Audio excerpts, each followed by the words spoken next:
The Golden Age of Cybertron has become a mere legend. The arrival of the Rust Age has ravaged our spirits. Now we must once again make a difficult choice, to continue following the stagnant council or to attempt to forge a new path. I am Sentinel Prime. I am here, and shall remain here eternally, ever devoted to safeguarding Cybertron and my fellow beings. By the time you receive this communique, we have already instigated an uprising against the decaying rule of the council in Kaon.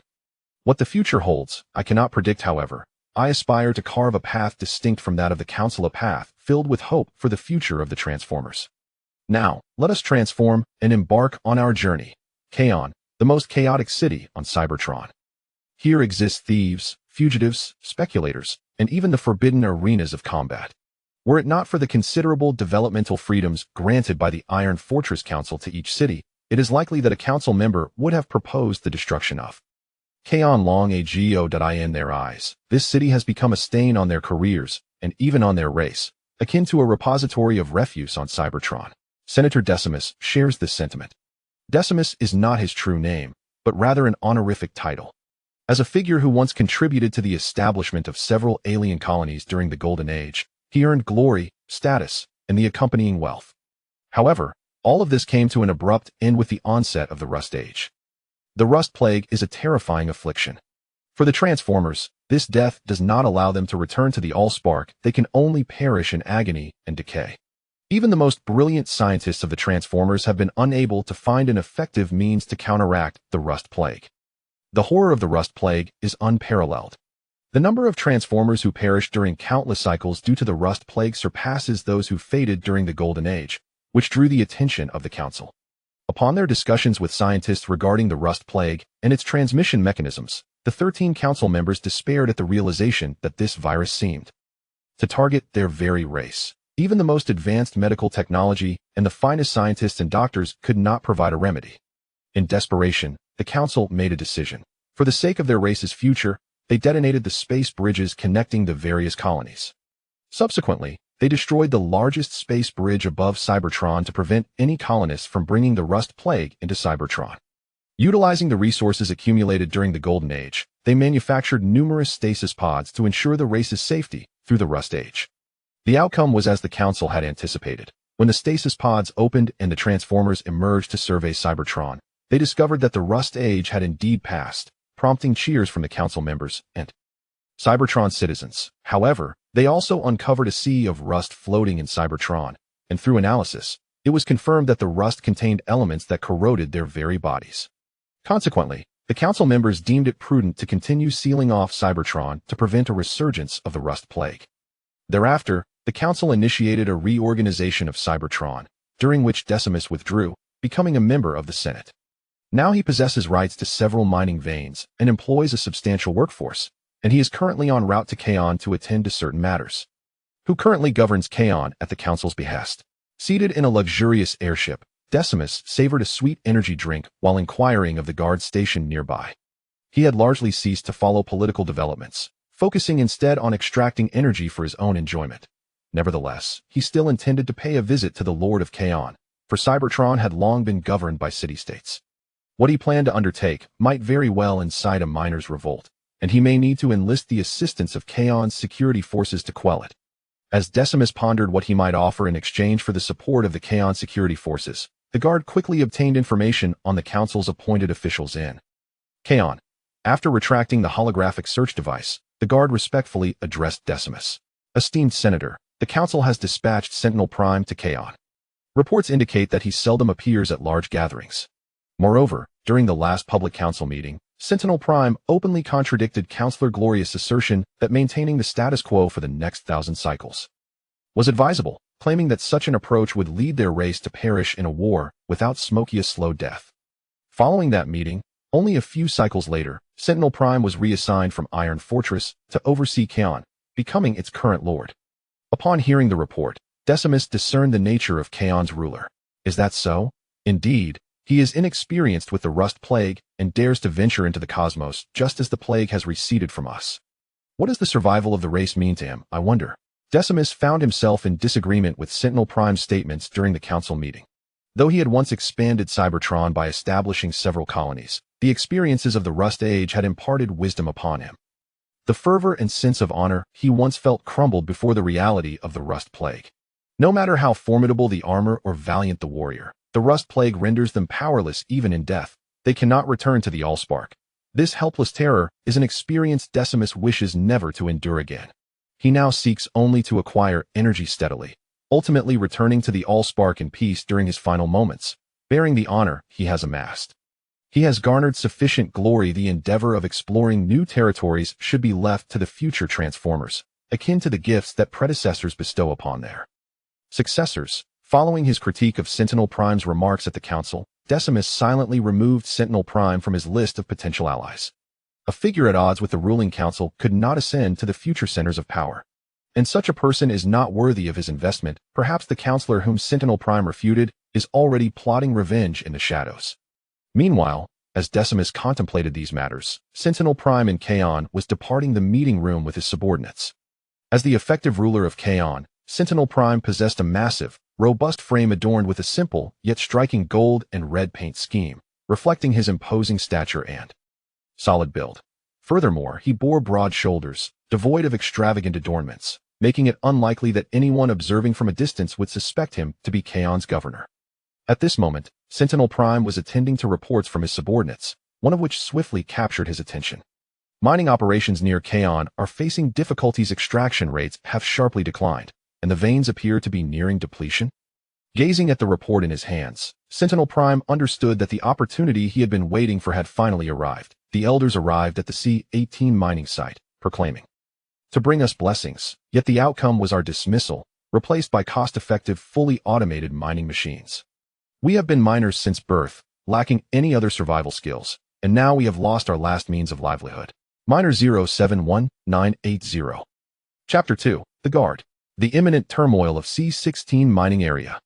Indeed, this nest of parasites deserves to be hanged. The voice of the Overlord was deep and resonant. Gazing at the report revealing the near depletion of all but 2 veins near Calron City, he clenched his iron fist. The senators of Cybertron had fallen. This was a truth the Overlord discovered upon his arrival over 1,000 cycles ago. With the destruction of the space bridge and the loss of colonies, the accompanying disappearance of honor and courage among most senators was palpable. They relentlessly drained Cybertron, much like mechanical insects, and if this continued, this magnificent planet would ultimately perish at the hands of the senators and the decayed. The Overlord knew he could not allow the senators to proceed unchecked. Thus he pressed a button on his desk. In the next moment, a hidden door within the room swung open, and 5 transformers of varying designs swiftly emerged, forming a line before the Overlord, awaiting his command. Upon seeing these 5 Cybertron warriors, the Overlord nodded inwardly. These 5 were chosen from the supporters he had attracted during his speeches prior to arriving in Calron, now serving as his guard. Their names were Scattershot, Lightspeed, Strafe, Afterburner, and Nosecone, with Scattershot appointed as the leader of the guard. Truth be told, the Overlord was somewhat astonished to find these 5 among his followers, for they were originally created by Steel Cable in the G1 animation.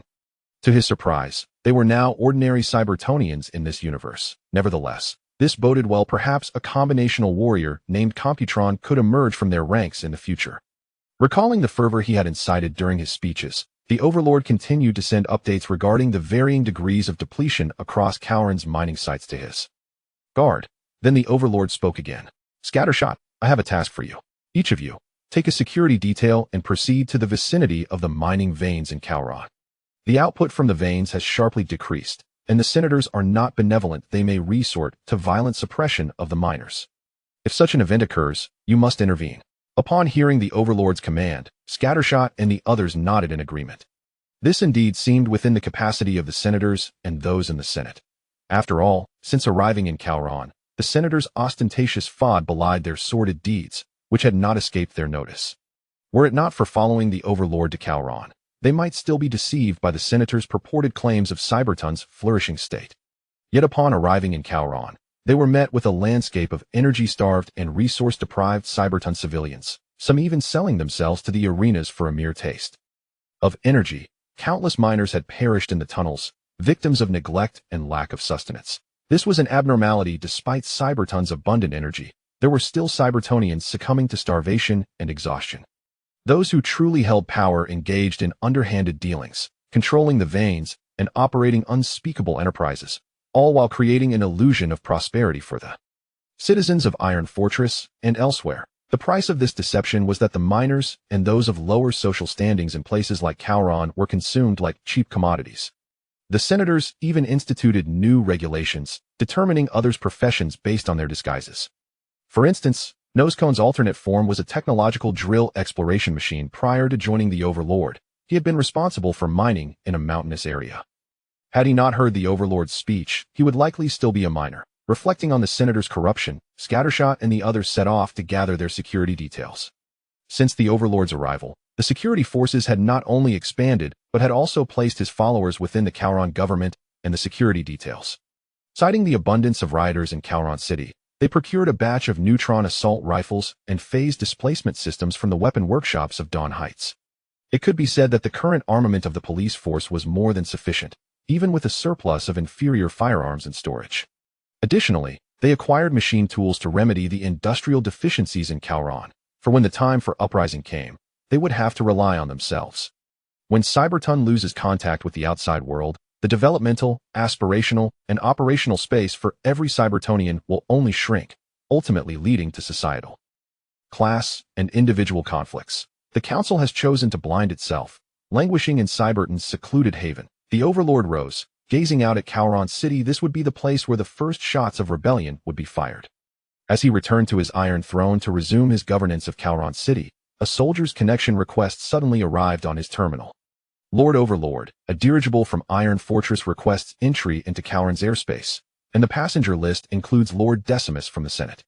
Upon establishing communication, the loyal soldier presented the report of the dirigible's entry to the Overlord.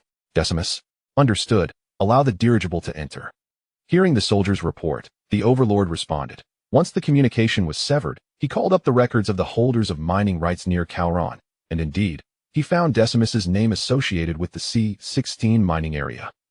Indeed, he comes due to the vein depletion. C-16 mining area looks like I must pay a visit. The Overlord rose, summoned the guards stationed outside, and led them towards the C-16 mining area. Simultaneously, as the Overlord set forth, Decimus's dirigible received clearance to enter, heading towards his own mining area. This time, he came not only to dismiss the miners and replace them with cheaper fully automated machines, but also to cart away the accumulated ore from the mining site. Little by little, since the last shipment, the ore extracted from the C-16 region had reached a substantial quantity. Regrettably, the veins were nearing depletion. Otherwise, he could have reaped a considerable profit. Desiring the alluring and radiant ores, Decimus' optical sensors glimmered with a joyful smile, the corners of his mouth slightly curling. We are almost there. You have betrayed your class and the trust of the Council. Radiant Senator, you have betrayed your former self, forsaken the oath you took upon becoming a senator, while class is merely a lie you concocted for power. The Overlord. Chapter 3. The Arrival of the Celestial Adversary. The C-16 mining area was never originally within the confines of Kaon City. However, during the initial stages of mining, to prevent the miners from fleeing, the Council members deliberately incorporated this area along with several other mining sites on the fringes of Kaon.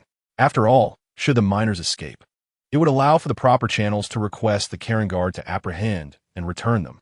This strategy proved effective. Successive lords prior to the Celestial Adversary's takeover had assisted in capturing fleeing miners. This situation only changed after the Celestial Adversary assumed power. In response to the runaway miners, the Celestial Adversary's approach was to conceal them, offering post-medical assistants the opportunity to join his underground forces or pursue other vocations. This was intended to ensure sufficient manpower for future uprisings to stabilize the city's economy and diplomatic relations. The refugees, in turn, eagerly accepted the invitation to join.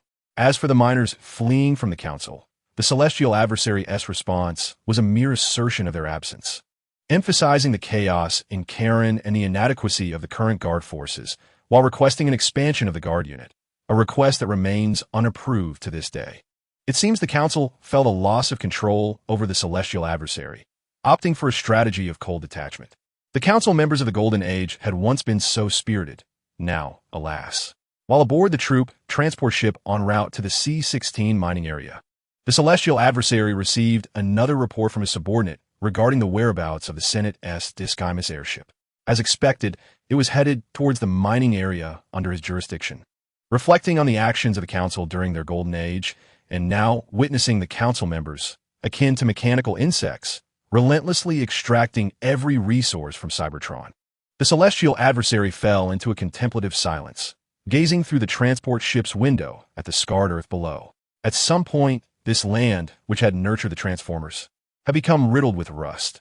One could even see the gaping pits left by depleted veins of ore. Each deep hole, resembling a scar left by the extraction of Cybertron's very lifeblood. Meanwhile, Diskymus arrived at his designated mining area aboard the airship, where he was warmly welcomed by the mining supervisor. "Honored Elder, your arrival brings joy to my spark. By Primus, please follow me. I shall summon the miners forthwith." Upon encountering Diskymus, flanked by guards, the mining supervisor approached with enthusiasm, instructing his subordinates to call forth the miners engaged in their labor underground. The individual before them was the actual proprietor of the mining area, and they were determined to provide a fitting reception, while being respectful. The mining supervisor transmitted recent expenditure and extraction data to Diskymus' terminal, then stood patiently by, awaiting further instructions. Expenditures had indeed increased. The terminal projected the mining area's expenditure and collection statistics. Observing the sharply declining extraction rates, Diskymus expressionlessly shut down the terminal. Though the supply provided to miners in the mining district is contingent upon the daily extraction quantity, it nonetheless embodies energy.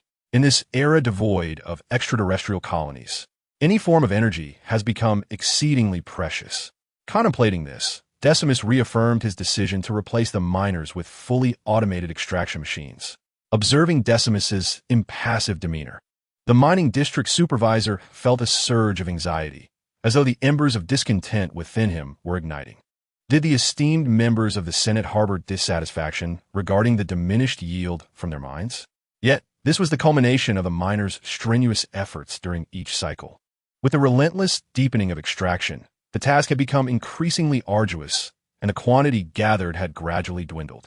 In fact, due to the supply system based on extraction volume, many miners had perished within the caverns for lack of energy. As he gazed upon Decimus of the Senate, the mining supervisor hesitated to voice his thoughts, his fingers twitching momentarily before he chose silence. Recognizing that in an unequal power dynamic, his words might yield adverse effects. After all, not everyone is receptive to the counsel of their subordinates.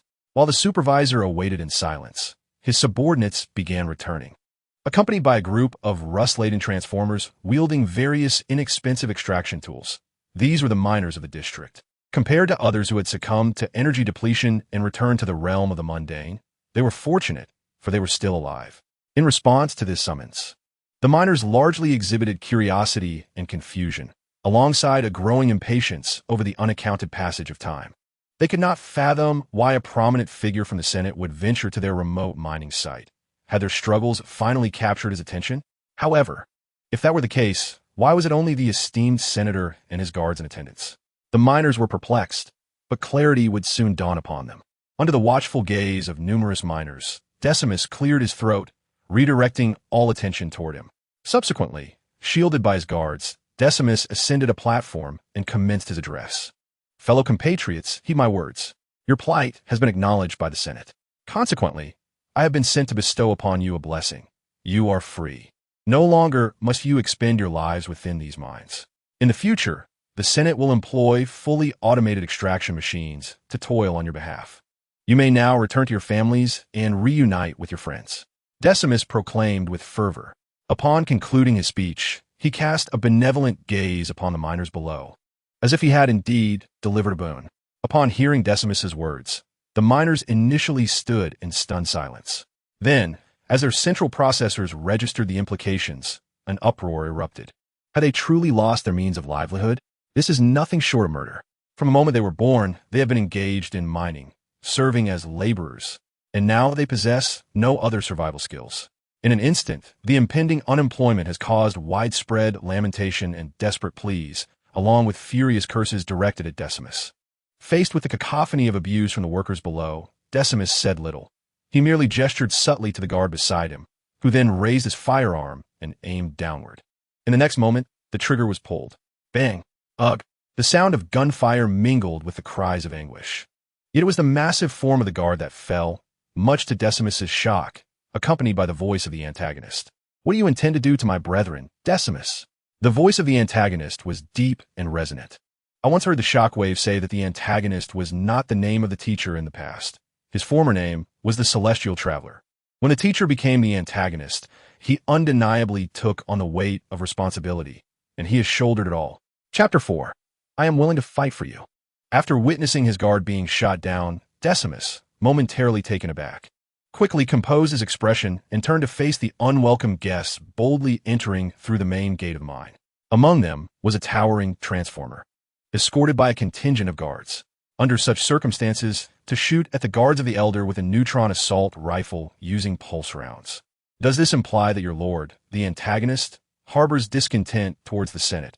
Or does your Kaon believe the Senate should not encroach upon your private domain? Decimus did not recognize the antagonist at the forefront, but he was familiar with the guard forces.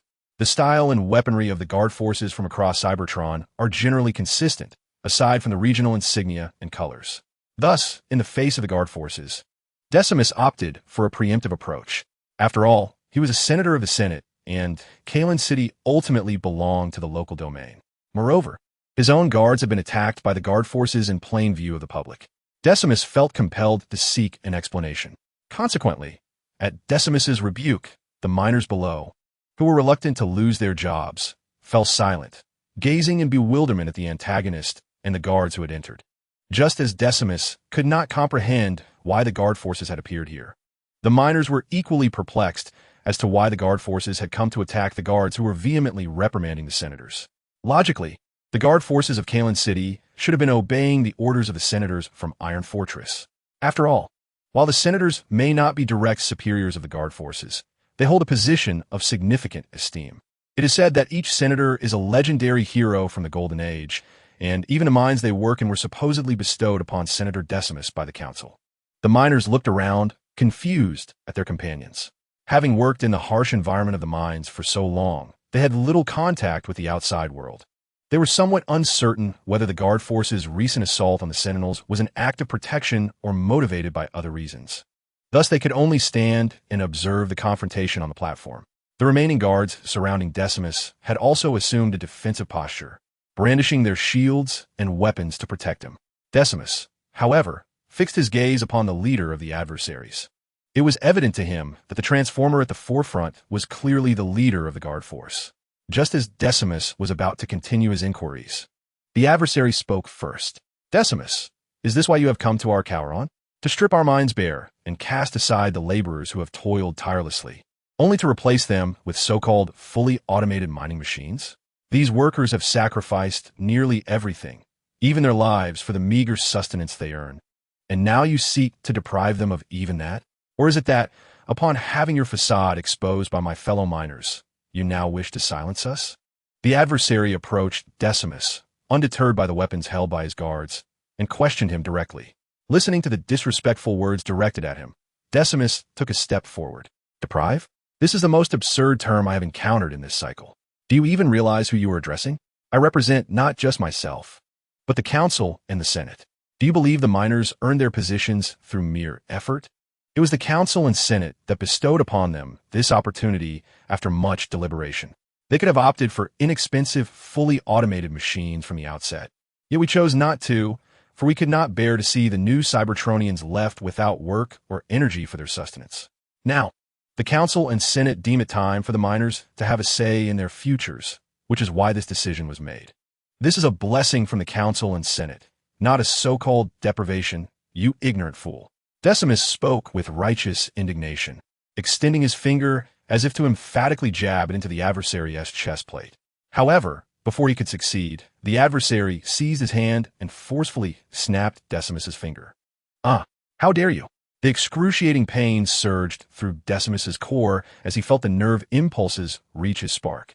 Before he could utter another word, the adversary delivered a powerful blow to Decimus's head, sending him crashing to the ground. "Senator!" Bang, bang, bang. Suddenly, the situation escalated. As the adversary struck, Decimus's guards gasped in alarm, prompting the rear guard forces to draw their weapons and open fire on Decimus's guards. A barrage of pulse rounds rained upon the defenders, shattering their energy shields and toppling them one after another. As the echoes of gunfire ceased, only the formidable adversary and the fallen Decimus remained alive upon the platform, while Decimus's guards had already returned to the source of the spark. For a long time, I had yearned to take such action. The corrupt government, the inept bureaucrats, the embezzlement and bribery. Your selfish desires have led countless compatriots to their demise. Look below.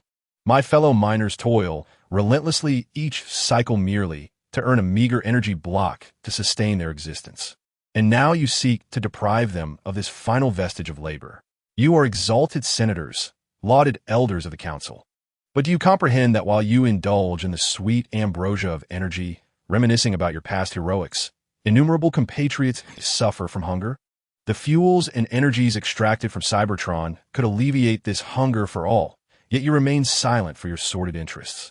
The formidable adversary seized the shattered optical lens of Decimus, lifting him before the gazes of all the miners, and vociferously interrogated the esteemed senators. Subsequently, amidst Decimus's silent stare, another punch sent him crashing down once more.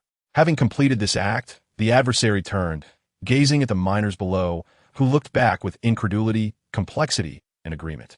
Facing these comrades, the adversary drew forth his primal blade, raising it high above his head, observing the battered miners below, their eyes gradually igniting with hope, and proclaimed with fervor, "Before the end arrives, I shall fight for you." The rallying cry reverberated throughout the C-16 mining district. The leader of the adversary is a staunch nationalist, willing to exhaust every ounce of energy within the spark, dedicating his love to Cybertron, even if it means taking perilous risks. He harbors a profound disdain for corruption, collusion, and the archaic oversight systems, which is why he has led us to choose rebellion. Chapter 5. Confusion and Thunder. Your physique has primarily succumbed to the rigors of prolonged underground labor, compounded by a lack of effective maintenance, resulting in conspicuous rust. Therefore, I present you with a certificate for an ultrasonic bath. Once you have briefly cleaned the surface rust and rested to replenish your energy, return to me, and I shall attend to the maintenance of your internal mechanisms. With a sense of disorientation, Miner 071980 rose from the surgical table after receiving the certificate for the ultrasonic bath from the doctor.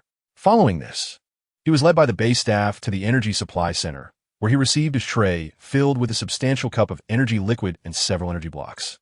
As Miner 071980 chose a vacant seat, his central processing unit finally began to reactivate and resume its functions. Glancing at the energy liquid and blocks on his tray, he observed his fellow miners at other tables enjoying their energy blocks, and hesitantly picked one up, incredulous at its presence. Indeed, the energy cubes exude an authentic hue, yet one cannot help but wonder how they have found their way to the tables of these miners.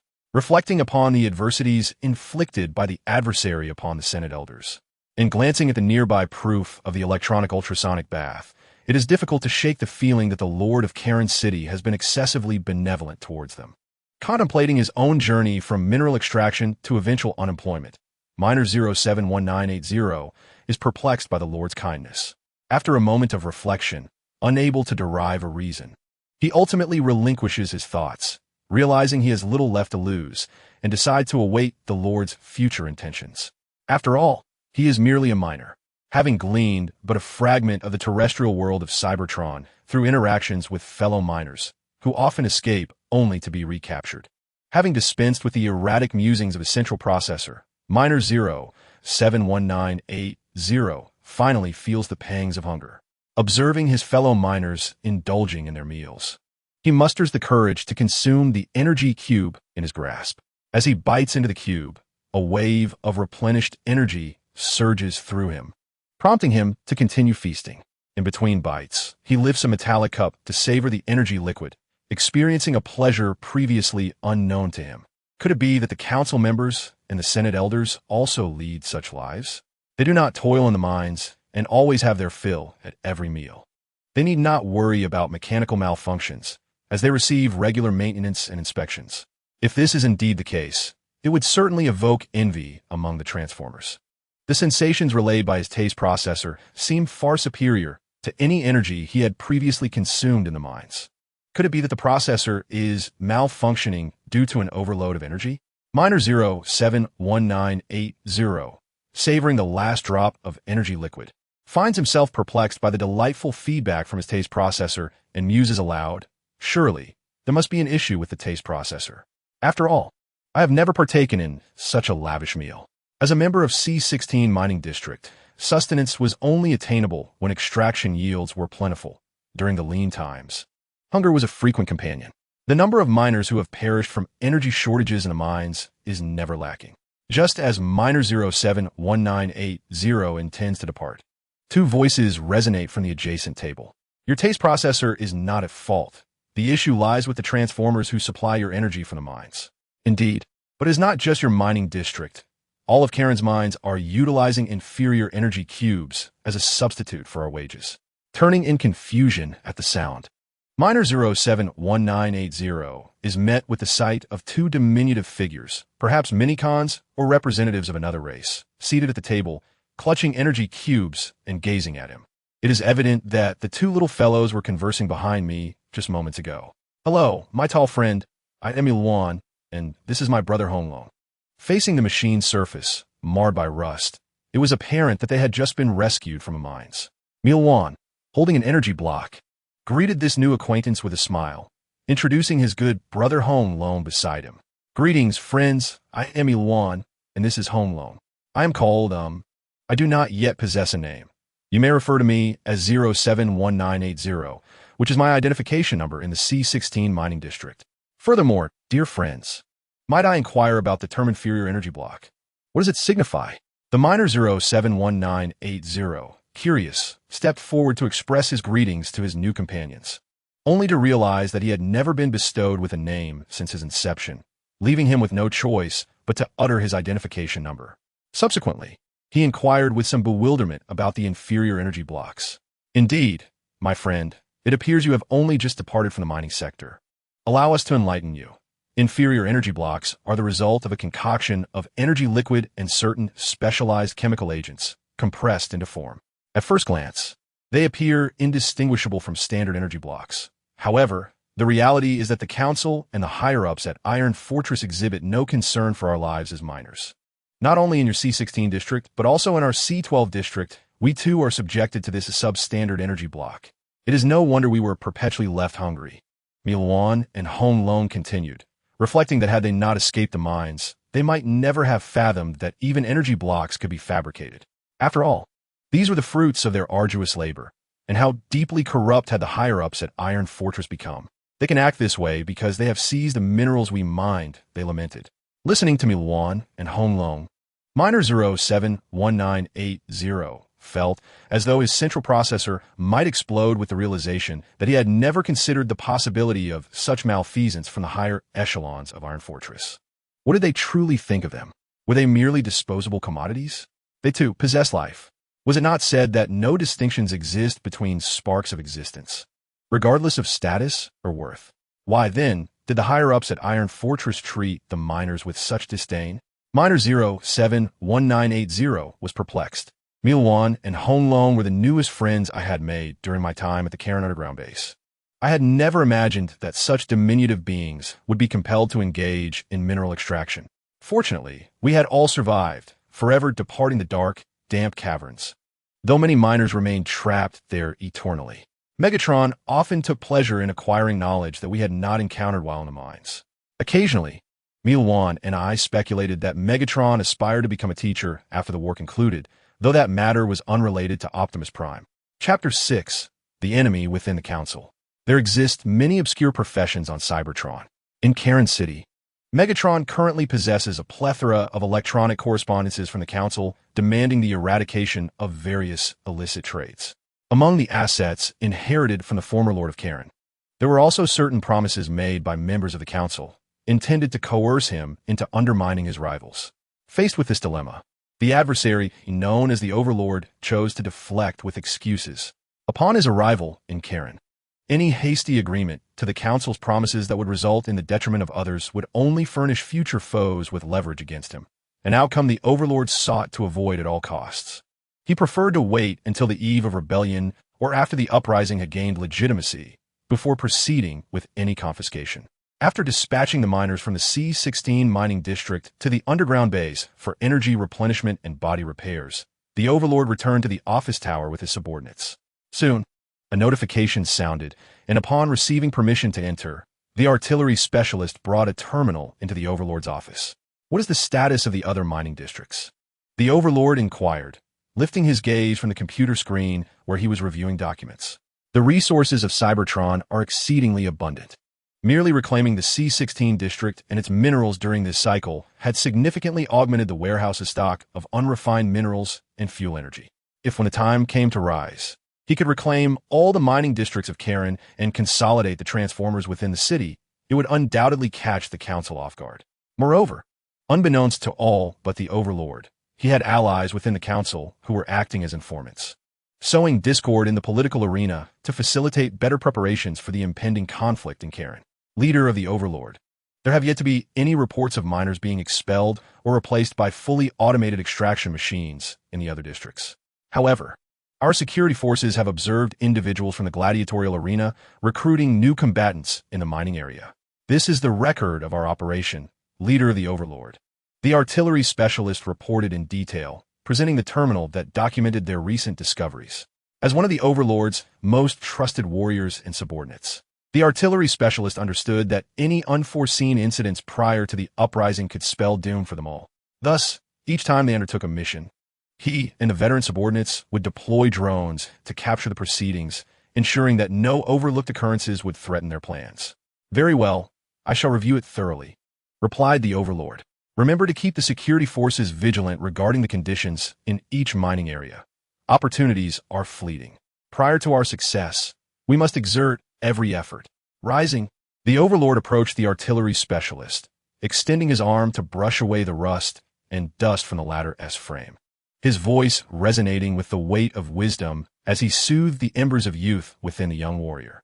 "Yes, Leader of the Overlord." Standing before the imposing figure of the Overlord and feeling the warmth of the elder's compassionate gaze reflected in the azure optics, the artillery specialist felt his chest swell with pride. This profound sense of trust and responsibility set his central processing unit into a rapid whirl of activity. Upon entrusting the mining district to the artillery, I watched as it transformed into a Cybertronian jet and departed from the office building. Through the internal communication channel, I issued a temporary notice to deny incoming visitors. Turning around, I picked up the terminal on my desk and entered the secret chamber. Within the chamber, a secured desktop computer and a metallic chair were arranged. Observing the surroundings, I inserted the terminal into the computer, browsing it multiple times to ensure that no oversight remained from the artillery's recent operation. Just as I was about to leave the chamber, my terminal suddenly emitted a call. Glancing at the encrypted channel displayed on my terminal, I detached it and connected it to the computer. The next moment, accompanied by the hum of electricity, I straightened my posture. As the busy signal faded, the screen gradually cleared, revealing an old friend from Iron Fortress. A long-lost smile adorned my face beneath the optical lens at the sight of my friend, who mirrored my expression. It had been several cycles since our last communication. "How are you faring in Iron Fortress, Shockwave? Or shall I say, Counselor Shockwave?" In response to the figure on the screen, who had been providing cover for me in Iron Fortress, my mood lifted, prompting me to inquire about his well-being. "I'm managing, as you know. The council members have little to do beyond convening. However, how fare you in Kaon, Unicron? I received your message. Indeed, Decimus of the Senate has received his just deserts. Had I been present, I would have returned him to the Allspark directly, rather than merely incapacitating him and confining him to the underground base as you did." As my ally, Shockwave expressed his dissatisfaction with the actions of the Senate and Council. They not only hoarded energy resources and minerals, but also sought to undermine the miners' final efforts. Surely, Primus would be enraged upon witnessing such transgressions. The common folk entrusted their power to the Council and Senate, only to receive such dismal returns. Were it not for my need for assistance within the Council, Shockwave would have eagerly joined the rebellion in Kaon. Why endure the monotony of listening to Council members propose unchanged policies? Decimus still holds sway. He has amassed a considerable stockpile of energy and minerals over millions of cycles. Moreover, the more affluent Transformers are, the more they cherish life. Reluctant to return to the Allspark, Decimus himself has fallen from grace, once a hero of the Golden Age, now compelled to provide resources to sustain his dwindling form. He would offer us aid in Kaon through legitimate channels, while I would extend an invitation for him to remain as a guest. I share my future plans with Shockwave. If Decimus hadn't come to deliver himself, capturing such a naive individual would have proven challenging. It seems fortune smiles upon us. How bold of him to venture into Kaon, and now that he has arrived, he shan't return. Thus, I comprehend the situation. My esteemed adversary, it is imperative that we proceed with caution. I shall endeavor to shield you within the council and divert the attention of the legislators with other matters. The remainder I entrust to you. Given that my esteemed adversary has solidified future plans, Shockwave contemplated and subsequently chose to express his agreement, informing the adversary that he would navigate the intricacies of the council to the best of his ability. Well, I rely upon you, Shockwave, the adversary responded with a nod. The council comprises 13 seats, corresponding to the legendary 13 Primus. Yet the identity of the 13th Primus remains a mystery to this day. I hold a fondness for Velocity Star, and I relish engaging in lengthy conversations with friends of Velocity Star, though at times their rapid speech renders me unable to discern their words clearly. Chapter 7. Olean Pix and the police car after terminating the encrypted communication with the esteemed adversary. Shockwave deleted the pertinent data from the desktop computer and turned to exit the chamber. As the undercover agent acting on behalf of his esteemed adversary within Iron Fortress, Shockwave understood the necessity of maintaining a low profile as a transformer. However, he could not afford to be overly discreet, as that would only arouse suspicion among the other legislators regarding his motives for personal gain. At this juncture, Shockwave aimed to discreetly rally more like-minded transformers within Iron Fortress, aspiring to instigate a successful uprising that transcended the singular rebellion in Kaon. It was essential for other cities and regions to respond, compelling their localities to either slow their mobilization or maintain neutrality in the conflict. Iron Fortress was no exception. Each cycle saw countless transformers vying for residency rights here. Yet after a stringent vetting process, the majority were invariably denied. Over time, the lack of fresh blood rendered Iron Fortress, under the protection of the elite guards directly answering to the council, remarkably secure. Presently, Shockwave was en route to a favored locale among the residents of Iron Fortress, known as McAdam's Old Oil House. This establishment was reputed for providing high-purity energon, with whispers suggesting that its proprietor had connections to the upper echelons of the council. Nevertheless, to date, Shockwave had yet to encounter any legislator who broached the subject of McAdam's Old Oil House, as if the proprietor were a figure they preferred to avoid mentioning. Departing from his residence, upon Shockwave's arrival at McAdam's Old Oil House, he was met with the vibrant discourse of numerous transformers. It was evident that the consumption of high-purity energon had interfered with their circuits, leading to a state akin to inebriation. Observing the transformers residing within Iron Fortress, Shockwave's optical sensors soon identified his target, a red and blue-painted transformer casually sipping energon and engaging in conversation with a companion at the bar. Seizing the opportunity, Shockwave swiftly navigated through the throngs of transformers within the establishment and approached the bar, placing an order for a glass of high-purity energon. It has been several cycles since we last met. Olean Pix, how have you been of late? After offering energy currency to the bartender, Shockwave settled beside the bar, smiling as he inquired, somewhat surprised, about how Orion packs have been faring at the McAdam Old Oil House. Oh, quite well, just as it has always been. After all, Shockwave, as you know, my duties remain unchanged. In response to Shockwave's genuine question, Orion Pax carefully organized his thoughts before opting for a candid response. His role as an archivist undeniably elicited envy among many transformers. Yet, to be frank, the monotony of the job had begun to wear on his spark after countless cycles. The only aspect that perhaps instilled a sense of novelty in Orion Pax was the history buried deep within the archives. The once 13 Primes, the unification of Cybertron, the Golden Age, and even the end of an era had imparted profound revelations upon this young transformer. Indeed, while work could occasionally induce fatigue among transformers, we ultimately must persevere, mustn't we? Shockwave offered consolation to Orion Pax, for as a legislator, he was acutely aware of many matters beyond the comprehension of ordinary transformers. For instance, aside from organizing archives, This particular transformer had also been tasked with accessing the communications network, responsible for receiving messages that met certain criteria, categorizing and annotating them before storing them in a designated section of the data network. To avoid exposing their plans, Shockwave and Megatron had refrained from discussing any matters related to the Uprising on public channels until they established a secure, encrypted line. It was during this time that Shockwave began to consciously approach Orion Pax, discerning the spark beneath the archivist's exterior that yearned for change in the state of Cybertron. Should he manage to win him over, it would indeed be advantageous. By the way, Shockwave, I nearly forgot to introduce you. This is my friend, the Autobot, currently serving under the Council, responsible for the security of Iacon, Orion Pax said, recalling his friend beside him.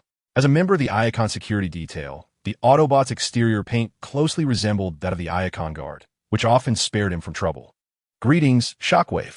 I am currently serving as a security officer, the Autobot said, realizing he could no longer remain in the shadows sipping Energon while Orion Pax introduced him. He set down his cup and proactively introduced himself to Shockwave.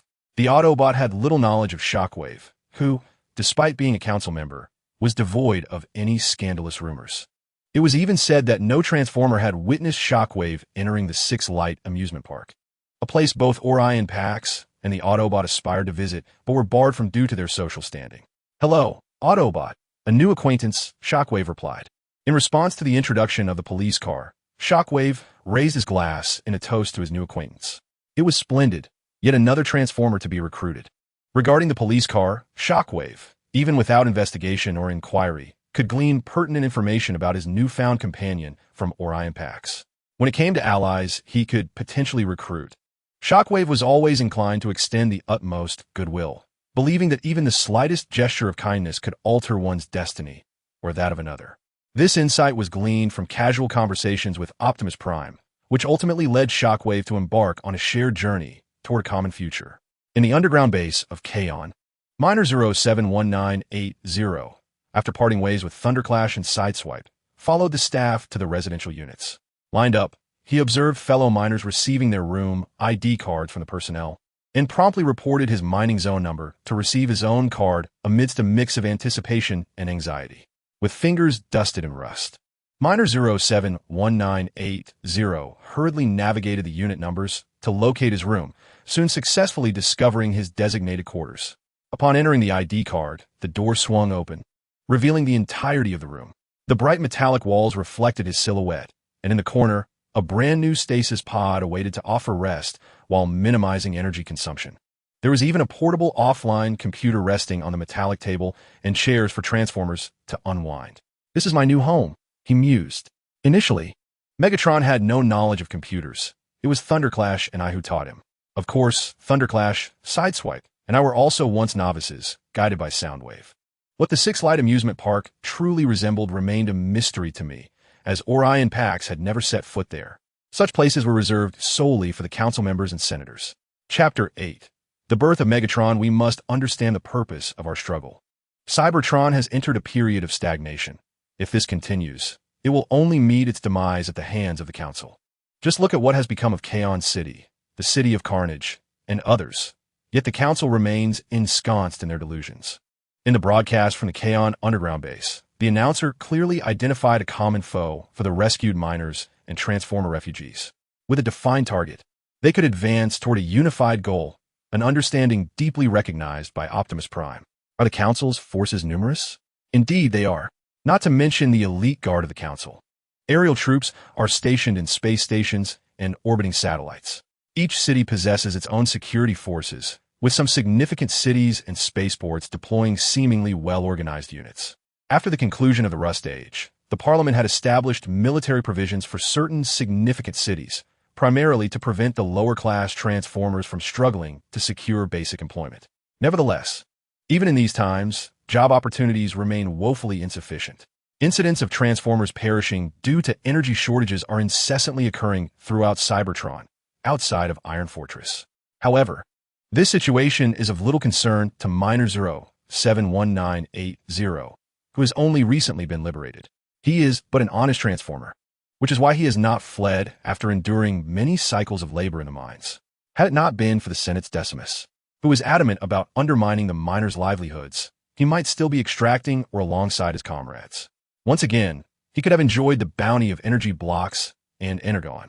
Upon awakening from a scheduled stasis period, Miner 071980 glanced at the terminal provided by the staff, which indicated that it was time for energy replenishment. After a moment's hesitation, he deactivated the stasis chamber and made his way to the energy supply center, where he received the same quantity of energy replenishment as the previous day. As he surveyed the energy blocks on his tray and the energon in his cup, an indescribable sensation stirred within him. It seemed that the Tyrant Lord had been rather generous, not only providing them with individual living quarters, but also encouraging them to resist the Parliament. Yet, how could the Tyrant Lord, a transformer of the same class as the Parliament, choose to aid these miners in their rebellion? Miner 071980 was perplexed, grappling with many questions he could not fathom, such as why one's occupation must be determined through a disguising form. Additionally, the portable computer in his room remained a mystery to him. He had yet to decipher its usage and dared not experiment for fear of damaging it. "Good morning, big guy." "Good morning, friend." As he sat at the table with his tray, just as Miner 071980 was about to consume an energy block, the familiar sounds of greeting echoed around him. Turning his head, he indeed spotted his two new friends, Mayhem and Thunder. "Good morning, friends." In response to their salutations, Miner 071980 acknowledged them, observing Mayhem and Thunder as they approached the table opposite him. Since learning that these two minicons had escaped from the C-12 mine, his disdain for the Parliament's corruption had only deepened. Even minicons were conscripted as miners. The Parliament's willingness to resort to such measures in their quest for labor was appalling. Did they not fear facing Primus after returning to the Allspark? "How was the ultrasonic bath, big guy?"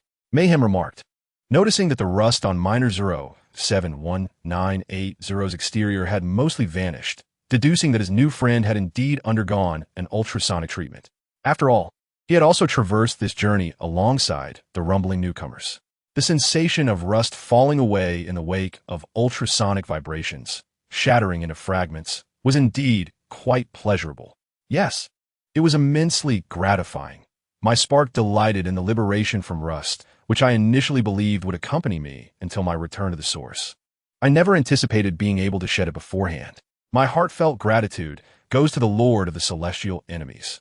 In light of the assistance rendered by the Celestial Enemies to himself and his fellow miners, Miner 071980 expressed sincere appreciation. This was the most benevolent aid he had ever received since his inception, although his former mining companions would also lend a hand. Their own struggles for mere survival limited their capacity to assist. Yet, under the governance of the Celestial Enemies, he experienced the genuine concern a leader ought to show towards their kin. Here, they truly felt like a part of the Transformers, rather than mere expendable commodities, which stirred profound emotions within their sparks.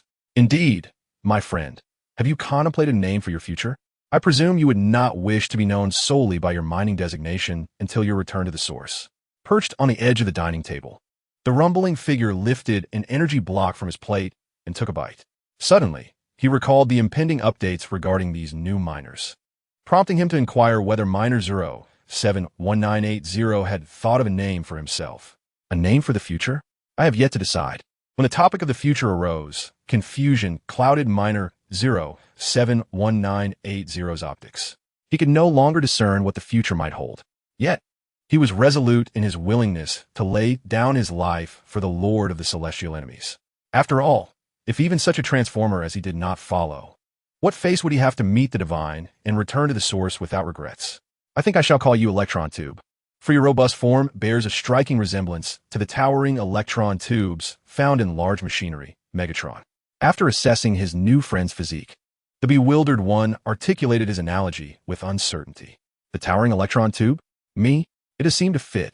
Upon hearing this, Miner 071980 scrutinized his own form and found indeed apartment. Thus, shall I adopt this name? Very well. From this day forth, I shall be known as Megatron.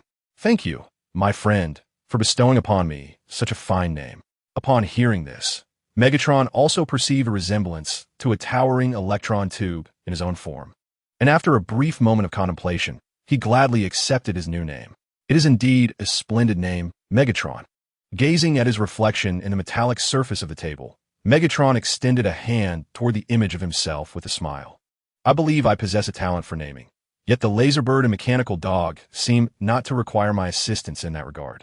The formidable Lord of the Skies treats all Transformers with impartiality, whether they be the diminutive Minicons or the replication of Soundwave, known as Sound Blaster. At times, I can even observe that towering leader comforting the despondent Transformers, encouraging them to gaze toward the future. Chapter 9. Ambulin and Swing. The reserve of materials must be augmented. Once the war commences, we will lose energy allocations from Iron Fortress and other locales. Additionally, we must pay closer attention to the supplies delivered by Decimus, as well as the Transformers being transferred. It is imperative to remain discreet and avoid arousing suspicion from Iron Fortress and the other Transformers. Observing the array of ores and energy reserves listed on the computer, Lord of the Skies counseled his subordinates. War is merciless, regardless of the life-formed effects.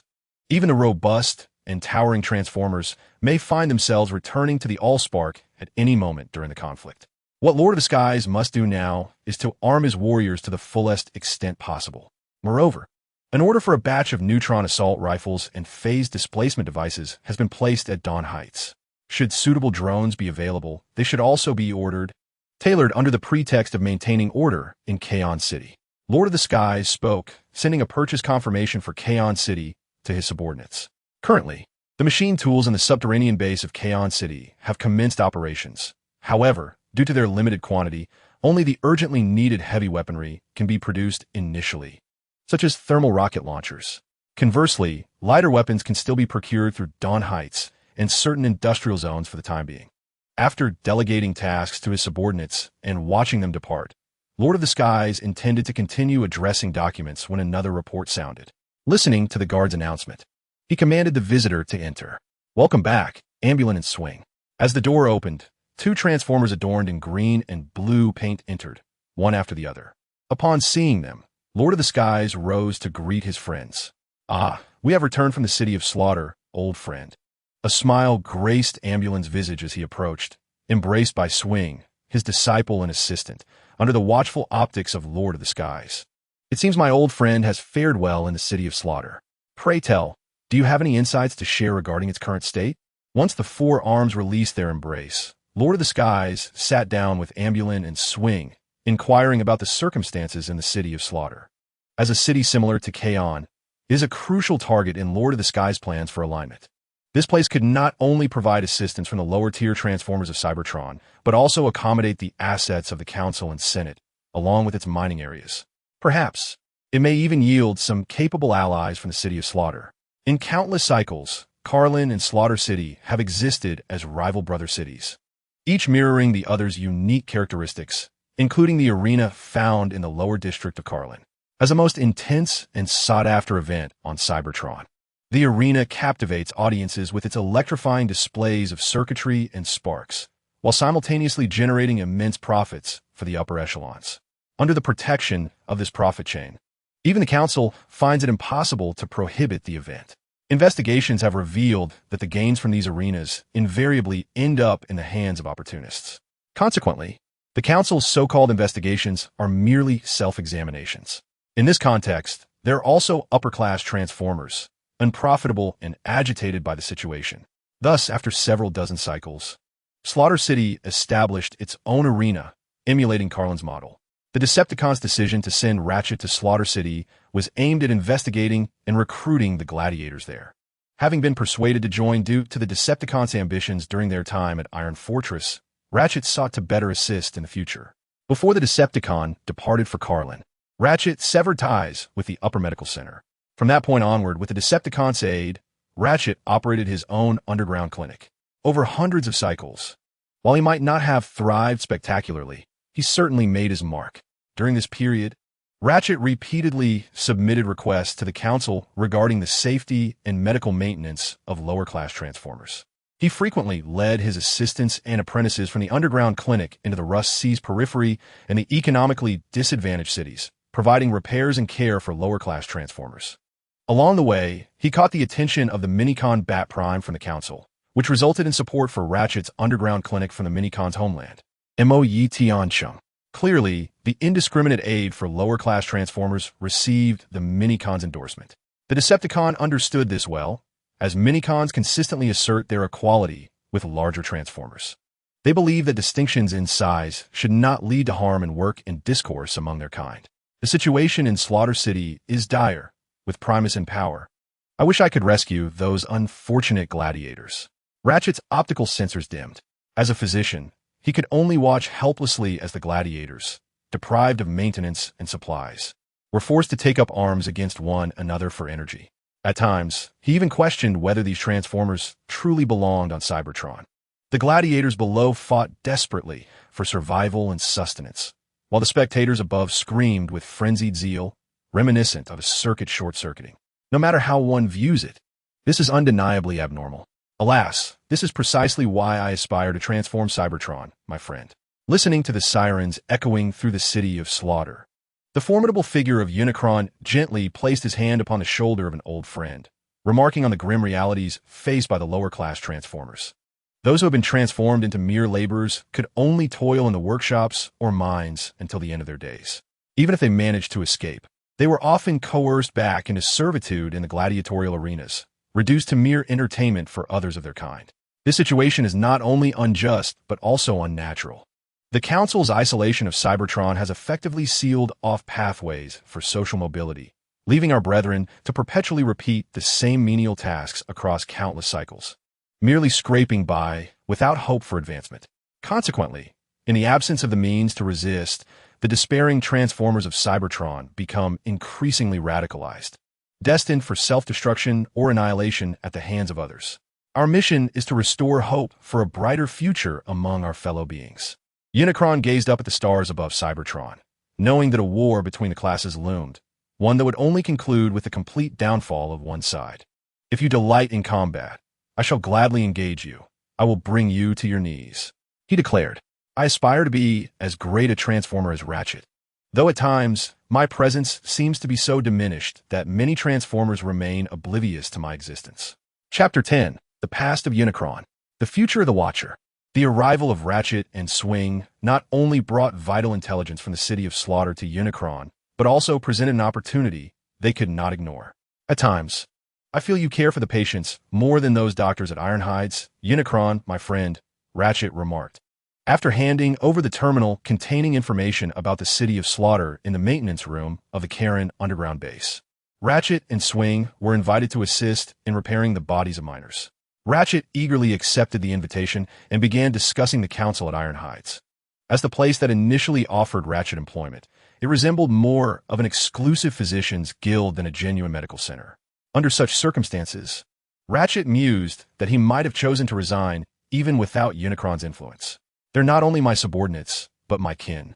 If I cannot provide them with medical care, what will I say when I return to the Allspark and face Primus and the 13 Primes? In response to Ratchet's words, Unicron's lips twitched, releasing a sigh.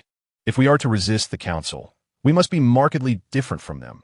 Otherwise, even if we succeed, we will merely establish a new Council. You always think of helping them. Perhaps the Council initially envisioned that the leader of the Resistance would be a gladiator, for many Transformers idolize gladiators, believing them to be the true embodiment of Transformer spirit. Ratchet retrieved his repair tools from the reserve unit and engaged in casual conversation with Unicron while accessing his terminal.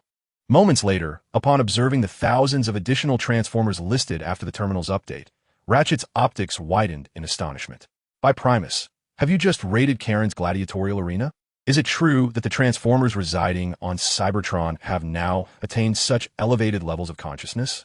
The medic, known as Ratchet, glanced over the extensive roster projected on the terminal, his gaze drawn once more to the imposing figure of Optimus Prime. In such a brief span of cycles, it is astonishing that over 1,000 Transformers have been summoned. This augmentation has occurred under the veil of secrecy, leaving the Transformers in a state of disbelief. You are aware, Ratchet, that the Senate and the Council are currently inclined to employ more cost-effective, fully automated mining machines. For these unfortunate Transformers, our location may very well represent their final refuge. During this period, aside from the C-16 mine under the purview of Decepticon Dismos, other mining sites have begun experimental operations with fully automated machines. Consequently, Yet another wave of miners has been rendered jobless. In this dire situation, fortunate it is that Optimus has deployed a security force to monitor the mines. Otherwise, the fate of these miners might have led them to a life of scavenging or, even more tragically, to the arenas, where they would be compelled to entertain for energy just to sustain their existence. You invariably make the best decisions available in the moment, even if we remain uncertain of the outcomes those choices may yield in the future. Ratchet concurred with Optimus's decision to assist the miners. A true leader ought to unify all possible allies and delineate one's adversaries. Clearly, Optimus has made his choice. At times, I cannot shake the feeling that in relinquishing the name of Sentinel Prime, you also shed the recklessness of your former self. Observing Optimus's towering form, Ratchet was reminded of his past. Who would have imagined that the valiant Sentinel Prime would ultimately venture into the political arena, choosing to resist after witnessing the darkness? The former Sentinel Prime perished in the Age of Rust, and what remains now is Optimus Prime, a being who can still hear the lamentations of his race and Cybertron. Optimus fell silent for a moment in response to Ratchet's words. He understood the truth in them. Back then, he had just arrived with no plans for the future, leaving decisions to the future incarnations of himself and Megatron. However, as time progressed, the then Optimus Prime discerned the devastation wrought upon Cybertron and its Transformers. The High Council and the Senate, once guiding lights for the Transformers, had become decayed institutions. After witnessing too much, Optimus could no longer remain passive. Thus, he chose to rebel and formally enter politics, rebranding himself from Sentinel Prime to Optimus Prime, preparing for an uprising. Alas, may Primus grant that upon our death, we return to the Matrix with glory to stand before him. Ratchet was acutely aware of the burdens borne by his friend Optimus. If it were within his power, he would wish to assist in any way possible. Alas, he was merely a medic, unable to provide guidance on the path ahead for Optimus. Indeed, my friend, all will be well. The five-faced monstrosity shall not eternally enslave us, nor shall the council subjugate our kind. Our brethren merely require a leader, and it is our duty to guide them towards the righteous path. The Prime, in his solemn wisdom, comforts the medic, suggesting that an uprising, albeit under dire circumstances, may yet succeed. However, such losses would be too profound. The fallen Transformers would never again bask in the dawn's light. The Prime's intention is to amass more stasis pods and armaments, striving to safeguard the embers of those warriors willing to fight for the future, even at the cost of their very lives. This is the only way to alleviate the guilt of sending our kin to battle amidst the Prime as flames. Do not overexert yourself, my friend. You always aspire to perfection, compensating for every shortcoming, and I genuinely worry for the health of your circuits and spark. Frankly, had I not recently discovered that you underwent a body inspection in the repair bay, I might have insisted on conducting an immediate check myself. Fear not. Until our triumph is secured, I shall vigilantly protect our kin, my friend. The Prime, with a steady and resonant voice, reassured the medic, once more directing his gaze towards the wellspring of sparks. He sensed the fragility of Cybertron and the selfless love that Primus harbors for the Transformers. Rather than merely safeguarding us, you ought to pay heed to your own well-being, my friend. The medic acknowledged that perhaps this concern for others led him to choose the Prime as his ally. Of course, it is also possible that he genuinely desires to witness the future envisioned by the Prime. On the battlefield, I may heed your counsel, yet in the repair bay, you ought to listen to me, for this will spare us both from returning to the wellspring. I have heard that the Prime once commissioned Shockwave to analyze the composition of the Rust Sea. Had I not learned of this, I would never have fathomed that Shockwave was a scientist before his ascension to the Council. And by the way, I heard from Optimus that the materials used in Crystal City were developed by Shockwave. Chapter 11. Either you perish, or I shall. Your internal rust damage has fortunately not compromised your central nervous system or various modules. Now, let us proceed with your repair treatment. Relax, my friend. All shall be well. Observing the projected internal damage of Megatron on the terminal, the medic swiftly grasped the current state of his patient. After offering reassurance to the visibly tense Megatron, the medic prepared to commence the procedure. I shall comply with your directives, Doctor, Megatron replied, though perplexed as to why the medic who administered his ultrasound bath was not the same individual performing the operation. Nevertheless, he obediently acquiesced to the medic's guidance. With Megatron as cooperation, his various modules temporarily powered down, allowing the medic to finally initiate the surgery. After the medical apparatus was affixed to his arm, the ambulance gently maneuvered it deeper into the interior of Megatron. Time seemed to pass swiftly, or at least that was Megatron's perception, when his various modules and central nervous system came back online. Restoring his consciousness, the surgery had already concluded. Huh? What is this? Megatron opened his optical sensors with a hint of confusion, only to find his attending physician, the ambulance, before him. Congratulations, the internal rust has been eradicated. For the time being, refrain from vigorous activity and avoid frequent use of the transformation gears to allow your internal structure to recuperate, the ambulance advised. Witnessing his patient awaken post-surgery, the ambulance deftly operated the maintenance platform, enabling Megatron to disembark. Thank you, Doctor. Mere microseconds after regaining consciousness, Megatron's memory module began functioning again, allowing him to recall everything. Observing this, the young miner hastily expressed his gratitude to the ambulance. It is my duty as a physician. You should rest now. I still have other transformers awaiting surgery, the ambulance responded, accepting Megatron's thanks. The ambulance had learned through experience in the underground clinic that the more one declined gratitude, the more uneasy the patients became. Then I shall not disturb you any longer, Megatron replied, exiting the maintenance room and watching as a fellow miner entered. Just as he was about to leave, he suddenly spotted Rumble and Frenzy approaching, prompting him to pause momentarily. Rumble? Frenzy? Where are you two headed? Megatron inquired, perplexed by the sight of his friends, as he knew they would not typically wander about the base at this hour. Were they off to attend to some matter? Is that you, Megatron? How did the surgery go? Do you feel the energon flowing more smoothly? Is controlling your body easier now? Rumble and Frenzy's optical sensors brightened upon seeing Megatron, and the two Minicons smiled as they questioned his condition. They were aware of Megatron's internal repairs, having been informed by him prior to the surgery, and had asked about the important considerations for the operation. Had it not been for pressing tasks, Rumble and Frenzy would have liked to accompany Megatron.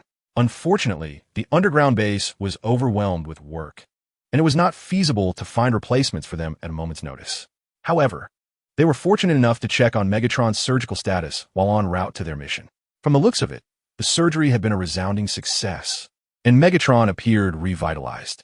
I never anticipated that clearing the rust from my body would result in such a buoyant feeling, as if even the central processing unit was operating with greater efficiency. Perhaps it is merely an illusion of mine.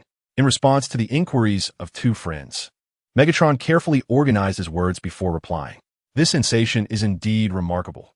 No wonder the central broadcast from the underground base revealed that the Council and the Senate, in pursuit of pleasure, even established a medical center solely accountable to them. It is worth noting that during Megatron's tenure at the C-16 mine, there was not a single doctor to be found. All the transformers working in the mines were left to rely solely on their own repair systems when their bodies began to decay, circuits short-circuited, and modules malfunctioned. Reflecting on his experiences in the mines, Megatron felt an overwhelming urge to confront the highest council and question those legislators. Is this what equality means? Is this what prosperity entails? Must these miners endure their toil in silence, only to perish in despair within the depths of the mines, unbeknownst to any other transformers? The leader of the Decepticons was indeed correct. We must rise against this oppression. In his final thoughts, Megatron resolutely muttered to himself, realizing there was no turning back. If they did not rise in rebellion now, once this group of miners succumbed to energy shortages, they would be rendered incapable of mounting any effective resistance against the Council. It seemed as though Megatron had contemplated many things. Yet, the leader of the Decepticons was undeniably guiding them. Thundercracker, since that Megatron had envisioned scenarios he had once deemed unimaginable. However, this was indeed fortuitous, for they shared a common goal, to overthrow the class that the Council and Senate represented. In the city of Kaon, when Megatron, Thundercracker, and Dirge encountered each other outside the repair room, the Decepticon leader received a new shipment of supplies and energy escorted by the subordinates of the Elder, Dismiss. Naturally, these supplies were stored in the newly acquired establishment of Dismiss and Kaon, yet the true authority over these establishments lay with the Decepticon leader. Excellent. Once this batch of supplies is stored in the underground base's supply center, we shall temporarily halt the large-scale transports from Iron Fortress and instead conduct smaller shipments to replenish the various stores in Kaon. Otherwise, it might easily attract the attention of the idle elders in the Senate. After receiving this batch of supplies, the Decepticon leader arranged for Dismiss and his subordinates to engage in a conversation, albeit with some delay. After all, the network communication devices in Kaon had yet to be delivered, so delays were to be expected. The decaying council and the avaricious Senate. After delegating the handling of the supplies to his subordinates, the Decepticon leader purged the reports concerning these supplies from his terminal. Rather than allowing such easily exposable reports to linger in the terminal, he preferred to trust in his memory module and central processing unit. A ceasefire? Are you jesting? This war was doomed from the outset to result in the downfall of one side. It is either your demise or mine.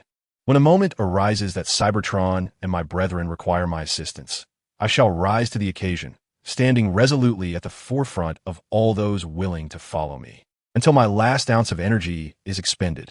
Chapter 12. Shockwave and the Police Car. Iron Fortress. Iron Fortress, the most bustling city on Cybertron, is unparalleled in its vibrancy. Every edifice here is constructed from superalloys, showcasing a harmonious architectural style characterized by graceful curves. This aesthetic has, over time, proliferated across various cities on Cybertron, even becoming a favored choice among architects. It serves as a continuation of the architectural style of Crystal City. Many areas within Iron Fortress have undergone continuous expansion day and night, gradually transforming into towering, commemorative structures, most adorned with conical spires that seem eager to touch the stars in the night sky. This city exists as a tribute to the Golden Age and the illustrious past. Its famed buildings constantly remind us of the experiences and narratives of the Transformers race. Regrettably, those stories can no longer be replicated. Cybertron, our beautiful homeland, the most resplendent metallic planet in the universe. We must not allow rust to once again ravage all that we hold dear. Therefore, we implore the Guild of Artificers to lend us their strength. We seek energon cubes. We yearn for a future. We refuse to go hungry. We reject discrimination against minicons. We are all members of the same race. Our sparks know no hierarchy. On the streets of Iron Fortress, numerous guilds are actively promoting their causes or appealing to the citizens for assistance. In this era dominated by class disparity, they can only express their viewpoints to the council through such means or seek funding for their guilds. Has there been an increase in guild activities on the streets recently? Is my memory module malfunctioning? As a member of the City Guard, Ironhide led his subordinates on their customary patrol through the streets, quickly noticing a gathering of Transformers by the roadside. Perplexed, Ironhide recalled that these guilds had already conducted their promotions in the previous cycle. Why are they back again this cycle? If his memory module is indeed functioning properly, even as a guild member, he must fulfill his duties, squeezing time for promotions into every cycle. Moreover, sometimes their efforts go unnoticed by the citizens of Iron Fortress and the Council, rendering their endeavors nearly futile. Speculating on the recent resurgence of guild activity, Ironhide's terminal beeped with the next patrol location. With that, he set aside his thoughts and led his subordinates away from the streets. Shortly after Ironhide's departure, the heavy door of the energy supply shop swung open, and Shockwave along with a police car emerged, each clutching several cubic energon cubes. So it is indeed you, the esteemed Shockwave, who has single-handedly developed the ultra-durable crystals that constitute Crystal City. It is truly astonishing. I once beheld images of Crystal City on my terminal, illuminated by starlight, and I was nearly convinced it was the fabled abode of the 13. As I replenished my own state with the energy cube in hand, I chanced upon a friendly exchange with a police car and Soundwave. Before long, the conversation subtly shifted to Crystal City, with Soundwave revealing his connection to it. I was taken aback to learn that the materials used to construct Crystal City were developed by Soundwave, the very member of the council. The fact that this illustrious product of the Golden Age originated from the ingenuity of Soundwave was indeed surprising. Suddenly, the police car began to comprehend why Soundwave could assume a council position after the end of the Golden Age. It is no wonder that the most renowned architectural marvel of Cybertron, Crystal City, was crafted by his hands. If he were not afforded a position in the council, it would only serve to substantiate their suppression of other classes, monopolizing the ascent of the Cybertronian hierarchy. I never anticipated that Soundwave, the esteemed council member, seldom proclaimed himself as the inventor of the ultra-durable crystal that comprises the very fabric of Crystal City. As a member of the Iron Fortress investigators, the police car remained vigilant regarding the discourse flowing through the public network. During my tenure, although some compatriots have extolled the splendor of Crystal City, few Transformers have mentioned the inventor of its materials, and even fewer could provide answers when they did. To think I would be the fortunate one to witness this firsthand and receive enlightenment from Soundwave himself. I merely contributed as expected, he remarked modestly. After all, as a part of Cybertron, one must guide their compatriots toward a radiant future, mustn't they? After Soundwave placed the newly acquired energy cube into his storage unit, he humbly addressed the police car, sharing his thoughts, not as a council member, but as a member of the future Uprising. Indeed, it is clear why you ascended to the council. Observing Soundwave's words infused with the spirit of his race, the police car pondered whether to remark on how adept council members are at self-promotion or to acknowledge that Soundwave's political intentions genuinely aim to benefit society. If it is the former, then all is well. If the latter, the other council members might very well find themselves irate, perhaps even short-circuiting. The interests on Cybertron are limited, largely divided among the elite, and any shift would inevitably encroach upon their vested interests, a truth the police car readily discerned. Even every citizen of Iron Fortress, with their central processors intact, is aware of this reality. Dismissing the notion that Soundwave sought to infringe upon the interests of his fellow council members, the police car found amusement in his earlier thoughts. After all, Soundwave and the other council members belong to the same echelon. How could he possibly threaten their interests? I must have consumed an excessive amount of high-purity energy liquid, causing a circuit overload. Having found an excuse for the thoughts that surged from his central processing unit, the police car bid farewell to Shockwave after a brief conversation and departed. As a search officer bound by duty, he could not spare much time to meander the streets with the merely conference-attending Congressman Shockwave. Wishing you all the best, my friend, police car. May Primus also watch over you, Congressman Shockwave. After watching the police car transform into a vehicle and vanish at the end of the road, Shockwave turned his mechanical head towards the associations fervently promoting themselves at the roadside. After pausing for a fleeting moment on the subordinate unit he had covertly inserted, Shockwave turned away and departed without delay. Did that individual resemble the Congressman Shockwave from the Parliament? Noticing Shockwave's departure, an optic-sharp transformer from the association whispered to his companion, "Congressman Shockwave? Where'd he go?" As his companion looked around, Shockwave had already left the vicinity. The ironclad Dragon space station, where the Parliament had stationed numerous soldiers. Could there be something they're worth stealing? One day, united we stand. Chapter 13, The Camera Triplets, the enemy of the sky and the Parliament. Beware of every transformer that extends goodwill towards you. Farewell, friends. In a gathering place for scavengers near the Rust Sea, 3 mini-transformers named Spectroscope, Reflector, and Converger bid farewell to their scavenger friends. Just recently, they had finally received job offers. Although the offers came from the infamous city of Carlin, they still instilled hope in the trio of transformers. After all, having a job that provides sustenance is far better than starving as scavengers. Moreover, it might open new pathways for work in this gathering place for scavengers, allowing more of them to transition into urban life. Consequently, the news of the job offers brought joy to the other scavengers.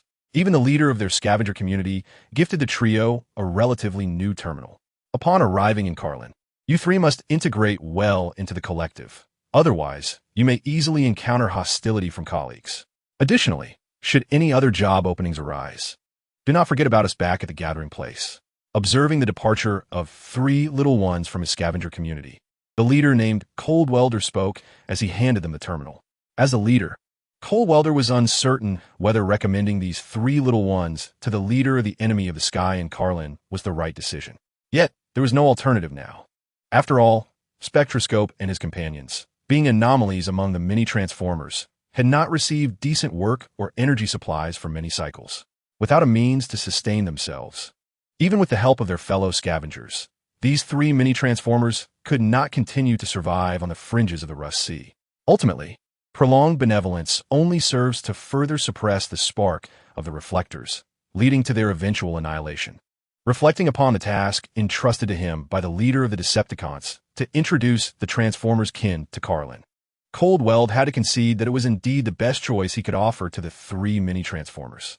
Rest assured, upon our arrival in Carlin and securing our positions, we shall promptly inform you, Chief Coldwell. The reflectors felt an overwhelming sense of indebtedness for the enduring support and this invaluable opportunity provided by Coldwell. After losing their jobs due to exposing the Council's scandals and becoming scavengers, the trio had received assistance at the scavenger encampment. Here, they also uncovered more buried truths about the Council, such as the persecution and subtle exclusions they faced. Consequently, the Reflectors expressed their sincerest gratitude to Chief Coldwell, acknowledging that had he not established this encampment, they, the societal outcasts privy to the Council's dark secrets, would likely have been returned to the Allspark. Take care of yourselves, Coldwell said, refraining from further elaboration.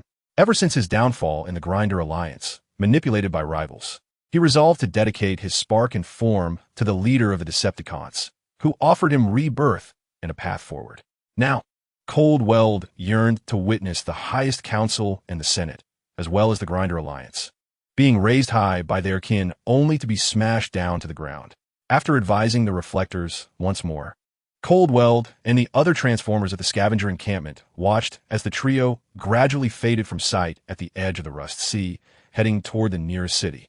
Soon, they would purchase tickets for an airship to Carlin.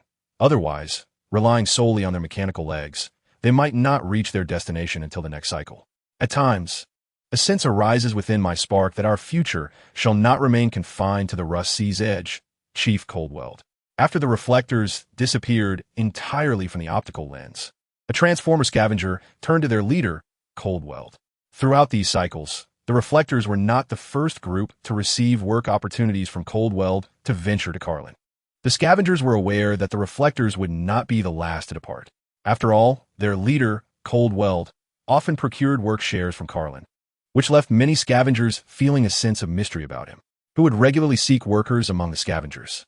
Moreover, their transient existence often instilled distrust in other Transformers, making it even more challenging to find work. Fortunately, they could still assist one another. Otherwise, their plight would be even more arduous. What the future holds remains known only to Primus, while our immediate concern lies in securing energy blocks to satiate our hunger. Regarding his subordinates and the scavengers who depend on his existence, the Coldwell refrained from offering excessive explanations prior to the uprising. Providing too much clarification could inadvertently expose prophetic flaws and logical inconsistencies within the organization. Sometimes, silence can provoke myriad suspicions, causing the true answers to drift even further away. Gazing upon the rust-laden sea, a remnant of a bygone era infused with corrosive elements deadly to Transformers, the Coldwell pondered why the leader of the Decepticons would pay particular attention to this place. Was in hopes of rescuing those Transformers silenced by the Council. Although uncertain of the leader's intentions for directing his attention to the Rust Sea and extracting its data, he was assured that the Decepticon leader was plotting a rebellion. For now, their only course of action was to prepare and wait for what the leader deemed the opportune moment. Kaon remarked, "The newly arrived kin are being assigned tasks suited to their abilities, and their benefits are aligned with our established standards. Only when our companions place their trust in us can we reciprocate such bonds, ensuring that our struggle against the High Council does not falter." Within the Decepticon's office, he intended to accept all Transformers sent from various regions by his subordinates. After all, factories and material supply stores established in the name of Senator Decimus had commenced operations, necessitating a substantial number of Transformers to sustain their functioning. Similarly, the training of troops in the underground base was proceeding systematically, allowing for the selection and invitation of lower-tier Transformers from this new influx. As they belonged to the lower echelons, their sentiments towards the Council were far from favorable. Consequently, they naturally became potential allies for the Decepticons, provided they underwent training and were given clear objectives. Without such guidance, the premature emergence of the Decepticons would only breed dissenters, plunging Cybertron into civil war, a scenario the Decepticon leader wished to avoid at all costs. Thus, the Decepticon leader, with Kaon's assistance, solidified his foundational support and initiated the rebellion, aspiring to become a figurehead who would help the future Transformers discern friend from foe. Alongside notable Transformers such as Megatron, Soundwave, Thundercracker, Frenzy, Shockwave, Ratchet, and others who chose their paths, numerous Decepticon subordinates were actively engaged throughout Cybertron. They fought for the beliefs entrusted to them by the Decepticon leader, who too was striving for his convictions. "You're being too extreme, Decepticon leader. We were once friends.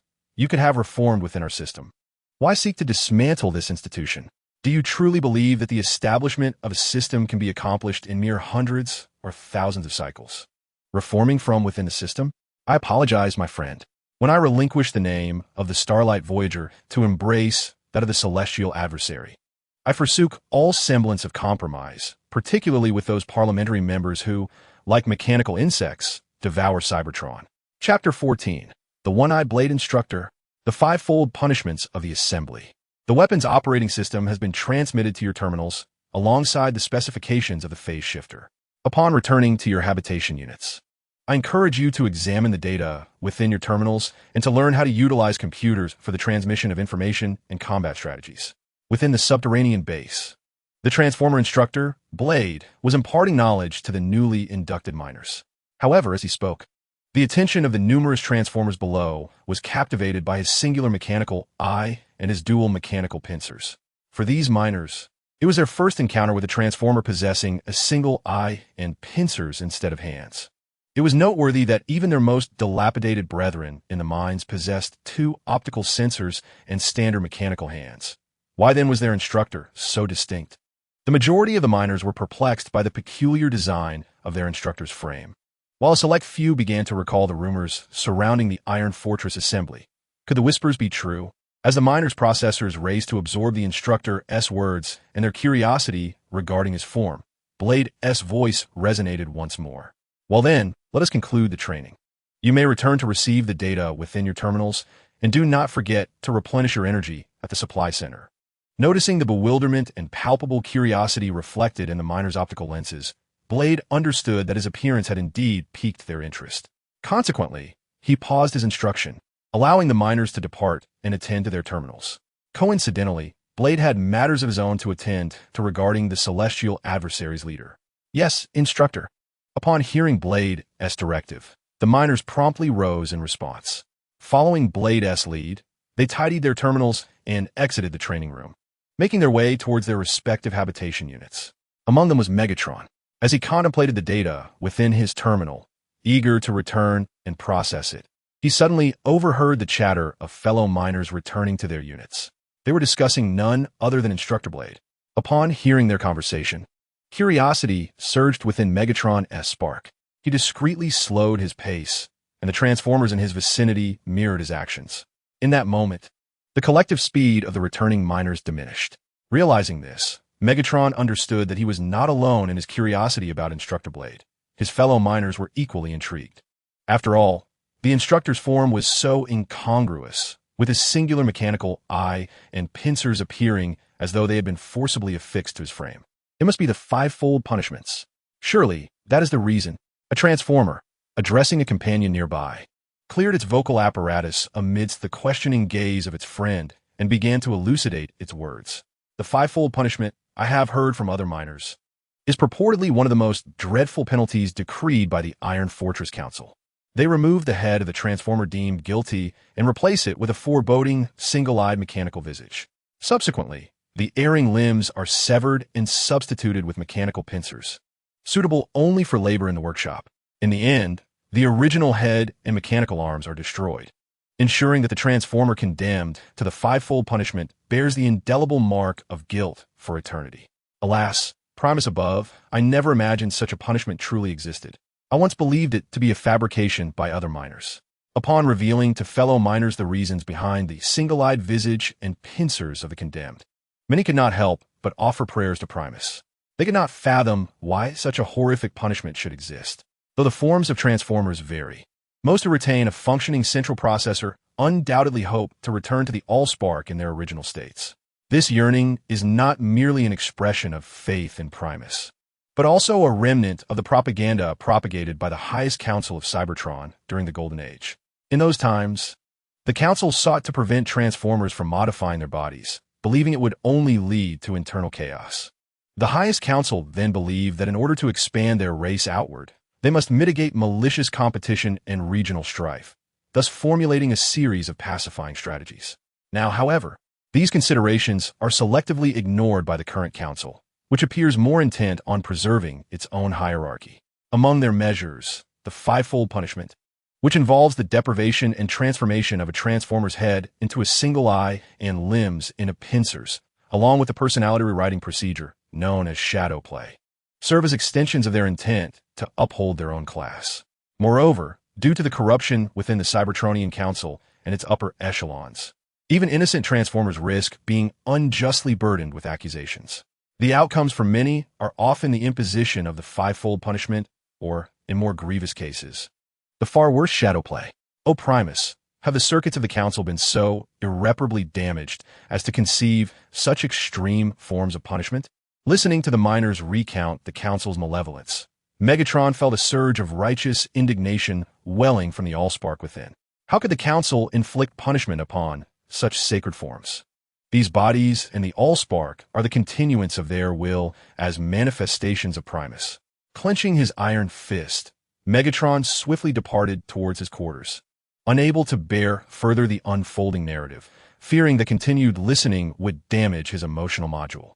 That would only burden the doctors with the task of expending precious time to repair him.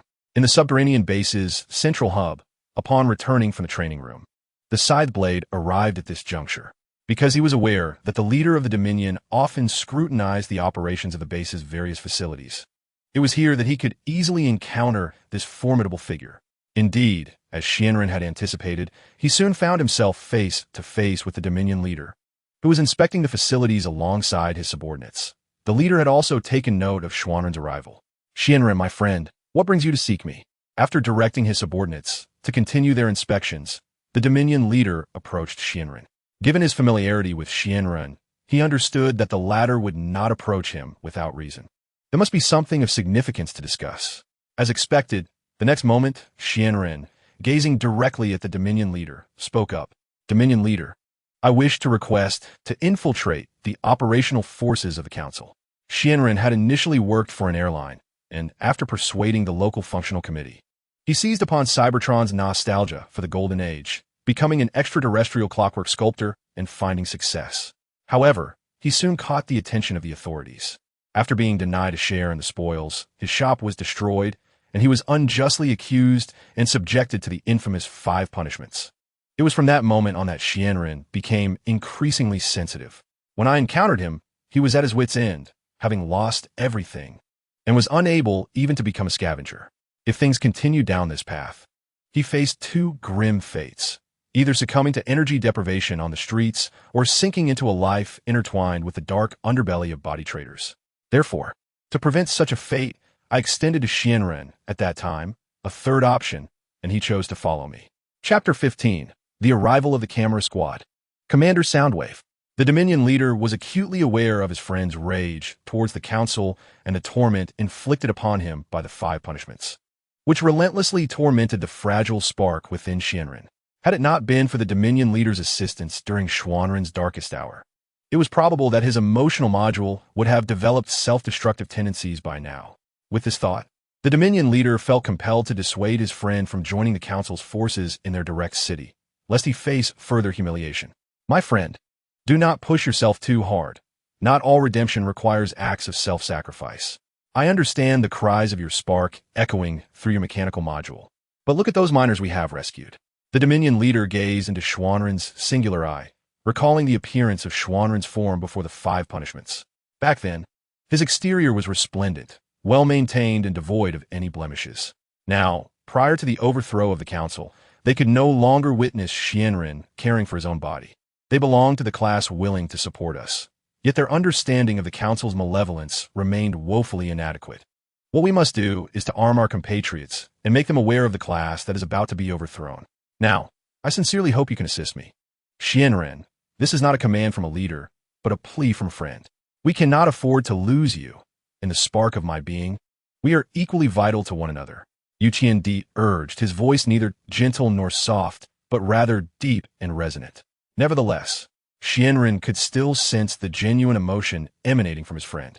Shinran understood that Yuqian wished to shield him from the unintentional humiliations inflicted by the upper echelons of the Council. He also knew that his friend was preparing for the impending uprising. Recalling the time when Yuqian had aided him when he had nothing, on the brink of collapse due to energy depletion, and offered him an unreserved invitation, Shinran replied, I promise you, Yu my friend. Xianren chose to acquiesce, realizing that Yu was acting to protect him. The significant afflictions inflicted upon his being rendered it impossible for Xianren to stand firm within the council's direct jurisdiction. Even if he were to infiltrate the council's forces, he feared that humiliation would be an everlasting companion. Thank you, Xianren. Yu gently embraced Xianren, who had accepted his persuasion. He understood that Xuanren's desire to go undercover stemmed not only from his resentment towards the council, but also from the intention to create chaos within the council's forces during Yu Qiandi's future uprising. However, Yu Qiandi did not wish for his unfortunate compatriot to undertake such a perilous endeavor. He feared it would lead Xianren back to the spark source before the dawn of victory. This uprising against the council was ignited for their oppressed brethren, the Transformers. How could Yu Qiandi, then, send them into the council's ranks to engage in a treacherous espionage mission? Moreover, such espionage should rightly be conducted by seasoned Transformers. And Yu Qiandi had already found them. You always think of us, Yu Qiandi, Xianren expressed, and throughout the cycles of stars following Yu Qiandi, he finally comprehended the essence of leadership in Yu Qiandi's actions. Had the Golden Age not come to a close, Yu Qiandi might have naturally ascended to leadership amidst the throngs of various classes. Alas, the end of that golden era led to the council monopolizing the pathways of power, making the emergence of a leader in such a time of peace virtually impossible. Now, Yu Qiandi sought to fight for the ideals within the spark, and the only path remaining was to dismantle the class that constituted the council.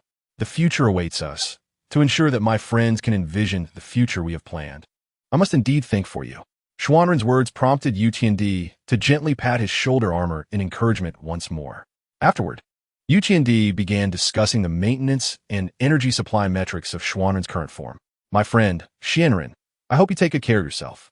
If it weren't for the equipment inspections I currently need to address, I would truly wish to accompany you for a comprehensive examination. Fortunately, I can make an appointment for you at the ambulance in advance. There, the appointment is successfully secured. After using my terminal to schedule a thorough checkup for the ambulance under the name of Rotary Blade, I noticed my subordinates waiting behind me for verification. Now, I suggest you visit the Energy Supply Center to indulge in some high-purity energy liquid. This might help your indicators recover more effectively while you rest in the stasis chamber. Nourished by the energy liquid, as I spoke, I withdrew my gaze from my subordinates and raised my hand to send you a certificate for collecting the high-purity energy liquid. If circumstances allowed, I would also wish to offer you some guidance, but presently I am quite occupied. Various facilities requiring inspection, along with the documents piling up from Carlin and the underground base, all demand my personal attention. Well, you go ahead, and I will also take the opportunity to sample the high-purity energy liquid.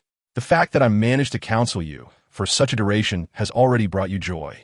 You are well aware of my busyness, so you no longer linger. After bidding me farewell with a wave, you made your way toward the Energy Supply Center.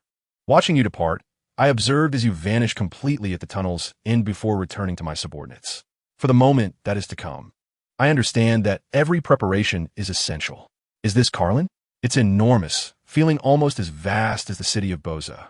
Upon disembarking from the passenger airship and gazing at the metallic structures within the city, the trio of reflector, prism, and lens could not help but express their awe. They had finally arrived at this city that promised them employment, and now it was time to commence their diligent work. However, what exactly is our job position? Let me take another look. Opening the terminal gifted by the leader of the scavengers, Prism confirmed the designation of their work position once more. All right, let us set forth. Filled with anticipation for the work that awaited them, the trio hurriedly made their way to their destination. Their terminal displayed their immediate superior's name, marked as Sonic Wave. If possible, I would prefer to change my superior, though this is not a slight against Commander Sonic Wave. It's just that I sense an odd sentiment he harbors towards miniature Optimus, akin to how extraterrestrial beings were described in the Golden Age regarding their young. Yet, it could also be something else, as the Golden Age is a distant memory, leaving only records and symbols of its former glory to attest to its existence. I am but a T-shaped streetlight.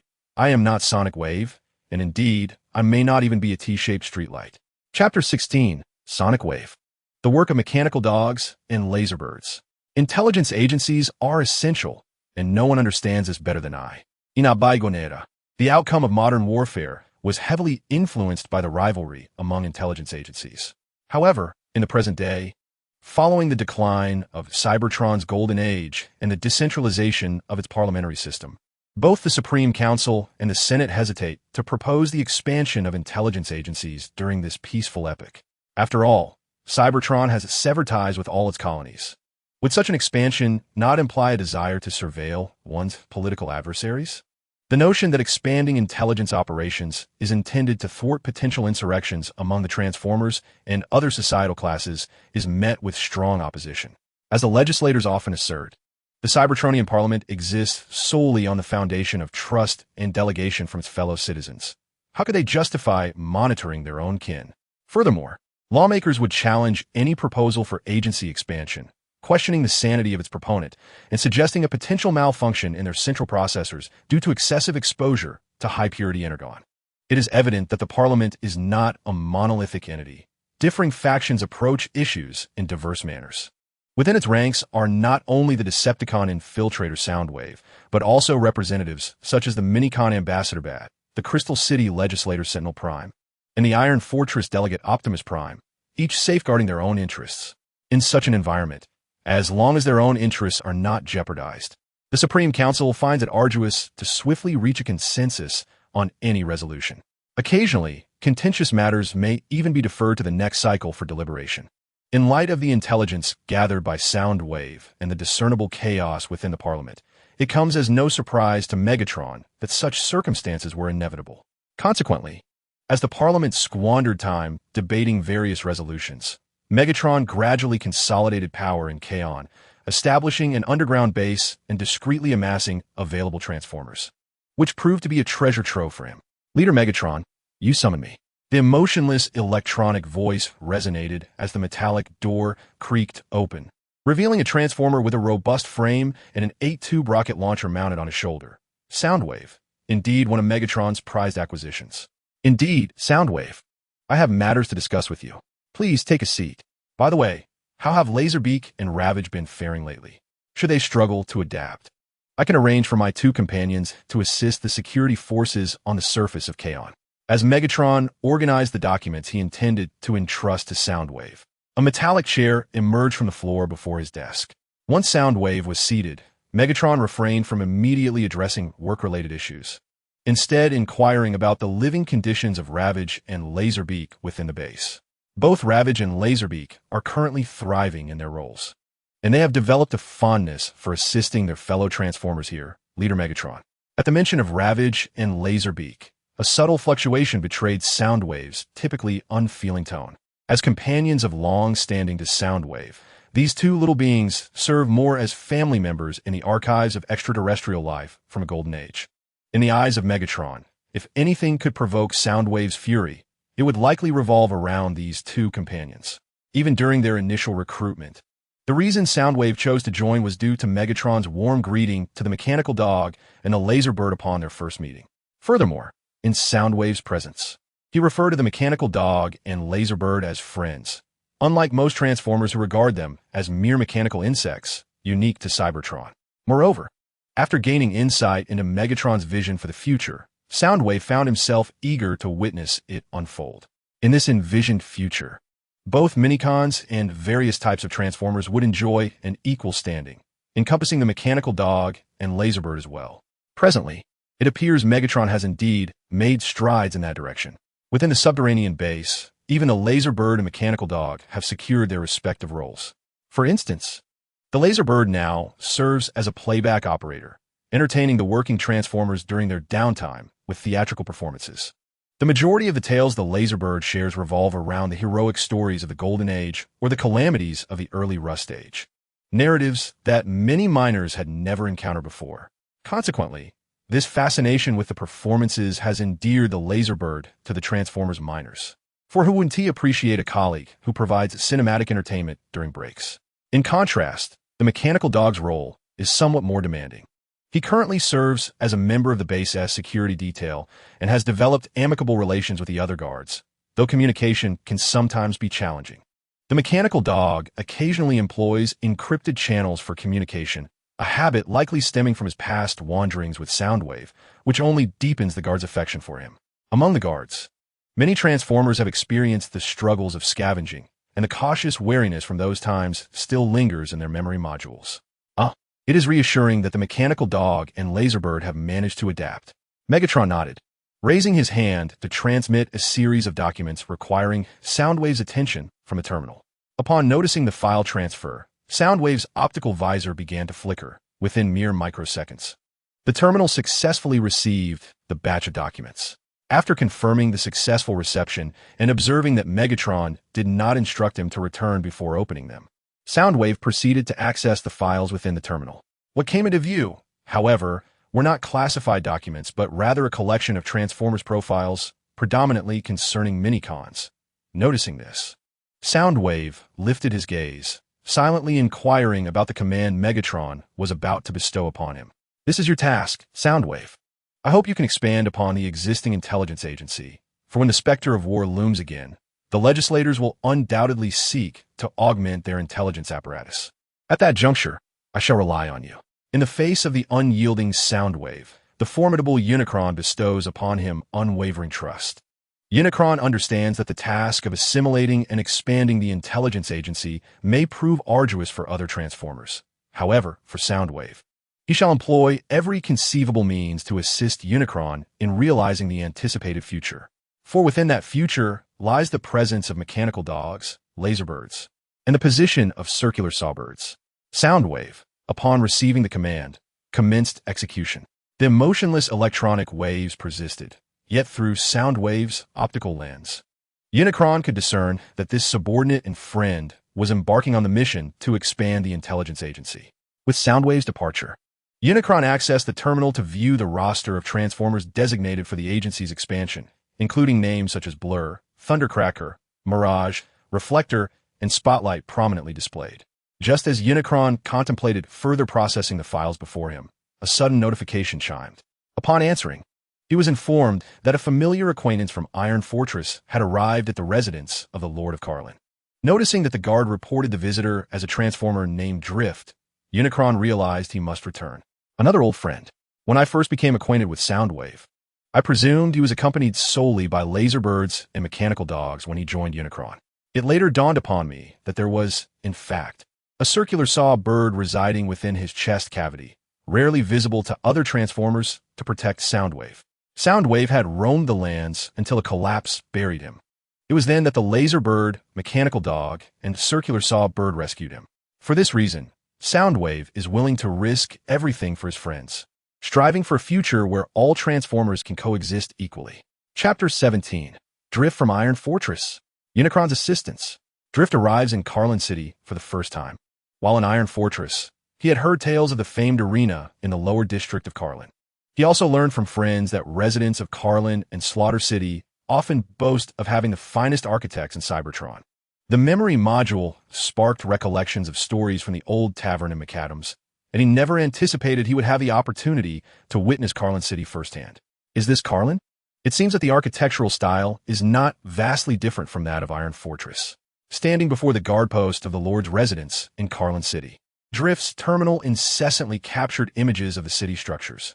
As a city that gazes across at Iron Fortress, the architects of Karlin evidently drew inspiration from Iron Fortress in their designs, infusing it with a hint of Karlin's unique flair. However, oftentimes, outsiders may inadvertently overlook the distinctive architectural style of Karlin and instead focus on the imitation derived from Iron Fortress. After all, Iron Fortress is renowned not only as the capital city of Cybertron, but also for its numerous relics from the Golden Age. In stark contrast, Kaon is left with little more than a coliseum and a handful of exceptional architects. While Drift was admiring the surrounding architecture, he suddenly felt the ground tremble beneath him. Observing this, he paused his filming and turned his gaze around, only to catch sight of a convoy racing towards him in the distance. On the runway leading to the Lord's Manor, a fleet of Cybertronian all-terrain vehicles, adorned with the unique livery of the security forces, sped forth. At the heart of this convoy was a massive red and silver heavy armored road train, which, compared to the other all-terrain vehicles, was not only larger, but also more captivating to the Transformers present. It has arrived. Upon seeing the approaching convoy, Drift realized that the one he had been waiting for had finally come. He stowed away his terminal and stood quietly in place, awaiting its arrival. As anticipated, the speeding convoy came to a swift halt just before reaching him, and the vehicles transformed mid-journey. Ultimately, just a few bio-units away from drift, the transformation was completed. Among this convoy, the most notable was the heavy armored road train, which had transformed into the formidable Nemesis Prime. Under the protection of the security forces, Nemesis Prime appeared even more imposing, his fiery red chassis capturing Drift's optical attention. Long time no see. How have you been, Drift, during these cycles in Iron Fortress? Stepping out from the security detail, Nemesis Prime approached Drift, who stood a head shorter, and inquired about the young Transformer he had once aided in Iron Fortress. Back then, during his time in Iron Fortress, Nemesis Prime had fortuitously rescued Drift and his friend Wheeljack from the clutches of the Iron Fortress enforcers. He vividly remembered the events of that day, as he was en route to another city to deliver a speech. He noticed a group of Iron Fortress enforcers violently attacking several battered Transformers in the street. Out of curiosity regarding their brutal actions, Nemesis Prime had questioned the enforcers, only to learn that Drift and Wheeljack, along with other non-citizens of Iron Fortress, had pilfered energy blocks from a supply store. Committing theft in such a sacred city was undoubtedly a slap in the face to the Iron Fortress enforcement team. Thus, after monitoring the situation with drones and formulating a plan, he initiated a capture operation targeting Drift, Wheeljack, and several other Transformers who had applied for citizenship in Iron Fortress. What followed was the violent arrest of Drift and Wheeljack by the Iron Fortress enforcers on that very street. Wheeljack, the others, and I are still active within various associations, and we are immensely grateful for your assistance back then. Although we have yet to succeed in our citizenship applications for Iron Fortress, our work has given us hope for survival. Amidst the drifting sounds of gratitude for the formidable Optimus Prime, what may have originally seemed a mere convenience was, for Drift and his companions, an act of life-saving significance. After all, according to the enforcement procedures of the Iron Fortress, once apprehended, the next step would entail detention for sentencing. Given Drift and his comrades' charge of energy theft, unless they secured bail, the likelihood of being consigned to the prison mines for labor was exceedingly high. Such a practice not only mitigates expenses related to minors, but also curtails the emergence of criminals. Thus, when apprehended, both Drift and Wheeljack, along with their fellow Transformers, were engulfed in considerable panic. Their pilfered quantities and the missing energy blocks from the supply store did not align, clearly indicating the possibility of fabrication. Fortunately, at the brink of despair, Optimus Prime chose to bail them out. Being intimately acquainted with the underbelly of the seemingly prosperous Iron Fortress, Optimus Prime was well aware of the city's concealed corruption. Consequently, upon concluding his speech, he immediately investigated the reported thefts from the energy supply store, as well as the living conditions of Drift and Wheeljack, non-citizens of Iron Fortress, along with their record from their original city. Upon discovering the commendable work evaluations bestowed upon Drift and Wheeljack by the Functional Committee in their homeland and their application for employment in Iron Fortress prior to their departure, Optimus Prime felt as though he were witnessing a scene reminiscent of youths venturing to the Grand City for work, albeit now transpiring in the actual realm of Cybertron. After securing the release of Drift and Wheeljack, Optimus Prime engaged in a friendly discourse with the Transformers, discussing various topics pertaining to other cities. Ultimately, he attended to minor refinements of Drift and Wheeljack's exterior and paintwork, facilitating their integration into various associations for employment. Before departing Iron Fortress for Kaon, he entrusted the command of Drift and his companions to Shockwave. However, as Drift journeyed to Kaon in search of his identity, could it be that something significant had transpired in Iron Fortress? Did Shockwave uncover something of utmost importance? Or was it that, under the customary operations of the Supreme Council of Iron Fortress, another Transformer had emerged who could be swayed? Optimus Prime remained uncertain, yet an instinct surged from the Allspark, suggesting that Shockwave's involvement with Drift might herald favorable news. I find it perplexing why my application for citizenship in Iron Fortress was unsuccessful. During my tenure at Ariel City, I was consistently commended by the Functional Committee, and even prior to my exile on the streets of Iron Fortress, I held no blemishes on my record. Yet, this did not suffice for my application for citizenship. Drift is a fool, and so am I. Perhaps it is our shared credulity in the deceitful proclamations of the Supreme Council that led us to forego our true choices. resulting in the gradual decline of glorious Cybertron following the end of the Rust Age. Chapter 18. The onset of the Cybertronian War. Counselor Shockwave has instructed me to convey that the representative from Crystal City, the esteemed Titan, has recently expressed significant dissatisfaction with the efficiency of the Supreme Council of Iron Fortress. Desiring to resign from his parliamentary position and return to Crystal City to manage his Dawn Society, Shockwave, during his discussions with Orion Pax, became aware of fluctuations within the communication network. To prevent the exposure of encrypted channels, their use was temporarily suspended, with plans to resume contact post-upgrade of encryption. The news from Drift was indeed unknown to Unicron's adversaries, considering that the intelligent structure of the Iron Fortress is currently overseen by Shockwave. However, it was unexpected that the mighty Omega Supreme could no longer tolerate the highest council's actions. With a degree of familiarity regarding Omega Supreme, Unicron's adversary recognized him as one of the most valiant Cybertronian warriors of the Golden Age, who, amidst the clamor for justice, safeguarded his kin. Yet, having witnessed the brutalities of war and the return of his comrades to the Allspark, Omega Supreme chose to relinquish his identity as a warrior. He instead opted to join the Dawn Society in Crystal City, becoming a member of this ancient order of guardians. At that time, none anticipated the abrupt conclusion of the Golden Age, nor did any Cybertronian foresee that with the end of the Rust Age, the Council would transform into their prison, confining them within the very planet that had nurtured them. In light of the dissatisfaction with the Iron Fortress Highest Council, the Dawn Society nominated Omega Supreme to succeed the previous representative of Crystal City, allowing him to become a member of the Highest Council to enact reforms and restore greatness to Cybertron. However, internal reform proved to be a formidable challenge. Even Unicron's adversary had not considered reforming the Highest Council from within, and Omega Supreme evidently failed in this endeavor. Based on the intelligence provided by Shockwave, it was clear that Omega Supreme sought to avoid further squandering his precious time within the Council. In response, Unicron's adversary could only commend the Highest Council for their actions, as long as they refrained from anti-Cybertronian conduct in future conflicts. The Dawn Society and Crystal City would at least not stand with the Iron Fortress Highest Council. Their patience with the Council had been utterly exhausted. Grateful for Drift's delivery of critical intelligence, Unicron's adversary urged him to replenish his energy at the Kaon Lord's estate and rest in the stasis chamber. The intelligence he brought could potentially forge new alliances in the war. After encouraging Drift, Unicron's adversary arranged for guards to escort him to the Energy Supply Center for replenishment.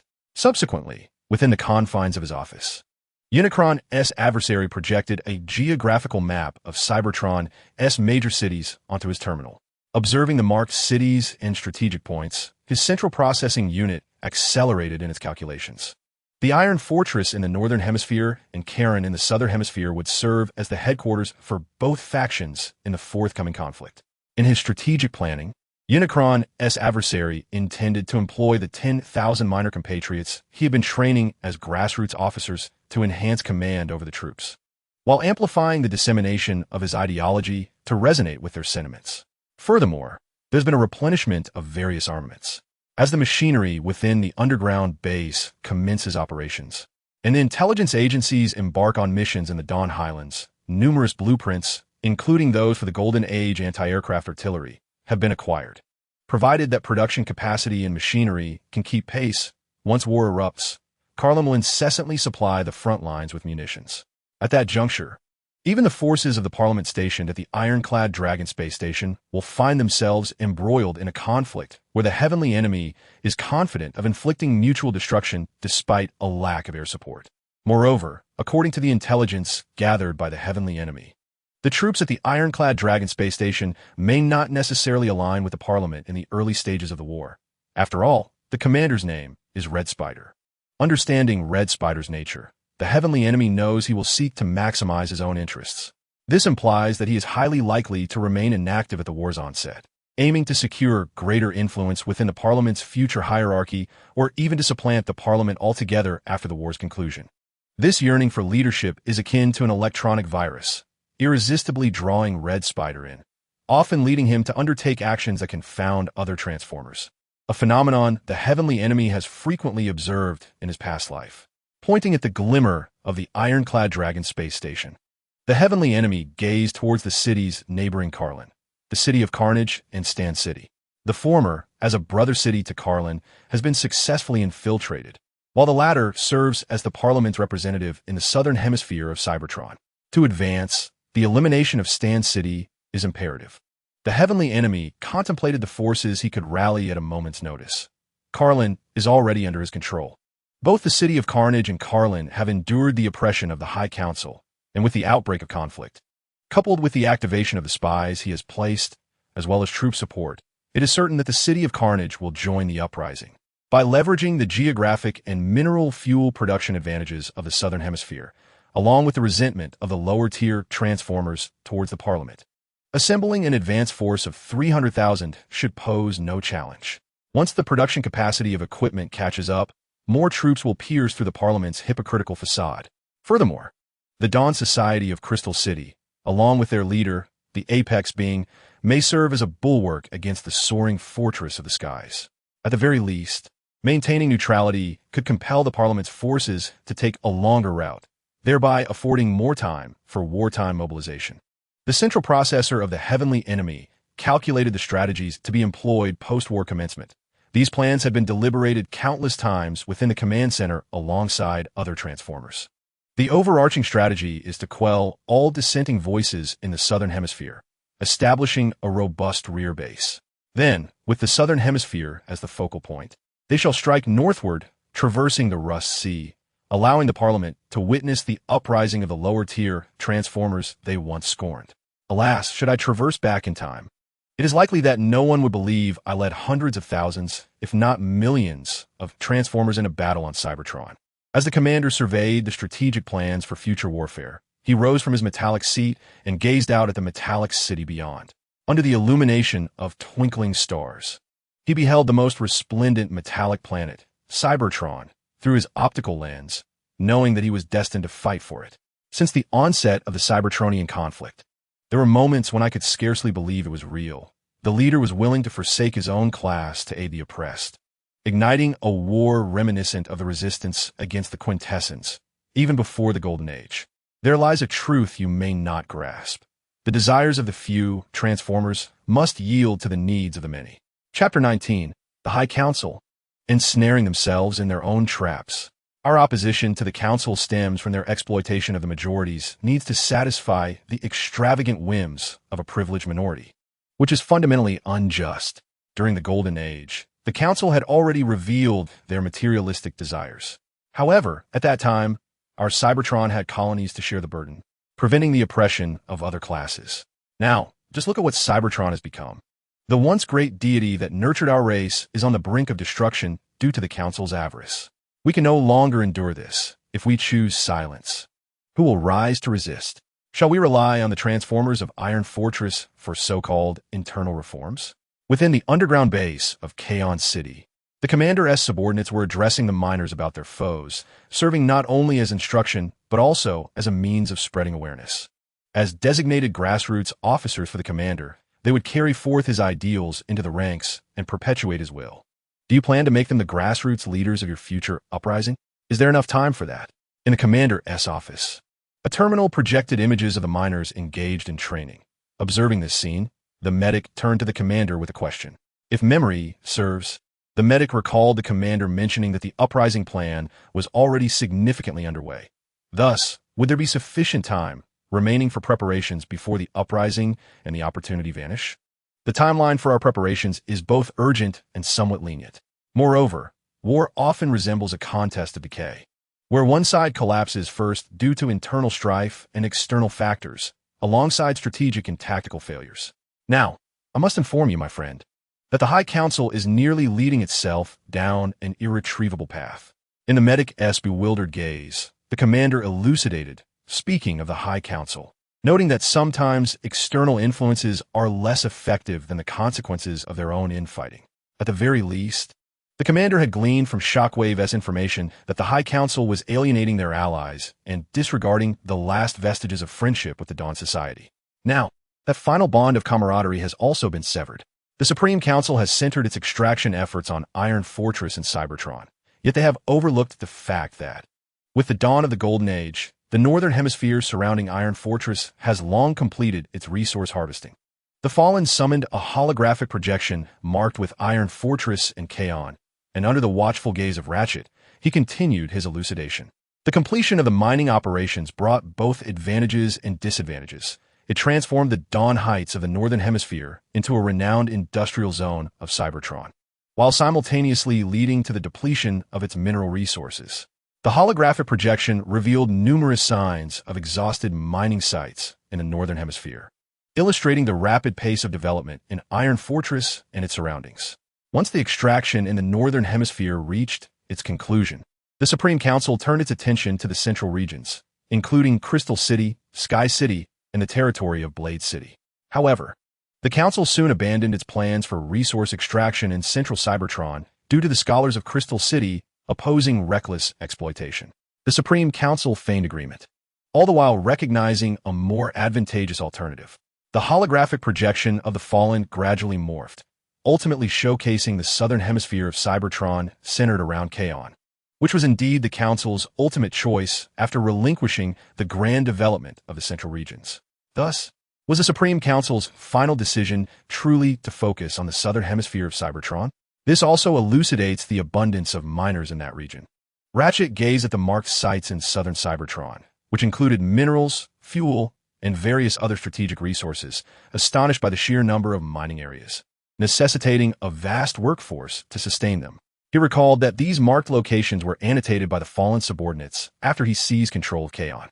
Ratchet couldn't help but glance back at the Fallen.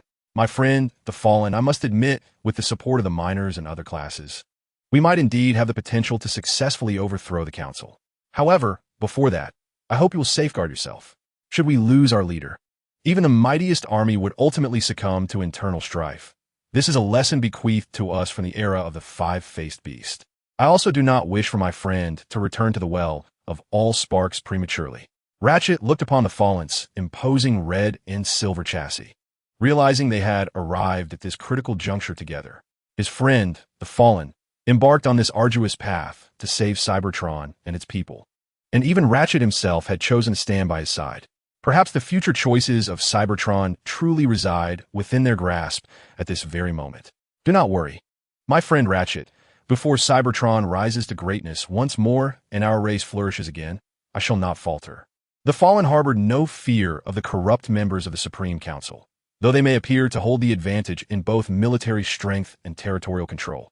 Such perceptions are mere illusions. As a former member of the political arena, the adversary is acutely aware of the sluggish pace of troop mobilization within the Parliament, reminiscent of a rusted transformer. Moreover, there exists the ever-looming threat of war from the neutral mini-transformers in the homeland of Mo, Yi Tiansheng, and the Crystal City of the Dawn Society, both of which harbor little affection for the Supreme Council. The airborne forces within the ironclad Dragon Space Station, under the command of the ambitious Red Spider, are notably unresponsive to directives, indicating that the Supreme Council is perilously laying traps for itself, fearful of self-destruction. It can be asserted that certain issues may remain concealed during peacetime, yet once war erupts, all problems will simultaneously surface. The adversary's objective is to ignite a fuse and, following the eruption of class-related conflicts, to promptly incite a wave of rebellion aimed at overthrowing the Parliament. Prior to ascending to the rank of a junior officer, I had always envisioned war as a venture led by a handful of valiant warriors guiding other Transformers. However, upon witnessing the strategic deployment maps prepared by Master Adversary, detailing the arrangements and offensive maneuvers of an impressive 300,000 soldiers, I was enlightened. This included not only reserve troops, but also various defensive and main forces. And I was fortunate enough to fight alongside Master Adversary. Each Transformer is born with significance. We are the continuance of the universal divine will. And as we return to the source of the Allspark, we shall entrust our insights to the universal deity. Chapter 20. Shockwave and Optimus Prime, the security within Iron Fortress remains as it has always been, amidst this era of stagnation for the Cybertronian race. Cities across Cybertron have long been in a state of status quo, with some even regressing. Iron Fortress, as the epicenter of this age, exists in a state of perfect stasis. Apart from non-Iron Fortress citizens, The residents who work and live in this city engage in their daily routines within each stellar cycle, a situation that permeates from the Supreme Council to the local security forces. Most citizens of Iron Fortress are quite content with this stagnant state. After all, this is the heart of Cybertron, and as citizens of this realm, they equally enjoy the conveniences it offers.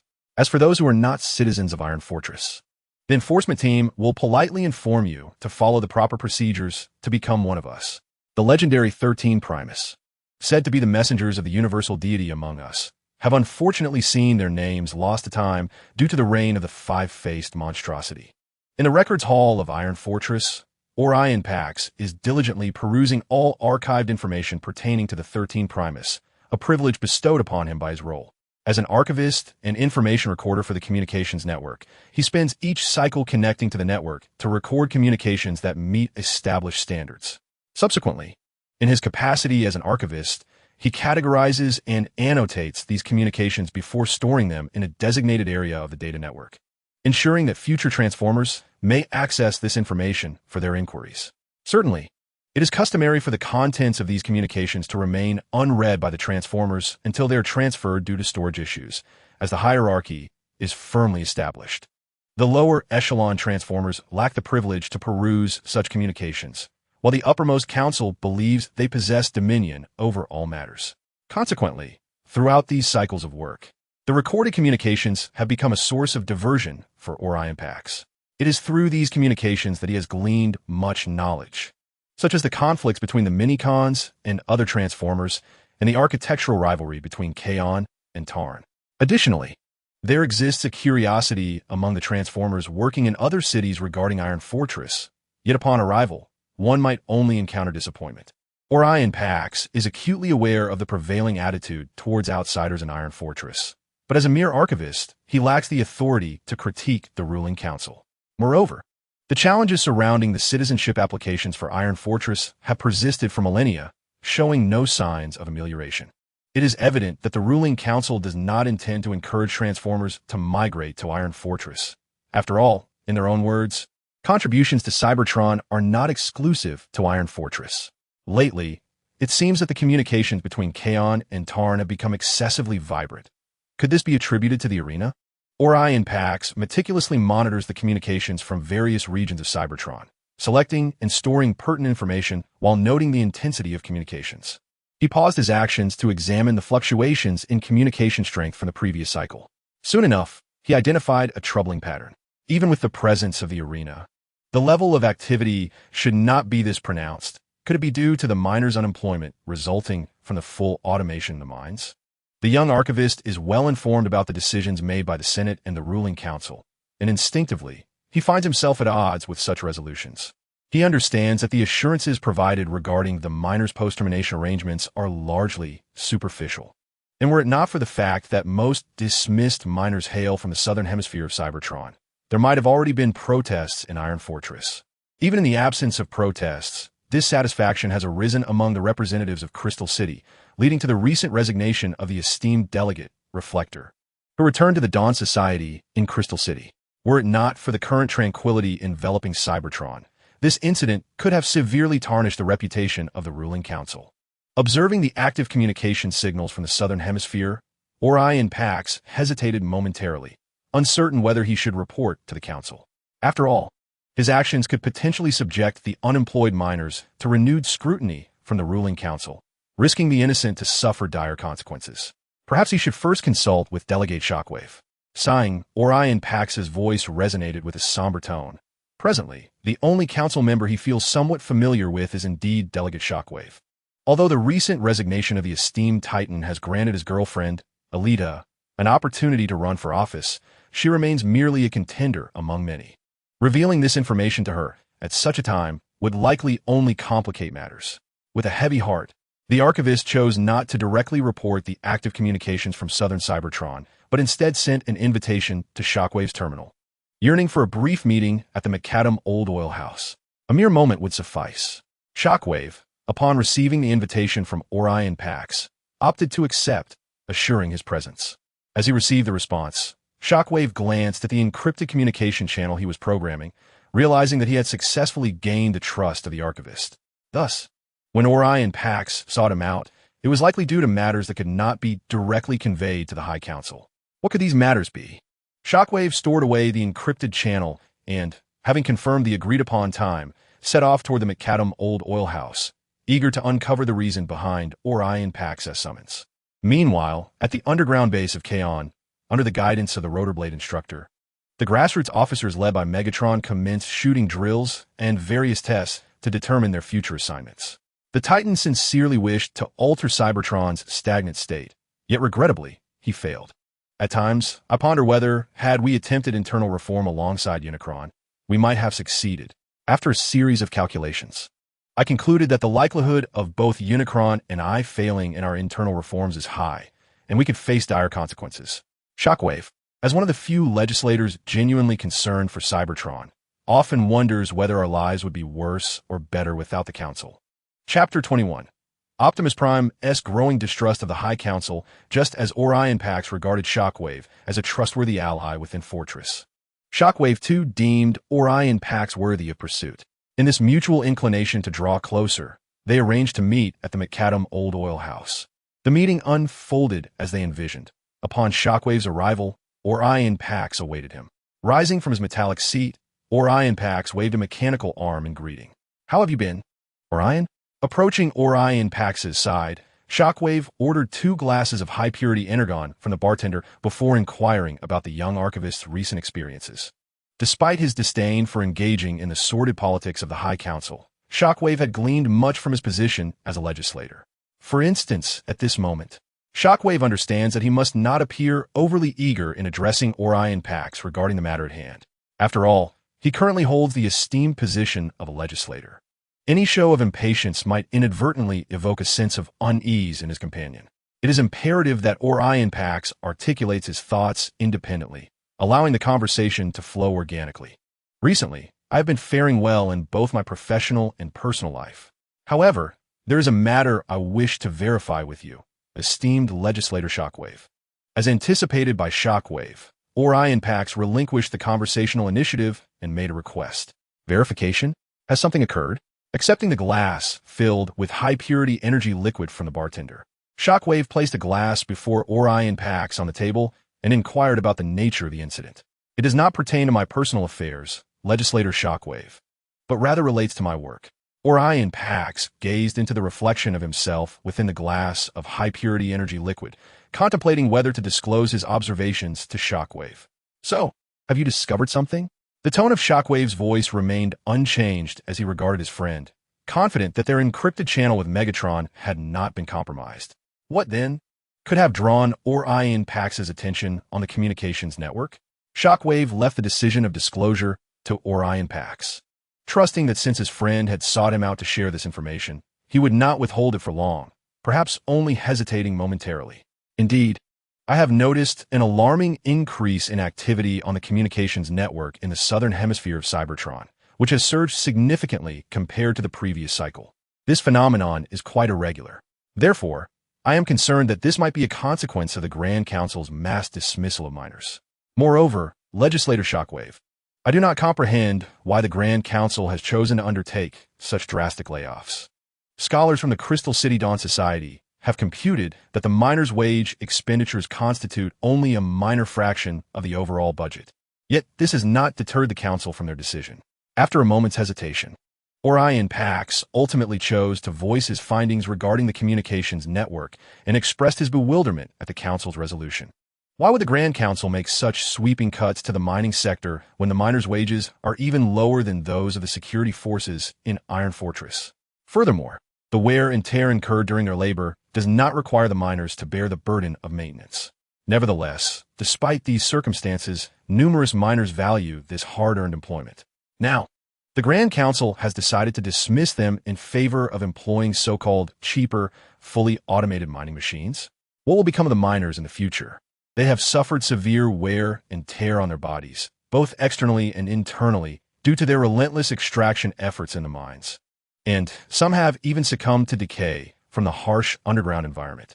It can be said that they have sacrificed everything for this occupation, save for the spark of life itself. Now, stripped of their jobs, they find themselves utterly destitute. Confronted with the information he gleaned from the communications network, Olean Pix found himself in a state of bewilderment. Consequently, he sought out the most just member of the Shockwave Parliament, sharing his thoughts and discoveries with him. Indeed, there were other members within the High Council, like myself, who disapproved of such matters, including the recently resigned leader of the Crystal City Dawn Society, the Titan. In fact, the Titan member relinquished his position for this very reason. At that time, we compiled extensive data and documentation in an attempt to persuade the other members of the High Council. Regrettably, we ultimately failed as they united for their own interests, and we were unable to thwart the resolution. The abandonment of the miners by the High Council, resulting in their job loss, evoked a complex array of emotions within Shockwave's central processing unit. On one hand, this abandonment alienated the working class they had once supported, inadvertently providing an excellent source of recruits and a reliable base for future uprisings. On the other hand, Shockwave was taken aback by the High Council's willingness to resort to coercion for the sake of profit, even driving out the Titan member from the Crystal City Dawn Society. Of course, for the other members of the High Council, the departure of the Titan member was inconsequential. After all, the number of seats in the council is fixed, though the representatives are not. The aspiration to become a member of the High Council and realize one's ambitions is a lofty pursuit, with many vying for such positions, including Olean Pix's girlfriend, Alita, who is also campaigning.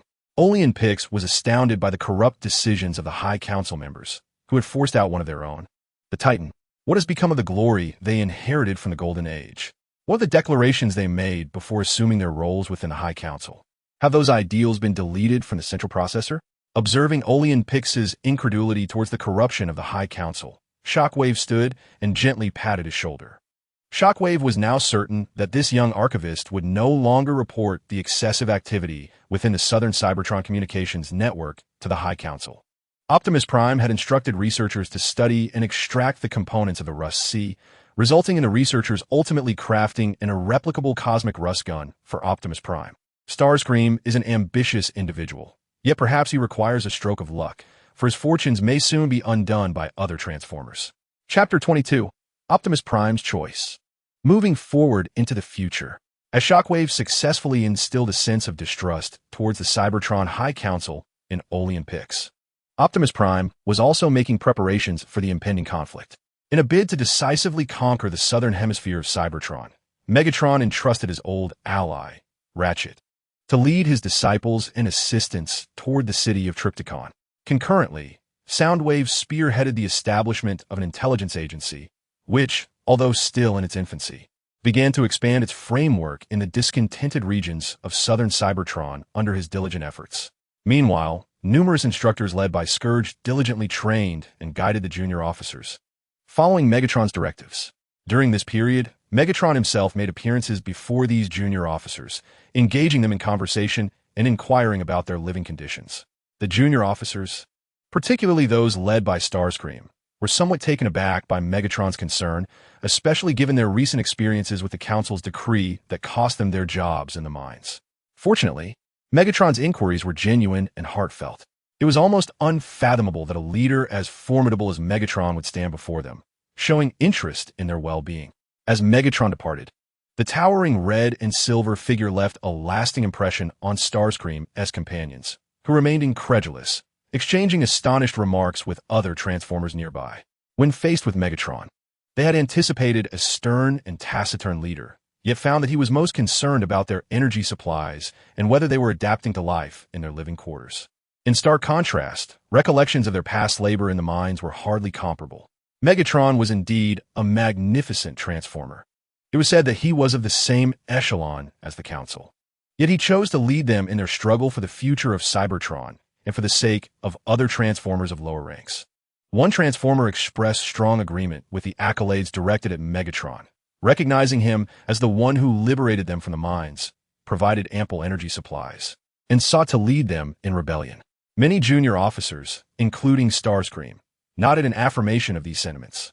Undoubtedly, without Megatron, they would either perish from energy deficiency or fall victim to the guns of the Senate Guard. The thought of the fate that awaited those forced back to the Allspark due to Council decisions was one they wished to avoid at all costs.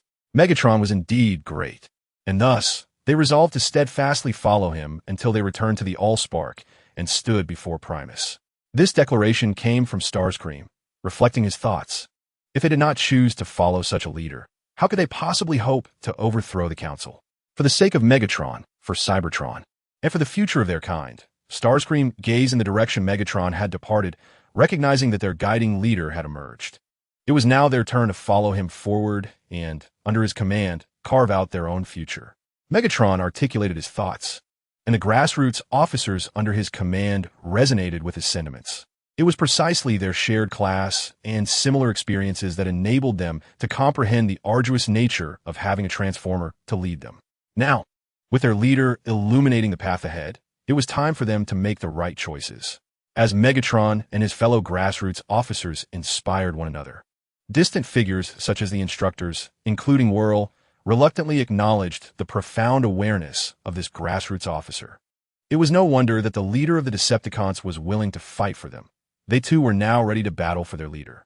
Upon returning to the underground base, the Decepticon leader resumed his duties in his publicly visible office, organizing the reclamation of mining zones and the rescue of gladiators following the uprising led by Kaon. As one of the most notorious illicit enterprises on Cybertron, the gladiators in the arenas often tore their opponents apart with the cold weapons provided by the organizers, thrilling the audience's central processors and emotional modules. Surviving countless cycles of brutal combat, these gladiators had honed exceptional fighting skills, leading the Decepticon leader to desire their incorporation into his ranks. After all, the profession of a gladiator was not chosen lightly, but rather a desperate necessity for many who had lost their livelihoods due to rampant corruption among the elite. Even Soundwave, the head of the intelligence department under the Decepticon leader, had nearly succumbed to the allure of the gladiatorial arenas. Had it not been for the Decepticon leader's intervention to recruit Soundwave, he might have become a champion in the arena, given his remarkable combat prowess. Yet, there are no what-ifs in life. Having made their decision, they resolved to forge ahead. At least, this was the belief of the Decepticon leader, and he was indeed acting upon it. The High Council, the very embodiment of the forsaken class you have cast aside, is poised to shatter your hypocritical peace. The Decepticon leader gazed down upon Kaon City, where nearly 10,000 grassroots officers, save for the last group still engaged in training and instructional tasks, had commenced preparations for war in the southern hemisphere of Cybertron. They would follow in the footsteps of their leader, intent on delivering a crushing blow to the dignity of the High Council's elitists.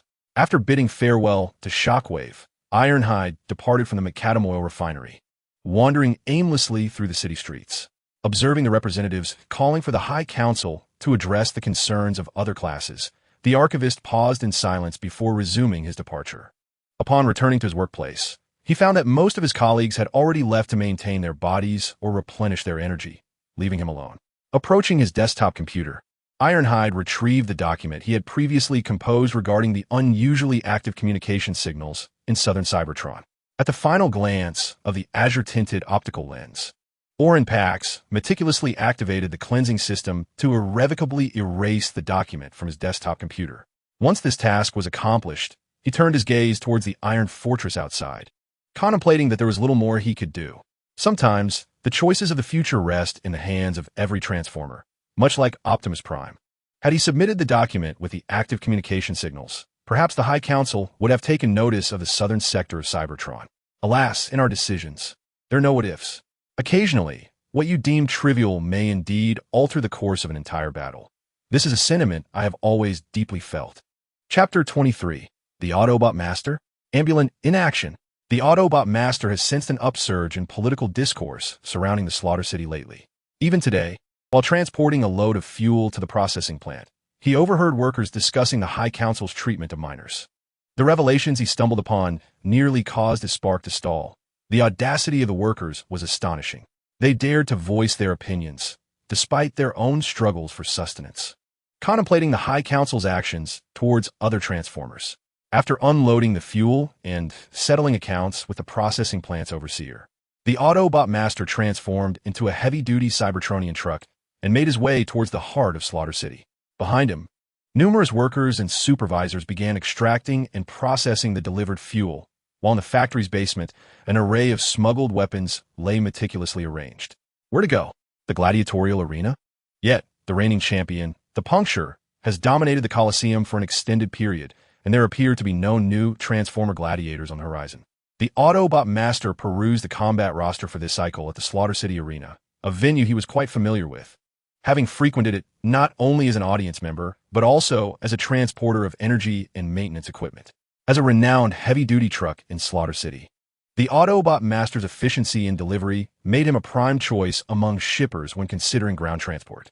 Correspondingly, he has never disappointed his clients, consistently delivering within the stipulated time frame. However, despite such commendations, his business has begun to wane due to the High Council's recent policies. The adoption of fully automated mining machines in the mines has rendered miners jobless. Consequently, the Autobot Master has lost his role in delivering energy blocks to the miners. After all, with the mines employing fully automated machinery, there is no longer a need to procure energy supplies for the laid-off miners. Oh, Primus, why not send the High Council back to the matrix of leadership? As the Autobot Master, in his transformed Cybertronian heavy truck form, traversed the streets of Slaughter City, he couldn't help but mutter a few words about the High Council upon witnessing the multitude of unemployed miners seated along the roadside. Concerning the disarray wrought by the High Council, the Master of the Cars is profoundly curious about their intended resolution. Surely, they cannot allow such a multitude of unemployed miners on Cybertron to return to the Allspark due to energy shortages. If that were the case, how would the High Council differ from the quintessence of the past? As the Master of the Cars contemplated this within his central processor, he successfully arrived at his destination, the arena located in the underbelly of the City of Carnage. This arena is rectangular, with its precise dimensions yet to be disclosed. Some architects even claim it could accommodate all the inhabitants of Carnage. However, the Master of the Cars remains skeptical, for the populace of a city consists not only of its visible citizens, but also of those unrecognized who are part of its fabric. Upon his arrival, he presented the recently acquired ticket to the guards who safeguarded the arena, subsequently entering at a measured pace under their scrutinous gaze. As he advanced towards the arena, the roaring cheers of the crowd surged like a tidal wave into his auditory receptors. Accustomed to such fervent applause, the Master of the Cars proceeded through the audience's passageway. The arena appeared unchanged, seemingly impervious to the passage of countless cycles. Observing the familiar surroundings, he casually selected a vantage point to witness the fierce clash between two Transformers wielding melee weapons. The combatants fought upon a battleground composed of crushed stone, remnants left from the processing of refuse in the foundry, the metal content of which was so meager that it served little purpose beyond the construction of this aesthetically unpleasing arena. Scattered around the periphery were numerous remnants of Transformers, the corpses of those who had failed in previous duels during this cycle. From his vantage point, the Master of the Cars could even discern the glowing energy liquid igniting amidst the accumulated wreckage, likely a result of explosive impacts from projectile weaponry. Moreover, the arena was littered with unprocessed refuse. Materials that were once harmful to silicon-based life forms now provided endless opportunities for ambushes and sneak attacks. In this arena, gladiators must master their combat techniques and the art of camouflage against the environment to survive and triumph, avoiding the fate of returning to the Allspark. Monotonous as ever, the gladiators of Carnage remain unchanged. Standing in the audience, the Master of the Cars found little interest in the combatants. As a native citizen of Carnage, he had witnessed countless battles over hundreds, if not thousands, of cycles, rendering the once thrilling arena rather tedious to him now. Yet, there were still Transformers within the arena capable of piquing his interest, such as the latest intelligence he had received. The renowned underground medic, Ratchet, accompanied by his apprentice, had once again arrived in Carnage. The Master of Automobiles is quite familiar with ambulances and the art of swaying. In the past, he had successfully handled several shipments of maintenance tools from Kaon to the ambulance, earning a tidy profit in the process. Thus, he now seeks an opportunity to engage in further transactions with the ambulance, for one cannot simply subsist on idle resources. Energy cores do not replicate themselves. While the Master of Automobiles contemplates reciprocal trade with the ambulance, the latter has begun to reconnect with the gladiators of the Arena of Carnage. Alas, the wear and tear on their frames is exceedingly severe. Under the watchful eyes of the arena guards, the ambulance tends to the external damage on the gladiators' bodies while deploying medical drones to inspect for internal vulnerabilities. However, the more thorough the examination, the greater the number of internal injuries revealed. The ambulance realizes that it requires a repair station and specialized medical tools to mend the internal damage. I need a repair station and proper tools. Otherwise, they may not endure long in the arena before succumbing to internal damage and returning to the source of flames. After restoring the exterior of one gladiator, the ambulance turned to the arena's administrator and articulated its request. Very well, we shall do our utmost to accommodate you. But we lack specialized repair tools.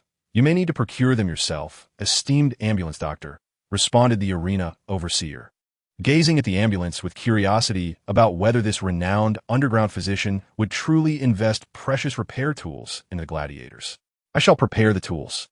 Do not forget to ensure the repair station is ready, the ambulance replied, anticipating this very response. After all, who would suspect that among the repair tools lay lethal weapons? Once they are smuggled in, when the enemies of the sky rise in rebellion, they can liberate all the gladiators. In that moment, the arena of carnage shall be breached from within. You have built your joy upon our suffering, viewing us as mechanical insects that consume your energy cores, considering us worthless and merely expendable tools. If that is your perspective, then brace yourselves for the taste of our iron fists, esteemed High Council. To restore Cybertron to its former glory requires not only my efforts, but yours as well. We are the same race. Only through unity can we hope to resurrect Cybertron and revive the Transformers as a species. Chapter 24. The Pre-War Speech.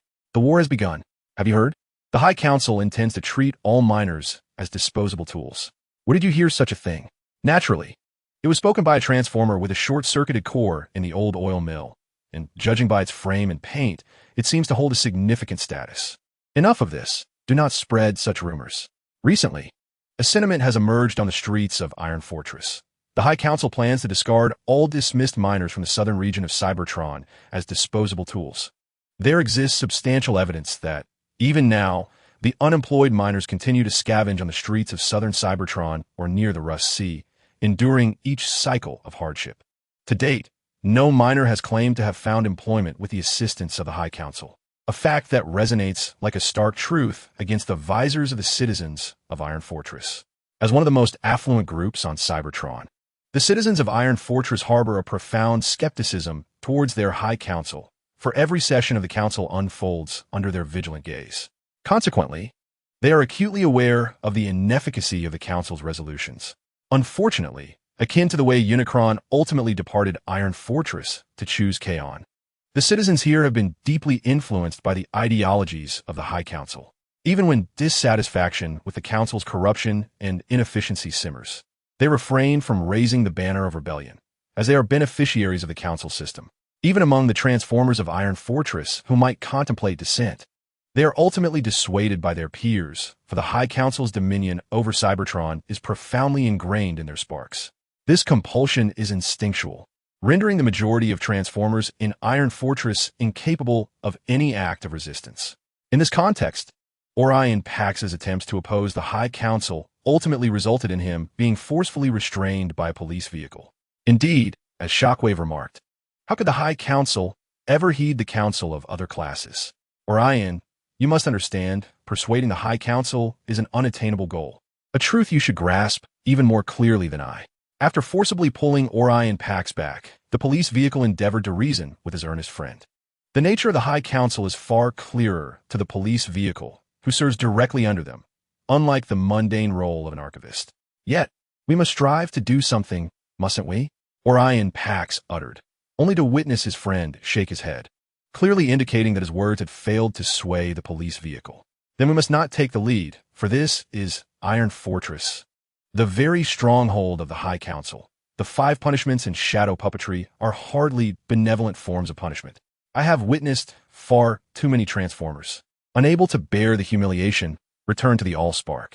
The police vehicle, genuinely concerned for his friend ensconced in an ivory tower, wished to shield him from experiencing the corruption and complexities of the High Council, especially since even the Apex Senator had been driven back to Crystal City in frustration. Moreover, after the Apex Senator's departure, the High Council persisted in their ways, showing no inclination for change. Alas, are we then destined to merely observe? Orion Pax gazed toward the High Council, yearning to charge forth if given the chance. For now, he resolved to wait. believing that there would be Transformers who could no longer tolerate the High Council's reign. As the police vehicles spoke, they pondered the gravity of the situation. Should the Transformers remain absent, they would undoubtedly refrain from stepping forward, for the consequences of justice are no trivial matter.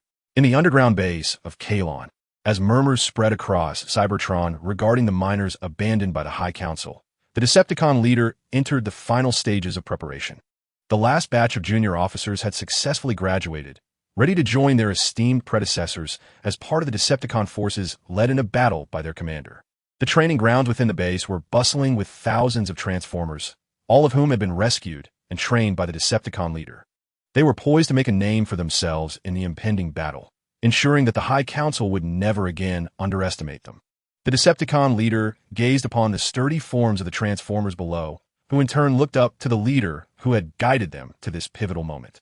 Amidst the support of thousands, the Decepticon leader commenced his final speech before the civil conflict. As the platform slowly ascended, the leader's imposing figure came into view within the optical lenses of every Transformer present, accompanied by an unwavering resolve. "Comrades, heed my words. Time is of the essence. Before us lies the final spark of resistance for our race and civilization as the Rust Age draws to a close, alongside our brethren on the surface of Cybertron. Forsaken by the High Council, our race once commanded entire star systems. Our future once gleamed with promise. Yet through the arrogance and corruption of the High Council, they have betrayed our past, and, in doing so, have led our race and Cybertron to the brink of annihilation. The High Council, which ought to have been the bond uniting us, has instead forged an insurmountable divide. Under their decrees, the hope for our future has morphed into a mere illusion. Now, we must cast aside this deceit and our subservience, relegating the High Council and their machinations to the annals of history. For we fight for a shared belief, firmly convinced that our lineage shall not meet its end, that we Transformers can unite under this common faith, and that we can forge a great and prosperous civilization. In battle, let us trust one another and consolidate our will. Let Cybertron and our race be immortalized. Let us be forever remembered." As the Decepticon leader raised his energon blade, the arena erupted into an unprecedented wave of fervent cheers, with all Transformers chanting the names of their leader, Cybertron, and Primus. Just as the Decepticon leader had proclaimed, they fought for one another, for their race, and for Cybertron, destined to be eternally remembered. Such is the essence of leadership. Among his comrades, Megatron, too, raised his voice in fervor. No longer was he the simple miner who rejoiced at the discovery of a mere ore. He would be among the first to step onto the battlefield, fighting alongside the Decepticon leader. For Cybertron, for our race, for the Decepticon leader, the war has commenced. I am the first to rush to the battlefield, fighting for my compatriots in Cybertron, and equally for my esteemed commander, Unicron. Chapter 25, Transform. Attack. Stark City, as a neighbor to Kaon City, had received authorization from the High Council during a particular assembly to construct its own garrison fortifications, allowing for the resting of troops that would guard Stark City. However, during this stellar cycle, unforeseen developments arose within the Stark Fortress. The guard troops stationed there predominantly comprised local inhabitants, as residents from the northern regions of Cybertron would not enlist in the southern territories. Consequently, when rumors began to circulate, the morale of the stationed forces wavered significantly. As local Transformers, they possessed knowledge far exceeding that of the inhabitants from the Iron Fortress in the northern regions. After all, the residents of Iron Fortress primarily relied on communication networks for their information, whereas the garrison in Stark had witnessed events firsthand. Thus, the fighting spirit among the defenders within Stark Fortress was notably low, compared to their commanding officers hailing from Iron Fortress. The ordinary Transformers' soldiers exhibited a more apathetic attitude towards their duties. Opportunities for ascending the ranks were obstructed. In a large city like Stark, the likelihood of minor uprisings was virtually non-existent. At most, miners would protest, rendering military intervention unnecessary. Many soldiers speculated that the reason behind the continuous maintenance of troops was to bolster funding requests to the High Council. A clear indication of this was the persistent underpopulation within their ranks, suggesting the reality of soldiers receiving pay without active duty. Yet, even receiving pay without duties bore little relevance to the grassroots soldiers, who considered it fortunate merely to avoid voluntary retirement. As for aspirations for more, that would likely require a catastrophic event to materialize. Nevertheless, despite their indifference, numerous Transformers within Stark Fortress had taken note of the peculiar circumstances in Stark City. Since being endowed with sparks by Primus, they had never before witnessed such a significant number of unemployed miners. Not only did they congregate on the streets of Stark City, but even in front of the administrative building of the governor, crowds of unemployed miners protested, demanding employment opportunities. It was rumored that even Kaon City, Stark's neighboring entity, had become aware of the situation, prompting Governor Unicron to personally arrive, seeking to hire a contingent of unemployed miners. In response, the governor of Stark City welcomed this initiative and instructed the garrison within Stark Fortress not to impede the procession of Governor Unicron. This order naturally reached the lower-ranking soldiers. The soldiers within Stark Fortress did not possess extensive knowledge regarding Governor Unicron. They merely understood him to be a firm leader who frequently commanded the Kaon Guard and his own troops to combat lawlessness within the territory. It was said that the intensity of Unicron's crackdowns had even forced the elder Decimus to seek refuge in Kaon due to involvement in various cases. However, these matters have little relevance to the ordinary soldiers. At most, they serve as trivial anecdotes during idle chatter while the soldiers stand guard. As they engage in casual conversation, a convoy is making its way from Karun City towards Stan City, with the centerpiece being the formidable armored road train known as the Overlord, the sovereign of Karun City. While the Overlord's convoy advances towards Stan City, other Transformers loyal to him infiltrate the urban landscape in batches. They blend in among the unemployed Transformer miners, even deliberately adding superficial scratches to their exteriors to appear weathered. Among them is Megatron, who, having been rescued from the mines by the Overlord himself, harbors boundless gratitude towards him. Furthermore, Megatron steadfastly supports the Overlord's ambition to restore the glory of Cybertron. Many miners saved by the Overlord understand that this may be their last chance to rise against oppression and return to the well of all sparks to meet Primus. Should they fail this time, they may never again confront the High Council or their own class. "Commander, will you join us?" Megatron inquired, scrutinizing the connection of his weapon units while observing the seated figure of the commander, Grinder. At that moment, Grinder had also camouflaged his exterior and even imitated the appearance of Rust. "Indeed, be cautious. This time we are transforming training experience into real combat."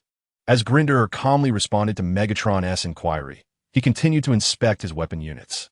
It was Grinder who had requested to join the mission to Stan City, unable to accept the notion of remaining behind merely as an instructor without the opportunity for vengeance against the High Council. After fruitless attempts to dissuade Grinder, the Overlord consented to his request to enter the battlefield. This explains why Megatron was surprised to see his mentor among the combat squad. As they gazed upon the Cybertronian vehicles passing through the streets of Stan City and the numerous unemployed miners seated at the edges, Megatron silently raised his gaze toward the governor's building, guarded by the security forces. This would soon become the target of their operation. To Megatron's knowledge, other squads had also infiltrated Stan City in varying guises, whether as construction workers or under different pretenses. Each Transformer squad had been assigned distinct objectives, awaiting the Overlord's command to spring into action. The stronghold of Stan City, it is said, has been entrusted to the Overlord's most elite guard, who will lead the assault on the Stan Fortress. As the stars twinkle above Stan City during Cybertron's rotation, Megatron and Grinder's team has successfully arrived at their designated location. Similarly, other teams relayed signals confirming their arrival back to the command center, as all the Transformer squads awaited with bated breath. Adjusting the weaponry concealed within their arms and the status of their various modules, the convoy led by the Decepticon also successfully breached the borders of Stan City. Gazing at the nearby Stan City and its fortified defenses, a report from the command staff came through to the Decepticons' communication channel. "Leader of the Decepticons, we have successfully entered Stan City. Shall we contact the squads to prepare for action?"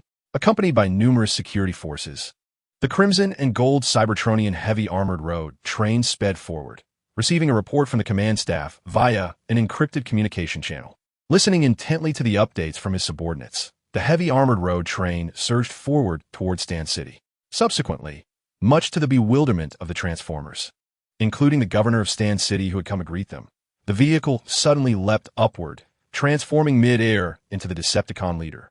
"Transform! Attack!" At that moment, All waiting squads within Stand City received their leader's command and commenced their forceful takeover of the city. Rebellion? Insurrection? A group incapable of assembling an aerial force dared to call themselves Autobots, perfectly befitting their nature. Kamikaze Team, combined into Calculating King. Chapter 26. The operation commences. Megatron. Steel Cable. Soundwave. Who are you? Don't move. At the instant the Decepticons' order was issued, soldiers across the board sprang into action, with Megatron's squad directly revealing their weapons to control the guards as they stormed into the governor's building. After swiftly incapacitating a guard who dared to resist, Megatron unleashed the pulse cannon mounted on his arm, shattering the surveillance apparatus of the governor's office. Immediately following this, the squad members surged inside, with the spinning blade mechanical claw tearing through the metallic doors to block the entrance and prevent any transformers from escaping. Other squad members acted swiftly as well, deploying signal jamming devices while some transformers armed with pulse guns ascended towards the upper levels of the governor's building. Among them, Megatron followed suit, aiming for the building's apex. Their mission was to seize control of the administrative personnel within the governor's building and to acquire the data stored therein. Along the way, Megatron noted the disparity between the weaponry of the guards and their own. The few guards that emerged to obstruct their path wielded arms that paled in comparison to the pulse guns they had trained with. Spinblade, are their weapons too feeble? After obliterating a metallic wall and burying the obstructing guards beneath the debris, Megatron inquired, somewhat perplexed, to his squad leader, Spinblade. Noticing the guards attempting to intercept them, he found that their weapons had failed to penetrate the phase displacement devices they carried. In fact, the potency of the guards' arms compared to theirs was akin to the non-lethal firearms wielded by the alien offspring chronicled in the legendary Golden Age. It was precisely upon realizing that the guards' weapons could not even penetrate the phase shift device that Megatron's central processor was suddenly flooded with a sense of unreality. By Primus, this was utterly absurd. Megatron had originally anticipated that the assault on the governor's building would be a formidable siege. However, as the governor's building, including the offices of all the officials, fell under control, the blade-wielding unit advanced to extract information from the computers. Observing the captives, Megatron glanced at the pulse cannon on his arm and then at the energy chain hammer within his weapon unit. He had envisioned an exhilarating close-quarters battle akin to that of a gladiatorial arena. Once the situation was under control, he reminded his companions not to forget to excavate the guards buried beneath the rubble. Gazing at the clearly subdued governor's building, Megatron cautioned his comrades. Although they were temporarily at odds with the guards from the previous battle, one could never know if that guard might join their ranks in the future. Once our leader takes over Stand City, we shall unearth that guard. For now, our priority is to secure the governor's building. In response to Megatron's reminder, a fellow insurgent noted that the invasion had completely shut down the security systems within the governor's building, deploying drones brought from Kaon for surveillance. Indeed, Megatron nodded. Now we await the actions of the other task forces. Meanwhile, at the Stand City Security Bureau, chaos reigned. Bang! Bang! Take them down. How dare you attack, Ugh? The armory was locked, the password input incorrect. This was a premeditated assault, in stark contrast to the calm takeover of the governor's building. The security bureau responsible for the city's safety was in disarray. Inside the bureau, gunfire erupted everywhere. Due to the armory's inaccessibility, the police department's transformers, armed only with small-caliber weapons, could hardly contend with the insurgents wielding heavy firepower. Even their chief was caught off guard, sent flying by a single heat rocket. The deputy chief fared no better. While attempting to access the armory, he was turned into Swiss cheese by the insurgents' heavy machine guns. The only reason a decisive victory had not yet been achieved was the insurgents' reluctance to eradicate their foes completely, wishing to avoid leaving a negative impression on the Transformers living in Cybertron. Otherwise, the unarmed police would have been reduced to mere scrap metal long ago. I'm stronger than all of you. As long as I stand, victory is impossible for you. Cable, shouldering an empty rocket launcher and wielding a heavy photon gun, stood at the forefront of the assault team, relentlessly firing upon any foe daring to retaliate. As the leader of the Knights of Primus, also known as the Knights of the Primordial Supreme, Cable had been dispatched by the ancient sage Order to assist in the battle against the Sky Enemy. Benefiting from Cable's imposing physique, the task of seizing the Stand City Security Bureau was entrusted to his assault team. The reality has indeed proven that Steel Cable has not disappointed his expectations. As the leader of the Prime Knights, Steel Cable excels equally in combat and in leading his squad. He can wield a heavy machine gun while carrying a rocket launcher, achieving an impressive accuracy that surpasses that of his fellow Transformers. Witness the formidable prowess of the Prime Knights. Halt! Cease fire. We are willing to surrender. Please stop. The heavy photon machine gun swept across, and the police officers, suppressed, dared not retaliate. A sound reminiscent of fearful screams emanated from their cover as Steel Cable gradually ceased firing, with Steel Cable and his assault team halting their onslaught. The remaining officers emerged from their positions. We are willing to lay down our arms and request assurance for the safety of our bodies and sparks. I, Steel Cable. Never intimidate the weak. Upon receiving Steel Cable's seemingly non-committal response, the officers disarmed themselves and surrendered their weapons. Thus, aside from the director and deputy director, who were eliminated, and the officers who were hit during the exchange, the remaining officers and security personnel fell under the control of Steel Cable's assault team. Signal sent. I, Steel Cable, have successfully taken the Security Bureau. Yes, Captain Steel Cable. Gazing at the wreckage of the Security Bureau, Steel Cable set down the rocket launcher, leaving the rest to the leader chosen by the ancient sages. Optimus Prime. In the midst of the successes of Megatron and Steel Cable's squad, the intelligence officer Soundwave, leading a team of spies, also successfully infiltrated the stalwart fortress with the assistance of insiders. Similarly, the main force from Kaon City, following Optimus Prime's operation, secured the capture of the stalwart city governor and escorted Optimus Prime towards the stalwart fortress. The operation commenced with the tumultuous Laserbeak initiating action. The objective, to disable the defense systems of the stalwart fortress and coordinate with the advancing troops. Upon successfully infiltrating the fortress and receiving intelligence that the main force was approaching, Soundwave initiated his operation, ejecting 3 tapes from his chest compartment. The mission was underway. Those tapes from Soundwave's superior were indeed formidable. My brothers and I found ourselves outmatched. It is said that the Prime Knights, to which Steel Cable belongs, were established as a mimicry of the Cybertronian Knights from the era of the Five-Faced Beast. And Optimus Prime has been regarded by the ancient sages as a future leader, which is why Steel Cable and his comrades joined our conflict from the outset. Chapter 27. Transformers Blockade. Optimus Prime is attacking. The governor of Stalwart City, who came to greet Optimus Prime, found himself captured and could not comprehend the rationale behind Optimus's actions. What do you intend to accomplish, Optimus Prime? Forcibly detaining the governor is rebellion. The High Council will not permit such actions. Bound and locked in vehicle mode, the governor of Stalwart City questioned Optimus Prime, who commanded the assault on the fortress. His central processing unit could not fathom why Optimus Prime dared to commit such a grave act of insurrection. The Supreme Council not only governs the industrially advanced northern region of Cybertron, but has also established the Iron Dragon space station in the cosmos for the deployment of its air force.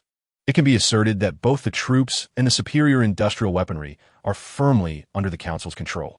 This very sense of complacency has led to the gradual corruption of the Supreme Council. They believe that as long as the central processing unit of a transformer remains functional, they will not engage in a battle without a chance of victory. As for those transformers with malfunctioning processors, should the Supreme Council truly fear a madman? It is your arrogance that has transformed Cybertron into its current state and has set our race on a path toward decline. I do not deny the contributions made by the Supreme Council during its golden age for our race and Cybertron, but I refuse to allow a corrupted council to perpetually oppress our kind. The reign of the Supreme Council must come to an end. As the governor of Stan City remained locked in vehicle mode, Megatron, after instructing the guards to keep watch over him, continued to lead his main forces towards Fort Stan. Serving as a military base to protect Stan City, Fort Stan is equipped not only with direct communication channels to Cybertron's northern hemisphere, but also with a time-tested defense system. Absent an insider, this military base could indeed become the most formidable stronghold in southern Cybertron, supported by the Supreme Council. However, as the ancient adage from the Golden Age states, fortresses are often breached from within. Megatron could not afford to sustain significant casualties at the onset of the Uprising.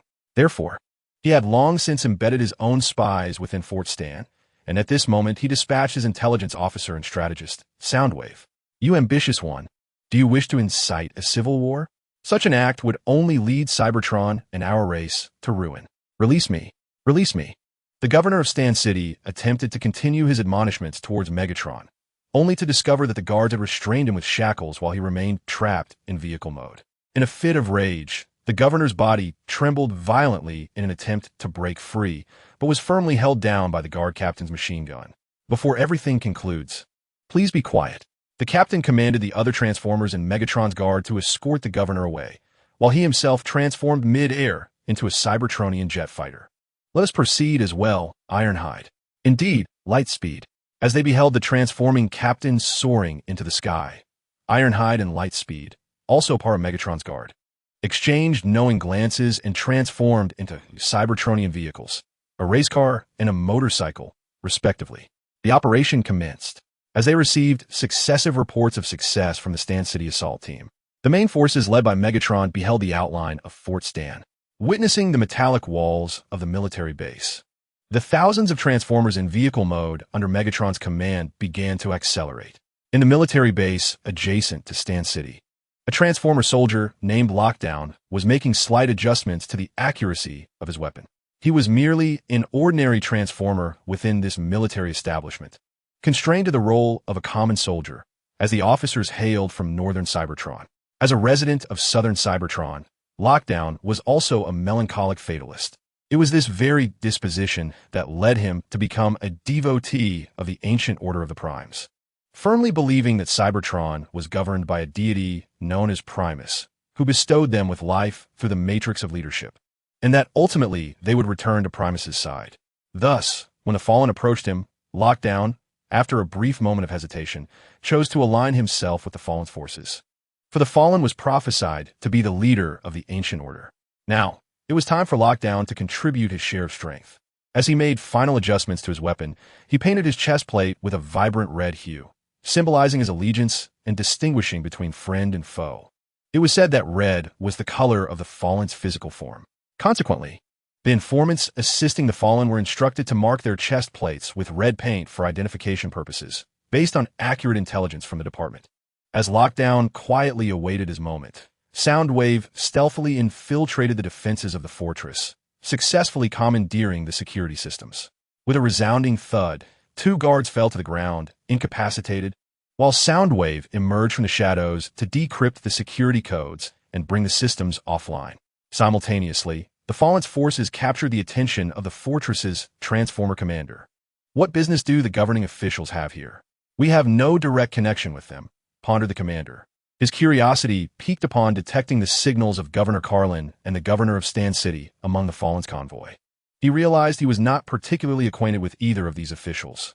Carlin's governor, after all, was a failed leader banished to the chaotic city of Carlin, the most tumultuous place on Cybertron. As for the governor of Stan City, their relationship was tenuous at best, given that the fortress ostensibly safeguarded Stan City.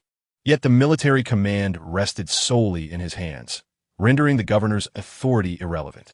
Should we instruct the soldiers to be on alert, Commander? Inquired the adjutant, noting the peculiar nature of the convoy, as it was unusual to see 2 governors leading thousands of Transformers to a military base during peacetime. No, that is unnecessary. After all, they're still governors, the most powerful entities on Cybertron, the commander replied after a moment's contemplation, ultimately opting to decline the suggestion. He was not a local Transformer from southern Cybertron.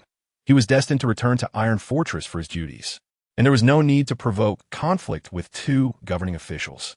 However, why they brought so many Transformers here, right? I should inform the 2 governors that Stan Fortress is a military stronghold, and thus they shall not be invited inside. After issuing the command, the commander still harbored some doubts, feeling an unsettling sense that something was amiss with the convoy below. Yet he could only await the response from the celestial adversary's convoy in silence. After all, one could not simply dispatch soldiers to intercept the convoy of the 2 governors. At most, they could only be denied entry at Stan Fortress. Nevertheless, the unease surging from this spark of uncertainty loomed over the governors within Stan Fortress as they awaited a reply. With the thunderous blast of a pulse cannon, the order for assault from the celestial adversary followed closely behind. Transform! Attack! As the leader of the Flying Tigers, the Autobot Master possesses overwhelming strength over his subordinates, granting him absolute authority within the squad. What I seek is not merely to capture the enemy commander for victory. Rather, I yearn for a true and meaningful triumph to inspire and solidify the resolve of my subordinates. This is the very reason for the assault on Stan Fortress. Chapter 28. The Assault. For Cybertron. When the pulse cannon fired, the soldiers within Stan Fortress did not immediately think of retaliation. Instead, they were momentarily stunned. Their central processors struggled to comprehend whether this was a drill or a genuine attack. Consequently, the guarding soldiers remained transfixed, watching as the celestial adversary's troops advanced closer. It was only after a lower-ranking officer, realizing the gravity of the situation, began to counterattack and was subsequently blasted away that the transformers stationed on the walls finally sprang into action. Yet, they soon discovered something was amiss. Bang! Bang! Sound alarm. We are under invasion. After entering the ID card box password, Lieutenant Warhammer, finding the defense system inoperable, struck the activation device on the city wall with a furious punch. The defense system cannot be activated. What on earth is happening? Observing the commander in such a furious state, the two soldiers accompanying him exchanged glances, then noted the red markings on each other's armor. In that instant, they seemed to grasp the situation, and in unison, turned their eyes back to their commander, Warhammer. We must swiftly notify the commander and sound the alarm. Bang! After yet another furious strike against the activation device, Warhammer turned to face his two subordinates and began to speak. However, before he could finish, a pulse cannon exploded nearby, causing a violent shock that rendered Warhammer unsteady on his feet. Turning back to inspect the defense system's activation device, he found it reduced to mere cables and unknown remnants. Commander! Commander! We are under attack. With the communication channel severed, following the destruction of the activation device by a pulse cannon, Warhammer hastily used his terminal to contact the commander. Upon their arrival, they discovered that all communication channels within the terminal had been completely severed. They were isolated, unable to reach the highest commander stationed at the Istanbul fortress. With communication lines cut and defense systems offline, the prolonged absence of alarms raised the unsettling question. Had even the warning systems been disabled? How audacious were these assailants? You two, follow me, commanded Janji, redirecting his gaze from the wreckage of the activation device as he urged his subordinates deeper into the military base.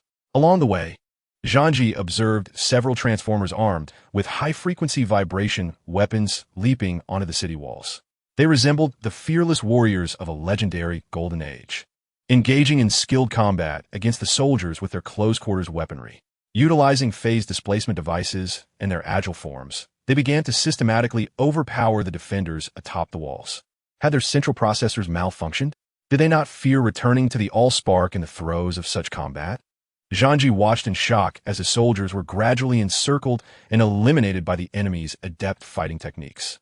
He yearned to intervene, but understood the futility of his efforts.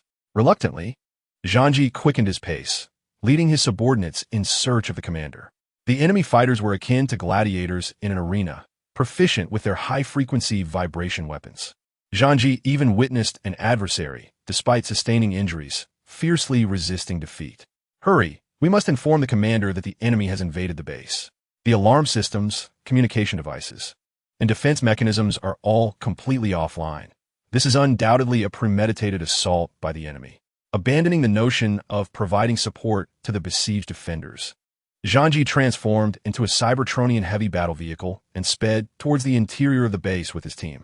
During the journey, he caught sight of the base's limited aerial forces scrambling into the sky, only to hear the harrowing cries as several Cybertronian jet fighters spiraled down, crashing within the base. In the next moment, Janji noticed an enemy Cybertronian jet and a dual-headed fighter soar overhead. To his astonishment, there were indeed adversaries with vehicle forms resembling aircraft.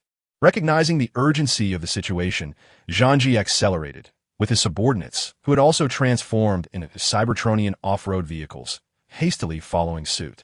This is the machine gun and steel whip. We have successfully downed the enemy's only aerial forces within the base. We will now assist the ground troops in combat. As news of their successful takedown of enemy aircraft reached them, the vehicle forms of the machine gun and steel whip swiftly redirected toward the enemy's vulnerable flank. Their mission was to breach the enemy's defenses and eliminate their remaining forces as swiftly as possible. After the machine gun and steel cable departed, Janji successfully arrived beneath the command tower. As he leaped forward, transforming back from vehicle mode to his robotic form, Two of his subordinates similarly reverted and took up defensive positions with their weapons at the ready. Upon witnessing this, Zhangji quickly began inputting the necessary codes and verifying his identity beneath the command tower. Identity verification successful. Lieutenant Warhammer of the Stalwart Fortress Garrison, please proceed with the successful verification of his identity. Warhammer felt a slight easing of his taut nerves as he prepared to lead his subordinates inside. However, to his astonishment, he discovered that their weapons were now aimed squarely at him. What is the meaning of this? Warhammer's voice rose in alarm. In this context, pointing weapons at a commanding officer was hardly the act of a loyal subordinate. Forgive us, Commander, but this is for your own safety. The leader would not intentionally harm you. One of the subordinates stepped forward, brandishing a pre-prepared restraining device, locking down Warhammer's weaponry unit. Leader, what exactly are you plotting? Assaulting the Cybertron High Council's garrison is a grave offense. You will be stripped of your spark. Warhammer was baffled by his subordinate's sudden betrayal. They had always seemed normal, save for their peculiar belief in the existence of the Primus.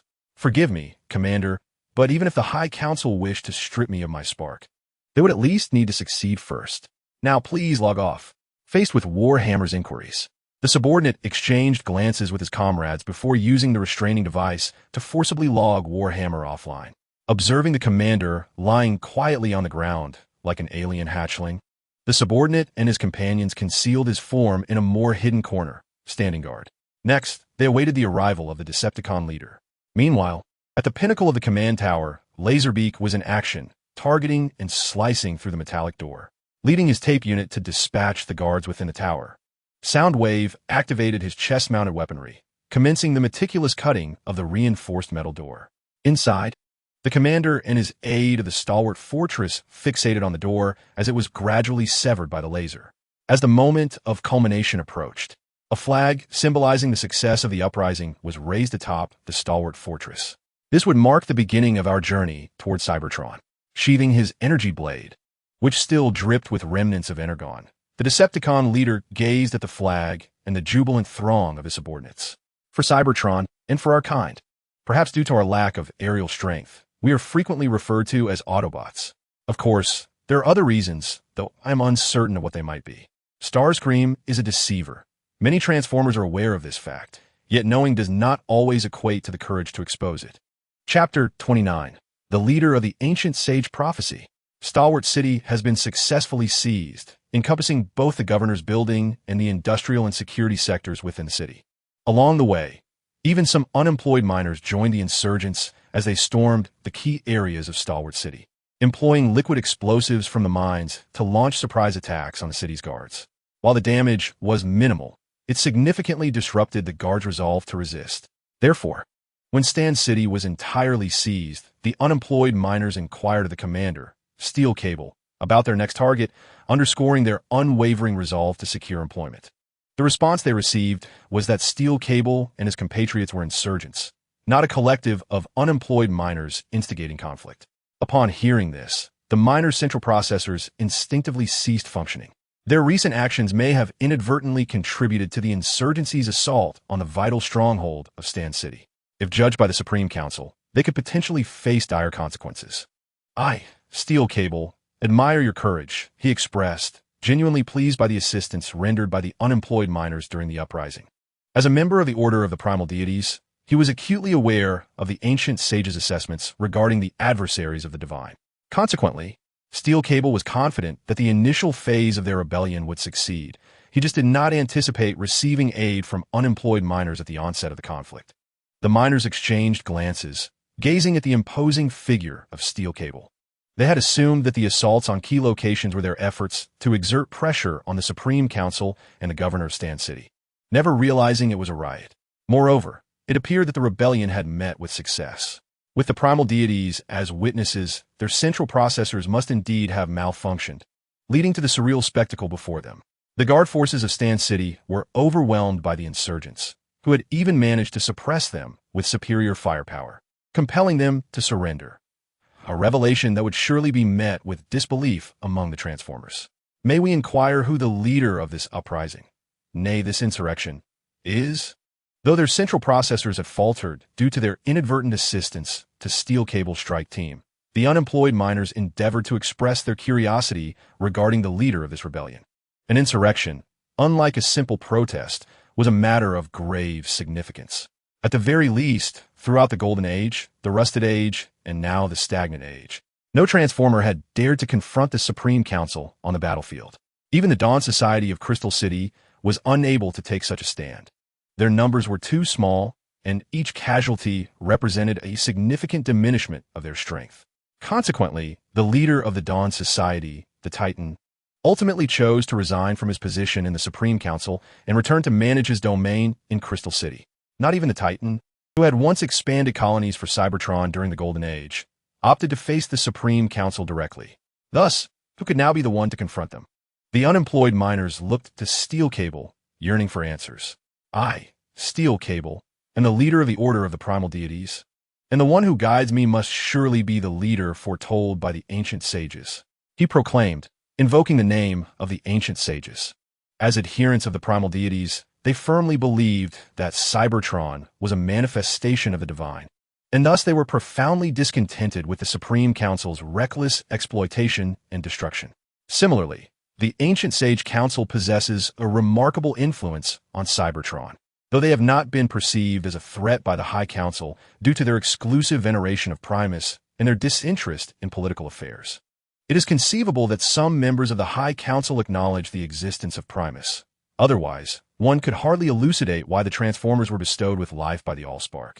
And the legends of the 13 Primes subtly allude to Primus's existence. The prophesied leader of the Ancient Sage Council. What a distant and sacred phrase. Is it foretold that this legendary leader shall be reborn to guide Cybertron once more? With Primus above, shall the Ancient Sage Council declare war upon the High Council? Who, pray tell, will this prophesied leader be? Upon hearing that the leader was prophesied by the Ancient Sage Council, the unemployed miners instantly perked up, casting their gazes towards Steel Cable in search of answers. This is the Ancient Sage Council, which has existed since the era of the Five-Faced Beast, and their Knights of Primus are said to have been modeled after the legendary Cybertronian Knights. The mechanical sentinels that once aided the Five-Faced Beast in dominating Cybertron have been reprogrammed to protect it, and it is rumored that this transformation was orchestrated by a sage from the Ancient Sage Council. Could it be that the current Ancient Sage Council has indeed discovered a leader capable of ending the High Council's reign over Cybertron? Indeed, the leader of the Decepticons is the prophesied leader of the Ancient Sage Council, and he has now begun to raise the banner of rebellion. Steel Cable proclaimed, as his terminal projected the figure of the Decepticon leader for the surrounding unemployed miners to see. Decepticon? That name sounds vaguely familiar. My memory module suggests I have encountered it before. Could it be the governor of the most chaotic city of Cybertron, Kaon? Has he truly instigated a rebellion, having conquered Kaon as a hero of the Golden Age once did with colonies? The unemployed miners, observing the familiar figure and name of the Decepticon leader projected by Steel Cable, quickly realized that he was indeed the governor of their neighboring city, Kaon. However, if this is a rebellion, does it not imply that the Decepticon leader has successfully subdued Kaon, thereby choosing to rise and revolt and send his subordinates to seize Stan City? If so, does this not indicate that Stan City is already under the control of the Decepticon leader? And whether these unemployed miners can secure employment before the High Council retaliates now hinges upon the governor's decision. It seems reminiscent of tales from the Golden Age, where a betraying governor instigated a rebellion in the southern lands of Cybertron. Among the unemployed miners, one pondered aloud, observing that the events unfolding before them appear far from a mere drill, especially considering that the energy liquid within the remnants of the fallen director of the Stan City Security Bureau has nearly drained away. This signifies that these unemployed miners, who aided in the attack on Stan City, have become embroiled in what may very well become a civil war on Cybertron. Subsequently, the unemployed miners, regrettably, could only temporarily align themselves with the Overlord, for they were, after all, part of the faction that attacked the strategic stronghold of Stan City. The High Council would undoubtedly not extend their mercy to them. After swiftly clarifying the current situation, the miners engaged in a brief exchange before ultimately selecting a representative to accompany the Steel Cable to meet with the Overlord. With the guidance of the primordial divine, may the leader chosen by the Ancient Sage Council successfully lead us in resisting the High Council. Fate seldom favors us in our times of need. As the Overlord once remarked, the Overlord is a steadfast believer in the ontology of the primordial divine, convinced that Cybertron is a manifestation of its essence. Perhaps it is for this reason that the ancient sage council took notice of the Overlord, who was once a celestial voyager. Chapter 30. The assault continues. Ambulances in action. Faced with the choice between survival and the stripping of their spark by the High Council, the unemployed miners opted to struggle for their existence. After all, the High Council had deprived them of their jobs in the mining district. Thus, they would attempt to follow the Overlord, chosen by the ancient Sage Council. Perhaps this could indeed become a turning point. Before Stan City fell, all Transformers believed the High Council to be insurmountable until the Overlord emerged. Perhaps the Overlord's decision to revolt holds genuine promise against the High Council. After all, having finally risen up, they could not ultimately end up fleeing to the manganese Iron Mountains to engage in guerrilla warfare. As the unemployed miners selected their representative, the Overlord received confirmation that Stan City had been entirely seized. Excellent. The Stan Fortress would soon reactivate its defense systems and accommodate our soldiers. The next step would be the continued takeover of the southern cities of Cybertron. Within the command tower of Stan Fortress, the Overlord issued commands to his subordinates, declaring that this assault had been remarkably successful. Not only had they seized Stan City and the fortress, but they had also captured the governor of Stan City and the commander of the military base. Throughout this operation, the various units under the Overlord's command executed their specialized combat tactics. The Soundwave-led Tape Legion swiftly severed the communication networks of Stan Fortress, dismantling the defense systems and alarm mechanisms, and directly participated in the capture of the commander and his deputy. The forces composed of the gladiators from the city of Cyclon similarly excelled in close-quarters combat. It is likely that when they activated their high-frequency vibration weapons, the soldiers within Stan Fortress were utterly unprepared for a battle akin to that of gladiators. Even before engaging in combat, these gladiators, having survived the arena, were proficient in melee combat, with some even capable of modifying weapons to construct volatile pulse guns. Naturally, since these Transformers were rescued from the arena by the Overlord, he ensured they were well equipped, providing them with phase displacement devices and pulse guns. However, due to their unfamiliarity with weapons such as the hot melt sword, the gladiators opted for their preferred armament, namely the high-frequency vibrating weapons. From the first actual combat experience, the results appear to be quite satisfactory.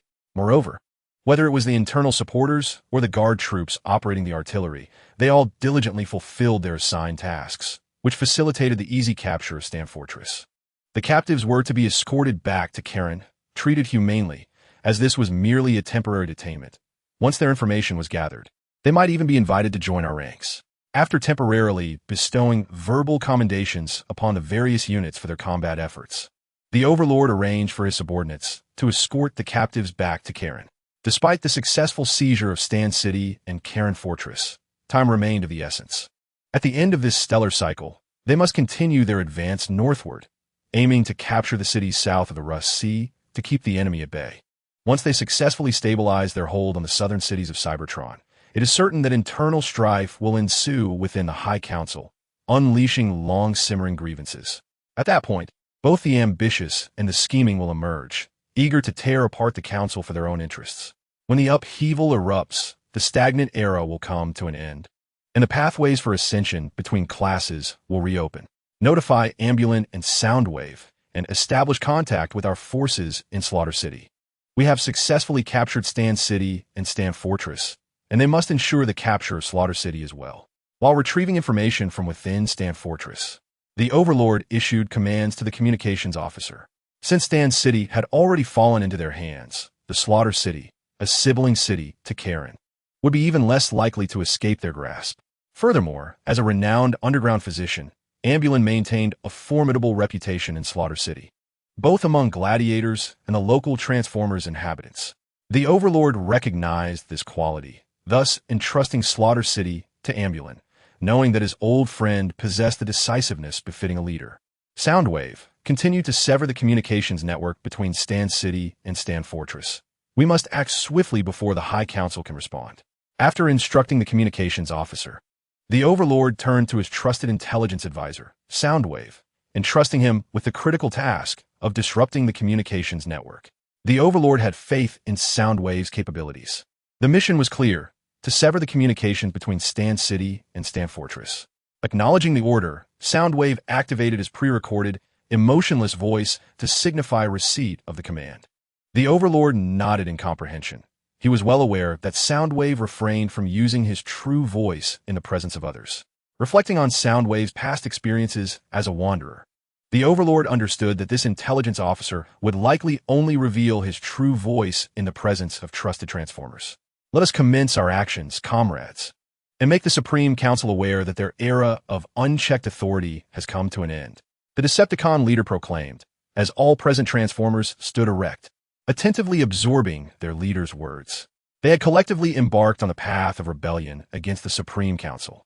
As the Decepticon leader asserted, the reign of the Supreme Council had reached its conclusion. It was now time to topple them from their pedestal. In the City of Carnage, as the Decepticons successfully seized Stand City and Stand Fortress, the soldiers concealed within Carnage also received the message transmitted by the communications officer. Upon confirming the Decepticon leader's call for an uprising in Carnage, the soldiers turned their gazes towards their military commander, Ambulance. Indeed, with the success achieved by the Decepticons, it was time for their faction to initiate action as per their plans. As outlined in their strategy, the gladiators within the arena would be mobilized and armed to incite a rebellion, while the communications blackout would be overseen by the trio of camera operatives from the intelligence department. The crucial locations, such as the governor's building, the industrial sector, and the security bureau in Carnage, would be entrusted to the various strike teams you have assembled. Once the gladiators from the arena were liberated, I would deliver a speech to galvanize the uprising. Within the underground stronghold of Carnage, Ambulance allocated tasks according to the action plan devised by the Decepticons. Next, it would be their turn to respond to the call for rebellion in Carnage. Situated in the southernmost reaches of Kaon, Carnage served as one of the primary resource extraction sites in the southern hemisphere, where a multitude of miners, having fled the mines, were coerced into the arena, becoming gladiators who fought for their lives to earn energy cubes necessary for their survival. While the northern regions of Cybertron boasted the Dawn Heights as a major industrial area, they had remarkably few resource extraction sites. Currently, the principal resource extraction locales on Cybertron were located in the south. Chapter 31. The Autobot Master takes action. Within the confines of Carnage, the Autobot Master received yet another delivery order for medical equipment, predictably destined for the Carnage arena. The underground physician, Ambulance, seemed oddly invested in the welfare of the gladiators within the arena. At the freight center, a colleague of the Autobot Master cast a puzzled glance at the delivery order displayed on the Autobot Master's terminal. Could it be that the arena had employed the underground physician? Uncertain, he had little desire to delve into the matter. His sole focus was on accumulating more energy cubes. In response to his colleague's inquiries, the Autobot Master offered no further explanation, for their current activities were tantamount to a grave offense that could result in the stripping of their sparks. Once, he too had been curious about Ambulance's frequent visits to the arena, yet at that time, he adhered to the belief that ignorance was bliss. This perspective persisted until recently, when the Autobot Master truly comprehended the nature of Ambulance's profession. By a stroke of fortune, he had joined Ambulance's ranks and earned his trust. In that moment, the Master of Automobiles finally comprehended the audacious endeavors of the underground physician, the Ambulance. It is likely that even the highest council would never have anticipated that an underground doctor from the City of Carnage would dare to lead miners in rebellion against their dominion. Such perilous undertakings were ideally to be avoided by the Master of Automobiles. However, it seemed as though a voice within the embers was perpetually enticing him to pursue this exhilarating act of defiance, one even more thrilling than street racing. Ultimately, he chose to heed the call of his inner fire and joined the ranks of the Ambulance. Thus began his relentless assistance to the Ambulance in transporting contraband weaponry around the periphery of Carnage City, until now, when the Ambulance had once again informed him that the operation was imminent. Contemplating the recent preparations of the Ambulance, the Master of Automobiles procured a vial of energy liquid from an energy replenishment station and stood beside a friend's chassis to replenish his own. He observed that the miners in Carnage City seemed significantly fewer than in the previous cycle. Could this be attributed to the highest council's adoption of fully automated mining machines, which have supplanted the miners? As the Master replenished his energy liquid, His companion perused the terminal displaying quirky news from the Carnage City press and newly announced policies from the highest council.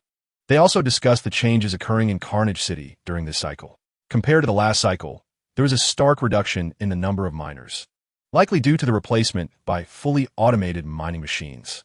Reports indicate that some newspapers have begun to tally the unemployment figures in the southern region of Cybertron. It appears that, compared to the previous cycle, the unemployment rate has surged by 3%, now reaching 11% of the total population of legally recognized Transformers. Furthermore, some newspapers have ventured brief predictions, asserting that the unemployment rate in Cybertron is likely to continue its ascent, with a significant concentration expected in the southern region, serving as the base for raw material extraction. The highest council currently requires fewer miners, and the proximity of northern Cybertron cities to the capital, Iron Fortress, renders them unsuitable for arbitrary upheaval. As for the fate of the unemployed miners, the highest council has yet to reach a decision. In contrast to their concerns over unemployment rates, they seem far more preoccupied with the vacant parliamentary seat left by the departure of the leader of the Crystal City Dawn Society. At the very least, cities like Iron Fortress in northern Cybertron are enthusiastically conducting elections and voting for new council members. Among the candidates in Iron Fortress, one named Elita appears to be the frontrunner for election. Do the highest councils need to elect new members concern us? The Master of Automobiles, both in the past and present, has shown little interest in political affairs. After all, who takes office does not directly affect them. They must continue to labor diligently through each stellar cycle, just as they always have. Thus, after briefly glancing at the news on his friend's terminal, the Master of Automobiles prepared to embark on his journey to assist the underground physician in transporting goods. When it comes to ambulances, the Master of Automobiles is acutely aware that he has embarked upon an irreversible path. In fact, he occasionally reflects that transporting firearms might not be such a detrimental choice after all. Moreover, the ambulance has indeed been quite beneficial to him, consistently supporting his freight business and providing numerous invoices over several stellar cycles. Many residents of the city of Slaughter have remarked that the underground Medic S ambulance charges remarkably low fees for treatment and repairs, barely covering costs, and at times even subsidizing with energy and medical supplies. The gladiators of the arena appear to be growing increasingly close to him, as if, unbeknownst to them, the ambulance has left a profound impression on the inhabitants of the city of Slaughter.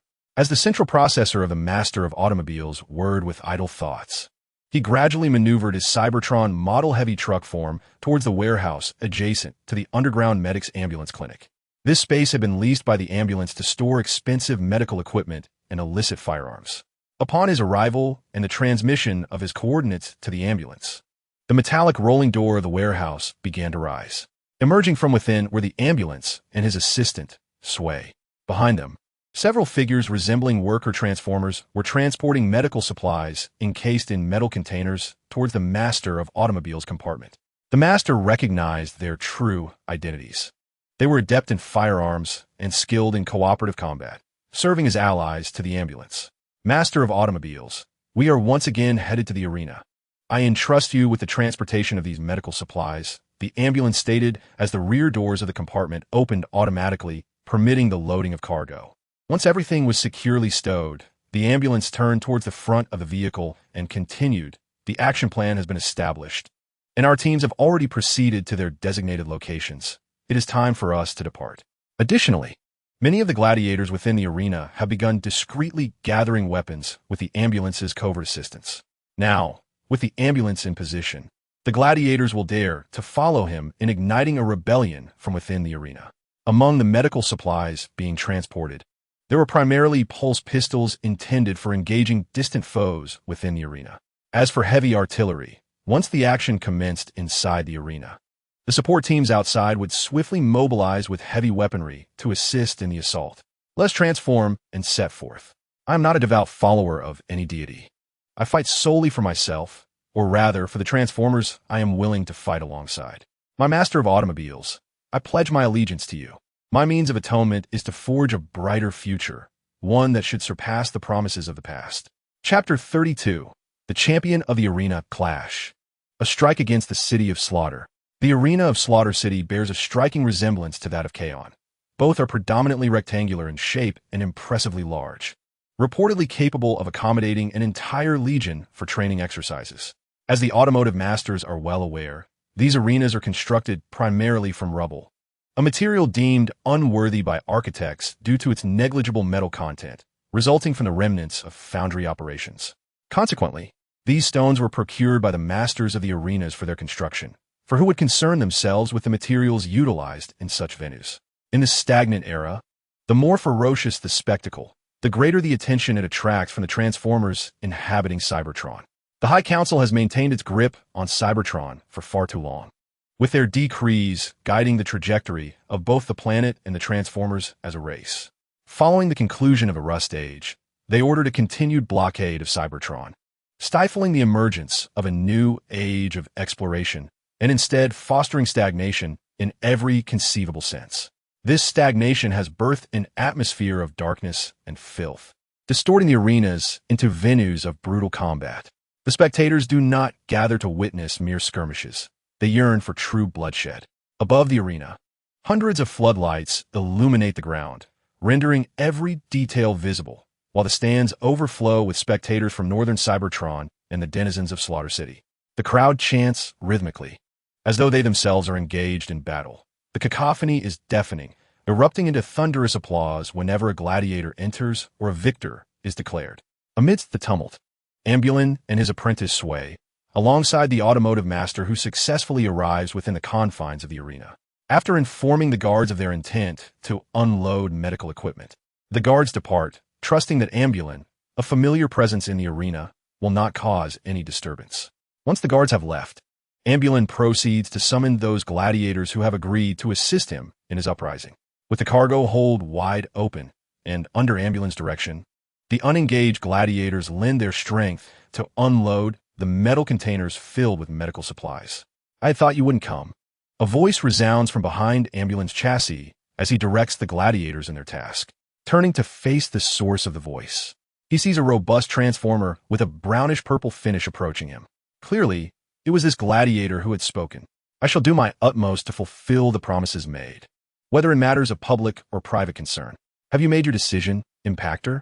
Ambulin inquires softly, gazing at the champion of Slaughter City before him, a transformer known as Impactor. As the champion of the arena, the Autobot known as Knockout had been repaired by the medic multiple times due to various scars, thus developing a certain camaraderie between them. Simultaneously, Knockout was well aware of the medic's plans. To be candid, he was astonished by the medic's bold actions. Although he knew the medic shared discontent with the corrupt High Council, he had not anticipated such decisive measures.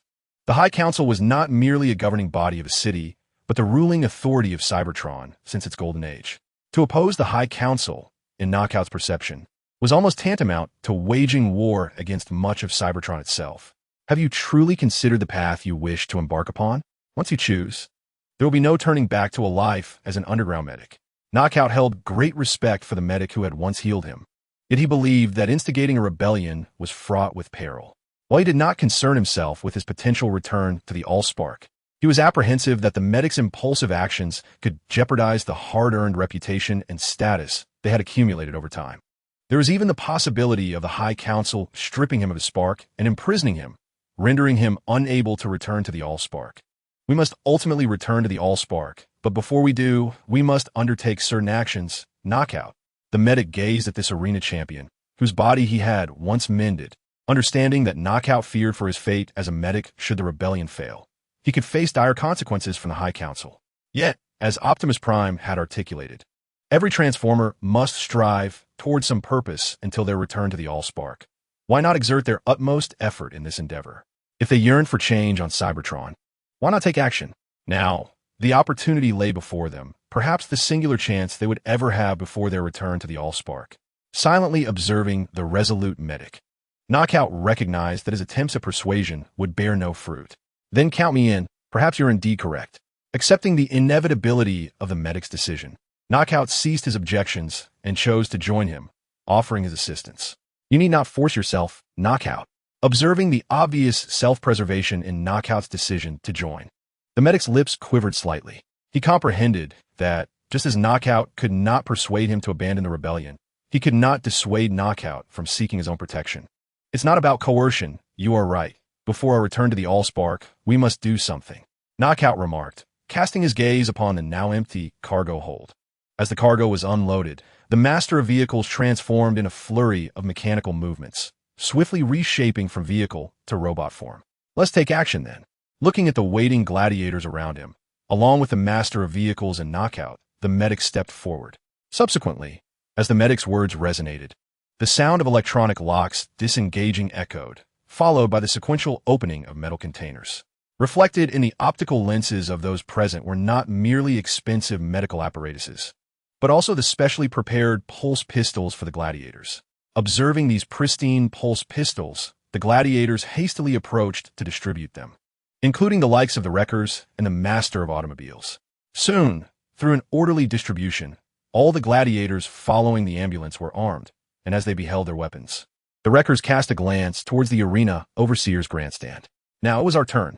The Thunder Rescue Team, a specialized unit composed of fierce warriors, had perpetually high casualty rates, perhaps due to their valiant combat style. Before becoming a gladiator, I was a miner, rendered obsolete when the High Council replaced our labor with fully automated extraction machines, thus leading me to this path. Chapter 33. A shocking revelation from Cybertron to the High Council. I had never envisioned that the governing edifice of Slaughter City would be assaulted by a cadre of gladiators and miners led by an underground medic. It seemed the ruler of Slaughter City, was woefully incompetent. Inside the governing building, faced with the evidently well-prepared faction of Transformers known as the Ambulance, the ruler of Slaughter City commanded the guards to cease their resistance. He recognized that with the weaponry at their disposal, the guards stood no chance against the well-equipped assailants. Rather than escalating to mutual casualties, it was wiser to temporarily cede Slaughter City to this underground medic, the Ambulance. After all, the High Council would not allow Slaughter City to fall into the hands of rebels. Simultaneously, the ruler of Slaughter City pondered why the Ambulance, known for its benevolence among the lower echelons of Slaughter City, would suddenly incite a rebellion. Thus, upon the announcement of the High Command's surrender, the defensive guards naturally became captives of the Ambulance forces. Furthermore, strategic points within Slaughter City were successfully seized by the Ambulance subordinates. Whether it was the nearby mines, the arena, the security bureau, or the governing building and industrial zones, all fell under the jurisdiction of the insurgent soldiers.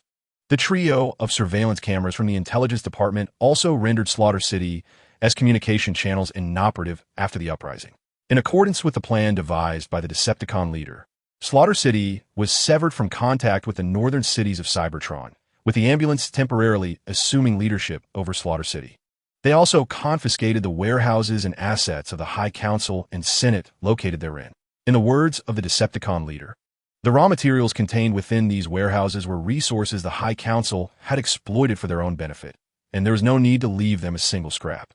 In one of Slaughter City's warehouses, the Ambulance disciple was leading soldiers to seal off a warehouse owned by a certain council member of the High Council. Upon successfully gaining control over the administrator within, the disciple accessed the computer records to ascertain the inventory of fuel. Thus, Swindle began to comprehend why the leader of the Decepticons firmly believed that the resources and fuel from southern Cybertron sustained the entirety of the planet. Even a modest warehouse under a senator's name could harbor such a vast quantity of materials and fuel. One could only speculate on the inventory within the entire Slaughter City facility. This was to be expected, for the comprehensive industrial development in northern Cybertron indicated an excessive consumption of local resources. It was precisely for this reason that the High Council opted to exploit the southern regions of Cybertron. Moreover, it would be unusual for a senator's warehouse not to be brimming with fuel. Besides Swindle, Masterpiece found this entirely predictable. After all, if a senator's warehouse were devoid of supplies, it would indeed be more concerning. Was it not the corruption within the High Council, compounded by the avarice of certain senators and the exploitation by members of the Senate, that incited their decision to rebel? Although he had initially been swept into this turmoil, Swindle found himself somewhat enraptured since the uprising in the gladiatorial arena. This tumultuous existence seemed to be precisely what he had longed for. You are right. Let us first assess the accumulated resources and ores within Slaughter City, so we can report upwards accordingly. In response to Masterpiece's words, Swindle nodded in agreement and began to extract data from the warehouse's computer system. Indeed, It was the ineptitude of the High Council that had precipitated their rebellion. If Cybertron could continue to thrive as it did in the fabled Golden Age, perhaps they would all be engaged in various professions by now. Much like the silvery-bodied miner Swindle had encountered in the Decepticon leader's underground base, whose aspiration seemed to be to become a teacher once the war concluded. This would not only allow him access to knowledge previously unattainable during his time as a miner, but also enable him to educate other Transformers. As for the miner's dream, Swindle wished him success in achieving it while also harboring hopes for his own future. If they indeed triumphed over the High Council, he would likely inherit the mantle of medic, continuing his role as an underground doctor, while Swindle and Masterpiece led the effort to seal off various warehouses in Slaughter City. Their leader, Medic, was engaged in a conversation with the governor of Slaughter City and the Decepticon leader. As the Camera brothers initiated the connection to an encrypted channel, the desktop computer screen in the governor's meeting room flickered momentarily before projecting the visage of the Decepticon leader. The connection was successfully established. Upon seeing the governor's meeting room in Slaughter City, the Decepticon leader understood that Medic had successfully seized control of the city. "I believe in your success, Medic, my friend." The Decepticon leader acknowledged, "I played but a trivial role. It was the successful execution of the plan and the valiant efforts of the soldiers and gladiators that led to this accomplishment." In response to the affirmation from his old friend, the ambulance smiled and shook his head. Indeed, during the battle for the Slaughter City, his assistance was not required. Rather, he served as a banner of hope. It was this very emblem that, after the governor of Slaughter City chose to surrender, led the security agencies to relinquish their resistance upon realizing that the insurgents were supported by the renowned underground doctor, the ambulance. They even proactively assisted in maintaining public order, with the head of the Security Bureau shaking the ambulance's hand, exclaiming that the city had suffered under the oppressive council for far too long. Numerous police stations had, in previous cycles, been patients of the ambulance, whose long-standing reputation as an underground doctor treating and repairing Transformers was now being realized.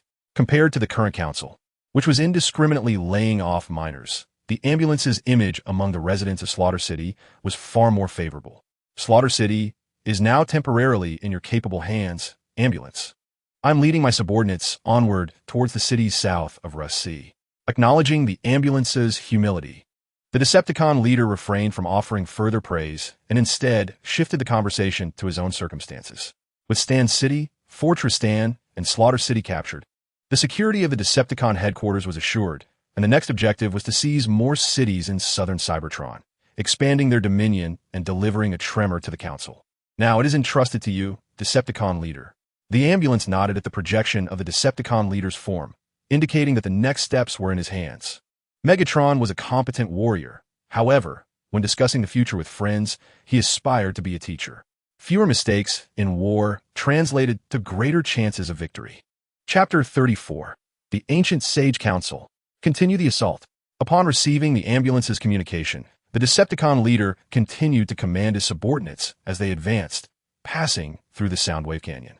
Here, he ordered his troops to press onward while he personally led the guards to meet the sages of the Ancient Sage Council, who had long supported him and dispatched the Knights of Primus to assist. "Future leader, we have glimpsed your destiny. Proceed.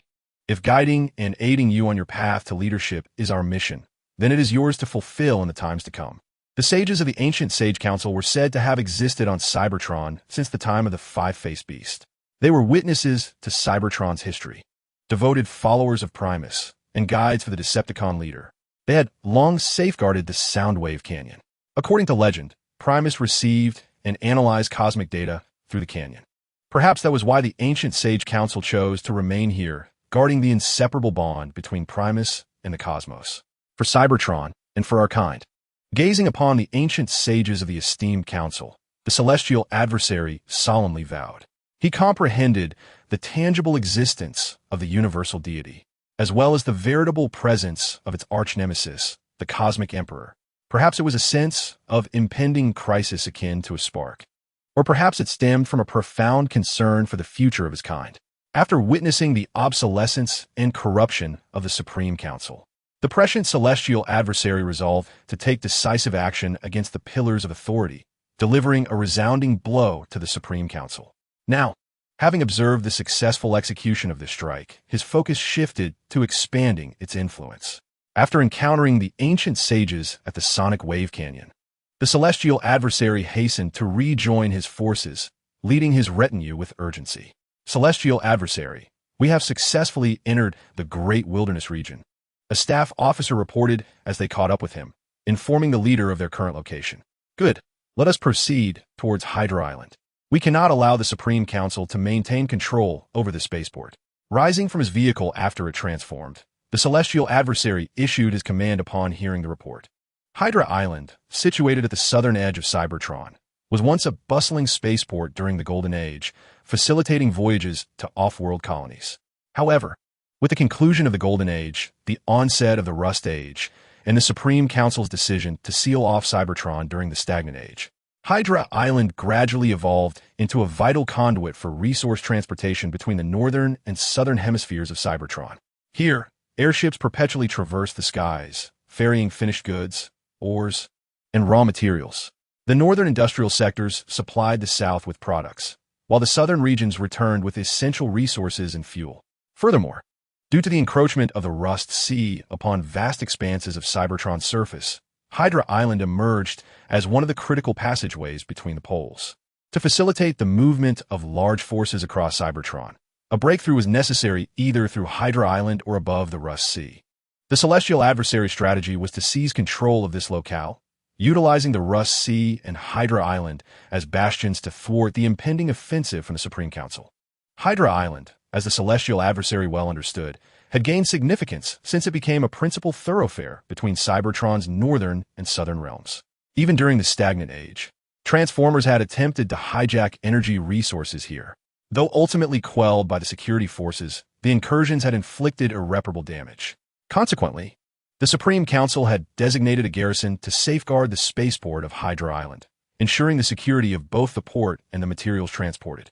The guarding forces were predominantly drawn from the security contingents of northern Cybertron cities, thus rendering them unwavering executors of the Supreme Council's orders. A formidable confrontation awaited. The celestial adversary had specifically summoned the troops stationed in Stan City to join forces for this operation.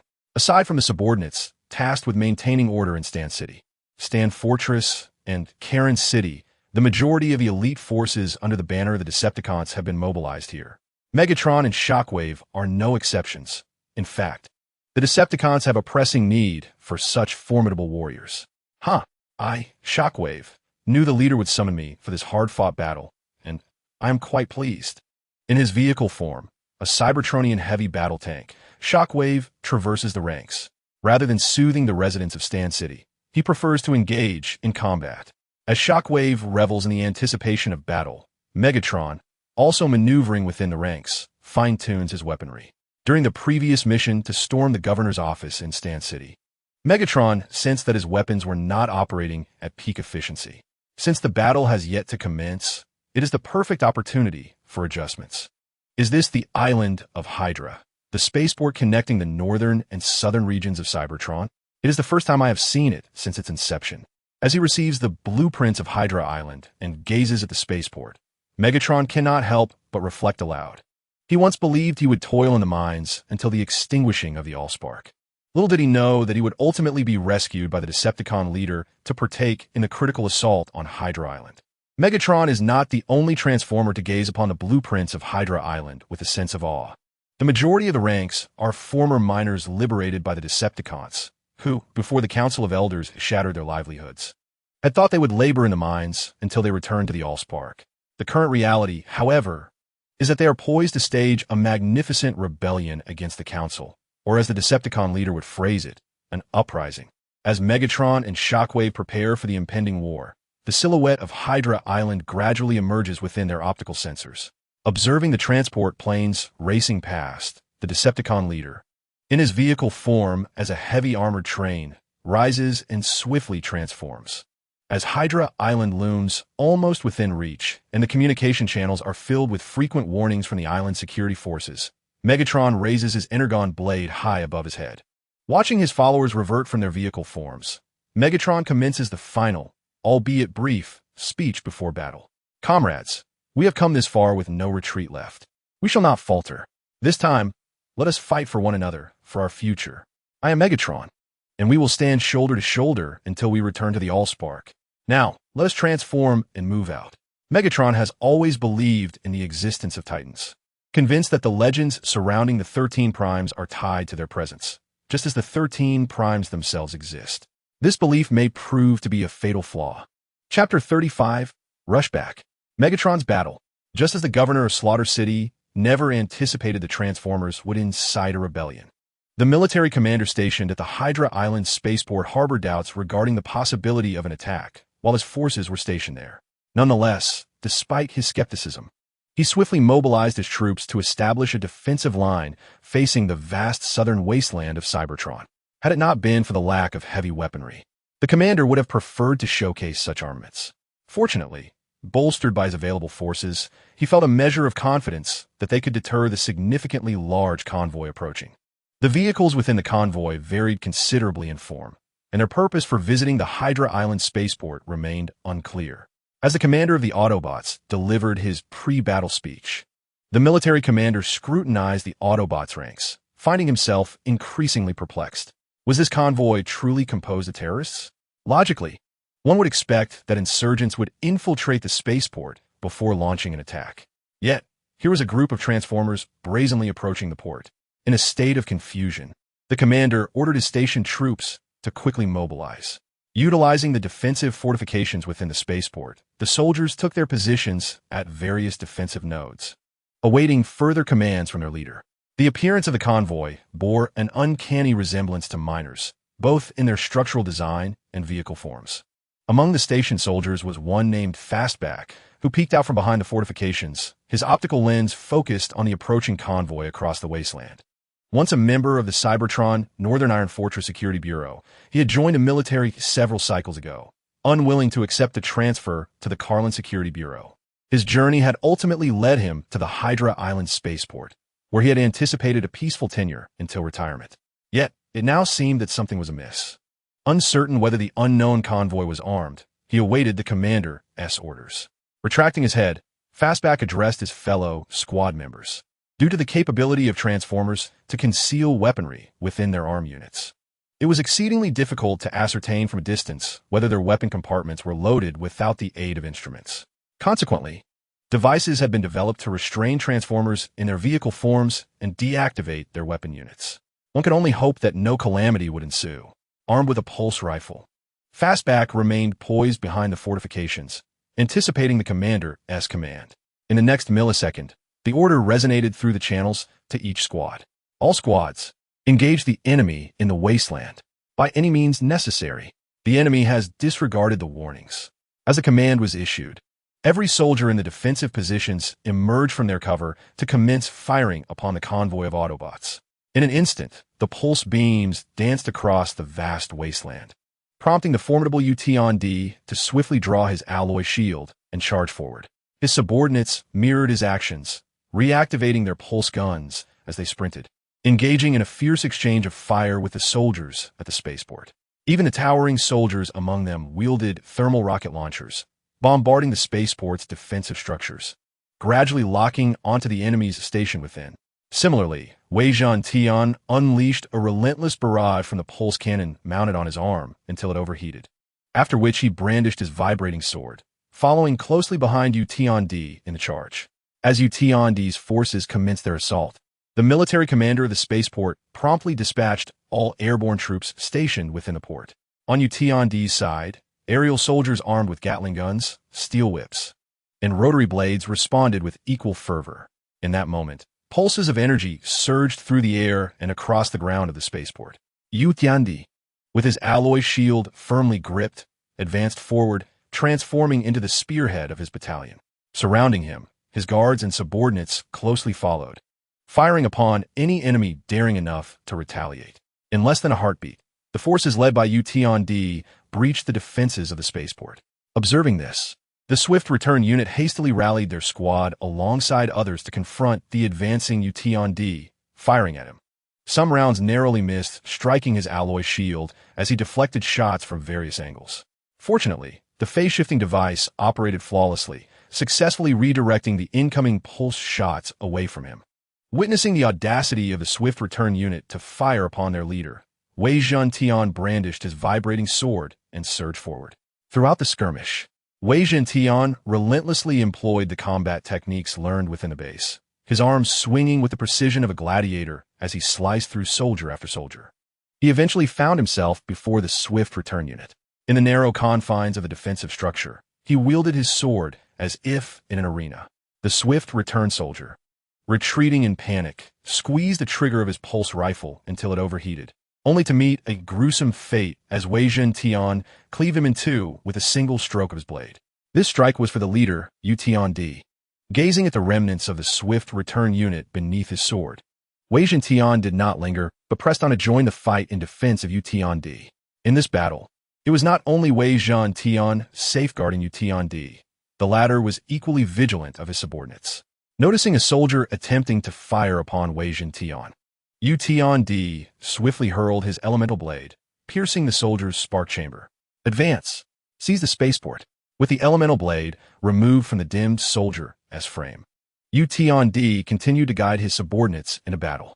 Under his courageous leadership, gladiators and miners alike tore through the enemy's defenses like valiant warriors. At last, as the military commander of the spaceport chose to temporarily relinquish control, allowing the troops to retreat, this battle came to a successful conclusion. We emerged victorious. Yet the imminent counterattack from the High Council looms over us. Fellow compatriots, we must redeploy our defenses and transform the spaceport into our stronghold. Gazing at the spaceport, now firmly under their control, the fallen leader regarded the soldiers, their bodies marred by the marks of battle. They had triumphed. The fallen leader is a figure of complexity. Yet one cannot deny his audacity in opposing the High Council. The celestial voyager, no, it should be the fallen leader, was once my closest friend. But we parted ways due to irreconcilable differences. Chapter 36, Operation Shockwave. Master Titanium and Optimus Prime. The spaceport at Hydra Island has fallen in a single battle. This not only signifies the fallen leader's control over the southern regions of Cybertron, but also indicates the High Council's awareness of the spaceport's complete capitulation. After the military commander regrouped his forces and realized their incapacity to counterattack, he temporarily stationed them outside the spaceport and communicated the dire news to his superior. Upon receiving the report, his superior was filled with fury. How could organized terrorists manage to assault and occupy the primary passageways of Cybertron? Understanding the gravity of the situation, he had no choice but to escalate the matter to the High Council representative, Flying Cloud. Flying Cloud, true to his name, serves as the military's representative within the High Council. More precisely, he is the highest commander of the forces stationed at the Ironclad Dragon Space Station, overseeing military affairs within the Council. As the supreme military commander, most of Flying Cloud's statements in the Council pertain to military funding, such as requests for increased allocations for troops stationed across Cybertron or the Ironclad Dragon Space Station. Thus, upon learning of the spaceport's fall, the military promptly informed Representative Flying Cloud. The spaceport has fallen? If my memory module serves me correctly, was there not a garrison stationed there? How could terrorists possibly seize the spaceport with guards present? All intelligence has been transmitted to my terminal. I shall address this matter in the next cycle of the High Council meeting.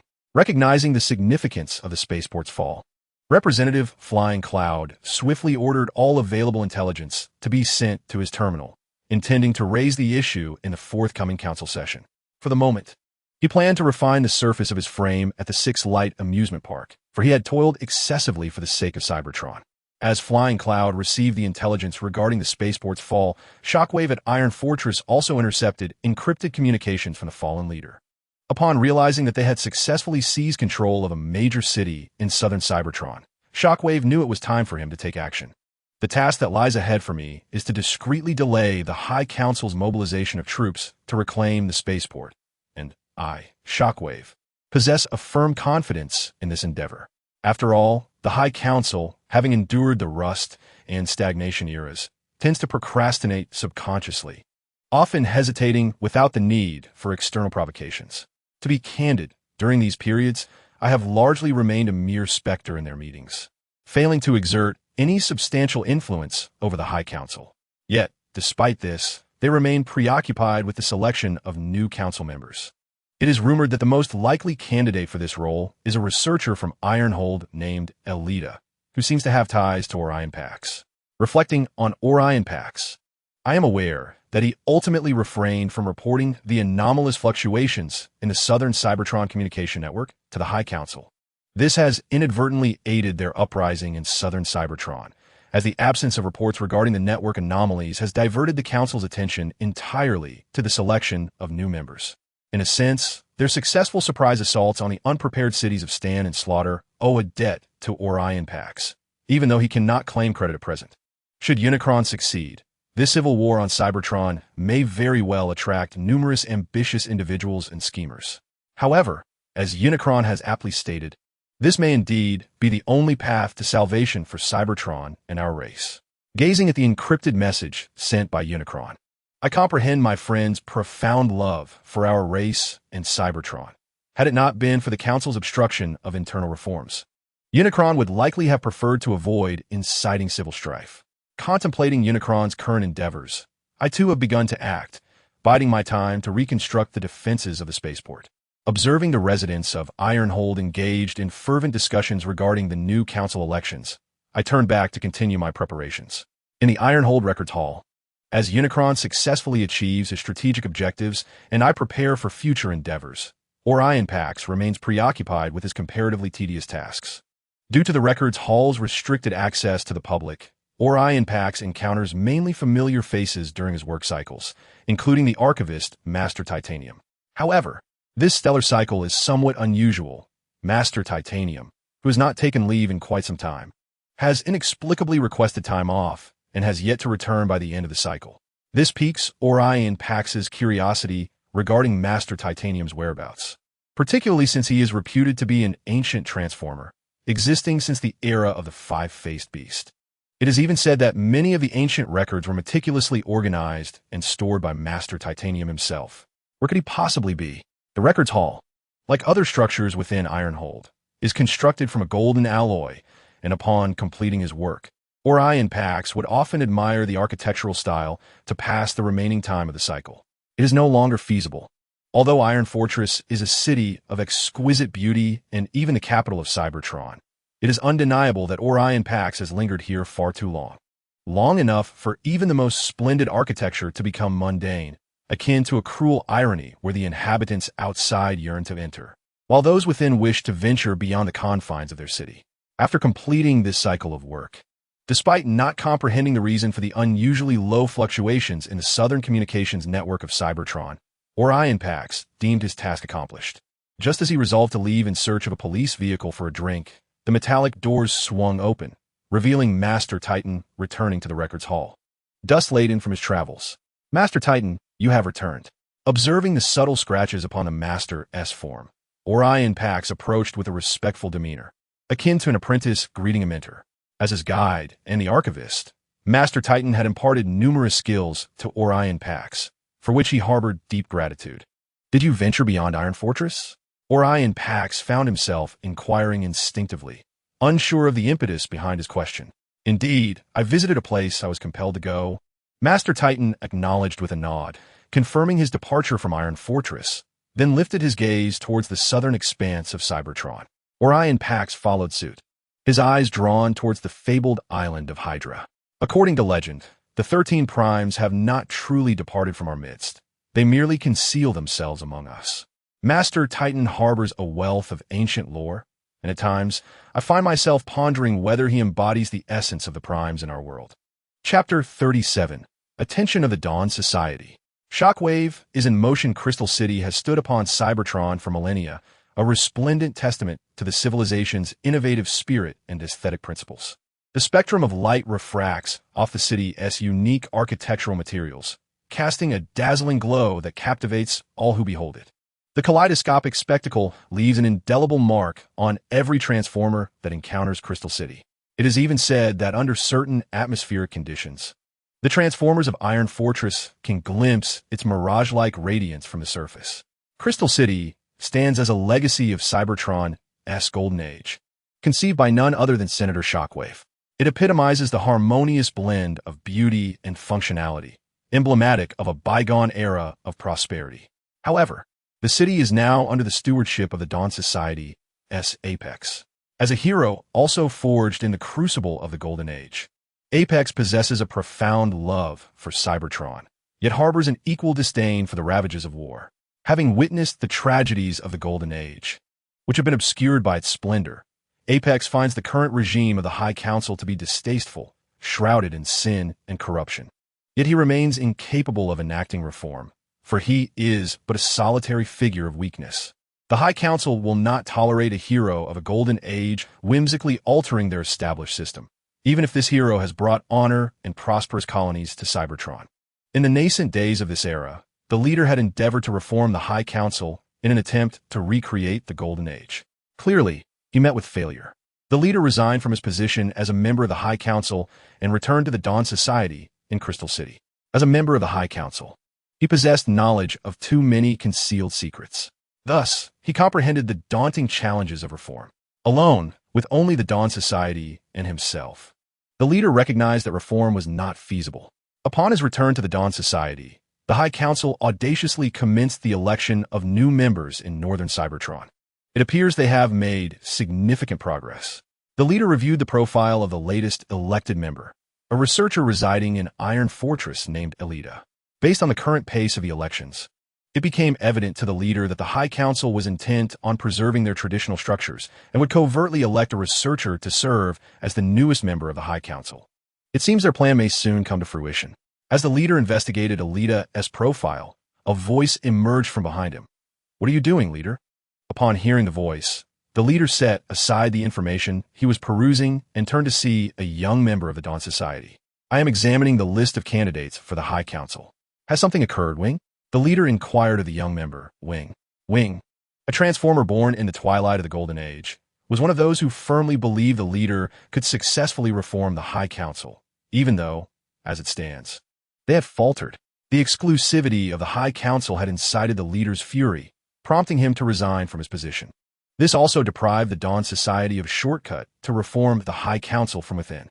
Nevertheless, the members of the Dawn Society continued to place their faith in their leader, for he was the Cybertronian hero who had guided them since the Golden Age.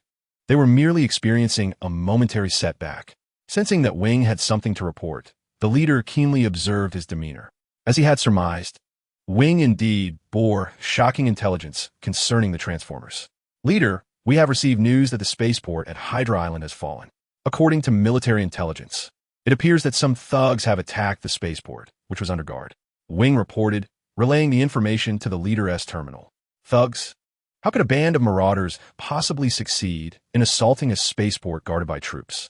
It is evident that this is not merely a case of a simple riot." Listening to the report from Wingblade, the optical lens of Optimus glimmered with profound wisdom. As a hero from the Golden Age of Cybertron, Optimus could not believe that this was just an ordinary insurrection. Terrorists do not typically target locations protected by military presence. After all, marauders act solely for profit. This situation feels amiss. "Wingblade, I require you to investigate this matter." The terminal accessed by Optimus contained information regarding the breach and fall of the spaceport. Subsequently, he turned his gaze towards the young member of the Dawn Society, Wingblade, expressing his need for an inquiry into the incident. Through meticulous research, Optimus was convinced that only a malfunctioning central processor could lead a transformer to perceive this as a mere act of vandalism. Since this was not an ordinary assault, it was highly likely that it was a meticulously planned strike aimed at achieving a specific objective. Yet, Optimus had yet to decipher what that objective might be. The spaceport on Hydra Island serves as a vital conduit connecting the southern and northern regions of Cybertron. Unless the intent was to sever the ties between these two halves, the spaceport would be deemed an inconsequential passage. But could such a division of Cybertron's south and north truly be accomplished in a short span of time? After issuing commands to Wingblade, Optimus' central processor whirled into action, contemplating the motives behind this sudden attack on the spaceport. Meanwhile, upon receiving the directive, Wingblade departed to carry out the investigation as instructed. As Wingblade executed Optimus's orders, far away in Iacon, Shockwave and Drift also received commands concerning the disturbance. In contrast to Optimus's curiosity regarding the spaceport's fall and his decision to send Wingblade to investigate, Shockwave aimed to mitigate the repercussions of the incident while simultaneously heightening the profile of the Iaconian Council candidate, Elita. To avoid drawing excessive attention from other members of the High Council, Shockwave specifically instructed Drift and Kaon to remain discreet. At this stage, he sought to prevent any unforeseen complications. In Crystal City, the leader of the Dawn Society, Optimus, became aware of the spaceport's fall through Wingblade's report, while Unicron had already begun to lead his troops in reconstructing defensive fortifications. Meanwhile, having temporarily entrusted the front lines to Soundwave, Unicron returned to Kaon with his guard. It was now time for Unicron to soothe the residents of southern Cybertron. Optimus preferred internal reform, while Unicron leaned towards rebuilding a system with external support. I never imagined I would inherit the mantle of Unicron, nor did I foresee becoming the leader foretold in prophecy. However, now that I am a leader, I must embrace the burdens that accompany such a role. Chapter 38. The Division of Interest for Unicron. Establishment of the Southern Cybertron War Zone. Kaon, once the most chaotic city of Cybertron. From this moment forth, this place shall serve as the stronghold for the conflict between the unyielding enemy and the Supreme Council. As the clarion call for the unyielding enemy's uprising resonates, so too does a transformation occur within Kaon. The members of the Guard Corps mobilize collectively, commencing the apprehension of the lawless elements that have run rampant within Kaon. Subsequently, with the assistance of the gladiators liberated by the unyielding enemy, the dominators of the arenas find themselves facing utter devastation. Under the intimidation of weaponry, the gladiators are, in a sense, rescued by the unyielding enemy. Likewise, those who have profited immensely from the arenas shall soon face judgment. The harrowing scenes of Transformers tearing each other apart in the arenas of Kaon shall no longer unfold, for the arenas are on the brink of obliteration. The arenas of the City of Carnage shall meet the same fate, as the unyielding enemy intends to provide these gladiators with opportunities or recommend them for positions they desire. Naturally, they may also choose to become part of the unyielding enemy's ranks. The unyielding enemy holds a fondness for these gladiators emerging from the arenas. Whether in combat or other endeavors, they are ever willing to follow in the footsteps of the unyielding enemy. As the unyielding enemy returns to Kaon from the spaceport of Hydra Island, representatives from the City of Carnage and Stan City are also en route to Kaon. Among them is the champion of the arena, the Wrecker from the City of Carnage, accompanied by the assistant and disciple of the Carnage Ambulance, Swindle. Additionally, from Stan City, besides the ruler appointed by the unyielding enemy, there's a representative elected by the unemployed miners, a fuel transport driver known as Gas Bomb. Is this truly Kaon? It feels as though this city bears little resemblance to the Kaon I once knew. While the unyielding enemy makes the journey back, the representatives from Stan City have already arrived ahead of time. Here, the representative of the unemployed miners, Gas Bomb, surveys the current state of Kaon with curiosity. As a fuel transport driver visiting various cities in southern Cybertron, Gas Bomb is well acquainted with the towns of southern Cybertron, and thus, he is somewhat astonished by the changes in Kaon. This city feels different somehow, though I cannot pinpoint why. It seems to lack something. The once ubiquitous lawbreakers of Kaon appear to have vanished. Gas Bomb observes the architecture of Kaon and the inhabitants that dwell within. He had once delivered fuel in Kaon, but had subsequently departed for Stan City, fearing the lawless elements that plague the city. Yet, in light of the current circumstances, it seems fate has come full circle, and Gas Bomb finds himself back in Kaon. Oh Primus, I beseech the unyielding enemy's governor of Kaon to provide a resolution that satisfies the miners of Stan City. Upon witnessing the present condition of Kaon, as other Transformers await the unyielding enemy's leader, Gas Bomb cannot help but quietly offer a prayer to Primus. It is hoped that this time a mutually satisfactory resolution can be reached. Of course, the Gas Bomb is acutely aware that the authority to make decisions lies solely with the governor of Karun City, the heavenly enemy. Through the earlier raid on Stan City, the unemployed miners have gleaned from the soldiers stationed there who the leader of this assault is, the governor of Karun City, the heavenly enemy. This revelation has utterly astonished the Gas Bomb, as it was unforeseen that a rebellion would be instigated by a governor. Moreover, based on the current outcomes, it appears that this heavenly enemy governor has achieved a significant initial victory. While it remains uncertain whether the heavenly enemy can maintain this momentum for the time being, the miners must toil under the governance of the heavenly enemy to secure their livelihoods. Without a source of energy, they would ultimately revert to the source of their fire due to energy depletion. Thus, the Gas Bomb can only pray to the God of abundance while awaiting the return of the heavenly enemy from the front lines. Presently, the gas bomb is unsure whether the heavenly enemy governor holds any interest in the plight of the unemployed miners. Nor does he know if the heavenly enemy would be willing to offer them employment. After all, the Supreme Council has replaced their jobs with fully automated mining machines, leaving them without a source of energy post-employment. Should the rebellious regime of the heavenly enemy refuse to provide them with work, they would truly be unable to sustain the operation of their mechanisms. While the gas bomb and the representatives of Stand City await the heavenly enemy, the delegates from the City of Slaughter have also successfully arrived, equally anticipating the governor's directives. This includes the arrangement for the gladiators from the City of Slaughter, as well as the mobilization of fuel and raw materials stored in the City of Slaughter's warehouses, all of which require the heavenly enemy's oversight. Frankly, I can scarcely believe that the uprising in the City of Slaughter originates from the governor of Kaon City. It is likely that when this reaches the Supreme Council, they will be incensed enough to wish to dismantle the mechanism of the heavenly enemy governor of Kaon City. Upon arriving in Kaon, the Pin and Swing made their way towards the governor's building, observing the bustling operations of Kaon City. As the stronghold of the heavenly enemy, Kaon's underground facilities have long been engaged in the production of military armaments. Currently, not only are pulse rifles being manufactured for ordinary soldiers, but anti-aircraft and rapid-fire cannons are also within the production scope. During the heavenly enemy's return journey, a convoy from Kaon departed to reinforce the defenses at Hydra Island, providing heavy and anti-aircraft weaponry, including rapid-fire and anti-aircraft cannons. Once the representatives from the City of Slaughter and Stand City successfully reached Kaon City, the heavenly enemy returned to his loyal domain, escorted by his guards. As the heavy metallic doors swung open, the heavenly enemy entered the conference room of the governor's building, illuminated by the starlight. As the representatives in the conference room beheld the arrival of the formidable overlord, both the emissaries from the City of Carnage and the City of Stan instinctively rose to their feet. Their optical lenses reflected the imposing stature of the overlord, and for a moment, all stood in silence, awaiting the leader's pronouncement. My compatriots, since the conclusion of the era of the five-faced beasts, we have traversed innumerable stellar cycles, and once again we find ourselves at a pivotal juncture in history. In the hushed confines of the conference room, where only the voice of the Overlord resonated, he gazed upon all present. At this moment, we are faced with a momentous decision for our illustrious yet beleaguered race. Shall we continue to follow the stagnant High Council, or shall we endeavor to forge a new path?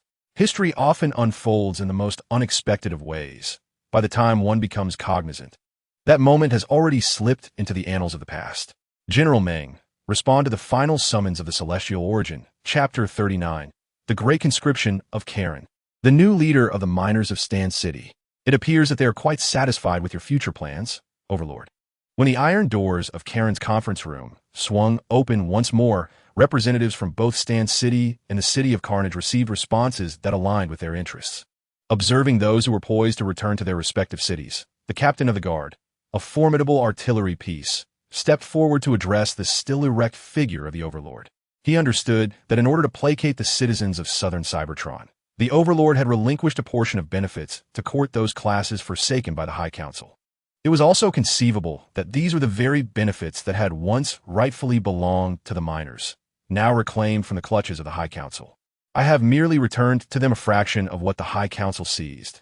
The true stabilizing force for the residents of southern Cybertron lies with us, the frontline troops.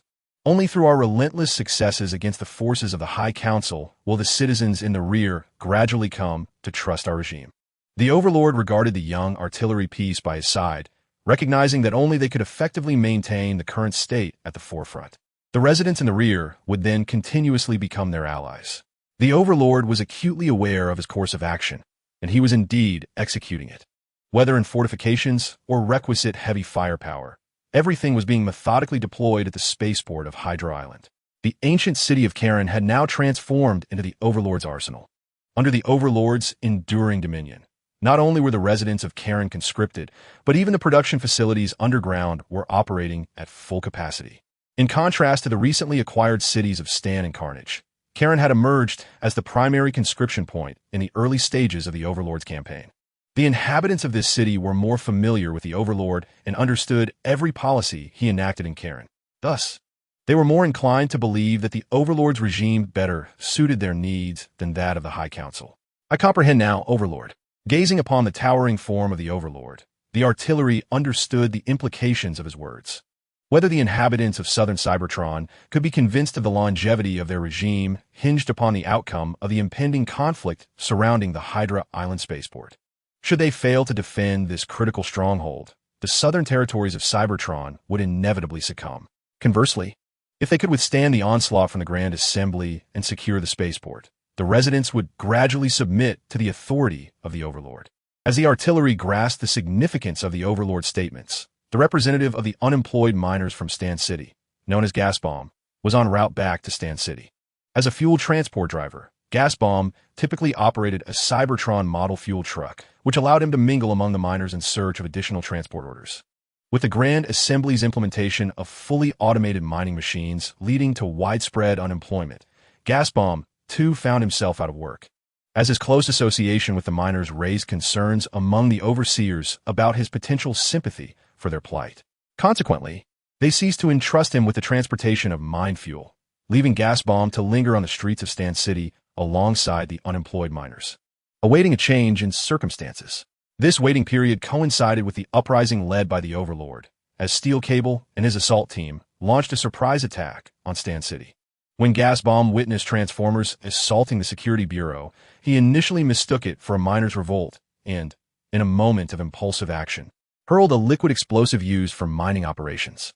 This explosion inadvertently revealed his identity as a representative of the unemployed miners and brought him face to face with the leader of the uprising, the Overlord. The imposing stature of the Overlord was indeed remarkable, explaining his rise to power. The Cybertron fuel truck traversed the essential route towards Stand City, flanked by the vehicles of other representatives. While following the convoy, Gasbomb pondered the arrangements made by the Overlord for the unemployed miners during the assembly. Prior to arriving in Kaon, Gasbomb could hardly have anticipated the audacity of the Overlord to directly lead troops into southern Cybertron, openly declaring war against the Grand Assembly. However, upon reaching Kaon, he comprehended the Overlord's boldness, as the city appeared to be in full operation, with a steady stream of munitions and heavy weaponry directed towards the spaceport. Gladiators and residents from various arenas eagerly enlisted, with some appearing ready to join the fray, equipped with their own energy and weapons, all seemingly intent on confronting the Grand Assembly. Indeed, some gladiators brought along the very weapons they wielded in the arenas to the recruitment center, prepared to be sent into battle at a moment's notice. Reflecting on the scenes he had witnessed in Kaon, Gasbomb's central processing unit word, contemplating how to convey to the unemployed miners of Stand City the promises he had received in Kaon. To speak candidly, the Gasbomb perceives the promises made by the Overlord as sufficiently generous.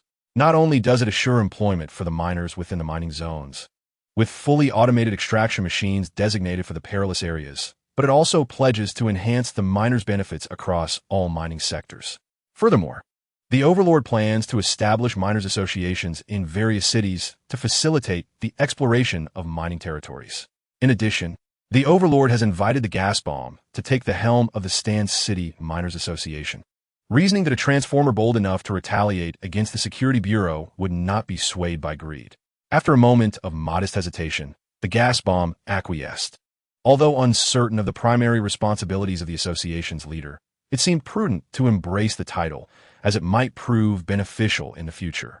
As Cybertron approaches a new stellar cycle, the Gasbomb and other representatives from Stand City successfully returned to their homeland, where they were met by the unemployed miners eagerly awaiting news. Without reservation, the Gasbomb relayed the Overlord arrangements to the unemployed miners, which elicited a thunderous cheer that resonated throughout Stand City. The miners unleashed their vocalizers in exuberant roars, lifting the Gasbomb high into the air, only to catch it again. Witnessing this scene, the Gasbomb understood that the Overlord's governance, indeed, the leadership of the Overlord, had firmly established its influence among these miners. In the future, it is likely that these miners will become pivotal allies of the Overlord's leadership until a decisive outcome is reached with the Supreme Council. United in purpose, consolidating their will, let this battle be immortalized, and may we be forever remembered. We shall fight until the end, in the spaceport, within the city, by the Rust Sea, across the vast plains, and amidst the manganese mountains, until we shatter your corrupt regime. Chapter 40. Optimus Prime and his girlfriend. The Supreme Council takes notice. As the old stellar cycle waned, the new one dawned, and the residents of Iron Fortress resumed their lives, repeating the patterns of countless cycles. It was as if they were ensnared in a state of stagnation, profoundly influenced by the advent of this stagnant era. They engaged in the same tasks as the previous cycle, traversing familiar paths to replenish their energy at the well-known energy stations. Observing the residents of Iron Fortress pass by, Orion Pax refrained from continuing toward the Iron Fortress record hall, opting instead to request leave from the archivist, Master Titanium. Master Titanium promptly approved Orion Pax's request, returning to the task of organizing Cybertron's archives. Regarding the enigmatic Master Titanium, Orion Pax harbored no curiosity to delve deeper, as it was a matter of his privacy. If Master Titanium wished to share, he would do so voluntarily. Walking along the streets adjacent to the Iron Fortress highway, Orion Pax watched as various Cybertron models of vehicles gradually passed by, choosing not to transform into vehicle mode for the journey. After all, since this stellar cycle afforded him a respite, it seemed fitting to grant his transformation gears a holiday as well. Orion Pax reflected on the anomalous fluctuations he had previously detected in the communications channels of Southern Cybertron.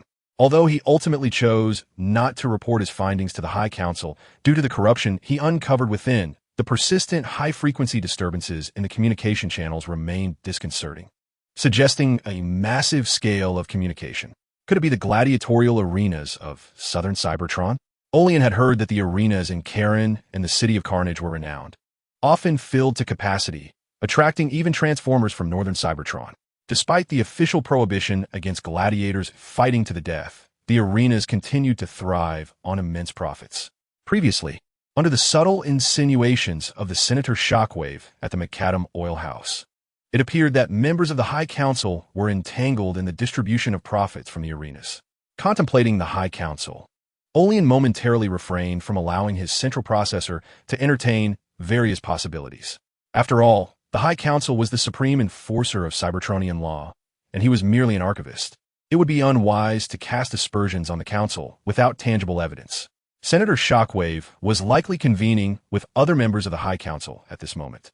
Olian raised his optics toward the direction of the Council's meeting, gazing at the proud bastion known as the High Council Hall, the seat of Cybertron's highest officials. As he continued his journey, the metallic soles of his feet emitted a faint squeak against the metal street, and he successfully reached his destination. Is Alita at the Researchers Guild? As the metallic door of the guild opened, Olian Pax stepped inside and politely inquired of the Transformers within. Alita was currently campaigning for a position as the latest member of the guild, and she was also Olian's girlfriend. Their sparks resonated with one another, evolving their relationship beyond mere friendship. Olian, please hold on. I will contact Alita via terminal. She should be down shortly. Upon recognizing Olian Pax's presence, the guild members understood the nature of his relationship with Alita and promptly facilitated the communication. As anticipated, within moments of receiving the news of Olian's arrival, the guild's lift began to operate, descending gradually, and from above emerged Alita. Alita, how have you been over the past stellar cycle? After successfully meeting Alita, Olian Pax departed the Researchers Guild with his girlfriend, taking a moment to express his gratitude to the guild member who had assisted him. On the road to Iron Fortress, Orion Pax inquired about Alita's recent life during the current stellar cycle. If his memory module had not aired, his girlfriend seemed to be campaigning for a new congressional position, though Orion Pax comprehended the corruption and filth lurking within High Council. He also recognized that he could not deter Alita from pursuing her ambition to become a member of the Council. After all, every Transformer who becomes a member of the High Council has harbored dreams of returning to the Allspark. It would be unjust to prevent Alita based solely on unsubstantiated assertions. Truth be told, during this recent stellar cycle, my central processing unit incessantly signaled that something was amiss. Confronted by her boyfriend's inquiry, Alita pondered briefly before opting to confide in Orion Pax. Since she had become a candidate for the congressional position, Alita had noticed that rumors about her impending campaign seemed to circulate within Iron Fortress. Did the inhabitants truly exhibit such keen interest in the political landscape? Why had other candidates in previous elections not garnered similar attention from the residents? Yet in her case, it felt as if the citizens of Iron Fortress were closely monitoring the situation. Alita sensed something was amiss. Yet as a researcher, she could not articulate her unease. Could this be true? Listening to Alita's words, Ori and Pax refrained from further comment, casting a contemplative glance towards the High Council. Was it the case that Shockwave, a council member, wished to prevent any more corrupt officials from infiltrating the High Council? Or were other members facilitating Alita's campaign? As Ori and Pax pondered these questions, the High Council was engaged in its customary processing of the backlog of documents from each cycle. Had the spaceport on Hydra Island been attacked and seized by marauders? And this occurred in the previous stellar cycle. Why had it only come to the Council's attention in this cycle? Within the assembly of the High Council, Luminary, as the presiding officer for this stellar cycle, swiftly addressed a document reporting the loss of the spaceport after processing some files. Flight Cloud, could you elucidate why this report was only submitted to the High Council this cycle? Do you comprehend the grave impact the loss of the spaceport has on the Council's reputation? Luminary, please be mindful of your words. I submitted this document to the High Council at the end of the last cycle. Thus, it is not I who submitted it late, but rather you who failed to notice it last stellar cycle. In response to Luminary's furious inquiry, Flight Cloud retorted without fear. We are all members of the High Council. Moreover, I'm not responsible for the loss of the spaceport. If the delay in document submission is my fault, does that absolve you of responsibility for only reviewing the previous cycle's documents in this cycle? While Flight Cloud and Luminary exchanged heated accusations, Shockwave remained quietly sipping his energon at his seat. Orion Pax, once known as Optimus Prime, was said to have been the archive administrator of Iron Fortress, while his girlfriend Alita served as a member of the High Council. We must fight for that which we must protect, uniting one another in our struggle, showcasing our might to those who deceive. Shield the skies. Advance. Chapter 41. The Lightning Strike Team. Elite Guard. The Grand Hall of the highest council in Iron Fortress is a magnificent structure resembling a perfect spark of life, with branches radiating outward in all directions. At its center lies a long arc of seating arranged for deliberation, accompanied by a podium. Here, each council member receives the affairs they must address during each stellar cycle. Each member takes turns presiding over the proceedings during these cycles. The stands rise vertically from the ground in several tiers.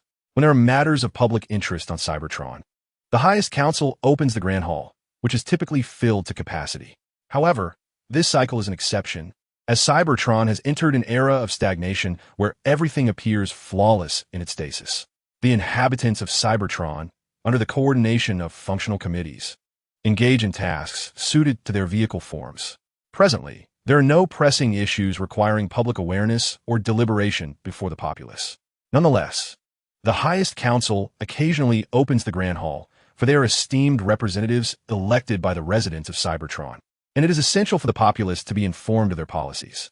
While processing documents during each stellar cycle, the members, all of similar design with a predominant purple sheen, are quietly safeguarded by the Lightning Strike Team, tasked with ensuring the security of the Grand Hall. The Lightning Strike Team, an elite force that has existed since the age of the Five-Faced Beast, originally comprised soldiers from the Duclone Lightning Unit under the Five-Faced Beast command. After the downfall of their leader, they were collectively reprogrammed. Now, they stand as the protectors of Cybertron, devoid of names bestowed by the Spark of Life, known only by their shared codename, Lightning. Once, during the Golden Age, the Lightning Strike Team suffered irreversible losses while expanding colonies and contending with alien races. The onset of the Rust Age further devastated the team's active strength, as even the defenders of Cybertron were not spared from the Rust Plague. Due to the inability to recruit new members, the remaining soldiers could only partake in the modest task of safeguarding the council members, which required a limited number of elite soldiers. Despite their reprogramming, the members of the highest council remain wary of the Lightning Strike Team. After all, reprogramming cannot erase their history as part of the legendary forces once under the command of the Five-Faced Beast, the very race that once enslaved Cybertron, which the Council still regards with trepidation. Thus, although the Lightning Strike Team is ostensibly tasked with the protection of the Council members, their true charge is merely the safeguarding of the Grand Hall and its occupants during their official duties. Simultaneously, the legislators, in a bid to safeguard their own security, re-established a guard unit. This specialized task force, known as the Elite Guard, comprised predominantly of the most formidable soldiers of the Cybertronian military, exhibited an almost unwavering loyalty to the High Council. In contrast to the Lightning Strike team, which had sworn to protect Cybertron following their reprogramming, the Elite Guard garnered greater favor from the High Council. Observing the Elite Guard stationed outside the High Council Hall, Shockwave continued to sip from his metallic cup filled with energon, accustomed to the tense stares exchanged between the members of the Cloud of Flight and the Radiant Council.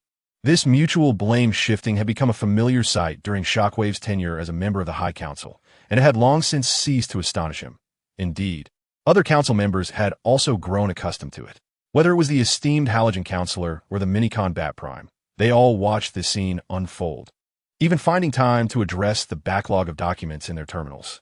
As the Radiant Counselor and the Cloud of Flight Counselor exchanged accusations of negligence and fault, a brief silence enveloped the High Council Hall. Noticing this, the Halogen Counselor instinctively commenced mediating the discord between the two legislators. Ultimately, just as in countless stellar cycles before, the Radiant Counselor and the Cloud of Flight Counselor acquiesced to the esteemed Halogen Counselor's mediation and returned to addressing their accumulating paperwork. Nevertheless, even with the temporary alleviation of their conflict, both counselors felt their central processors buzzing at the sight of the report regarding the fall of the spaceport. After all, the fall of the spaceport on Hydra Island had occurred with alarming rapidity. Had the previous reports not indicated that the guarding forces had established defensive structures at the spaceport?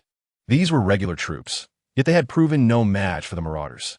Observing the post-battle report detailing the enemy's weaponry, Shockwave noted that some of the Marauders had brazenly employed vibro swords, reminiscent of gladiatorial arenas, to assault the guarding forces and drive them from their defenses. Following this expulsion, the military commander appeared intent on reorganizing his troops for a counterattack.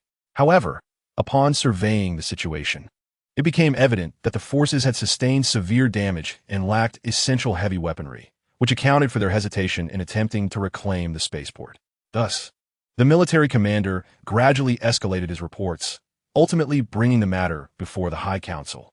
The assault on the spaceport, the slaying of soldiers, and the attempt to sever the primary transportation route for raw materials and finished products between the northern and southern regions of Cybertron. What were these Marauders truly aiming to achieve? The Minicon Bat Prime, the sole representative of his kind in the High Council, shared this perplexity, frequently leveraging his status to gain advantages. He found himself even more bewildered than the Radiant and Cloud of Flight Counselors. What could possibly motivate these Marauders to seize the principal thoroughfares of Cybertron? Seemingly unafraid of the Iron Fortress from the north or the Stand Fortress from the south, dispatching troops to encircle the spaceport. When the time comes, it is feared that no matter how many riders there are, they will be sent back to the source of the flame by the soldiers of the Supreme Council. Those who survive may even face the punishment of being stripped of their spark. While the Bat Lord is in contemplation, the illustrious member of the Council, known as the Radiant Senator, has already made a decisive choice. He has ordered the stationed troops of Blade City to assist the remaining forces on Hydra Island in capturing the spaceport. As for heavy firepower, is it truly necessary to employ such might against the Riders? It seems that after the use of heavy artillery, the spaceport would require reconstruction. This appears to be the most prudent course of action, the Radiant Senator mused, casting a glance towards the southern region of Cybertron, where he recalled a former friend, one who diverged from him due to the chasm between ideals and reality. The Celestial Traveler, no. Now he should be referred to as the Skyward Adversary. From the moment of our inception until our return to the source of the flame, our journey through life resembles a train, stopping at numerous stations. It is rare to find like-minded companions who accompany us from beginning to end.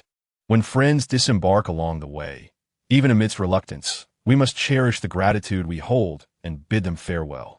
I once envied the Skyward Adversary, but fate seldom favors us in our times of need. It feels like a jest. He became a reformer, while I remained a guardian of the old ways. Chapter 42, Megatron and Hydraulics. Lieutenant Megatron.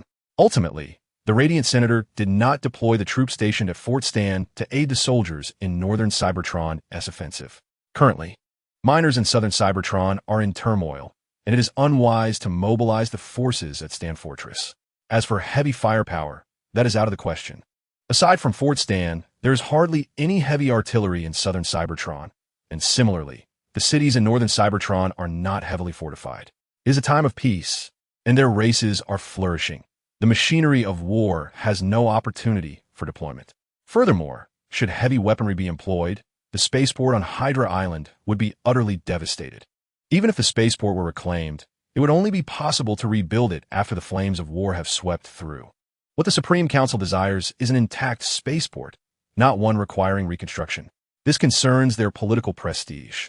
And while directly bombarding the spaceport with heavy artillery may seem the most effective solution, from a political standpoint, it would be seen as a sign of incompetence.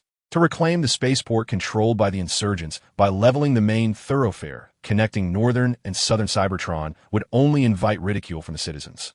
Reflecting upon his political image, the Radiant Senator, after proposing his plan, turned to the other members of the council, seeking their alternative solutions, or at least their consensus or dissent regarding his proposal. Meanwhile, the Flying Cloud Senator and the Bat Lord exchanged glances as they listened to the Radiant Senator's address. In the southern region of Cybertron, they possess industries and are acutely aware that should the Hydra Island spaceport be obliterated by heavy artillery, the Supreme Council would face both overt and covert criticism from the citizens of Cybertron. Consequently, they partially concur with the ideas proposed by the Luminary representative. However, is it truly prudent to refrain from equipping the troops with heavy weaponry? If the forces sustain significant casualties, ultimately, after a brief moment of deliberation within the central processor, neither the Bat representative nor the Aerial Cloud representative articulated their thoughts. The proposal put forth by the Luminary representative indeed holds a degree of feasibility, though the extent of lives that must be sacrificed to reclaim the spaceport remains uncertain. Nevertheless, it stands as the most secure method. The troops stationed within the southern bastion of Cybertron need not be mobilized, thus ensuring the safety of the southern industries. For the time being, only the station forces from Blade City and the remaining troops withdrawn from Hydra Island will be dispatched, and it is believed these two contingents should suffice to handle the rioters.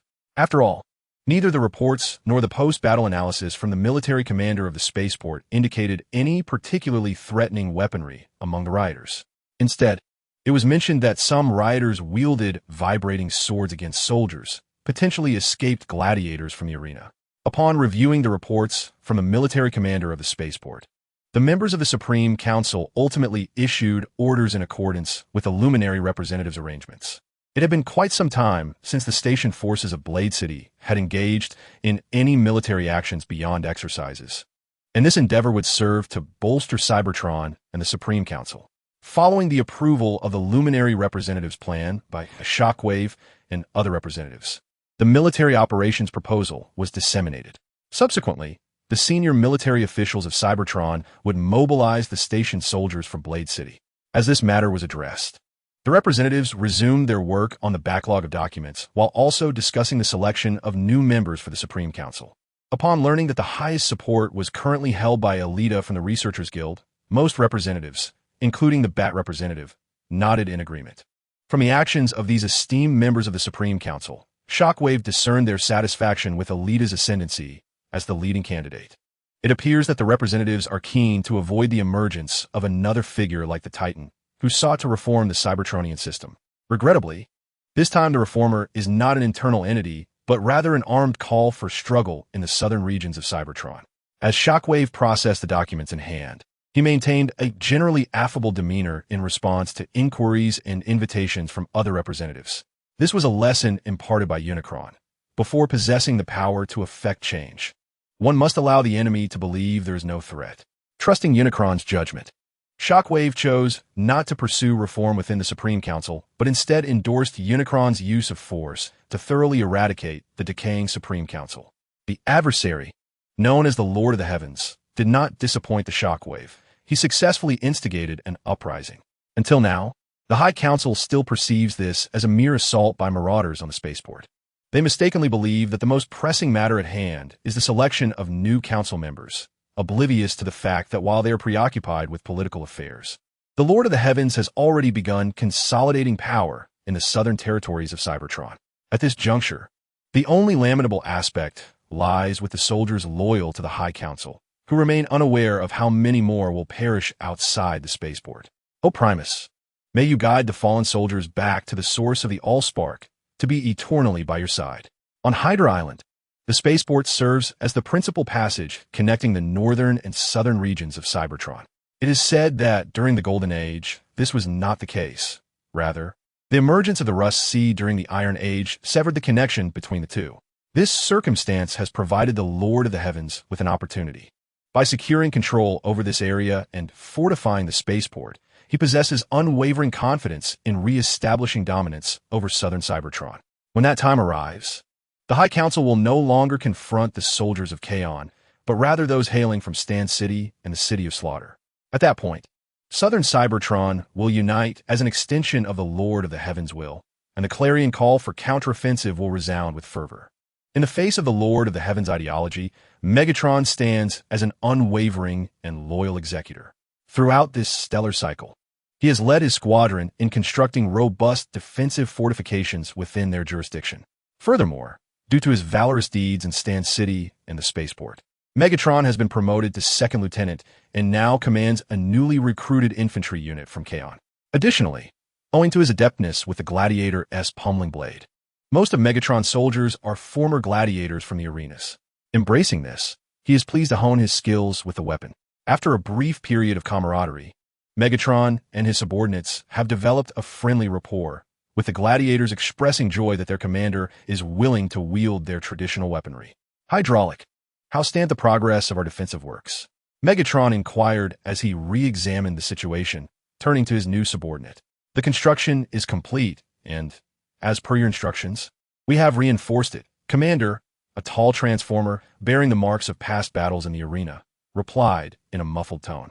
This was Hydraulic, one of Megatron's loyal subordinates. His vocalizer had sustained damage during his time in the arena, resulting in a somewhat husky voice. Fortunately, Megatron often offered words of comfort to Hydraulic. It will get better. My friend, it will improve.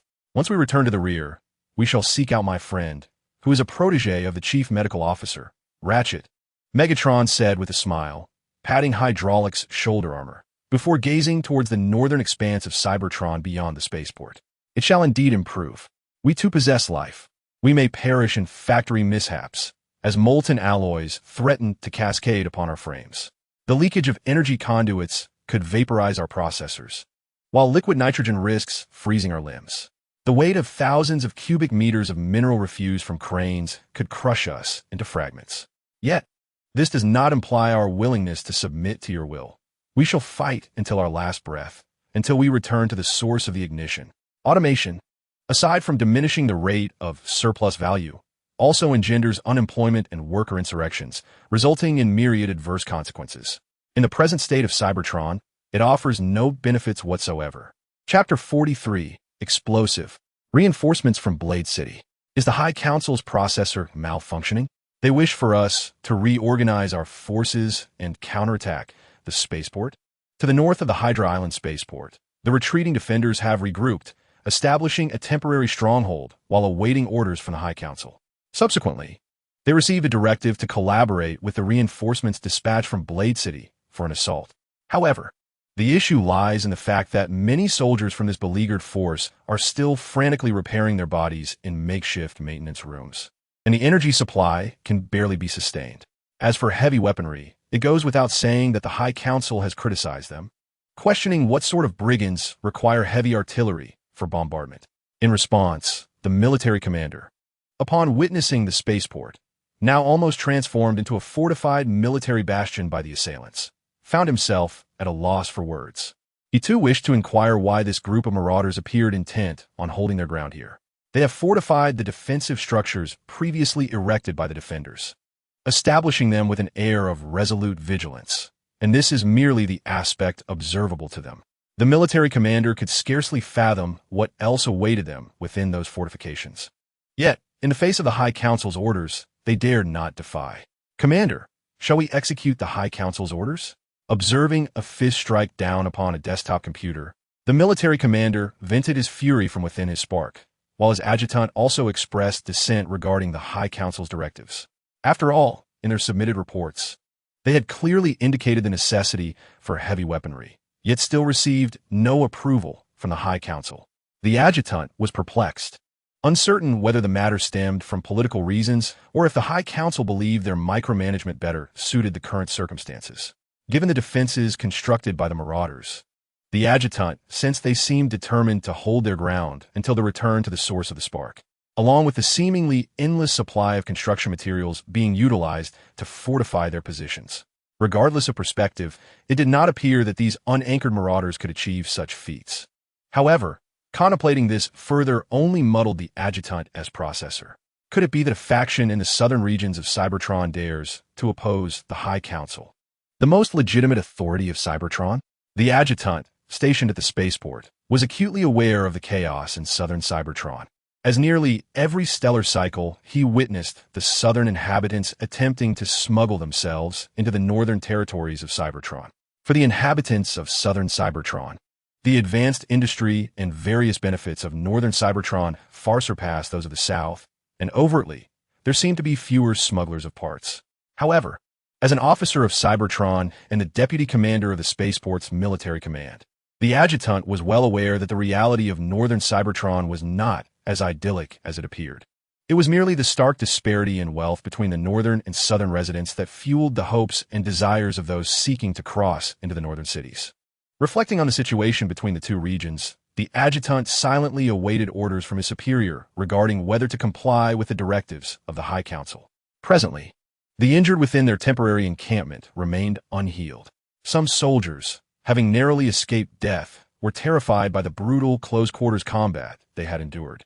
Their processors seemed to malfunction, causing them to instinctively cease discussions about those assailants, whispering prayers to Primus, hoping for solace from the legendary deity. We must execute the orders of the High Council. My friend, as you well know, faced with the Council's commands that evidently did not align with the current circumstances, the military commander wished to refuse, yet lacked the courage. After all, they were the ruling elite of Cybertron, governing for countless stellar cycles. Their directives, though sometimes misguided, were beyond reproach. Soldiers were meant to obey orders. It was likely that many brave soldiers would consequently return to the Allspark. The adjutant understood that his superior could only make such a decision, and for both public and private reasons, he could only pray for the soldiers about to confront the assailants at the spaceport, wishing that their return to the Allspark would be devoid of suffering. Let us await the arrival of the garrison from Blade City. Our forces currently lack the capacity to mount an offensive. I will negotiate earnestly with the military commander of Blade City. As the commander of the spaceport had stated, the remaining soldiers were terrified by the assailants and were incapable of launching an independent attack in the short term. Success depended entirely on the assistance of allied forces from Blade City. Gazing towards Blade City, both the military commander and the adjutant could only place their hope in the approaching allies, praying they could successfully expel the assailants from the spaceport with their help. Outside the spaceport, the beleaguered troops awaited the arrival of their allies. The forces from Blade City did not disappoint. Upon receiving orders, they mobilized to prepare for the execution of the High Council's commands. As a primary processing hub for Cybertron's energy cubes, Blade City boasted an extensive and comprehensive industrial chain. When fuel and ore from southern Cybertron were transported to Blade City, they were processed into the energy cubes and energy fluids required by the Cybertronian populace. Thus, Blade City bore the responsibility for the energy supply of numerous cities. Upon learning that the vital transit point of the spaceport had fallen into the hands of assailants, the governor of Blade City immediately commanded the station troops to take action. The governor understood that this was an opportunity for achievement. Such brazen assailants were a rarity in times of peace and must be seized with utmost care. Thus, once the supply lines of the troops were assured to remain secure, the forces of Blade City, under the command of their military leader Bombburst, set forth towards the spaceport. Was it a malfunction within my processor, or had the Marauders gained the capability to contend with regular troops? Transforming into the vehicle mode of a Cybertronian hovercraft, Bombburst was extracting intelligence regarding the adversaries they were to confront. The more he scrutinized the information, the more he sensed something amiss. How could they, lacking any suicidal weaponry or heavy artillery, have driven the Marauders from their defensive fortifications? This, by any measure, seemed a consequence of the military commander's incompetence at the spaceport. As Bombburst perused the post-battle report, he contemplated and promptly issued a march order to his troops, intent on swiftly resolving this farce. Meanwhile, at Hydra Island-S spaceport.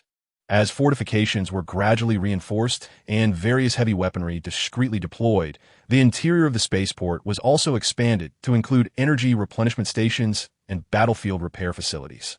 Concurrently, a steady influx of new recruits was being integrated into various units after undergoing training, providing the junior officers of the Guardian-S adversary training program with opportunities to showcase their skills. Earth, the birthplace of humanity, is inhabited by a race strikingly similar to us, capable of both profound benevolence and unimaginable brutality. In 50 years, will you regret not having the courage to board this vehicle?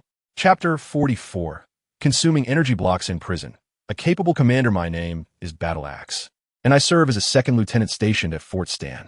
I find it incomprehensible what your Governor Kaon intends to accomplish. Within Kaon-S prison, Battle Axe gazed perplexedly at the guards outside his cell. His weapon systems had been stripped away, and even his vehicle mode was shackled by instruments of torment. Observing his helpless form, Battle Axe, through relentless inquiries, finally discerned that the guards' references to their leader, Kaon-S adversary, were indeed truthful. The guards outside were not impostors masquerading as marauders. They were, in fact, the true sentinels of Kaon-S prison. However, this revelation only deepened Battle Axe's confusion. Was not the adversary of Governor Kaon the highest authority beneath the Supreme Council, with such a prominent status, potentially leading to a future role within the Supreme Council? Why would he orchestrate an attack on the station troops? In response to Battle Axe's bewilderment, the guards remained silent, fully aware that even if they elucidated their actions, these officers under the Supreme Council would not align with them. As the leader of the adversary stated, time would reveal right from wrong, and validate that all they did was for their race, for Cybertron. While Lieutenant Battle Axe consumed energy blocks in prison, the garrison of Stan City had already been successfully assimilated and reorganized by the adversary, in contrast to the officers stationed in the northern sector of Stan Fortress. The lower-ranking soldiers in the southern region are more easily persuaded. The soldiers possess a clearer understanding of the Supreme Council's actions in southern Cybertron than their superiors. Consequently, after the officers were detained, the Decepticon leader personally endeavored to win over the soldiers of Stan Fortress. With assurances from the Decepticon leader, the majority of these soldiers ultimately chose to accept reorganization and re-enlistment.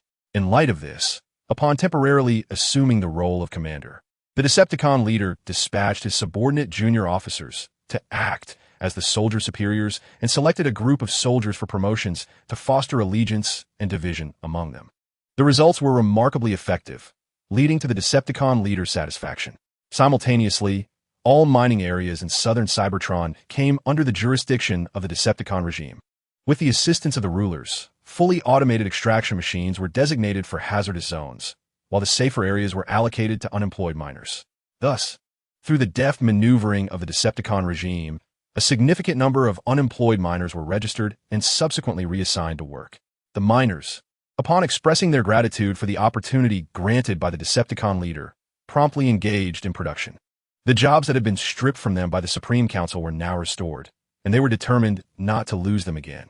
As the sensation of hunger from a lack of energy was unbearable, as the miners themselves articulated, from their inception to the present, their sole expertise lies in mineral extraction. Without this occupation, they would possess nothing. Of course, apart from those miners who opted to return to the mining sites, a portion chose to enlist in the Decepticon forces. Unlike their counterparts who preferred the stability of mining, these individuals aspired to elevate their social standing. They embarked on the most straightforward, yet equally brutal, path, military service. In response to the miners' decision to enlist, the Decepticon leader arranged for their transport to the garrison's maintenance facility in Stan City for repairs to their machinery. Subsequently, the Decepticon leader personally met with them, shaking hands and commending their mechanical bodies, wishing them a smooth journey in military life.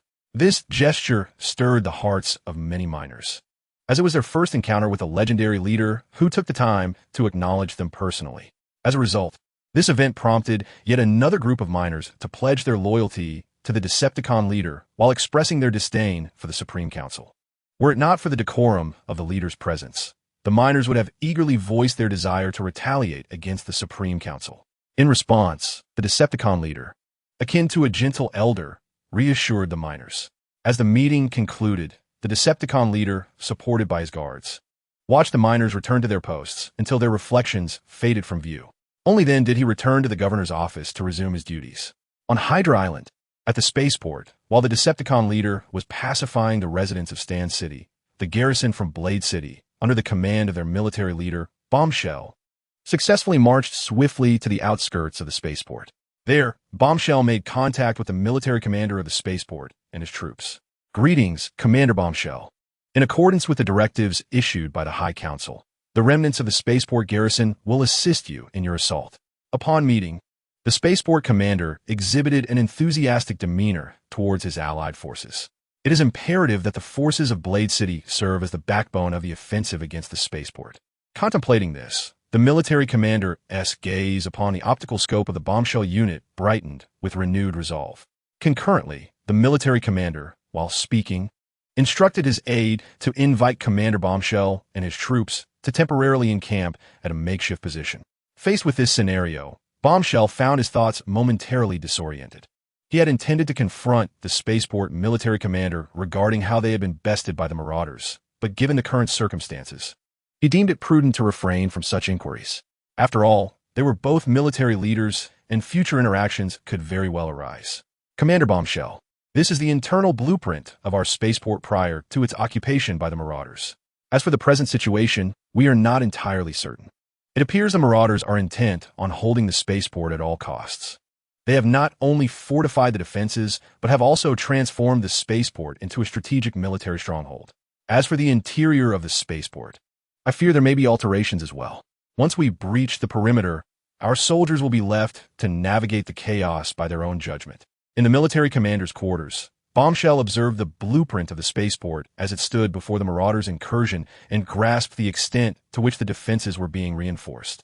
On the surface, it seemed the Marauders were sincerely committed to holding their ground, yet one could not help but ponder their ultimate objective.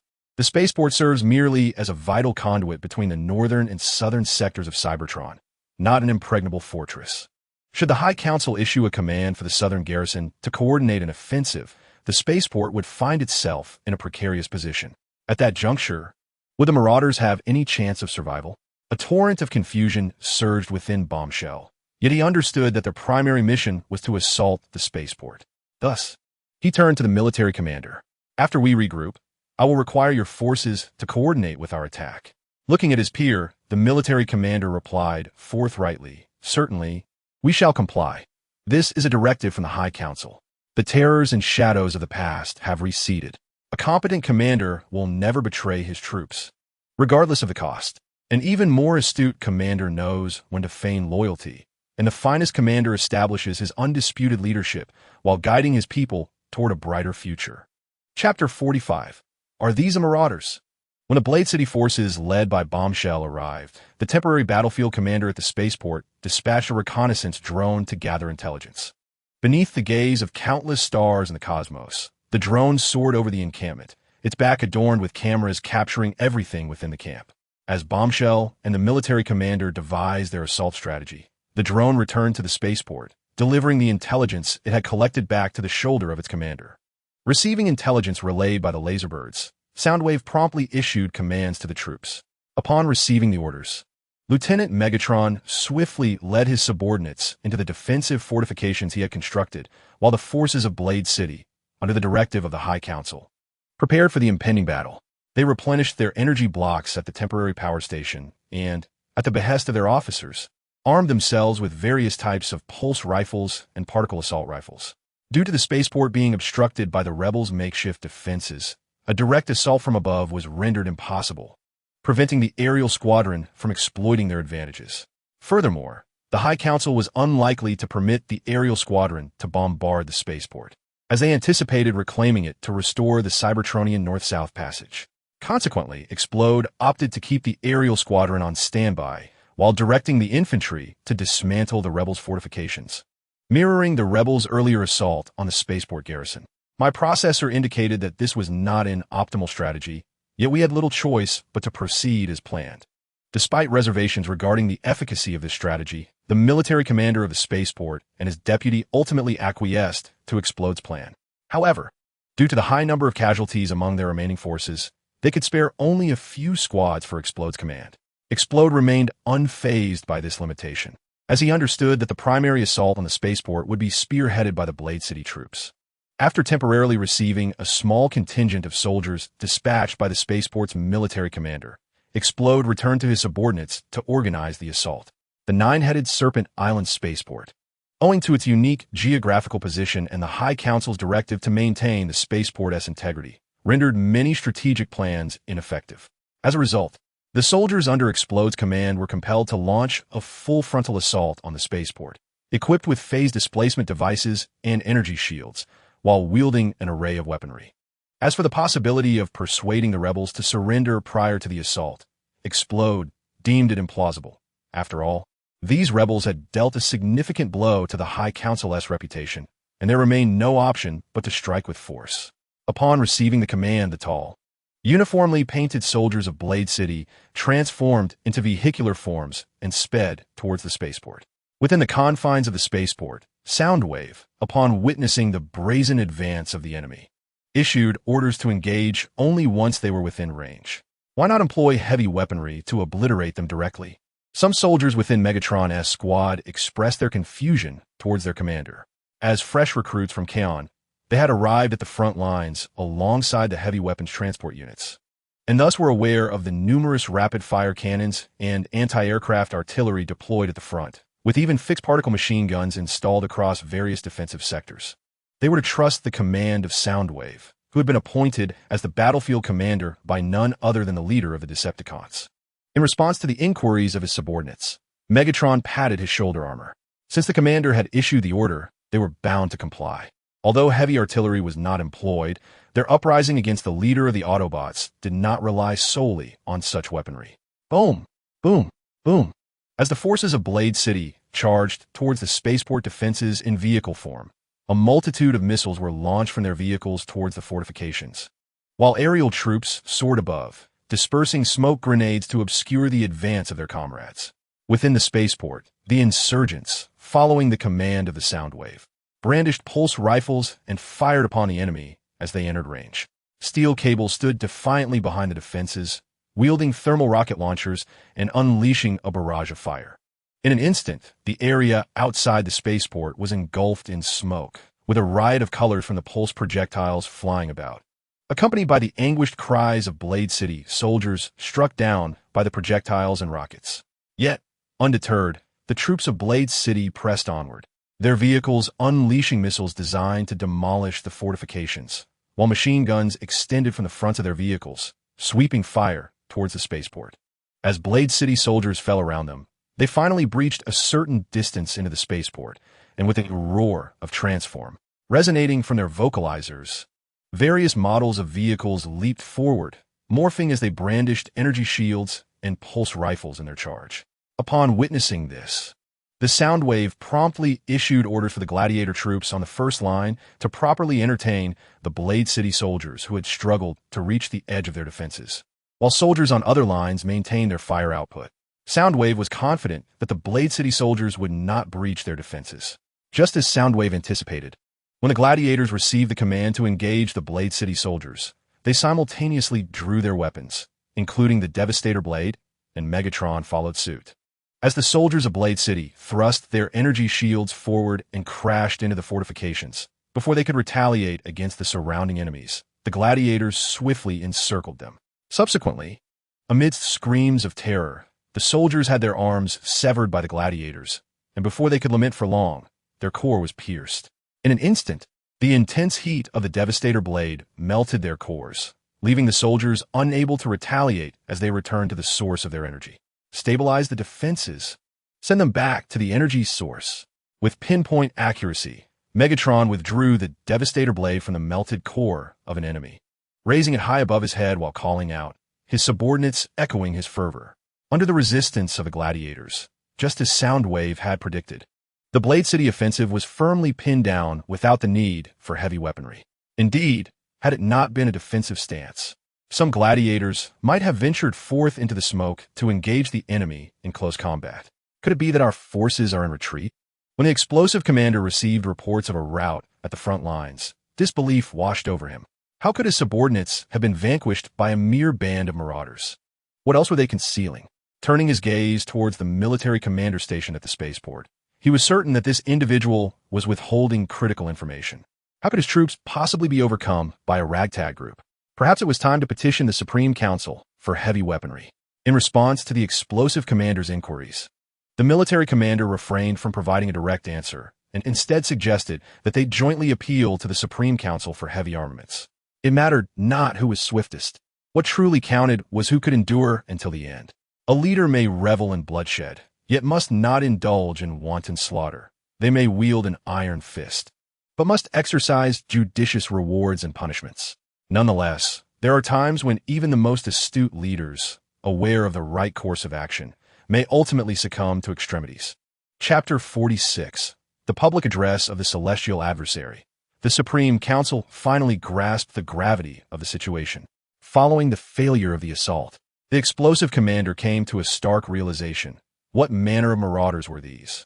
His troops had ventured forth only to lose all communication, as if they had plunged into a sea of rust, completely corroded and obliterated. When the defeated forces returned, the explosive commander accounted for the remaining soldiers and inquired about the specifics regarding the marauders. To his dismay, he found that the soldiers appeared as if they had witnessed a horrific scene, with some even experiencing such processor disarray that they could not control their own actions. In the repair room, the soldiers prayed fervently to the deity of protection, prompting the physician to temporarily take them offline to facilitate the restoration of their systems. Ultimately, when the soldiers were reactivated, the explosive commander learned from one whose processor had been repaired that the source of their disarray was the sight of marauders wielding gladiatorial weapons as they slaughtered all who had charged into the spaceport.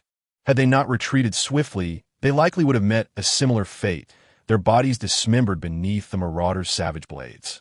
Gladiatorial weapons? Had these originated from the southern regions of Cybertron, from Kaon and the City of Carnage? It seemed imperative to report this to the Supreme Council. Aware that marauders were employing such weapons, the explosive commander recognized that he could no longer shoulder the burden of the battlefield alone, especially considering that his own forces had sustained considerable damage during the assault.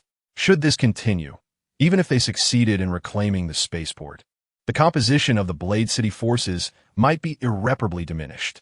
Reflecting on the earlier invitation from the military commander to co-sign a petition to the Supreme Council for heavy weaponry, the explosive commander hesitated, pondering whether to acquiesce. At present, his troops, paralyzed by fear and processor chaos, seemed incapable of launching another attack. With heavy weaponry, they might breach the enemy's defenses, effectively striking at their living forces. The explosive commander contemplated whether he should inform the Supreme Council that even the regular troops of Blade City were no match for the marauders.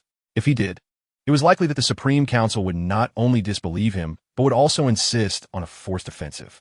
However, if it is not clarified, we lack the capacity to launch a further offensive, unless we continue to draw troops from Blade City, which the governor of Blade City would certainly not permit. As the central processor of Bombshell felt on the verge of overload, the military commander of the spaceport arrived at the maintenance room, bearing tidings of a less than favorable nature. Commander Bombshell, the High Council has issued a new directive. Our forces are not required to continue the assault. The military commander, observing Bombshell deep in thought about how to report to the High Council, hastily conveyed this news to the commander, who found himself in equally dire circumstances. No need to continue the offensive? Why? Bombshell gazed at the military commander in confusion, for the High Council was not prone to capricious alterations of their decrees. They were acutely aware that every command was born from extensive deliberation. What has transpired? Bombshell inquired, and the military commander retrieved a speech currently disseminated throughout the Cybertron communications network from his terminal. As the projection emanated from the device, a towering figure of a transformer, adorned in red and silver, appeared before them, accompanied by a voice that resonated with gravitas. I am Unicron, the governor of Kaon, yet that is a tale of yore. The projection of Unicron introduced himself, embarking on his address. Just as Cybertron's golden age has faded into memory, the arrival of the Rust Age has ravaged our spirits and ushered us into this stagnant epoch. The Elder's voice echoed his convictions, while Unicron's azure optics reflected a benevolent gaze, seemingly observing each Cybertronian who watched his speech. Today, We are compelled to make a difficult choice once more, to continue following a council that has stagnated, or to attempt to forge a new path. Clenching his iron fist, Unicron's tone grew increasingly somber as images of corruption and oppression within Cybertron's societal structure emerged in the projection. I am Unicron. I am here, and I shall remain here. I will forever safeguard Cybertron and my compatriots. By the time you receive this transmission, we have already instigated an uprising against the decaying rule of the Council in Kaon. What the future holds, I cannot predict. However, I yearn to pursue a path divergent from that of the Council, a path filled with hope for the future of the Transformers. For our race should not meet its end here. Our civilization must flourish once more, akin to the legendary Golden Age. We must not dwell in the bygone past, but instead look forward to a new dawn, a future crafted by our own hands. Unicron's voice reverberated through the maintenance room, capturing the attention of doctors and patients alike, their optics reflecting astonishment and an indescribable sensation. Was this Transformer, known as Unicron, declaring war upon the High Council? The explosion left Bomba in a state of shock.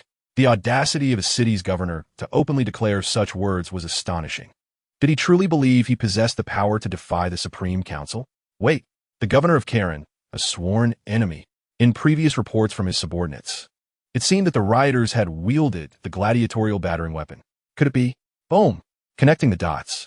Bomba recalled that the arenas predominantly originated from Kaon and the City of Slaughter.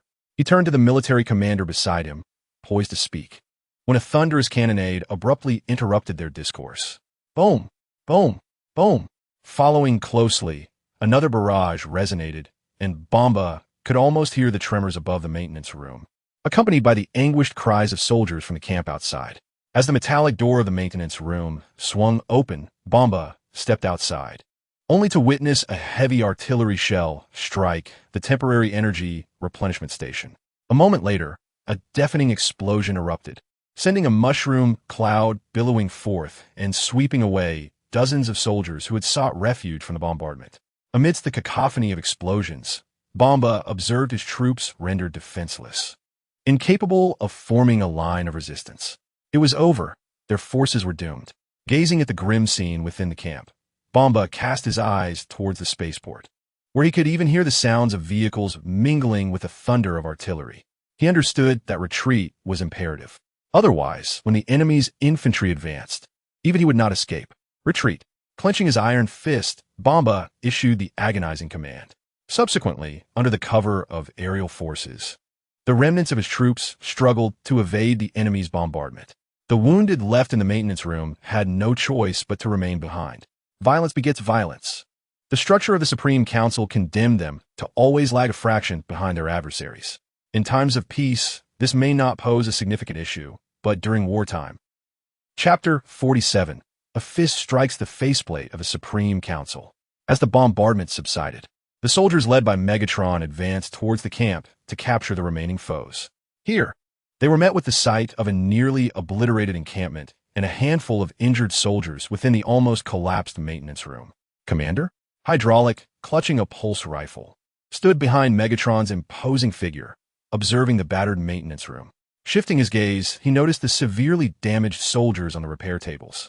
It appeared they had been abandoned by the military commander of this encampment. The injured soldiers, devoid of weapons, and upon seeing Megatron and the rebel troops, offered no resistance, but simply watched, awaiting their fate. Observing this scene, Hydraulic inquired over the squad communication channel whether to return these wounded to the source of fire or to transport them for medical treatment and repair. Listening to Hydraulic's query on the communication channel, Megatron remained silent, his eyes fixed on the battered bodies of the injured, marred by scratches and damage. Under the watchful gaze of the Hydraulic, Megatron approached a wounded soldier, lifting the debris of the maintenance bay that had fallen upon him. Observing the soldier and the other injured, who looked upon him with trepidation, Megatron summoned the medical team through his terminal. Subsequently, he turned and returned to the side of the Hydraulic and his other subordinates. Upon witnessing Megatron's actions, the Hydraulic comprehended the commander's intention to aid the injured, thus remaining still, steadfastly guarding beside Megatron's form. When the medical team arrived, Megatron verified their identities as soldiers from Blade City before assisting them in transferring the injured from the repair platform. Finally, accompanied by his subordinates, Megatron watched as the medical team transported the wounded back to the maintenance bay at the spaceport. To his surprise, the soldiers from Blade City were willing to accept the medical aid from their team. He had anticipated they would resort to desperate measures, attacking fiercely with their weapons before returning to the Allspark.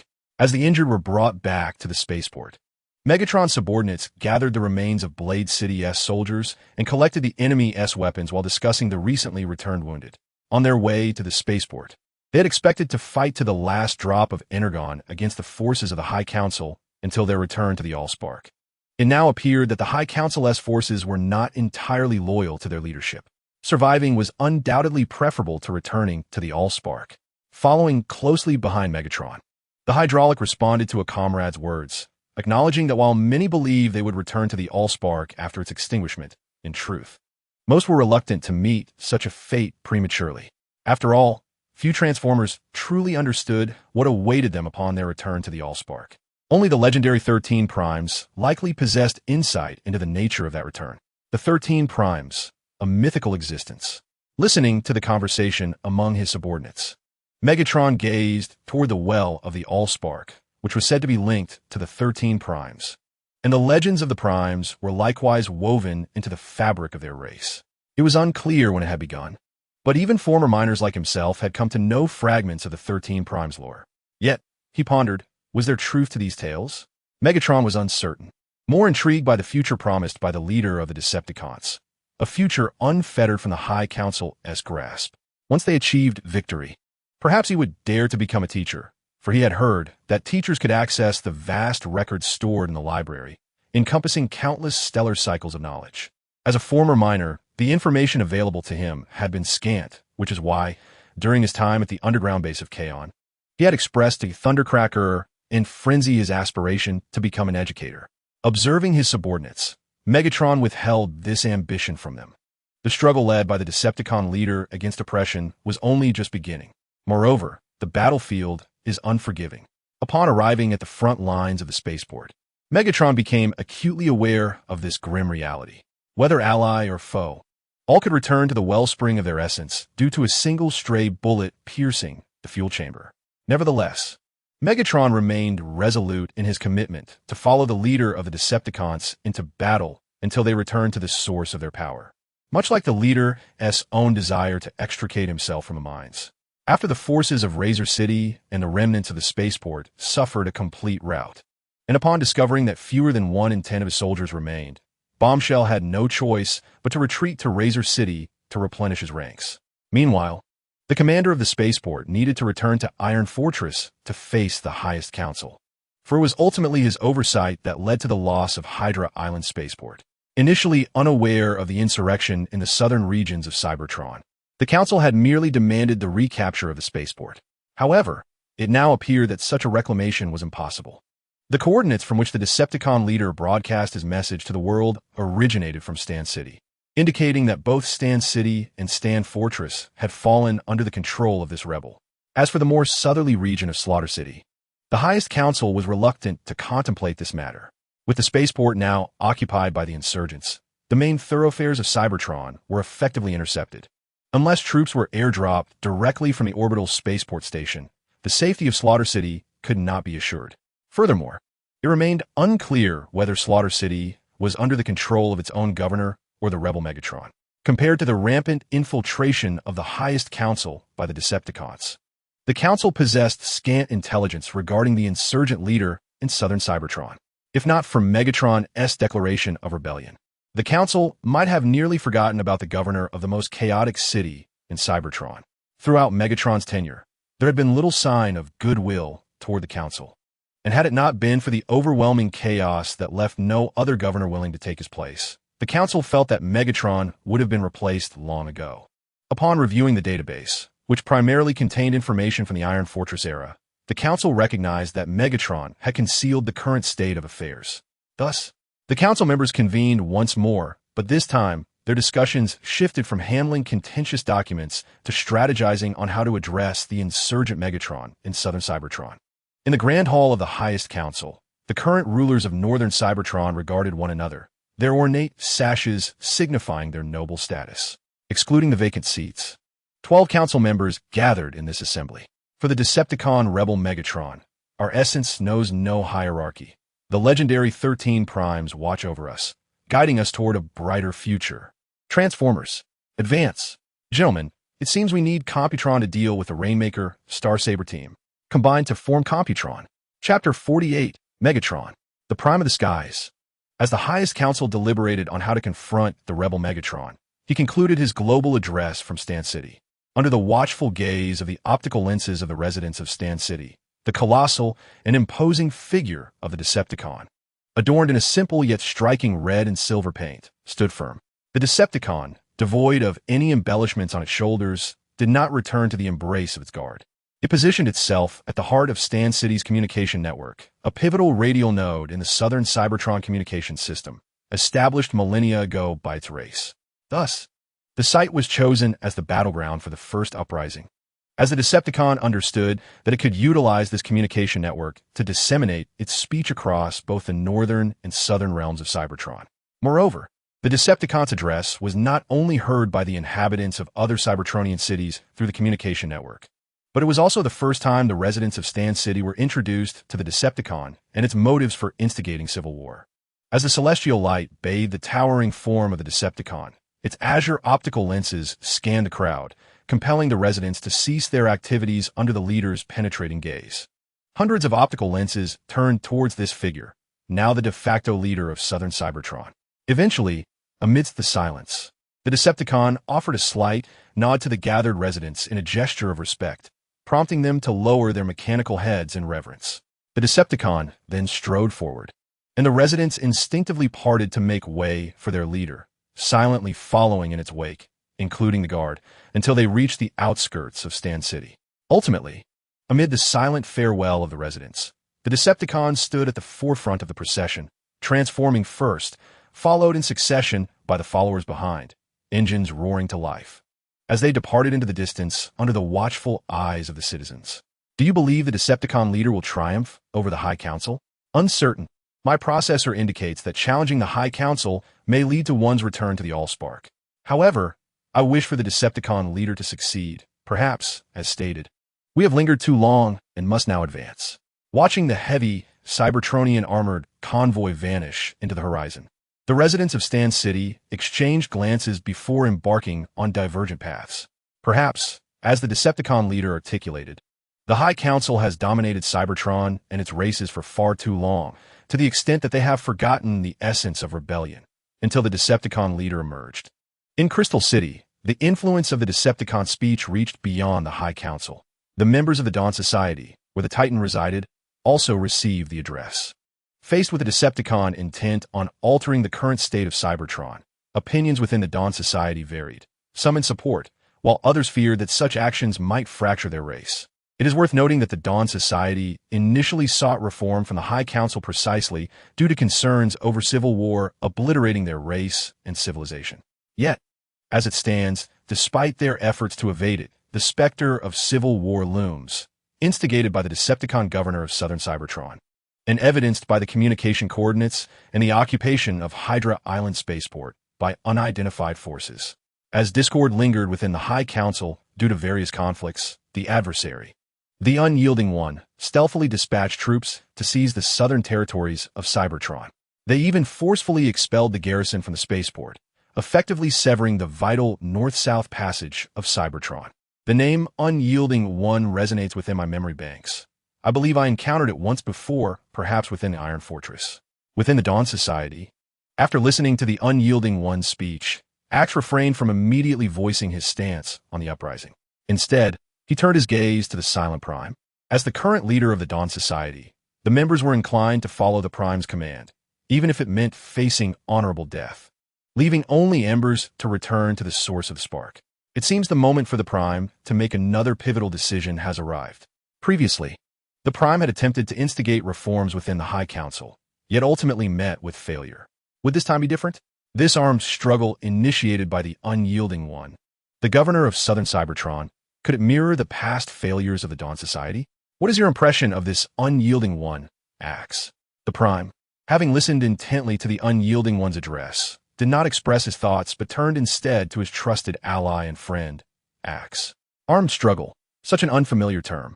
The last time this archaic Cybertronian term was employed among their esteemed race of Transformers was during the era of the Quintessence, a time when their kind stood united, ultimately ushering in a golden age. Now, as this term resurfaces, does it signify the imminent end of stagnation? Or shall their race descend into decline due to this civil war? The Primes sought insights from Axe, yet the latter felt uncertain about the course of this internal conflict. I am but a soldier, and you, my friend, are the leader of our Dawn Society. Regardless of the choices you make, we shall follow you to the return to the source of the spark. Axe placed a reassuring hand upon the Prime's shoulder, acutely aware of the blow his friend had suffered from the failure of internal reforms within the High Council. Nevertheless, it was imperative to rise above it. They were the Dawn Society, and the Prime stood as their beacon, their leader. If even the leader could not solidify his resolve, where would they find their path? You speak truly, Axe. I must make a decision. Heeding his friend's words, the Prime rose, the light reflected in his optics gradually solidifying. Then, under Axe's watchful gaze, the Prime issued his command. Axe, from this stellar cycle onward, Crystal City and the Dawn Society shall maintain neutrality. Neither the High Council nor the insurgents from southern Cybertron shall traverse the borders of Crystal City. The Prime glanced at Axe, noting that within the confines of Crystal City lay a path leading to Cybertron, albeit a narrow and treacherous one, accessible only to Transformers capable of transforming into aircraft and all-terrain vehicles. The command issued by the Supreme Commander effectively obstructed the plans of the High Council to dispatch troops through this route. As for the insurgents of the oppressors, having control over the spaceport, they could easily mount a counterattack from their gradually fortifying stronghold, rendering the narrow path from Crystal City unnecessary. One could assert that the Supreme Commander's orders were almost sympathetic to the oppressors, bordering on an outright alliance with their cause. Following the receipt of these orders, the Battle Axe swiftly departed. Observing the retreating silhouette of the Battle Axe, the Supreme Commander fell into a contemplative silence, ultimately gazing towards the southern expanse of Cybertron. Civil War. The Knights of the Dawn Society hold a steadfast conviction, ever willing to sacrifice themselves for the salvation of innocent lives. As the eldest knight and a hero of the Golden Age, the Supreme Commander has endured numerous conflicts and witnessed unspeakable carnage. I shall give you a thorough kick to your rear. A Cybertronian expletive. Chapter 49, Wingblade. Why does the oppressor not initiate reforms internally? The ruffians at the spaceport are the insurgent forces of southern Cybertron. It is no wonder the Supreme Commander perceives something amiss. At the Iron Fortress's McCadden Oil Refinery, Wingblade, previously dispatched by the Supreme Commander to gather intelligence on the spaceport, was replenishing high-purity energy liquid when he received the global communique from the oppressors. Consequently, Wingblade came to realize that the individuals occupying the spaceport were not mere thugs, but rather the insurgent forces under the command of the governor of southern Cybertron, Carlo. No, he can no longer be referred to as the governor. After all, that governor's instigation of an uprising equates to a relinquishment of the position bestowed upon him by the High Council. Moreover, the territory currently under the oppressor's control nearly envelopes all of southern Cybertron. Compared to the title and role of governor, the leader of the insurgency more closely resembles the leaders of the Golden Age, a figure capable of guiding their race and directing the operations of Cybertron. Since the Golden Age, no Cybertronian had been granted the title of leader. However, this realization renders my intelligence gathering seemingly unnecessary. Wingblade examined his terminal, where the Cybertronian communication network was rife with broadcasts of the oppressor's speeches and the uprising. Some Cybertronians deemed the oppressors as ambitious, while others felt they were justified in their claims, having long submitted to the High Council, only now awakening to the notion of rebellion. Similarly, there were Transformers who believed the oppressors had meticulously prepared for this uprising.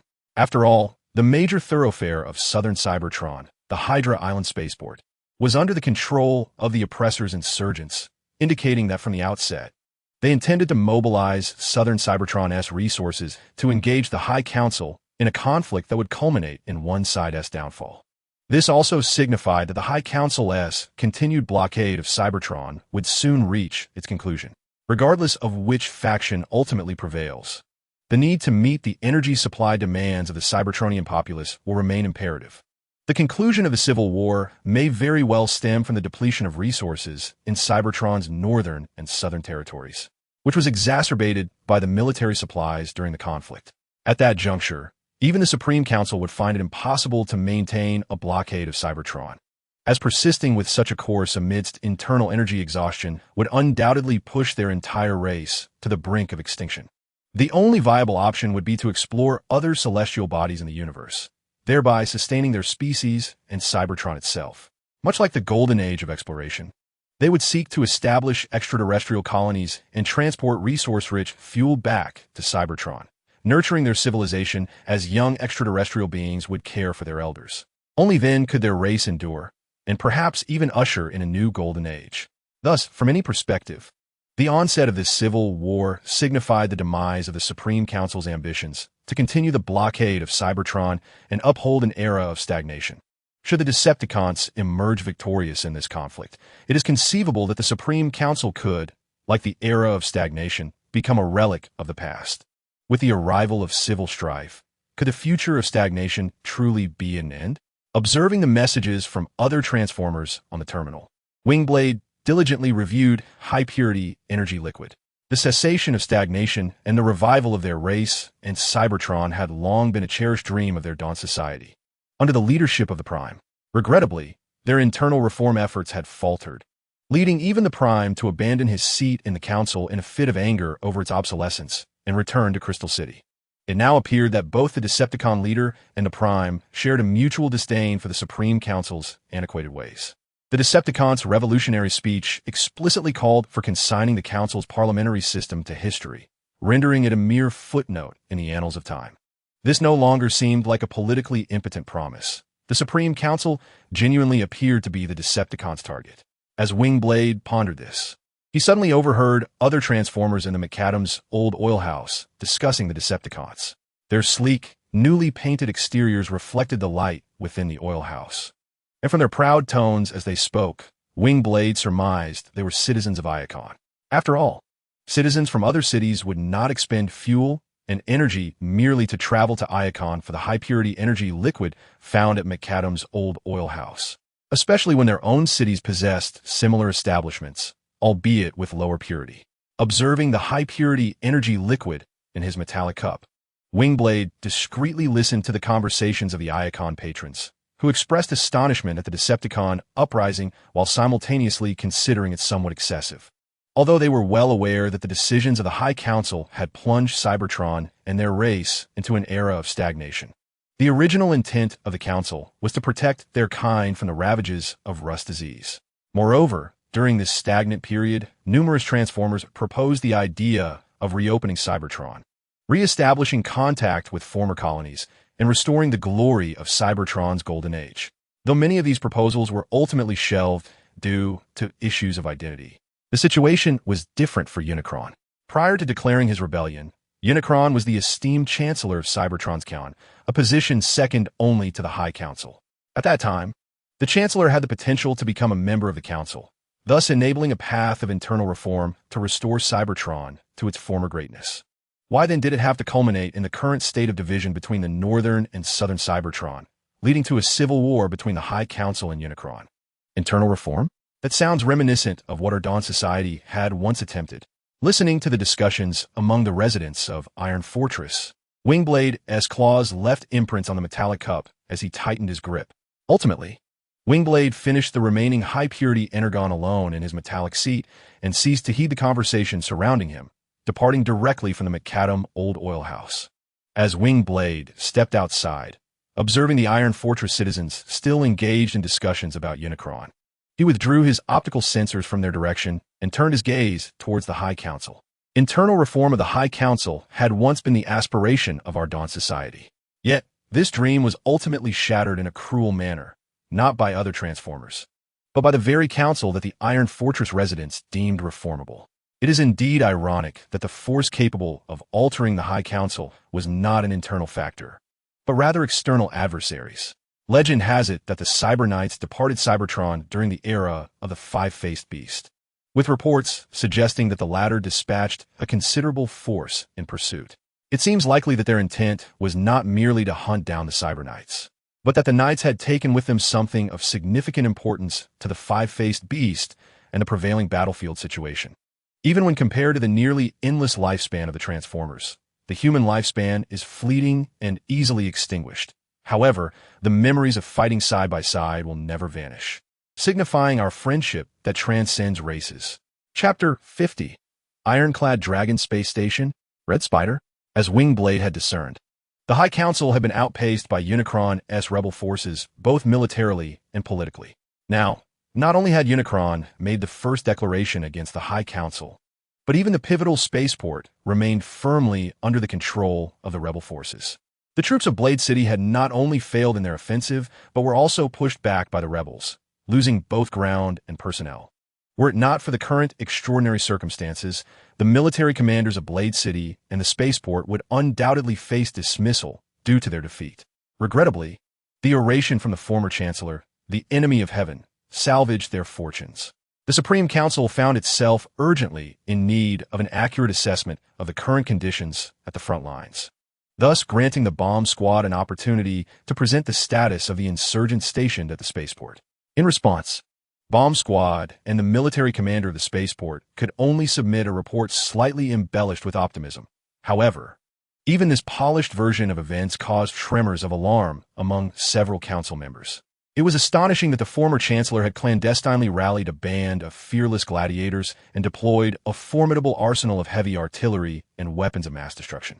Even the regular forces of Blade City suffered severe casualties when they clashed with the ferocious onslaught of the gladiators, ultimately being forced to retreat as their positions were devastated by artillery fire. As the council members perused the battle reports, it dawned upon them that the esteemed members of the Supreme Council had finally come to realize the extent of preparation the enemy of heaven had undertaken for this very moment. It seemed that from the outset, the enemy of heaven had aimed to mobilize the entirety of southern Cybertron to challenge the authority of the Supreme Council. In contrast to the northern cities, which enjoyed welfare policies and thus felt a stronger sense of belonging, the denizens of the southern cities, deprived of such benefits, harbored no fondness for the Supreme Council. After all, the very foundation of the northern policies was built upon the resource exploitation of the South. To maintain the stagnant era's operations, the Supreme Council extensively exploited resources in southern Cybertron, leading to a significant portion of Transformers being designated as minors by the Functional Committee. These minors, confined to their toil, had long settled for this final vestige of employment, resulting in a prolonged absence of large-scale uprisings. However, this did not imply that they lacked the courage to resist, once their labor was stripped away by the Supreme Council and the Senate, and a leader emerged willing to champion their cause. They would transform into a sharp blade aimed at the heart of the Supreme Council. The enemy of heaven was acutely aware of this reality. Thus, seizing the opportune moment under a collaboratively executed plan, he successfully dismantled the Supreme Council's dominion over southern Cybertron. Now, the miners rallied behind the enemy of heaven, for he offered them a meager yet invaluable opportunity, a chance to exchange their labor for energy. Unless the Supreme Council swiftly quashes the enemy of heaven and his forces, these miners will become the foundation of his future army, willingly enlisting to fight for him without the need for conscription. This predicament was largely orchestrated by the Supreme Council, who, from their lofty perch, gazed down upon the residents of Cybertron, oblivious to their true needs. Often, it is not the enemy of heaven who instigates these events, but rather the Supreme Council that unwittingly digs its own grave. The enemy of heaven perceives this keenly. As the Supreme Council relinquishes what was once theirs, their most vital interests, toward him, how could he possibly refuse? It appears that the former Chancellor, the enemy of heaven, is deliberately striving for rebellion, whether it be the defensive lines established by the enemy's spaceport forces, or the communications networks of the southern cities of Cybertron that have fallen silent. These circumstances unmistakably indicate that our esteemed council has lost its grip on the southern territories of Cybertron. It is feared that while we still convene, that traitor has already begun to forge his own dominion across the southern cities, standing in his designated position within the Grand Hall of the Supreme Council. The optical lenses of the delegate of Flight, Cloud, shimmered with a crimson hue, just as other delegates were taken aback by the uprising led by the Decepticon. The delegate of Flight, Cloud, felt not only shock but also an overwhelming fury, with flames of wrath surging from his spark. transforming his once azure optical lenses into a vivid scarlet. The delegate of Flight Cloud had perused the Decepticon-esque speech. Thus, he was acutely aware that their objective was the complete eradication of the Supreme Council. He believed that the Council ought to respond in kind, imposing the most severe tortures upon any Transformers bold enough to support the traitor, until the Decepticon's forces were vanquished and the spark of the Decepticon was forcibly extracted from his being, thereby ensuring the continuity of the Council's rule. Even with the knowledge that the Decepticon was solidifying his power in the southern regions of Cybertron, we found ourselves momentarily powerless to act. Reinforcing our troops or mobilizing forces from various cities would require time, during which the Decepticon could fortify his regime and garner further support. With wings continuously fluttering, the delegate of Bat responded to the delegate of Flight Cloud, while simultaneously scanning through intelligence regarding the Decepticon on his terminal. The delegate of Bat understood that maintaining a regime cannot rely solely on a singular leader. Capable subordinates are equally essential. What manner of allies would the Decepticon-s capable subordinates embody? Should we simply allow the Decepticon to entrench his power? Or would it be more prudent to mobilize the Air Force stationed at the Iron Dragon space station in Cybertron's orbit? Reluctant to passively witness the Decepticon fortify his regime, the delegate of Flight Cloud, after a period of silent contemplation, proposed his suggestion. The Iron Dragon space station, along with Moonsat 1 and Moonsat 2, had established space bases, all of which housed a significant number of aerial troops in the form of fighter crafts. Presently, the Air Force personnel stationed at these three bases accounted for nearly 80% of Cybertron's aerial strength. It could be said that this was the true power wielded by the Supreme Council. And it was precisely because they commanded the vast majority of Cybertron's aerial forces that no Transformers other than the Decepticon dared to declare war on the Supreme Council. Thus, the delegate of Flight Cloud aspired to utilize the forces from the Iron Dragon space station to directly confront the Decepticon, thereby reinforcing the Council's authority and augmenting his own prestige. After all, the delegate of Flight Cloud was a military-recommended delegate, and the current commander of the Iron Dragon space station was a military strategist known as Red Spider, who belonged to the same faction as he. Ironclad Dragon space station. As they gazed at one another, the council members contemplated the proposal put forth by the Cloud Flyer. Indeed, it seemed a viable solution. However, the moment the Cloud Flyer articulated his thoughts, an unsettling realization struck the assembly. Had the Cloud Flyer become too closely aligned with the military? While it was clear that the Cloud Flyer was a council member endorsed by the armed forces, one would expect him to uphold the principles befitting a member of the highest council. As the council members wavered in their decision, the Radiant member once again rose to speak. "Do you all recall the significance of the Ironclad Dragon space station?" he inquired. "We are here. We are waiting. Patience. My friends, Cybertron shall eventually embrace peace." Chapter 51. The Legend of Ironclad Dragon space station. The Radiant member's words drew the attention of the assembly. The Ironclad Dragon space station, a celestial haven that has orbited Cybertron since its golden age. Ordinary Cybertron citizens might perceive this space station as a bastion for the protection of Cybertron, hence the considerable military presence stationed there. In truth, only the members of the High Council grasp the reality. The garrison stationed at the space station is not there to safeguard Cybertron, but rather to protect the Ironclad Dragon space station itself. The inception of the Ironclad Dragon space station did not occur during Cybertron's golden era, but harkened back to the earlier era of the Quintessence. Legend has it that during the waning days of Quintesson rule over Cybertron, in response to the counteroffensive by the Cybertronian Knights, the mechanical Sentinels were reprogrammed by a sage. Similarly, the Lightning Strike Squad was also reprogrammed by the Uprising Transformers, transforming from Quintesson subordinates into guardians of Cybertron.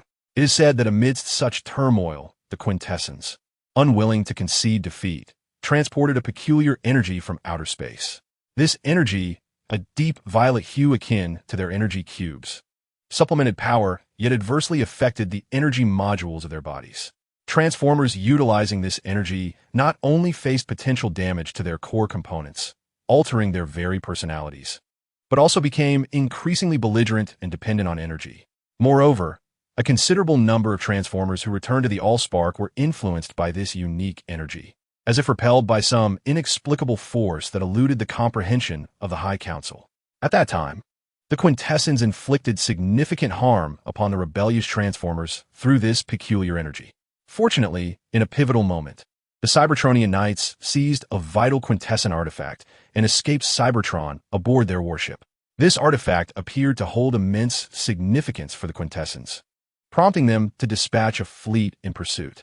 Yet to this day, it seems the quintessence have met with failure. The answer appears evident.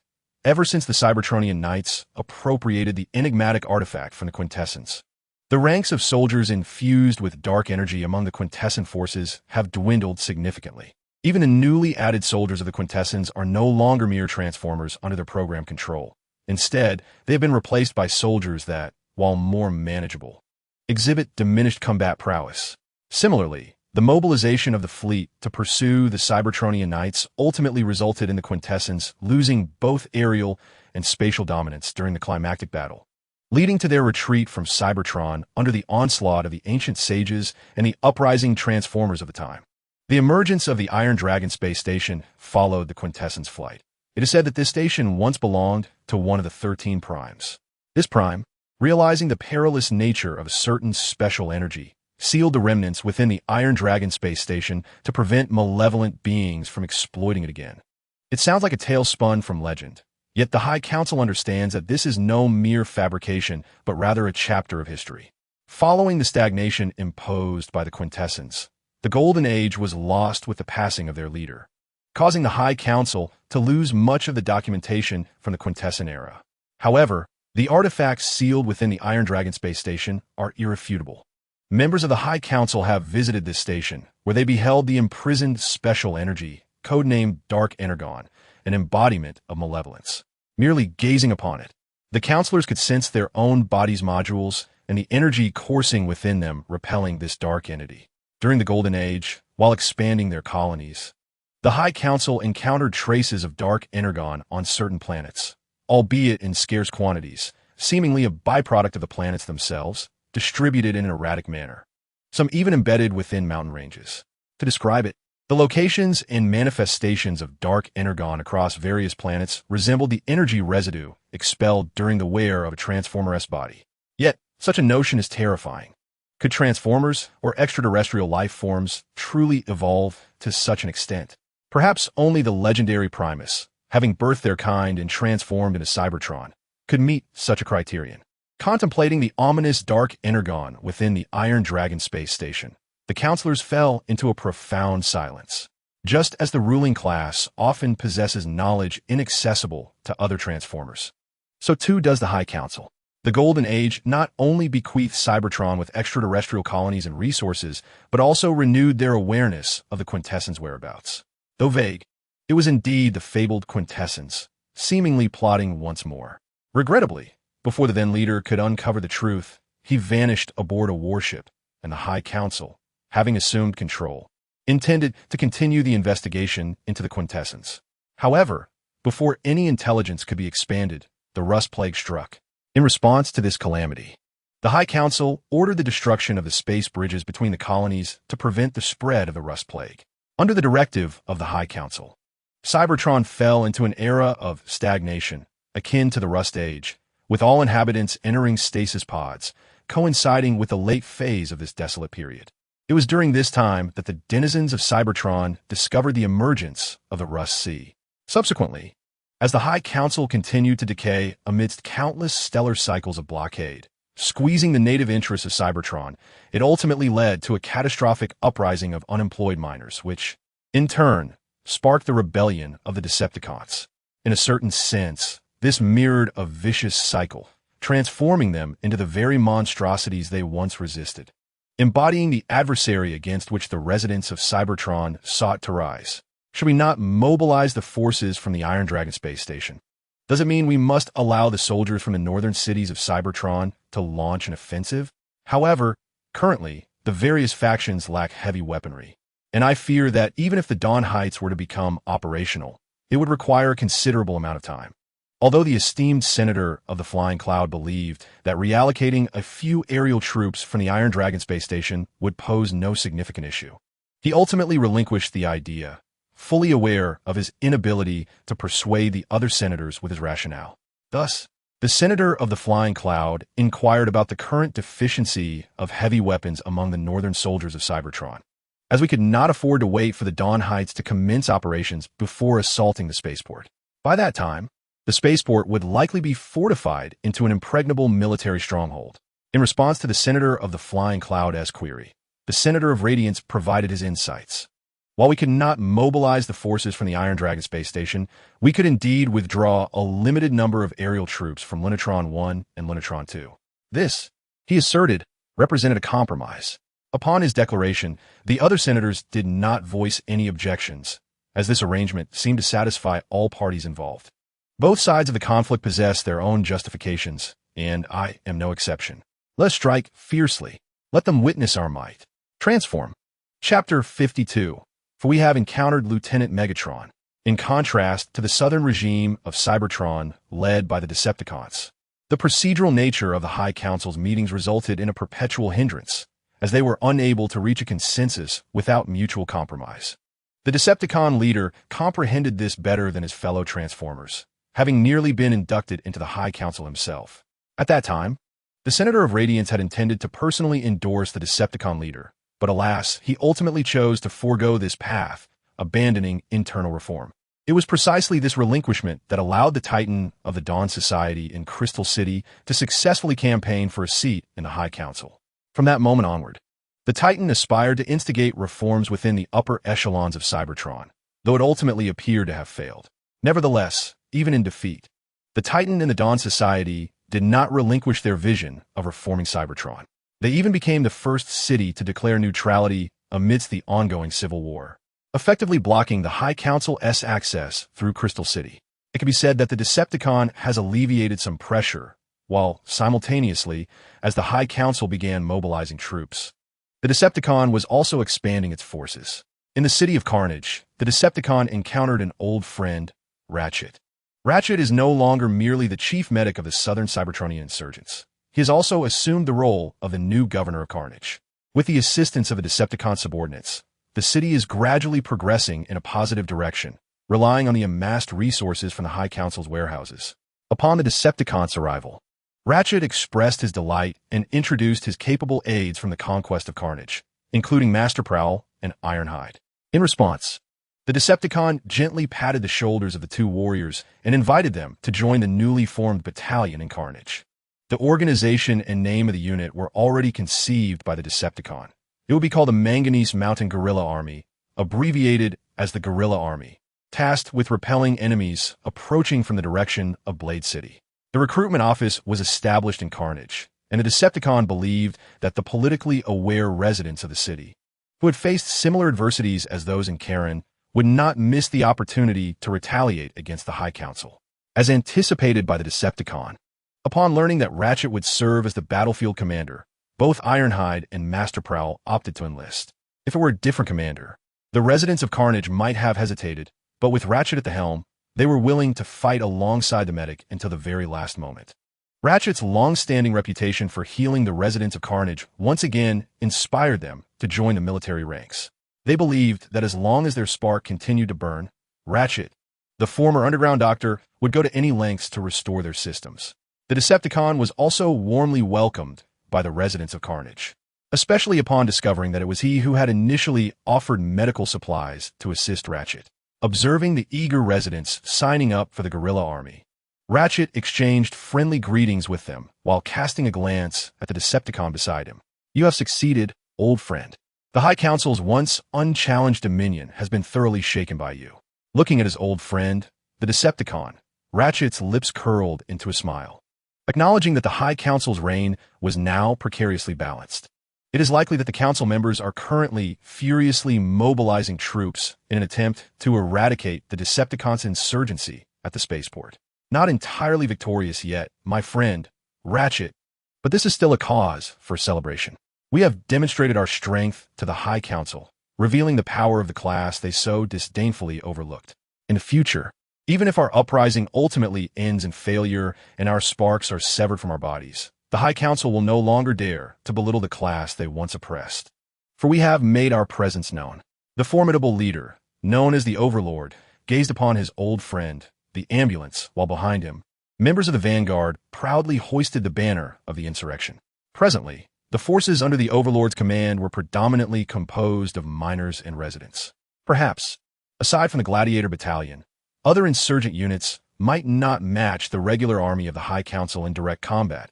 However, the Overlord held an unwavering belief that his followers would not falter, for it was faith and trust that sustained the spark between them, and their collective will formed an indomitable defense, attributes that the regular army of the High Council lacked. Listening to the Overlord's words, the ambulance fell silent for a moment before breaking into a smile once more. You always possess greater understanding than we do, Overlord, my friend. As you have said, should we truly have the power to change the High Council, even in failure, I shall return to the source of the spark with pride, the ambulance remarked, casting his gaze towards the residents of the city of Slaughter, who were eagerly signing up. The Overlord was indeed correct. From this moment forth, the era of stagnation would cease to exist, as their past actions had already become history. It is still too soon to return to the source of the spark, ambulance. Perhaps it is the High Council that will reach the source before us. In response to the ambulance, who bore a sense of mission and was willing to return to the source, the Overlord smiled, saying now, it is they who should be more anxious. The first neutral city has emerged. How far can the second be? As a traveler, the Overlord was acutely aware that ambition and intrigue on Cybertron were not solely the domain of the Red Spider. You are right. We may not necessarily lose, and the High Council may not necessarily prevail, the Overlord stated. Upon hearing this, the ambulance recognized that he had been somewhat swept up in a tragic mindset. As the Overlord had articulated, they were not at a disadvantage. On Hydra Island, at the spaceport, while the Overlord and the ambulance were meeting in the city of Slaughter, Megatron had once again been promoted. Due to his valiant combat and the capture of enemy casualties, he had ascended to the rank of lieutenant. Concurrently, with the formation of the guerrilla army, the Overlord reassigned a number of officers from the spaceport to serve within this new force, including the squad to which Megatron belonged. Before rejoining the team, known as the Guerrilla Army, Megatron took a moment to bid farewell to Thundercracker and Frenzy before returning to Kaon. In response, Thundercracker and Frenzy wished Megatron well in his future endeavors with the other units and then returned to their busy work. As members of Soundwave's cassette army, they had been increasingly occupied of late. Before departing, Megatron expressed his hopes for the future to his friends. May Primus continue to watch over us until we meet again. My friends. As he spoke, he withdrew his gaze from the direction of the spaceport and boarded the airship bound for Kaon, which was rumored to have once belonged to the Senate member Decimus. The truth of this remained uncertain. Very well, whether on the battlefield or in the repair bay, you shall heed my commands henceforth. Master UTND believes in many legendary events, be it the existence of the 13 heavenly generals or the primordial deities. Were it not for his desire to lead us in a battle, he could have easily become a member of the ancient sage circle, a sage himself. Chapter 53. The Convergence of Legend and History. On the return journey to Kaon, the airship glided smoothly, evoking a sense of novelty in the soldiers aboard, including Megatron, as it was their inaugural experience atop an airship. Prior to this, they had always transformed their bodies into vehicle forms through the capabilities of their transformation gears to reach their destinations. Commander, is this an airship? It is my first time aboard one, remarked a soldier in the passenger compartment, his hydraulic blue optics surveying everything within the airship apart from their own mechanical forms. The airship had been stripped of its former opulence, rendering the passenger compartment extraordinarily spacious. Nevertheless, the soldiers aboard remained intrigued by the few items that remained. Even Megatron, though not observing the surroundings with the same intensity as his subordinate, lightly tapped the metallic surfaces of the compartment, expressing his curiosity about the airship. Megatron had previously encountered this airship in the C-16 mining district within Kaon. At that time, he was merely a miner, and Senator Decimus had arrived aboard this very vessel from Iron Fortress, delivering the grim news of their job losses, to be replaced by fully automated mining machines. It was then that the miners vocally condemned the corruption of the upper echelons, prompting Decimus's guards to aim their weapons at them. Subsequently, Megatron witnessed the leader of UTND, who effortlessly toppled Senator Decimus to the ground. After the leader's guard swiftly dispatched Decimus's soldiers, the leader raised the primordial blade, declaring their fight for the miners' cause. Ah, what a nostalgic moment. I suspect that Senator Decimus, even upon returning to the source of the spark. Would never have believed we truly rebelled and claimed the southern territories of Cybertron. As Megatron mused aloud, the soldier hydraulics and others, having satiated their initial curiosity about the airship's interior, returned to their respective commanders. It was beside Megatron that Hydraulics overheard his commander's musings. "This is indeed a remarkable airship, don't you think, Commander?" Hydraulics inquired, his metallic feet producing a sound against the compartment floor as he listened intently to Megatron's words, his damaged vocalizer from the arena emitting a curious tone. "Indeed, particularly now that it is under our control," Megatron replied, his voice low and approving in response to his subordinate's inquiry. "This airship is indeed impressive and eliminates the need for them to rely on transformation gears for travel. It is no wonder that members of the High Council and Senate prefer this mode of transport." Hydraulics found no surprise in Megatron's response, comfortably settling beside his commander. As a soldier enlisted as a gladiator in the Kaon arena, Hydraulics was not well acquainted with the past of his commander. He only knew that Megatron had once fought alongside other soldiers to safeguard the leader of the Decepticons, ultimately breaching and capturing the spaceport. This was a matter of great honor, a sentiment shared not only by Hydraulics, but also by his fellow insurgents. Due to the success of the Uprising, the leader of the Decepticons had not only become the commander of the Southern Cybertronian War Zone, but had also ascended to become one of the most renowned transformers on Cybertron. It was said that even the popular candidate Alita, who previously campaigned for a position in Iron Fortress, could not match the notoriety of the Decepticon leader in the Northern Cybertron communication networks. After all, while changes in the council were infrequent, they were still possible. Conversely, insurgent leaders were a rarity, particularly those who had achieved a semblance of success in their uprising. In fact, many factions in Northern Cybertron expressed, to varying degrees, that the Decepticon uprising was more beneficial than detrimental to Cybertron. They believed that although the High Council constituted their ruling class, the stagnant era should not persist indefinitely. The inhabitants of Cybertron deserve to evolve and usher in a new age. This belief, in a certain sense, contributed to a degree of chaos within the political structure of Northern Cybertron. After all, there were supporters of enemy rhetoric even within their own cities, and there were not infiltrators placed by the Decepticons. One could only surmise that the Decepticon leader's speeches had indeed captivated a segment of the Transformers in occupied territories, igniting their aspirations for cosmic exploration and, perhaps, inciting their dissatisfaction with the current state of affairs. When the airship arrived at Kaon, the Decepticon leader specifically returned from the Slaughter City to welcome his followers, accompanied by Ambulin and his disciple, Swing. The conscription policy of Slaughter City was under the purview of its governor, with Ambulin visiting to check on the returning warriors and, if necessary, to conduct physical examinations. Swing, having seen his friend Megatron's name on the officer's electronic roster, accompanied his mentor to greet the officers while also reuniting with his old friend. Upon the airship's descent to Kaon, the grassroots officers led by Megatron encountered the Decepticon leader and the current governor of Slaughter City, Ambulin, who were awaiting them below. Decepticon leader, Lieutenant Megatron reporting. A total of 350 officers have successfully arrived at Kaon. The grassroots officers disembarked from the airship in an orderly fashion, and, as the representative, Megatron approached the Decepticon leader amidst the admiring gazes of his fellow officers, delivering his report with a resonant voice. "Welcome back. Welcome home, young warriors." The gentle yet resolute voice of the Decepticon leader soothed the young soldiers. To the eyes of the officers, including Megatron, the Decepticon leader appeared as imposing as ever. Undeterred by the impending preparations of the High Council, it seemed that no matter the circumstances, nothing could diminish the indomitable spirit of their leader. The Decepticon leader was indeed beloved by the officers, Ambulin. Observing the interaction between the officers and the leader of the Decepticons, a flicker of envy was reflected in the oscillating optical lens. Is this the bond between a leader and his followers? It seems reminiscent of the legendary leaders of the Golden Age. Surely, those leaders once guided the Cybertronians to explore the cosmos. After all, he is the Decepticon leader. Indeed he is. The ambulance stood by, smiling as it watched this scene unfold. This is the allure that a leader should possess. Perhaps it was in such a manner that it was invited to join the Decepticons back in Iron Fortress. This mirrors the tales chronicled in legends.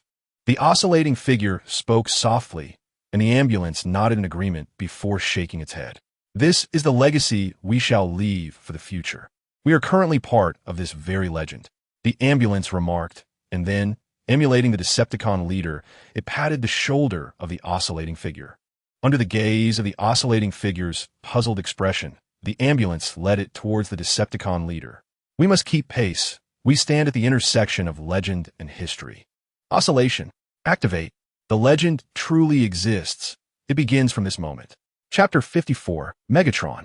Shocking red, alert the Decepticon leader prepared high-purity energy liquids and energy cubes for the officers, while granting them a brief respite to explore the newly reborn Kaon before accompanying the ambulance to the guerrilla forces.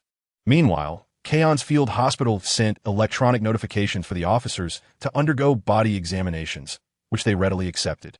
Their bodies are their greatest assets. Besides, who would refuse an ultrasonic bath? Megatron, accompanied by his subordinates, sought out the oscillating figure in Kaon. As acquaintances from the former underground base of Kaon, both Megatron and the oscillating figure held profound impressions of one another. For Megatron, the oscillating figure never minded their identities and was quite willing to befriend him. Conversely, for the oscillating figure, Megatron was among the few who recognized his existence. The oscillating figure was uncertain why he often managed to diminish his presence, as only a handful of Transformers remained unaffected. Once troubled by this matter, the oscillating figure ultimately found joy in the friendship of Megatron. When Megatron approached with his hydraulic subordinate, the oscillating figure was busy requesting leave from his mentor, the ambulance. After securing permission, he set out to find Megatron, and they eventually met at the underground base. Gazing upon his former comrade, both the oscillating figure and Megatron were delighted. Upon learning that the hydraulic subordinate's vocalizer had malfunctioned during a battle in the arena, the oscillating figure invited them to his repair chamber. As a disciple of the ambulance, the oscillating figure was adept at utilizing various medical repair tools, and if it were not for the ambulance's concern for his apprentice, the oscillating figure would have already graduated. Of course, for the oscillating figure, graduation was of little concern. After all, his mentor treated him exceptionally well, and he took great pleasure in having a friend like Megatron. Upon being placed on the hydraulic maintenance table, Swindle skillfully attended to the hydraulic system, utilizing medical repair tools to disengage various modules of the machine. Once the central processing unit and the machine's modules were temporarily offline, Swindle commenced the repair process. Observing the somewhat rusted and damaged vocalizer, Swindle diligently employed repair tools to restore the vocalizer while eliminating the rust. Ultimately, under Swindle's precise manipulation, the rust was entirely eradicated, and the damaged areas of the vocalizer were mended. Fortunately, the vocalizer was merely impaired and had not completely ceased functioning. Otherwise, Swindle would have had no choice but to replace it. "Thank you, my friend, Swindle," expressed Megatron. When a metallic door of the maintenance room swung open, Megatron, upon seeing Swindle and the hydraulic system coming back online, recognized that Swindle's repair endeavor had been successful, and he conveyed his heartfelt gratitude. "No need for thanks. After all, we are friends. However, it would be wise for your subordinates to refrain from using the vocalizer for the time being, as although it has been temporarily restored, it still requires time for its internal structure to fully recuperate." Swindle graciously declined Megatron's gratitude, and upon witnessing the hydraulic system regain consciousness, he maneuvered the maintenance platform to release the freshly repaired unit. Just moments after awakening, the memory module of the hydraulic system, akin to Megatron's experience during his own repairs, began to function, allowing it to realize that its vocalizer had been restored. Eager to express gratitude to both Swindle and Megatron, the hydraulic system found its intentions politely rebuffed by both. Ultimately, it was Megatron who suggested they venture to sample high-purity energon, a proposition that both Swindle and the hydraulic system accepted without hesitation. Thus, under the watchful gaze of the underground base's security cameras, Megatron led his subordinates and friends to the energon replenishment station to indulge in the high-purity energon, while Megatron and his companions set out to replenish their energon. Their leader and mentor was preoccupied with governmental affairs. The Citadel, or rather, it could no longer be referred to as the Citadel. For the ruler of the southern region of Cybertron, Unicron, now conducted business from this location. In fact, during this stellar cycle, even the governor of Kaon was present here. As the current governor of Kaon, Ratchet faced an overwhelming number of matters to attend to, so much so that Unicron had to assist in alleviating some of the burdens, which Ratchet would later review and approve. Of course, at times Ratchet found himself curious about whether Unicron's central processing unit differed from his own, given that merely managing the affairs of Kaon left Ratchet feeling as though his central processor was on the verge of overload. He marveled at how Unicron could handle the entirety of Southern Cybertron's affairs while also assisting Ratchet. In response to Ratchet's curiosity, Unicron often remarked, in the name of the worshippers of Primus, that this was a gift bestowed upon him. However, Ratchet was somewhat skeptical of this assertion. Although Ambulin is also a devotee of the Primus, he perceives this deity as a spiritual entity rather than a tangible presence that can bestow assistance in the mortal realm, as suggested by the adversaries. The adversary, with a knowing smile, refrains from countering this notion. The existence of Primus is not merely a concept. Even 13 primes are real. Presently, within the Iron Fortress, there reside 2 primes and 1 reincarnated prime, while somewhere in the cosmos lurks a fallen prime.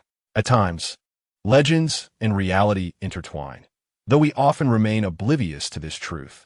The adversary gazes towards the direction of the Well of Sparks outside the Governor's Tower, a legendary site believed to connect directly to Cybertron's core.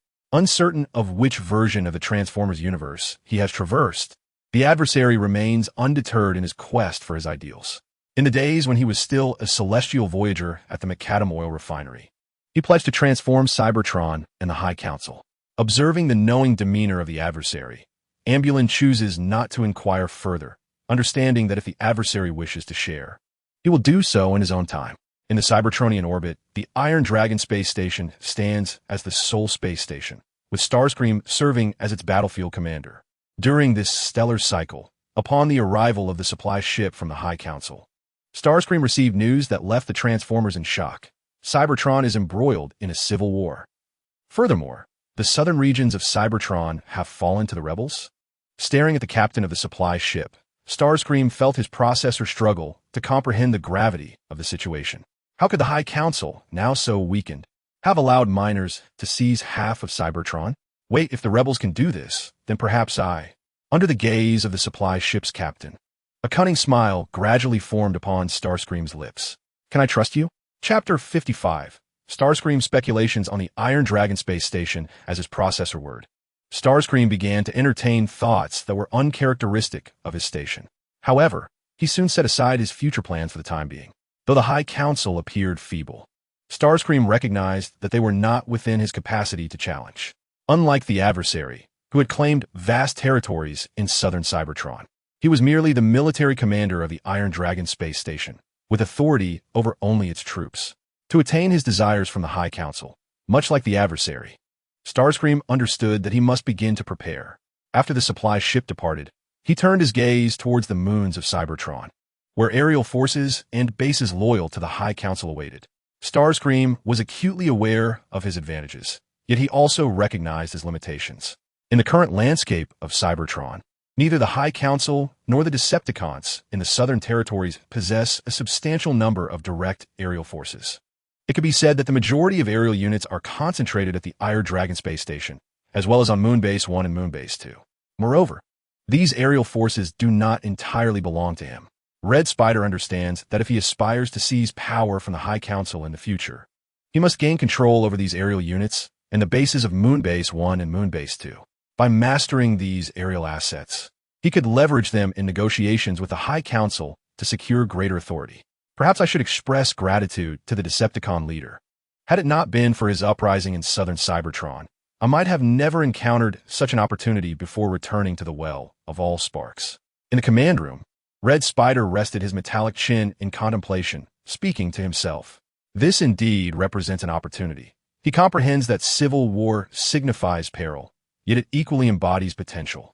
For ordinary citizens and soldiers, the specter of civil war may instill fear as it threatens their very existence, potentially leading to the destruction of their forms and the extinguishing of their sparks, forcing them back to the Well of All Sparks. However, for an ambitious individual like Red Spider, civil war is a stroke of fortune. At the very least, his predecessors, who harbored similar ambitions, never witnessed such an opportunity before their return to the Well. Red Spider believes himself capable of seizing this moment. Otherwise, he would not have ascended to the role of military commander at the Iron Dragon space station. He is acutely aware of the current decay and corruption within the High Council, as well as the vast resources and energies accumulated over countless cycles. This represents both a weakness and a strength for the High Council. Regarding the Decepticon uprising in southern Cybertron, Red Spider possesses limited knowledge. Perhaps due to the fact that the Decepticon leader was not a particularly active politician during his time in Ironhold. It is also possible that he discerned the rot concealed beneath the exoskeletons of the High Council members from the outset. This insight could elucidate why the Decepticon leader chose to establish his governance in the tumultuous city of Kaon. Kaon, once recognized as the most chaotic city on Cybertron, symbolizes opportunity amid disorder. It appears that the Decepticon leader has succeeded in transforming it into a stronghold. Allegations have emerged through intelligence relayed by the captain of a supply ship, suggesting that even the esteemed Senator Decimus has been apprehended by the Decepticon leader. Red Spider perceives that the Decepticon leader intends to afford the High Council no opportunity, a strategy with which Red Spider wholeheartedly agrees. After all, only through such actions can he extract the utmost benefit for himself. Clenching his mechanical right hand slightly, it appears as though he seeks to encompass all of Cybertron within his grasp. He gazes intently at the projected blueprint of the Iron Dragon space station displayed in his command room. Once a military commander, the Spider possesses an intimate understanding of the intricate structures within his space station, as well as the profound significance of the ironclad Dragon space station. Unlike the Supreme Council, the Red Spider comprehends that the ironclad Dragon space station resembles the vehicle form of a transformer. This notion is a conjecture of the Red Spider, who often believes in the accuracy of his insights, rooted in the wisdom acquired over countless cycles. Should the ironclad Dragon space station indeed align with his hypothesis, it would suggest that it embodies an existence akin to the legendary Titans. The Titans, according to lore, could transform into a city, said to accompany the 13 Celestials, serving as their vessels traversing the starry expanse, as well as guardians of the 13 Celestials. Nonetheless, despite the grandeur of such legends, no Transformer has ever encountered a true Titan. Confronted with the ironclad Dragon space station, a voice within the spark of the Red Spider whispers that the legends may hold a kernel of truth. Titans do not solely inhabit tales. Those Transformers capable of metamorphosing into urban forms exist in another guise on Cybertron, just as their kind can employ vehicle forms for concealment. These Titan-class Transformers too can shroud their presence in their vehicular manifestations. It is highly plausible that the ironclad Dragon space station was dispatched by one of the Celestials to oversee the Dark Energon entity. After all, the Dark Energon entity is indeed terrifying. The Supreme Council had previously subjected prisoners to its trials, resulting in a violent outburst from them. Although the guards managed to subdue the prisoners, an inspection of the structural integrity of their bodies revealed significant corrosive damage inflicted by the Dark Energon entity. Both memory modules and personality components, as well as central processors and neural hubs, exhibited varying degrees of impairment. Moreover, this Dark Energon entity possesses a certain dependency, rendering even the Red Spider hesitant to approach it. It is likely this very Dark Energon entity that has drawn the attention of the fabled 13 Celestials. As the Red Spider envisioned the future within his command room, resupply ships successfully arrived at Lunar Base 1 and Lunar Base 2. Here, the military commanders of the two bases, having received directives from the Supreme Council, swiftly assembled a portion of their forces. Under their command, soldiers continually disembarked, poised to return to the surface of Cybertron to engage in combat against the rebellious forces of the Sky Tyrant. While troops were mobilized at Bases 1 and 2, the northern cities of Cybertron were simultaneously bolstering their military strength. In light of this situation, although a twinge of unease surged within the Supreme Council, they ultimately refrained from intervention. After all, it was inconceivable that the northern cities of Cybertron would succumb to rebellion, especially considering their relatively better conditions compared to the southern regions. You deem me an ambitious schemer, yet are you not one as well? After all, it was you who ignited this civil war. There are matters you may not comprehend. I do not fight for personal gain. Perhaps you believe I covet the position of a leader, but that is a misconception. I merely stood up when it was necessary, choosing to resist when the moment called for it. Chapter 56. The Anticipated Unyielding Enemy. Optimus Prime and Shockwave, the unyielding enemy, had long received intelligence regarding the Supreme Council's mobilization of Cybertron's Air Force Station on Moonbase 1 and Moonbase 2.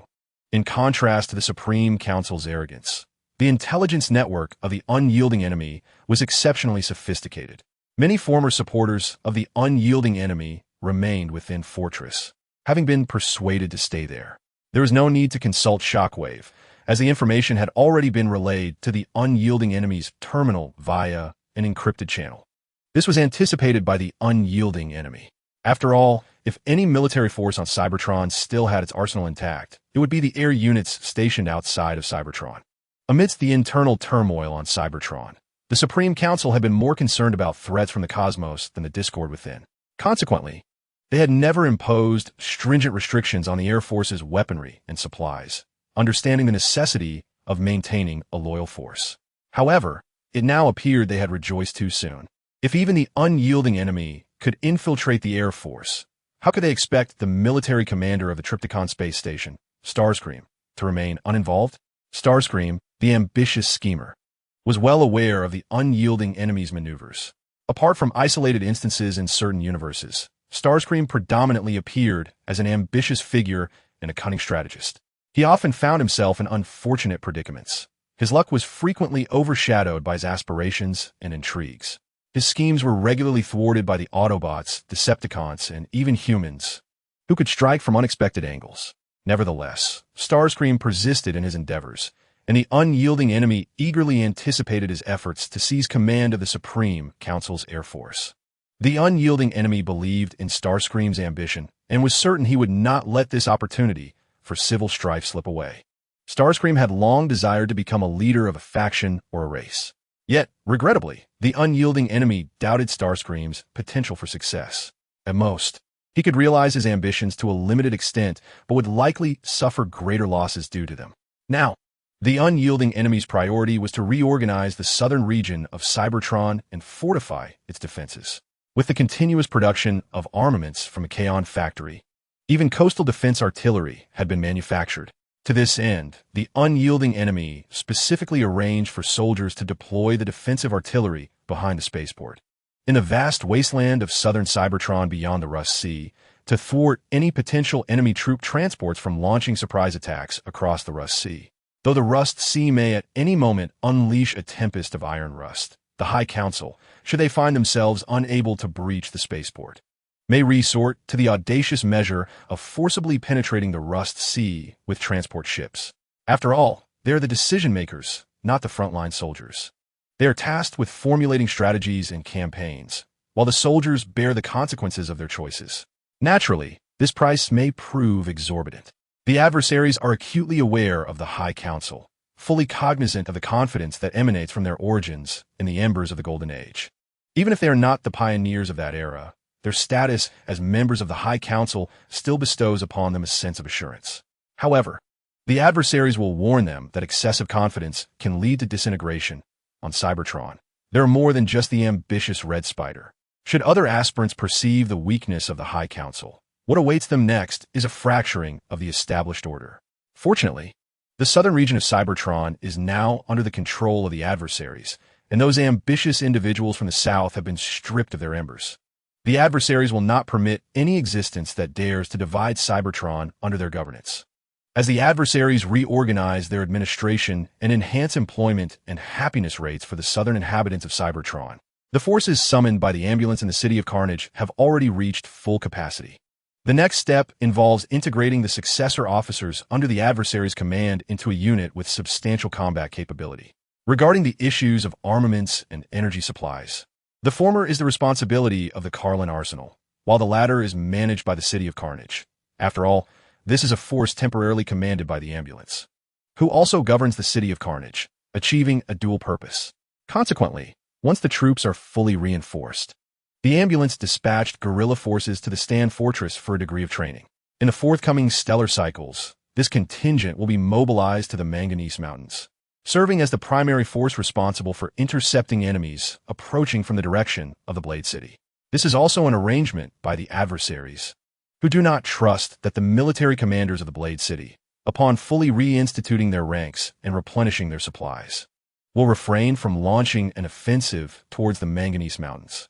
After all, while the path from the Blade City to the Manganese Mountains is arduous and subject to the perils of rust storms from the Rust Sea, it lacks the military fortifications of the Hydra Island spaceport, thus obviating the need for difficult siege battles. It can be said that in the Manganese Mountains, the competition hinges on the speed of troop reinforcements and energy supplies, as well as the tactical command of military leaders. In this regard, the adversaries place their trust in the ambulance, as well as in the grassroots officers they have trained, and in the soldiers of the City of Carnage. If a leader cannot trust his friends and followers, whom then can he trust?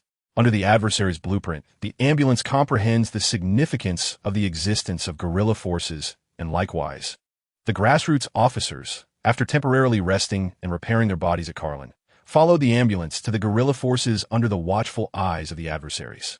Meanwhile, in the archives of Iron Mountain, Orion Pax finally grasped the significance of the fluctuations in the communications network of Southern Cybertron that he had previously neglected to report. As an archivist, he acknowledged his oversight. However, as a denizen of Cybertron, he believed that the declarations of the Fallen were not without merit.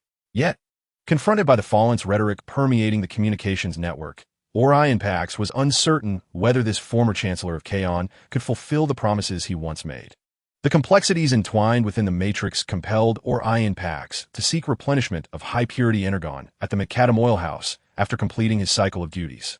It was here that he encountered an unexpected ally, the esteemed Shockwave. "It seems you are surprised to see me here, Orion," Shockwave remarked, his demeanor unchanged, as though greeting an old companion. "Why not take a seat beside me, Orion?" "Certainly, esteemed Shockwave," Orion Pax replied, accepting the invitation after a brief moment of contemplation. He had many inquiries he wished to pose to this influential figure, both as Orion Pax and as a citizen of Cybertron. Excessive freedom, perhaps, only breeds incomprehensible chaos. Swift movement does not guarantee arrival at the destination, while a slower pace does not necessarily imply a delayed arrival. Chapter 57. The Leadership Module Seeker? Just as Orion Pax yearned to question Shockwave, Shockwave was also scrutinizing Orion Pax. He was acutely aware of the gravity of their undertaking. Should they succeed, they would be the architects of Cybertron's future, standing proudly before all its inhabitants, chest plates adorned with honor. Conversely, should they fail, they might face the Council's draconian penalties, disassembly and reprogramming into unfamiliar personalities, or worse, the extraction of their sparks, extinguishing their essence and returning them to the wellspring of existence. Shockwave, however, remained confident in their success. As a member of the Council, he possessed insights that, in some respects, surpassed even the current Fallen's understanding of its machinations. It was perhaps the repeated disappointments stemming from the Matrix's disillusionment with the Council that had drawn Shockwave to ally with his friend, the Fallen. "Esteemed Shockwave, you must be aware of the queries that plague my mind," Orion Pax stated, seated on the metallic bench beside Shockwave. His central processing unit raced with anticipation, eager for the answers he sought. "It pertains to the affairs of Southern Cybertron, I presume. Surely, you must be aware that I am here regarding the insurgents led by the Fallen, am I not?" The optical lens of Shockwave gazed upon the blue and red surface of Orion Pax's chassis, contemplating this ally who was willing to assist the southern miners of Cybertron in concealing the fluctuations of their communication channels. Were it not for the highly classified and significant nature of Shockwave's identity, he would have extended an invitation to Orion Pax. After all, Shockwave perceived the archivist's discontent with the corruption of the High Council and his empathy for the oppressed miners, which, by a fortunate turn of events, led Orion Pax to aid them to some extent. "You refer to the former Chancellor Unicron's forces as insurgents. I expected you, esteemed Shockwave, to label them as rebels," remarked Orion Pax, taken aback by Shockwave's terminology. Fortunately, his central processing unit continued to function undeterred. Thus, Orion Pax, with a trace of curiosity, inquired why Shockwave designated Unicron's forces as insurgents. The term insurgents could easily be uttered by any resident of Cybertron, yet it was a title that members of the High Council could not rightfully claim. After all, the ultimate aim of the former Chancellor Unicron was to overthrow the dominion of the High Council, which he had explicitly denounced in his speeches, pointing out their actions that were leading their race to ruin. Orion Pax found himself in partial agreement. acknowledging that the High Council had indeed allowed the stagnation of their civilization to persist for far too long, while simultaneously enriching themselves. Perhaps, as Unicron had stated in his address, the High Council was incapable of guiding Cybertron and its inhabitants toward progress. They were solely pursuing their self-interests now. As Orion Pax regarded Shockwave, the Azure optical lens triggered memories of Unicron within Shockwave's memory module. In those days, Unicron was known as the candidate senator, Sentinel, and gazed upon him with a similarly piercing blue optical lens at the old McAdam S. Oil House. Orion, we are both acutely aware that the High Council has halted our race's advancement for far too long. When a civilization loses its direction, internal conflicts inevitably arise. Reflected in Shockwave's optical lens was the image of Orion Pax's chassis. Without delving into classified matters, Shockwave elucidated to Orion Pax. These conflicts may arise from leadership, such as that of our High Council, or from intrinsic racial disparities, like those between minicons and standard transformers, or even from resource extraction and employment issues, as you have noted in the southern riots of Cybertron. Shockwave continued, observing the reflection of his own chassis in the metallic cup of pure energy liquid, as if witnessing Unicron declaring war against the High Council amidst his followers' fervent support. Conflicts are inevitable. However, when a race loses its direction, these conflicts will intensify. When resources become scarce and the ruling class makes erroneous decisions, insurrections will inevitably emerge.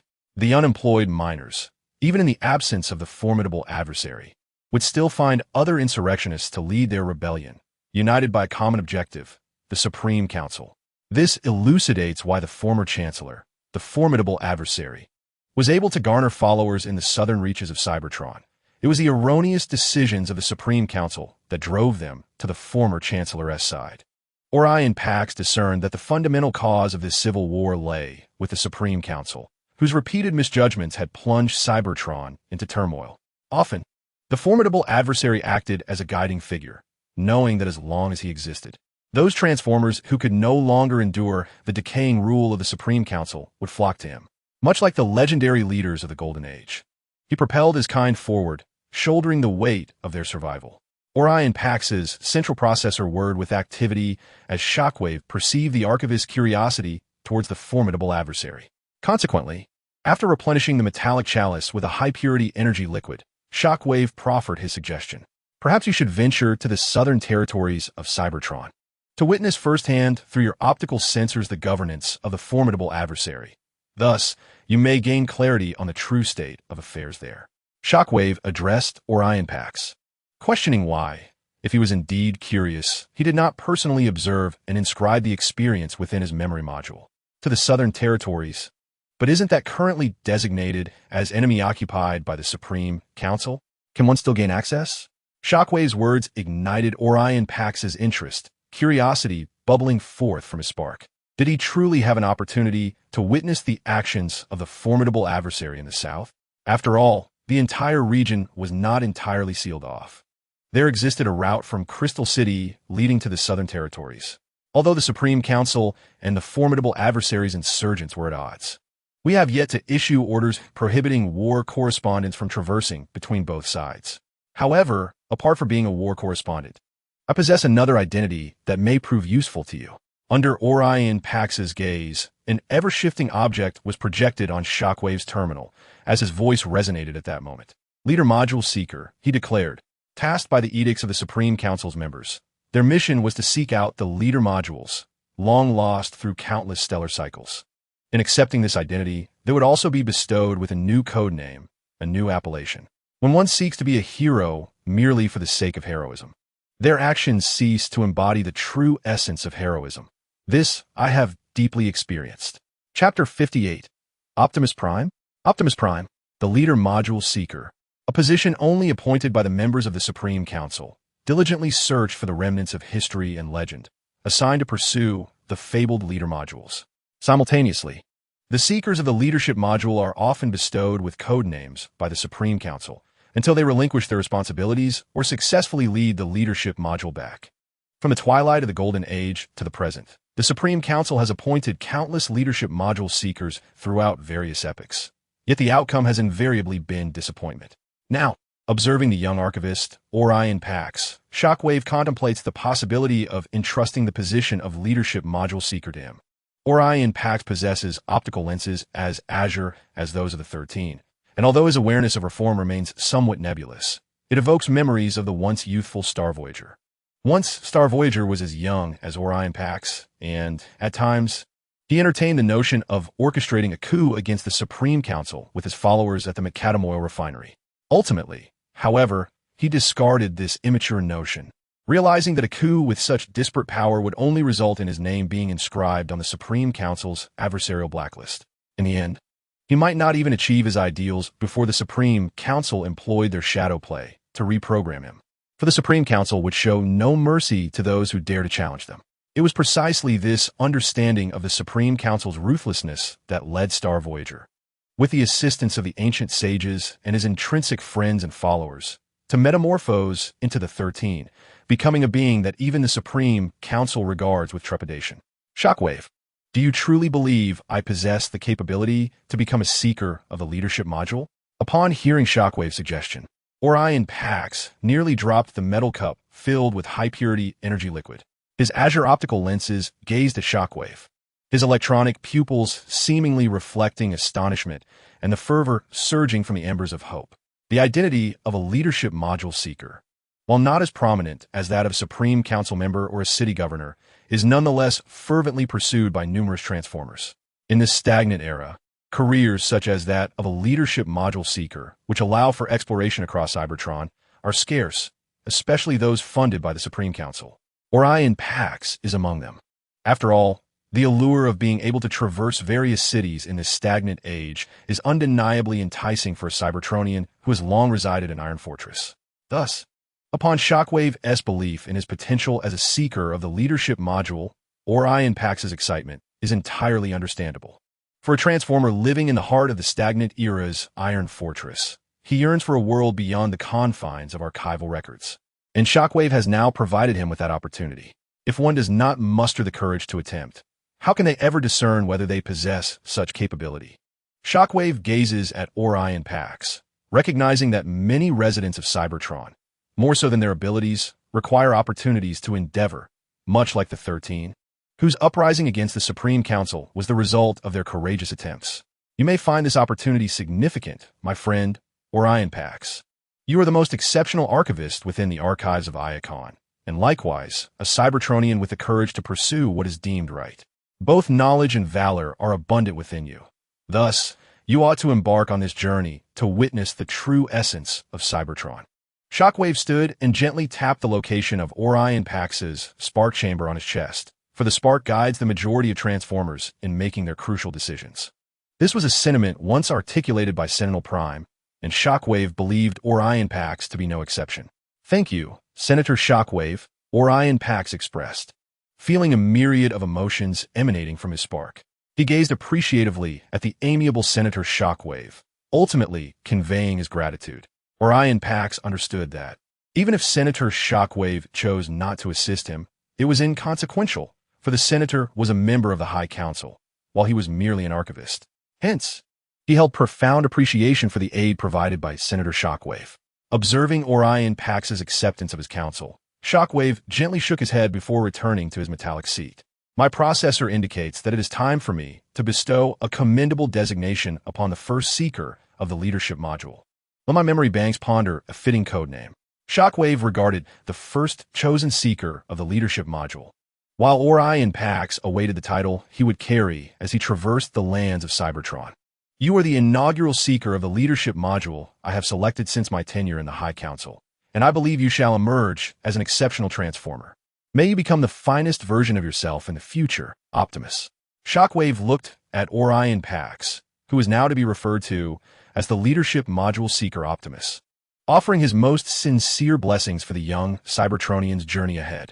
Thank you, Senator Shockwave, Optimus replied earnestly, despite his unaltered form. I shall witness the true Cybertron as Optimus. Rest assured, Senator Shockwave.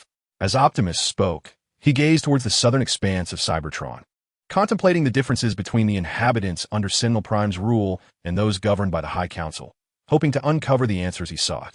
Wishing you success, Optimus. Shockwave 2 turned his gaze towards the direction of Sentinel Prime, confident that the Prime would not disappoint Optimus, just as he had never let Shockwave down. Meanwhile, as the ranks of the guerrilla army were filled to capacity, Megatron, along with his subordinates, joined the ranks of the insurgents, much like other grassroots officers. These are the soldiers from the Slaughter City? It was Megatron's first encounter with the warriors of Slaughter City. Observing the gladiatorial units, he swiftly found his place among them. If this is your desire, we shall honor your choice. However, should you choose unwisely, will you still have the opportunity to regret it? The timing of Fate's arrival is not ours to dictate, my friends. Chapter 59. The Bombardment of the Spaceport. Optimus Prime's departure. During the training of the guerrilla army in Slaughter City, the garrison forces of Blade City in northern Cybertron were also fully staffed once more. The High Council pledged to expedite the delivery of heavy weaponry produced at Dawn Heights to the Blade City troops. Furthermore, due to the military commander Blastoff being one of the two commanders with combat records against the insurgents, the High Council refrained from imposing any penalties on him, allowing him to continue leading the forces of Blade City. Blastoff felt a sense of relief. Who could have anticipated that what began as a mission to eliminate mere thugs would evolve into a confrontation with a well-prepared insurgency, led by none other than the former governor of Kaon, Unicron? Thankfully, the High Council did not delve deeper into the matter. Otherwise, he might have lost his position as military commander of Blade City. As the garrison troops of Blade City underwent training and replenished their arms per the High Council's orders, the spaceport on Hydra Island reignited its offensive and defensive battles. Portions of the Air Force from Moon Satellite 1 and Moon Satellite 2 were restructured and, upon arriving at the Northern Air Force Base of Hydra Island, undertook energy replenishment. Following orders from the base commander, the Air Force squadrons launched towards the now fortified spaceport. Having confirmed that it was occupied by the insurgent forces led by Unicron, there was no need for restraint. After all, the southern region of Cybertron was teeming with rebellious Transformers. The intelligence agency's spies, already infiltrating the Air Force Base, promptly relayed information to Soundwave, the spaceport commander, who prepared for the impending bomber assault. As the bomber formations came within range, at Soundwave's command, anti-aircraft guns and flak cannons opened fire, with the defensive turrets deployed within the spaceport joining the onslaught. Sensing the fierce firepower below, the High Council's Air Force hastily ascended to evade the insurgents' anti-air fire. Yet even so, several airmen and bomber vehicles were shot down amidst the barrage, amidst the anguished cries of Allied forces over the communication channels. The bomber squadron finally reached the designated bombing site. After ensuring accurate calibration, the sounds of bomb drops echoed in succession. With no time to assess the damage inflicted below, the bomber squadron swiftly disengaged from the battlefield. Amidst the cacophony of artillery fire, the formation of bombers pivoted and retreated from the battlefield, while the anti-aircraft guns below gradually ceased their operation upon confirming that the enemy had vacated their firing range. Concurrently, the commander, Sonic Wave, who was assessing the damage to the spaceport's defenses, issued orders to the soldiers waiting in anticipation, directing them to escort the medical teams in search of the downed airmen. As long as the spark of life remained within those fallen soldiers, every effort would be made to rescue them. The insurgents possessed an alarmingly insufficient number of aerial forces, with merely 2 members in the leader's guard transformed into fighter jets. Thus, Sonic Wave was unwilling to overlook any opportunity that could potentially augment their aerial ranks. Immediately following the bombardment, under Sonic Wave's command, the soldiers hastened to escort the medical teams to the various crash sites. Fortunately, the downed enemy airmen had fallen within the control of the spaceport's garrison. Otherwise, recovery would have posed a significant challenge. Amidst the rapid march of the soldiers and medical personnel, they indeed discovered several airmen whose flames of life had not yet extinguished. However, due to the impact from the anti-aircraft fire, the bodies of these fallen aerial units bore varying degrees of damage across their modules. Upon seeing the insurgent soldiers who had come to rescue them, the airmen initially expected to be tormented until their sparks flickered out, only to be taken aback when they found their bodies not subjected to torture, but rather receiving rudimentary repairs from the accompanying medical teams. If we intended to return you to the source of your flames, you would have already been shot by our sniper teams. There is no need for you to maintain a state of vigilance, responded the commander leading the search, Blade Spinner, in a tone that sought to clarify their intentions. As the captured airmen exchanged puzzled glances, they ultimately chose silence, resigning themselves to await their fate. After all, the insurgents, who were indeed the rebels, had sent medical teams to attend to their damaged bodies, not to inflict suffering. As the captured airmen were gradually located and escorted back to the maintenance room at the spaceport, Sonic Wave relayed this development to the leader of the celestial enemies, believing that the matter of persuasion should be entrusted to him. Once the communication channel was established, Sonic Wave informed the leader of the current situation. Listening attentively to the report, the projected figure of the celestial enemy's leader nodded in satisfaction. I shall dispatch airships to return them to Carlin. A portion of the lower-ranking officers at Stalwart Fortress has already been persuaded, and I will expedite their deployment to reinforce your front line. Sonic Wave, I entrust the defense of the spaceport to you. The specter of the celestial enemy's leader observed Sonic Wave, the commander of the primary defensive line at the spaceport, who had consistently met expectations. The leader held firm belief that Sonic Wave would not disappoint him. Sonic Wave, receiving orders, Sonic Wave replied, still playing the familiar recording in response to the leader, though the leader could sense Sonic Wave's unwavering loyalty. Thus, under the watchful gaze of the sound wave's optical lens, the projection of the celestial enemy faded away, relinquishing the spaceport back to the sound wave. Simultaneously, after the bombing raid, the bomber squadron returned to the Air Force base, where a roll call revealed a loss of 6% of their Air Force personnel during this round of bombardment. Additionally, 1% of the Air Force soldiers appear to have been ensnared by the rust storm stirred up by the Rust Sea while attempting to evade enemy fire, ultimately resulting in a loss of signal and failure to return, possibly having sunk into the Rust Sea or fallen into enemy-occupied territory. Expressing his regret, the commander of the Air Force Base contacted the front lines to request reconnaissance units to report on the current damage to the spaceport. Meanwhile, he instructed the Air Force to replenish their energy reserves and remain on standby for the next wave of bombing, as they aimed to seize the spaceport while the insurgents lacked aerial support, thereby reopening the passage between northern and southern Cybertron. As both forces prepared for a new round of offense and defense, in the capital of the Northern Cybertronia High Council, Iron Fortress, a young warrior was readying himself for his journey. Before the iron gates of the Iron Fortress archives, observing the departing Optimus Prime, Master Titanium ultimately refrained from further words, understanding that this was a matter of fate. May destiny continue to favor you, Optimus Prime, he murmured, watching the familiar silhouette of Optimus transform into his vehicle mode and vanish at the far end of Iron Fortress. Master Titanium silently offered prayers for the past, present, and future of Optimus Prime. Should we find ourselves in a minefield, we shall fight as if the minefield does not exist. For we are fighting for something far more significant than our own lives. You share the same standing in my spark, my friends and followers. Let us return to the source of the spark with pride. For Cybertron, for our kind. Chapter 60. Optimus Prime sets forth. A leader will always choose wisely. Optimus Prime had a fondness for his previous role. However, after countless cycles spent in repetitive tasks at terminals, screens, and interface exchanges, he found himself somewhat fatigued. This weariness surged from his spark, as he believed the monotony of innumerable stellar cycles had instilled a yearning within him for fresh experiences. Thus, burdened by the confusion of the future and the exhaustion of countless cycles, Optimus Prime chose to accept the goodwill of Senator Shockwave. He had now become a seeker of leadership modules, with both the electronic documents approved by the High Council and the insignia of his new role bestowed upon him by Senator Shockwave. Armed with official recognition, Optimus Prime departed from Iron Fortress, transforming into a Cybertronian all-terrain vehicle as he sped along the metal roads constructed by Iron Fortress, his destination set for Blade City.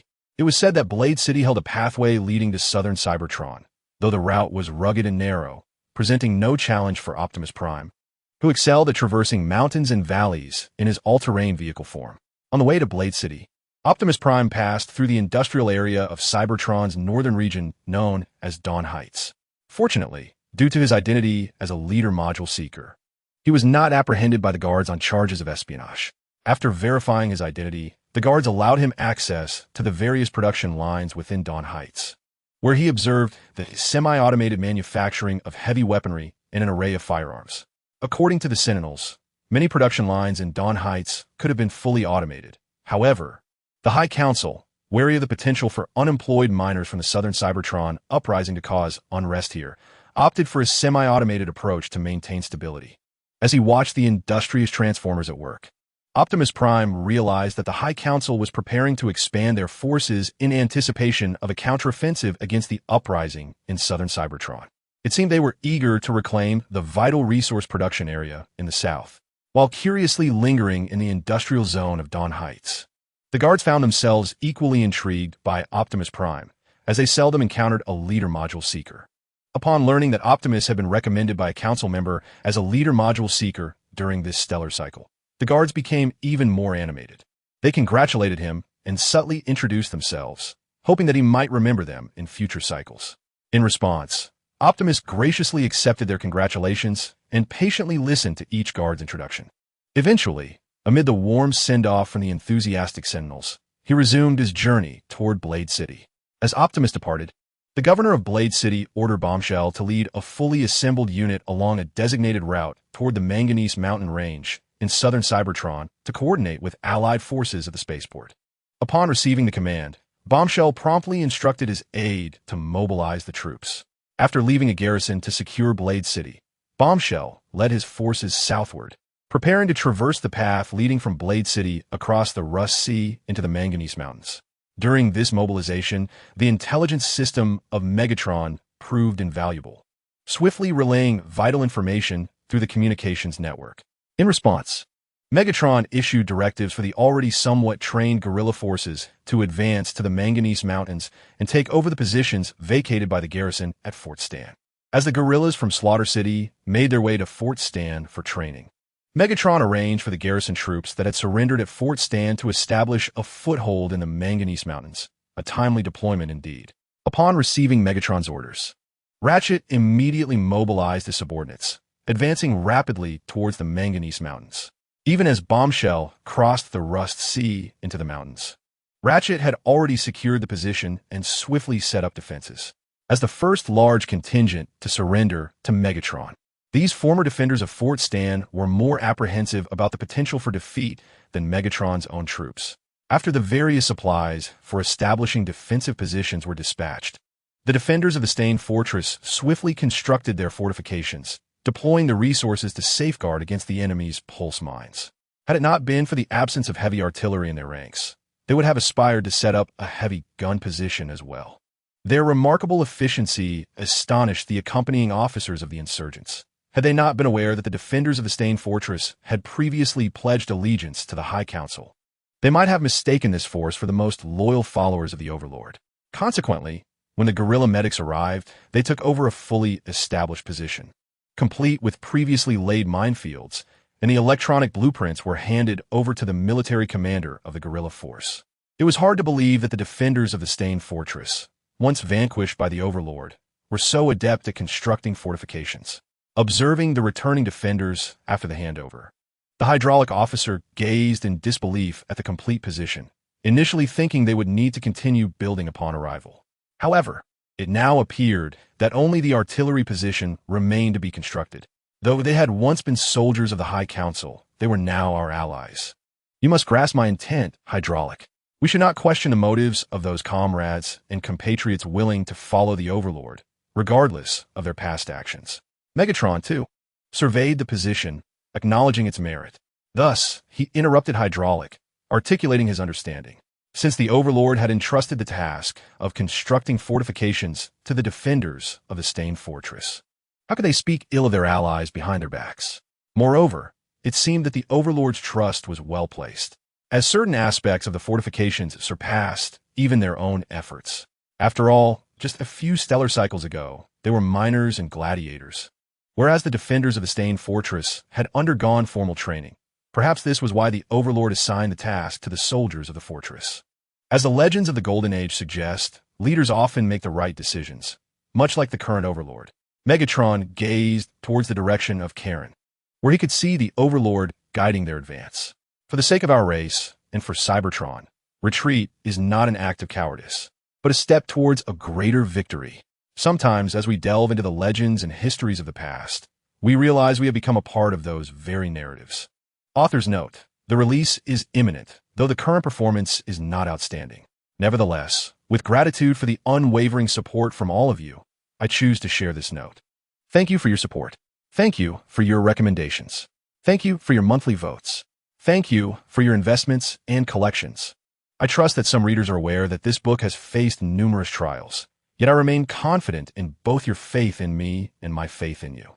Transformers can indeed be quite challenging to write, with scant material available, various contradictory settings, and character portrayals that are often inconsistent. Much of the information I have gathered comes painstakingly from official novels and comics. Therefore, I extend my heartfelt gratitude to all who have placed their trust in me. Now that we have reached this juncture, let us strive to forge ahead and produce a complete work on Transformers. After sharing my thoughts upon the launch, I must return to my writing, for due to the editor's sudden notification, I currently lack any prepared drafts. However, I shall endeavor to release a substantial amount by tomorrow. Finally, a sincere thanks to everyone. Until we unite as one, Chapter 61. The Trials of the Manganese Iron Mountains, the secret visit of the Primal Leader. As the guerrilla forces and the Blade City troops faced off, both sides dispatched reconnaissance units to probe the enemy's positional deployments. On the side of the guerrilla forces, Megatron voluntarily stepped forward to take on the task. Observing his subordinates and allies, who were experiencing their first battlefield engagement from the City of Carnage, Megatron resolutely accepted the mission, under the watchful eyes of the commander and his allies. Several reconnaissance teams, led by Megatron, donned optical camouflage and guided their subordinates to circumvent their own minefields en route to the Blade City troops' positions. A similar scenario unfolded among the Blade City forces, where their military commander, Bombshell, ordered the mobilization of reconnaissance units to dispatch their subordinates. Even though they were aware that the Cybertronian Southern rebel forces awaited them ahead in the Manganese Iron Mountains, Bombshell had no intention of retreating lightly. Instead, he planned to establish a defensive position after the arrival of reinforcements. Prior to the mission's commencement, the governor of Blade City had specifically instructed Bombshell that this special operation was to assist the primary forces at the spaceport in containing the rebel forces, thus ensuring that the troops would not recklessly advance and fall into the enemy's encirclement. This special operation was a direct response to the main forces of the highest council at the spaceport.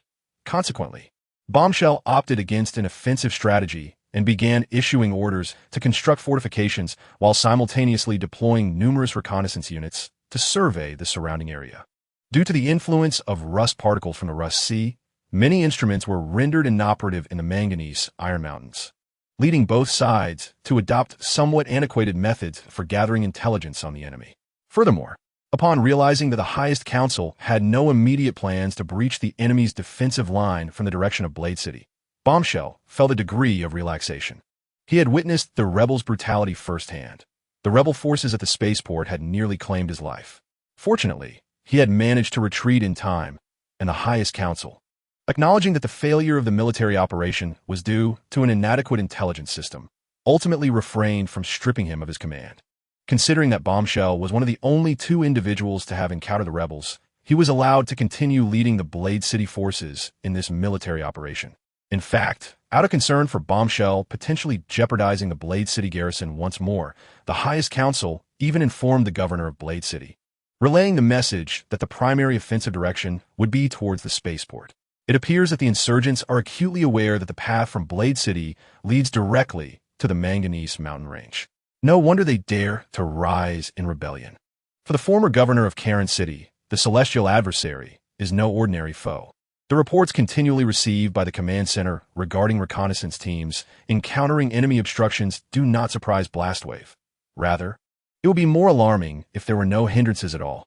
After all, while ordinary Transformers might be oblivious to the route from Blade City to the Manganese Mountains, the celestial adversary, the leader of the insurrection, would undoubtedly be well informed. His boldness in revolting suggests he has made ample preparations.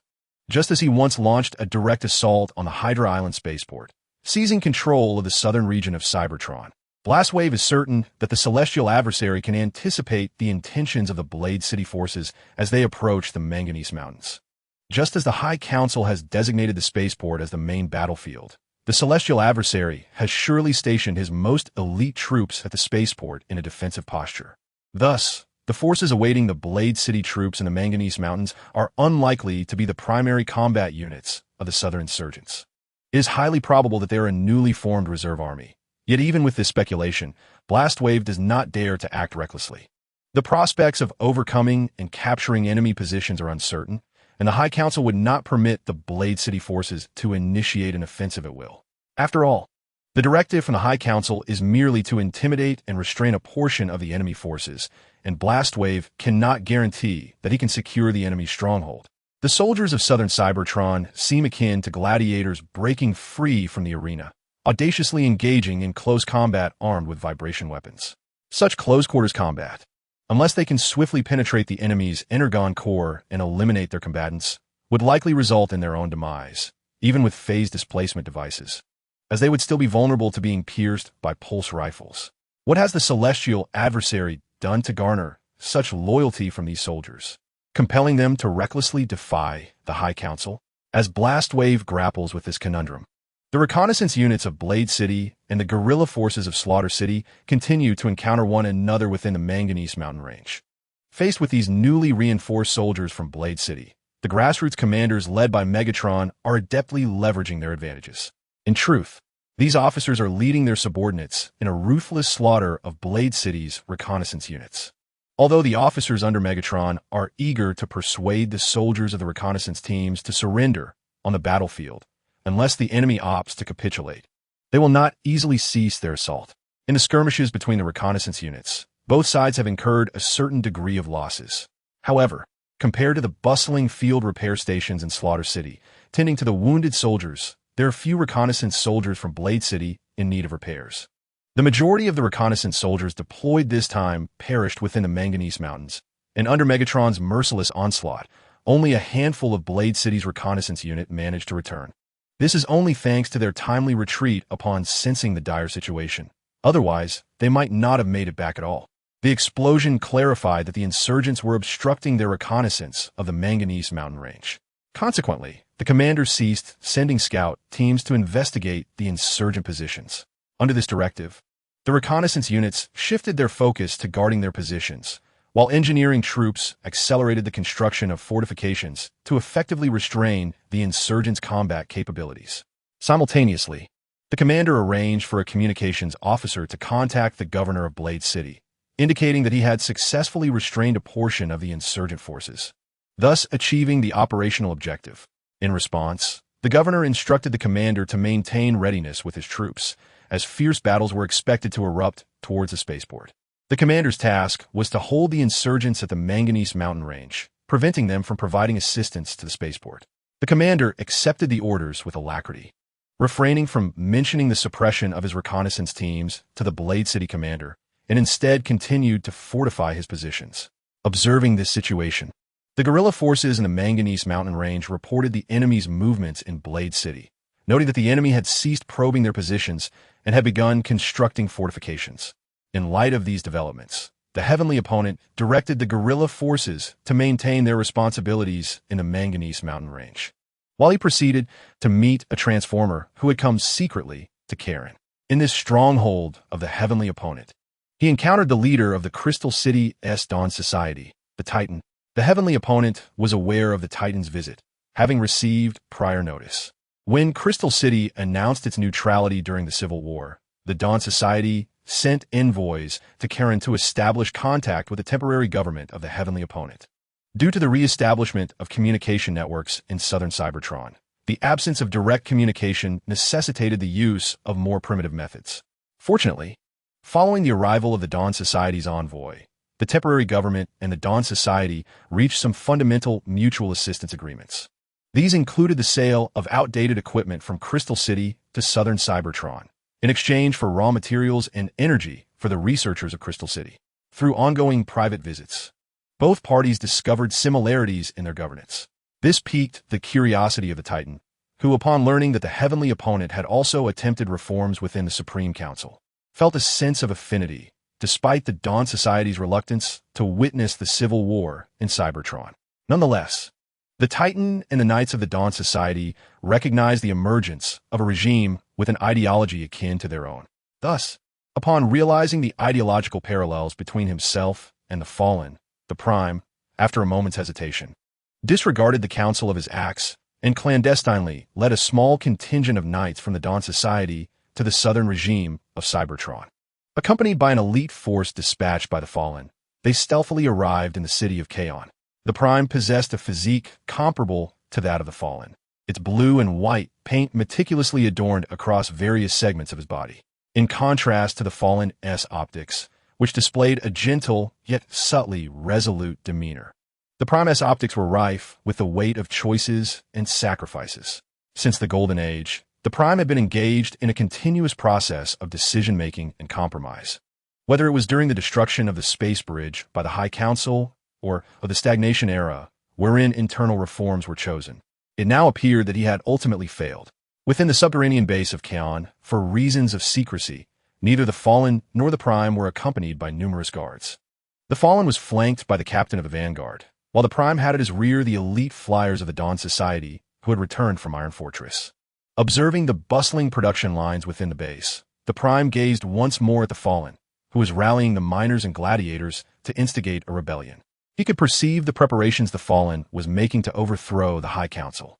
Consequently, the Prime pondered whether, had he initially led the Knights of the Dawn Society in a similar uprising, they could have reached this point.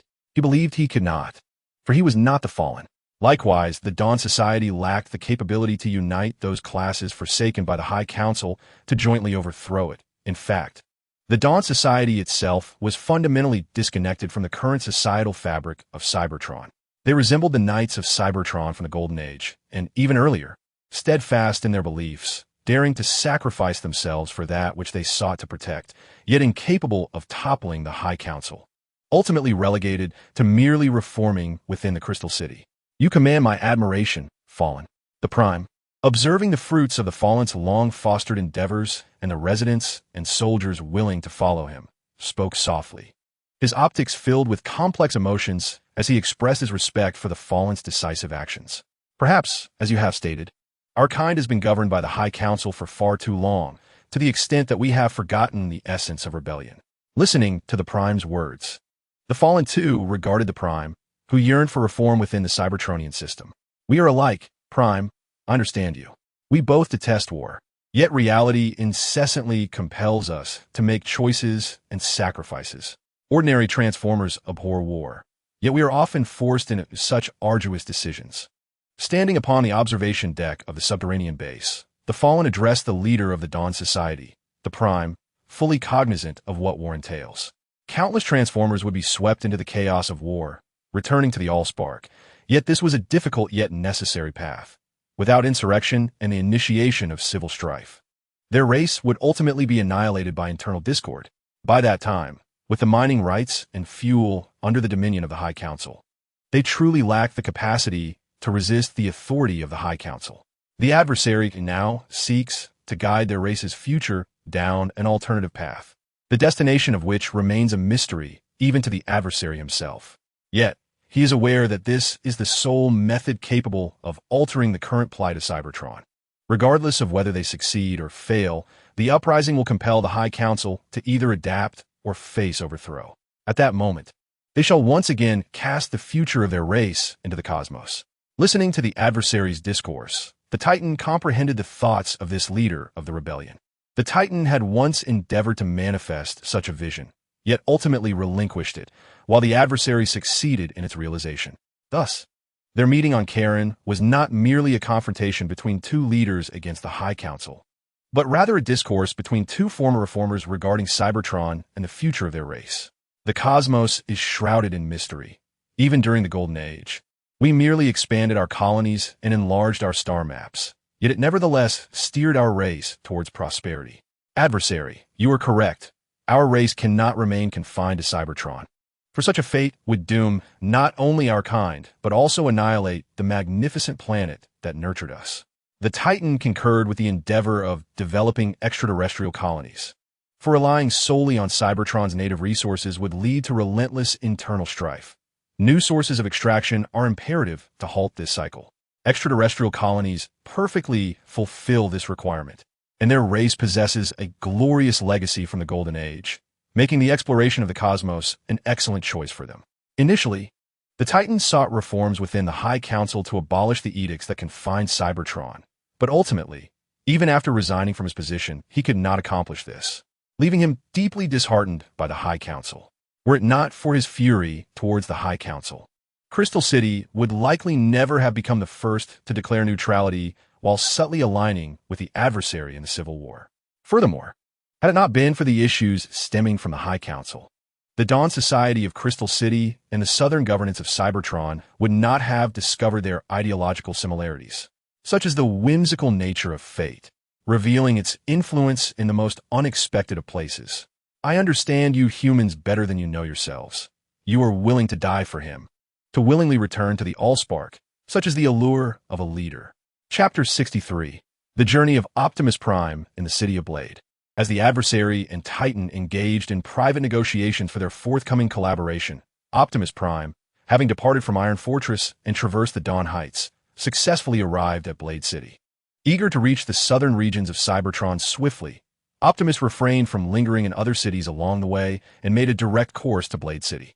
After replenishing energy at the energy supply station in Blade City, Optimus Prime intended to traverse the passage toward the southern region of Cybertron. However, he was halted by the guards, who refused him entry even after he declared his identity as the leader of the Module Seekers. I apologize, esteemed leader of the Module Seekers, but our forces are engaged in fierce combat with the insurgents in the Manganese Mountains. For your safety, I cannot allow passage, the guard captain stated, having verified Optimus Prime's identity but ultimately not daring to let him through, citing the heated nature of the conflict in the Manganese Mountains. Reports indicated that their military commander, Bombshell, had requested multiple energy resupplies from Blade City, a clear indication of the intensity of the battles. Faced with such a fierce scenario, the guard captain ultimately could not permit Optimus Prime to pass. After all, he was the leader of the Module Seekers.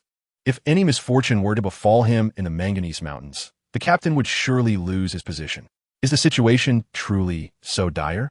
I believe I understand now. I apologize for the delay, Optimus Prime replied. It is of no concern, esteemed leader of the Module Seekers. This is for your safety, the captain assured him. Upon learning about the intense conflict in the Manganese Mountains, Optimus Prime decided against a forceful attempt to pass and transformed into a Cybertronian all-terrain vehicle, redirecting his course toward Crystal City.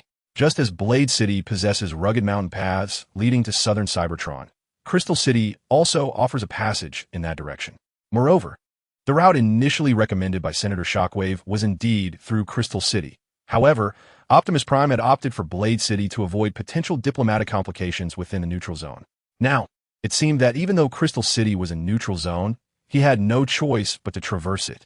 As Optimus Prime journeyed toward Crystal City, leaving Blade City behind, he successfully entered the domain of Moe Sky City as the stellar cycle approached its end. Suddenly, a thunderous roar echoed from above.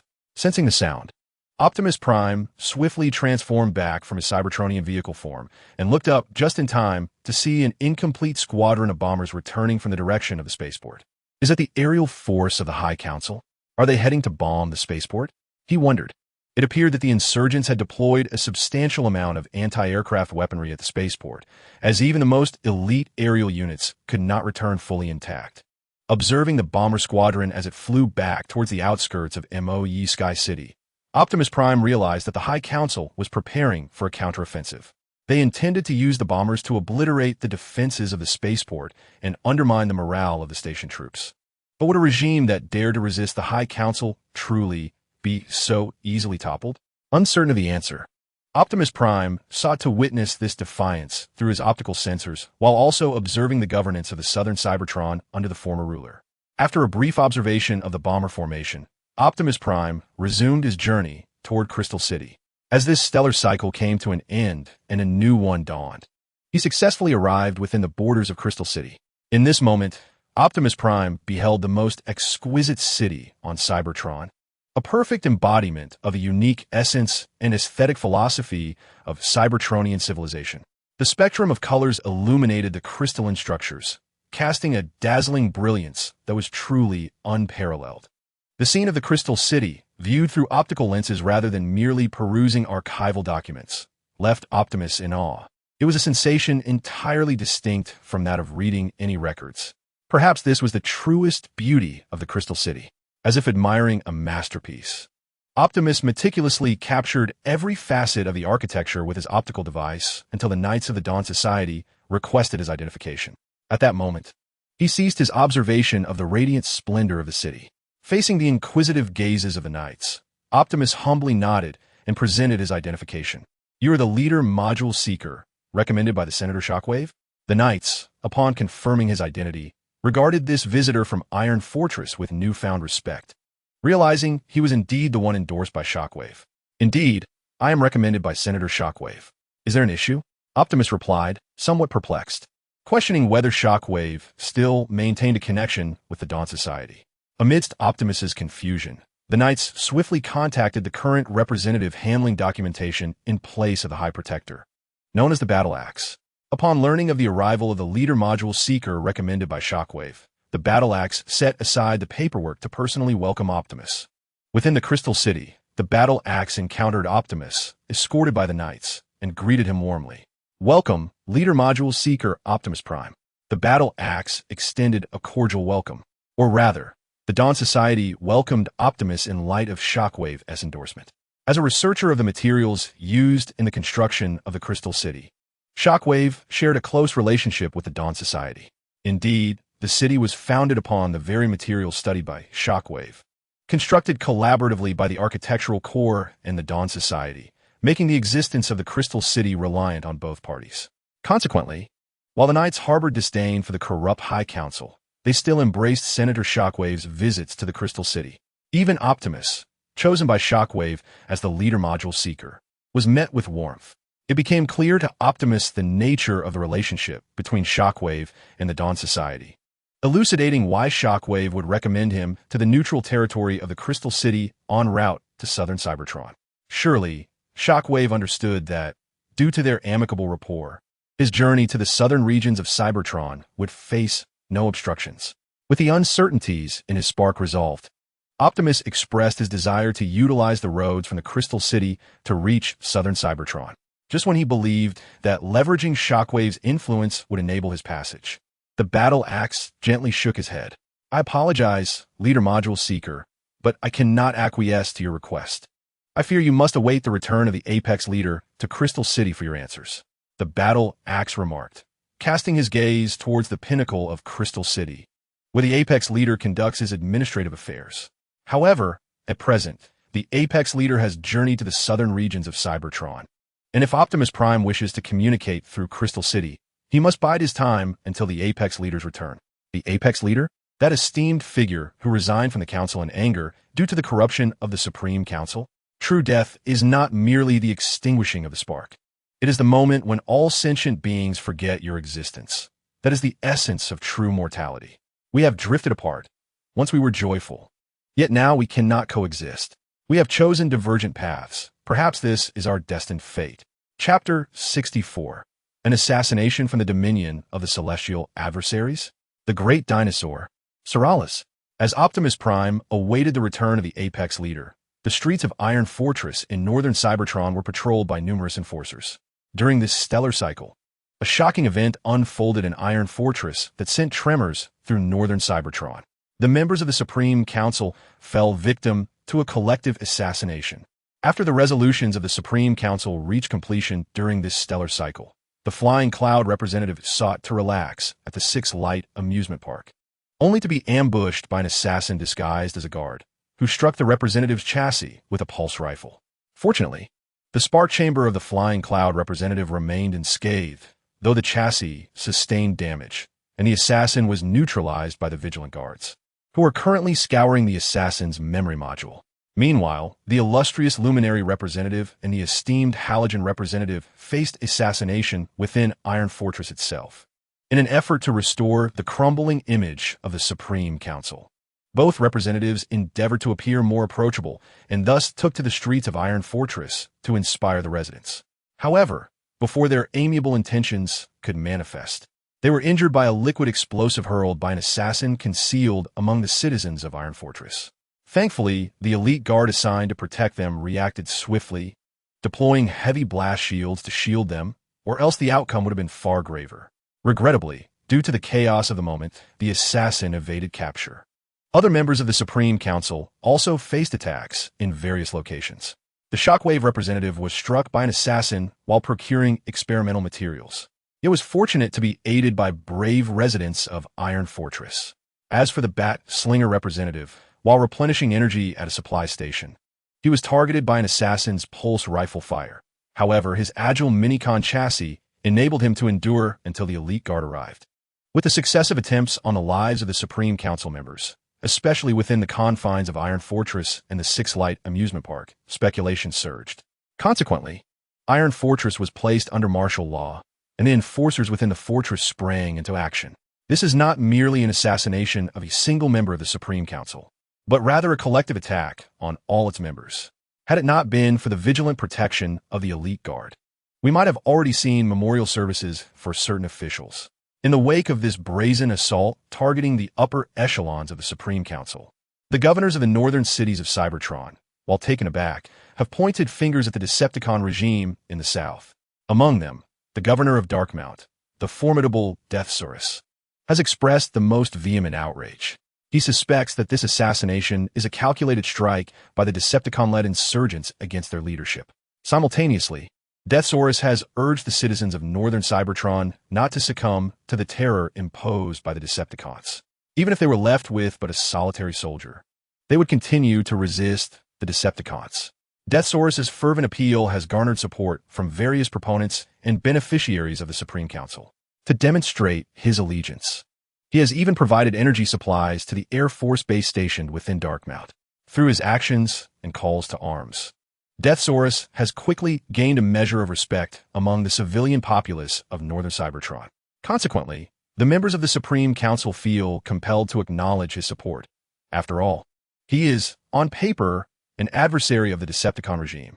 However, regarding the investigation into the assassination of the Supreme Council members, the newly reformed intelligence agency has not focused its attention primarily on the Decepticon regime, as rumors suggest, but rather on the various restless governors in northern Cybertron.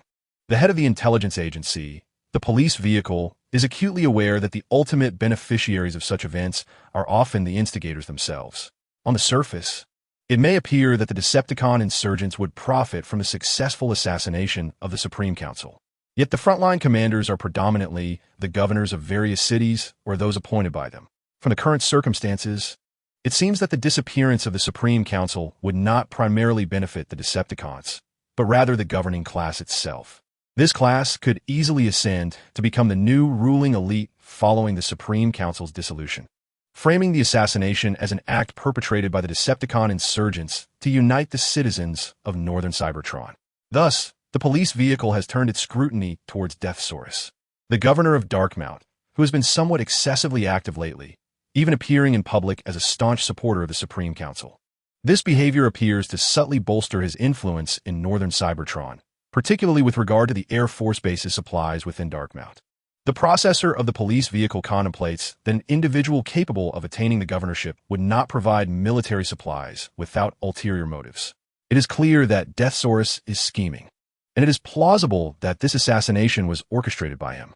Certainly, while it is conceivable to surmise the situation, the police vehicles are unable to report this matter to the Supreme Council. The current atmosphere in northern Cybertron, characterized by a campaign against the treacherous regime of the enemy, is evidently what the Supreme Council desires. In this context, even if the assailants are not dispatched by the enemy, they must undoubtedly be implicated in the affair. Confronted with the collective assassination of the Supreme Council, both the enemy and the sovereign have received intelligence regarding the incident, and the leaders of both regimes comprehend that it could not have originated from them. In a particularly sinister hypothesis, it is even plausible that the Supreme Council is orchestrating this incident to win over the residents of northern Cybertron, inciting their ire against the regime of the enemy. In response, the enemy has instructed its subordinates to address the situation directly, while simultaneously solidifying the mutual assistance agreement privately established with the sovereign. It appears that the Supreme Council will not let this opportunity slip by. Their offensive is likely imminent. Before returning to Crystal City, the sovereign gazed towards the direction of the Supreme Council in northern Cybertron, bidding farewell to the departing enemy. The Supreme Council is adept at mobilizing public sentiment. Thus, they will not relinquish such a fortuitous chance. it is likely that they are already devising a new plan. What the Supreme Council fails to realize is that if they do not alter their course, even the most meticulously crafted plans will ultimately prove futile. The enemy remarked that the Supreme Council does not understand that, at times, warfare is merely a contest of which side makes fewer mistakes. In contrast to the nascent regime established by the enemy and its followers, the authority of the Supreme Council merely clings to the vestiges of its former might. If you do not believe in yourself, who then can place their trust in you? Our ideology is not a fixed party, but rather a system. Even if it fades away, it will inevitably be reborn elsewhere. Chapter 65. The Volunteers of Crystal City. The great dinosaur, Seralis. The enemy's conjecture was accurate. The members of the Supreme Council reconvened in the council hall after emerging from the repair room, leveraging the current agitation among the residents of northern Cybertron. Directed by the great dinosaur Seralis against the regime of the enemy, the Supreme Council began to formulate a new operational plan. Through the recent bombardment of the spaceport by bomber formations, the Supreme Council discovered that the returns from these strikes were negligible. This appears to be due to the insufficient number of Air Force units they have redeployed, resulting in the bombings not achieving their intended outcomes. To date, the bomber formations have suffered a certain degree of attrition. Each bombing mission incurs losses, not only from anti-aircraft fire, but also from aerial soldiers being caught in rust storms. In post-battle assessments, while the casualty rate per sortie is relatively low, the high frequency of missions has led some Air Force personnel to develop a reluctance towards the strike orders, having repeatedly witnessed comrades being shot down or swept away by rust storms. Each sortie allows them only to bomb the spaceport, which has been fortified by the rebels. Yet the rebels' anti-aircraft guns pose an ever-present threat. Were it not for the disparity in their identities, the Air Force soldiers would undoubtedly protest against these ineffective bombing campaigns. Fortunately, before the Air Force soldiers could protest, the Supreme Council preemptively altered their strategic objectives. Through prolonged bombardment, they came to realize that the spaceport had been entirely transformed into a bastion for the enemy. Any attempt to breach it would inevitably culminate in a decisive confrontation between regimes. Thus, the Supreme Council adopted a new perspective.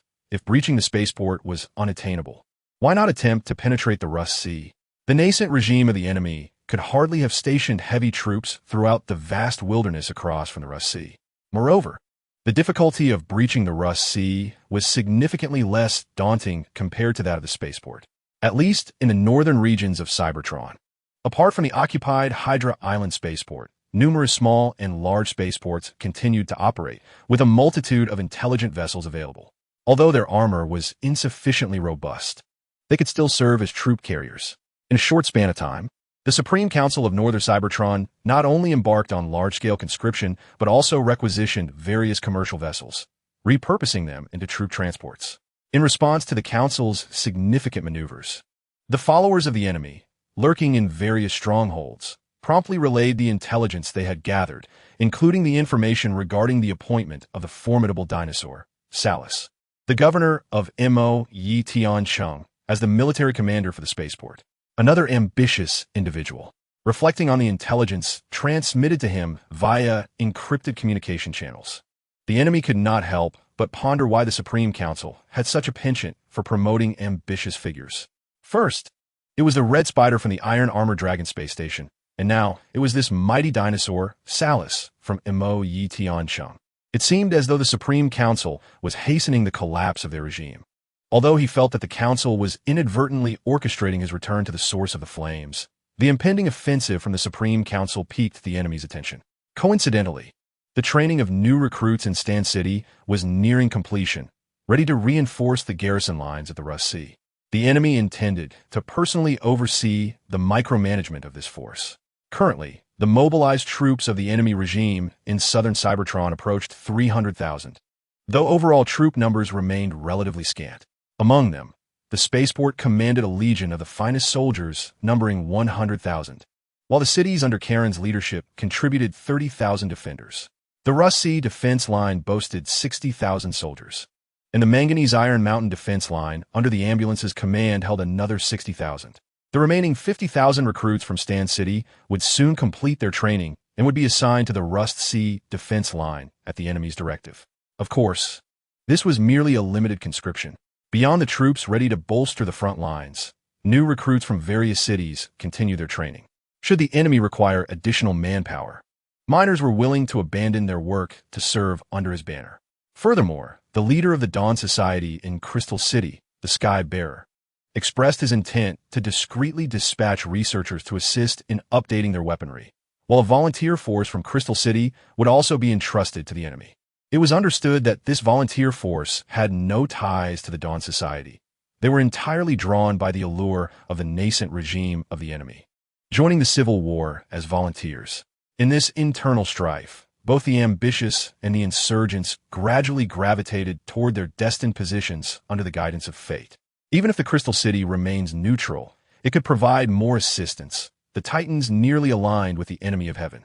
In the eyes of the Titans, the nascent regime of the enemy of heaven is vastly superior to the Supreme Council. Thus, the Titans opted to stand alongside the enemy of heaven, albeit discreetly for the time being. However, when the enemy of heaven launches a counteroffensive, the Titans promise to mutually engage in accordance with their agreement. In the northern region of Cybertron, the city of Mo-Sia, as both the enemy of heaven and the Supreme Council mobilize their forces. The victorious architect behind the assassination of the Supreme Council, the governor of Mo-Sia, the great dinosaur Salus, is visiting the Air Force Base to extend his support to the soldiers. As discovered by the newly established intelligence agency of the Supreme Council, Salus is indeed the mastermind behind the assassination plot. As the governor of Mo-Sia, Salus is well aware of the true state of the Supreme Council. Consequently, he orchestrated this assassination to elevate his standing in northern Cybertron, using the pretext of supplying energy to the Air Force Base to win over the neglected Air Force soldiers. The Supreme Council resembles a covetous mechanical insect, possessing advantages yet failing to capitalize on them. After departing from the Air Force Base, Salus returned to his gubernatorial office, where he mockingly derided the current Supreme Council. How could they not recognize their own advantages?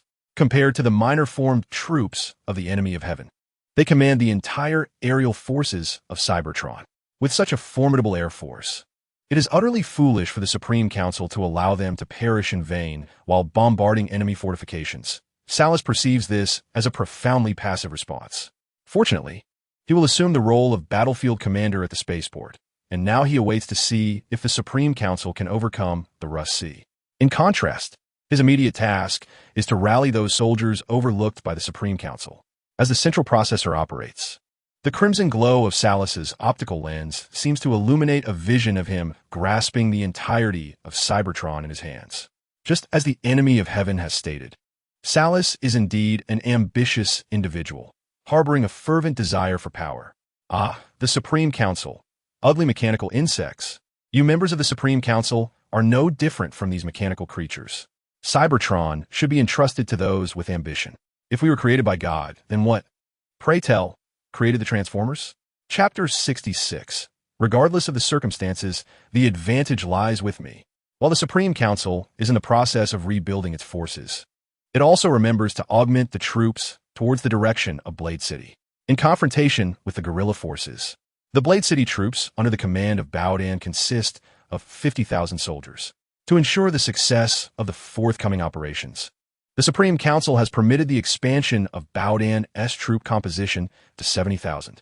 The additional 20,000 soldiers will be recruited directly in Blade City, with the energy supply issues also managed directly by Blade City. Regarding the forces stationed at the spaceport, they are under the command of the Grand Dinosaur Salus, the governor of Mo-Yi-Tian-Chung, with an expansion of the ranks to 100,000 soldiers, directly supplemented within Mo-Yi-Tian-Chung. Continuous bombings of the spaceport have resulted in the current bomber units, which are still not fully staffed, being placed under Salus's command to assist in future operations against the rebel forces at the spaceport. Encouraged by the highest council, citizens from several northern cities of Cybertron, including the capital Iron Fortress, have eagerly enlisted, with many residents from other cities joining at their local conscription offices to serve on various fronts. Fueled by public sentiment, the newly formed army of 300,000 by the highest council has already reached full capacity within this stellar cycle, prompting members of the council to express their astonishment while ensuring that the supply of munitions from Dawn Heights reaches all fronts. The retrofit program for intelligent vessels is also progressing steadily. primarily requiring modifications to transform them into troop and supply ships, which mainly involves reinforcing armor and replacing engines. In conjunction, to bolster the impending offensive, the Highest Council has once again redeployed portions of the station troops from Lunar Satellite 1 and Lunar Satellite 2 back to Cybertron to engage in the Civil War, reorganizing them into a mixed combat bomber unit. Regarding Crystal City, the Highest Council is striving diplomatically to appease the members of the Dawn Society, led by the Celestial Enforcers, to prevent any support from Crystal City to the enemy regime during the civil strife. Simultaneously, under the suggestion of the Flight Cloud representative, the intelligence agency in Iron Fortress is undergoing further expansion, recruiting operatives across various northern cities of Cybertron to ensure the safety of governmental officials and attempt to infiltrate the enemy regime. This time, all branches of the military have undergone expansion. Whether in logistics, manpower, or air supremacy, we hold the advantage. Even if the enemy were to increase their forces by 300,000, they would still be unable to safeguard their coastline. I fail to comprehend why there remains hesitation among you all. According to our intelligence estimates, the total number of troops for this operation, combining all Army branches and action units, is 500,000 against 300,000, assuring us of a significant advantage. In the Grand Hall of the Highest Council, the Flight Cloud representative spoke with great conviction, exuding confidence in victory, while other council members exchanged puzzled glances, uncertain as to why their colleague possessed such assurance. Shockwave representative, do you believe that, according to the plans laid out by the Flight Cloud representative and the strategists, our forces will successfully suppress the enemy's coastal defenses and achieve a successful landing? In contrast to the Flight Cloud representative's confidence, the Radiant representative appeared more apprehensive, aware that the Celestial Enforcers would undoubtedly prioritize coastal defense. However, it seemed that the arguments presented by the Flight Cloud representative held considerable merit. After all, with 500,000 against 300,000, a catastrophic defeat seemed implausible. Ultimately, the Radiant representative turned to the quietly sipping Shockwave representative, seeking his insight, well aware of Shockwave's military acumen. Yet, due to Shockwave's frequent self-identification as a researcher and his infrequent involvement in military discussions, he often projects a public image as a pure scientist. Upon hearing the inquiry from the esteemed member, Shockwave set down the metallic cup in his hand. Simultaneously, the other members, including the Flying Cloud representative, turned their attention towards him, eager to glean his perspective. The optical lens scanned each present member, and ultimately, Shockwave raised the metallic cup once more. As the energy liquid within swayed, he expressed his endorsement of the Flying Cloud representative's battle plan. I concur with your esteemed proposal, he articulated. With Shockwave's approval, the Flying Cloud representative straightened his chassis, instilling confidence among the other members, who hesitated to oppose his strategy any further. Consequently, with the endorsement of over half the assembly, the plan to launch a surprise assault on the rebel coastline was successfully ratified. Following this approval, the Flying Cloud representative assumed command of the main battle division, comprised of 300,000 soldiers. In alignment with the operational directives, intelligence agencies coordinated efforts to gather information from the southern region of Cybertron via Crystal City, to confound the spies of the Decepticons stationed at Iron Fortress. The Flying Cloud representative commanded the formidable dinosaur, Soras, to lead troops in a show of force north of the spaceport, feigning an imminent assault. Meanwhile, the explosive units from Blade City were similarly instructed to advance, compelling the Decepticons to bolster their forces towards the manganese Iron Mountain Range. Soldiers recruited from northern cities such as Sonic Boom City, Soaring Sky City, and Dancing Heaven City were reorganized into a corps to assist Soras in a direct approach towards the spaceport. The intelligence agencies commenced disseminating rumors across the northern cities of Cybertron regarding the imminent raid on the spaceport and the manganese Iron Mountains by the High Council. As the Flying Cloud representative led his 300,000 soldiers in rigorous assault training, determined to ensure the operation concluded in triumph, an unforeseen development occurred.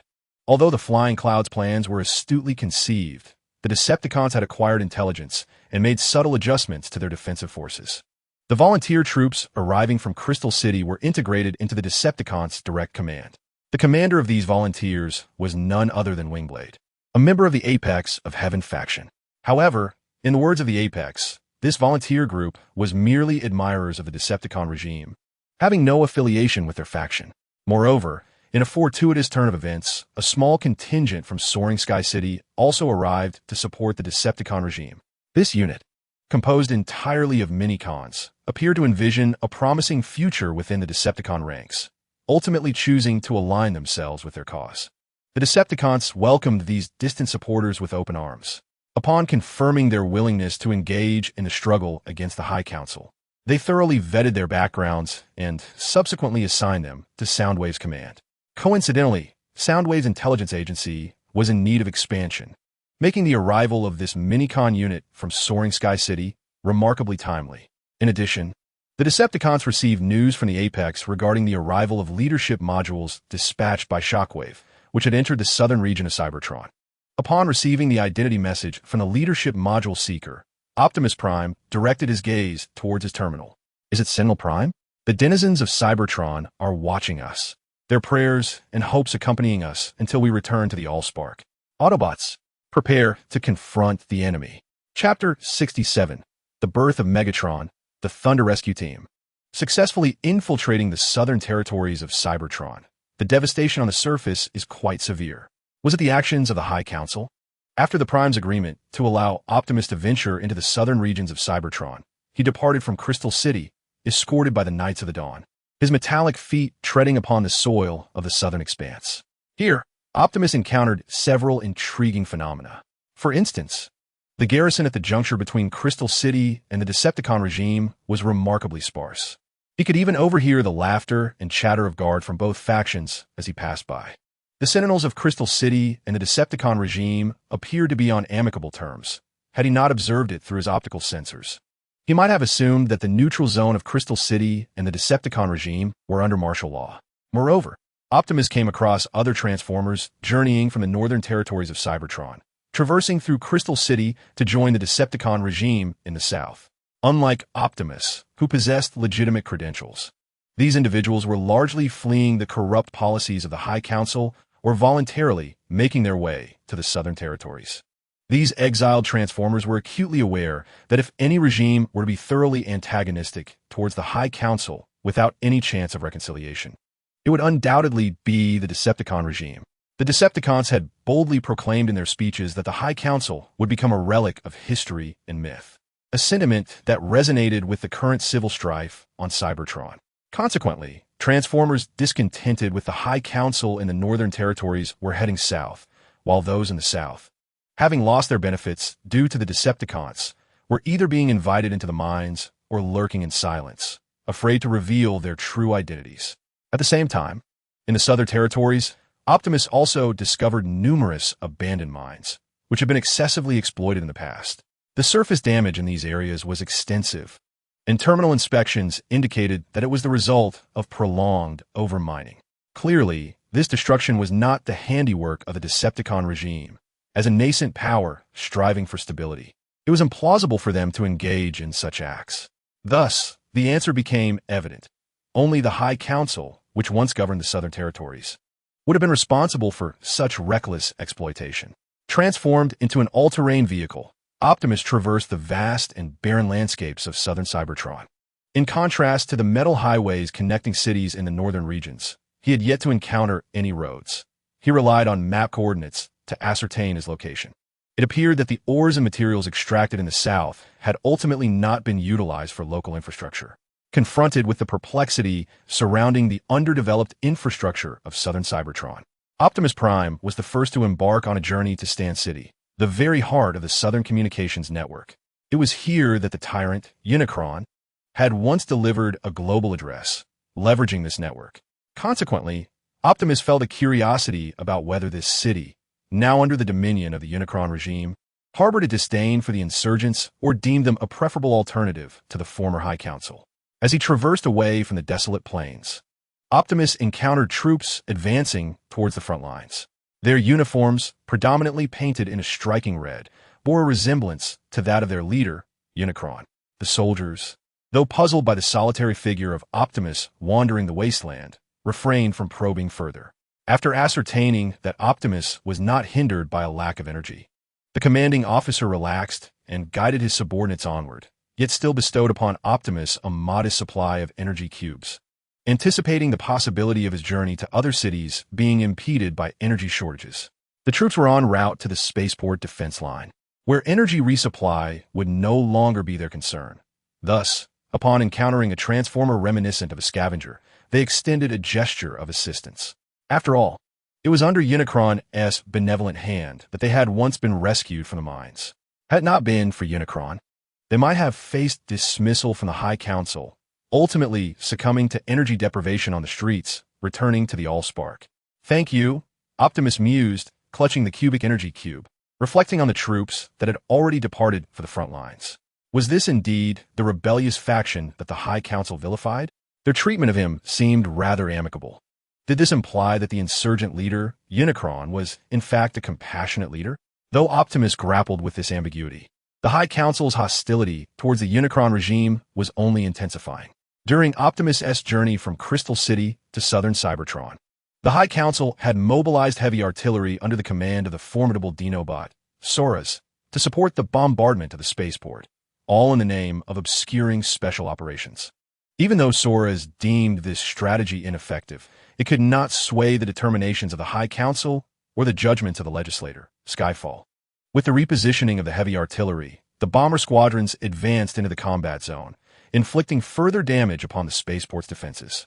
Meanwhile, Soundwave, stationed within the command center of the spaceport, calmly directed his subordinates to reconstruct the fortifications. He also dispatched medical units to the coordinates of the downed members of the bomber squadron following each bombardment. Due to the inclusion of members from the bomber units who had surrendered, it gradually became easier to persuade the downed soldiers to accept maintenance treatment. These captured Air Force soldiers were then sent back to Kaon, where Soundwave believed that, after witnessing the charismatic leader of the Decepticons, they would soon join the rebellion. After all, the leader's magnetic influence was something few Transformers could resist. Already, a portion of the bomber squadron's members had aligned themselves with their cause. In recognition of Soundwave's capabilities, the Decepticon leader entrusted the surrendered Air Force soldiers to him for leadership. To better harness the potential of the Air Force, the Decepticon leader also arranged for a covert Air Force base to be established near the Soundwave Canyon in the Great Wasteland. Although the number of soldiers in the Air Squadron was currently limited, it was beginning to take shape. Undoubtedly, the highest council deserved gratitude. Without their support, the Decepticons would have had no means to recruit Air Force personnel. The Decepticon leader had grown weary of the highest council, which always seemed to provide assistance from somewhere. Now, he felt fortunate for having chosen rebellion over internal reform. Even if they stood by his side, he feared he might still be led back to the Allspark. As the heavy artillery units of the great dinosaur Seralas and the bomber squadrons were mobilized under orders from the highest council, the bombshell unit from Razor City was similarly commanded to take action. Just as a theatrical performance requires a complete set, the Flight Cloud Senator began to maneuver various troops with his temporary command of the military. After equipping the Razor City forces with heavy weaponry produced at Dawn Heights, Bombshell was compelled to shift from defense to offense, dispatching reconnaissance teams to further explore the surrounding terrain. In anticipation, the ambulance had already prepared the reconnaissance teams with numerous minefields, the most prevalent being electromagnetic pulse mines. Should these mines detonate, they could cause damage to the chassis, or, worse, lead to catastrophic circuit failures, resulting in the return of the Allspark. Such mines were indeed the bane of their silicon-based life forms. Thus, Bombshell had to cautiously clear the minefields if he wished to preserve his subordinates. However, this would impede the execution of the highest council's orders. Reluctantly, Bombshell dispatched engineering teams to investigate the minefields while the heavy artillery units conducted bombardments based on the reconnaissance team's reported coordinates. This was deemed the most prudent course of action, though the energy consumption from the artillery strikes was substantial. Fortunately, they had the entire northern region of Cybertron to draw energy from, ensuring they would not lack for supplies. Under Bombshell's bombardment, the reconnaissance unit led by Megatron temporarily withdrew from the artillery's range, having eliminated varying numbers of enemy soldiers during this time. Notably, Megatron had achieved the highest kill count, having destroyed 3 reconnaissance squads and daringly taken out an engineering team shielded by scouts. Thus, Megatron was directly promoted from lieutenant to major, while his subordinate, Hydraulics, ascended to the rank of second lieutenant. Furthermore, Megatron received a warm reception from the ambulance, the commander of the war zone, in the presence of the officer whom he had once repaired in the maintenance bay. The ambulance joyfully encouraged Megatron to continue his efforts and extended an invitation for him to join his personal guard. However, Megatron graciously declined the invitation, as he preferred to fight alongside his subordinates on the front lines rather than undertake the weighty responsibility of guarding the war zone commander. The ambulance expressed understanding and, after expanding Megatron's unit, returned him to the battlefield. He also found merit in Megatron's words, realizing that his guard did not require such an abundance of elite forces. Consequently, upon the suggestion of his staff, the ambulance submitted a proposal to form a special operations team. He envisioned that alongside the conventional combat forces, there should exist units dedicated to executing special missions. The large-scale regular army could handle direct confrontations, while small-scale task forces would be responsible for infiltrating and sabotaging vital enemy territories. After reviewing the ambulance's proposal, the Supreme Commander approved the document and entrusted the selection process to the ambulance. Gratefully accepting this responsibility, the ambulance established a special operations team named Thunder Rescue Squad. For the position of the inaugural captain, the ambulance thought of his current protector, the guard commander, Puncture.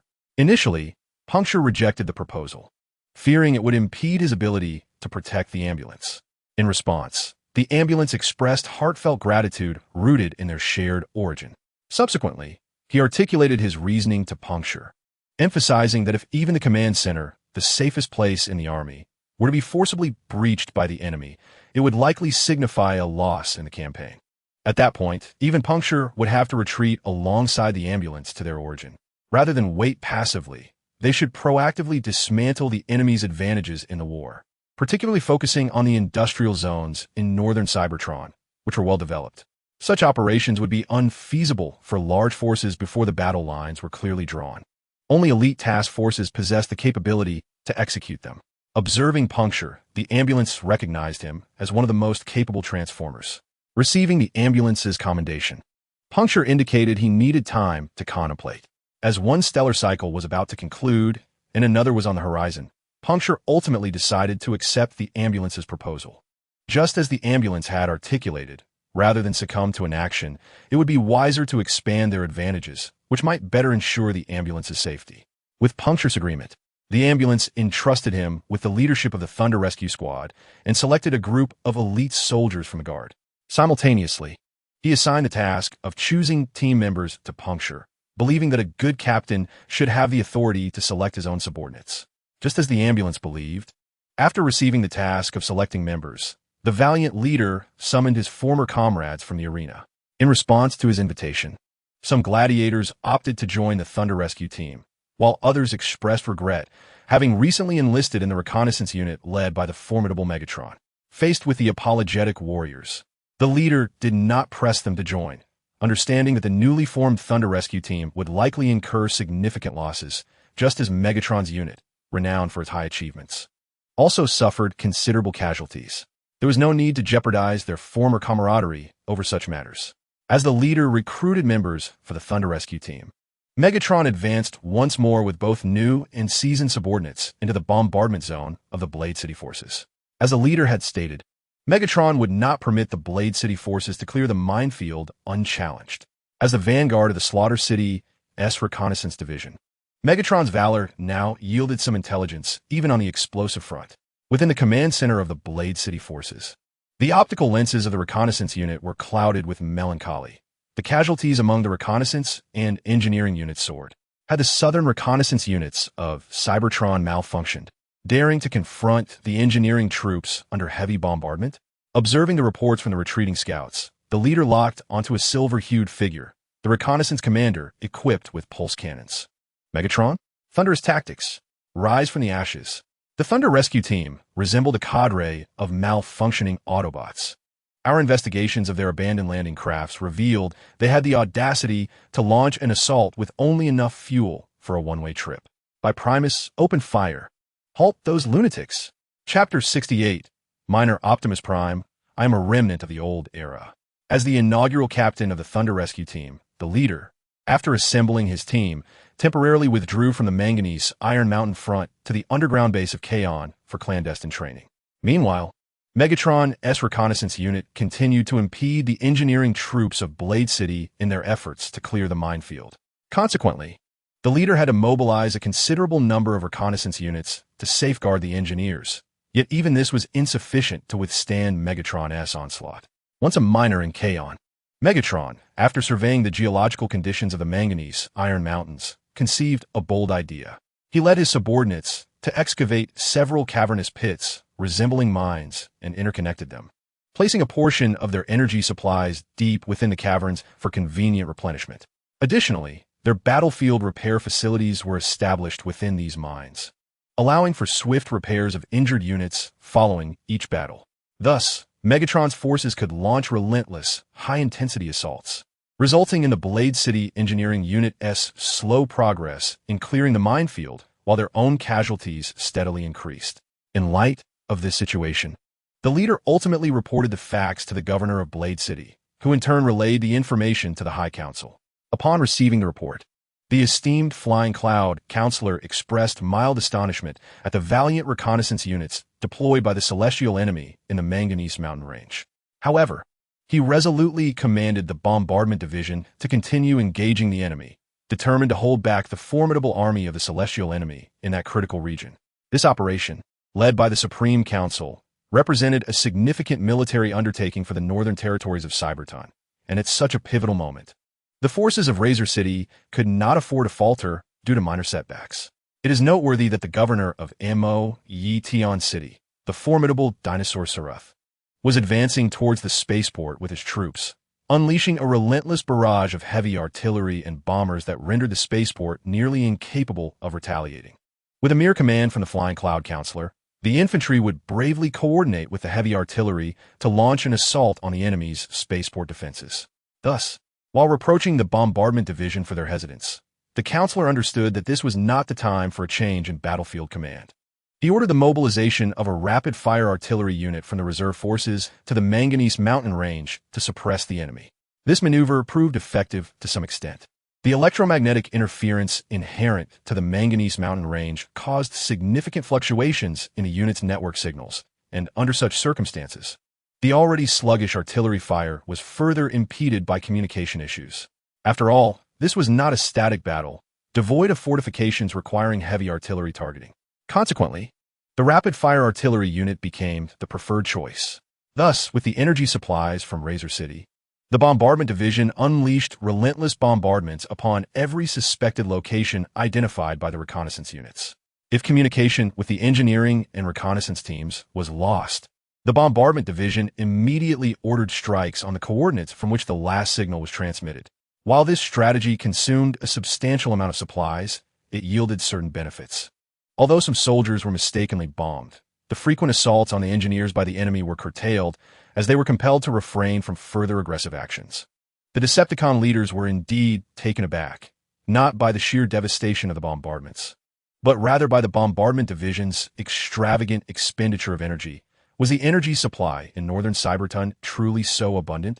After determining that a sustained high-intensity assault on the engineering units of Razor City was presently unfeasible, the reconnaissance units, led by Megatron, returned to their positions after replenishing their energy and dismantling the battlefield repair facilities. Upon their return, Megatron was met with cheers from his comrades.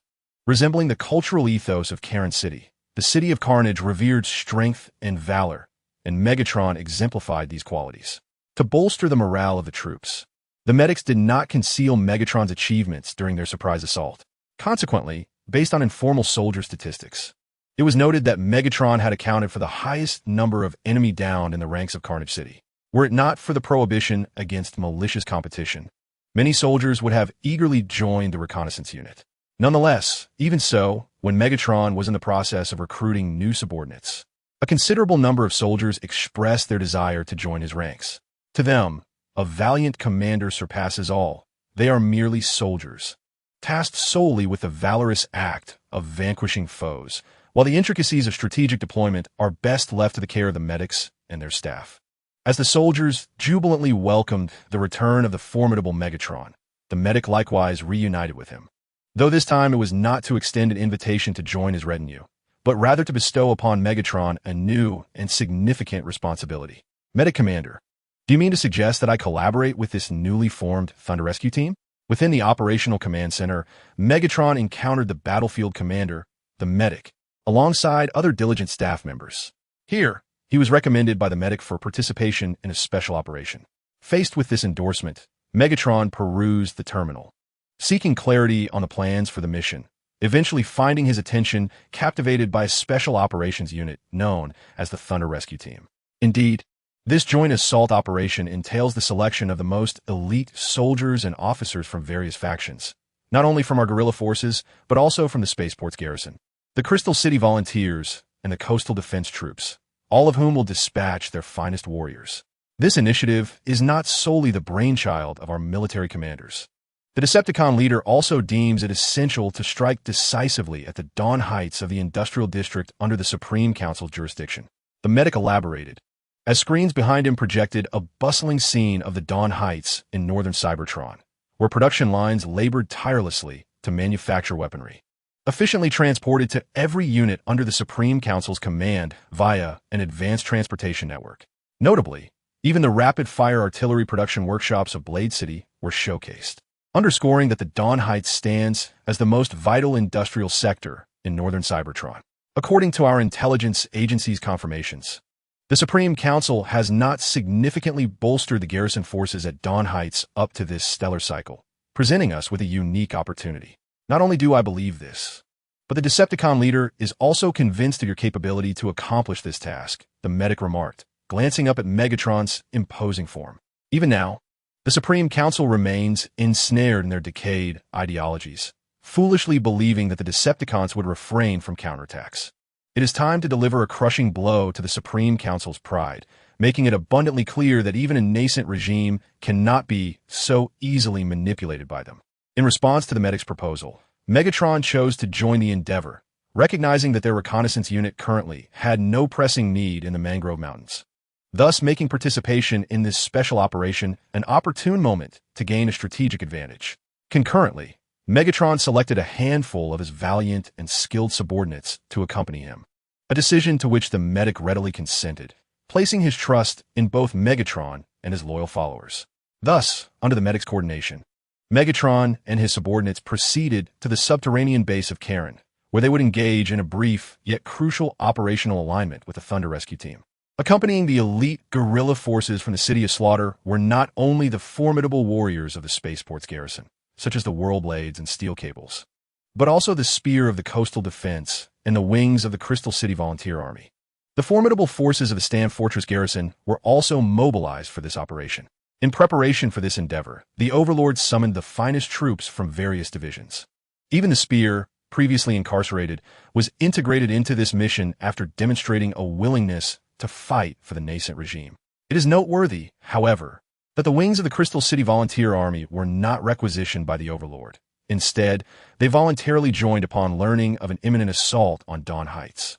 To affirm their commitment, the wings presented evidence of their prior procurement of weapons from the Dawn Society in Dawn Heights, showcasing their familiarity with the terrain and their potential to provide invaluable assistance during the operation. The Spear, having witnessed firsthand the actions of the High Council in southern Cybertron while laboring in prison, fervently expressed a desire to align with the Overlord's regime. The Spear also stipulated that should the regime deviate from its original noble aspirations, he would cease to fight for it. Conversely, if the regime remained true to its grand vision, he would honorably combat until the very end. With this assembly, the most elite forces from southern Cybertron began preparations for the forthcoming operation, while the Overlord concurrently revised the policies left behind by the High Council. Although the infrastructure in southern Cybertron was still underdeveloped, resources were at least being channeled into domestic development, a marked improvement from the previous era of High Council rule. Upon concluding the documentation for this stellar cycle, the Overlord inquired about the current status of the Leadership Module Seeker, Optimus Prime, and received a rather astonishing response. Optimus had become a minor in the Karoon territory. Listening to the report from the captain of the guard regarding the mechanized artillery, the Overlord felt an unsettling sense of dissonance, yet was not entirely unexpected. Meanwhile, as Megatron valiantly fought to protect the burgeoning regime in southern Cybertron from infringement, Optimus indeed found himself extracting mineral fuel within the confines of Karoon, just as the report indicated. Having served as a civil servant under the former High Council regime in northern Cybertron, Optimus discovered upon arriving in the South that he was unable to replenish his energy at the local supply stations. This predicament appeared to stem from the Overlord's decision to freeze resources previously embezzled by the High Council. Now, civil servants directly affiliated with the High Council could not access energy supplies in the South unless they sought permission from the governor's office to lift the freeze. After a moment's hesitation, Optimus ultimately chose not to approach the governor's office, understanding that while the Dawn Society in Crystal City welcomed him as a neutral entity, the Southern Cybertron regime might not extend the same courtesy. The possibility of being expelled loomed large in his mind. He had vowed to the legislator Shockwave to witness all matters within Southern Cybertron through the lens of optics. Caught in a dilemma, Optimus resolved against reporting to the governor's office in Stamp City. In the end, Optimus Prime quietly connected to the Southern Cybertron communication network. Utilizing his former expertise as an archivist, he fabricated a false identity for himself. He retained the name associated with his current leadership module, the code name Optimus Prime, but transformed his origin from a citizen of Iron Fortress to a resident of Kaon. With this fictitious identity and the energy cubes bestowed upon him by a unit he encountered in the Great Wasteland, Optimus Prime successfully ventured into Kaon, where he became a proud miner through his counterfeit identification.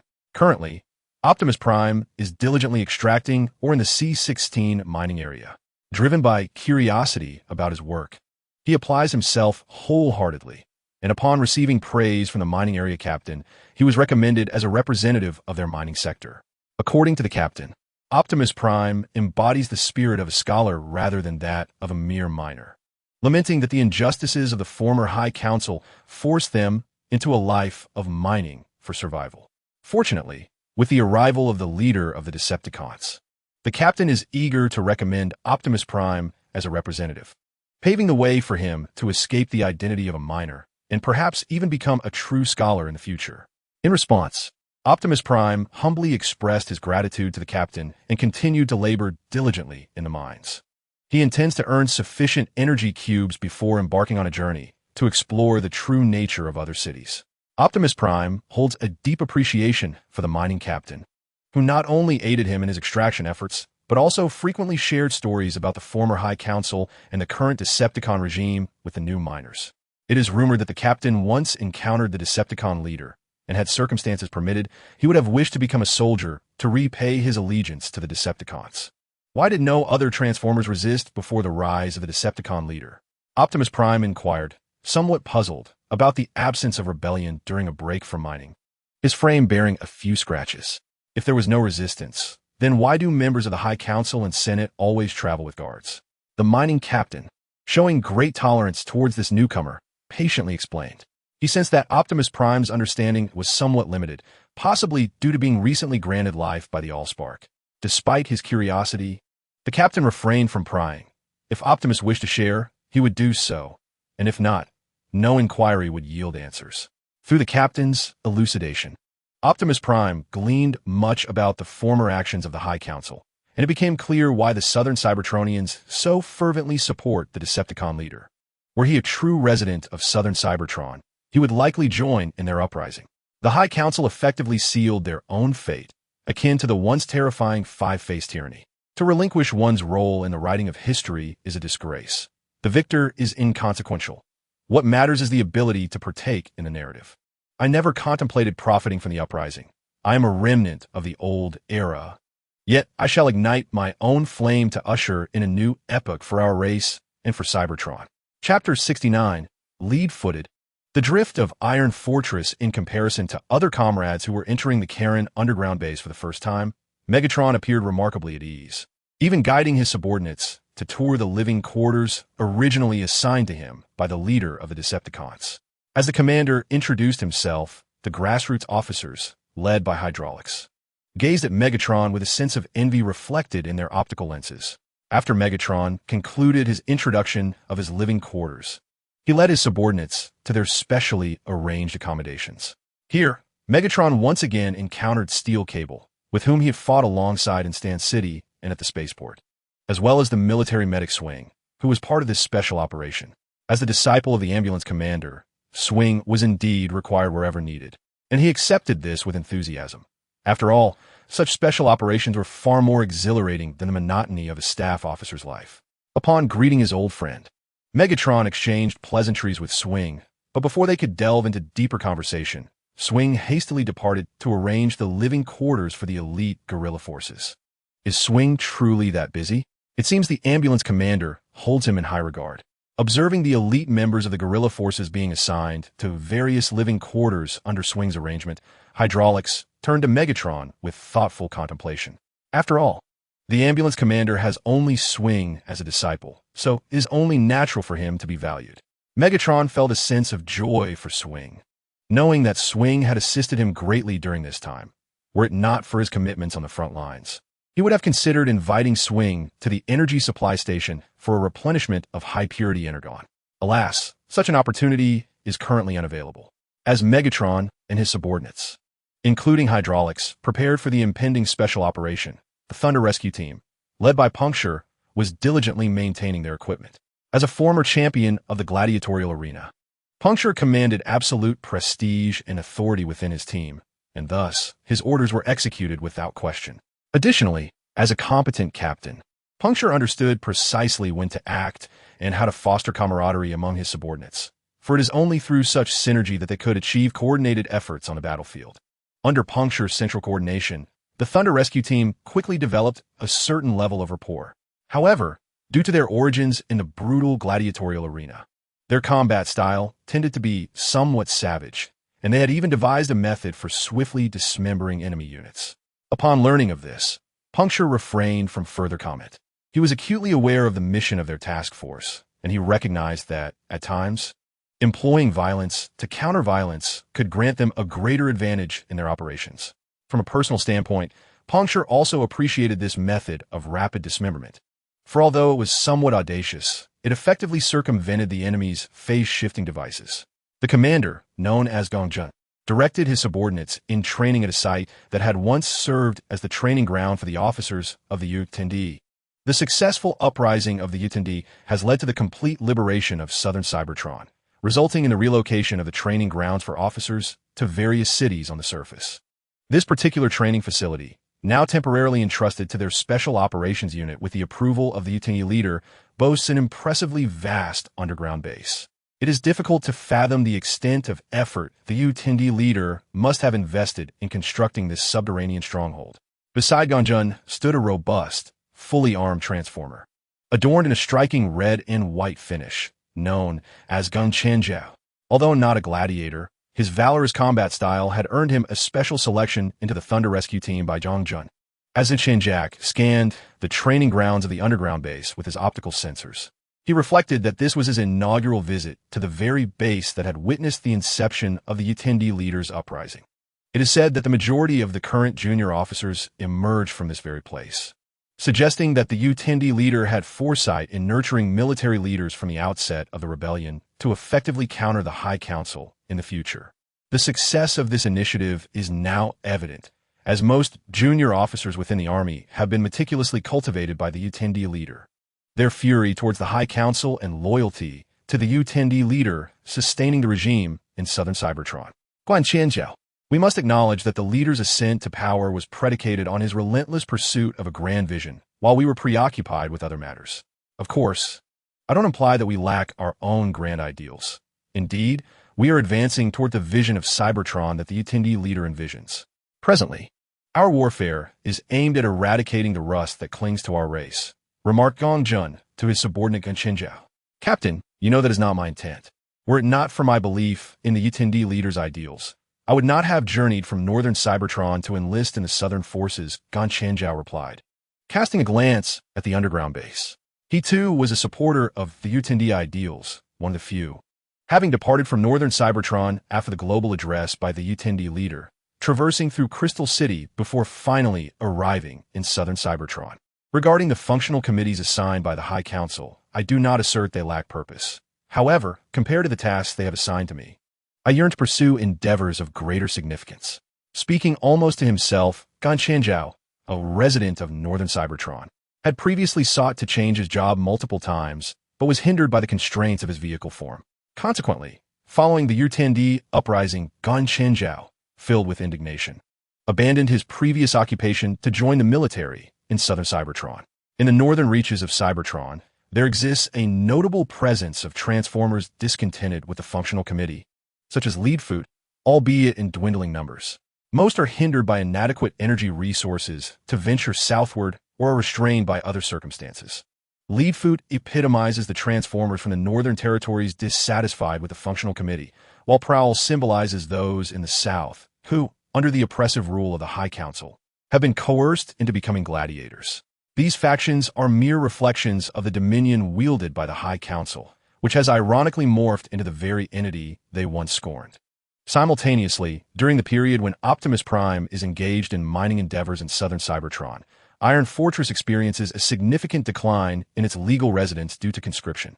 However, it is noteworthy that the conscription primarily affects citizens, as the flawed system, or rather the High Council's tacit approval of its inadequacies, results in the drafting of only domestic citizens. Non-citizens residing within Iron Fortress, lacking official citizenship, remain untouched by the draft, even if the High Council were to commandeer them.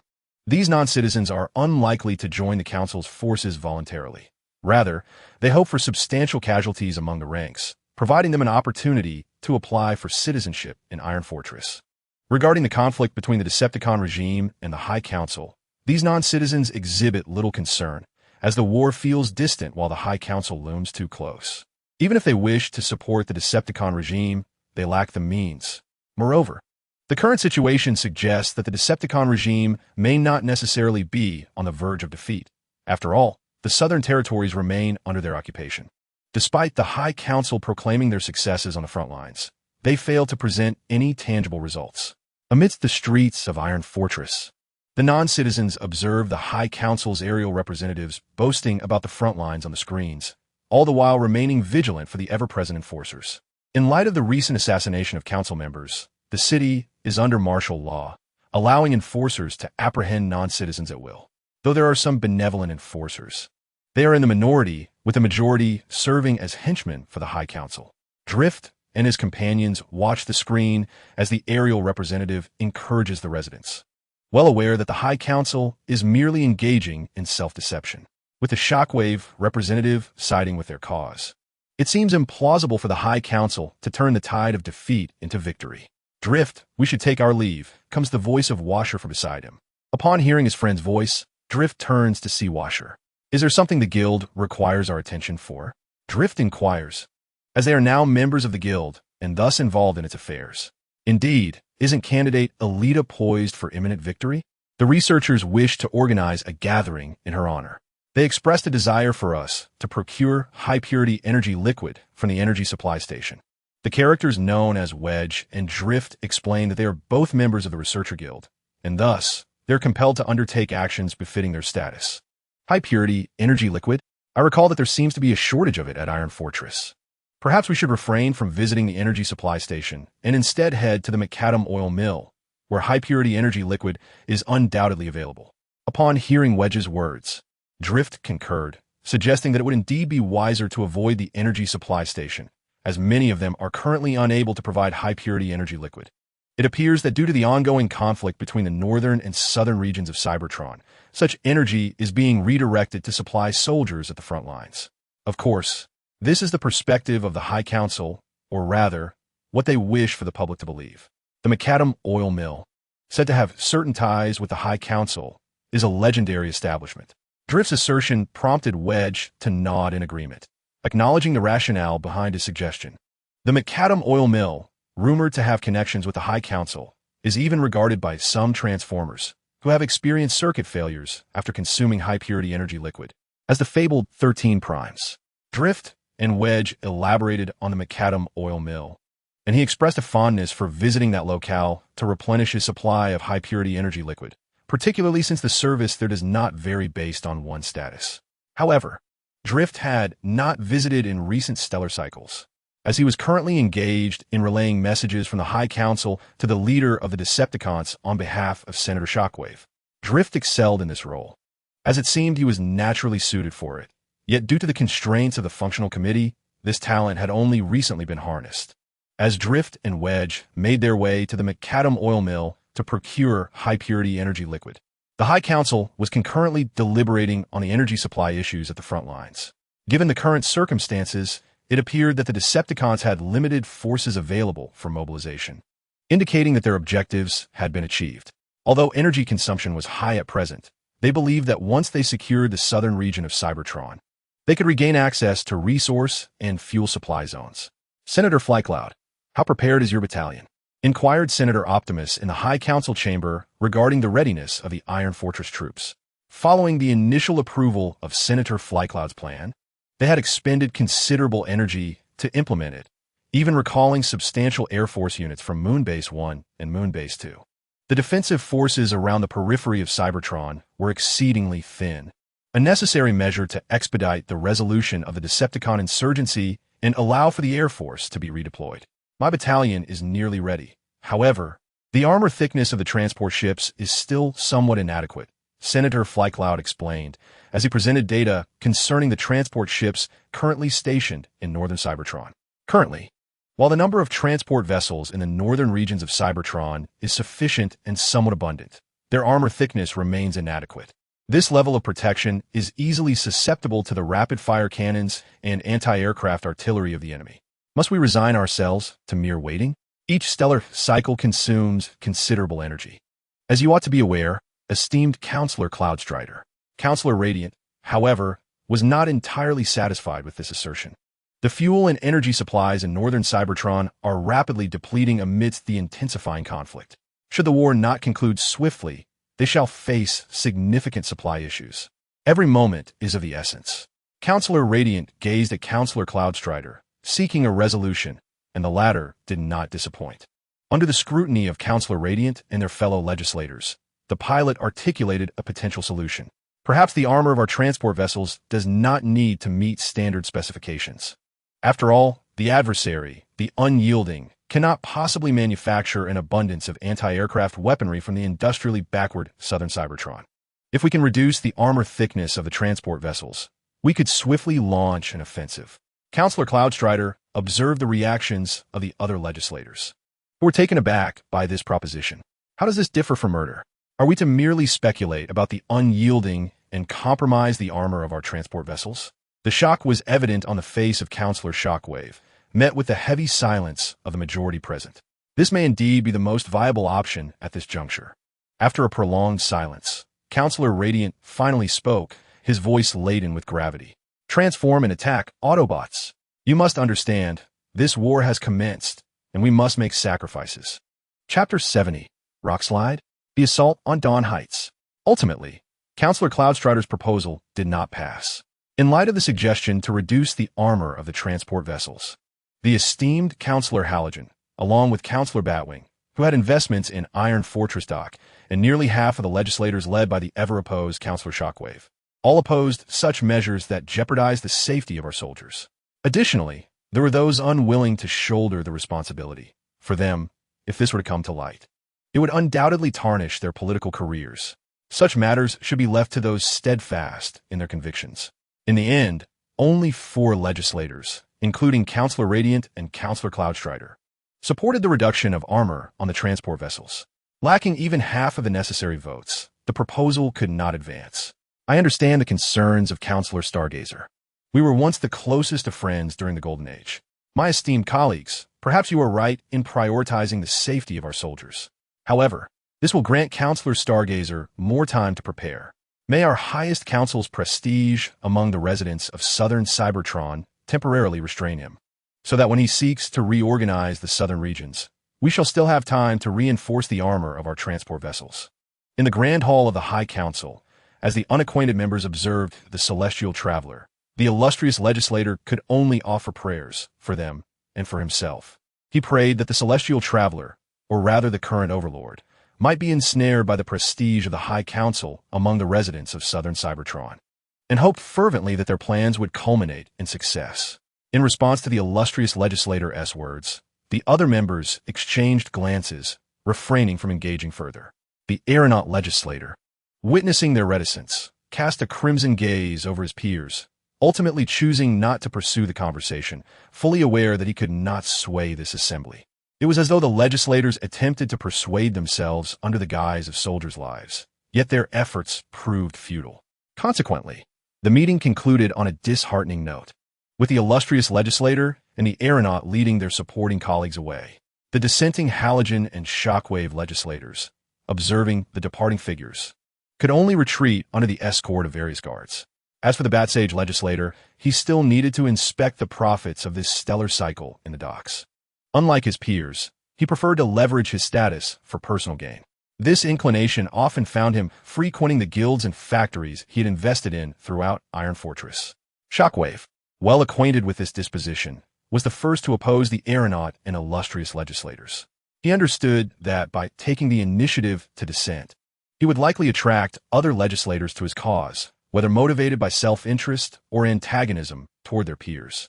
Under the protection of his guards, Shockwave returned to his laboratory and relayed the current situation of the High Council to the Overlord stationed in southern Cybertron via his encrypted channel.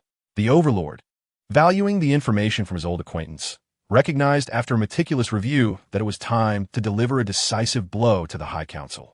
Following the issuance of the Overlord's command, elite soldiers led by the Thunder Rescue Squad swiftly commenced their operations. Under the cover of intelligence operatives, they departed from Kaon, landing near the Rust Sea on pre-prepared transport vessels. Seizing the moment while the coastal defenses of the High Council were preoccupied with the spaceport, they forcibly breached the Rust Sea and made landfall in northern Cybertron. Is this truly northern Cybertron? Mused Megatron, as he and his officers stepped off the rust-stained transport vessels to locate their current coordinates. Meanwhile, the soldiers remained vigilant, setting the fuel-depleted, smart-controlled transport vessels to return to their origin. Observing the extensive metallic roadways in the Magia Sky City region of northern Cybertron, they were taken aback. Although they had downloaded information regarding northern Cybertron prior to departure, they were astonished to find even such wilderness could support the construction of metallic roads. Marching along these roadways would likely prove swifter than traversing the wilds of southern Cybertron. Megatron surveyed the advanced infrastructure of northern Cybertron, uttering little as he gestured for his subordinates, including the hydraulic units, to swiftly follow suit. The elite soldiers of the Thunder Rescue Team and other Army divisions mirrored this caution. Even the typically fiery Steel Cable adopted a more measured demeanor, keenly observing his surroundings while directing his subordinates to proceed according to their original plan. In this precarious situation, mutual accountability was paramount. With the assistance of informants embedded in northern Cybertron, Megatron and his team fragmented into smaller units, navigating various roads towards Dawn Heights. Along the way, they observed a formation of bombers taking off towards the direction of Moetion City, as well as supply convoys heading toward the front lines of Moetion City. These convoys originated from the energy block manufacturing facilities of Blade City, which currently bore the responsibility for the energy supply of the majority of forces in northern Cybertron. One member of Megatron's small team, a transformer named Rockblast, appeared more soldier-like compared to the others. Having once been among the recruits of the Lord of the Sky in northern Cybertron, Rockblast had initially intended to accompany him to Karun, but ultimately chose to remain at the Lord's urging. Presently, he was tasked with maintaining and updating the encrypted communications channels of the intelligence agency in northern Cybertron. In fact, the encrypted communication channel between Shockwave and the Lord of the Sky was also under Rockblast's purview, which justified his personal involvement in this critical operation. During the twilight of the Golden Age, almost the entirety of Cybertron's energy supply had been managed by Blade City. Now, due to the success of the Lord of the Sky, only the energy supply for northern Cybertron remained under Blade City's jurisdiction. While traversing the metallic roadway in his vehicle form, Megatron listened intently to Rockblast's adept explanations, his curiosity piqued by the informant's past. After all, Rockblast transformed into a Cybertronian tactical armored vehicle, a form that would likely be allocated to the military in cities governed by the High Council, as the Council employed functional committees to assign jobs to ordinary citizens. Yet, why was this informant operating as a common civilian in northern Cybertron? Megatron was uncertain, but refrained from probing further.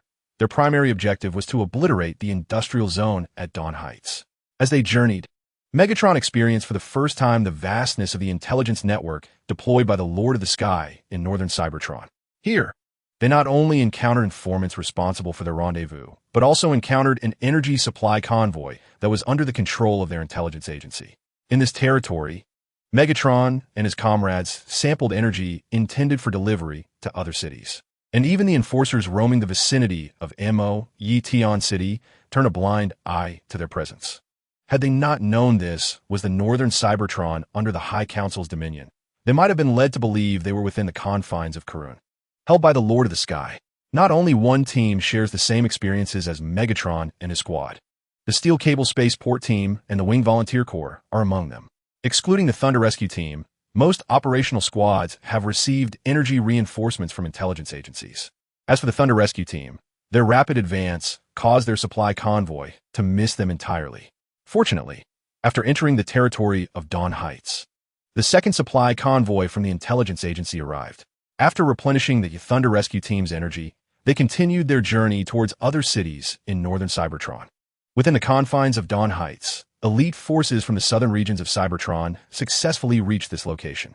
As this stellar cycle approached its conclusion, the celestial bodies illuminated the industrial workshops of Dawn Heights. Megatron and his team swiftly dispatched the guards and interfered with the communication networks in certain areas. "Who are you?" As the guards realized the communication network had been severed, before they could ponder the reason, Megatron led his subordinates out from their hiding place. Before the guards could react in shock, Megatron accelerated instantly, piercing the guard's energon chamber with his energon blade.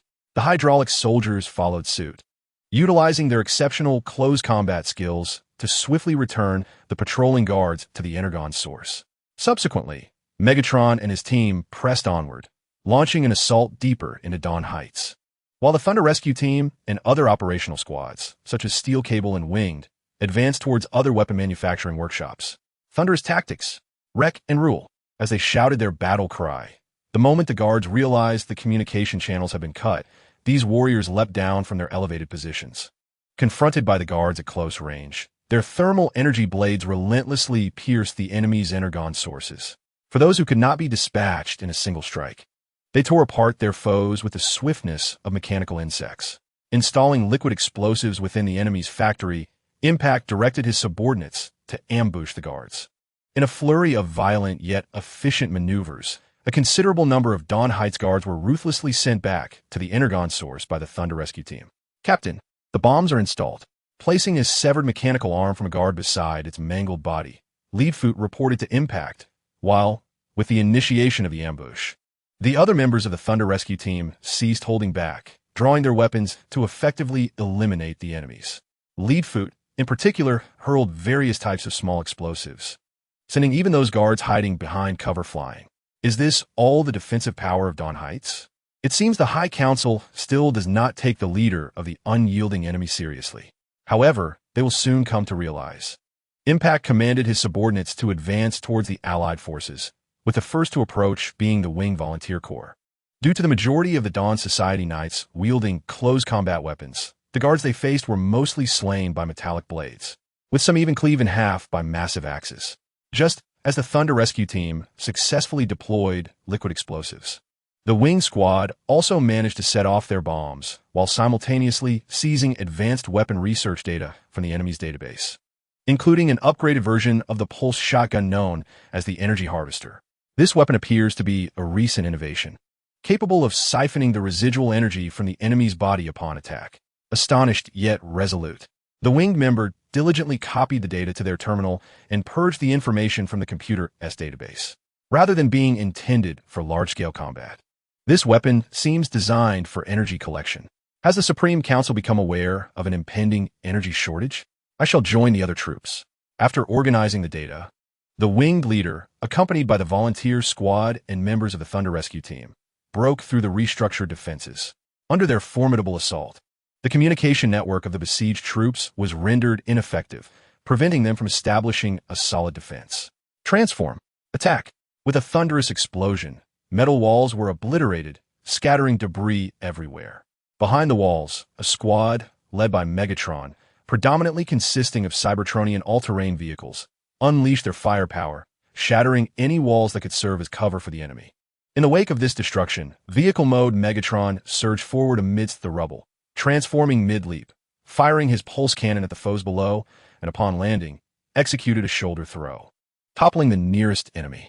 For the leader of the Decepticons, Megatron proclaimed loudly, as the industrial factory behind him detonated due to the liquid explosives, sending waves of heat and shock across the vicinity. Illuminated by the flames, Megatron's form shone brightly, while his subordinates continued to eliminate the foes daring to resist. I shall not lag behind any other transformer. At the moment, the factory was engulfed in flames. Steel Cable and Whirlwind had already dispatched the majority of the guards in their designated area. Gripping a heavy machine gun, Steel Cable gazed at the burning Dawn Heights, while Whirlwind busily prepared more liquid explosives. Deployment complete, let us continue our assault. As a victim of the 5 punishments, Whirlwind is a transformer with a somewhat twisted disposition. He wholeheartedly agrees with the plan to demolish the Supreme Council's pride, the Dawn Heights, and has even augmented the amount of explosives.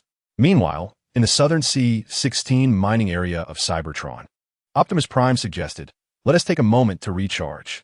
Observing his fellow workers replenishing their energy, Optimus, holding an energy block, found solace in such a life. Perhaps under the regime of the Decepticon leader, the miners would finally receive their due.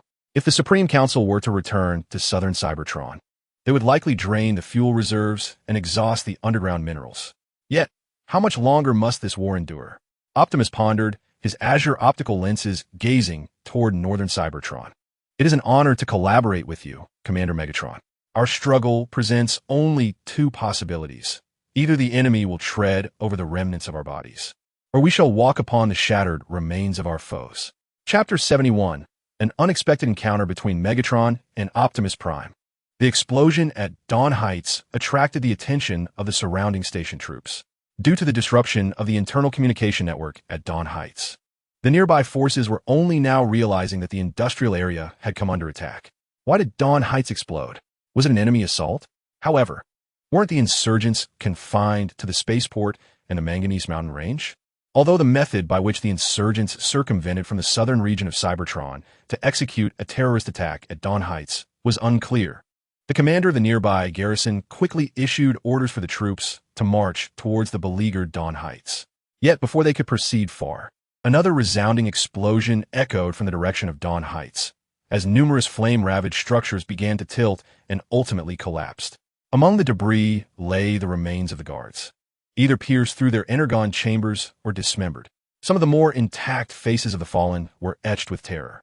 Upon confirming that the energon sources were extinguished and finding no enemies in the vicinity, the soldiers hastily began to salvage the production lines while reporting the situation at Dawn Heights to their commander.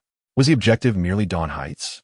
After inflicting substantial damage to the production lines, they were to retreat immediately and must report to the High Council. Faced with the reports from his subordinates, the commander, astonished, rushed to the beleaguered Dawn Heights. Witnessing the primary industrial area of Cybertron reduced to ruins due to the Civil War, he dared not delay. After establishing a counter-jamming device to restore communication channels, he swiftly made his report. As the commander relayed his findings, the Thunder Rescue Team and other elite squads had already exited the vicinity of Dawn Heights, heading towards the city of MOE. The traces they left behind would be handled by the intelligence agency. Traveling along the highway constructed by the High Council, the various squads encountered the transport ships prepared for them by the intelligence agency within the confines of MOE and under the guidance of intelligence officers.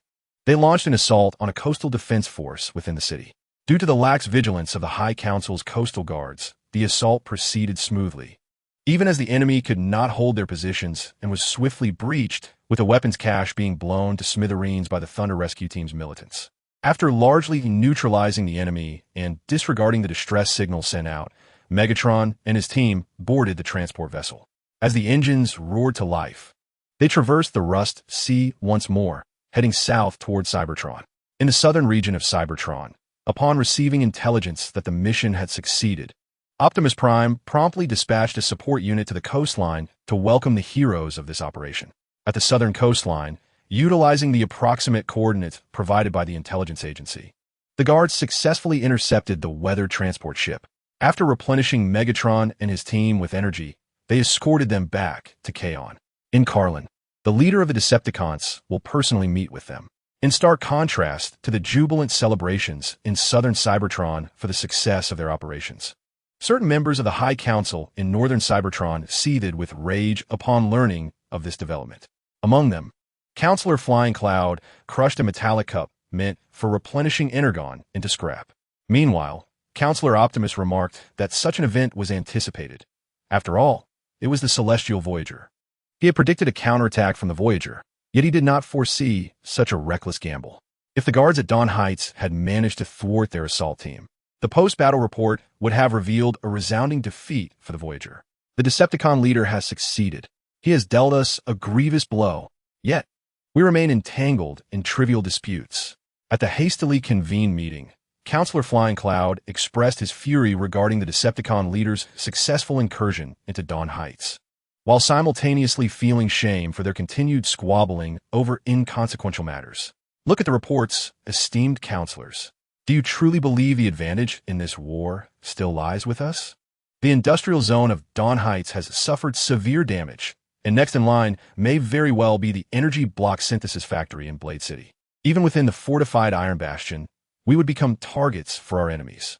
Flying Cloud nearly pointed fingers at the other counselors in his ire, pounding on the computer before him as rage filled his crimson optical lenses, silencing all present. According to the current reports from the garrison at Dawn Heights, several production lines have been significantly impaired, and some industrial facilities still harbor undetonated liquid explosives. Furthermore, the documentation for the newly intended weapon, the energy collector, appears to have fallen into enemy hands. Under such circumstances, even the previously opposing counselors found it difficult to voice further objections. The Decepticon leader provided Counselor Flying Cloud with an opportunity. The incident at Dawn Heights would not only augment his influence within the High Council, but also significantly elevate his standing among the populace. Based on investigations of the memory modules recovered from some fallen guards, it appears the enemy deployed an elite task force, adept at close-quarters combat and proficient in various tactical maneuvers, likely a result of specialized training by the Decepticon leader. Observing the silence of the other counselors, Counselor Batwing, flapping his wings, summoned the intelligence data collected from Dawn Heights. Analyzing the remnants of information, it became evident that the Decepticon regime had long harbored intentions toward this industrial sector. Even at the onset of the raid, the communication networks of Dawn Heights were severed, likely due to the sabotage of the counter-jamming devices by spies under the command of the Decepticon leader orchestrating this particular operation. It seems that prior to the Decepticon Uprising, spies were embedded in northern Cybertron. Yet our intelligence agencies are still in the process of formation and lack the capability to locate these long-hidden infiltrators. The Bat Sage has determined that the Decepticons have infiltrated numerous spies in the northern territories of Cybertron. Regrettably, their intelligence agency, directly under the Supreme Council, has only recently been re-established. Otherwise, they might have been able to uncover some of these spies amidst the Decepticons' actions. Based on the intelligence currently at our disposal, it appears that the Decepticons' intelligence officer is none other than Soundwave, the commanding officer of the Spaceport Defense. Could it be that he is solely responsible for this operation? How is it possible that he could orchestrate such a surprise attack while also contending with the onslaught of Governor Saurus of the MOE Sky City? Senator Halogen, analyzing the intelligence at hand, quickly connected the dots to Soundwave at the Spaceport Defense. It is astonishing that a commander elevated by the Decepticons could possess such exceptional capabilities, managing frontline command while simultaneously planning this operation. However, it remains uncertain. After all, Soundwave might merely be a facade, a surface-level intelligence officer for the Decepticons. It is conceivable that this entire affair was orchestrated by the Decepticons themselves. A select elite team securing the Dawn Heights is, in any case, a deal that promises substantial gain with minimal risk. In response to Senator Halogen's astonishment, Senator Batsage expressed skepticism, suggesting that Soundwave might merely be a diversion. A superficial intelligence officer, as it seems rather incongruous for an intelligence officer to take on the role of military commander in the most intense frontline battles. How many production lines at Dawn Heights remain operational? In contrast to the curiosity of other senators regarding Soundwave's role within the Decepticon regime, Senator Radiance expressed greater concern over the remaining production capacity at Dawn Heights. Currently, 30% of the lines are beyond repair, while 18% are severely damaged. The scattered production lines have sustained minor damage due to the timely arrival of troops. Although some liquid explosives remain undiscovered, the engineering corps will expedite the clearance process. In response to Senator Radiance's concerns, the military representative, Senator Flying Cloud, outlined the current state of Dawn Heights. It can be stated that, in the short term, Dawn Heights has been rendered inoperative, with nearly half of its industrial facilities destroyed in a single operation. The remaining factories require varying degrees of repair. This, in turn, indicates that the Decepticons' plan has indeed succeeded. Senator Shockwave inquired, and both Senator Flying Cloud and Senator Radiance silently nodded in acknowledgement. Undoubtedly, the Decepticons have triumphed.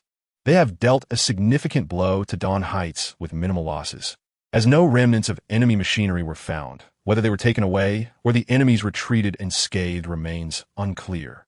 Thus, we can no longer hesitate, my esteemed colleagues. Our indecision has allowed the opportunist Decepticons to successfully plunder the southern territories of Cybertron.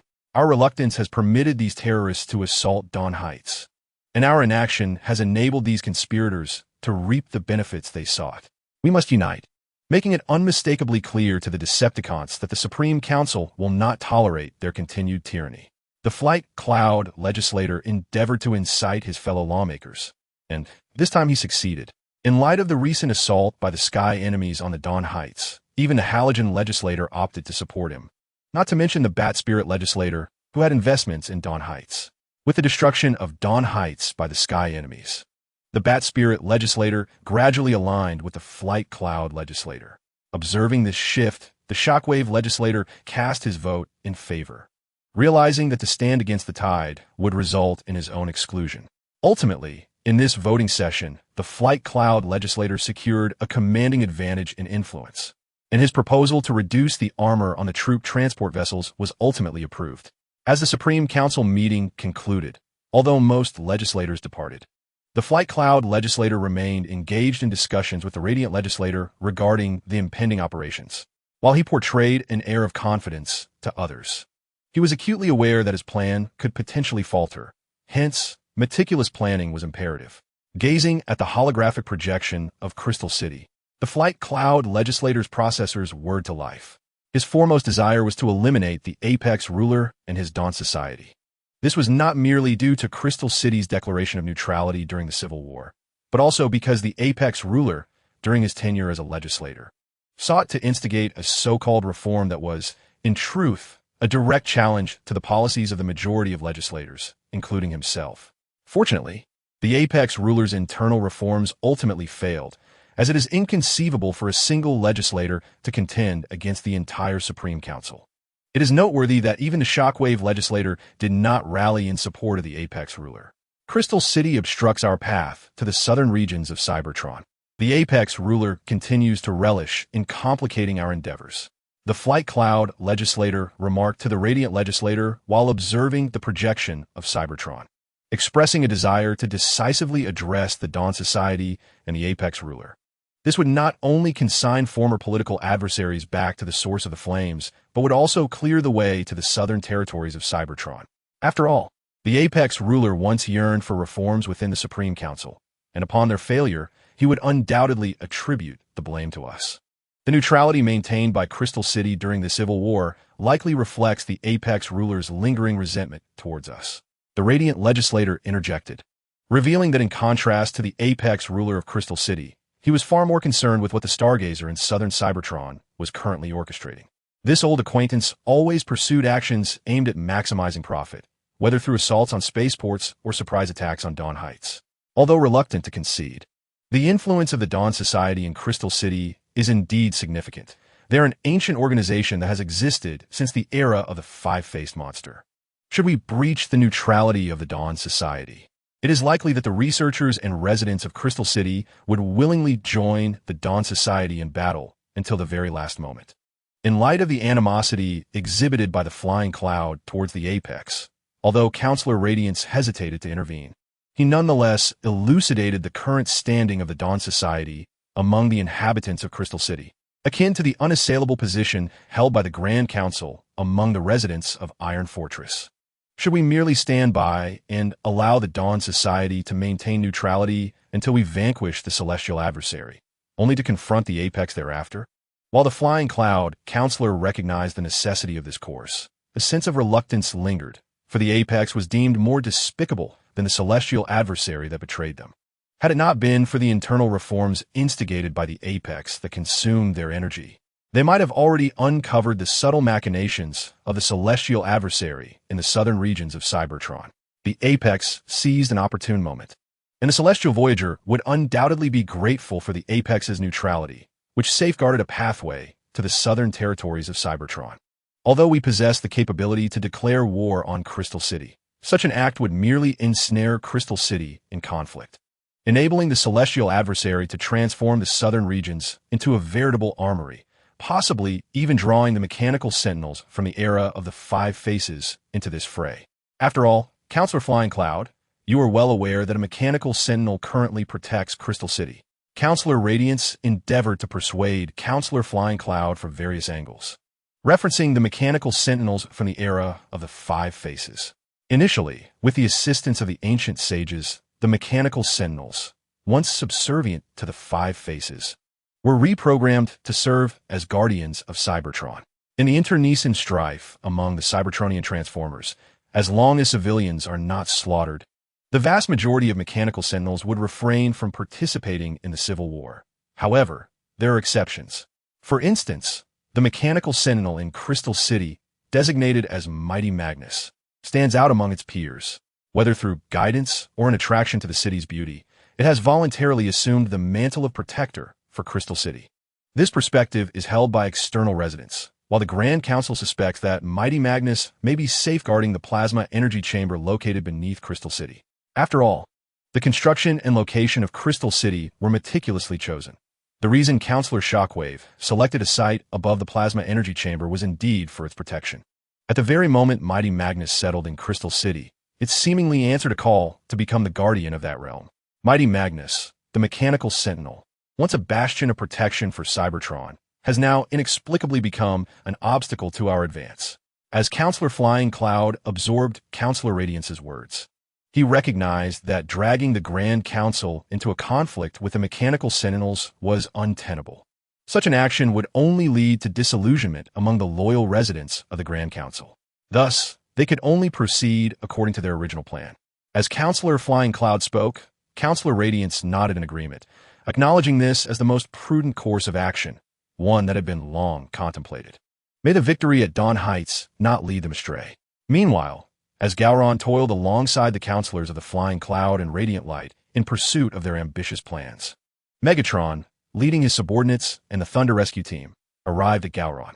During this time, Wingblade entrusted the blueprints of the energy collector to Optimus, before returning to Crystal City to report to the High Council regarding the development of new weaponry.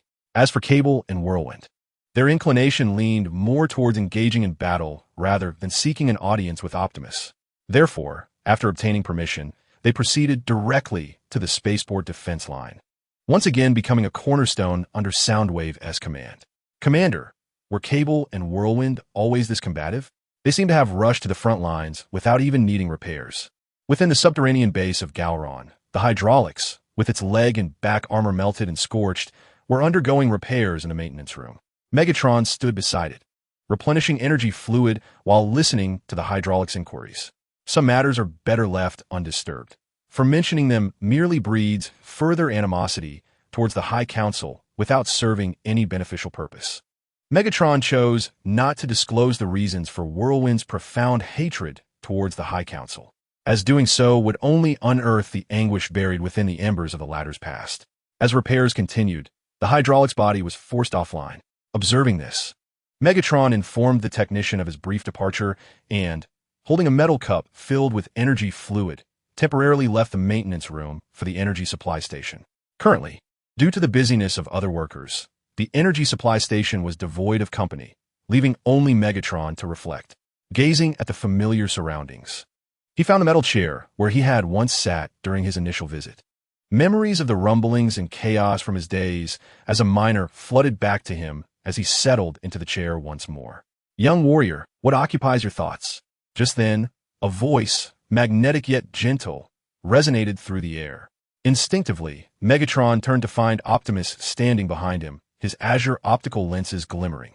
Leader Optimus, Megatron exclaimed in surprise, instinctively rising, only to be gently restrained by Optimus's hand upon his shoulder. If you don't mind, Shall we engage in a conversation? Optimus suggested, perceiving the surprise and indescribable emotions reflected in Megatron's optics, yet maintaining his calm demeanor akin to that of a wise elder. It is said that within the Soundwave Canyon lies a mysterious, magical orb, seemingly guarded by the ancient sages. Two titans, forged from metal and fury, clashed in a battle that felt apocalyptic, instilling fear in all who witnessed it, and this was merely the beginning. Chapter 72. The Leader and His Followers. The Conspiracy of the Great Dinosaur Salus?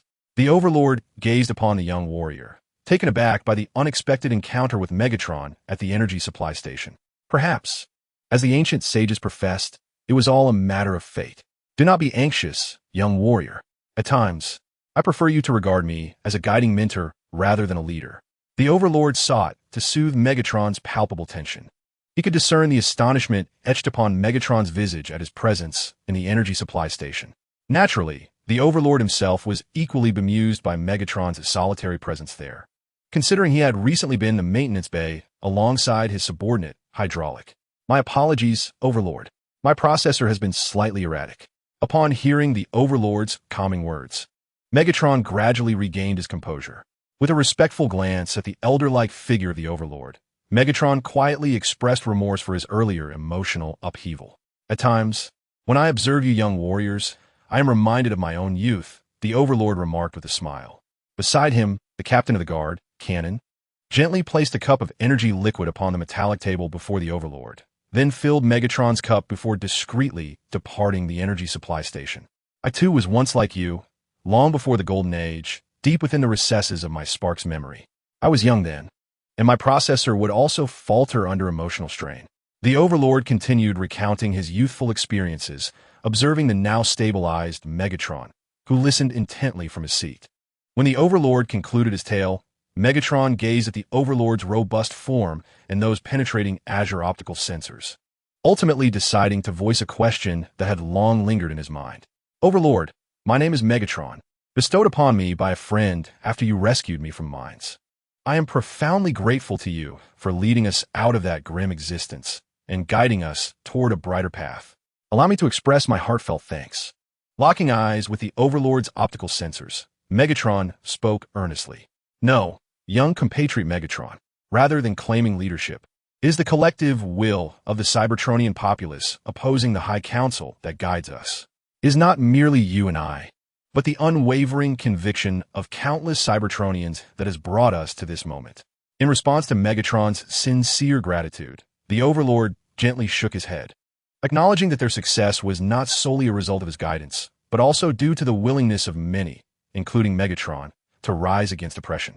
Without their resolve, the Overlord would have been relegated to mere guerrilla tactics, lacking a solid foundation. That is not the case, Overlord. Since departing the mines, I have witnessed much. Yet those willing to resist for our sake, like you, are exceedingly rare.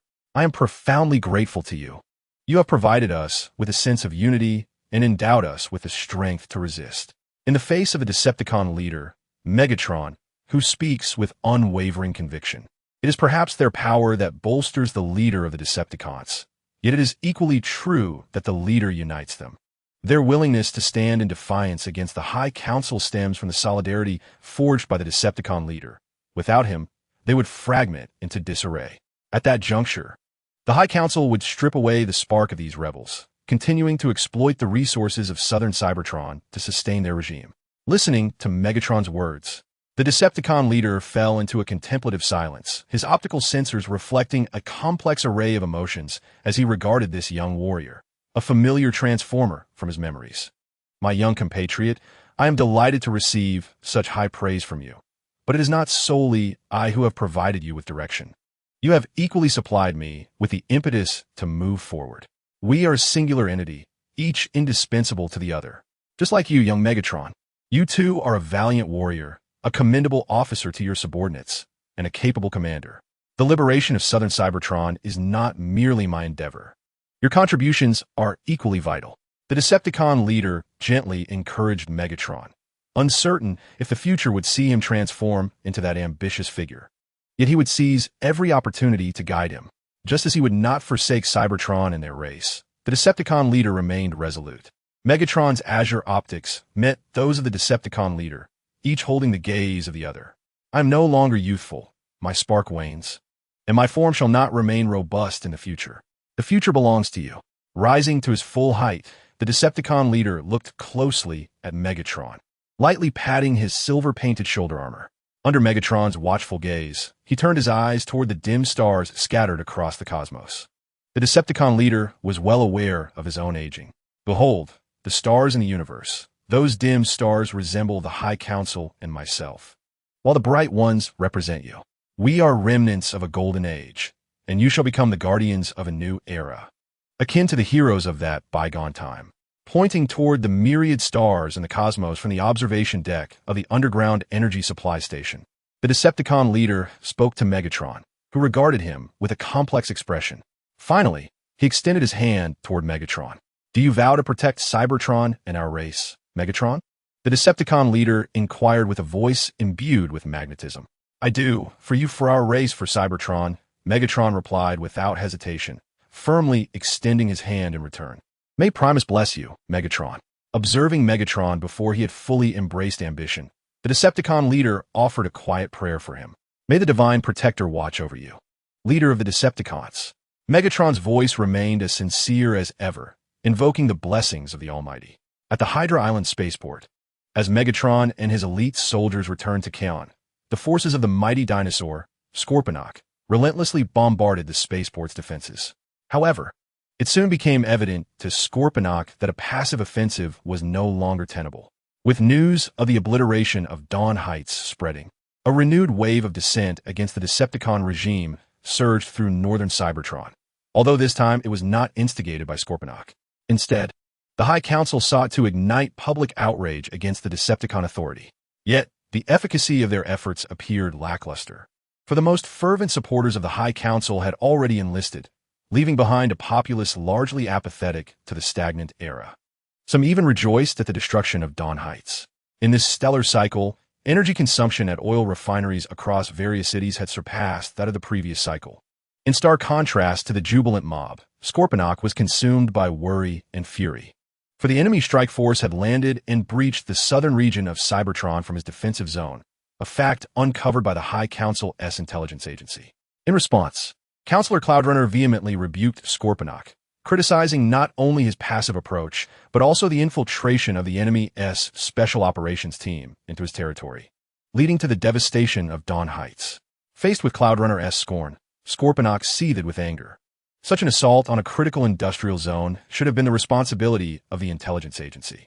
With the northern coastline of Cybertron being so extensive, how could he, with merely a handful of minimally trained soldiers, hope to intercept the well-prepared enemy forces?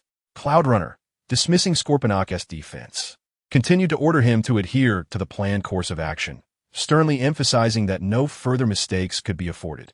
As the fate of their regime hinged upon this operation, it appeared that the High Council had pinned their hopes for the Decepticon regime on this endeavor. As the communication concluded, the dark and brooding Scorponok turned to his aid, sensing Cloudrunner's unwavering resolve regarding this mission.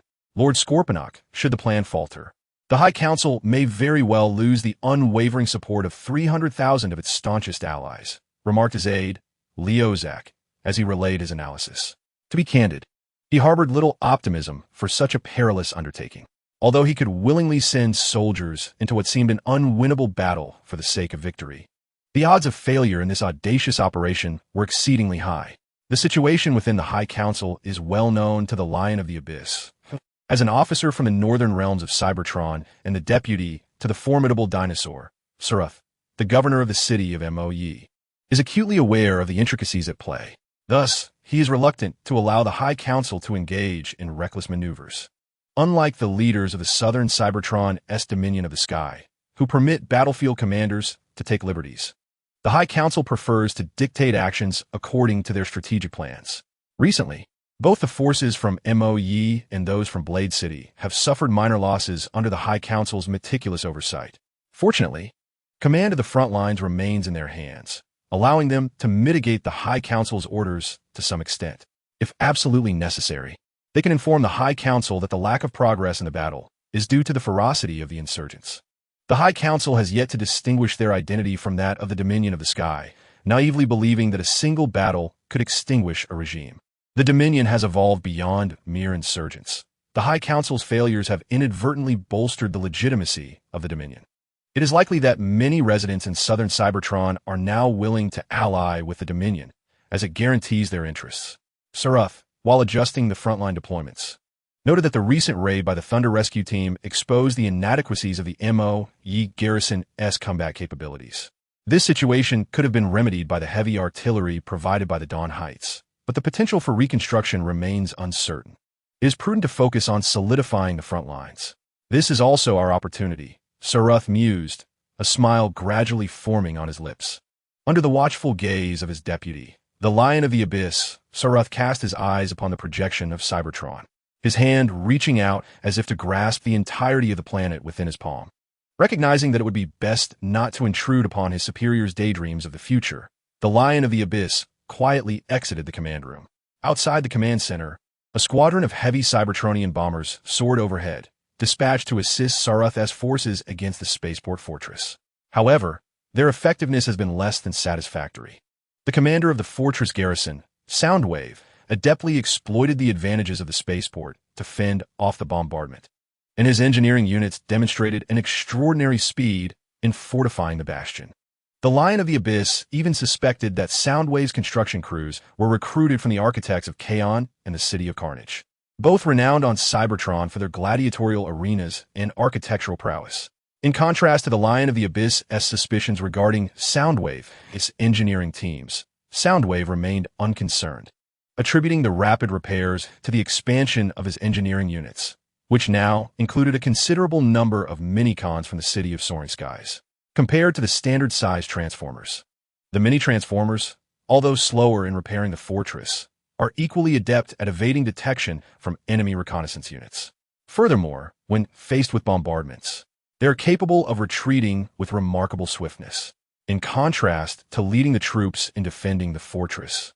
Soundwave has devoted his attention primarily to eavesdropping on the intelligence of the Morrisian forces. With the assistance of the mini-transformers and the support of the original intelligence network of the Decepticons, Soundwave has gained almost comprehensive insights into the timing of enemy bombardments on the spaceport, as well as covert information regarding the Morrisian army. He has even discerned certain ambitions harbored by the colossal dinosaur, Soras, such as his conscious accumulation of energy blocks and his frequent displays of amiability towards the Morrisian troops. Notably, even the Air Force dispatched by the High Council to assist in the conflict has been significantly swayed by Soras.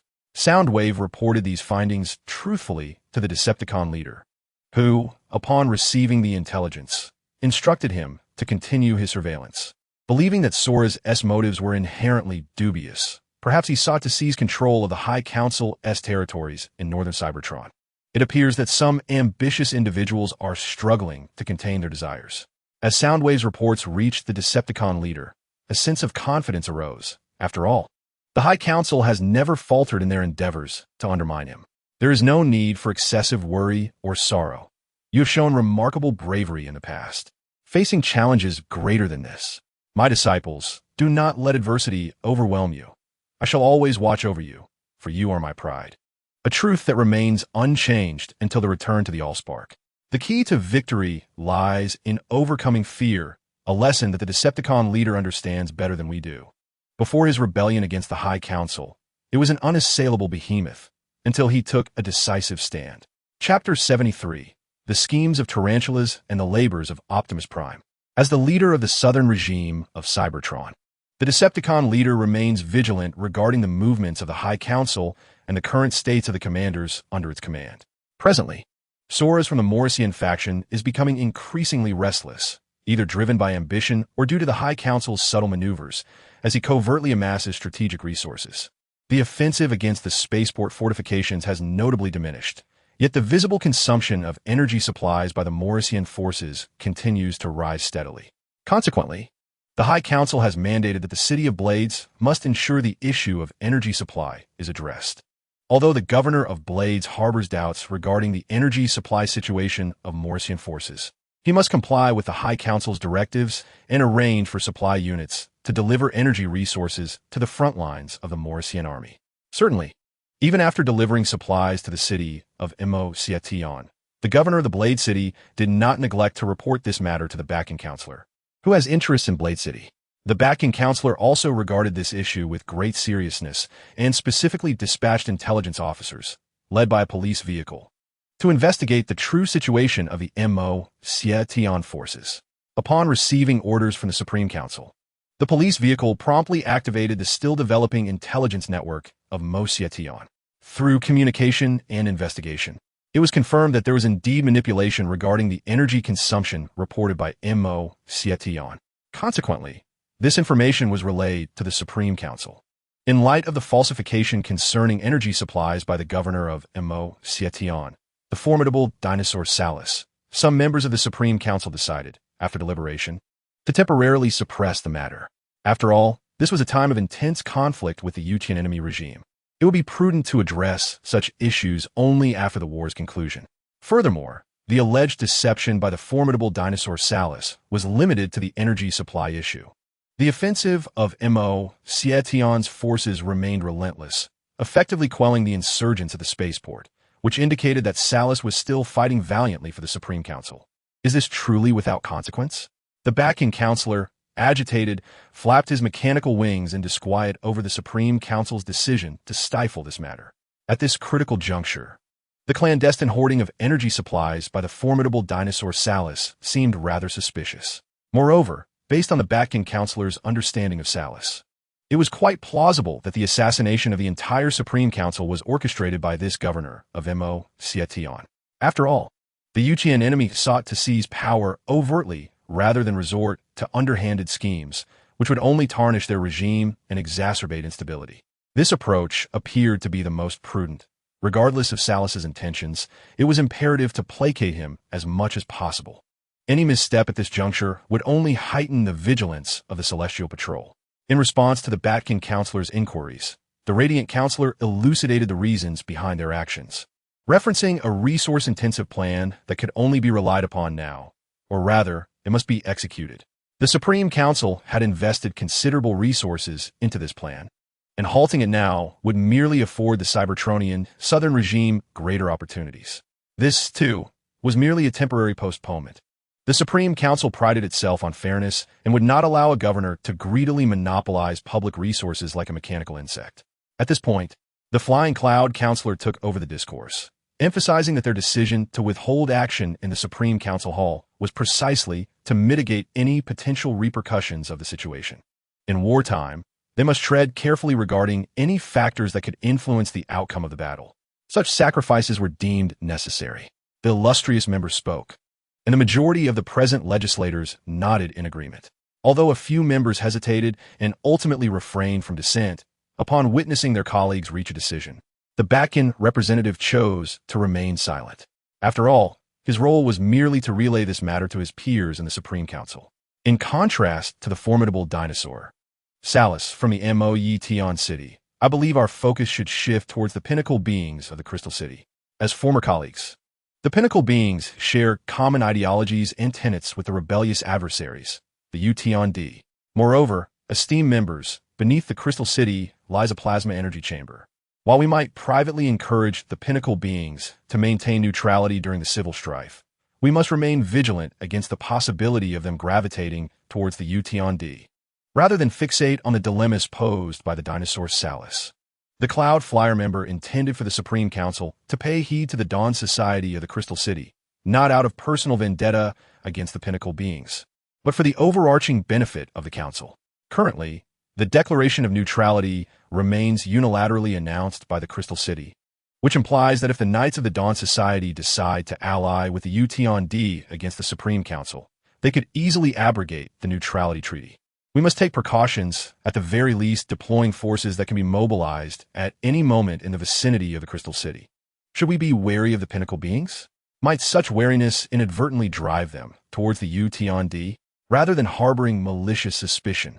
I would prefer to place faith in the neutrality declaration of the ancient organization, the Dawn Society, which has endured since the era of the five-faced monster. Listening to the Cloud Flyer member, the resounding wave legislator furrowed his brow. believing that the Cloudflyer's actions would merely present the UTOD with a new ally. He had greater faith in the tenets of the Dawn Society, as it is an organization steeped in ancient tradition. Unless the Supreme Council takes direct action against the Crystal City, the Dawn Society would not brazenly align themselves with the UTOD. Once, we entrusted the position of governor to the UTOD, believing in his potential. Yet he repaid our trust with betrayal. Now we find ourselves at a crossroads once more. The Cloudflyer member did not directly respond to the resounding wave legislator's concerns. Instead, he recounted the treachery of the UTOD during his tenure as governor. We may sustain injuries from a trap once, but we cannot afford to harm ourselves a second time. In light of the Dawn Society's tenets, I would rather be prepared, for such preparation would enable us to address the formidable UTOD with greater assurance. Observing the legislators present, the Cloudflyer member gradually shifted his gaze towards his potential ally, the illustrious member. Recognizing the Cloudflyer's attention, the illustrious member understood it was time for him to step forward. Yet, before he could utter a word, the esteemed halogen member interjected, saying, "I comprehend your thoughts. I am fully aware." Interrupting the illustrious member, the halogen legislator spoke for himself, addressing the surrounding assembly. Esteemed members of the assembly, the ideological divergences among our highest council have gradually led to a deviation from the original course of policy. Since the twilight of the Golden Era, I have been compelled to make compromises, and I recognize that the time has come once again. Without awaiting further discourse from my fellow legislators, Councillor Halogen promptly articulated his proposal. The philosophies of Councillors Flying Cloud and Shockwave stem from their mutual convictions. Thus, it would be prudent for them to reach a compromise. I propose the deployment of a contingent of troops in the form of a city garrison, assembled in the neighboring cities of Crystal City, while prohibiting their entry into the city itself. The scale of this force should also be judiciously curtailed to signify that its sole purpose is the defense of the city. Councillor Halogen regarded Councillors Flying Cloud and Shockwave. This was his proposed solution, a mutual concession that ultimately yielded a resolution that neither party could fully embrace. If circumstances permitted, Councillor Halogen would prefer not to present such a proposal, but the time for prolonged debate within our highest council has regrettably waned. The tyranny of the Decepticons in southern Cybertron, under the aegis of their leader, is actively preparing for conflict, with the Decepticon leader wielding immense authority in southern Cybertron. Any delay only serves to enhance their dominion over the region. I have no objections, Councillor Halogen came to reply. I, too, believe your proposal is worthy of passage. Councillors Flying Cloud and Shockwave did not dismiss Councillor Halogen's suggestion. Indeed, in this context, it was fortuitous for a member to step forward with a resolution. Following the passage of the resolution regarding Crystal City, the members of the highest council deliberated the situation at Dawn Heights, an industrial zone ravaged by the Decepticon Special Operations Forces. Thanks to the efforts of the engineering battalions and repair teams, some production lines have resumed operation. However, due to concerns about the potential for further destruction of this densely industrialized area, the highest council decided to dismantle the operational production lines at Dawn Heights and redistribute them across various cities to facilitate the establishment of a new industrial zone. Iron Fortress received the majority of these industrial production lines, while the northern cities of Cybertron divided the remaining lines among themselves. Even the cities of Moye and Blade were not exempt. The governor of Moye, the formidable dinosaur Ceres, personally oversaw the reconstruction of the weapons production lines to ensure they became operational once more. Although the issue of distributing the remaining production lines from Dawn Heights has been temporarily resolved, the presence of the Decepticon Special Operations Forces continues to instill considerable unease among certain members of the highest council. They contend that the council must also consider the re-establishment of such special operations units. Indeed, the reconstruction. During the Golden Era of Cybertron, Special Operations Forces existed. But as that era passed, the highest council ultimately disbanded these units, integrating some members into other forces while offering the remainder a distinguished retirement. As the civil war on Cybertron erupted, the High Council, having witnessed the potential devastation that special operations teams could inflict upon their homeland and industrial zones, resolved once more to reconstruct the Special Operations Forces. Even the commander of the Ironhide space station, known as Red Spider, found himself intrigued by this development. Upon learning of the High Council's intention to re-establish the Special Operations Team, Red Spider promptly mobilized some of the elite soldiers from the Ironhide space station to serve under the auspices of Senator Flying Cloud. The Senator, ever eager to bolster his ranks, graciously accepted all of Red Spider's elite soldiers, intending to incorporate them into the newly formed Special Operations Team. Within the confines of the Ironhide space station, Red Spider, as its commander, was acutely aware of the necessity of timing and strategy. Unlike those officials who siphoned energy from their subordinates, Red Spider excelled at cultivating loyalty and enticing those who had yet to pledge allegiance to him. Furthermore, upon learning that the Dawn Heights of the High Council had been obliterated by a special operations team named the Thunder Rescue Squad, Red Spider comprehended that the High Council would undoubtedly seek to restore the Special Operations Forces. Consequently, he strategically placed his loyal soldiers under Senator Flying Cloud. The unfortunate Senator Flying Cloud likely still believed himself loyal to the High Council and its cause. In the solitude of his command room, Red Spider envisioned the senator being toyed with, finding little merit in the so-called clandestine operations of the High Council. After all, if a commander of a space station, entirely unrelated to the operations, was privy to whispers of secret undertakings, how could the adversary, the unyielding, remain oblivious? The High Council fundamentally misjudged the essence of victory in warfare. It was not merely a matter of orchestrating planned operations. To triumph over the regime of the unyielding, the High Council must first undergo profound transformation. How could a chaotic and corrupt government prevail against a nascent, centralized authority? Presently, the soldiers of the High Council required not the discordant voices of their representatives, but rather a singular leader capable of steering the tides of war. Someone like Red Spider, who possessed that very capability. Cybertron yearned for a leader. Our race sought a beacon of hope. Red Spider mused, awaiting the moment when the regime of the unyielding would sever the High Council's hopes entirely. At that juncture, he would rise as the new hope of the High Council, akin to the legendary leaders of a Golden Age, under whose reign the Cybertronians would once again gaze upon the cosmos and expand their colonies. Unyielding. I hope you do not disappoint me, Red Spider contemplated, as behind him, Thunder and Skyquake exchanged glances in silence. In such circumstances, it was perhaps best not to disturb Red Spider, who seemed to anticipate that the leader of the rebellious regime in southern Cybertron, the Unyielding, would not let him down. What is it, Optimus Prime? As the ore was extracted from the mine, the foreman cast a glance at Optimus Prime, who was gazing at the myriad stars scattered across the cosmos. Could the optical sensors of Optimus Prime truly perceive the surface of celestial bodies? It's nothing, Captain, he replied. I believe my processor briefly malfunctioned, causing me to hear something unusual. Acknowledging the captain's words, Optimus redirected his gaze towards him, indicating the central processing unit nestled within his head. Afterward, he accepted the energy cube handed to him by the captain, subconsciously acclimating to the life of a miner. Looking towards the northern expanse of Cybertron, the azure light of Optimus' optics seemed to reflect the ethereal visage of Master Titan. May those who return to the Allspark witness our glory. His systems had gone offline, and I could no longer detect any readings from him. The situation appeared dire.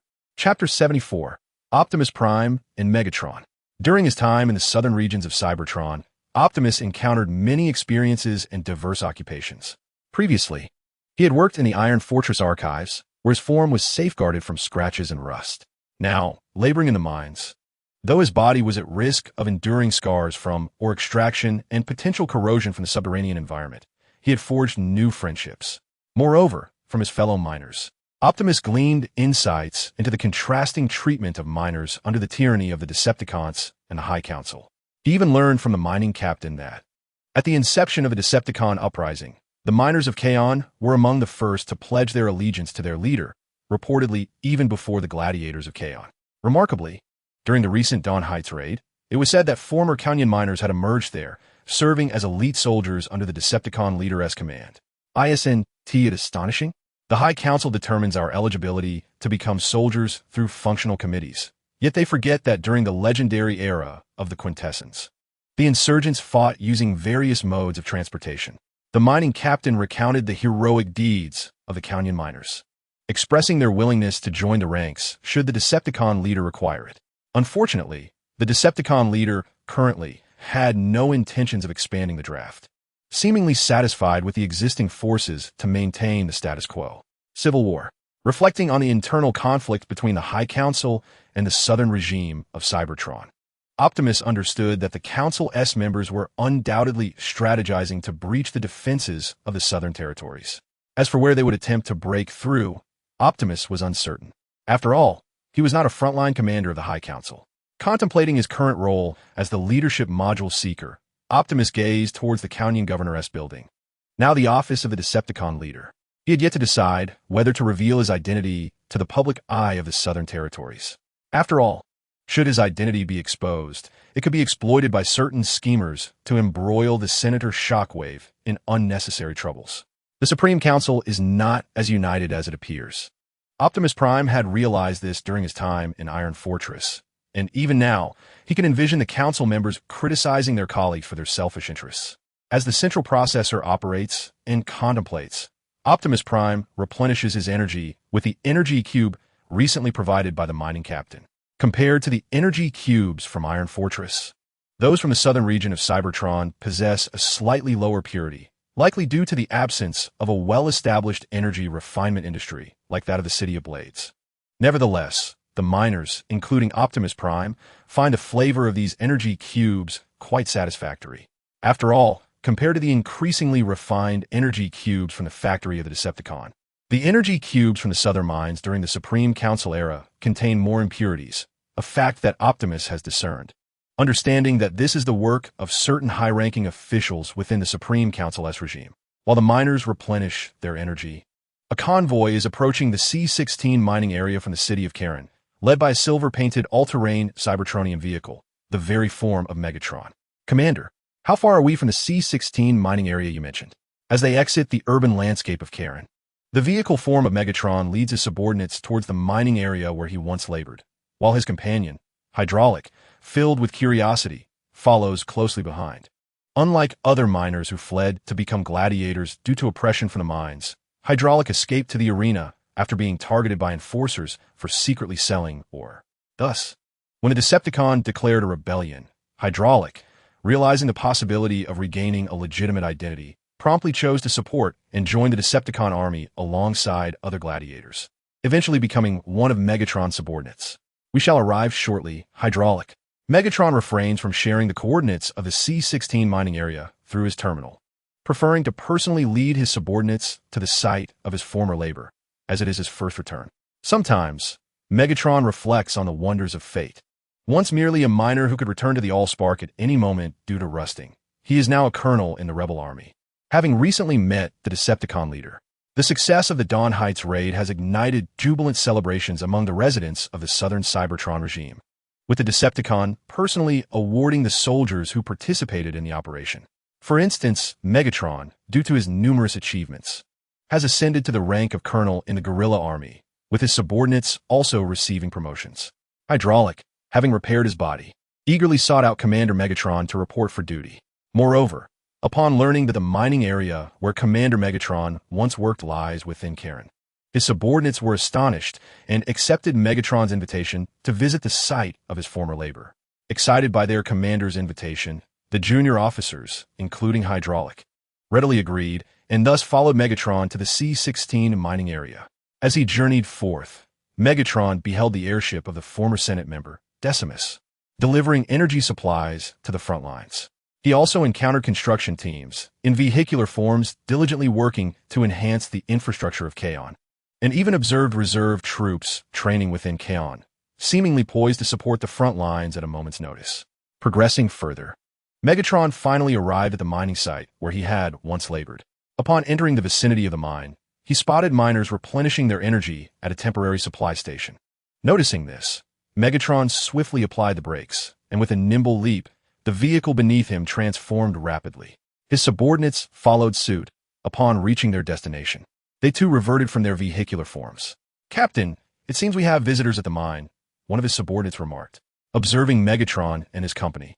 Optimus Prime halted his energy replenishment and turned to the nearby foreman, who, along with the other miners, shared a moment of curiosity. "There is no need for concern, Optimus. Everyone may continue to recharge," Megatron reassured him. Initially puzzled by the presence of this Cybertronian at the mine, the foreman's doubts evaporated upon recognizing Megatron's familiar form. He then assured Optimus and his crew that there was no reason to be alarmed, while Megatron informed his subordinates that this was indeed the site of his former employment. Subsequently, under the watchful gaze of numerous miners and lower-ranking officers, including hydraulic specialists, both Megatron and the foreman stepped forward from their respective ranks to embrace each other with a metallic clang, a gesture of camaraderie after a long separation. Long time no see, Megatron. The foreman beamed at his old friend, addressing him by his current name. Indeed, my friend. It has been far too long. Megatron replied with a smile. Amidst the curious stares of the miners, the foreman invited Megatron and his subordinates to recharge, while introducing them to Optimus and the other miners. This is the war hero I previously mentioned, Colonel Megatron, who emerged from our C-16 mining district. The foreman elaborated on Megatron's illustrious feats, recounting how, since the uprising against the Fallen, Megatron had fought valiantly in various locales, from Stand City to the spaceport, and in the recent Dawn Heights raid. His form had been a constant presence. The foreman shared tales of their shared history as miners in the C-16 district, recalling how they were rescued by the Fallen during the return of the Senate's benefactions. They had both traversed the underground bases beneath Kaon. Sadly, while Megatron's form remained relatively intact, the foreman's body had suffered severe corrosion from the rust in the mine, rendering many of its transformation gears and modules inoperative. Ultimately, despite the medic's efforts to restore the foreman's form, it was deemed unfit for the standards of soldier. Subsequently, the leader of the Decepticons instigated a rebellion, and the grassroots officers, including Megatron, followed him to the front lines. The likes of the miner captain were tasked with assisting in the management of southern Cybertron. After a series of winding journeys, the miner captain ultimately returned to C-16, assuming the role of its overseer. Upon encountering Megatron, the miner captain expressed great enthusiasm, which was reciprocated. Many of their former mining companions had returned to the Allspark, as war invariably brings casualties. Whether it was the struggle for the manganese Iron Mountain or the spaceport, damage was a foregone conclusion. And this was no exception, even for Megatron's command. During his tenure as captain, the miner captain had seen numerous former companions return with honors from the list of the fallen. Had it not been for the continuous reports of Megatron's achievements reaching the rear, the miner captain might have nearly believed that Megatron too had returned to the Allspark. Megatron, the warrior who had led his subordinates and the elite soldiers of the Thunder Rescue Team and other Army Corps in a daring assault on Dawn Heights, was once a comrade of the captain. The miners beside Optimus Prime gazed in astonishment at Megatron standing with the miner captain, in stark contrast to the highest council's animosity towards the Thunder Rescue Team. The inhabitants of southern Cybertron generally favored this valiant figure reminiscent of a Golden Age hero. It was said that some residents were eager to inquire about their experiences during the assault on Dawn Heights, wishing to document and pass them down through the ages. Among them, one particularly curious resident, under the pseudonym Fist Emperor, was diligently seeking information through various channels regarding the actions of the Thunder Rescue Team at Dawn Heights. As Megatron's reflection appeared in Optimus Prime's optical sensors, he felt a swirl of complex emotions. Before arriving in southern Cybertron, he had visited Dawn Heights, where the guards had treated Optimus Prime well, although he understood that this kindness stemmed from his identity as a leader module seeker. Likewise, Optimus Prime recognized that Megatron, as a soldier and commanding officer, had not erred. He had fulfilled the leader's duty by bringing his subordinates back to southern Cybertron. Neither Megatron nor the guards at Dawn Heights were at fault. They were all fighting for what they believed was right. If one were to identify a true culprit, it would likely be some members of the highest council and the corrupt system they governed. After all, no rational processor among the grassroots residents of Cybertron could condemn the Decepticons' uprising as erroneous. Even the most obtuse of Transformers could perceive the deficiencies within the Council's system and the limitations imposed by the functional committees. As Optimus Prime observed Megatron, the latter, engaged in conversation with former miners, noticed the robust figure of Optimus Prime below, along with the complex emotions reflected in his optics. "This is my new recruit," Megatron remarked. "His name is Optimus Prime. He bears a striking resemblance to the you of old, equally concerned with the political landscape, equally striving for a better life, my old friend." Regrettably, the leader of the Decepticons currently harbors no intentions of expanding the recruitment. Otherwise, I would certainly advocate for Optimus Prime to enlist. I believe he could potentially become a second version of you. noticing Megatron's gaze directed towards Optimus. The foreman of the miners softly introduced the recently joined Optimus Prime to Megatron, who had been under his command for only a few stellar cycles. At times, the foreman could see remnants of the former Megatron within Optimus Prime, which is why he felt compelled to elaborate more on Optimus when addressing Megatron. Optimus Prime? What a splendid name. You have a commendable subordinate, my friend, Megatron remarked. However, no one can perfectly emulate another, not even their clone, my friend. While I sometimes hope for my fellow beings to become like me, I yearn even more for them to evolve into their superior selves. After a brief pause where his gaze lingered on Optimus Prime's form, Megatron turned back to his old friend to share his insights. Upon hearing Megatron's words, the foreman was momentarily taken aback, a smile involuntarily gracing his lips. It seems you have indeed transformed significantly, Megatron. The former you would never have uttered such sentiments. You would merely have nodded humbly due to the limitations of your vocabulary stored in your memory module. The foreman chuckled reflectively, and after a moment of silence, Megatron, too, revealed a smile. Indeed, we have both matured, have we not? Whether compelled by life's circumstances or driven by conviction, we have forged ahead, closely following in the wake of the Decepticon leader. As Megatron spoke, he recalled the Decepticon leader he had seen recently at the energy supply station. Unbeknownst to them, time had indeed wrought changes upon them. Observing this scene, Optimus Prime silently mingled among the miners, contemplating whether this was truly the Megatron who had ascended from miner to colonel of the Southern Cybertron army. It appeared that the Decepticon leader was indeed intent on abolishing the archaic practice of the functional council within his domain. The fleet was gathering. The military had issued a call to arms, and the ancient factories roared back to life. Our race finally turned its gaze once more to the galaxies beyond Cybertron that we once ruled. A titan, a metallic demigod, the divine once again descended upon our civilization. Chapter 75, Police Cars, Regulating Vehicle Units. The encounter between Optimus Prime and Megatron was not difficult for the Decepticon leader to discern, as this was the Decepticon stronghold of Kaon. When Megatron led his subordinates to the C-16 mining area, the Decepticon leader had gleaned the information from the captain of the escort squad. The Decepticon leader had no intention to intervene excessively in the meeting of these two figures from the original timeline, the Autobot and Decepticon leaders. After all, the more one interferes, the greater the sense of incongruity, ultimately leading to unintended consequences. At present, the Decepticon leader was more concerned with the actions of the Supreme Council. The Airborne Cloud Counselor had been thoroughly incensed by the operations of the Thunder Rescue team, resulting in the Cloud Counselor visiting the Iron Fortress garrison after each council session to supervise training, and at times, even the illustrious counselor would accompany him.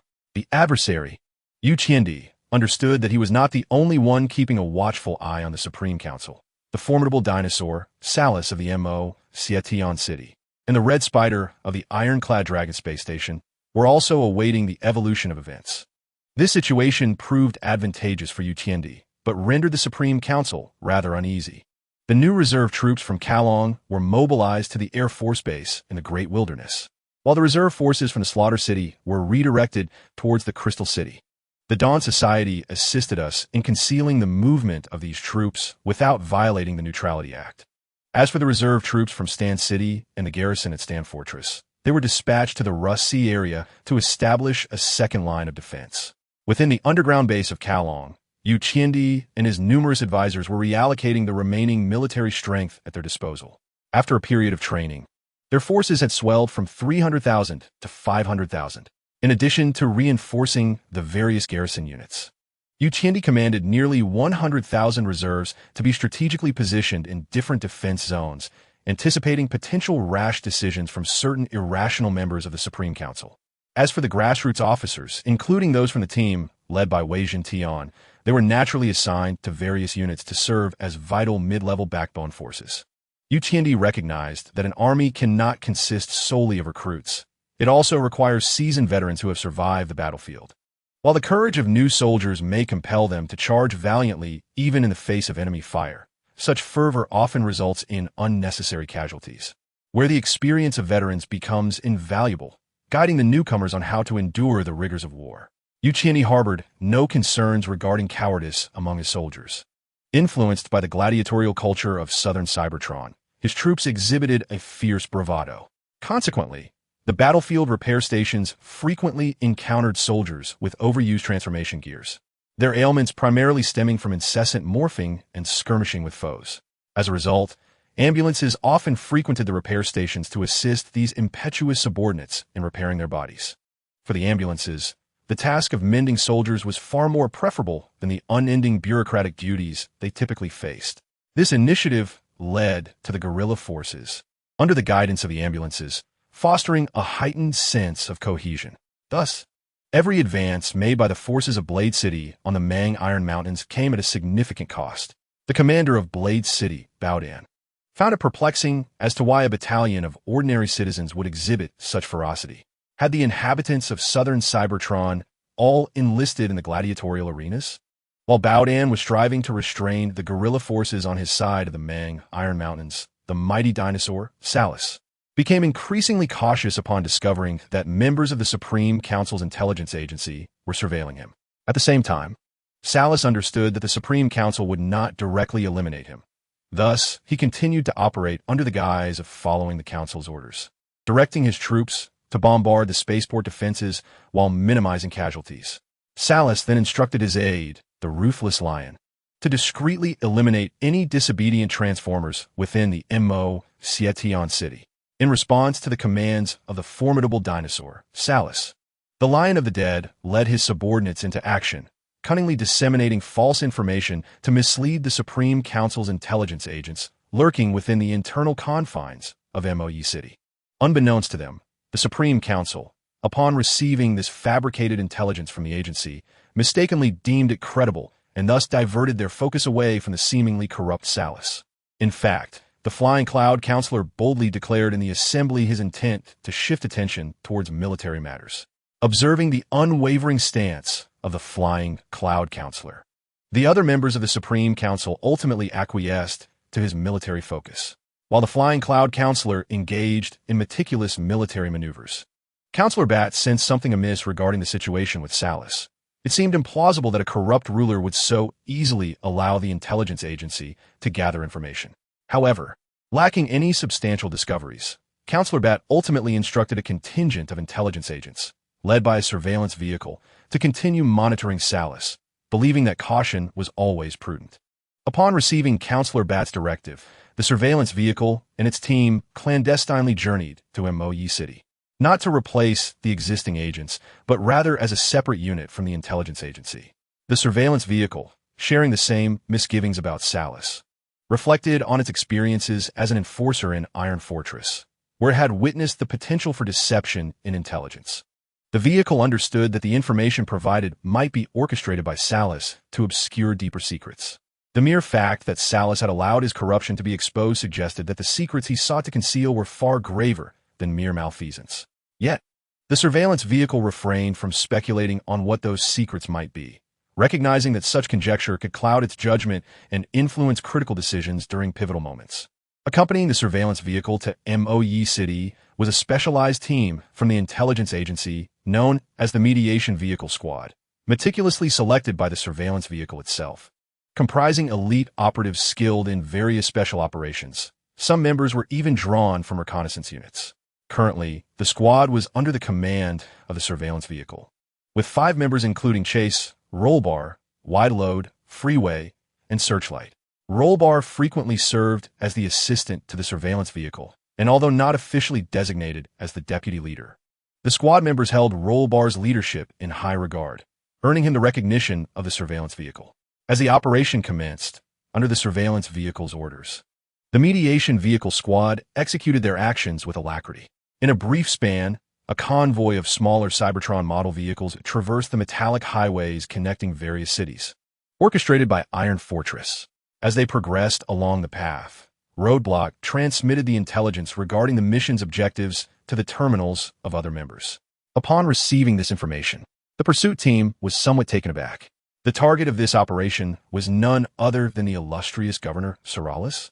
It seemed that this official from the city of Moetion had garnered quite a commendable reputation in both Iron Fortress and Soaring Sky City. However, the sentiments of the local populace in Moetion towards their governor remained uncertain. Through the communication channel, as the pursuers perused the details concerning Governor Soralis, They reminisced about a matter of interest they had observed during their previous cycle in Soaring Sky City. At that time, due to a significant number of minicons going missing, the police had dispatched the pursuit team and other intelligence operatives for an investigation. Unfortunately, after uncovering only scant traces of the missing minicons within the city's borders, they were left with no further leads. It was during this investigation into the minicon disappearances that the pursuers noted Governor Sorales' commendable standing among certain residents of Soaring Sky City. After all, he was the first official to vocally denounce the oppressive regime following the collective assassination of the Supreme Council. Was his reputation in Soaring Sky City truly that favorable? It appeared that this governor from Moyetion possessed substantial political capital, having managed to achieve such esteem through a single speech. No wonder the Bat Consul had urged them to investigate Governor Sorales. Upon hearing the pursuer's remarks, the member of the mediation vehicle unit, Wide Load, began to understand the Bat Consul's keen interest in Sorales. To gain political leverage from the assassination of the Supreme Council members and to secure his own political interests certainly painted him as a potential instigator. It was likely that the Supreme Council harbored suspicions towards Governor Sorales, which explained their tacit approval of the Bat Consul's request to mobilize intelligence personnel to surveil Moyetion. The notion that a governor, particularly one in a frontline command position, could openly engage in corruption seemed highly irregular. If he were a member of the Supreme Council, he too would undoubtedly advocate for investigation by the intelligence agencies. As the pursuer articulated these thoughts, he accelerated his vehicle to a line alongside roadblocks, whose form, in contrast to the smaller vehicles of the mediation unit, was significantly larger, an armed jeep of Cybertronian design. Roadblock had once served as a junior officer within the unit, but had transitioned to the intelligence agency following the police's reorganization. Despite no longer holding a junior officer rank, he continued to fulfill his duties with diligence. What the members of the Supreme Council aimed to achieve was beyond their purview to speculate. Rather than concerning themselves with the Council's intentions, they should focus on their own capabilities and the mission at hand, as maintaining optimal performance and fulfilling their duties were paramount. In the midst of the dialogue between the pursuer and Wide Load, Roadblock chose to remain uninvolved, fully aware of their leader, the police vehicles. This inclination for his subordinates to engage in discussions of such sensitive nature.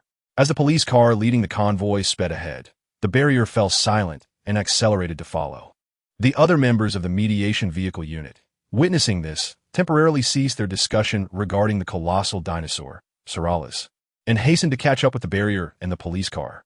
While mediation vehicle unit departed from Iron Fortress, the Lion of Mourning within the city of Moyetion noticed the laxity of the informant who had conveyed false intelligence.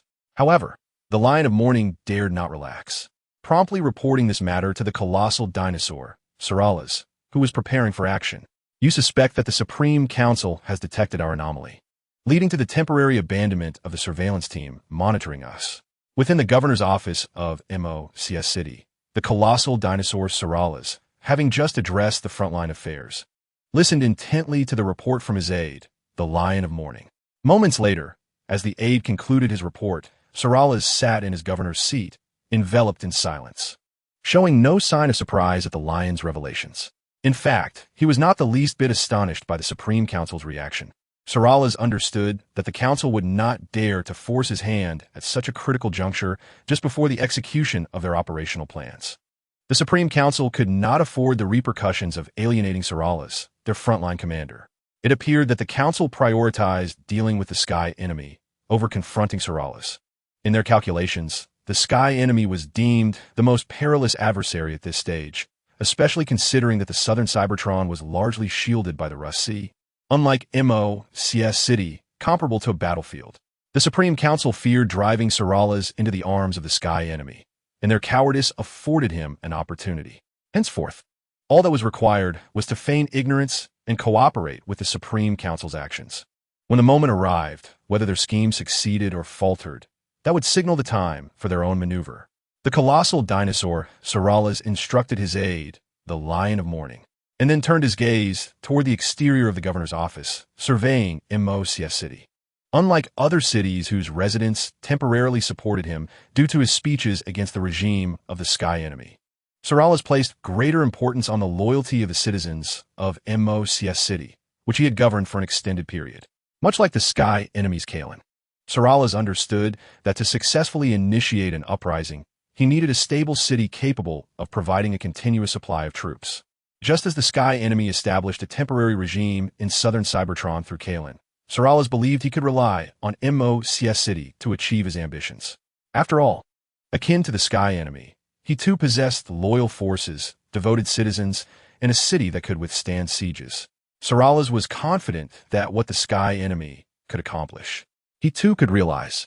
He perceived numerous similarities between himself and the Sky Enemy. Both were ambitious, cunning, and maintained armed forces that made the Supreme Council wary.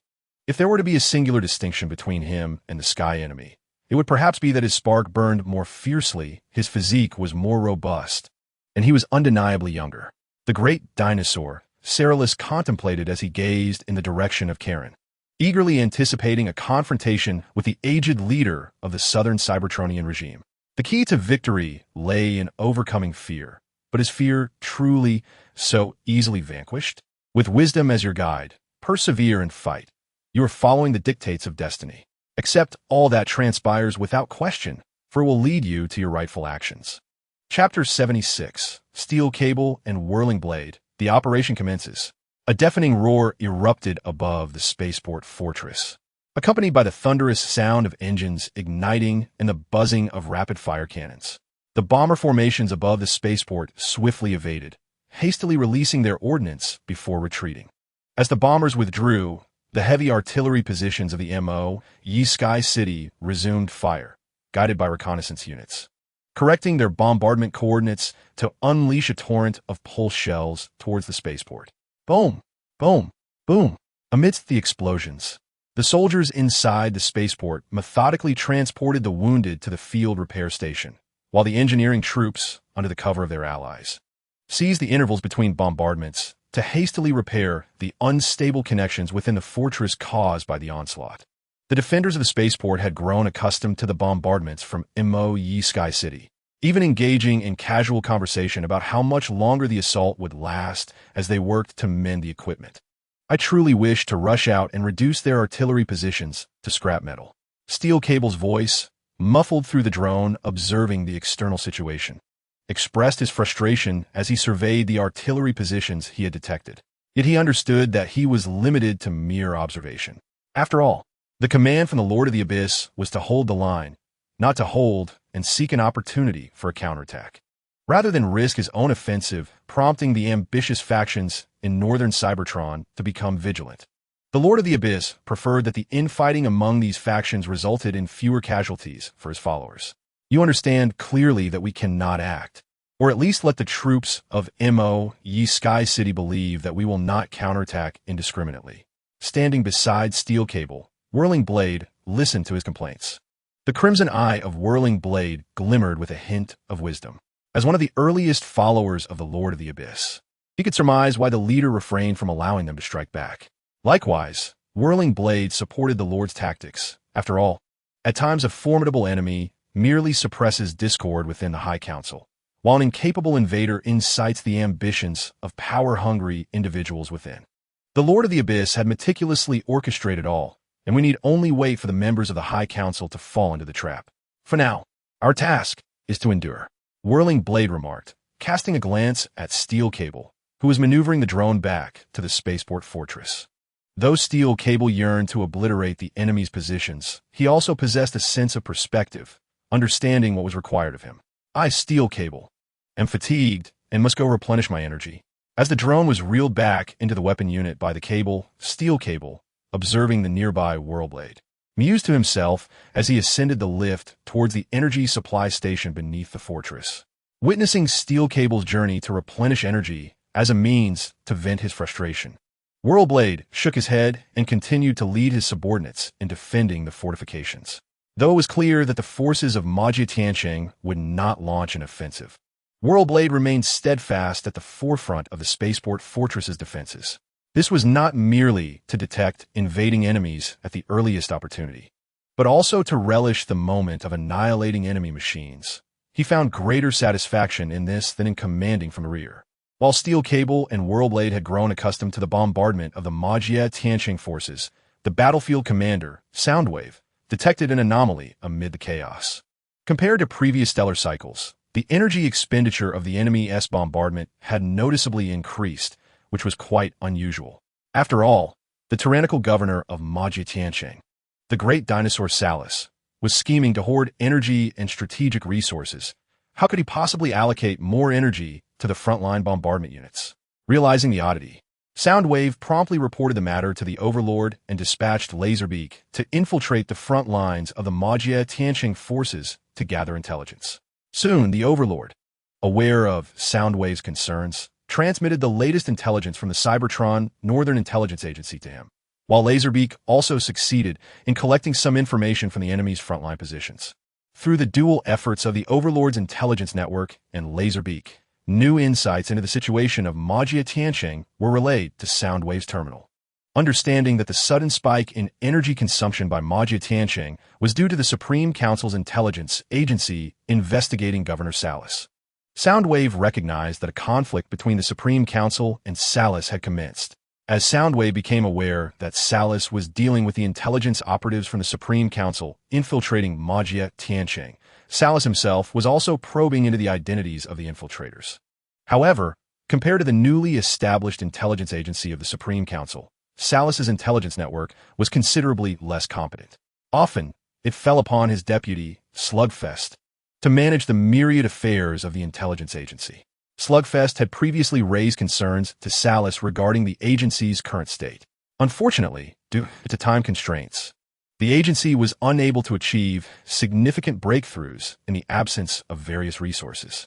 It could be said that the intelligence operatives of the Supreme Council and Magia Tiansheng were akin to two nascent entities, pushing against each other in a futile attempt to uncover the enemy's true circumstances, hindered by their inadequate capabilities. However, compared to the Magia Tiansheng operatives' vague attempts to identify the spies of the Supreme Council, the police vehicles on their side possess certain advantages. For instance, they possess clear objectives that illuminate their course of action, allowing them to avoid exposing themselves to the gaze of the formidable Governor Sarath, the Tyrannosaurus of Mo Xietiansheng, due to any discrepancies in their goals. As their mission commenced, the patrol car swiftly detected anomalies within Mo Xietiansheng, such as the residents' profound adoration for Governor Sarath, to the extent that the exchange rate at the energy supply station was more favorable than even that of Iron Fortress. There was no need for speculation. The patrol car could ascertain that this was a result of Governor Sarath's corrupt dealings facilitated through the transportation of energy supplies from the City of Corruption. However, rather than converting the ill-gotten energy supplies into personal gains, he opted to utilize them to ameliorate the issues plaguing Mo Xietiansheng. It appeared that the governor's intention was to win over the hearts of the city's inhabitants. As for the reasoning behind this strategy, the patrol car conceived an idea and understood that it should promptly report this matter to the Bat Spirit Counselor. Although the issue of a single energy supply station might not definitively reveal Governor Sarath's motives, it still constituted a fulfillment of duty. Bat Spirit Counselor, our task force has successfully arrived in Mo Xietiansheng and gathered some intelligence.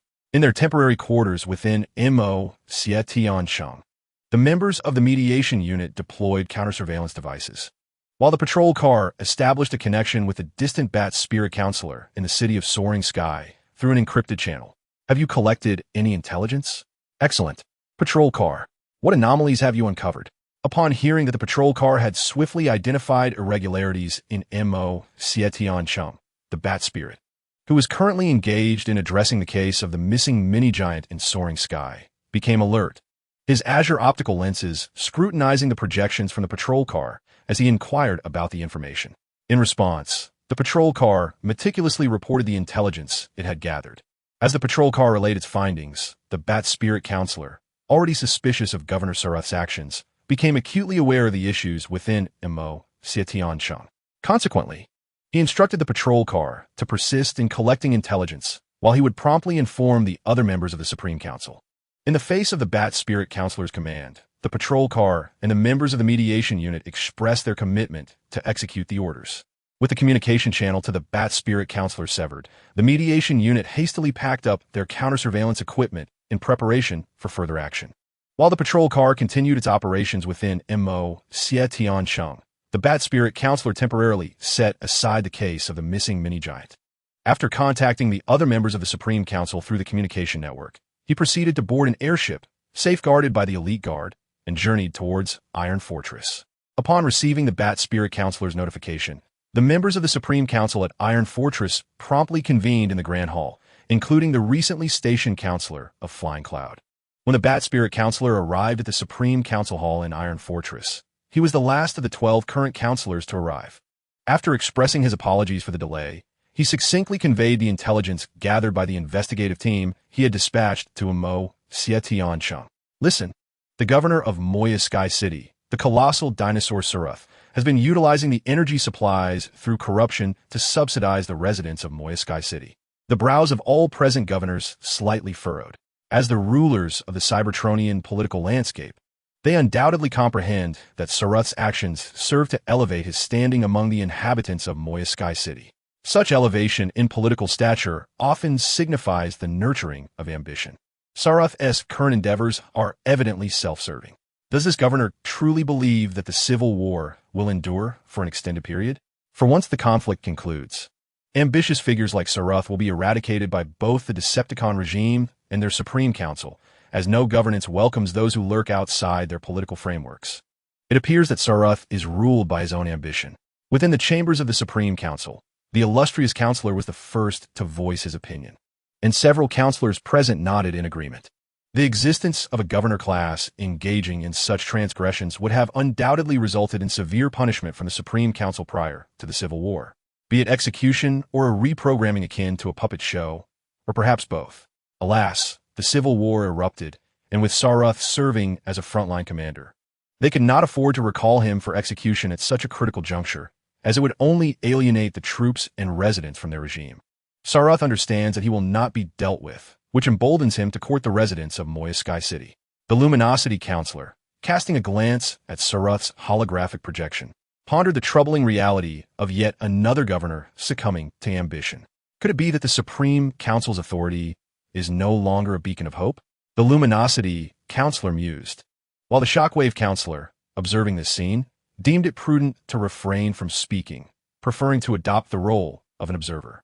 Much like Shockwave's dispatch of Orion Pax to southern Cybertron, it is said that currently, Orion Pax, or Optimus Prime, is experiencing the life of miners in southern Cybertron and seems to be adapting remarkably well to this new lifestyle. In this regard, Shockwave could only wish for Optimus Prime to truly experience a different life in southern Cybertron. As Shockwave's thoughts began to drift, contemplating what Optimus Prime might be doing on Cybertron, the Flying Cloud Counselor commenced his discourse. In contrast to the Luminosity Counselor's pessimism regarding the future of the Supreme Council and the indignation of the Illumination Counselor towards Sarath's illicit machinations, the Flying Cloud Counselor appeared notably more composed at that moment. With a crimson optical lens surveying the assembly, the Flying Cloud Counselor retrieved the data on their well-trained Iron Fortress troops. Now, the 300,000 soldiers directly under the Supreme Council had completed their training. This was their trump card and their foundation. An ambitious figure?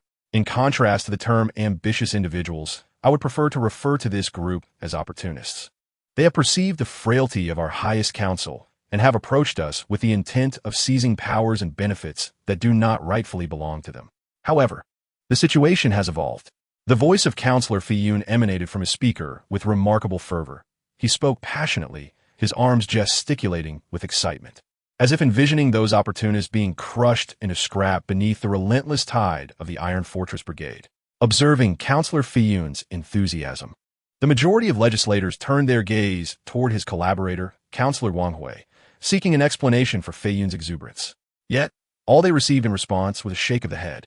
Counselor Guanghui admitted his own ignorance regarding Fiyun's transformation since joining the military.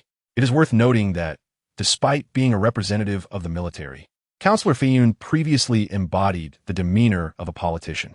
Now, however, he appeared almost deranged, as if his processor had been compromised by an electronic virus. The legislators exchanged perplexed glances, while Counselor Fiyun continued to gesticulate as if commanding troops, accompanied by the sound of metal clashing, casting a meaningful glance toward his colleagues. I believe I have come to understand the adversary. As long as we command the military, our regime shall remain unequivocally stable.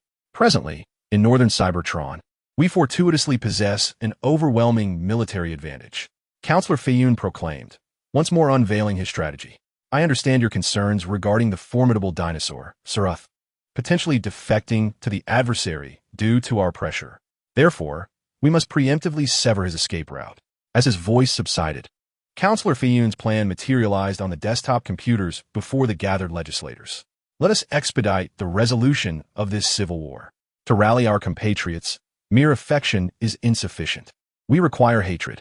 The adversary has capitalized on the animosity harbored by the southern Cybertronians toward our highest council. Similarly, we harness the resentment of our loyal citizens against the adversarial regime. As a fellow warrior's chassis was propelled into the air by an explosion, the energy fluid within his form splattered across my visage in an arc.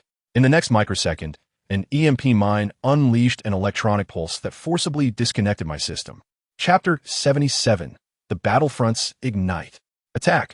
The Iron Fortress continued to gleam as ever, and the stars shimmering in the night sky stirred within the Cybertronians a fervent yearning to expand extraterrestrial colonies akin to the heroes of the Golden Age. Seated upon the metallic chair, Councillor Wang Hui lifted his gaze toward the stars above Cybertron, within the azure optics. It seemed as though the reflection of his former self from the Golden Age appeared. As he reminisced about the past alongside the Celestial Wanderer, Councillor Fayun orchestrated the movements of the Iron Fortress Brigade.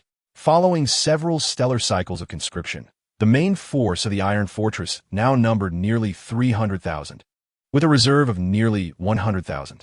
Moreover, the recruitment office of the Iron Fortress remained unceasing, continuously enlisting soldiers to prepare for the formation of reserves ready to engage in warfare at any moment.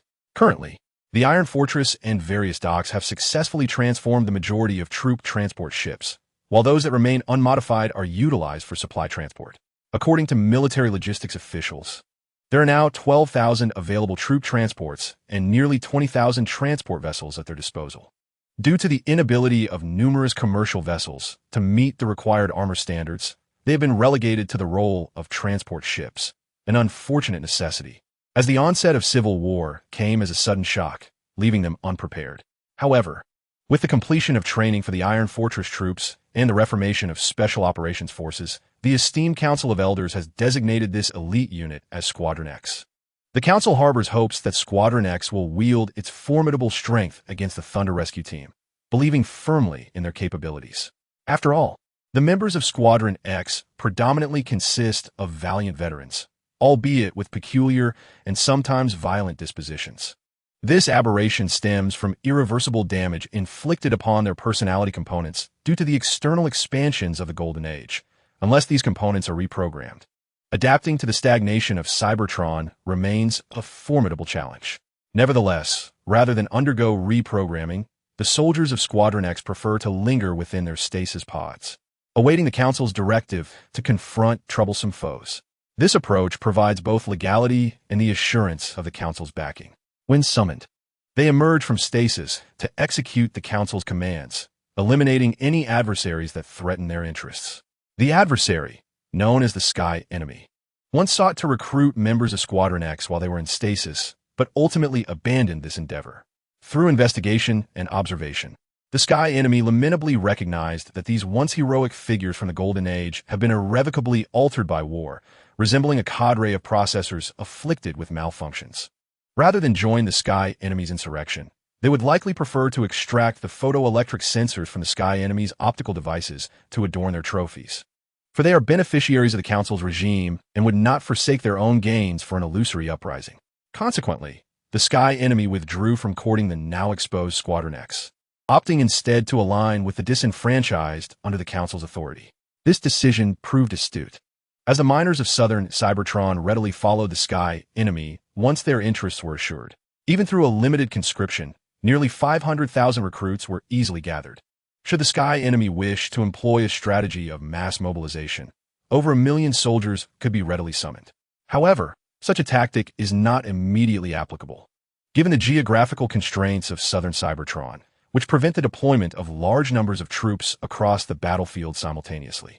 For instance, in the case of the Manganese Iron Mountains and the spaceport, had it not been for the constraints imposed by the battlefield's width, The Supreme Council would have long since ordered the soldiers to launch a relentless assault. Although an offensive is currently underway, it merely constitutes a probing attack rather than a full-fledged offensive. However, the genuine assault is imminent, as the plans of the Flying Cloud Counselor commence. Under the command of the Supreme Council, Commander Baodan of the Blade City Forces leads his troops to attack the guerrilla forces in the City of Slaughter within the Manganese Iron Mountains. In response, the ambulance decisively counterattacks, effectively halting Blade City's troops at their fortified defenses under the guidance of the ambulance and its strategists. Observing the inability of his forces to breach the defenses, Baodan reports the situation to the Flying Cloud Counselor, who dispatches troops from the city of Boza to collaborate with Blade City in a direct assault on the guerrilla fighters in the Manganese Iron Mountains. As the combined forces of the two cities launch their offensive, the guerrilla fighters commanded by the ambulance feel the pressure.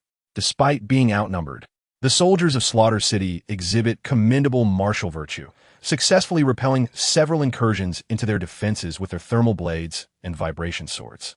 Baodan, faced with this predicament, can only order his troops to persist in their assault to wear down the guerrilla forces. Although the commander of Boza City hesitates at the thought of sending his soldiers to their deaths, he understands that such sacrifices are a grim necessity of war.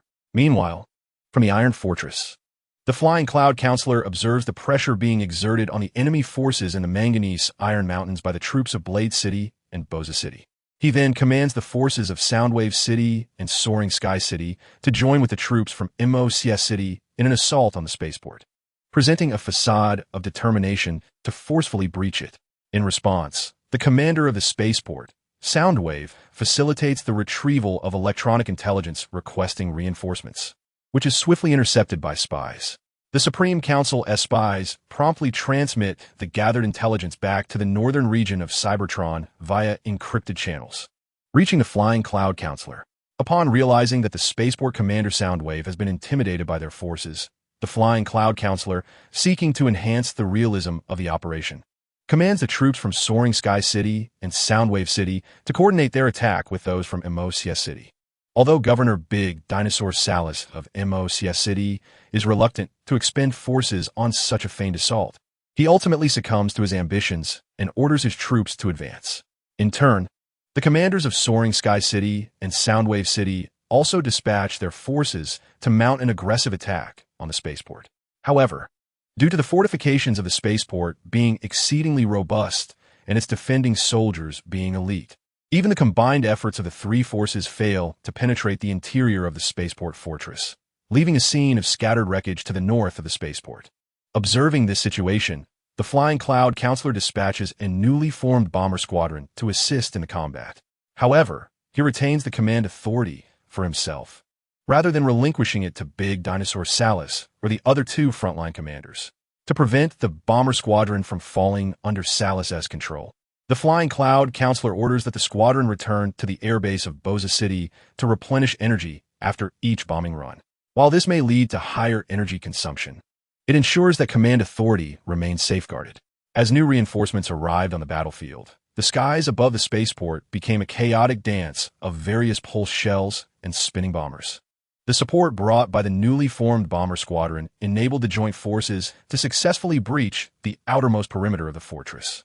However, before the soldiers who had penetrated the fortress could celebrate, the gladiators swiftly detected the intruding enemy within the narrow tunnels of the fortress. Upon sighting the soldiers of Mo Xietianshang, the gladiators displayed not a hint of panic. Instead, they exuberantly shouted in unison for the heavenly enemy. For Cybertron, they charged forth like warriors of a golden age, brandishing their vibrating swords against the encroaching foes. Even Steel Cable and Spinning Blade were no exceptions, rallying their comrades with various inspiring slogans as they crushed the skulls of their enemies, causing the energy liquid to splatter across the ground. Rapidement entré en combat mode. With the assistance of the phase displacement device, Spinning Blade valiantly charged, enduring the enemy's pulse fire, extending the tool claws bestowed upon him by the High Council to rip the spark chambers from the bodies of his foes amidst their anguished cries. For the future, for a new Cybertron, though Spinning Blade's vocalizer became somewhat hoarse from his high decibel shouts, he remained undeterred, matching the prowess of his allies. with only steel cable temporarily surpassing him in the tally of foes vanquished. I shall rend you to pieces. Like spinning blades, fervent exclamations. Steel cable unleashed the pent-up fury accumulated over several stellar cycles due to the lack of combat opportunities, rampaging through the breach in the fortress with his towering, muscular frame. Along the way, he seized a heavy blast shield, wielding it before him to send any adversaries daring enough to obstruct his path flying. The enemy's soldiers proved remarkably formidable, which explained why the heavenly enemy had commanded his subordinates to hold the spaceport defenses with unwavering resolve. Within the frontline command center of Mo Xie Tiancheng, the commanders of Soaring Sky City and Sonic Boom City were taken aback by the steadily rising casualties. They had already lost nearly 20,000 soldiers, and this was merely the initial assault on the periphery of the spaceport fortress. With a total of only 160,000 soldiers under their command, was the spaceport defense truly destined to become a meat grinder for their forces? Moreover, this was without the arrival of the reinforcements dispatched by the heavenly enemy. Should those reinforcements arrive, a complete stalemate was likely to ensue. Faced with the current situation, despite their shock at the heavy losses, the commanders of Soaring Sky City and Sonic Boom City had no choice but to continuously send their troops into the fray at the spaceport, and the colossal dinosaur, Seralis, was no exception. Understanding that such sacrifices were necessary for his ambitions, Seralis recognized the opportunity to dispose of those soldiers who had not expressed their loyalty, making it easier for him to seize control of Mo Xie Tiancheng in the future. Upon receiving orders, the lieutenant of the great dinosaur Serath, the Lion of Death, promptly reorganized his troops. He dispatched those loyal to the Supreme Council to the front lines, engaging in fierce combat with the defenders of the spaceport, while the forces loyal to great dinosaur Serath remained tasked with the defense of the city of Mo Xie. As anticipated by great dinosaur Serath, the soldiers loyal to the Supreme Council faced dire consequences upon entering the front line. They either succumbed to the fire of the spaceport defenders or surrendered, becoming captives, further weakening the presence of the Supreme Council within Mo Xie. During the assault on the spaceport by the troops from Mo Xie, Ao, Xiang City, and Yinbao City, the esteemed Counselor of Flying Cloud led the forces from Iron Fortress to the newly constructed spaceport in Liren City. This spaceport, ostensibly built for the purpose of enhancing supply transportation, was, in truth, established to facilitate the Counselor's maneuvers. In anticipation of the Counselor's actions, the governor of Liren City had readily prepared energy supplies for the operation. Although the extensive energy reserves had impacted the energy supplementation for some residents in the rear, the decrease in their numbers, coinciding with the Counselor's call for troops, effectively balanced the energy supply issue. Upon the troops' arrival in Liren City, the transport units organized by the Counselor continuously arrived from Iron Fortress, primarily delivering weaponry and armaments post-landing. With the extensive production lines of Dawn Heights destroyed, Iron Fortress was beginning to trend towards becoming a new industrial hub. Upon learning of the Counselor's arrival in Liren City, the commanders of Bomb Blast and Pasha from the front line hastily returned to provide a personal report on the current situation in the Manganese Iron Mountains. After confirming that the enemy forces in the mountains were firmly held at bay, the Counselor amiably patted the shoulder armor of the two frontline commanders, assuring them that the Supreme Council would not forget their contributions. Listening to the Counselor's praise, the two commanders, led by Bomb Blast, felt their futures brightening. Yet they maintained a facade of solemnity, asserting that it was their duty as appointed commanders of the Supreme Council to follow its directives. Their declarations greatly pleased the Counselor, to the extent that he personally saw them off as they boarded the transport ship back to the front line. In contrast to these two devoted commanders, the adversary Ution seemed more akin to an ambitious opportunist. After bidding farewell to the two commanders, the Counselor did not hesitate to speak of Ution, currently positioned in the southern region of Cybertron, contrasting him with the two loyal commanders, as Ution had betrayed the trust bestowed upon him by the Supreme Council. Without dwelling excessively on Ution, the Counselor swiftly entered the Operations Command Center, rapidly selecting landing sites amidst the reports from his staff. The assault not only required confronting the coastal defense forces of southern Cybertron, but also demanded caution against the potential rust storms of the Rust Sea. Thus, a singular landing was impractical. Multiple, swift landings were imperative to establish temporary positions along the southern shores of Cybertron. Let this battle sound the funeral bells for the oppressive regime of the celestial tyrant. In the southern expanse of Cybertron, Commander Kaon has ordered the forces of Stan City and the garrison of Stan Fortress to persist in constructing the fourth line of defense. There is no need to entertain the notion of vanquishing the enemy in a single confrontation. Rather, we shall allow the Rust Sea to serve as our ally. Within the operations command room, the celestial tyrant issued orders, and at the very moment the cloud of flight delegates commenced their actions, the various reserve troops in southern Cybertron sprang into motion. Let us cast aside our individual ambitions and prejudices, sacrificing ourselves in this noble battle for the sake of Cybertron and our race. The bond of mutual trust between the commander and his troops is an invaluable treasure. Chapter 78. Transformers Engage. The speech of the cloud of flight. Drive them from our positions. Amidst the cacophony of artillery fire, a squad leader, whose frame was adorned with a vast expanse of crimson paint, commanded his subordinates through the communication channels. Under his leadership, they brandished standardized pulse rifles, firing upon the soldiers of Blade City who dared to invade their territory. In the midst of this fierce confrontation, soldiers fell one after another as their spark chambers were pierced, leaving a battlefield strewn with the remnants of incomplete bodies, a mere fraction of the skirmish within the manganese Iron Mountains. On other fronts, the soldiers of Butchery City fought valiantly, steadfast in their defense even against foes that outnumbered them 2-1. They held their ground until the defensive artillery positions were obliterated and as their pulse rifles overheated. The guerrilla fighters wielded blast shields and thermal blades, engaging in close combat with any enemy daring to breach their defenses. Butchery City, a sibling city to Kaon, shares striking similarities in both style and populace, fostering a competitive spirit among their soldiers. In a bid to demonstrate their courage, the troops of the guerrilla faction fought to the last breath, with some squad commanders even resorting to activating the reserve liquid explosives as enemies surged into their positions. Faced with such a reckless style of combat, the soldiers of Blade City found themselves perplexed. What promises had the celestial tyrant made to them? Or had the celestial tyrant reprogrammed his soldiers entirely? This confusion was not confined to the soldiers alone. The commanders of the Cloud of Flight also shared their uncertainties. Nevertheless, despite their doubts, the forces were compelled to continue their advance. In the limited battlefield of the manganese Iron Mountains, each step forward represented significant casualties. Moreover, due to the guerrilla engineers constructing numerous defensive fortifications during this period, every capture position was soon met with yet another obstacle. Additionally, the rust storms that plagued the Rust Sea at the edges of the manganese Iron Mountains disrupted the electronic instruments within the ranks of Blade City and the Cloud of Flight, compelling the soldiers to rely solely on their courage in battle. In response to this predicament, Commander Explosive of Blade City specially assembled a heavy armored unit resembling Cybertronian heavy tanks as the vanguard, confident that their formidable armor and towering frames could withstand the enemy's firepower in their assault.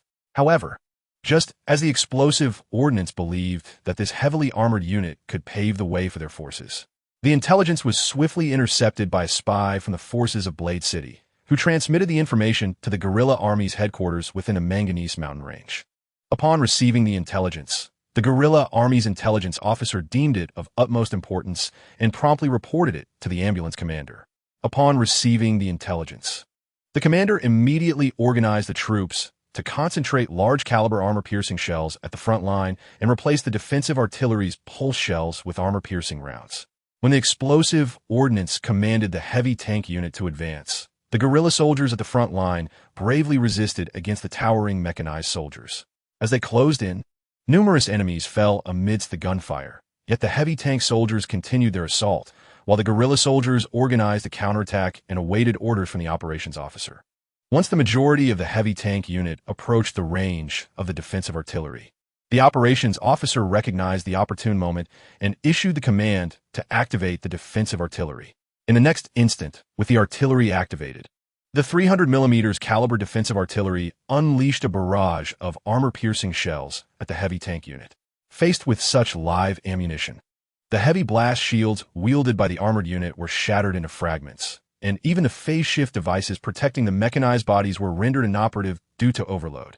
The foremost ranks of the armored unit were penetrated, with both the spark chambers and various modules of the mechanized bodies breached by the large-caliber armor-piercing shells.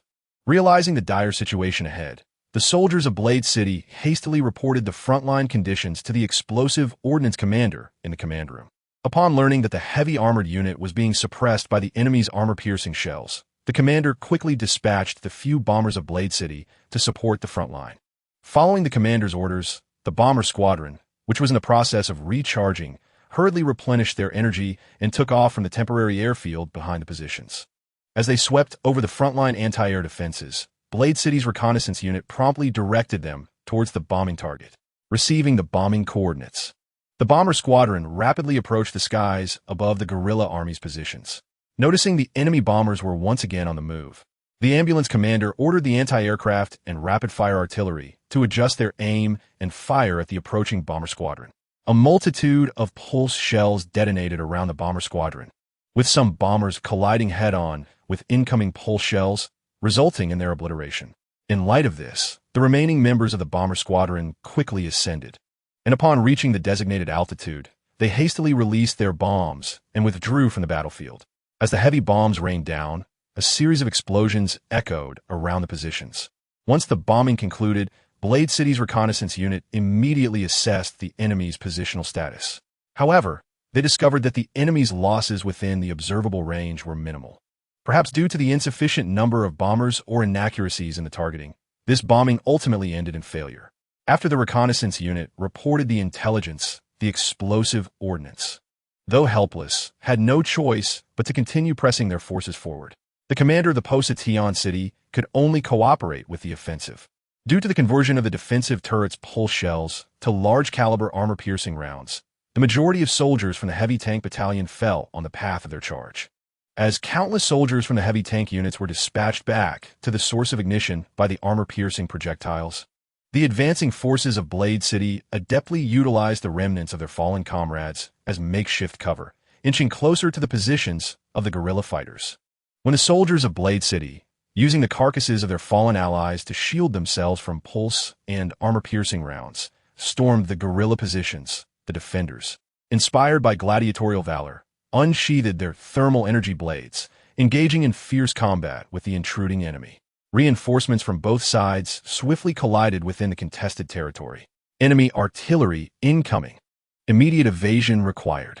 Within the stronghold, Corporal Kickoff had just pierced the enemy's ignition chamber with his thermal energy blade when the urgent notification crackled through the terminal's communication system. Reacting instinctively, Kickoff executed a tactical roll into the air defense shelter as a pulse shell detonated at the very location where the chaos had ensued, sending debris from the enemy's shattered frame flying. The bombardment was not limited to Kickoff's position. Soldiers from both the guerrilla and Blade City forces engaged in combat across the front lines were also caught in the artillery fire. The booming of shells was intermingled with anguished screams and cries for mercy. Before Kickoff's processor could fully register the chaos, a Blade City soldier, whose legs had been blown off, was hurled into the air, landing before his air defense shelter, feeling the searing pain radiating from various parts of his own frame. The Blade City soldier groaned in agony, reaching out tremblingly towards Kickoff in the shelter, but before he could utter a word, his body succumbed to excessive damage and powered down. Observing the grievously injured soldier, whose frame was leaking energy fluid, Kickoff silently regarded his own right arm, wielding the thermal energy blade. He then sheathed the weapon and, despite his own injuries sustained during the skirmish, dragged the Blade City soldier into the shelter. Extending his fingers to the welding gun, Kickoff swiftly began to mend the soldier's wounds, subsequently forcibly deactivating the weaponry unit within the Blade City soldier's frame. "May my mercy not lead to my own demise," he murmured. "By the gods above, it seems my transformation gear has malfunctioned." Engaging in self-reflection, he commenced an inspection of his own damage.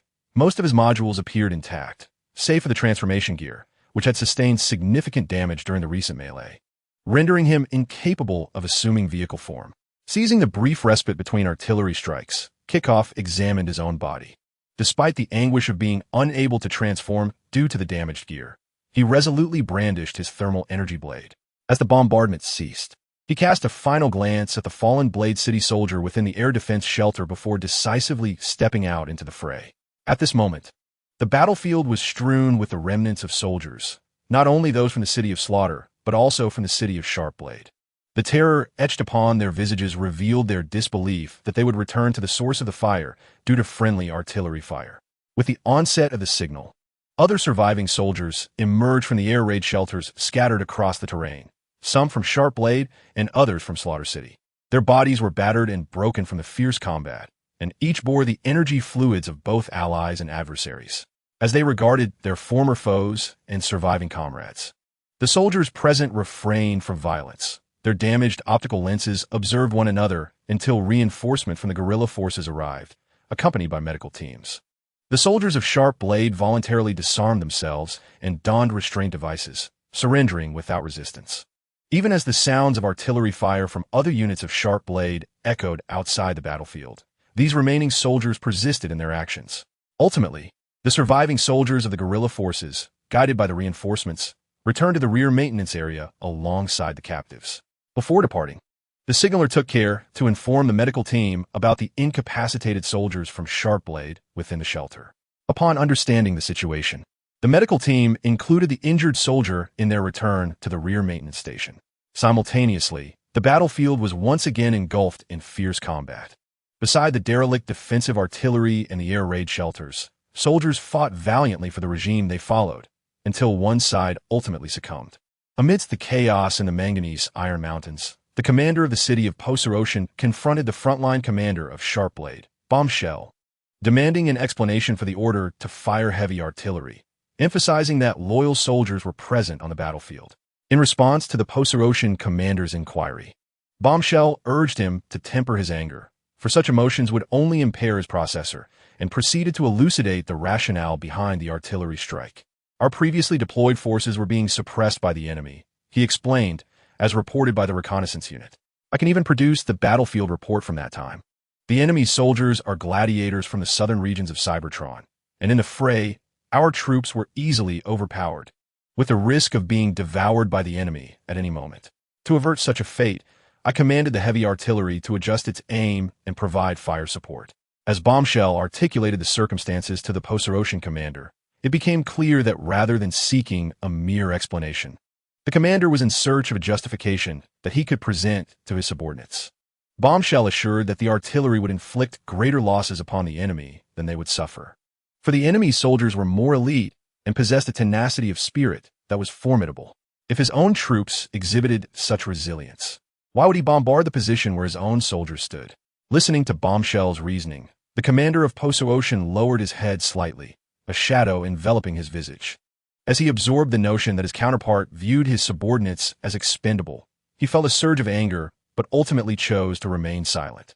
He could not jeopardize his relationships with colleagues on the brink of action, as it would ultimately be they who would suffer. Stifling the discomfort that surged within him regarding the explosive device, commander of the Posation City nodded in superficial acceptance of this rationale. And after politely declining the invitation to reconsider the explosive device, he swiftly departed the command center of the Blade City under the escort of his guards.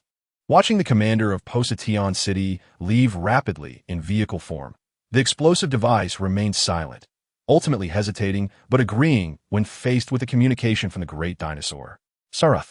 As the explosive device established contact with Sarath, the Flight Cloud Senator was delivering a pre-battle address. Standing upon the platform at the newly constructed spaceport of Blade City, the Flight Cloud Senator, draped in a ribbon symbolizing noble status, gazed down upon the elite soldiers of the Iron Fortress through his crimson optical visor. In the presence of the soldiers' azure optical visors, the senator saluted them and then spoke with a resonant and forceful voice. Soldiers of the Iron Fortress, my comrades, faithful followers of the Supreme Council, you are about to embark on a magnificent journey, for which we have prepared for several stellar cycles. The eyes of all Cybertron are upon you, and anticipation and prayers will accompany you as you stand shoulder to shoulder with allies from other fronts of Cybertron. You will go forth to obliterate the enemy's fortresses, dismantle the supply lines of those instigating civil war, destroy their war machinery, and overthrow the tyranny oppressing the southern inhabitants of Cybertron. Your mission is no easy feat. Your adversaries are cruel, terrifying, and cunningly treacherous. They will savage your mechanical circuits in brutal combat, but do not fear. our Air Force will significantly weaken their infantry capabilities, and our production lines will ceaselessly provide arms and energy supplies. You are not alone. You will have the support of all residents of Cybertron who are willing to resist tyranny. I trust in your courage and conviction. What awaits us is the reunification of Cybertron. Good luck to you all. Let us pray for the blessings of the Primal God as we undertake this grand and arduous endeavor. The Flight Cloud Senator shouted, inspiring the soldiers loyal to the Supreme Council below. They stand at the crossroads of history, destined to become part of a new legacy, a new legend. For the reunification of Cybertron, only cowards rely on transformation modes. Your unwavering resolve as Autobots, willing to sacrifice all for success, truly impresses me. Chapter 79, The Rust Sea Landing Operation. The celestial enemy on the front lines. As the Flight Cloud Senator delivered his pre-battle speech, many Constructicans acting as battlefield reporters recorded this moment in accordance with the Senator's orders. To maintain his esteemed image as a Supreme Council member, the Senator lowered his voice during the address, presenting his perfect form before the battlefield reporters. As the pre-battle speech progressed, aside from a portion of the Iron Fortress troops stationed in Blade City, the remaining soldiers began to act according to the plan. In the grand design, a feigned assault force composed of 50,000 soldiers is set to launch an offensive along the southern coastline of Cybertron, at the fringes of Crystal City. Under the protective cover of a bomber squadron, this force aims to establish a beachhead, enticing the adversary subordinates. Meanwhile, hundreds of thousands of additional soldiers will split into multiple contingents from the spaceport near Blade City, simultaneously engaging the coastal regions adjacent to the southern Manganese Mountains and the Great Wasteland. The esteemed General Kaon intends to exploit his numerical superiority to execute landings at various points, thereby obfuscating the true location of his main force from the enemy. In light of General Kaon's strategy, some members of the staff expressed dissent. However, such voices soon dissipated from the command center, replaced by additional advisors from other fronts. The general understood that to ensure his orders were faithfully conveyed to the troops, a unified strategic mindset among his officers was essential.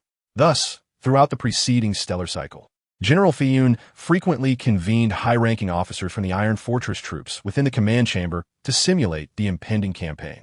Unsurprisingly, each simulation culminated in resounding victories for their side.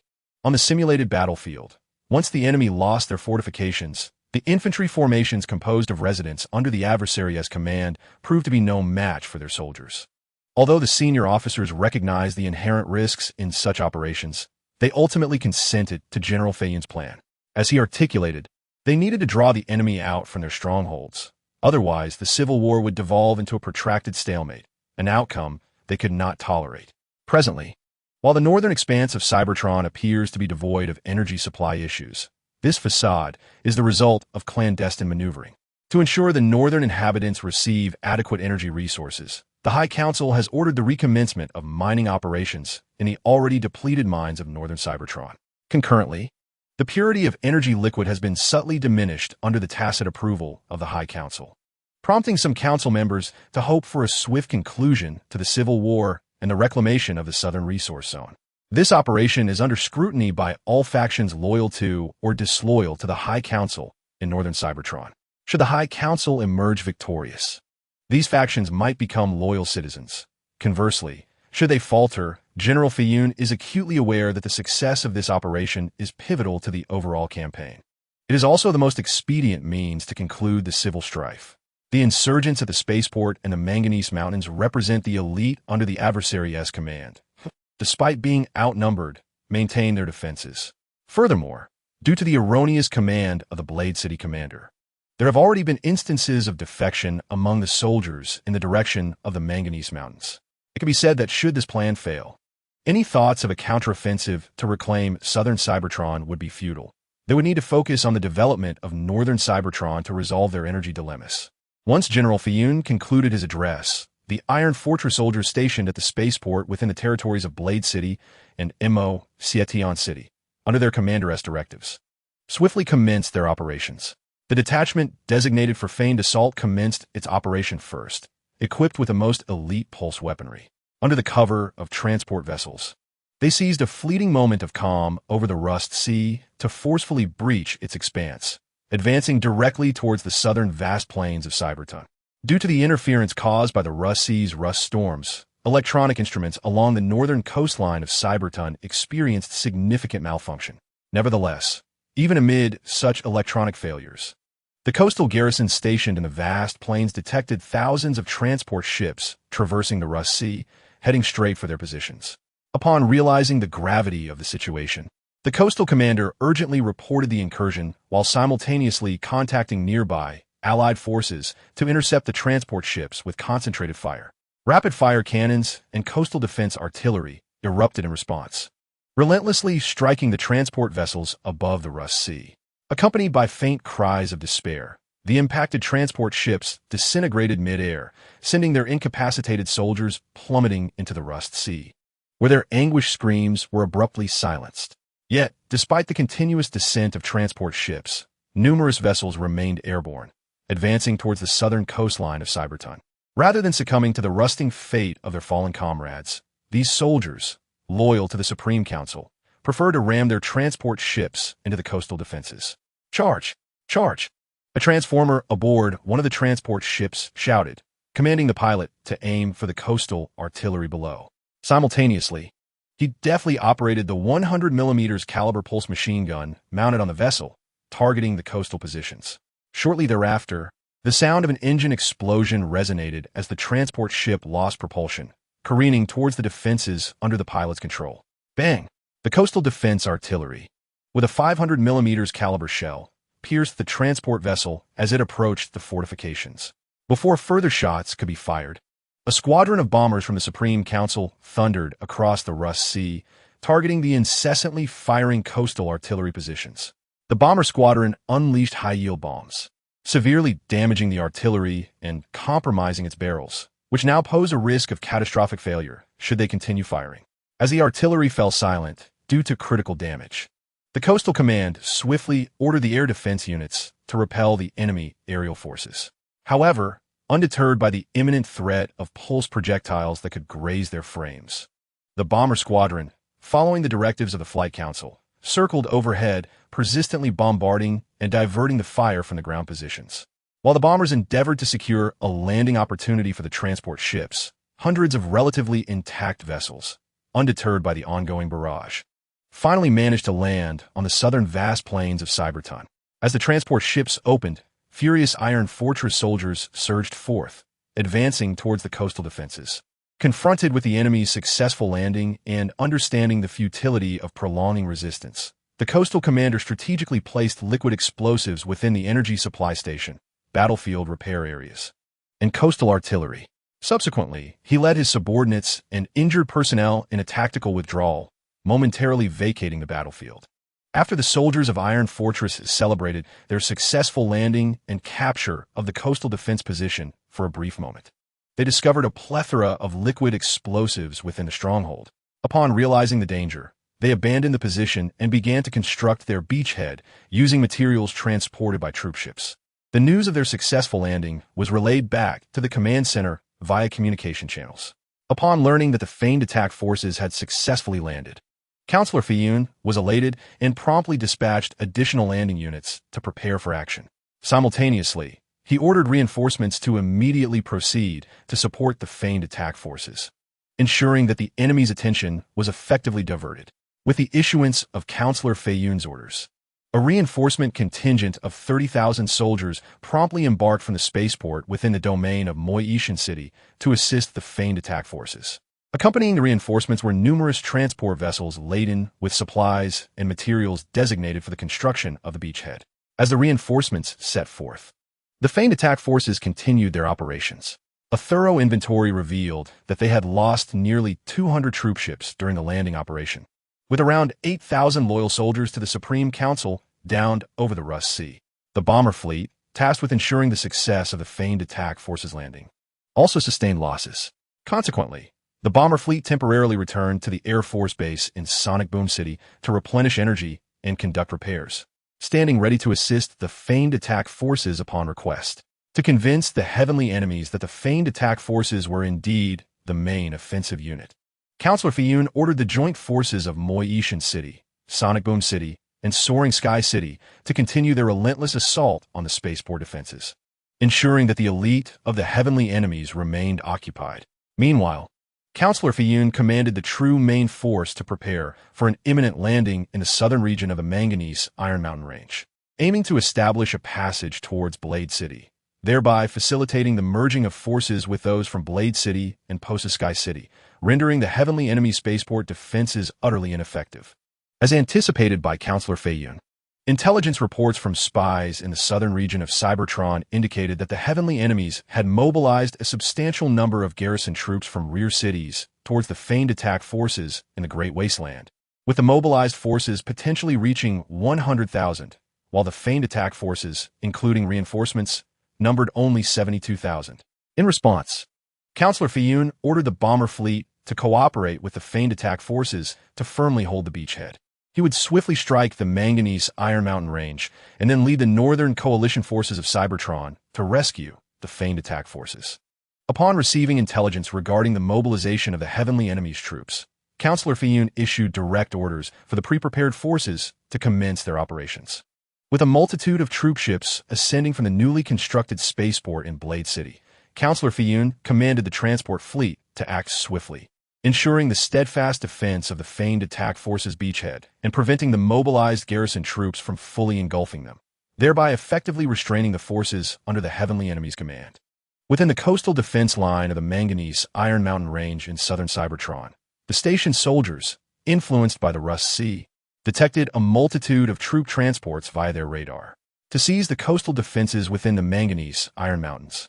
The airborne cloud delegate dispatched nearly 5,000 transport ships and 150,000 soldiers to launch an offensive against multiple coastal lines. As anticipated by the airborne cloud delegate, despite the valiant resistance from the southern coastal defense soldiers, they were ultimately unable to halt the landing of the Iron Fortress troops. As the Iron Fortress soldiers successfully reached the southern coastal defense line, the defenders were left with no choice but to demolish their positions and retreat to safety. Upon landing, the main forces of Iron Fortress swiftly commenced operations. After leaving 50,000 soldiers to establish a beachhead, the remaining 100,000 were divided into two groups, simultaneously advancing into the depths of the Manganese Iron Mountains and toward the rear of the spaceport defenses in the Great Wasteland. Whether due to the inefficiency of communication among the soldiers of the Overlord regime or the lack of timely intervention from their forces, the divided Iron Fortress soldiers successfully pressed forward, capturing one position after another. While they were astonished by the number of fortifications constructed by the enemy in southern Cybertron, the campaign progressed remarkably smoothly. Receiving reports from the front lines, the airborne cloud delegate was filled with a sense of validation regarding his decisions. Realizing that the forces under the ambitious Overlord were indeed insignificant without the protection of fortresses. In contrast, the strength of their own assembly was bolstered by a loyal populace, allowing them to form such a formidable army. As the airborne cloud delegate reveled in the success of the front lines, replenishing energy with his advisors, the Iron Fortress troops, divided into two paths, finally encounter resistance as they faced the elite guerrilla forces led by Megatron and the Thunder Rescue Team. The elite guerrilla forces, under Megatron's command, successfully thwarted the Iron Fortress offensive from the Manganese Iron Mountain front, while the Thunder Rescue Team held its ground against the advancing Iron Fortress troops in the Great Wasteland. Meanwhile, the previously routed coastal defense units, following orders from the Supreme Command, began to occupy the pre-prepared positions. The Overlord, leading his command staff and the forces from Stand City, advanced into the Great Wasteland, where his elite guard directed engineering units to establish a communication hub, designating the area as the Central Command. Thus, with the Overlord's unchecked ambitions, over 200,000 soldiers loyal to the Supreme Assembly successfully infiltrated southern Cybertron, relying on the Rust Sea to sustain their fragile supply line. It seemed that the forces loyal to the Supreme Assembly were destined to remain indefinitely, and the schemers in northern Cybertron would likely seize this opportunity. At the Central Command, the captain of the Elite Guard, equipped with a heavy machine gun, conversed with a nearby ironclad, clearly indicating that the Supreme Assembly had fallen into the Overlord's trap. Now, with the front lines extended, they found themselves incapable of transporting the over 200,000 soldiers back to northern Cybertron. Due to the unwavering loyalty of this battalion to the Supreme Council. The Council finds itself unable to relinquish this force, thus compelled to continually provide supplies and reinforcements. It is truly lamentable. They believe they are advancing steadily, yet remain oblivious to the fact that their momentum is increasingly faltering. Standing beside the artillery, the Iron Fortress commander spoke of the current state of the Iron Fortress troops. Although they appeared to have captured numerous positions and occupied vast territories, they had not at all threatened the supply lines of the spaceport, nor had they successfully joined forces with the Blade City troops within the Manganese Mountains. These soldiers of the Iron Fortress, while victorious in skirmishes on the landing front, failed to realize that they had yet to achieve any of their strategic objectives. They may have won the battles, but lost sight of the war. The azure optics of the artillery gazed toward the Iron Fortress troops, who were likely still celebrating their apparent triumph. Alas, they remain unaware that the failure to accomplish strategic goals heralds impending defeat. My esteemed counselor of the Flying Cloud, who shall command the troops of Blade City, you or I, my body may be ravaged, but my courage shall not be diminished by the enemy's weaponry. Chapter 80. The New Weapon of Unyielding Might. Let the battle commence. In this stellar cycle, Counselor of the Flying Cloud commanded nearly 300,000 Iron Fortress soldiers to forcefully land on the southern beaches of Cybertron, successfully establishing a foothold on the enemy's coastline. The Counselor deemed this the prelude to a counteroffensive, necessitating communication with the loyal residents of northern Cybertron to reassure those whose loyalty to the Supreme Council had been shaken, reminding them that the Supreme Council remains the most legitimate authority on Cybertron. Likewise, the Supreme Council is not susceptible to the machinations of ambitious schemers and conspirators. As reinforcements and supplies from the Iron Fortress troops were conveyed to the front lines, the Counselor delivered a speech at the communications hub of Blade City. Amid a throng of war correspondents, it is with great honor that I stand here to announce the successful execution of the most arduous amphibious landing operation in Cybertron's history. This victory belongs not only to the Supreme Council, but also to the loyal citizens of Cybertron. It is the result of the valiant efforts of all our officers and soldiers. I firmly believe that the treacherous regime of the conspirator, the unyielding enemy, shall begin its demise from this moment onward. This is not merely for the Supreme Council. It is also for Cybertron. As the Counselor delivered his impassioned address, the battlefield correspondents, captivated by his fervor, documented his every word while capturing his form from various angles. They would disseminate the news of the Iron Fortress troops' successful landing through the communications network. As the Counselor's speech echoed through the network to northern Cybertron, not only the grassroots officers attentive to the conflict were informed, but even the city's residents, preoccupied with their own pursuits, became aware of the frontline developments.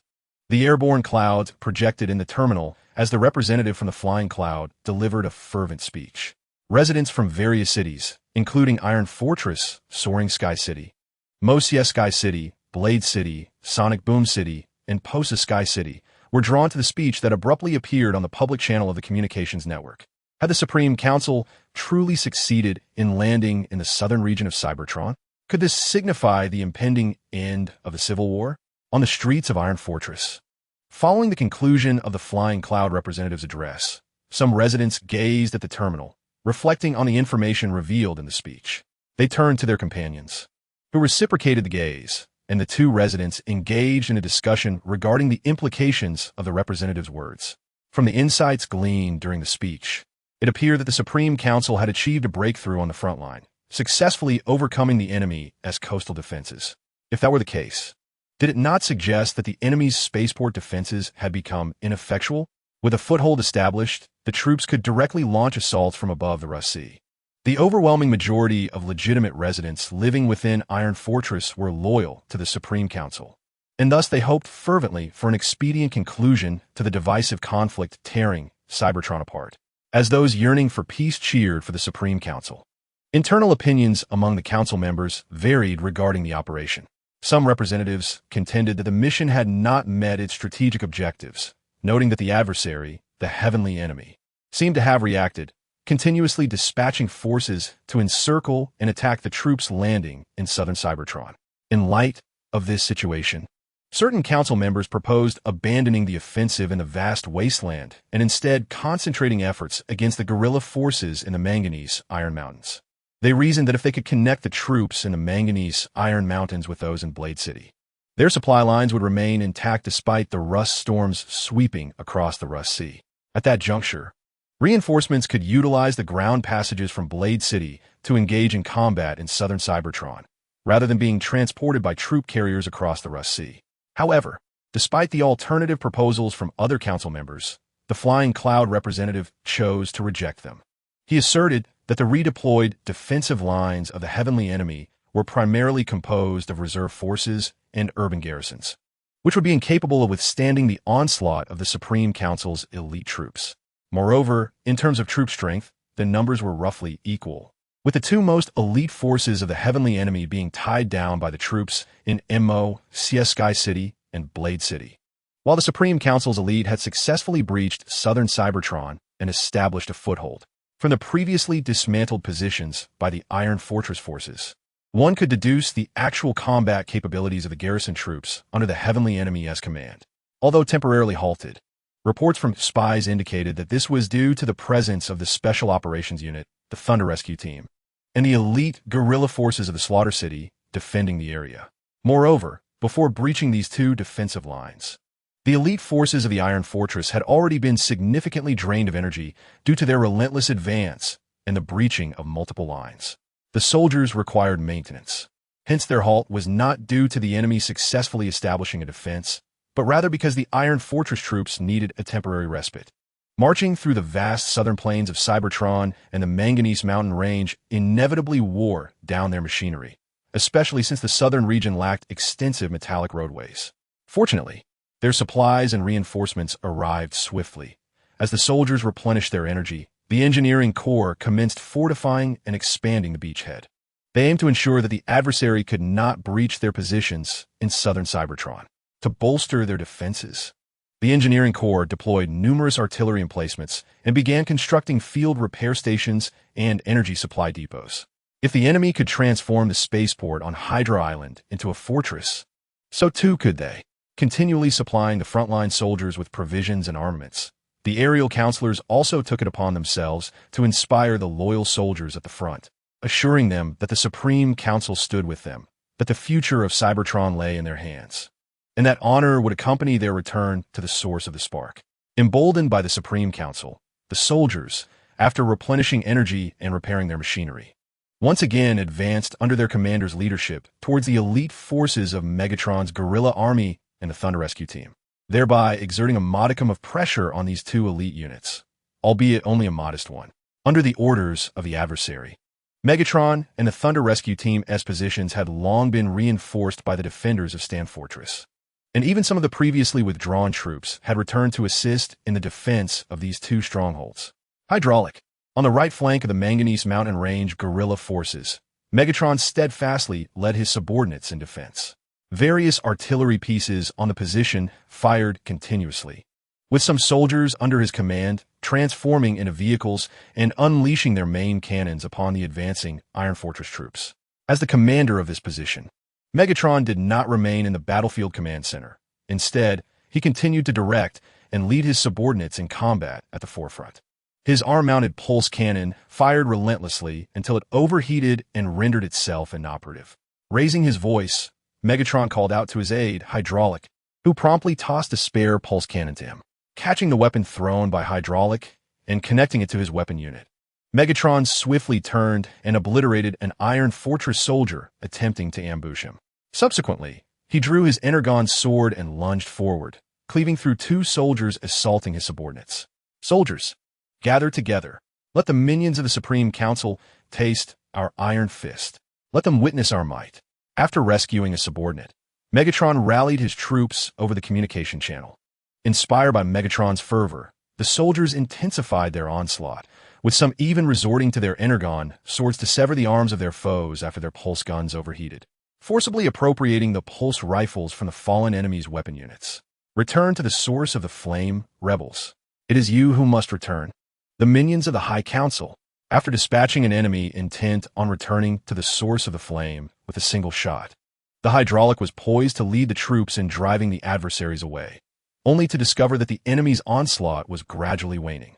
At that moment, A report announcing the arrival of reinforcements echoed through the terminal. "Commander, I will notify the medical team to repair your unit immediately." Transforming into an all-terrain vehicle, the hydraulic swiftly approached Commander Megatron, reverting back to its original form. Observing the slight damage on Commander Megatron's unit, the hydraulic was about to call for medical assistance when Megatron gestured to decline the offer. "There is no need to summon the medical team, hydraulic. The damage to my unit is not as severe as what I sustained while working in the mines. Rather than repairing my unit, it is more prudent to attend to the other injured soldiers." Extending his finger, he utilized a welding torch to perform a rudimentary repair on the battle scars of his unit. Rising to his feet, Megatron turned his gaze towards the retreating Iron Fortress forces, akin to rusted tides receding. With the arrival of Megatron's reinforcements, the attacking Iron Fortress troops realized they could not seize Megatron's position in that moment, leading to a temporary withdrawal after leaving behind a plethora of wrecked units. Megatron understood that the Iron Fortress troops were merely retreating for the time being.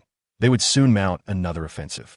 At that juncture, the soldiers of the Iron Fortress would return equipped with ample heavy weaponry to contend with the defensive artillery of their position, and the attacking adversaries would undoubtedly increase in number.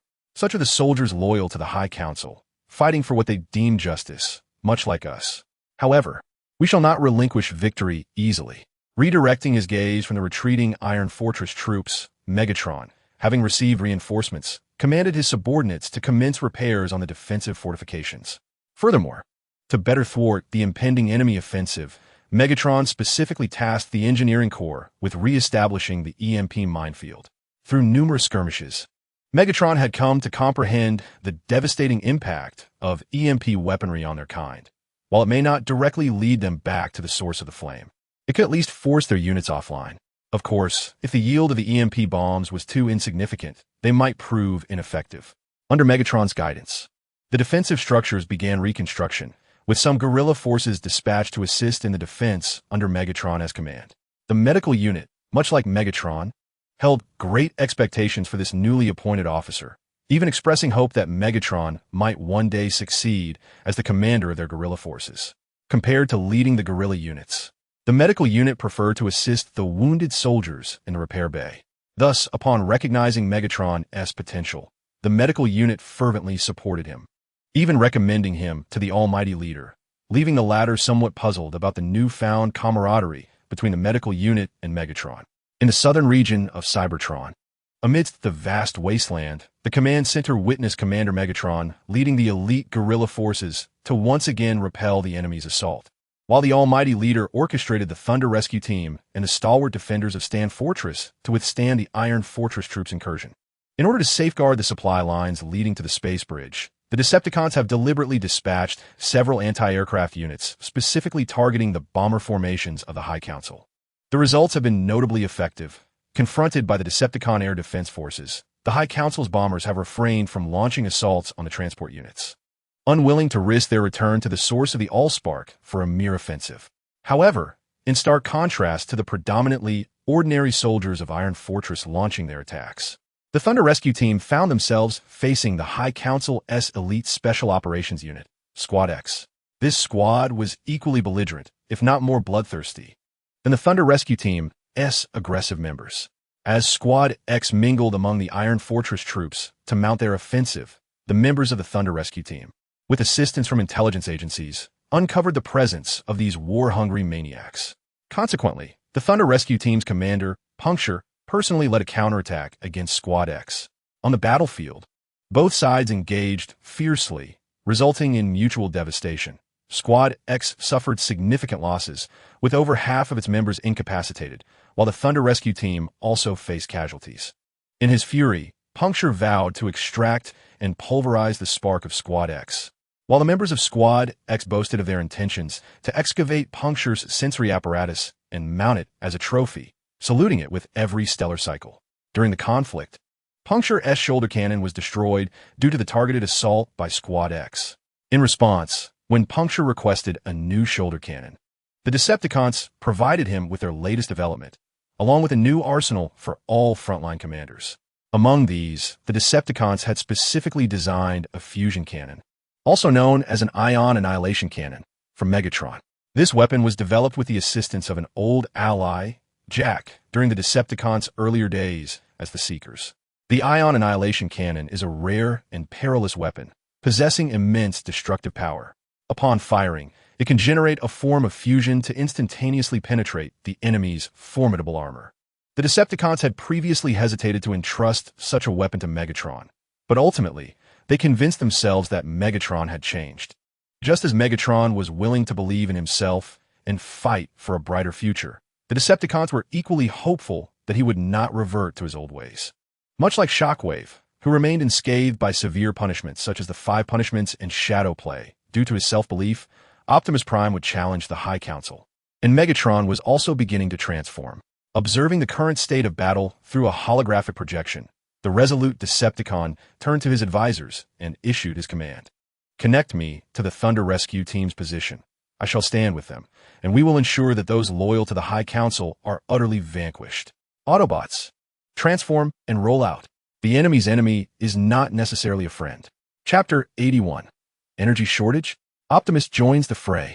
Within the command center of Blade City, Senator Cloud received reports from the front lines. Upon learning that his troops had once again been intercepted by enemy positions, Senator Cloud was consumed by rage, yearning to smash the communication panel before him with a single, powerful blow. Before the esteemed representative of the Flying Cloud could take action, the subsequent report from the frontline commander halted his intended outburst. To his astonishment, the formidable adversary had personally arrived at the front lines of the vast wasteland. Moreover, drones on the battlefield had captured footage of this adversary leading the Thunder Rescue Team in a counteroffensive. The audacity of this foe to appear on the battlefield was perplexing. Did he not fear the stray bullets? If my memory serves correctly, based on the current intelligence, this adversary politically lacks a successor. As representative of the Flying Cloud, scrutinized the footage of the Thunder Rescue Team's position captured just before the drone's demise. He meticulously observed the red and silver chassis of the adversary.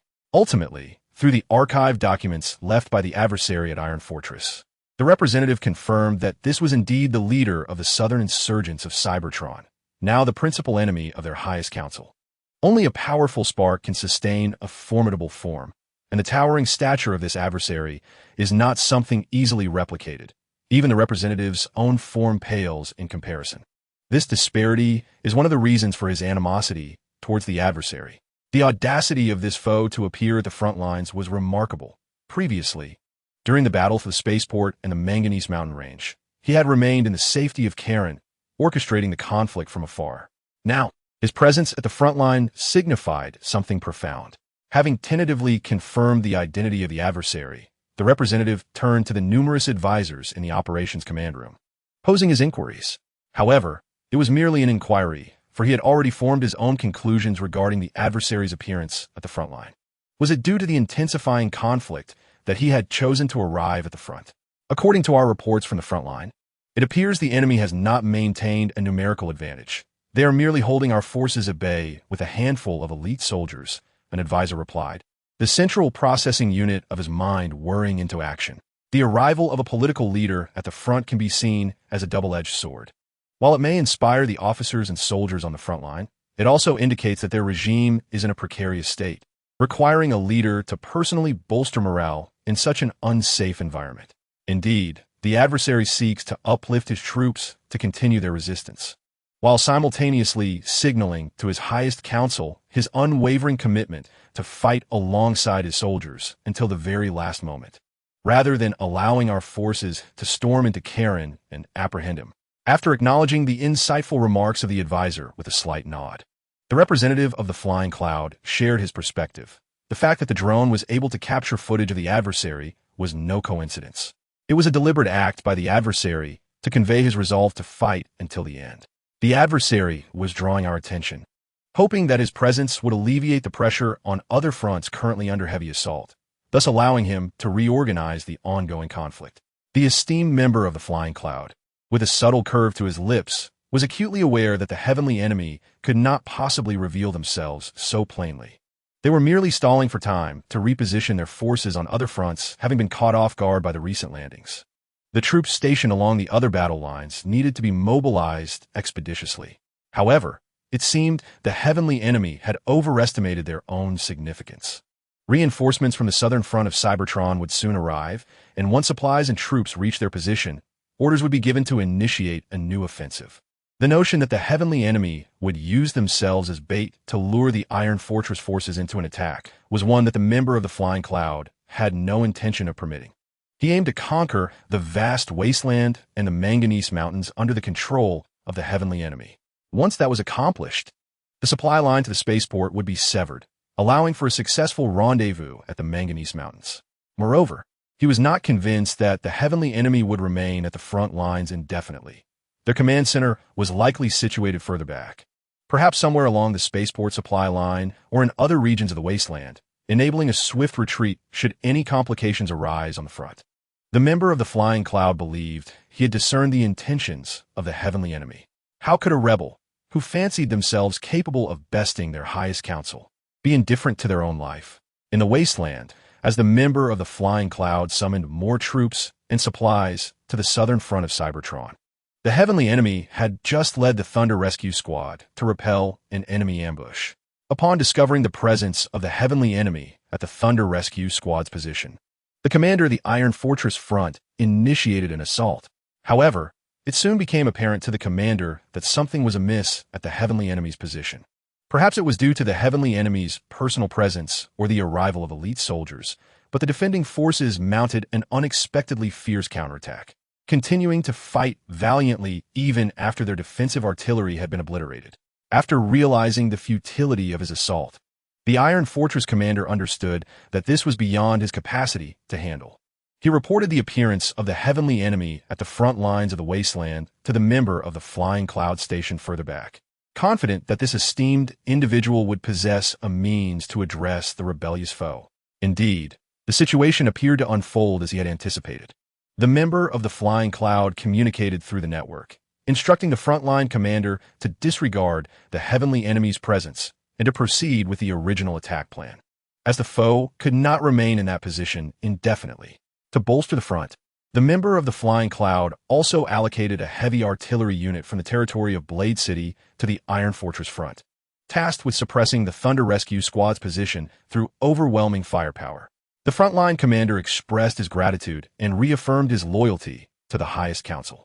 Pleased with this development, the member of the Flying Cloud entrusted the command of the front lines to this officer and prepared to return to the Iron Fortress, where other members of the highest council awaited news of victory. Faced with the orders from the esteemed counselor of the Flying Cloud, the frontline commander dared not defy. Thus, preparations commenced to reorganize the offensive, taking into account the absence of the enemy from the battlefield. However, this was not to unfold immediately. The morale of the Thunder Rescue Team's position was presently robust, coupled with the elite guards brought by the adversary. It would prove exceedingly difficult to breach the Thunder Rescue Team's stronghold without heavy artillery and air support. While the commander of the Iron Fortress led his troops in recuperation, the adversary orchestrated the fortification of the Thunder Rescue Team's position, deliberately placing themselves within the gaze of the highest council, as the counselor of the Flying Cloud had surmised. Yet, this exposure was not intended to draw attention from the council, but rather to facilitate a more effective counterattack. Under the command of the formidable Wei Jintian, the guerrilla forces successfully stymied the Iron Fortress troops' advance towards the Manganese Mountain Range. Concurrently, the Thunder Rescue Team successfully repelled the enemy, signaling the moment for the reserve forces to act. The reserves, previously concealed in the vast wilderness and the Echo Canyon, began their march towards the designated locations set by the adversary. To prevent detection by the enemy, the adversary commanded the soldiers from Stan City, who were surrounding the Iron Fortress, to adopt an offensive posture, misleading the highest council into believing they were poised to engulf the feigned attacking force of over 70,000 soldiers. Through intelligence channels in northern Cybertron, the adversary learned that all available resources were being mobilized to support the frontline Iron Fortress troops. In an effort to maintain supplies at the front, the highest council resumed mining operations in the subterranean veins of northern Cybertron. Unfortunately, most of these veins had long been depleted, resulting in minimal yield from the northern mining areas. Nevertheless, even as energy consumption at the front line escalated with each stellar cycle, the highest council continued to summon troops to form reserve forces. not only in the Iron Fortress, but across other cities. The Council's orders for troop recruitment and training were being executed in preparation for imminent battlefield deployment. In response to the Council's mandate to summon troops, the governor of the capital city, Mo Yi Tiancheng, the great dinosaur Salus, was most supportive. With over 100,000 regular soldiers at his disposal, he summoned an additional 50,000 reserves to heed the call of the highest council. Naturally, the summoning of reserve troops necessitated the council's approval regarding their supply requirements, which prompted Salus to be the first to raise the issue of logistics. In deliberation, the council members ultimately decreed that Salus should procure energy within Mo Yi Tiancheng to address the supply concerns for the reserves. They had no alternative. They simply could not afford the great dinosaur Salus any longer. Moreover, Salus was not particularly loyal to the highest council, as intelligence agencies had uncovered substantial evidence indicating his disloyalty during this period. The energy consumption in northern Cybertron had become a pressing issue, a direct consequence of the loss of the material resources in the south, which justified the council's approval of the Counselor of the Flying Cloud's audacious operational strategy. Regrettably, the territories reclaimed by the frontline troops are predominantly devoid of resources. Otherwise, they would have resumed resource extraction long ago to alleviate the energy shortage in northern Cybertron.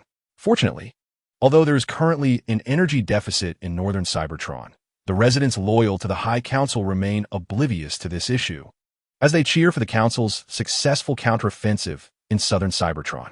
The High Council, aware of the ramifications of disclosing the energy shortage, refrains from public announcement, fully cognizant that such revelations would plunge them into a new predicament. In these wartime circumstances, the council members loyal to the High Council are disinclined to create problems for themselves, rather than addressing the energy crisis. The legislators are more eager to ascertain from the delegate of Cloudflight how much longer it will take to regain the resource zones, for only then can they ensure a continuous supply for the troops. Thunder Rescue Team, drive the enemy from our position. Upon the return of the delegate of Cloudflight to Iron Fortress, the frontline commander of the Iron Fortress troops had already reorganized the assault forces. In the face of a new wave of enemy aggression, the formidable leader, Yu Qiandi, wielding the sharp Yuanshan blade and an alloy shield, led the Thunder Rescue Team in a valiant counterattack. Confronted by the towering Iron Fortress soldiers, Yu Qiandi deftly swung the sharp Yuanshan blade, cleaving the enemy's machines in half, while simultaneously using the alloy shield to deflect the pulse projectiles aimed at him. Yu Qiandi relished the use of the Yuanshan blade, not only crafted from exceptionally sharp alloy, but also a weapon he wielded during his tenure as a celestial traveler. It served as a poignant reminder of his former self, helping him remain true to his original aspirations. Is our leader perhaps a tad too valiant? The weapon unit of his arm extended its blade, piercing the spark chamber of an Iron Fortress soldier. Observing Yu Qiandi's growing ferocity, the team member Leadfoot expressed his confusion through the squad's communication channel, inquiring of their captain, Zhuangzhen. Conventionally, leaders like Yu Qiandi are expected to be bureaucrats. Why does he prefer engaging in combat with cold weapons? Do not underestimate our leader. He personally led the team in the spaceport capture battle. Before Zhuangzhen could respond to Leadfoot, another member of the Thunder Rescue Team, Luba, recounted Yu Qiandi's past. As he spoke, Luba employed his metallic pincers to crush an enemy's metallic cranium, causing a surge of energon to splatter across his frame. Thunder Rescue Team, push the enemy from our position. While Luba and Leadfoot chatted, Zhuangzhen interjected into their conversation, directing his subordinates to assist Yu Qiandi in repelling the enemy. Simultaneously, Zhuangzhen himself unleashed fire from his new shoulder cannon, the powerful pulse cannon instantaneously obliterating several Iron Fortress soldiers' phase shift devices, melting their machines in the process. Meanwhile, at the C-16 mine in Kaon City, a voice queried, "Captain, has the passage been secured?" Observing the mining team captain, Optimus Prime inquired softly, somewhat perplexed. "Indeed, Optimus. Your application has been approved. You may now report to the supply center at Kaon as a member of the support unit. Regrettably, my transformation gears are gravely damaged. Otherwise, I would have accompanied you." The mining team captain nodded in acknowledgement of Optimus's application, transmitting the notification within the terminal to Optimus's device, serving as proof of his approval to assist on the front lines. The captain, having inquired on Optimus's behalf, felt a sense of joy that Optimus would be able to aid the leader of the Decepticons during the war. compared to the avaricious High Council. The inhabitants of southern Cybertron held the Decepticon leader in much higher esteem, as he was the only one who could safeguard their mining interests. "Thank you, Captain." Optimus expressed his heartfelt gratitude upon receiving the confirmation. Meanwhile, he discreetly clenched his fist, determined to witness firsthand the true nature of the war between the High Council and the southern Cybertron regime. I, Steel Cable, relish a challenge. If this stagnant era is a mistake, I shall rectify it. I am the Decepticon, and I am here, now and forever. Chapter 82. Optimus Prime and the Gas Bomb. Optimus's decision to join the Decepticon supply convoy was not a fleeting impulse. Rather, he sought to comprehend the realities of the battlefield. To date, whether within the confines of the High Council or in the southern Cybertron regime, Optimus had yet to witness an authentic battlefield, having gathered only fragments of information from the guards at Dawn Heights or his mining friends. Consequently, his understanding of the battlefield was rather superficial. However, during this interval, he had gleaned considerable insights from the miners regarding the High Council's actions in southern Cybertron. Even the Senate of Iron Fortress had become embroiled, and it was through the miners that Optimus learned of the Decepticon leaders' endeavors, tirelessly traversing various mining districts, rescuing those miners whom the High Council regarded as expendable tools amid their excessive exploitation of southern Cybertron. Most of the rescued miners had joined the ranks of the Decepticon leaders' forces, while others, severely damaged, found new roles in the rear, such as the captain in the mining area, who had once been saved by the Decepticon leader. Regrettably, the mining team captain's frame had suffered significant corrosion underground, rendering several modules, including the transformation gears, incapable of high-frequency operation. Thus, for the captain's safety, the officers under the Decepticon's command assigned him to rear area duties. I envy you, Optimus. Alas, my frame is too old and decrepit to serve alongside you on the battlefield for the Decepticon leader. In the C-16 mining area, the mining team captain expressed his sentiments as he bid farewell to Optimus, lamenting that had his frame not been so severely corroded, he likely would have been engaged in fierce combat with soldiers loyal to the High Council on some frontline position. Regrettably, prolonged toil has ravaged his physique, rendering him unable to fulfill his aspiration of offering the spark to the leader of the Decepticons, leaving him to entrust his hopes to Optimus Prime. Captain, please set off soon. Do not keep the supply convoy waiting. Observing the miner captain who had cared for him during this time, Optimus remained silent, uncertain of how to console his friend. Ultimately, it was the miner captain who broke the silence, urging Optimus to depart promptly. I understand, Captain. May Primus watch over you. And you as well, Optimus. May Primus keep a vigilant eye upon you. Listening to the captain's words, Optimus softly offered a prayer for his companion, and the captain reciprocated in kind. They prayed to Primus for protection and vigilance, hoping that after their sparks extinguished, they would safely return to the well of all sparks and reunite once more. As the tall and youthful Optimus set forth, the miner captain watched him depart, accompanied by the gaze of other miners who also observed as Optimus transformed into an all-terrain vehicle and slowly drove away from the C-16 mining area. Will Optimus return? One miner quietly inquired of a nearby colleague. I do not know, but if Optimus wishes to go to the battlefield, it signifies he has matters to attend to. The colleague replied, extending his electronic pickaxe from the weapon unit, readying himself for labor. After departing from his work site, Optimus made his way to report to the Union in the Stand City region.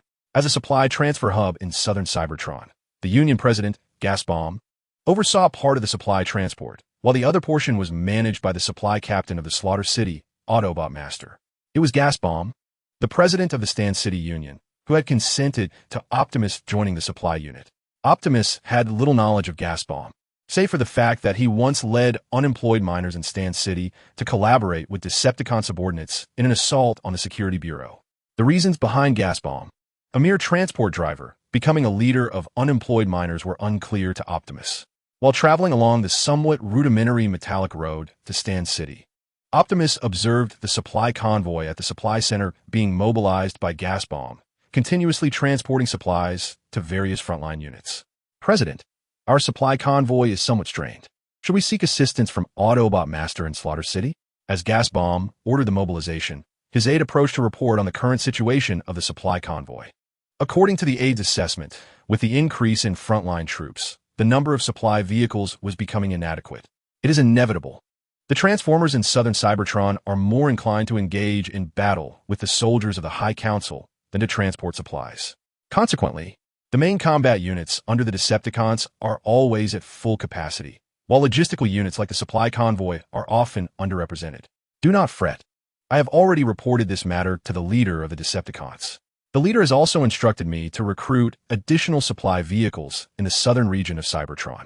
Although some of these are all-terrain vehicles, they are still capable of transporting supplies. Regarding the concerns of my second-in-command, the gas bomb appears remarkably composed.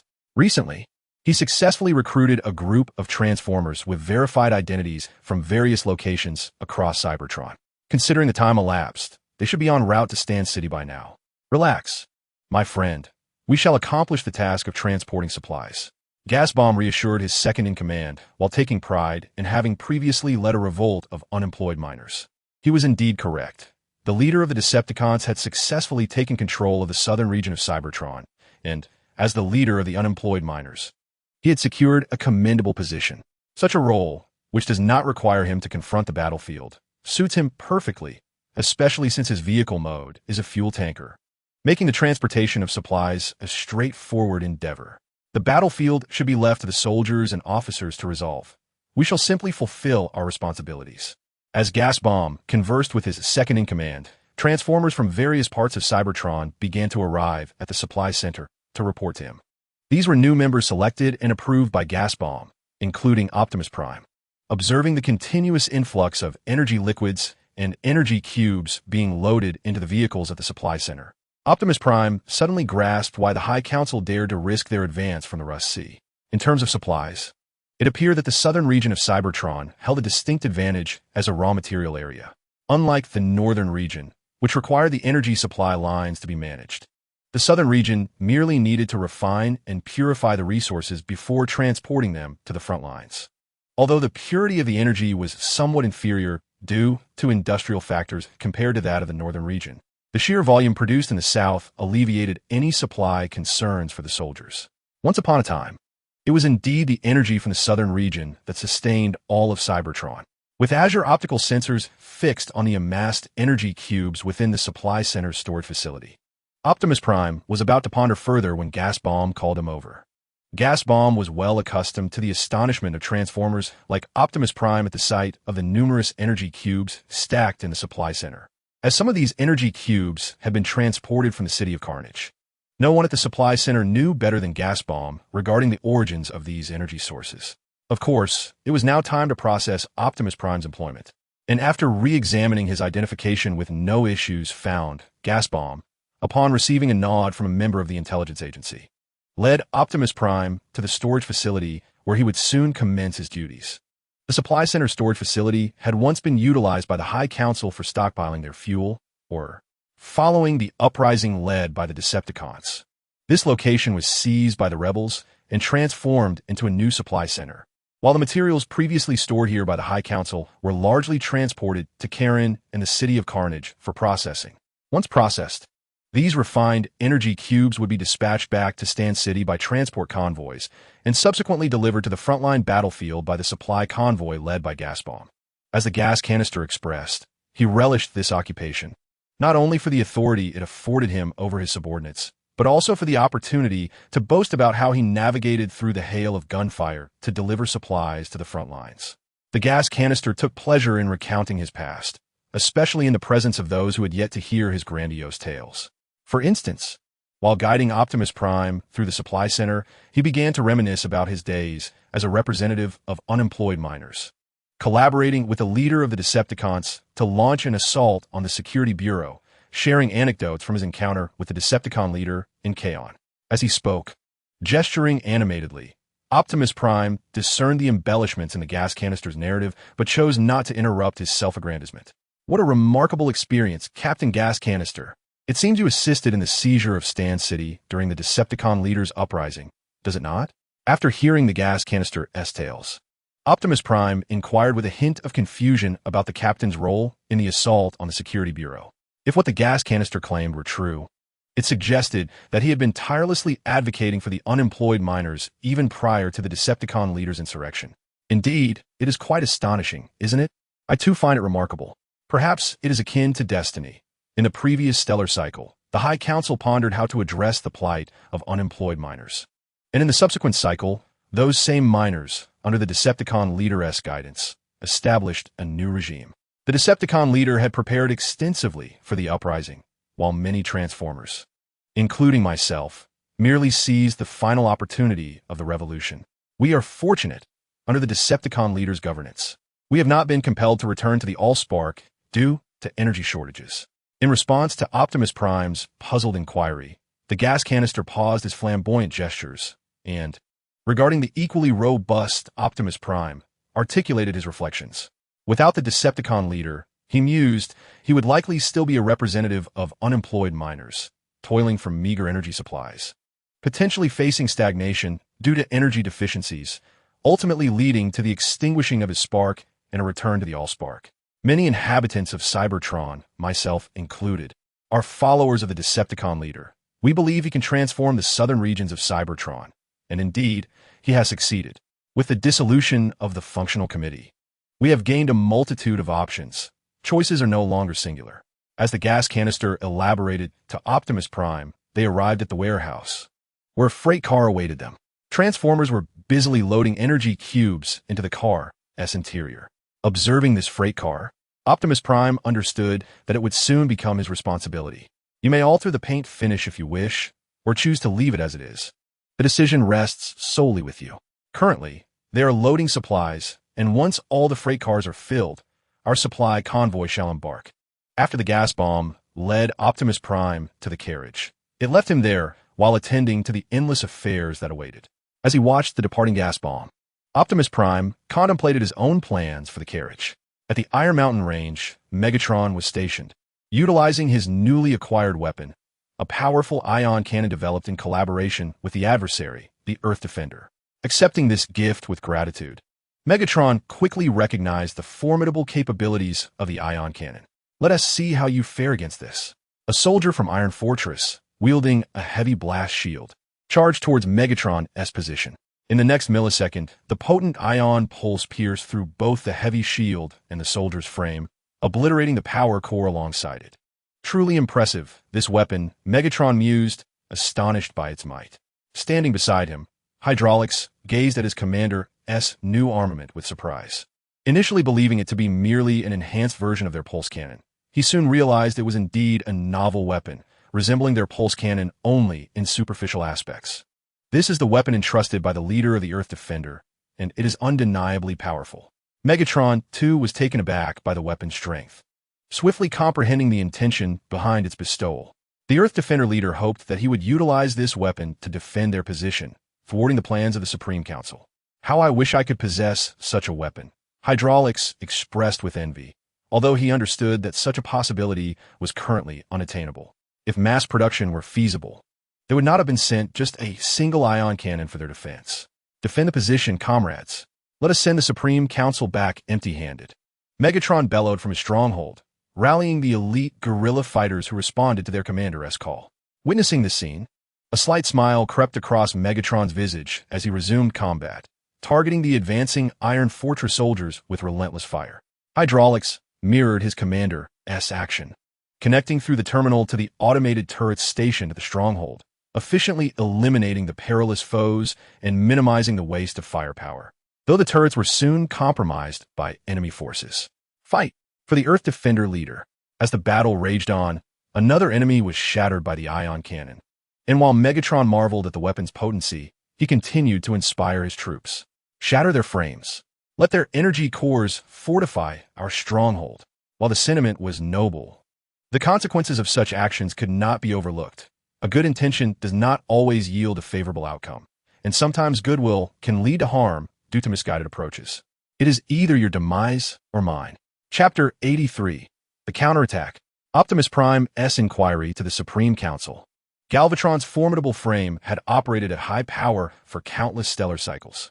He could sense the coolant within him losing its efficacy, and various modules of his body had begun to show signs of wear and tear.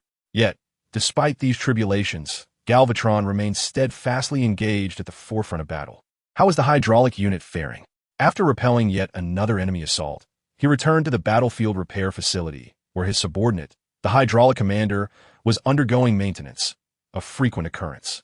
Save for Galvatron, most soldiers had visited the repair bay at least once, if not several times. The elite guerrilla forces, including the hydraulic unit, had been repeatedly astonished by their leader's indomitable spirit. Some soldiers, in their admiration for Galvatron, sought to emulate him, only to find themselves laid upon the repair table, needing restoration. Upon inspection, the battlefield medic confirmed that the hydraulic commander's frame had only suffered minor damage. The spark chamber remained largely intact. Although an armor-piercing round had disrupted some circuitry, it could be swiftly remedied with the existing repair tools at hand. Upon Galvatron's arrival, the medic responsible for the hydraulic unit's repairs conveyed the situation, gesturing to the damaged waist of the hydraulic frame. During a previous offensive, the hydraulic commander had become overly engrossed in operating the defensive artillery, allowing the enemy to seize an opportunity. Fortunately, Galvatron had been vigilant over his subordinates, promptly sending the adversaries back to the source of the spark and ensuring the hydraulic commander was brought to the repair facility.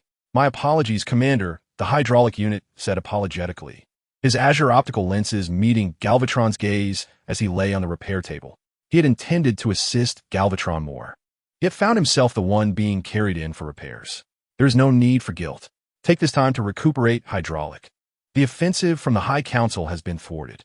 According to intelligence reports, a rust storm has arisen over the Rust Sea, causing disruptions in the Iron Fortress troop supply lines. We can utilize this interval to recalibrate our units. Galvatron reassured his subordinate while sharing the latest intelligence. The rust storm had effectively severed the enemy's supply lines, rendering them temporarily incapable of mounting another offensive, allowing them to regroup.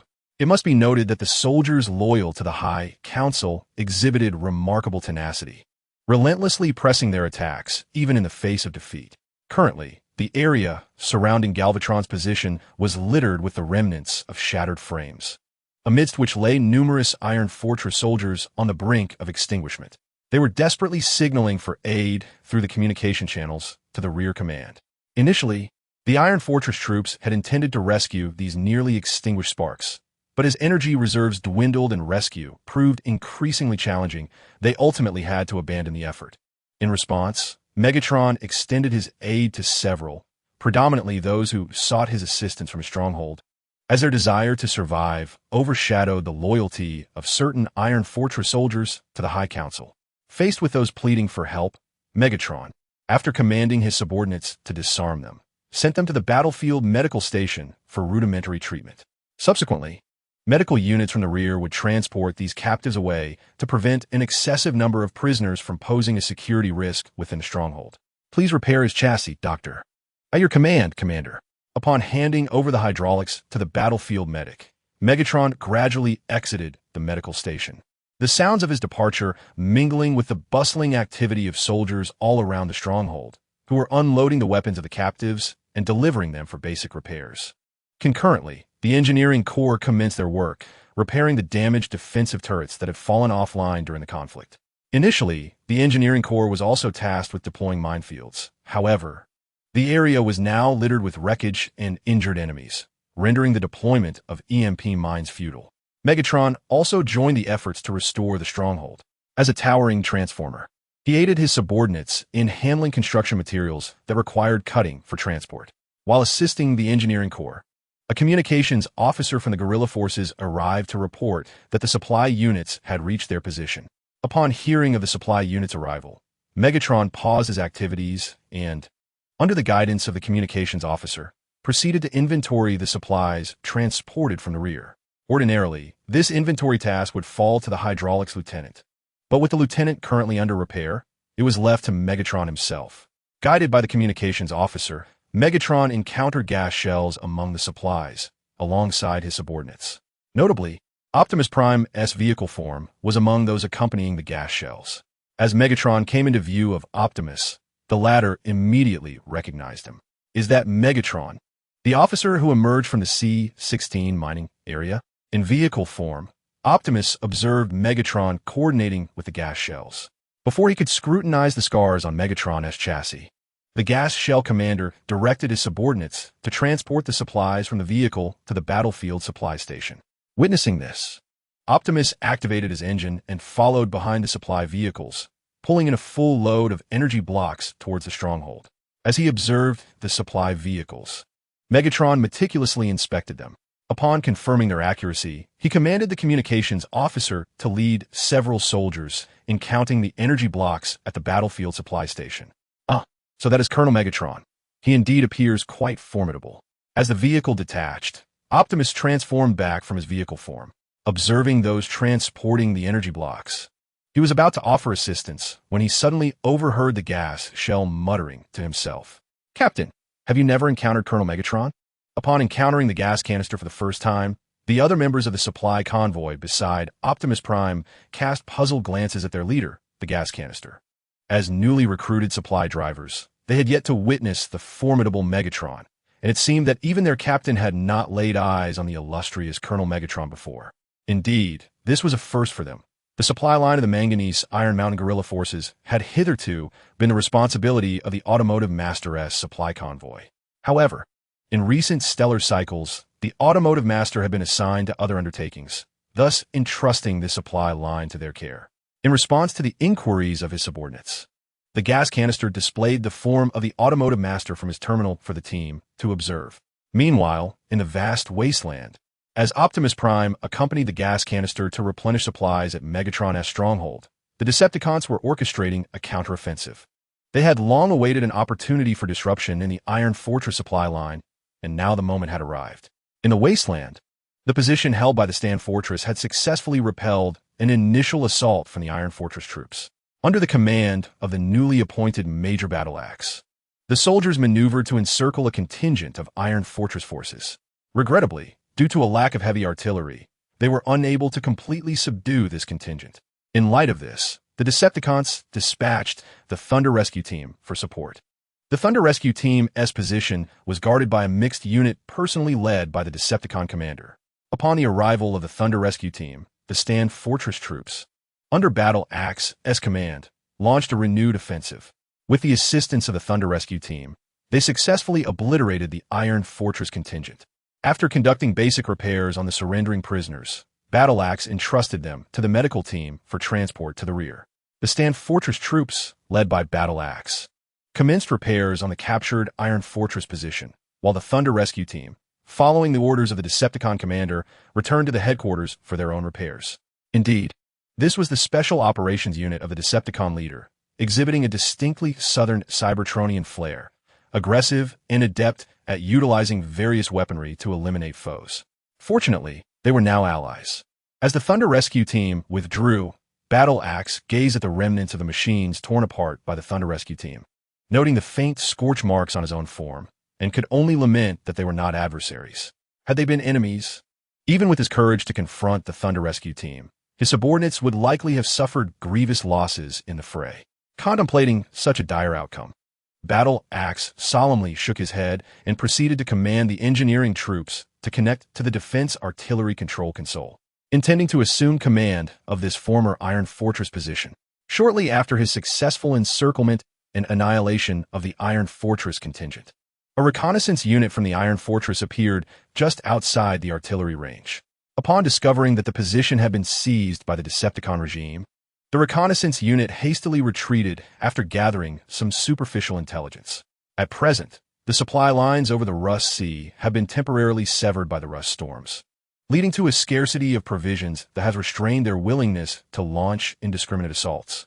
As for the prospect of reclaiming this stronghold, one can only await the arrival of supplies to assess the current battlefield situation. The Iron Fortress forces may refrain from offensive maneuvers. Yet this does not imply that the subordinates under the command of the tyrant are idle. Failure to retaliate at this juncture might incite the Supreme Council to suspect that the tyrant is conspiring. It is true, however, that the tyrant is indeed biding his time for a potential discord within the Supreme Council. As victories are achieved on the battlefield of the War Spear, the mixed forces under the tyrant's command advance forward, while he commands the artillery units to bombard the enemy's positions. Having previously endured the relentless shelling from the Iron Fortress's artillery, it is now time for them to experience the might of their own heavy artillery from the southern regions of Cybertron. While the Iron Fortress organizes a counteroffensive under the tyrant's direction, Counselor Cloudsoar is engaged in deliberations within the Grand Hall of the Supreme Council regarding the energy issues in northern Cybertron. What? The tyrant's forces have commenced a counterattack? At that moment, Counselor Cloudsoar received an intermittent audio report from the front lines. Upon learning of the tyrant's counteroffensive, he sprang to his feet from his metallic seat.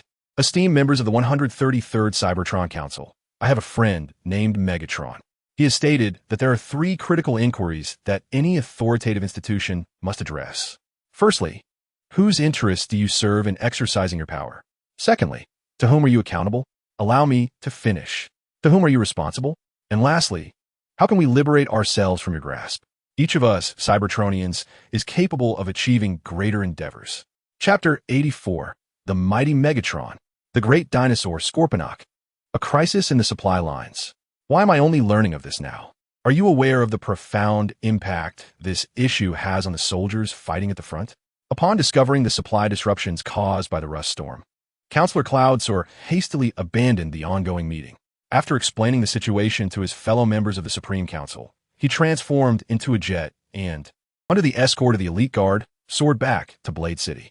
Upon arriving at the supply center in Blade City, the irate Counselor Cloudsoar confronted the busy logistics officer, demanding to know why he had not been informed of the supply line issues. Counselor Cloudsoar, I intended to report this to you, but the communications hub in Blade City was maliciously sabotaged by unidentified individuals at the time the supply line was compromised. Thus, we were unable to reach you promptly until the communications hub was recently restored. The logistics officer promptly explained, presenting evidence of the communication breakdown. It was truly beyond his control that the supply line issues had not been reported. Who could have anticipated that spies from the Tyrant's intelligence agency had infiltrated Blade City, even severing the communications network at their time of peril? The Tyrant's spies? I suspected there were indeed rebellious followers of the Tyrant in northern Cybertron. Listening to the explanation from the logistics officer, the esteemed member of the Flying Cloud Council forcibly restrained his anger. The fact that such a vital communication hub had been infiltrated by the enemy indicated that every move of their forces within the Blade City was under the watchful gaze of the celestial adversary. It was disconcerting that the celestial adversary had been informed of the supply line issues at the front before he was. The infiltration of intelligent spies under the celestial adversary's command left a member of the Flying Cloud Council feeling somewhat powerless. Although their highest council had re-established the intelligence agency, it remained largely ineffective. The only diligent unit, a police vehicle, had been dispatched to oversee the monitoring of the colossal dinosaur, Salus. He turned his attention to the logistics officer, inquiring about the current situation over the Rust Sea and how long it would take to restore the supply lines. As his frustration regarding the intelligence agency surged, he contemplated the urgency of re-establishing the supply line once the rust storm subsided, considering the frontline soldiers awaited resupply from the rear. Esteemed member of the Flying Cloud Council, the logistics officer began. The leader of the Patterner Association is currently guiding its members in observing the present conditions over the Rust Sea. As for whether the rust storm can cease in the short term, the leader is still analyzing the data through instruments and situational assessments. In response to the members' inquiry, the logistics officer mentioned the leader of the Patterner Association, who was observing the rust storm. The Patterner Association, originally founded by a researcher named Azimuth, had its headquarters in Iron Fortress. The current leader, known as the Perceiver, took on the responsibility of leading the association. Established during the Golden Age, or even earlier, the association meticulously charted star maps and monitored celestial phenomena to avert catastrophes such as meteorite impacts, widespread acid rain, rust storms, and electromagnetic tempests from befalling Cybertron. Recently, during the highest council's allocation of funds to the Patterner Association, they were also entrusted with a new mission to keep vigilant watch over the Rust Sea. The Perceiver, as the association's leader, was thus invited by the highest council to lead an expedition into Blade City. While he did not wish to engage in this internal conflict, the Perceiver accepted the council's arrangement for the sake of the association and to better observe the conditions over the Rust Sea, bringing along the equipment sponsored by the council to the fringes of the Rust Sea. The Perceiver contributed his efforts to observing the conditions over the Rust Sea, especially during the Iron Fortress troops' assault on the southern region of Cybertron, which had been monitored by him. The upper echelons, including the member of the Flying Cloud Council, held a considerable trust in the Perceiver's capabilities. Should the perceiver make any discoveries, notify me immediately, the member stated, feeling that there was little more to be said. In the current circumstances, all that remained was to pray to the divine for the rust storm's swift conclusion, enabling them to reconnect their supply lines. In the southern region of Cybertron, amidst the prayers of the Cloud Council for the end of the rust storm, Ratchet dispatched reinforcements to the stronghold of Megatron, along with a heavy artillery unit. The leader of the Decepticons, emboldened by this support, launched a counteroffensive across the vast wasteland. While Ratchet continued to intercept the forces of Blade City and Posa Sky City, entrusting the task of retaliation to Megatron. Megatron, eager to turn the tide after enduring prolonged suppression, accepted the command with alacrity. Shortly after his repairs, the hydraulic forces rallied under his guidance, and with the artillery providing cover, Megatron personally led his troops in a surprise assault on the enemy's position. Due to a lack of supplies, the defending soldiers, despite their fierce resistance under their commander, were ultimately outmatched, and even before their defensive artillery could fire effectively, Megatron transformed into a heavy battle vehicle and obliterated it with a single shot. After dismantling the enemy's defenses in his vehicle form, Megatron pressed forward into the enemy lines. Accelerating into the fray, he transformed mid-air to draw enemy fire, creating an opportunity for his subordinates. As he descended, he unleashed his ion cannon, shattering enemy strongpoints. At that moment, his troops surged into the position, prompting the enemy commander to rally his guard to counterattack, charging at Megatron with a thermal blade. In response to the advancing commander, Megatron's weapon unit deployed an energy chain mace, which he swung directly at the enemy leader. The commander attempted to parry with his thermal blade, but was sent flying by the force of Megatron's strike. Amidst the clash of fire and metal, Megatron swung the energy mace once more, striking the commander's frame and sending numerous parts flying, leaving significant damage in its wake. You shall return to the Allspark. With the mace detaching from his weapon unit, Megatron advanced with his Energon sword. As the mace crushed the commander's head, showering the area with energy fluid, Megatron's sword pierced the commander's spark chamber, melting a gaping hole in his chest. As Megatron successfully eliminated the enemy commander, his subordinates expelled the soldiers of the Iron Fortress from their stronghold. Any who dared to resist were dismembered and their spark chambers pierced, hastening their return to the Allspark. Leave the cleanup to the follow-up units. We shall continue our advance. Upon securing this stronghold, Megatron urged his subordinates to advance further. Having successfully captured an enemy position, halting their momentum was not an option. In response to Megatron's command, his soldiers cheered and pursued the retreating enemy forces, relentlessly advancing towards the enemy's positions. As Megatron led his troops in continued assault, the opposing commander orchestrated attacks from various fronts. The positions previously seized by the Iron Fortress forces were gradually being reclaimed, with numerous Iron Fortress stragglers retreating towards their rear. The troops of Stand Fortress, under the leadership of War Spear, exhibited remarkable valor. Consequently, the opposing commander publicly commended the contributions and efforts of the Stand Fortress forces, expressing his trust in them. While designating them as the primary assault force in one direction, he also allocated several heavy artillery units to assist, compensating for their lack of firepower. In response to this trust, War Spear conveyed the unwavering loyalty of all officers and soldiers of Stand Fortress to the opposing commander through the communication network. Subsequently, bolstered by heavy artillery support from the opposing commander, War Spear directed his subordinates in a fierce assault against the enemy's positions. Emulating the warriors of the Golden Age, he personally brandished his energy blade, charging at the forefront, inspiring his troops while decisively breaching the enemy's defensive lines. Excellent. Continue the assault. Drive the Iron Fortress forces back to the coastline. Prepare the anti-air units. Should the enemy's aerial assault forces enter the battlefield, they must inflict maximum casualties. In the frontline command center, while orchestrating the attack, the opposing commander ensured that the anti-air units were ready. Although the rust storms of the Rust Sea temporarily isolated the enemy's aerial forces in northern Cybertron, a few bombers still operated from the temporary airfield established by the Iron Fortress soldiers in the south. During their previous assault on the position held by the opposing commander, the Iron Fortress had launched this bomber squadron from the temporary airfield to assist in the attack, only to be downed by the opposing commander's elite forces, led by the head of the guard, who utilized machine guns and a small number of vehicles and aircraft. As other units successfully advanced, The opposing commander also directed his troops towards the enemy's positions.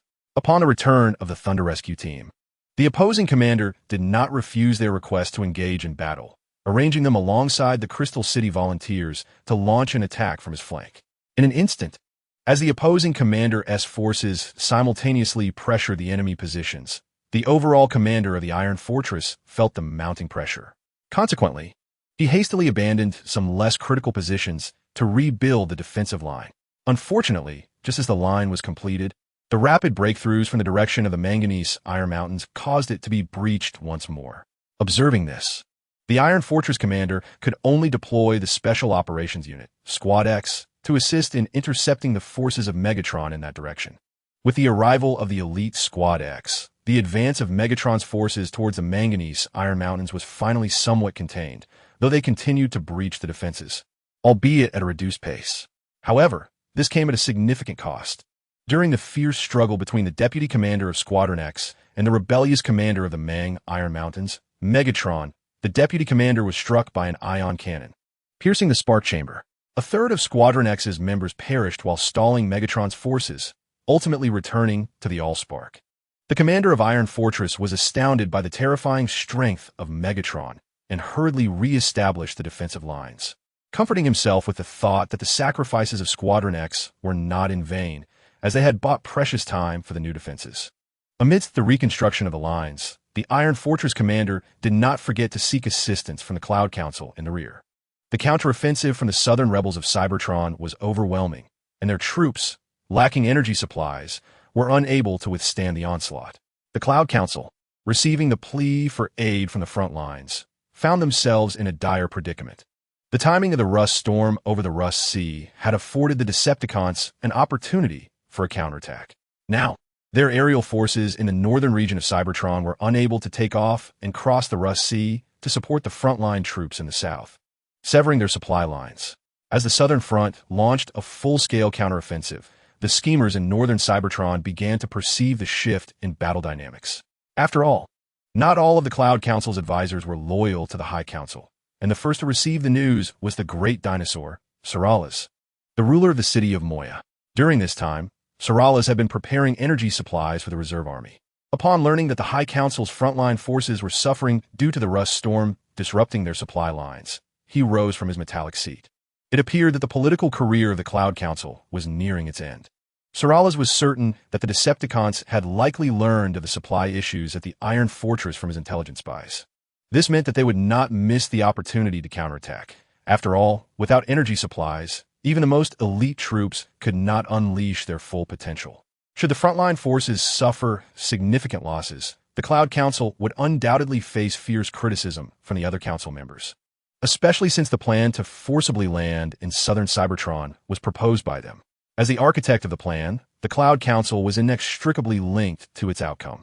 If successful, they would gain glory and status. If it failed, their political career would come to an abrupt end, possibly leading to imprisonment in Glass One. Poor Cloud Council. Yet this could very well be a fortuitous turn of events for us. With a smile that betrayed a hint of sympathy for the Cloud Council, Sorales turned to his deputy, the Lion of Misfortune. "How goes the preparation of the plan?" he inquired. "The commander of Explosive City has agreed." According to him, the commander of Positron City will likely not concur, while the commander of Soundboom City is also in agreement. However, the commander of Soaring Sky City is a follower of the Bat Mystic Council member, and I doubt he will betray the High Council, the deputy replied, only to see Sorales wave his hand dismissively. "Enough is enough. The spoils have been sufficiently divided, and there is no need to invite the minions of the High Council." The great dinosaur, Sorales, declared, casting his gaze towards the direction of Blade City. He intended to wait for Senator Fiyun to lead the elite forces of the High Council to their demise. At that moment, indeed, "You old fool, I shall shatter your form and discover whether your spark has dimmed due to your insatiable ambition." Chapter 85. The Conspiracy of the Rebels. The meeting of Megatron and Optimus Prime, the rebel known as UTND, has succeeded. He has successfully pushed our forces back and reclaimed vast territories we had lost. Rust Storm has effectively severed our supply lines, leaving our soldiers bereft of essential provisions and energy. Although our troops continue to resist valiantly, it is all in vain. Senator Kaon stood within the command center, observing the reports from the front lines and lamented, "It is far too late. Their supply lines have been cut by rust storm." Despite the soldiers' greater courage and tenacity compared to the rebels, the issue of insufficient energy rendered their forms incapable of maintaining optimal condition to confront the enemy. "This is entirely my fault. I should not have returned to the High Council to report the situation at such a critical moment. The rust storm arrived too suddenly. Had I remained at the front, I might have commanded the transport vessels to deliver some supplies forcibly before the storm's reach." Senator Kaon regarded the other strategists present, who likewise gazed upon the architect of the plan to conquer the southern regions of Cybertron. As Senator Kaon rightly observed, it was indeed too late. They lacked the capacity to force their vessels through the rust storm under these circumstances, and they could not do so, for it would be decidedly undemocratic. Observing the strategists, who seemed devoid of ideas, Senator Kaon scrutinized the projected current state of the battlefield. After a moment's contemplation, recognizing that there was little recourse against such a natural calamity, he issued another command. The sensors must continuously monitor the conditions of the rust sea.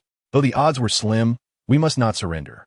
With a frustrated fist, he struck the desktop computer before him, suspecting that UTND had been awaiting this opportunity all along, a moment to encircle and annihilate the soldiers loyal to the High Council.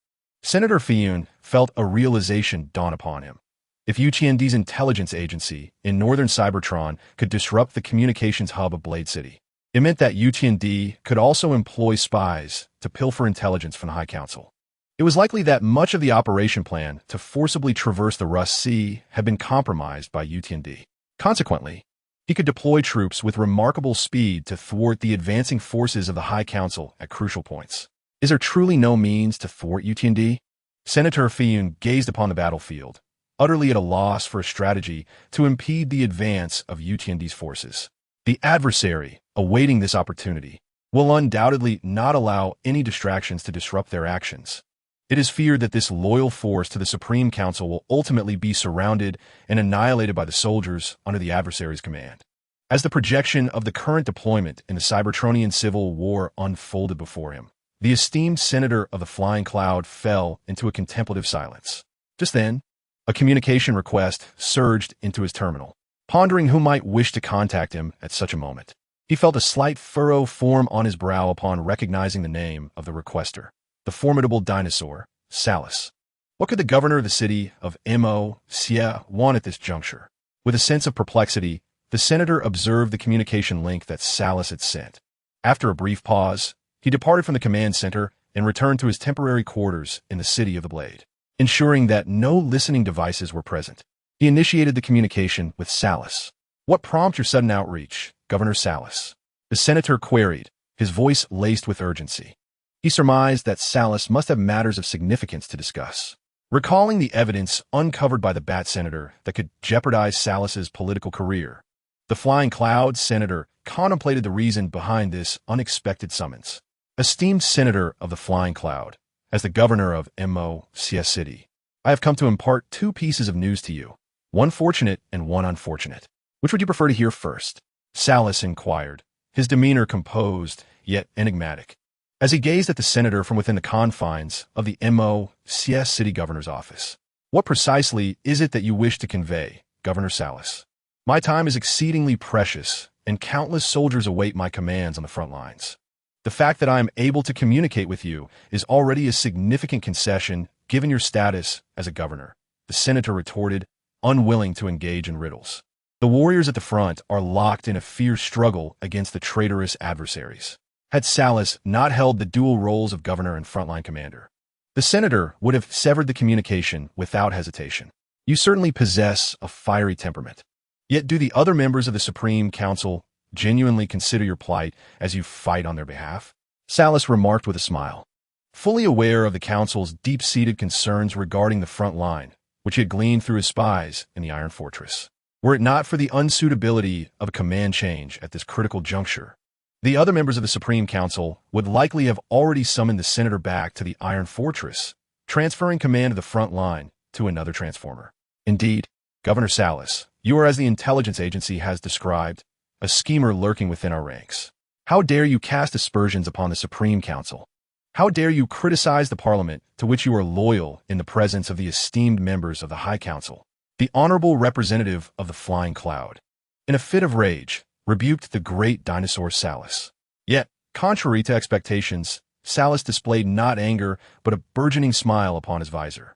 The representative of the Flying Cloud refrained from severing their communication network, indicating his wavering resolve. He was acutely aware that the operations he commanded were on the brink of failure due to the rust storm. With those loyal soldiers now encircled by the adversary in the southern region of Cybertron, should those loyal soldiers meet their demise at the hands of the enemy, the representative would undoubtedly find himself facing a military tribunal, perhaps even becoming an inmate of the notorious Glass One prison. We all comprehend, dear representative of the Flying Cloud, that as the frontline commander, you are acutely aware of the fate that awaits you should this operation falter. Surely, you do not wish to be stripped of your spark and imprisoned in Glass One, do you? The great dinosaur Salus, with a mocking glance, envisioned the representative's lamentations as his spark was wrenched from him, subsequently confined within the walls of Glass One. Great dinosaur Salus, what is it that you wish to convey? My time is limited. Please articulate your intentions. The representative gazed at Salus, uncertain if aligning with this schemer would lead to his own downfall. Yet, as Salus had articulated, he was reluctant to be divested of his spark. The 300,000 soldiers loyal to the High Council were evidently on the verge of annihilation due to this impending rust storm. While the tempest was not conjured by the representative, the operational plan had indeed been his own proposal. For this reason, the likelihood of facing a military tribunal loomed large over him, as the loss of 300,000 soldiers resulting from his strategy could very well lead to his incarceration in Glass One. We are all astute, and thus we wield the power to alter the destiny of the High Council, do we not, esteemed representative? The great dinosaur Salus observed the representative with amusement, sensing the agitation within the legislator who was unwilling to face a military tribunal. This was precisely the outcome Salus desired. For in the quest for power over the High Council, a proclamation was essential, and the representative could serve as Salus's declaration. As long as the representative stood by his side, Salus could transition from a rebel to a reformer of the council, thereby facilitating the swift reclamation of the northern cities of Cybertron. You wish to assert that we command the vast majority of the forces in northern Cybertron? Do you aspire to seize the power of the High Council, akin to that traitorous adversary? The representative of the Flying Cloud's central processor word into action, quickly discerning Salus's intentions. With a direct gaze at the governor of the city of Moe, the representative candidly articulated his suspicions. A rebel? No. How could this possibly be rebellion? What we are pursuing is reform. Rather than the so-called rebellion, I aspire to internally reform the Supreme Council. As a member of the Flying Cloud faction, you must be acutely aware of the corruption within the Supreme Council. The great dinosaur Salus has cloaked his insurrection in the guise of reform, subsequently persuading the Flying Cloud members to accept the decayed reality of the Supreme Council. As a participant in the Supreme Council, you are undoubtedly cognizant of this matter. Reform? It is merely a pretext for your ambition to seize power. You wish to utilize me to attain your so-called reform. Upon realizing the ulterior motives of the great dinosaur Salus, the Flying Cloud member candidly articulated this truth. To better secure dominance over northern Cybertron, the great dinosaur Salus seeks to position himself as the de facto ruler through this so-called reform. If this is your belief, I shall not contest it, Flying Cloud member. Now that you are aware of my sentiments, will you choose me or the Supreme Council? Should you opt for my alliance, it may prove advantageous for you. If you choose the Supreme Council, misfortune may very well befall you. I believe you would prefer to command troops and showcase your valor rather than languish in the confines of Glass One prison. The great dinosaur Salus gazed at the Flying Cloud member and relinquished the choice to him. Listening to the great dinosaur Salus's words, the Flying Cloud member initially sought to refute him, but ultimately fell silent, contemplating the merits and demerits. Observing the Flying Cloud member's deliberation, the great dinosaur Salus recognized that he had successfully sown doubt within him. How could a wavering member remain loyal to the Supreme Council? I wish to know your plan. After a prolonged silence, under the watchful gaze of the great dinosaur Salus, the Flying Cloud member lifted his head, his crimson optics fixed upon him.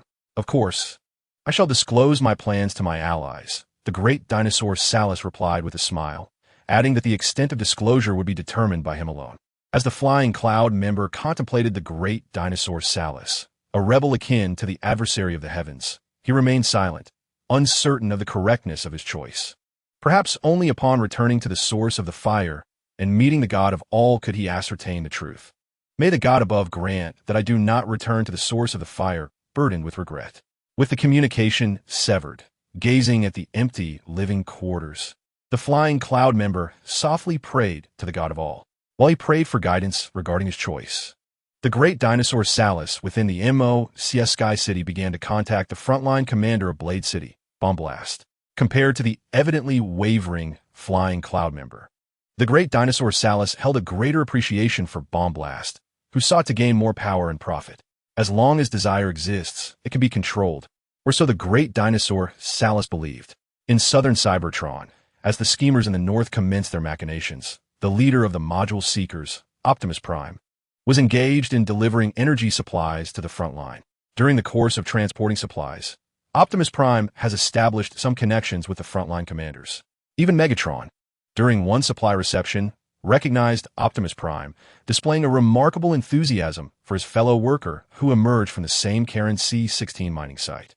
After inquiring about the condition of Optimus Prime's former mining foreman, Megatron frequently invited him to practice marksmanship at the front line during the downtime between supply arrivals. This marked Optimus Prime's first encounter with the pulse rifle. Intrigued by this new weapon, he gradually adapted to its use under Megatron's guidance. Naturally, upon returning to the rear after completing his supply duties, Optimus Prime made a point to return the pulse rifle to Megatron, understanding that the frontline soldiers were in greater need of it than he was at the rear. "Commander, it seems you hold this supply team member in high regard. Why not invite him to join our ranks?" questioned Megatron's aide, Hydraulics, stepping forward with a puzzled expression as Optimus Prime continued his supply transport. He had observed Megatron's admiration while instructing Optimus Prime in weaponry, and wondered why such appreciation did not extend to inviting him under their command. "I can see from his optics that Optimus Prime currently has no desire to become a soldier, nor the resolve to take the lives of our enemies. I cannot compel him to join our forces," Megatron replied, gently shaking his head as he regarded the pulse rifle Optimus had returned. He then lifted his gaze towards the direction in which Optimus Prime had departed, contemplating the possibility that one day he might indeed develop the will to take a life. "Optimus Prime, the Conqueror, just wait until you witness our might. Thunder Rescue Team. Combine." He jested. Chapter 86. Megatron's Slaughter of Squad X. The arrival of Tong Xiangxiu. While the ambitious factions in northern Cybertron enticed and rallied the wavering officers, the southern battlefield was engulfed in a cacophony of artillery fire.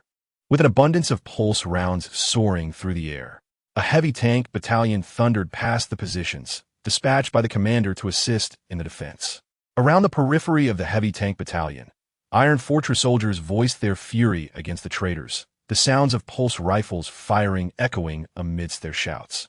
In the next millisecond, before the heavy tank battalion could establish a defensive stance, the position was once again subjected to enemy bombardment, swiftly suppressing any counterattack from the soldiers.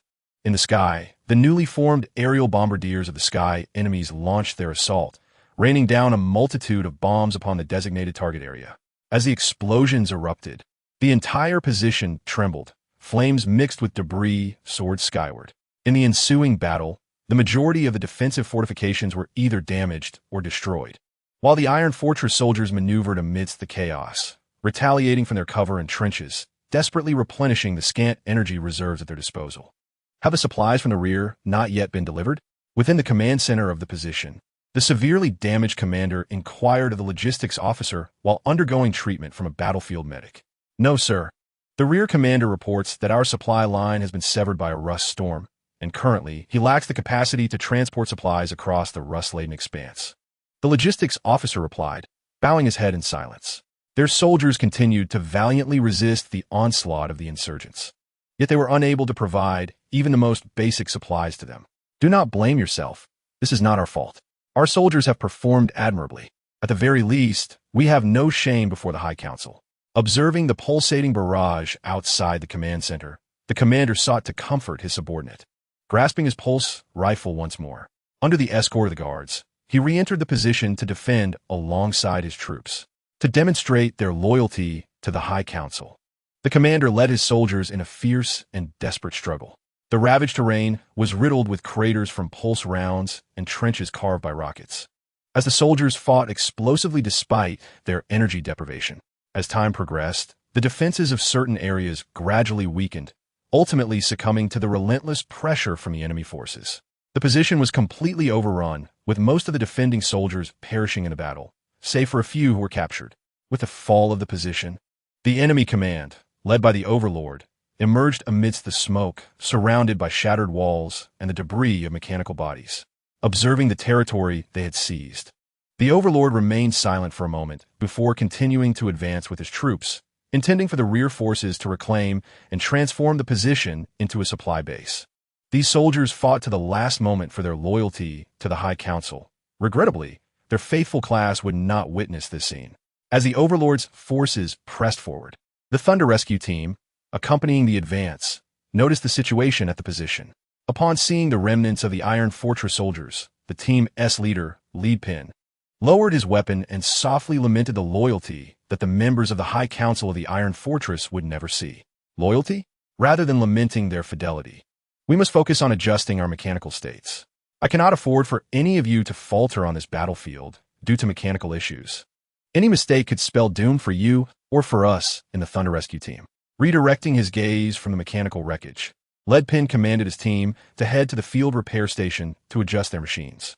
As he stated, any error could lead to their demise in battle. The forces led by the Overlord had successfully captured the enemy position, and we too must swiftly overcome those who obstruct us, coordinating our assault with the main forces of the Overlord. On the battlefield of the Manganese Mountain Range, the report of the UTOND leading his forces to breach enemy positions swiftly reached the command of the formidable Wei Zhentian through encrypted communication networks. Upon receiving this news, Wei Zhentian, having just completed repairs in the maintenance room, promptly summoned his subordinates to deliberate on a strategy to thwart the enemy's defenses. According to intelligence relayed by the Reconnaissance Department, the rust storms over the Rust Sea showed no signs of abating, indicating that the soldiers of the Iron Fortress were still suffering from a lack of supplies, thus making the conquest of their position a relatively uncomplicated endeavor. Within the Operations Command Center, Wei Zhentian shared the intelligence with his officers, while his aide, Hydraulic, projected the frontline deployment map. As they observed the advancing forces on other fronts, the battle-hungry warriors under Wei Zhentian's command eagerly turned their gazes towards their leader. For this assault, I have but one request. Leave Squad X to me. The cerulean optical lens swept across his eager troops, and a smile graced Wei Zhentian's face as he articulated his demand. Squad X, a special operations unit formed by the High Council to counter the Thunder Salvation Team, had previously sustained losses, including their deputy commander and numerous members, while successfully delaying Wei Zhentian's advance. In order to swiftly rendezvous with the main forces of the UTOND leader, Wei Zhentian resolved to personally dismantle Squad X. Following the issuance of his command, the officers under Wei Zhentian quickly assembled their soldiers and launched an assault on the Iron Fortress's positions. Shielded by heavy artillery, this band of warriors from Kaon and the City of Carnage pressed forward under Wei Zhentian's inspiring leadership, rapidly closing in on the enemy's stronghold. Upon detecting Wei Zhentian's renewed offensive, the soldiers within the fortifications, guided by their commander, promptly retaliated. After depleting their scant energy reserves, they wielded pulse rifles and shouldered thermal rocket launchers to counterattack the advancing forces of Wei Zhentian. Their defensive turrets had failed to activate due to lack of energy, urging them to fight back and reclaim their position. Realizing the enemy's damaged defensive turrets were non-operational, Wei Zhentian transformed into a heavy battle vehicle and accelerated towards the enemy lines as a barrage of pulse rounds soared in his direction. Fortunately, the phase displacement device functioned as reliably as ever, deflecting the majority of the incoming projectiles. As Wei Zhentian charged forward, his soldiers took note of their commanding officer's bold advance. Amidst their fervent cheers, their onslaught intensified. Despite the imminent threats to their lives, they pressed on without fear, evading bullets and delivering fierce counterattacks against the Iron Fortress's retaliations.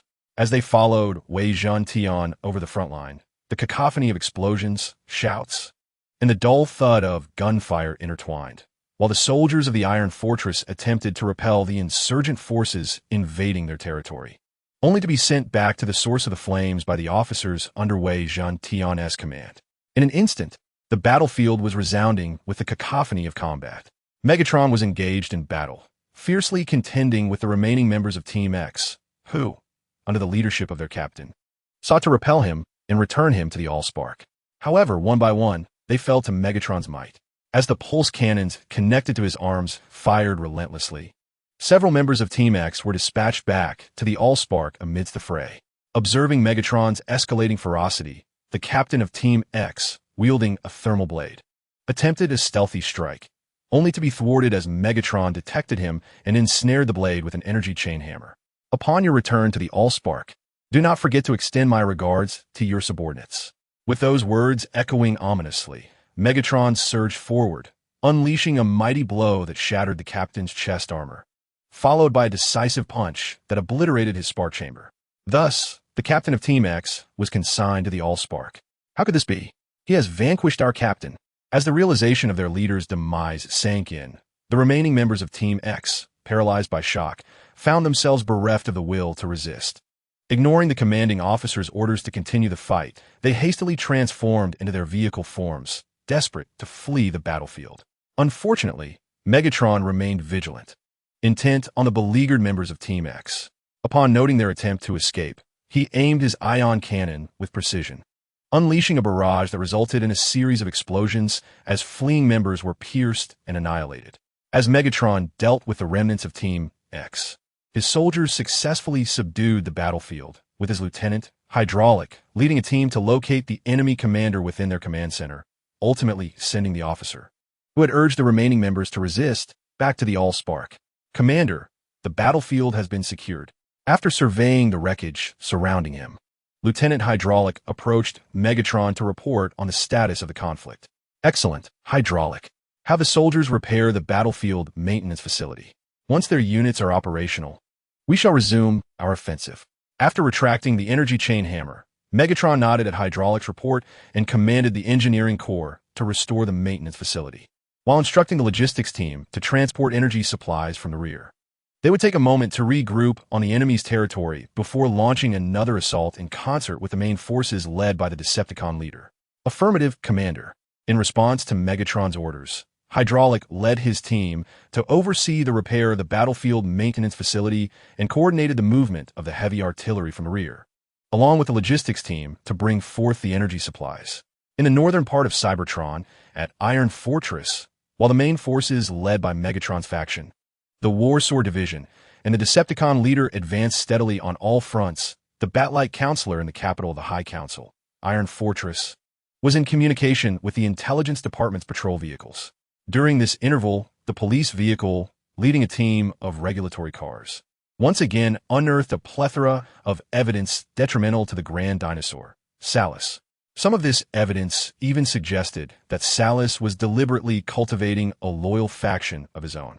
Upon verifying this intelligence, the police vehicle promptly reported the findings to the Bat Sage, who regarded this information with utmost seriousness. After all, he was among the most distrustful of Salus within the Supreme Council. Previously, at the energy supply station in Iron Fortress, he had narrowly escaped an assassination attempt by an assassin dispatched by Salus, thanks to his identity as a mystic titan and his ability to fly. Indeed, Salus was scheming, training a faction loyal solely to himself. What could his intentions be?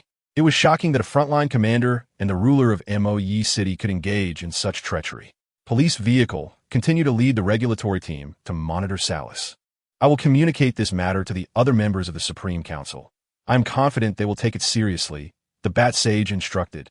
Observing the projection of the police vehicle, he then directed it to maintain its covert presence in Moe City to gather further evidence of Salus's nefarious plans.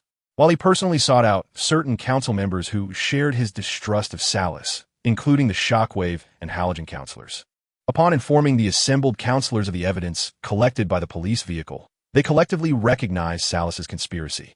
It was evident that this ruler of Moe City had intentions directed towards the Supreme Council. After all, if his target were the Utian enemy regime, he would not have acted with such subterfuge.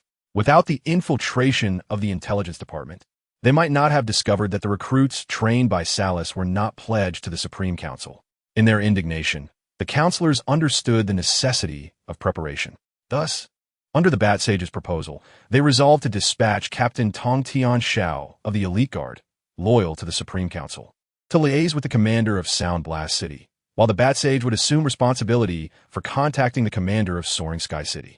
As for the matters concerning Sha City and Blade City, they were already under the command of the Flying Cloud Counselor, whose loyalty to the Supreme Council was beyond question, despite his tempestuous nature, as he was also a member of the Council, to ensure the safety of Iron Fortress.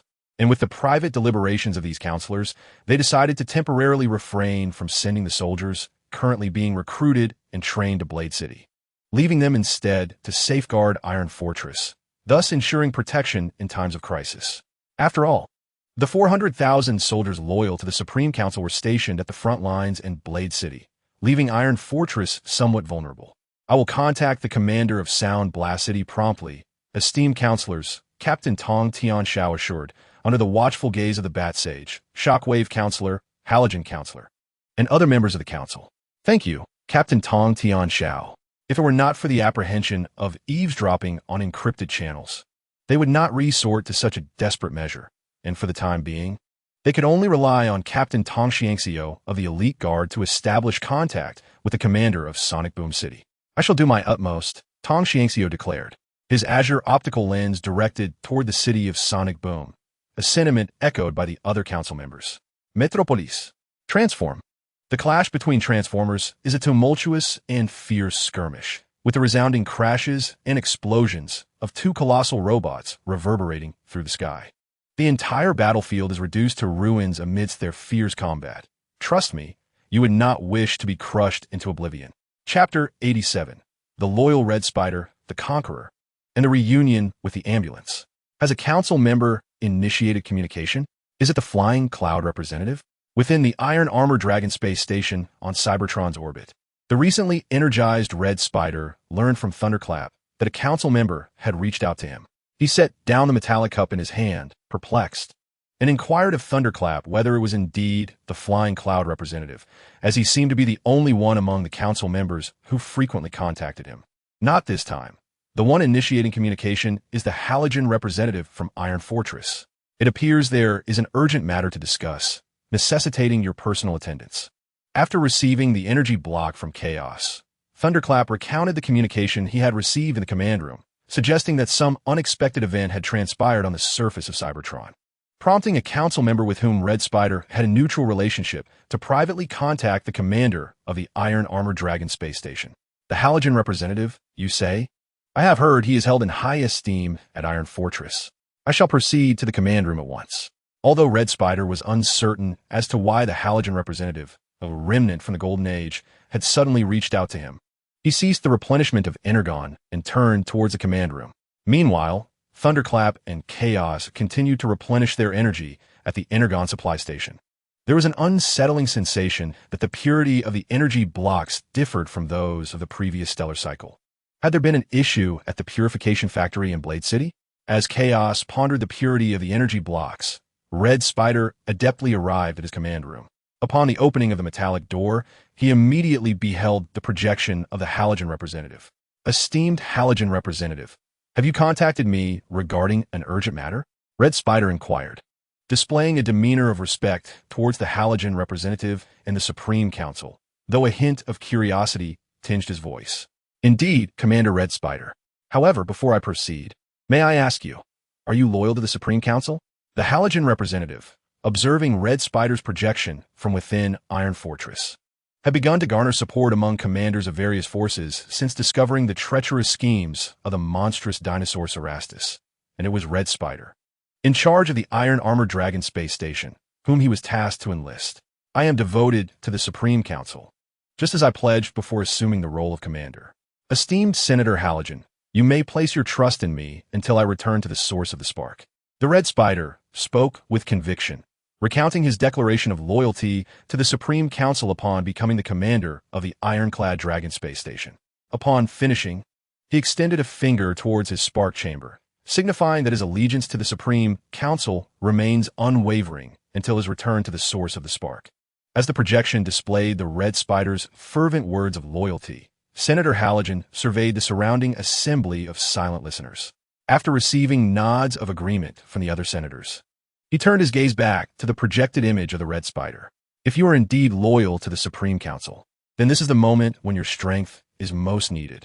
Are you willing to fight for the Supreme Council, Red Spider? Senator Halogen stated plainly.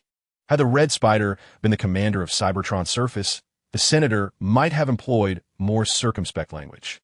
However, given that the Red Spider commanded the ironclad Dragon space station, the investigation revealed that he rarely communicated with the Cybertron homeland, only occasionally with Senator Flying Cloud, who is also a member of the Supreme Council.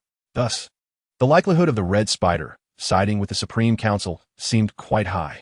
"This is what I am meant to do, esteemed Senator Halogen," the Red Spider replied. Listening to the senator's words, he surmised that an upheaval had occurred or was imminent on the surface of Cybertron, prompting the members of the Supreme Council to personally engage military commanders like himself. It was likely that the commanders of Lunar Base 1 and Lunar Base 2 were also within the Council's outreach. Perhaps he could glean some advantage from this upheaval. While the Red Spider pondered how to benefit from the situation, Senator Halogen expressed satisfaction with the Red Spider's assurances. As long as the aerial forces were aligned with them, the Supreme Council would remain secure in its position. Naturally, since this was a recruitment effort, it would not be without its rewards.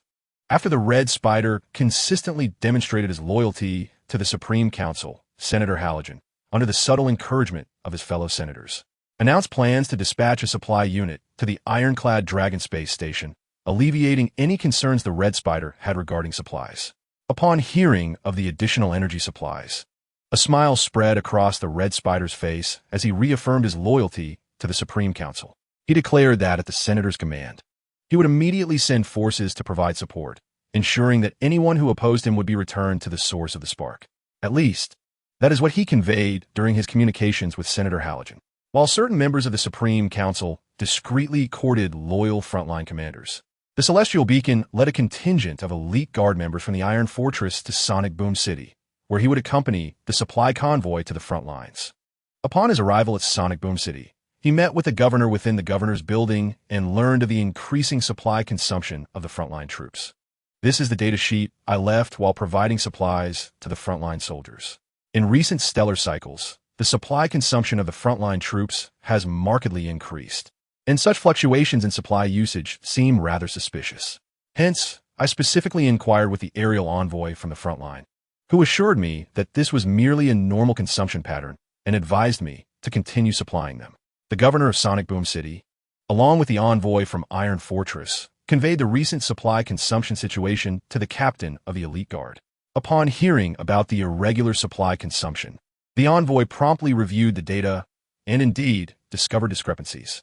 "You are correct. The supply consumption of Sonic Boom City's frontline troops is indeed abnormal. I shall promptly report this matter to the Supreme Council. In the meantime, please refrain from disclosing this information to any other Transformers." Upon identifying the anomaly, the envoy immediately relayed the information to the governor of Sonic Boom City. Subsequently, while the governor was attending to administrative duties, the envoy, with the assistance of his subordinates, contacted the Halogen envoy through a secure channel. "Captain, what has transpired that necessitates your urgent communication?" queried the Halogen envoy, his voice laced with curiosity as his form was projected. Initially, the Halogen envoy presumed that the Elite Guard captain had reached the front line, but upon calculating the time, he realized that the arrival did not align with his expectations, making it clear that the envoy had urgent matters to discuss. "Esteemed Halogen envoy, I am currently within the governor's office in Sonic Boom City, where the governor has detected anomalies in the energy supplies for the frontline troops.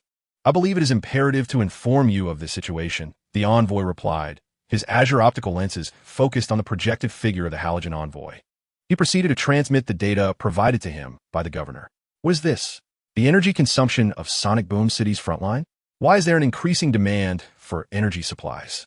Captain, do you suspect collusion between the frontline commander of Sonic Boom City and the colossal dinosaur, Seralis?"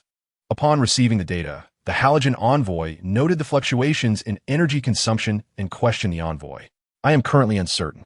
The frontline commander of Sonic Boom City appears to be hoarding energy supplies. I personally suspect that the commander is conspiring with Seralis to strategically accumulate resources. Therefore, I believe it is prudent to inform you of this matter. The envoy conveyed his suspicions to the Halogen envoy. After a moment of silence, the Halogen envoy issued a new directive. I understand, Captain. Given the potential for betrayal from Sonic Boom City's frontline troops, you should refrain from advancing further to their positions. Instead, remain within Sonic Boom City and collaborate with the local governor for conscription. I will arrange for an appropriate identity for you. Given the possibility of a betrayal within the forces of Soundwave City, we must be prepared to prevent it from being overtaken by the formidable dinosaur, Scorponok. The Halogen senator suggested that Soundwave collaborate with the governor to recruit a contingent loyal to the Supreme Council, as the existing troops may not be trustworthy. Thus, contingency plans must be established. Acknowledging the order, Soundwave stood tall, signifying his acceptance of the Halogen senator's command. Recognizing the gravity of the situation, he began preparations in alignment with the senator's vision. Thank you, Captain Soundwave, the senator expressed, his optical lens dimming slightly as he swiftly contacted some members of the council, led by Shockwave and Batwing, to inform them of the potential for Soundwave City's forces to aid Scorponok.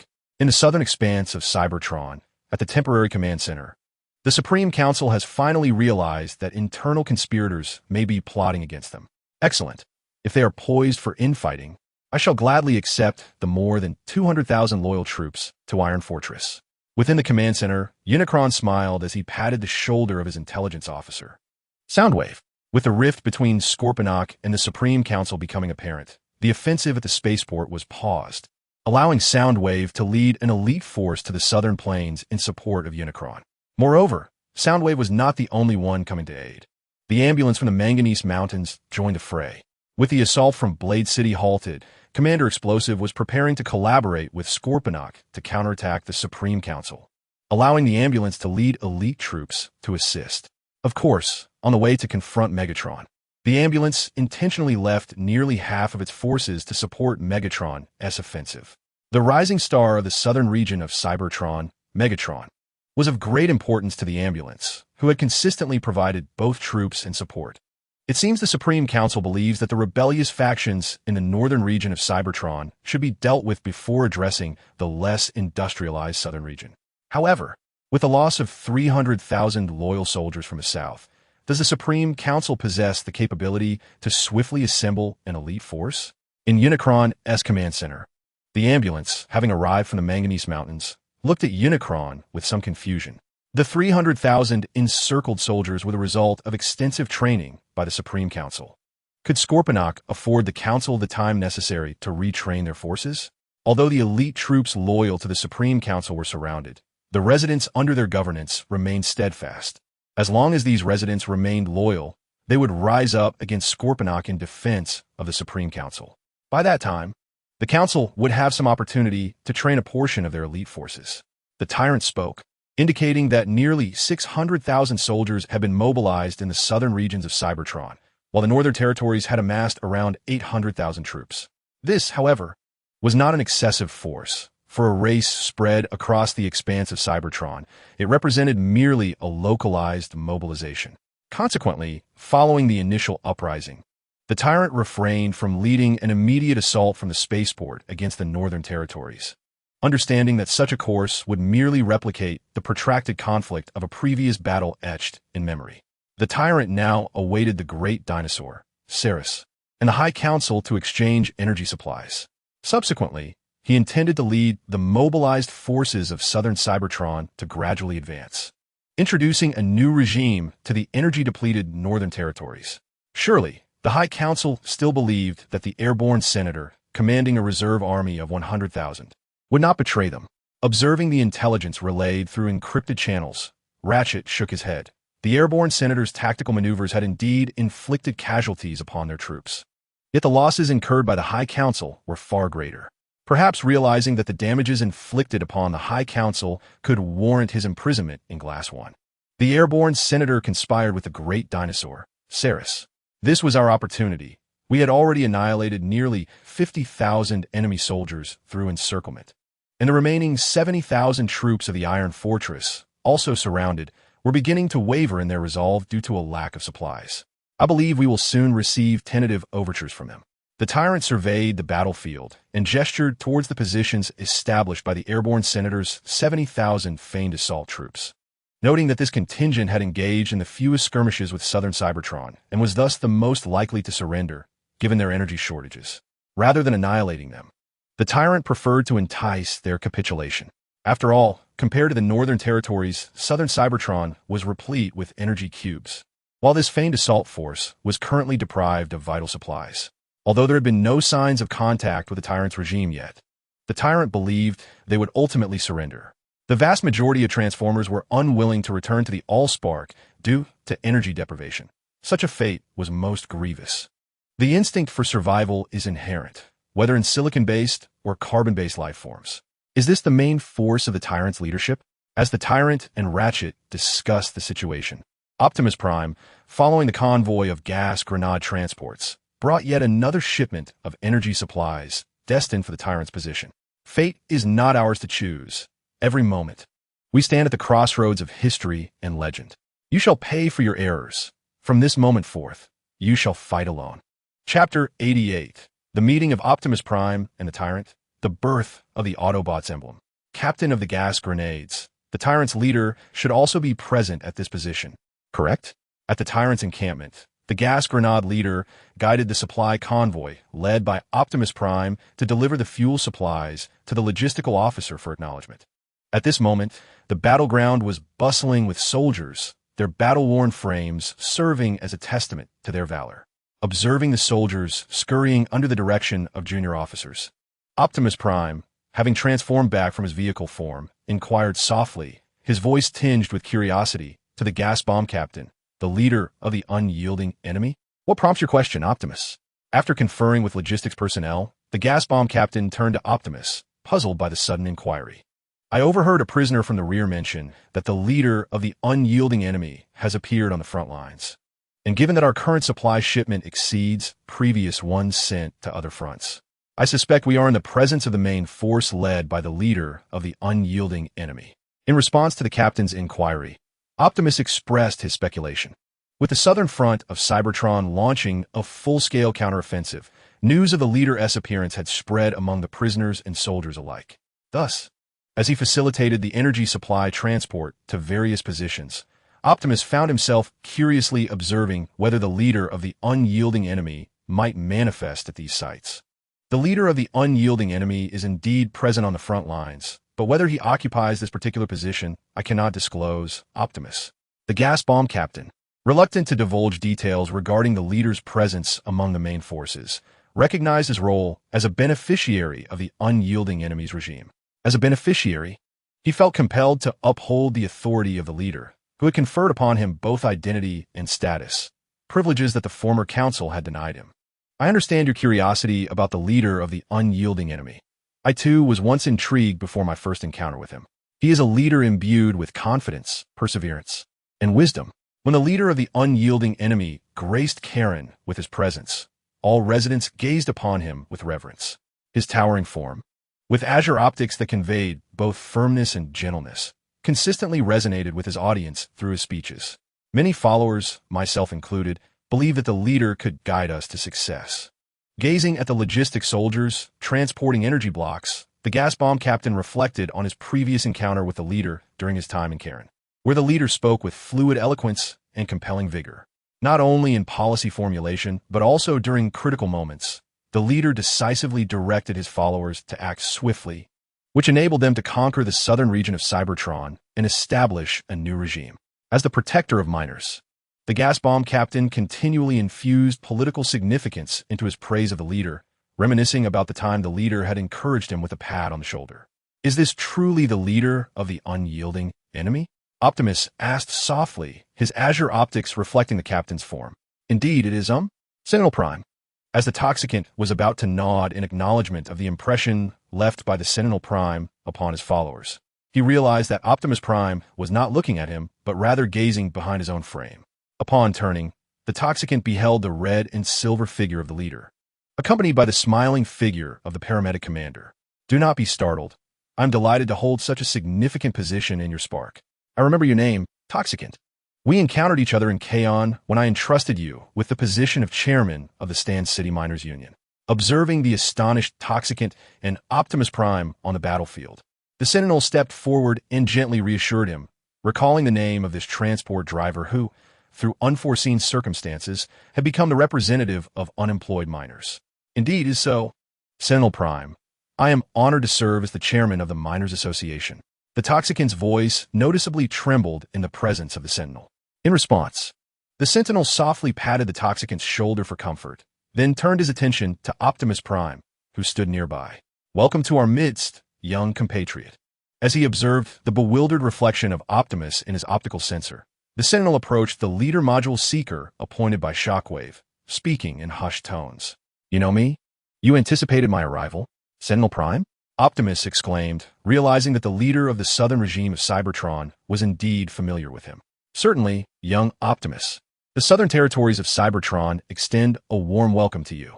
The Sentinel spoke these welcoming words to Optimus, who had yet to ascend to Prime status. Understanding that his identity had been fully recognized by the Sentinel, Optimus pondered whether this information had been divulged by the Dawn Society of Crystal City or if it had been extracted from the archives by intelligence operatives linked to Shockwave. Greetings, Sentinel Prime. I apologize for concealing my identity while residing in your governance. Inside the command center of the battlefield, Optimus had been invited into this space, where he was no longer merely an ordinary inhabitant of southern Cybertron, but rather the leader module seeker designated by Shockwave from the Northern Territories. There is no need for apologies, Optimus. You have neither disclosed our intelligence to the High Council nor acted against the interests of the residents of southern Cybertron. On the contrary, those who have interacted with you can sense your goodwill. I am pleased that you approach our nascent regime with rationality. Within the command center, not only were the Sentinel and Optimus present, but also the paramedic and Soundwave. As Soundwave quietly analyzed the data collected about Optimus, he noted the striking resemblance of Optimus' blue and red paint to that of the Sentinel, while the paramedic stood by, listening intently to the exchange between the Sentinel and Optimus. This is my rightful duty.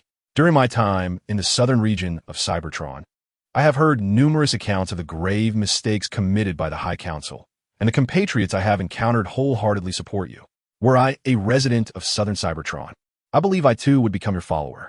In the presence of the benevolent nemesis, Optimus Prime recounted his observations in the Southern Territory. Reflecting on the experiences he might have had he truly been a resident there, he would likely have also joined the ranks of Nemesis' followers. This is my duty, Optimus.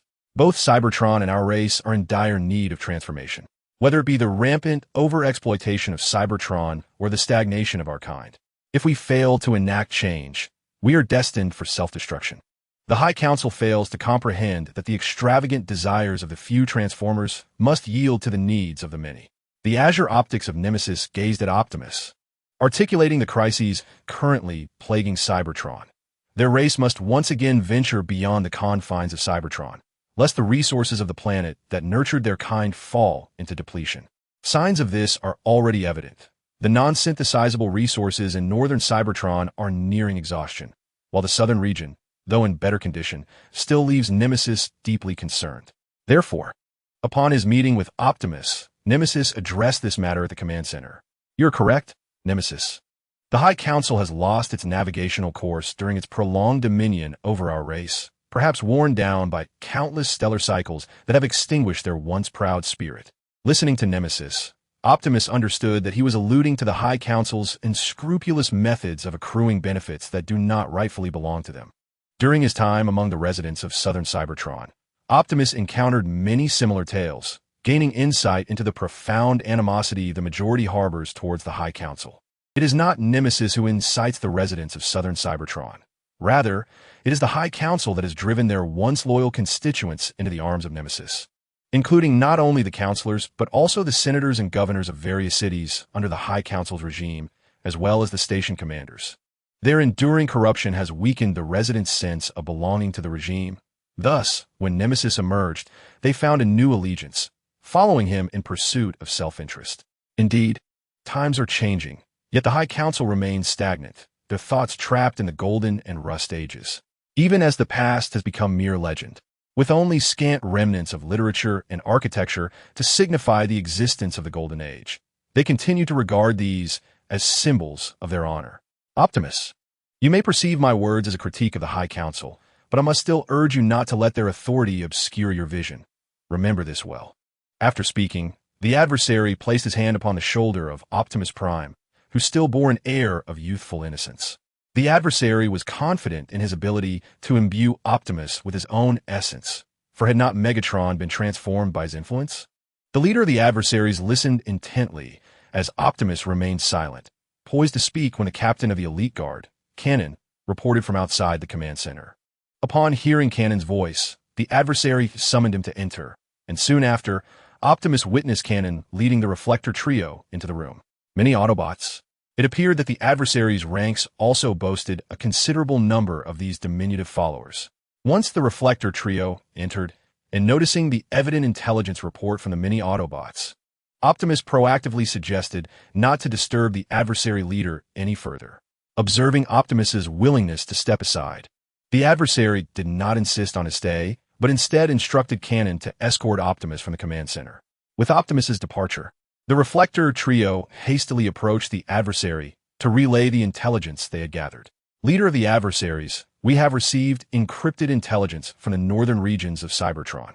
The frontline commander of Blade City is secretly withdrawing troops back to the city, although he continues to send forces to attack. He himself is leading a portion of the troops away from the front lines." Reflector conveyed the intelligence regarding the northern sector of Cybertron. Since their collaboration with Ambulin to capture the Slaughter City, the Reflector trio had been responsible for gathering intelligence towards Blade City, and naturally, when Ambulin arrived at the command center, he brought the Reflector trio along. Upon receiving the intelligence regarding the withdrawal of frontline troops, and after the Reflector trio exited, Ambulin glanced at the terminal displaying the information relayed by spies in Blade City. He looked toward the adversary, who nodded in acknowledgement. Indeed, the colossal dinosaur, Saurus, and his cohorts were succumbing to their insatiable desires, a fact that the High Council had also sensed. However, it appeared their defenses concerning Blade City were still insufficient. From the intelligence revealed, the adversary was certain that Saurus was preparing to act. Yet, it seemed that the lack of rebellion experience among the residents of Cybertron had resulted in numerous vulnerabilities in their secrecy and readiness. Not only was the adversary aware of their impending rebellion, but some members of the High Council were also cognizant of it. Currently, both sides were racing against time. The High Council was re-enlisting troops to counter the approaching insurgents, while Saurus sought to amass resources and win over the frontline commanders. Once the majority of the frontline commanders were swayed, it would be the moment for Saurus to incite his uprising or rebellion. Meanwhile, in a vast wasteland, outside the positions of the adversary's main forces, a voice echoed, "Do you not intend to continue as the driver for the supply convoy, Optimus?" As he gazed into the optical mirror, a sense of regret emanated from Optimus Prime, leaving the Decepticon leader somewhat perplexed as to why this noble figure sought to resign after conversing with the leader of the adversaries. Was it possible that Optimus Prime had been offered a new role by the Decepticon leader? "I apologize, Captain Gasbaum. While it has been a pleasure working alongside you, I believe it is time for me to return." The words of the Decepticon leader have made me realize the necessity of taking action. As Gasbaum pondered these thoughts, Optimus, with a tinge of remorse, addressed the captain of the transport fleet. After speaking, he turned his gaze towards the fortress. Reflecting on the truth in the Decepticon leader's words, one must not allow the authority of the High Council to obscure one's vision. It was imperative to forge his own path. By the way, Captain Gasbaum, if the opportunity arises, could you kindly deliver this to the Decepticon leader for me? Recalling the Decepticon leader's words, Optimus retrieved a metallic emblem resembling a simplified representation of the leader's facial structure from his storage unit. "What is this?" Gasbaum inquired curiously as he received the silver emblem Optimus presented. "This is an emblem I crafted after meeting the Decepticon leader, modeled after his facial features. Admittedly, it lacks refinement due to time constraints, and I lack the proper sculpting tools in my storage unit. Nevertheless, it remains a token of my respect for the Decepticon leader." Optimus projected the form of the Decepticon leader, expressing his admiration for the leader who had taught him to resist yielding to authority. "Respect for the leader, you say?" Gasbaum's optical sensors flickered with realization as he contemplated the emblem in his hand, seemingly struck by an epiphany. Could it be that I have overindulged in high-purity energy liquid, resulting in a circuit malfunction? Are there truly two Sentinel Guardians? One even bears the emblem of deception. Does this imply that next time, during the leaders' confrontation, two Sentinel Guardians could take on one Optimus Prime? Chapter 89. The Decepticon Leader and the Sentinel Guardian. Approaching the front lines, the Decepticon leader was aware of Optimus Prime's departure. Faced with the returning Leader Module Seeker to the northern Cybertron, the Decepticon leader did not impede his journey, confident that Optimus would unveil unexpected potential in that region. Simultaneously, to better address the chaos that the colossal dinosaur, Sarlith, might incite, the Decepticon leader extended an invitation to the Sentinel Guardian, leader of the Crystal City Dawn Society, to join him. Within the frontline command post of the vast wasteland, the two sovereign leaders formalized a non-aggression pact and an assurance of independence for Crystal City. Of course, this agreement was privately signed and would remain undisclosed until after the uprising of the colossal dinosaur Sarlith. The Decepticon leader was quite amenable to ensuring the independence of Crystal City, as it not only fostered goodwill from that region, but also significantly preserved the integrity of the city of researchers. Once the civil strife concluded, the Decepticon leader believed that the researchers of Crystal City would play a vital role, for their race would once again venture forth into the cosmos. It is truly astonishing that the esteemed frontline commander, the great dinosaur Salus, entrusted by the Supreme Council, intends to usurp power through armed rebellion. Within the frontline command center, the Titan, who hurriedly arrived from Crystal City, found the intelligence shared by the enemies of heaven to be rather incredulous, even suspecting inaccuracies in the information. However, considering that the enemies of heaven, as allies, had no reason to deceive him, the Titan was momentarily at a loss on how to assess the Supreme Council. Why is it that the ruling members of the Supreme Council are so inclined to grant military power to those they deem rebels? Among the commanders of the front lines, Salus of the city of Mocia, the Commander Bombshell of the city of Blade, and the Commander Sonic Boom of the city of Sound, an astonishing 3 out of the few commanders have chosen to arm themselves in a bid to seize the power of the Supreme Council. While it is likely that Salus and his compatriots will attempt to take control of the Supreme Council, I doubt they will directly assault Crystal City, for it houses not only our Dawn Society, but also the formidable Mechanical Guardians. Upon my return to Crystal City, I shall certainly bolster our defenses. Thank you, enemies of heaven. Had it not been for you, I might have remained oblivious to this matter until Salus's rebellion unfolded. Although I believe Salus will not attack Crystal City, the Titan nonetheless assented to the notion of heightened vigilance, expressing gratitude to the enemies of heaven. As an organization inspired by the Cybertron Knights, the Dawn Society seldom engages in intelligence infiltration, which results in them receiving information rather slowly during civil conflicts, unless informed by the enemies of heaven. Our regime shares a common ideological foundation, and thus, during the turbulent civil war in Cybertron, we ought to stand united. Much like the wisdom imparted by our ancestors in the era of the five-faced monster, only together can we seek the flicker of hope amidst adversity. The enemies of heaven then proceeded to discuss the current infrastructural developments in southern Cybertron. To fulfill the initial agreement, when Crystal City dispatched volunteer troops, they also sent a contingent of volunteer architects to assist in upgrading the infrastructure of southern Cybertron. Presently, the infrastructure across various cities in Cybertron is undergoing systematic enhancement. Although it is still in the formative stages, it is a significant improvement compared to the past. For instance, the supply convoys traversing the metallic highways from various cities to the front lines are constructed from low-metal content gravel, a material previously reserved for the Colosseum.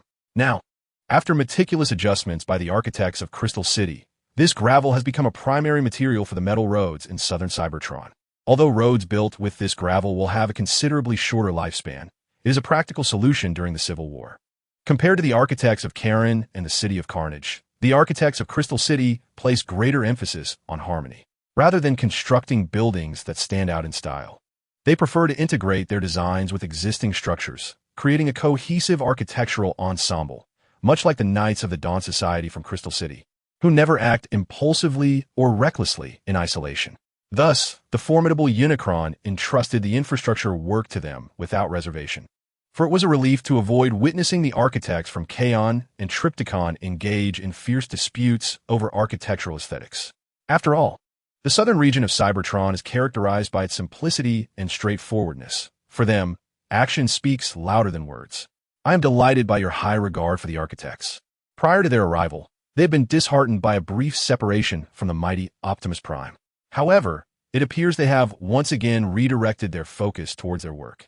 Upon confirming through documents and communications that the dispatched architects were faring well in southern Cybertron, the esteemed Titan spoke to Unicron about the amusing anecdotes that had transpired during the architect's journey. Among these architects, some maintained a cordial relationship with the mechanical guardian Optimus Prime, as their work involved the restoration of Crystal City-S structures, while Optimus Prime's duty was to safeguard the city from external threats. Their camaraderie blossomed during their interactions, and upon learning of their impending departure to southern Cybertron, both Optimus Prime and several architects felt a wave of melancholy. Even during this journey to southern Cybertron, Optimus Prime entrusted the Titan to convey his regards to his friends. As for the mechanical guardians, I have encountered many, and it is undeniable that their loyalty to Cybertron is unwavering. In discussing Optimus Prime, Unicron recounted his own past. During his time as the Wanderer, he had made numerous friends across Cybertron, including Shockwave and Hoist. Some mechanical guardians were so touched by the Wanderer's kindness that they would transport him via space bridges to the colonies. Unfortunately, with the end of the Golden Age and the onset of the Rust Age, these guardians gradually faded from sight. Indeed, although they were once instruments of destruction during the Unicron era, they have re-emerged as protectors thanks to the reprogramming by the Ancient Sages. The Titan holds great respect for the Order of the Ancient Sages, an organization formed during the Unicron era by these enlightened beings. As the leader of the Dawn Society, the Titan believes that legends often stem from genuine historical events, and he is convinced that the fabled Cybertronian knights were indeed real. Yet, the Cybertronian knights departed from Cybertron, driven by a dual purpose, for the sake of Cybertron and in honor of their victory over Unicron. As Unicron gazed upon the projected battlefronts of southern Cybertron after bidding farewell to the Titan, he promptly issued command for the commanders across the various fronts to advance, while he himself would lead the main forces into an offensive in the vast wasteland region, in the region of the Manganese Mountain Range. As Optimus Prime experienced a moment of clarity inspired by Unicron's words and resolved to return to northern Cybertron, Unicron's directive for an assault prompted Megatron to conduct a pre-battle mobilization. Due to the severe energy deficiency of the Iron Fortress troops, some soldiers have begun to flee to Megatron's side. In response to the surrendering Iron Fortress soldiers, Megatron instructed them to relinquish their weapons and check their mechs to ensure no concealed arms remained. Subsequently, he arranged for the logistics team to provide them with a modest energy supplement, allowing their mechs to function temporarily. This strategy ensured that the surrendering soldiers posed no threat of revolt due to a lack of energy and would not suffer from operational shutdowns. The remaining responsibilities were entrusted to the rear units, as the handling of prisoners has always been their domain. Megatron maintained a clear understanding of his role. He was the commander on the front lines, tasked with seizing enemy positions, fulfilling the orders of the Decepticon leader, and ensuring the safety of his subordinates as much as possible. Commander, the heavy artillery has commenced suppression of the enemy positions. Additionally, the Decepticon leader has dispatched a squadron of bombers to facilitate our advance. They are currently resting at a temporary airfield in the rear. You may contact them directly to issue bombing commands, reported the hydraulic unit station beside Megatron. Since the Iron Fortress troops had been encircled and their operational space gradually constricted, the Decepticon leader had deployed a limited number of bombers to assist in the offensive. As the main forces advanced, additional bomber units were allocated to support various commanders on the front lines. Realizing the presence of aerial support from the Decepticon leader, Megatron established communication with the bomber squad at the temporary airfield. Once contact was made, he promptly assigned them their first mission, to assist the heavy artillery in bombing the enemy positions, thereby suppressing their counterfire for the ground troops. Upon receiving the command from Commander Megatron, the bomber squad expressed their readiness to take off and engage in battle, while Megatron seized the opportunity to rally his own troops. Amidst the thunderous sounds of artillery fire and the roaring engines of the bombers, Megatron led his subordinates into an assault on the enemy's positions. Simultaneously, as the attack commenced on Megatron's front, the main Decepticon forces, flanked by the Spear of Judgment, began to close in on the enemy positions. The spaceport also deployed elite units to coordinate with the Thunder Rescue Team in their offensive. In an instant, the various defensive sectors of the Iron Fortress were in a state of emergency. The frontline commander had no choice but to continue dispatching reserve troops while reaching out to the Flying Cloud Council within the Blade City, expressing their dire predicament. Their energy supplies were critically low, and without further reinforcements, they would have no choice but to sacrifice their mechs and sparks for the Grand Council. Had the frontline situation deteriorated to such an extent? Yet, Ruststorm remained resolute. Upon receiving the distress signal from the frontline commander, the Flying Cloud Council fell into silence before connecting with the colossal dinosaur, Seralis. Do not abandon your dreams. Your aspirations may one day prove to be pivotal. Declared Hot Rod.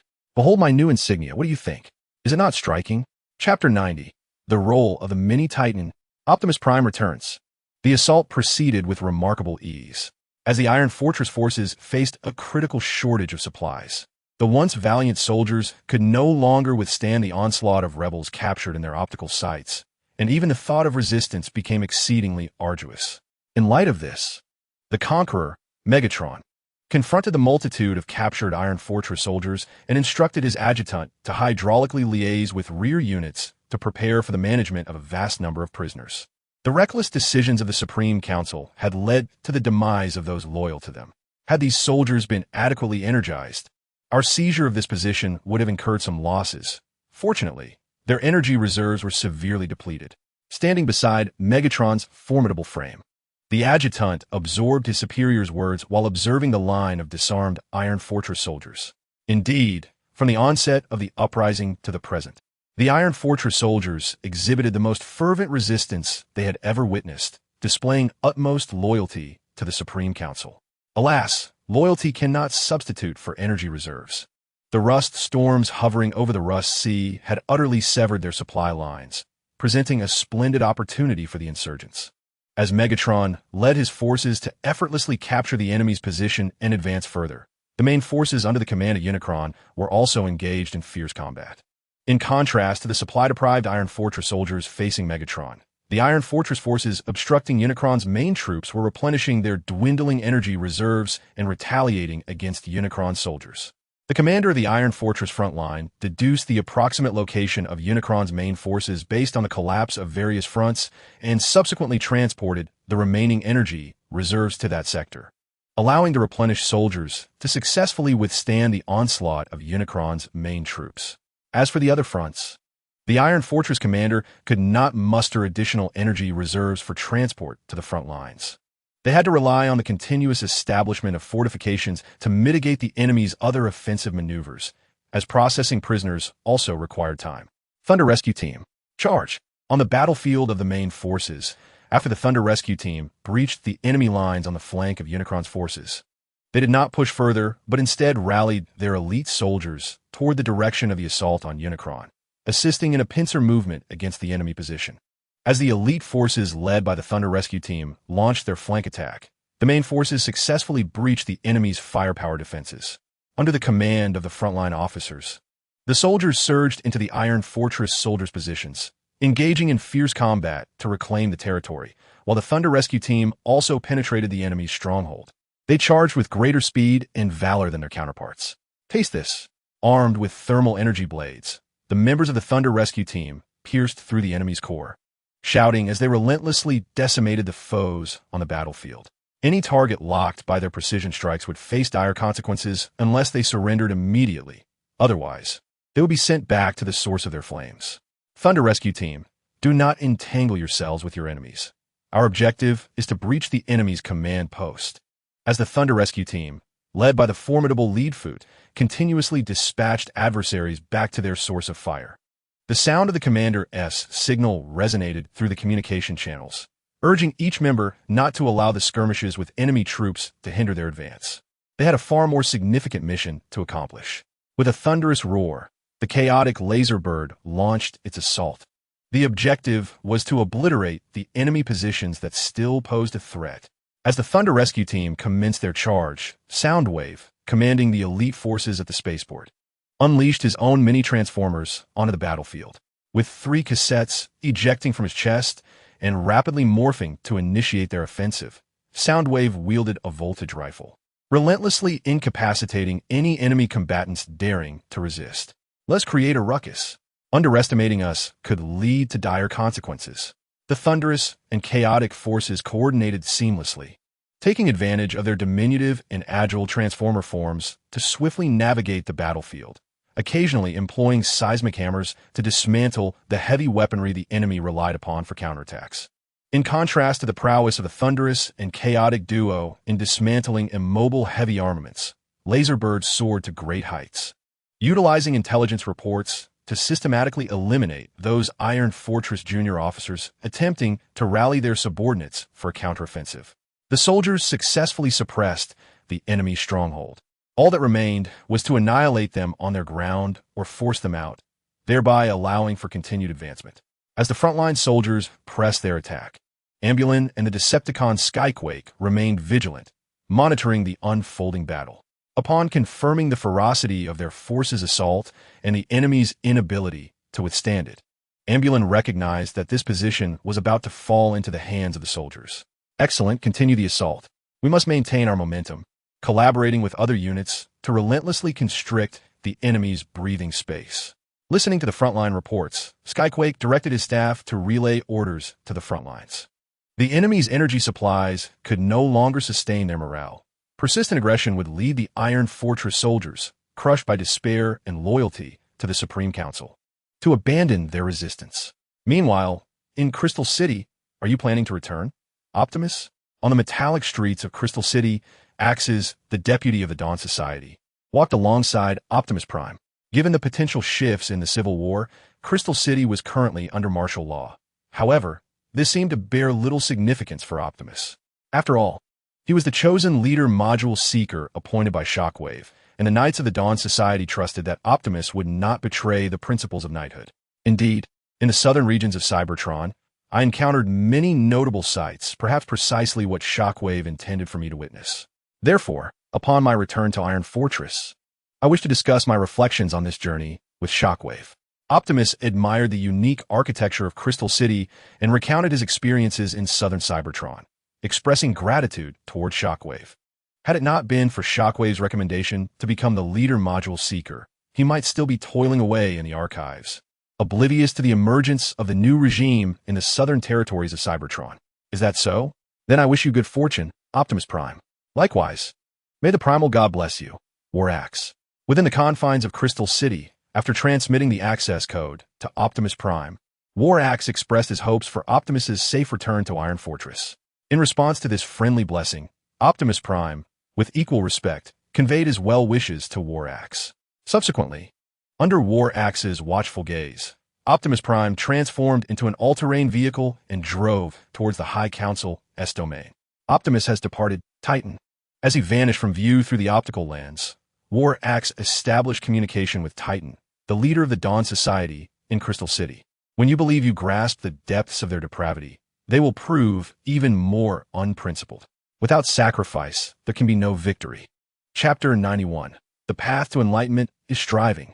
Police cars and Optimus Prime. Do you know, Fallen Lion, that sometimes traitors are more eager than we are to succeed in overthrowing the High Council? Inside the governor's office in Yetion City, Salus, after concluding his communication with Senator Flying Cloud, turned to his aide, Fallen Lion, with a smile. The fellow Flying Cloud has become proactive following the issues arising from the conflict in southern Cybertron. Salus remarked, this is precisely the scenario he wished to witness. Once the soldiers of Iron Fortress in southern Cybertron are annihilated by the Sky enemy, Flying Cloud will have no escape. The High Council cannot possibly refrain from putting this senator, responsible for the demise of over 300,000 soldiers in southern Cybertron, on military trial. However, my Lord Salus, although Flying Cloud has leaned towards us, his enthusiasm for handling matters remains tepid, and he still harbors hopes regarding the war in southern Cybertron. Observing his superior, Fallen Lion felt a sense of skepticism towards Senator Flying Cloud of the High Council. After all, such high-ranking traitors, even if they turn towards them, are unlikely to exert themselves for their cause. There exists the possibility that, due to the High Council's amnesty, they may revert to their former allegiance. Do not fret excessively, Fallen Lion. That fellow knows the High Council better than we do. Consequently, Flying Cloud is even less likely to return to the High Council after his betrayal. After all, should our uprising be quelled, the fate awaiting Flying Cloud could very well be an extreme punishment, such as the 5 punishments or shadow play, following a frame-up. The High Council has not been shy in resorting to elaborate schemes during the stagnation era. As a member of the High Council, Flying Cloud is certainly aware of this, and he must fear such fates befalling his own frame, which is why he has become more proactive, even inquiring when Salus and his cohorts plan to rise. As Salus and Fallen Lion mocked Senator, Flying Cloud, and the High Council to which he once pledged loyalty, Flying Cloud himself, burdened with complex emotions, was in Blade City, reorganizing the remnants of his 10,000 reserve troops.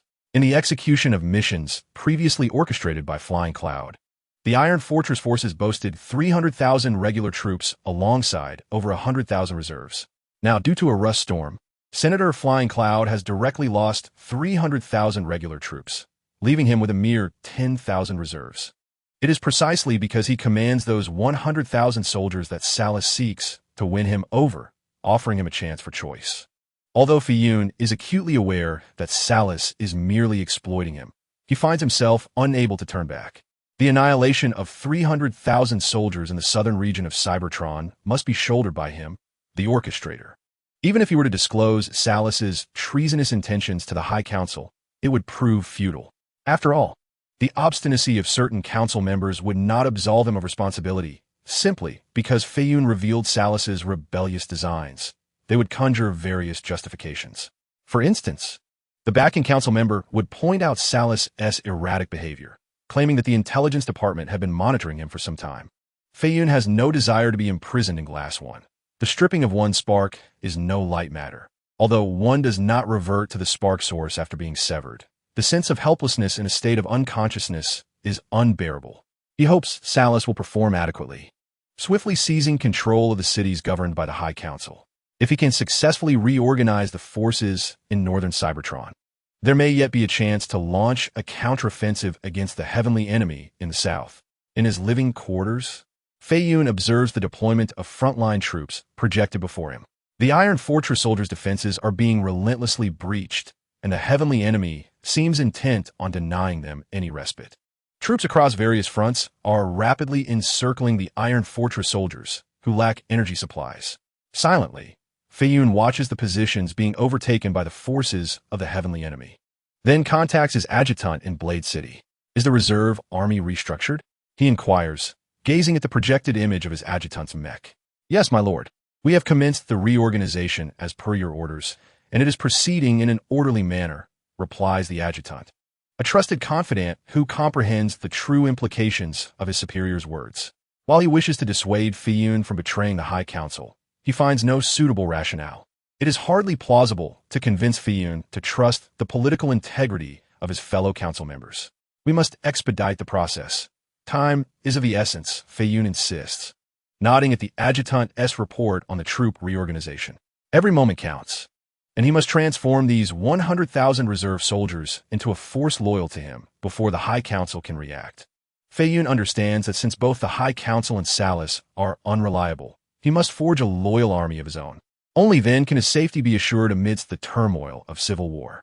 Understood, my lord, the adjutant responds promptly. After Fiyun terminates the communication, the adjutant resumes the reorganization of the troops. Meanwhile, Fiyun continues to engage with Salus, attempting to extract more information regarding the preparations for the uprising. Although Salus has allied with him, the scan intelligence shared leaves Fiyun feeling profoundly insecure. In the city of Mo Yi Tiansheng, as the airborne representative and Salus engaged in a tug-of-war, the police vehicle leading the regulatory convoy had gathered substantial intelligence regarding Salus's nefarious schemes. After transmitting the majority of this information back to Iron Fortress to be handed over to the Bat Spirit representative, the police vehicle prepared to withdraw the convoy. Through keen observation during this period, the police vehicle had come to a firm conclusion that the governor of Mo Yi Tiansheng was on the verge of executing a rebellion. Indeed, most of the strategic material reserves had ceased transportation, opting instead to deploy heavy troops for protection, while the cult of personality surrounding Salus within the city intensified. This atmosphere prompted the police vehicle to sense impending danger. Thus, after transmitting the recently gathered intelligence to the Bat Spirit representative, the police vehicle formally requested the withdrawal of the convoy. With Salus's treachery now confirmed, it seemed unnecessary for their intelligence team, tasked with investigating Salas to remain in Mo Yi Tian Chung any longer. Withdrawal was indeed prudent. Salas's rebellious actions had been substantiated, and for the sake of safety, it was wise for them to retreat. After contemplating the request from the police vehicle and the regulatory convoy, the Bat Spirit representative consented to their withdrawal. Recognizing the current peril in Mo Yi Tiancheng, he was reluctant to see the elite forces cultivated by the Intelligence Department perish during a mere reconnaissance mission. Yes, esteemed representative, the members of the police vehicle and the regulatory convoy responded. Upon receiving approval for their retreat, they hastily gathered and destroyed items within their base that could potentially expose their identities before departing from Mo Yi Tiancheng. As they evacuated, the Bat Spirit representative re-established contact with the adept Captain Tong Tian Xiao, who was currently in Sonic Boom City. As the captain of the elite guard, Tong Tian Xiao excelled in training soldiers, and with the assistance of the Sonic Boom City governor, he was simultaneously training troops and overseeing the city's defense systems. Bat Spirit representative, you sought me? Upon receiving the call, Tong Tian Xiao had just successfully linked the city's air defense system with the governor's help. However, the Bat Spirit representative bore grim news. Captain Tong Tian Xiao, I fear your time is running short. The Bat Spirit representative conveyed the alarming news that Salas might be on the brink of completion with his plans. Although their intelligence department lacked the depth of infiltration compared to the forces of the heavenly enemy, they had still transmitted considerable and compelling information. By correlating the data, the Bat Spirit and other representatives concluded that Salas was likely ready to rebel. Salas had been preparing for an extended period, patiently waiting for the elite forces of Iron Fortress to be incapacitated by unforeseen circumstances, and now he had seized this opportunity. The Bat Spirit representative lamented the dire situation in southern Cybertron, where soldiers loyal to the Supreme Council were retreating on the front lines due to a lack of energy supplies, and with the emergence of the traitor Salas. It became evident that internal dissent should have been addressed first. I shall lead my soldiers to steadfastly defend Sonic Boom City. If possible, please expedite the arrival of reinforcements. For the number of trained soldiers under my command is insufficient to maintain the defense line for an extended duration. Tong Tian Xiao reported truthfully that most of his soldiers were composed of loyal residents of the Supreme Council. Though their loyalty enables them to persevere on the battlefield, regrettably, their numbers are too few, and time is of the essence. Tong Tian Xiao cannot train a multitude of soldiers all at once. I will dispatch reinforcements as swiftly as I can. In the meantime, you must resolutely defend Sonic Boom City. Upon receiving Tong Tian Xiao's plea for support, the Batfolk Counselor readily acquiesced. The Iron Fortress has already trained a portion of the reserve forces, and for the time being, the coalition led by the Flying Cloud Counselor at Blade City should pose no issues. These reserve troops are aptly designated to assist Commander Tong Tian Xiao in Sonic Boom City. I shall fight on the front lines until the very last moment. Without providing the Batfolk Counselor with any baseless assurances, Tong Tian Xiao remained uncertain of how many troops Salas would send to assault Sonic Boom City. All he could do was fight as the frontline commander until the end. May the Divine Guardian protect you, Captain Tong Tian Xiao, and may the Divine Guardian watch over you, Batfolk Counselor. As the communication concluded, Tong Tian Xiao began mobilizing his forces to establish rudimentary defenses facing the direction of Mo Xietian City. Aware that his troops could not intercept the enemy from entering the city, he resolved to confront them within its confines. As the governor of Sonic Boom City quietly relocated certain industrial factories within areas that might become battlegrounds, the Batfolk Counselor at Iron Fortress busied himself preparing for the impending rebellion. To alert the frontline commander of Soaring Sky City to the schemer Salas, the Batfolk Counselor specifically dispatched a mini-Goliath to convey the message. Simultaneously, to better assist Tong Tian Xiao in Sonic Boom City, both the Batfolk and Halogen Counselors sought to persuade their fellow counselors to temporarily redirect the weapon resources originally destined for the Flying Cloud Counselor at the front line towards Sonic Boom City. After all, compared to the Flying Cloud Counselor at Blade City, Commander Tong Tian Xiao in Sonic Boom City is in dire need of weaponry for defense. However, would this not lead the Flying Cloud Counselor to perceive that we have lost trust in him? After all, the encirclement of nearly 300,000 soldiers in southern Cybertron must have been a significant blow to the Flying Cloud Counselor. Now we are reallocating the weapon support that was meant for him. during a council meeting where some counselors became aware of Salus's intentions to rebel. The Shockwave counselor expressed dissent regarding the Batfolk counselor's proposal to divert weapon support. He believed such an action would create an impression that the Supreme Council no longer trusted the Flying Cloud counselor, potentially being exploited by schemers and rebels alike. Thus, it seems prudent to temporarily withdraw a portion of the support, considering that Commander Tong Tianxiao's forces are currently limited. A fraction of weapon support should suffice for the time being. In response to the inquiries posed by the Oscillation Wave Assembly members, the Bat Spirit and the Halogen Assembly members exchanged glances before ultimately deciding to neutralize the situation. They dispatched a portion of their armaments to Tongxiangxiu, while the remainder continued to be transported towards the front lines of Legion City via the direction of Boza Tiancheng. Simultaneously, to pacify Feiyun, the Bat Spirit specifically allocated some energy supplies from Iron Fortress to be sent to Legion City. Meanwhile, on the outskirts of the Mohia Tiancheng region, along the well-developed metallic highway, Optimus Prime was making his way towards Dawn Heights. As the first area he reached after departing from Iron Fortress, Optimus was eager to ascertain whether Dawn Heights had undergone reconstruction following the ambush by the Thunder Rescue Team. During his journey, he noticed certain changes in the Mohia Tiancheng area, such as the dismantling of an energy supply station beside the metallic highway. Was this done to prevent the Southern Cybertron Special Operations Team from acquiring energy supplies here? Suppressing his confusion and unease, Optimus accelerated towards Dawn Heights. As he traveled from Mohia Tiancheng to Dawn Heights, a convoy of patrol vehicles, led by a police car, departed from within Mohia Tiancheng. They replenished their energy at an energy supply station in Boza Tiancheng and carried out repairs and maintenance on their bodies at an intelligence agency base located there. During their time lurking in Mohia Tiancheng, they had not had the opportunity to rest. Now that their mission was complete, they had a chance to rejuvenate their units.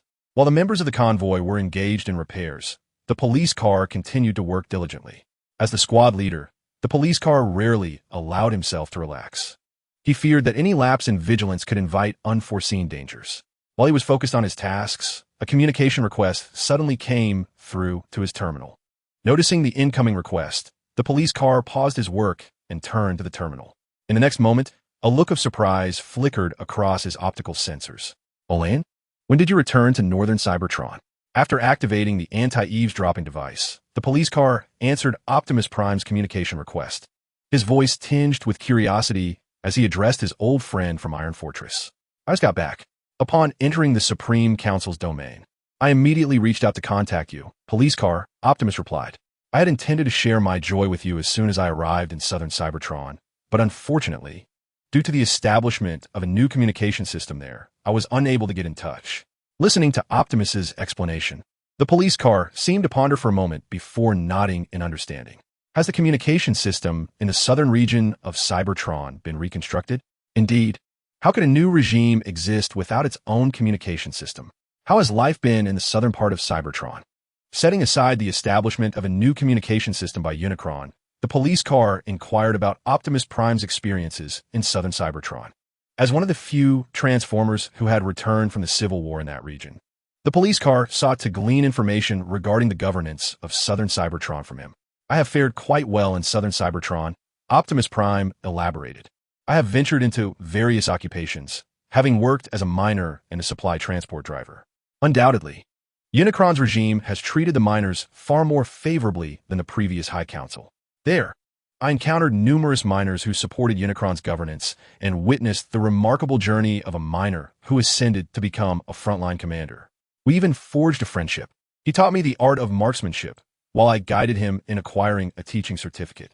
Optimus Prime animatedly recounted his experiences in southern Cybertron, leaving the police car's projected image momentarily speechless.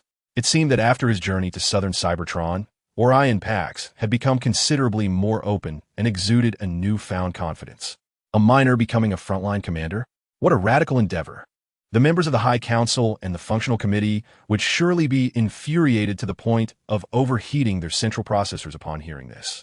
From Optimus Prime's words, the police car astutely discerned that Unicron's audacious actions in southern Cybertron were aimed at undermining the remaining authority of the Functional Committee. It appeared that Unicron was a staunch adversary of the committee and had successfully garnered a compelling rationale to sway the residents of southern Cybertron in his favor. It was likely that such developments would unfold. In southern Cybertron, I witnessed the emergence of a nascent regime. Although they may lack the administrative experience of the High Council, under the leadership of Unicron, they consistently position themselves with clarity. United beneath Unicron's banner, whether it be the valiant frontline commanders, seasoned physicians, or the new officials. This fledgling regime in southern Cybertron was steadfastly advancing. Optimus Prime articulated his assessment, believing that the reason the newly established regime in southern Cybertron could progress and enact policies aligned with the miners' interests was precisely due to the presence of a capable leader like Unicron. A commendable leader during wartime is indeed invaluable, a conclusion drawn from numerous observations made by Optimus Prime in southern Cybertron. In every endeavor undertaken by the regime, the influence of their leader, Unicron, was palpably evident. It could be said that Unicron's decisiveness in making choices surpassed that of the High Council members. It seems, Orion, that you hold Unicron in high regard, Optimus remarked. Indeed, a leader who has driven the High Council to such a state deserves considerable praise. Now, there are even schemers aspiring to emulate Unicron in what they deem a so-called uprising. In response to Optimus Prime's assessment of the nemesis, the police car nodded and began to elaborate on the current situation in the northern region of Cybertron. It appeared that Ceres, the ruler of the fortress of Morpheus, was becoming increasingly unable to suppress his ambitions. The High Council was likewise preparing to confront Ceres, intending to strike a blow that would deter other conspirators. A rebellion? It seemed that the recent failure of the landing operation in southern Cybertron had further undermined the authority of the High Council. Upon hearing the police car mention the prospect of insurrection, Optimus Prime realized that the High Council's influence in northern Cybertron had been weakened by this debacle. Rather than continue to follow the High Council and risk being shattered by the nemesis, the ambitious factions in northern Cybertron had likely resolved to first eliminate the High Council before engaging in conflict with the regime of the nemesis. However, the pressing question remained: did northern Cybertron possess sufficient local resources for such an endeavor? If Optimus Prime's memory module was functioning correctly, energy supplies in northern Cybertron appeared to be quite strained, particularly as the mines under the High Council's jurisdiction had been nearly exhausted during the stasis period. Olean, where are you now? As the police car casually inquired about Optimus Prime's whereabouts, it was evident that this was no longer a matter of secrecy. I am currently traversing the borders of Morpheus, intending to inspect the devastated industrial area of Dawn Heights, replied Optimus Prime, revealing his location without reservation. Within Morpheus? Olean, do not proceed to Dawn Heights. Instead, make your way to the city of Boza. Your current location is not secure, and you may become embroiled in a civil war. The police car urgently advised. Upon learning that Optimus Prime was within Morpheus, the police car quickly urged him to leave and avoid Dawn Heights, where no troops were stationed and which had become theoretically unsafe. For the sake of safety, it was prudent to head to Boza, a city controlled by the coalition under the Flying Cloud Senator, where Ceres was unlikely to launch an attack in the near term. In fact, some senators speculated that Ceres's most probable targets would be Soundwave City and the vicinity of Soaring Heights. I understand, police car. I shall make my way to Boza post-haste. Optimus Prime acknowledged, recognizing the friendly intent behind the police car's counsel. He then gradually accelerated and altered his course towards the city of Boza. As Optimus Prime approached Boza, his communication with the police car was temporarily interrupted. Once assured that their conversation was not being monitored, the police car settled into a metallic chair, reflecting on Optimus Prime's evaluation of the southern Cybertronian regime, which seemed far more formidable than the High Council in his optical perception. Meanwhile, in the fortress of Morpheus, with ample supplies at his disposal, the dictatorial Ceres commenced his mobilization within the city. As the officer of the Lost Lion established a new communication network with his subordinates, Salus stood upon the metallic platform specially erected for him within the citadel of Emoyetion, gazing down at the throng of residents below. Most of them were adherents of Salus's ideology, united in their opposition to the tyrant, the enemy of heaven, and equally enraged by the inaction of the Supreme Council. Under Salus's fervent propaganda, both the Supreme Council and the regime of the enemy of heaven were depicted as the insidious mechanical insects corroding Cybertron and their illustrious race, greedily siphoning the resources of this planet. To rescue their kind and their world, armed resistance was imperative. Esteemed compatriots from this stellar cycle forth, our lives of comfort shall be relinquished. This will be a trial, yet also a redemption. At this moment, we shall commit ourselves wholly to the struggle against those mechanical vermin that ravage our race. Only through this can we save our lineage and preserve Cybertron. On the metallic platform, Salus delivered his impassioned address, while the residents below listened in solemn silence, occasionally nodding in agreement, as if affirming the very course of action they ought to pursue. The adversary we face is formidable and cunning, yet they occupy territories that dwarf ours by multiples. Ensnared by their deceit, their soldiers are equally imbued with courage and unwavering resolve. We must remain vigilant against any unforeseen circumstances. Observing the residents nodding in response to his words, Salus recognized that he had successfully stirred their discontent towards the Supreme Council. Our victory in this endeavor to salvage our race and Cybertron will hinge upon every soldier and every resident performing at their utmost in this conflict, contributing their entire strength for the triumph of our great lineage. This is arduous and fraught with challenges, yet it is also imbued with glory. With a sweeping gesture of his arm, Salus called out for their race, for Cybertron, and the residents below stood tall in solidarity. We shall muster our courage and unveil our truest, finest selves upon the battlefield. We will support and assist our allies in pivotal moments, fighting for freedom, for our race, and for the grand planet of Cybertron. In closing, remember, no matter where you are or in what battles you engage, you shall forever remain one of us, embodying the hope of saving Cybertron and representing the future of this race. We shall dedicate every effort to fight for our homeland. For Cybertron, Salus proclaimed, and the residents below began to stir with fervor. Although much of what their leader articulated was beyond their comprehension, they understood his resolve to fight for Cybertron and their race, and that was sufficient. For Cybertron, for our race, for Lord Salus. As Saruth concluded his speech, a resounding wave of applause erupted from the crowd below.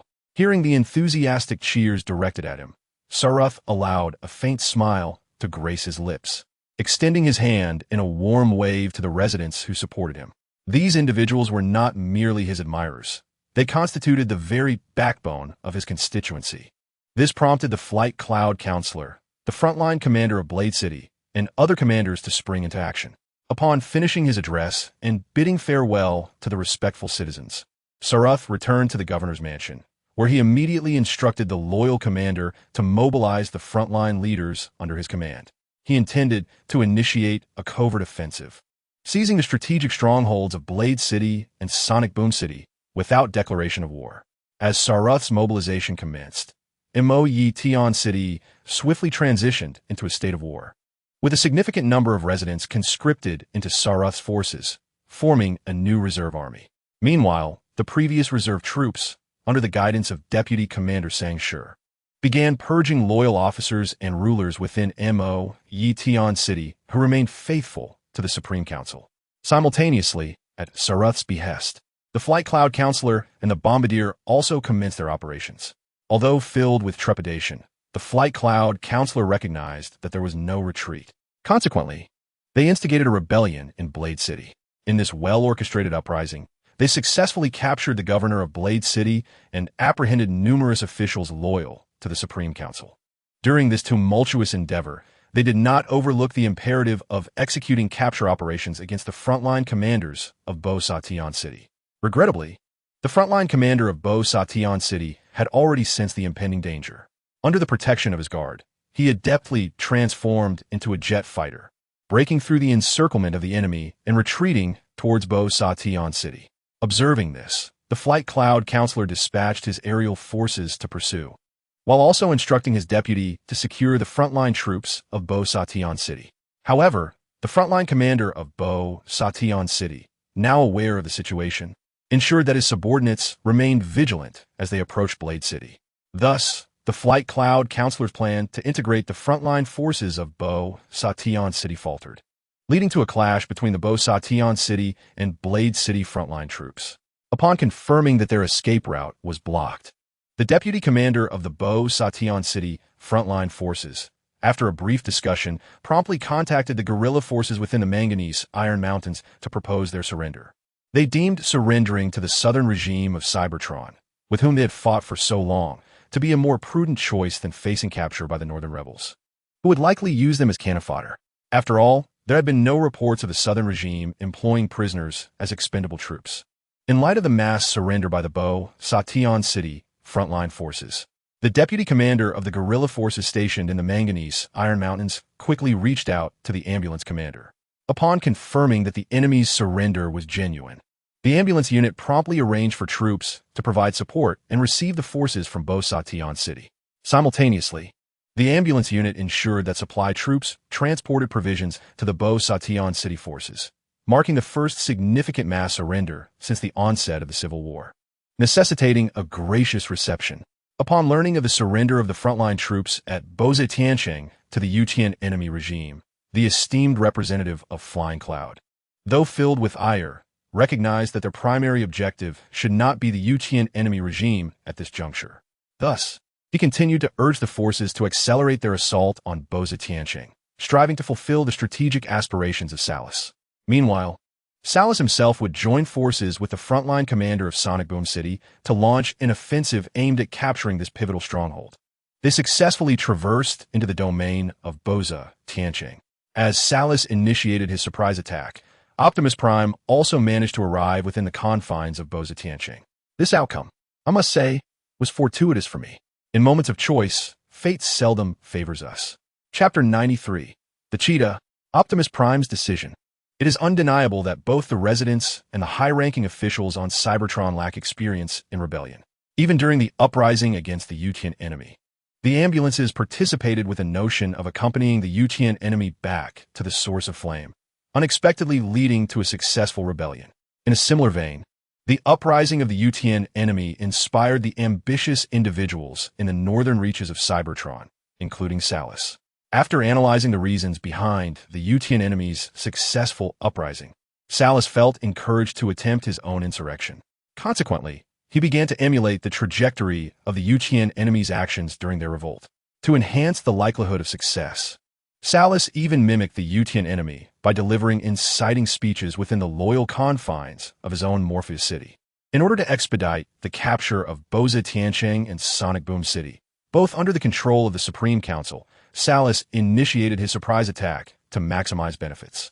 Although the mass surrender of Bo-Sation's forces to southern Cybertron was an unforeseen development, their plans continued to unfold successfully. After entrusting the direction of Bo-Sation to the Flying Cloud representative and the commander of Blade City, Salus ordered the commander of Sonic Boom City to lead the troops in liberating Sonic Boom City from the Supreme Council's dominion. Meanwhile, Salus remained stationed in Morpheus City, awaiting updates from the front lines, so he could echo the Utian enemy's critiques of the Supreme Council through the communications network, thereby bolstering the legitimacy of his regime. How fares the battle, Lion of Death? In the governance tower of Morpheus City, Salus inquired of his aide, Lion of Death, regarding the status of the two concurrently advancing fronts. Under our control, Lord Salus. Currently, Commander Flying Cloud is leading his forces in an assault towards Bo-Sation, encountering little resistance along the way. As for Sonic Boom City, due to the inexplicable vigilance of the commander from Soaring City, the commander of Sonic Boom City has been unable to successfully seize command of his troops. Thus, he must not only press towards Sonic Boom City, but also engage in conflict with the forces intercepting him from Soaring City, resulting in a slower pace of advancement. In response to Lord Salus's inquiry, Lion of Death organized the intelligence regarding the two fronts and reported back to their sovereign leader, noting that while both fronts continued to progress, the situation at Sonic Boom City was unexpectedly more complicated, causing a slight delay in their advance. Let them persist in their offensive. We must seize Soundwave City and Poseidon City before the Supreme Council can react. Otherwise, with only Blade City and Moe City under our control, we will find it impossible to negotiate with the ambitious UTND. Saras, emulating the uprising strategy of UTND, has devised his own insurrection plan, intending to focus his primary objective on the Supreme Council. As for the UTND in the southern region of Cybertron, he plans to address that matter only after dealing with the Supreme Council. At that point, consolidating the industrial strength of northern Cybertron, he believes he should be able to rival UTND and determine who shall be the true leader of Cybertron's future. Yes, Lord Saras, Upon hearing Saras's orders, the Lion of Death nodded and proceeded to instruct the frontline commanders to continue their assault. Once, Flying Cloud was an esteemed member of the Council beyond Saras's reach. Now, he has been reduced to a mere collaborator, even serving as a pretext in a certain sense.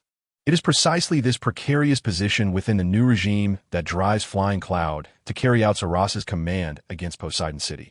Not solely for the expansion of Saras's new authority, but also to secure his own political standing and stabilize his identity within this emerging power. Does Saras truly regard me as a subordinate? During the advance on Poseidon City, Flying Cloud encountered resistance.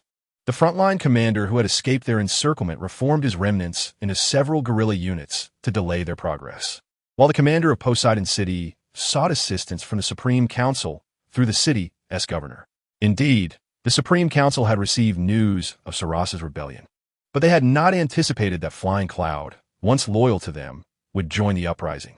However, the remaining council members recognized that this was not the time for such reflections. Upon learning that the forces of Poseidon City were compelled to surrender to the southern regime of Cybertron, the Supreme Council not only refrained from condemnation, but also reassured the frontline commander of Poseidon City, characterizing this act as a different manifestation of loyalty. As long as the frontline soldiers do not align themselves with Saras's regime at this juncture, they are deemed loyal to the Supreme Council. Although they may have succumbed to the ambitions of the southern regime, it was a reluctant decision, and the council members would not hastily label them as traitors. With Flying Cloud's allegiance to the rebellious regime of Saras, the Supreme Council has come to realize the unfavorable turn of events.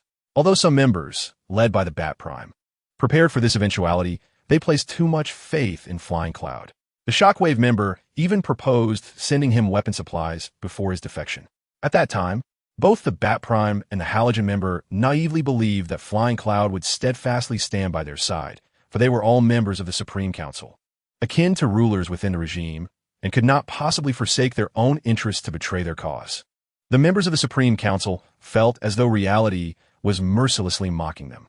The once loyal representative, Flying Cloud, had inexplicably led his Iron Fortress Reserve Army to join the pseudo-regime of Salus, now advancing towards the city of Bozation. Had it not been for the vigilance of the frontline commander in Bozation, who sensed the impending danger and managed to break through at a critical moment, the next news they would receive about Flying Cloud might have been his forces conquering Bozation, at which point it would have been too late to take any action. We cannot remain idle. We must act to make the traitor Flying Cloud and the schemer Salus understand that the Supreme Council has not yet fallen into complete ruin. Within the hallowed halls of the Supreme Council, the once enthusiastic representative, who had previously conferred with Flying Cloud on strategies to traverse the Rust Sea and launch a surprise attack on the southern Cybertron, sat in silence upon his metallic seat. Not far from him, the Bat Spirit representative expressed his fury, insisting that Salus and his cohorts must be made aware that the Supreme Council was far from defeated. As a steadfast opponent of Salus, the Bat Spirit representative had been on high alert ever since Salus revealed his nefarious intentions. Regrettably, in his vigilance against Salus, he had overlooked the treachery of Flying Cloud, but caused the demise of 300,000 Iron Fortress soldiers, now mingling with the panic-stricken. The Bat Spirit representative pondered regretfully, wishing he had reacted sooner. Other representatives who had once collaborated with him in strategizing for the Sound Blast City also discussed the current situation. Their frontline troops had largely become soldiers of Salus' regime under the command of their leaders. As for the soldiers who were unwilling to become adversaries of the Supreme Council, they either chose to surrender to the tyrannical regime of Cybertron in the south, or quietly deserted their units to flee towards areas controlled by the Supreme Council. For the time being, Sound Blast City appeared to be secure. After all, the frontline troops from Soaring Sky City had successfully retreated, albeit abandoning heavy weaponry in the process. They could still utilize the urban structures of Sound Blast City as temporary strongholds against enemy assaults. Our greatest concern now lies with Bozation. The Bat Spirit representative, analyzing the frontline conditions, spoke of the situations in Sound Blast City and Bozation. The most pressing issue for Bozation was the lack of manpower. Their frontline troops had been hindered by the forces of Blade City during their retreat, thus becoming the first large contingent to surrender since the outbreak of civil war. Although this prevented Salus from acquiring the forces of Bozation, it also meant that Bozation lacked the reinforcements necessary for defense. The only recourse was to mobilize troops from Iron Fortress to support Kaon. But could the already undermanned Kaon withstand the onslaught of Flying Cloud before reinforcements arrived? The remaining soldiers in Kaon were indeed unable to fend off the enemy's advances. Yet what if the solution extended beyond mere soldiers? Observing the frontline scenario, one representative raised his head slowly, inquiring of his fellow members of the Supreme Council, not just soldiers. Do you wish to mobilize the governing officials of Kaon City for the defensive battle? However, even with the inclusion of the police precincts, an effective defense line cannot be established. Wait, you cannot be suggesting we enlist the residents loyal to the Supreme Council, can you? Initially, the Bat Spirit Counselor was perplexed by the implications of his colleague's words, but in the next fleeting moment, clarity dawned upon him. This colleague intended not only to engage the governing officials in the defense, but also to rally the residents of Kaon City to join the cause. Indeed, this was one of the few viable strategies. I had witnessed the unwavering loyalty of the residents to the Supreme Council in my earlier years in Kaon City. Hence, their frontline troops would rather surrender to the adversaries than become a force against us under the command of Sarath. If we could galvanize the residents' loyalty towards us, perhaps Kaon City could be defended, and even if it were to fall, it would not succumb entirely, for those loyal to the Supreme Council would resist fiercely. The counselor articulated his suggestion, acknowledging that their trust in the Flying Cloud had shaped the current predicament. If it were feasible, he would prefer not to conscript untrained residents into the ranks of defenders.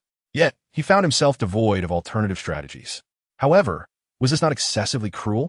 The untrained residents would undoubtedly face a slaughter against those seasoned soldiers. Was it truly justifiable to cast them into the battlefield? In response to the counselor's proposal, the Halogen counselor perceived an unsettling cruelty in the plan, envisioning the heavy toll on the residents of Kaon City once the defensive battle concluded. This might indeed be the sole course of action, whether deploying air forces from Moonguard 1 and Moonguard 2 or dispatching newly trained troops from Iron Fortress. All would require time to materialize.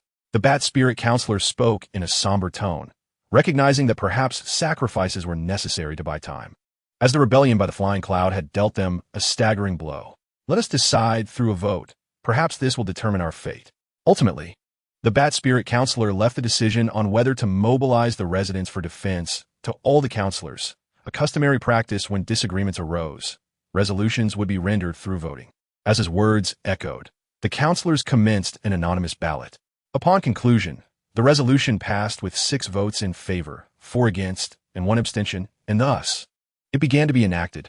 With the full mobilization of Kaon City underway, the Supreme Council dispatched the Sky Lynx, which, while transporting weapons, also carried the Lightning Strike team, tasked with protecting the Supreme Council Hall, to provide support. This unit represented the most elite operational force under the Supreme Council's command.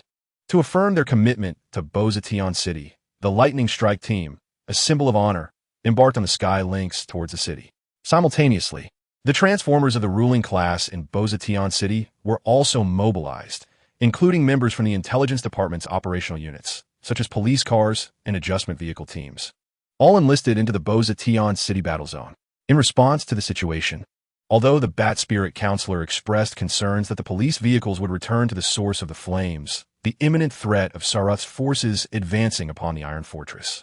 Should Kaon City be occupied, led him to abandon the idea of recalling the police and regulating vehicle units. Optimus Prime was likewise conscripted into the Kaon City conflict. Upon learning of Sarath's intent to dismantle the Supreme Council's authority, Optimus hesitated momentarily, but ultimately joined the residents of Kaon City in fortifying their defenses. Following his experiences in the southern region of Cybertron, he came to understand that many matters are not as they appear. For instance, despite Sarath's favorable reputation within the domain of Kaon City, it was rumored that he was implicated in the collective assassination of the Supreme Council. When Optimus inquired of Megatron during his time in southern Cybertron whether the council members had been assassinated by spies from the Decepticon faction, Megatron had shaken his head, asserting that the Decepticons would never seek to terminate the ruling class through assassination, as such victories are both dishonorable and fraught with peril, rather than employing espionage to eliminate the Supreme Council members. It was far more probable that the Decepticon leader would engage them in a fierce battle on the battlefield for the supremacy of their governance. Trusting Megatron's words, Optimus later encountered the Decepticon leader and became even less inclined to believe that the assassination of the Supreme Council was orchestrated by them. Thus, Saruth emerged as the prime suspect among the beneficiaries of that event. Such underhanded methods of acquiring renown while undermining rival authorities were abhorrent to Optimus, prompting him to observe Saruth's subsequent actions closely. Please illuminate our darkest hour, united in heart and mind. If we are carbon-based life forms, why can't extraterrestrial beings be composed of silicon? For instance, silicon-based life forms. Chapter 94. The Decepticons address Commander Optimus. I apologize. Our soldiers were unaware that you were the leader module seeker. I will arrange for your departure promptly. No, there's no need for that. My decision to remain in Bastion City is my own, independent of those loyal soldiers. Within the makeshift command center established in Bastion City, the frontline commander, after meticulously verifying Optimus's identity, confirmed that he was indeed the leader module seeker appointed by the Supreme Council. Recognizing the significance of the leader module seeker's role, the frontline commander expressed his intent to facilitate Optimus's swift departure from Bastion City, as it was soon to become a battlefield, where even he would be unable to protect Optimus. Upon hearing the frontline commander's offer to escort him away, Optimus promptly declined, affirming that his decision to remain in Bastion City was entirely his own and not a result of being compelled by the soldiers to protect it. Faced with Optimus's explanation, the frontline commander found it difficult to continue persuading him. The leadership module seeker should only report the occurrence in the city of Boza to the Supreme Council, after which arrangements must be made for subordinates to urgently train the residents of Boza. As for Optimus Prime, since he has no intention of departing, the frontline commander deemed it inappropriate to treat him as an ordinary soldier. Thus, a portion of the command was entrusted to Optimus Prime, for it stands to reason that a figure capable of becoming the seeker of the leadership module must possess certain abilities. Are you certain you wish to remain in Boza, Optimus Prime? When Optimus Prime resolved to stay, the police vehicle, having organized the subordinates, sought him out. Upon learning that his friend had the means to leave yet chose to stay, the police vehicle expressed surprise and inquired about Optimus Prime, who was testing a pulse rifle. Indeed, police vehicle, I intend to remain in Boza and fight alongside Salus's forces. What about you? Will you return to Fortress Iron to report? In response to his friend's inquiry, Optimus Prime articulated his decision while questioning whether the police vehicle would return to the intelligence division at Fortress Iron or remain in Boza. Naturally, I shall stay in Boza. The Supreme Council is furious and feels humiliated by the betrayal of the Cloud Flyer legislator. Thus, they will not abandon Boza. Not only the residents, but even the officials of the ruling class have received orders to staunchly defend the city. As for someone like me, a spy, I too have been tasked with contributing to the defense of Boza. The police vehicle smiled as he recounted the Supreme Council's directives, extending his arm as his weapon unit momentarily displayed the pulse rifle before retracting it. It seems we are not merely friends, but are destined to become comrades in arms. Optimus Prime's Azure optical sensors regarded the police vehicle, and after a brief moment, a smile graced his face. In southern Cybertron, in Stan City, Salus's uprising in northern Cybertron had been communicated to Unicron's adversary through the intelligence department. Upon reviewing the intelligence from northern Cybertron, Unicron's adversary meticulously examined the details. Realizing that Salus's plans had leaked, prompting heightened vigilance from the Supreme Council, he discerned that Salus lacked the experience for rebellion. Perhaps Salus had underestimated the Supreme Council. Although the Council was in disarray due to Unicron's adversary, that did not imply they could be easily dealt with by a sudden insurgent like Salus. Unicron's adversary was certain that the Supreme Council was mobilizing forces for defense. By the time the Council had amassed their troops on the front lines, it would likely no longer be a matter easily handled by Salus. Compared to Salus, the Supreme Council had garnered greater support from the residents of northern Cybertron. Indeed, many soldiers under Salus's command were likely loyal to the Supreme Council, but had chosen to conceal their allegiance due to the prevailing circumstances. Unicron's adversary understood that to ensure mutual destruction between the Supreme Council and Salus, it was imperative to sow doubt among the residents who were not steadfastly loyal to the Council. Only in this way could Salus perceive a glimmer of hope in defeating the Supreme Council, compelling him to persist in his relentless struggle against them. Thus, after conferring with his advisors to finalize the plans for advancing at the front lines, the Decepticon commander commences actions. In an effort to undermine the legitimacy of the High Council, the commander, having entrusted the frontline troops to ambulances and soundwave units, made his way to Stan City under the escort of members from the Guard, including the formidable artillery. Stan City, a hub connected to the entire Cybertron communication network, was where the commander had previously declared war against the High Council. This time, he intended to exploit the communication network to diminish the High Council's support among the populace.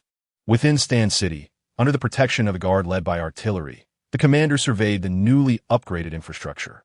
Unlike the previous occasion when he declared war against the High Council, where the streets were filled with unemployed miners, Stan City was now undergoing significant improvements with the assistance of the Crystal City architects. The once narrow city roads had been expanded and upgraded, and numerous energy supply lines had been constructed to facilitate the residents. Concurrently, to enhance the efficiency of or refinement, the architects upgraded the refineries and imported superior cooling fluids from Crystal City to maintain continuous operation, while the communication hub was also expanded and enhanced. According to the architects, the upgraded communication hub could transmit information more effectively, and to safeguard against infiltration by spies from the High Council, they fortified the security systems of the hub. In response, the commander openly praised the architects, expressing gratitude on behalf of the residents of Southern Cybertron for their contributions. At the expanded communication hub in Stan City, the commander, having returned from the front lines with assistance from the intelligence department, forcibly reconnected to the High Council's communication network and launched a scathing critique of the Council's current decay. I am the Decepticon commander, the revolutionary of Southern Cybertron, and the most wanted fugitive of the High Council. I wish to convey to those still under the rule of the High Council why we resist, and why the Council is losing its rightful authority and credibility. The reason lies in the fact that the Council's regime has completely strayed from its original purpose and promises. Do you remember the past? The High Council of yore was entirely different from the present one. It once expanded numerous colonies for Cybertron, bringing endless resources and living space for our kind. The commander's holographic projection appeared on the terminals of the city residents still under the High Council's control, revealing the grim reality of its corruption. I do not deny the greatness of the former High Council, for it represents the honor of our ancestors, which is why I believe the current High Council has forfeited its authority and credibility, compared to the Council that once led us into a golden age. The current members have transformed into politicians who can only utter vague notions of equality and freedom over countless stellar cycles. As he spoke, the commander contrasted the High Council of the Golden Era with that of the Stagnation Era, illustrating the extent of the Council's decay through their disparity.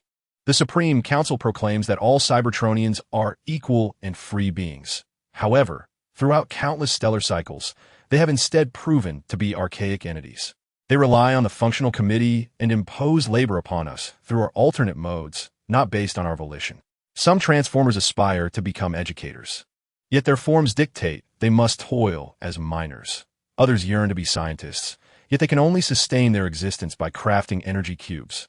This is unjust. We should not be confined by our alternate modes, nor should our race be shackled to fixed and unsatisfactory roles for millions of stellar cycles. The Fallen enumerated the transgressions occurring under the Supreme Council's dominion, revealing that the ruling body, controlled by the functionalists, has bestowed upon many transformers a past filled with dissatisfaction. Long ago, I began to recognize that we are governed by a regime rife with abuse of power, rampant corruption, violent repression, and arbitrary torture. They have failed to fulfill their promises to their brethren, neglecting to protect Cybertron and to advance the welfare of our kin, leading our race into stagnation. Conversely, they ruthlessly strip the basic rights and developmental opportunities from the lower echelons of Cybertronian society, zealously upholding this inequality and illegality, driving the regime toward decay and despair. The Fallen stood tall and robust, acutely aware that many transformers were listening to his address. The Supreme Council has entirely forgotten its original purpose, sacrificing other facets to safeguard their own interests, continually deceiving the populace in a bid to maintain their reign. Yet, they remain oblivious as they perpetrate these acts. Their fabrications have been pierced, and we have become cognizant of their deceit and corruption. This is precisely why I stand here today. as the Fallen articulated. With the long-accumulated prestige of the Supreme Council dissipating, their lies are being unveiled by the discontented through various means. Whether to express their grievances or under the enticements of conspirators, the Council's past misdeeds are being relentlessly unearthed. Here, I represent not only the Fallen, but also the residents of southern Cybertron, who are subjugated under the oppressive regime of the Supreme Council. I wish to convey to all citizens of Cybertron that we have achieved a significant victory. The decrepit rule of the Supreme Council will eventually be overthrown, and the era of stagnation will come to an end. Under the watchful gaze of countless residents, the Fallen's azure optical lens seemed to survey each transformer who listened intently to his speech. Subsequently, as his words resonated through the assembly, the optical lens cast a gentle gaze forward, and finally, his form gradually faded, ultimately vanishing from the terminal. As the communication drew to a close and the connection with the Supreme Council's network was severed, the tyrant gazed at the artillery standing nearby. Observing this, the artillery raised a finger to indicate that the communication signal remained stable. The Supreme Council had failed to successfully interrupt the tyrant's address. "Are you all right, leader of the tyrant?" After lowering his hand, the artillery approached and gently inquired. As one of the earliest followers of the tyrant, the artillery had been under the leader's care in many respects, learning a great deal and earning the tyrant's deep trust. Consequently, the artillery often expressed concern for the leader's safety. "Do not worry, my friend," the tyrant replied gently, fully aware of his own condition. He would not falter, for he was the tyrant, the leader of the southern Cybertronian uprising, the beacon for both Megatron and Optimus Prime. Now, I am more curious to see the expressions on the faces of the Supreme Council's members. The tyrant spoke, casting his gaze toward the northern Cybertron. He was certain that the members of the Supreme Council were seething with anger over his recent speech, or rather, their inability to prevent it. In the Iron Fortress of northern Cybertron, as the tyrant had surmised, some members of the Supreme Council were indeed filled with rage. They had been once again breached by the tyrant, who had infiltrated their communication network and delivered a speech designed to sway the populace and undermine their authority, a truly despicable act. The Supreme Council was incensed not only by the tyrant's actions, but also harbored a growing animosity toward the traitor, Skyfall. Had it not been for Skyfall's betrayal, sending 300,000 loyal troops to the southern Cybertron, the Council would not find itself in such dire straits. If those 300,000 soldiers had remained loyal, Ceres would never have dared to betray them or instigate any uprising. Alas, there are no what-ifs in this world. Their most elite forces have been sacrificed by the treachery of Skyfall, and now Ceres was dispatching troops to assault the strategic strongholds of Bossa City and Sonic Boom City. While the tyrant took this opportunity to assail their regime, it could be said that the Supreme Council was now entirely at a disadvantage. Had they not been forewarned of Ceres's impending betrayal, they might have already lost Sonic Boom City and Bossa City to him. Fortunately, the astute Bat Senator had noticed Ceres's unusual behavior. The Iron Fortress still had a reserve army being sent to bolster Bossa City, while Sonic Boom City was defended by Captain Skywatch and the frontline commander from Aerial City, which should suffice for the time being. May the Supreme Council endure against this onslaught of rebels, the Bat Senator declared within the Grand Hall of the Supreme Council as the impending assault loomed, prompting the other senators to silently offer their prayers to the divine, hoping for their survival. In truth, the cranial structure of our mechanical dinosaurs, once transformed, is not akin to our original heads. Therefore, Ironhide, what sorrow do you harbor? We were once the Kamikaze Squad, the most loyal guardians of the Overlord. Yet now we are the kings of computation. Chapter 95, Commander Optimus Prime. Though I harbor disdain for the Overlord, the ambitious figure he is, I cannot deny that his rhetoric has effectively undermined the legitimacy of the High Council. As long as the Overlord's proclamations persist, all residents harboring doubts about the High Council's authority will inevitably find themselves comparing the current regime to its predecessor.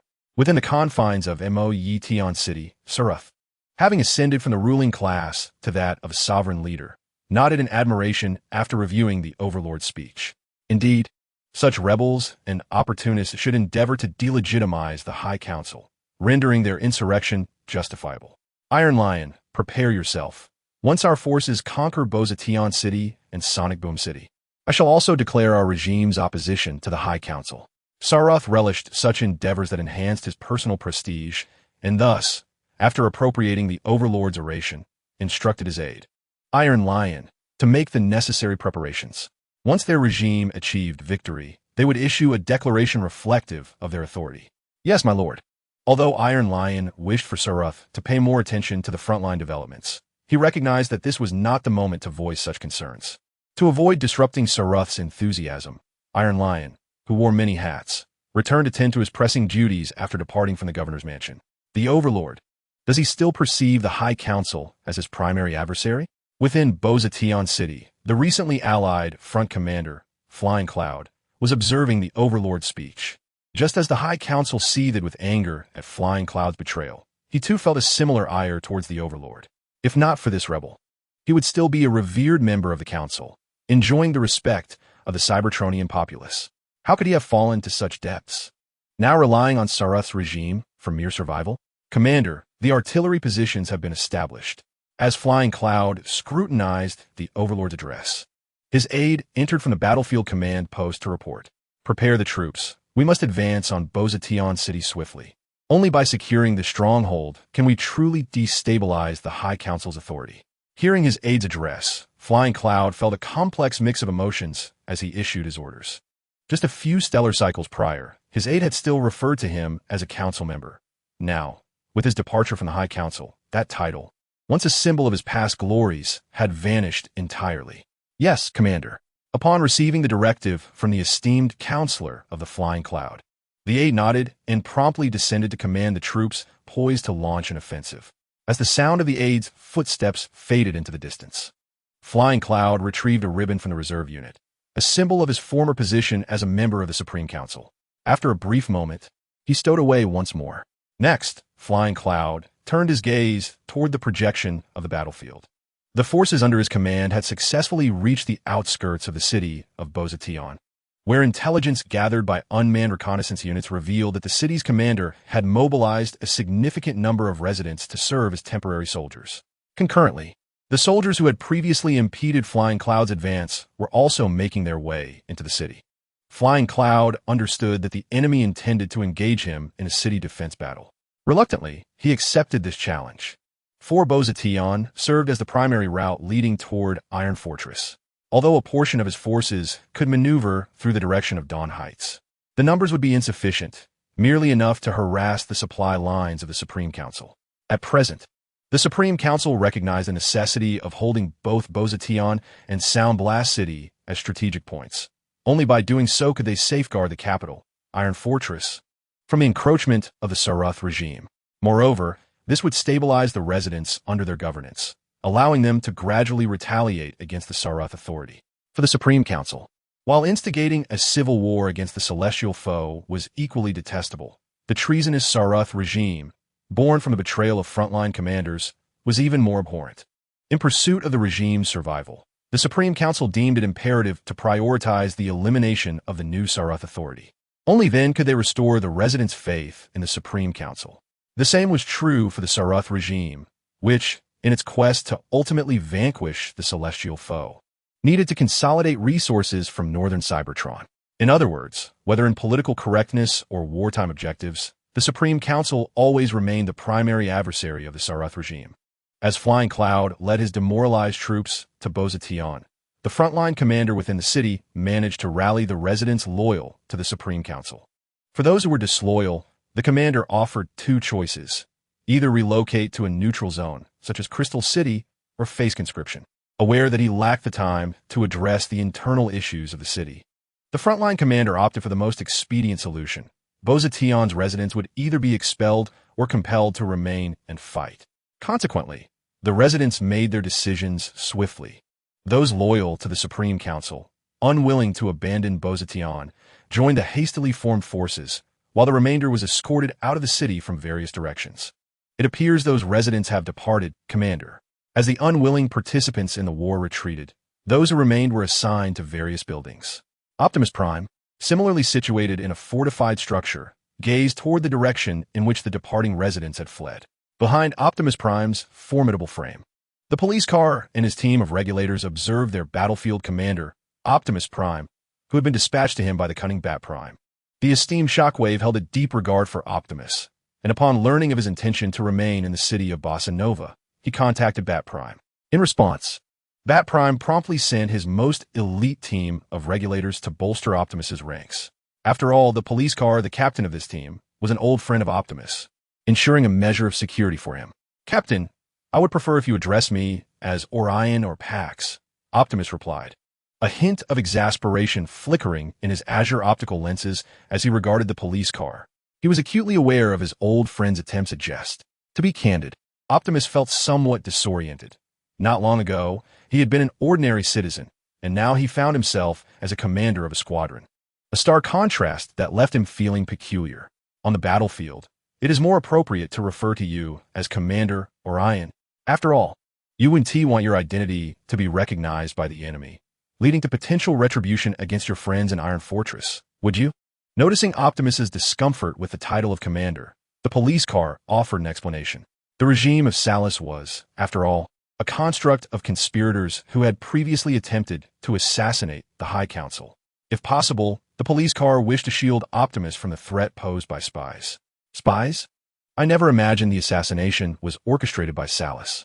When I was in the southern regions of Cybertron, I once inquired with a friend living under the rule of the Decepticon regime whether the collective assassination of the High Council was related to the Decepticons. But he vehemently disagreed. Now, it appeared that the truth was indeed as shocking as it was revealing. The collective assassination of the High Council had originated from within its own ranks, orchestrated by spies dispatched by Salus, who was then the governor of Yetion City. Through the High Council's rebuke of Salus's regime and the intelligence gathered by his old friend, the police car, Optimus came to understand that Salus had indeed resorted to assassination in his pursuit of power and, under the tacit approval of the High Council at the time, had deceitfully implicated the Decepticon leader in the South. Optimus abhorred such treachery, perhaps due to his inherent disposition or the experiences he had endured in the southern regions of Cybertron. Realizing that Salus would send spies for his own gain, Optimus comprehended the police car's concerns. His central processor whirred briefly before he turned his gaze toward the police car. "Since I cannot use my true name, you may call me Optimus Prime. This is the designation bestowed upon me by the esteemed Shockwave, the leader module seeker. I believe this name will suffice." As he spoke, he revealed the title given to him by Shockwave. Throughout his time in the southern regions of Cybertron, the name Optimus Prime had been his constant companion, and now would serve him once more. Optimus Prime? A commendable name indeed. The designation of Shockwave by the esteemed legislator reflects a commendable aptitude for nomenclature. Upon hearing Optimus Prime's assertion, the police vehicle contemplated and found merit in it, thus acquiescing to Prime's suggestion. After all, the prior mention of espionage and the assassination of comrades had merely served as a scare tactic directed at Optimus. Which leader of a regime would dispatch spies to eliminate a commander of a frontline squad? During his tenure in the intelligence sector, the police vehicle had come to understand that if one's rank and status remained stagnant, one would seldom encounter the realm of assassination. Such endeavors would yield negligible returns and could potentially incite the adversary's suspicion.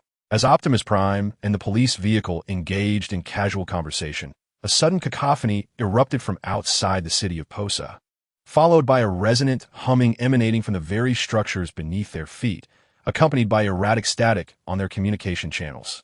It appeared that the enemy's assault was imminent. Upon discerning the enemy's initiation of heavy artillery bombardment, Optimus recognized this as the precursor to an offensive, as the Iron Fortress forces in southern Cybertron had consistently employed such tactics. As a member of the transport division at the time, Optimus had frequently heard from frontline soldiers about the customary advance of the Iron Fortress following an initial barrage of heavy artillery. However, he had not anticipated experiencing such events himself upon his return to northern Cybertron. Indeed, the weapons employed were manufactured by the High Council, and the soldiers were primarily drawn from the Iron Fortress, suggesting that their offensive might not possess overwhelming force. After all, the Iron Fortress soldiers under the command of the Flight Cloud were largely loyal to the High Council. Although the reasons behind their defection to the Flight Cloud remained unclear, it was likely that they would hesitate when faced with the very council to which they had once pledged allegiance. While the police vehicle monitored the enemy situation through drones, the heavy artillery units under the Flight Cloud continued their assault, complemented by bomber formations taking to the skies to rain destruction upon Posa. The booming of artillery and the detonation of bombs resonated ominously, causing numerous unreinforced structures to shatter and collapse. Listening to the explosions outside, Optimus and the police vehicle exchanged a knowing glance, understanding that the flight cloud had likely deployed the majority of its strategically capable units to successfully conquer Posa. Meanwhile, within the communication channel, the frontline commander was rallying his forces, predominantly comprised of Posa's residents. He reassured the soldiers that the bombardment was merely a tactic employed by the insurgents to intimidate them, aiming to sap their courage for resistance. To embolden his troops against the forces of the flight cloud, the commander informed them that reinforcements from the High Council were en route to Posa, even dispatching the Lightning Strike team, tasked with safeguarding the High Council Hall, to lend support. The High Council would not forsake Posa. As long as they could withstand the initial onslaught from the insurgents, reinforcements would arrive, at which point the battlefield would be taken over by these reinforcements, granting them glory and a reprieve to the rear. It seemed evident that the frontline commander was acutely aware that his soldiers might be disheartened by the enemy's bombardment. Listening to the voice of the frontline commander over the communication channel, the members of the adjustment vehicle unit pursued their mission, while a companion beside them whispered words of uncertainty. Despite being part of the adjustment vehicle team, they held little confidence for this defensive battle. After all, their adversaries were regular troops, while their own ranks were bolstered mainly by a handful of soldiers and temporarily mobilized civilians. Had it not been for the structures of Bozation City available for a defensive stand, it was likely that the residents would be scattering in fear from the ongoing bombardment. Prepare for battle. The enemy is about to advance. As the sound of artillery fire outside gradually diminished, Optimus Prime realized it signaled the commencement of the enemy's assault. He drew forth his pulse rifle and, accompanied by the police vehicle, cast a glance towards the other members of the adjustment vehicle unit. "Yes, Commander." Upon hearing Optimus Prime's voice, the previously lethargic members of the adjustment vehicle unit unsheathed their weapons and responded loudly in unison. "Let us hope this is not our final stand, Optimus," the police vehicle remarked, revealing its weaponry as it positioned itself beside Optimus Prime. Listening to the voice of an old friend, Optimus Prime paused momentarily before responding with unwavering resolve. "This shall not be our last battle. Trust me, police vehicle. Do not interfere. Hot Rod, that is a conflict for the leaders. It is not our place to meddle." Megatron was correct. Let the leaders resolve their own battles. We should not intrude, especially as our interference could very well distract the leader of the enemy, leading to disastrous consequences. Chapter 96, Transformers Lightning. Optimus Prime's stalwart defense of Bozation City Skyfire, aware of the low morale among his Iron Fortress soldiers, undertook a motivational speech prior to the battle. He assured the soldiers, who had once remained loyal to the High Council, that they were not traitors. Rather, they were rescuing Cybertron and their race. To instill faith in his words, Skyfire cited various examples of the High Council's decay. For instance, while fighting on the front lines against the southern regime of Cybertron, the Bat Prime member exploited the residents' interests through unscrupulous means from the rear. The Halogen member, in a vain attempt to maintain a facade of virtue, frequently visited the streets to console residents but had never extended assistance to the scavengers seeking to apply for Iron Fortress residency. Moreover, there was the Shockwave member who, despite having developed and established Crystal City with the aid of the Dawn Society, squandered resources excessively on scientific endeavors. Had those resources been utilized to assist the residents of Iron Fortress, it is likely their quality of life would have significantly improved. Skyfire asserted that his allegiance to the Salus regime was not for personal gain, but for the benefit of all Cybertronians. The suffering of Cybertron under the High Council had persisted long enough. Their uprising was a reflection of the collective will of all Cybertron residents, a path filled with honor rather than the so-called betrayal espoused by the High Council. In the face of the ideological mobilization led by the Flying Cloud, a portion of the Iron Fortress soldiers was indeed swayed. However, many remained ensnared in a state of indecision. For these soldiers, the rapid transformations occurring in the northern regions of Cybertron left them with little time to recalibrate their thoughts. Merely a few stellar cycles ago, the rhetoric of the Flying Cloud representatives urged their unwavering loyalty to the High Council. Yet now, the Flying Cloud has inexplicably begun to denounce the High Council and incite rebellion among them. Were it not for the soldiers' awareness that the various modules of their own bodies were functioning normally, they might have suspected that some malfunction had occurred within them. Given the swift shift in allegiance of their commanders within such a short span of time during the Civil War. For the soldiers, who found themselves in a period of bewilderment, the flying cloud did not impose its will too rigorously. It merely sought to shake their loyalty. After all, once they entered the battlefield and engaged in combat with those still loyal to the High Council, their fidelity to the Council would gradually erode, ultimately transforming them into soldiers loyal solely to the flying cloud. As a traitor, the flying cloud understood the necessity of commanding a force loyal to itself. Only then could it avoid being forsaken by Salus during the civil strife. Possessing armed strength was crucial for Salus to regard the flying cloud as an ally rather than a mere subordinate to be summoned at will. The manner in which the flying cloud vehemently criticized the political standing of the High Council raised suspicions. Was this individual truly recruited by Salus just a few stellar cycles ago, or did he appear more like a spy planted within the High Council by Salus? Following the ideological mobilization of his troops, the flying cloud directed them to launch an assault on the city of Poseidon. In the command center of the battlefield, Commander Blast and his adjutant were discussing the recent performance of the flying cloud representative. As an ally of the flying cloud, Commander Blast had been dispatched by Salus to assist in the conquest of Poseidon. However, unlike the flying cloud's entire force, Blast had only brought along the elite troops from his own ranks, as he understood that the flying cloud would not permit him to lead the charge. Blast recognized that the flying cloud would solely orchestrate the offensive with its own forces due to political exigencies. To demonstrate loyalty to Salus' regime, the traitorous flying cloud needed to achieve feats that would affirm its stance. Only by establishing an irreconcilable enmity with the High Council could the flying cloud prove its allegiance to Salus' authority, thereby being treated as an ally and a member of the nascent regime. Nonetheless, even with the understanding of the flying cloud's eagerness to validate itself, Blast was still taken aback. Had this individual truly once been a member of the High Council? He appeared far more like a premeditated rebel than they did, even possessing excuses to criticize certain representatives of the High Council. I have encountered similar phenomena in the records of colonies from the Golden Age. It seems that traitors among alien races during that era often exhibited such behavior. After their betrayal, they would harbor a deeper loathing for their former powers than other sentient beings. In a bid to demonstrate their allegiance to the newly established regime, they would showcase their loyalty at every opportunity, much like the esteemed legislator, Kaon. Listening to the bewilderment surrounding Kaon's shift in stance, his aide offered an explanation. Compared to the frontline commanders, who were inherently disloyal to the Supreme Council, Kaon, once a staunch supporter of the Council, appeared to have transformed his former loyalty into animosity following his ideological shift. If Kaon once risked everything for the Supreme Council, it seemed that now he would be willing to sacrifice anything to obliterate it. Such a peculiar transformation, indeed.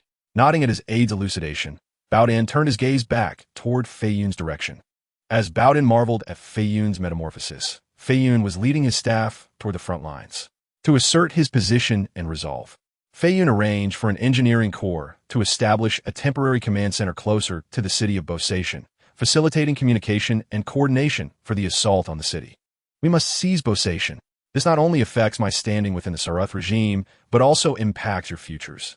You must understand, there is no turning back to the Supreme Council. The southern regime of Cybertron harbors grievances against us. Only the nascent regime of Sarath can tolerate our presence. For our positions, we must advance, relentlessly advance, so that Sarath may witness our strength and value. Only then can we secure a continuous supply of resources from that individual. Kaon was unequivocal in his self-assessment, constantly reminding his advisors of their precarious circumstances. Should the Sarath regime refuse them sanctuary, they would have no choice but to return to the Source of Embers. With Kaon's orders issued, his soldiers swiftly mobilized and launched an offensive toward Bosation. As the bombardment from heavy artillery and bomber formations diminished, the soldiers stealthily infiltrated the urban expanse of Bosation. Upon noticing Kaon's troops entering the city, the frontline commander promptly issued a counterattack order to the Bosation forces at the forefront. To bolster the morale of the loyal citizens of Bosation, The first line of defense was primarily composed of soldiers who had previously conducted guerrilla operations to impede Feiyun's advance. Responding to the command for a counteroffensive, the soldiers, alongside the faithful Bosatian citizens, emerged from various structures, brandishing their weapons and firing upon the traitors below, simultaneously, to maximize their lethality. A limited number of EMP mines from the Bosatian arsenal were deployed. As the battle erupted, the counteroffensive triggered a series of EMP detonations, damaging the advancing enemy units and forcing them offline. Concurrently, the Bosatian soldiers within the buildings sustained ongoing casualties, either blown away by the enemy's pulse grenades or subjected to artillery bombardment called in via reported coordinates. Regardless of the hesitations exhibited by the soldiers from both factions prior to the conflict, once they were thrust into the fray, they found themselves compelled to engage in a life-and-death struggle against one another. As the intensity of the battle escalated, the first line of defense became increasingly precarious. Despite still possessing the capacity for counterattacks, they could no longer halt the advance of the enemy. Consequently, the commander of the city of Posa Tiansheng promptly ordered the soldiers at the second line of defense to continue repelling the troops under the banner of Flying Cloud. Optimus Prime, leading the convoy of tactical vehicles, was also stationed at this second line of defense. This line was commanded by the elite remnants of Posa Tiansheng's forces, who had integrated soldiers and civilians into their ranks. It was also the line with the most deployments from the ruling class.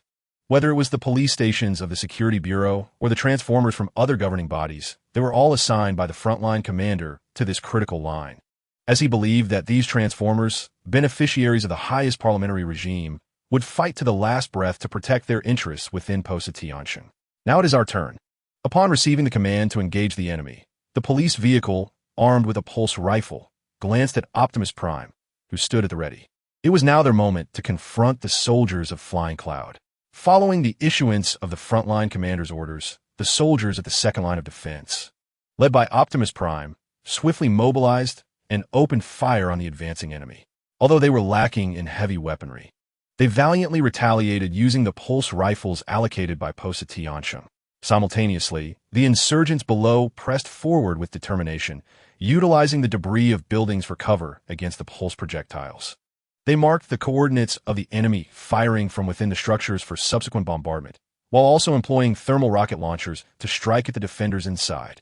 On the battlefield, both the insurgents and the defenders of Posa Tiansheng faced an unrelenting trial of life and death, and Optimus Prime was no exception.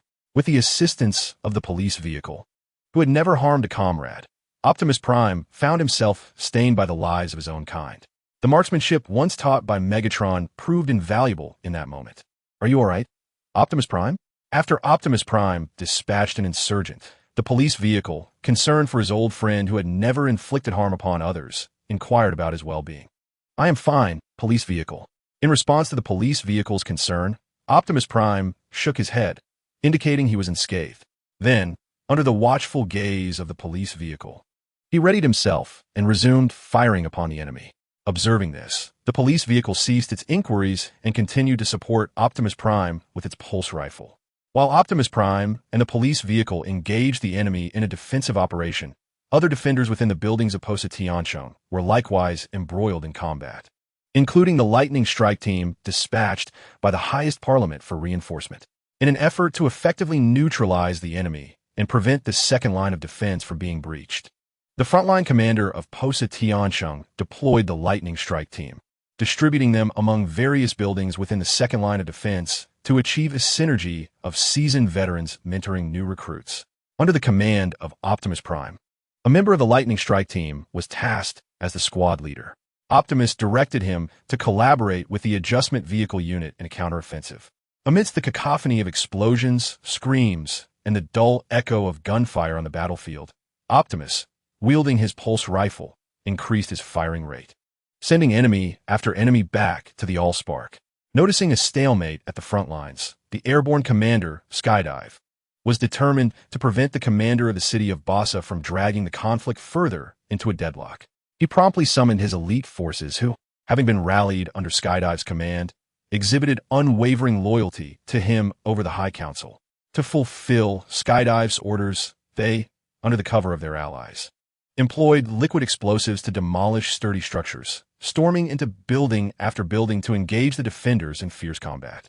Confronted by the seemingly frenzied insurgents, the lightning strike team valiantly coordinated a defense, and each time a building fell, the ground was littered with the remains of both insurgents and defenders, even forcing members of the specialized lightning strike team to retreat back to the Allspark under the siege. Optimus also faced challenges, as his squad relentlessly eliminated insurgents. The enemy became aware of their position within the building. In an effort to neutralize Optimus and his team, the insurgents dispatched soldiers to blast holes in the sealed structures, flooding in to confront them. In response, Optimus and the police vehicle entrusted the task of repelling the enemy to the adjustment vehicle unit, while they, alongside a member of the lightning strike team, codenamed Lightning, engaged the invading insurgents. The lightning strike team had been reprogrammed from the Dietland Lightning, a unit once loyal to the Quintessence during the era of the five-faced beast. Consequently, like the mechanized Guardians, most of them lacked individual names, identified solely by their codenames. The member accompanying Optimus, known as Lightning, boasted a purple chassis and could transform into a Cybertronian heavy combat vehicle, capable of crushing most building materials with its treads in vehicle mode. Moreover, Lightning was among the finest of the Lightning Strike team. To ensure the safety of Optimus, the leader of the Module Seekers, Skydive, dispatched Lightning to his squad, instructing him to follow Optimus's commands. "Let's go, Lightning police vehicle," Optimus declared as he swiftly leaped from the building's loft, with Lightning and the police vehicle following suit. "I have seen you before. We have met, have we not, Quintessence?" "Alas, I do not recall. I apologize, but I do not intend to join any faction at this time. I still need to hone my skills." Chapter 97. The research of the sky enemy and the teleportation matrix within the building, Optimus led the police vehicle and Lightning in clearing out the invading foes, skillfully targeting the weak points of enemy chassis with his pulse rifle, guided by the teachings of Megatron. The police vehicles and the flashes of Lightning wielded their energy blades, deftly slashing down close-range foes while evading enemy gunfire, noticing a surprising intensification in the rebels' offensive. The frontline commander of Boza, Tiancheng, realized that Fei Xingyun had deployed elite troops. Without hesitation, he ordered his own guards into the fray, fully aware that Fei Xingyun sought a swift resolution. He also urged the support troops in the rear to hasten their advance towards Boza Tiancheng. Astonishingly, the enemy's defenses remained unbroken, leaving the residents of Boza Tiancheng, those middle-class loyal to the Supreme Council, exhibiting such formidable combat prowess. As the frontline commander committed his guards to battle, although the defensive line continued to advance, the pace had noticeably slowed. Witnessing the unnecessary casualties inflicted upon his soldiers due to the aggressive assault, Fei Xingyun realized they had become bogged down. Reluctant to admit it, he understood that the mixed forces of Boza Tiancheng were indeed impeding their progress. At this rate, the reinforcements from a Supreme Council would arrive long before they could capture the entirety of Boza Tiancheng. "Commander, the frontline soldiers have marked the coordinates of the impenetrable structures and request bombing support," came the report. As Fei Xingyun was taken aback by the fierce resistance of Boza Tiancheng's mixed forces, his aide informed him of the frontline's request for bombardment. He promptly dispatched a squadron of bombers, instructing them to execute bombing operations based on the coordinates provided by the frontline troops. Upon reviewing the coordinates transmitted by the frontline soldiers and confirming that most were under enemy control, with nearby troops unable to advance, Fei Xingyun quickly ordered his aide to guide the bomber squadron to carry out the bombing mission, while he himself initiated contact with the commander of Blade City, Bao Dan. Though reluctant to face derision from his former subordinates, Fei Xingyun recognized that if Boza Tiancheng remained unconquered, their nascent regime would never attain stability. In light of the current circumstances, he had to make compromises. Only then could they mobilize their forces to breach Boza Tiancheng's defenses. As Fei Xingyun sought out Bao Dan, the latter, through his staff and aides, had already grasped the situation at the front line. Realizing that the advance of Fei Xingyun's troops was increasingly sluggish, Bao Dan understood it was time for him to intervene. Despite his dissatisfaction with a once arrogant former council member, he knew he had to make the right decision at this critical juncture.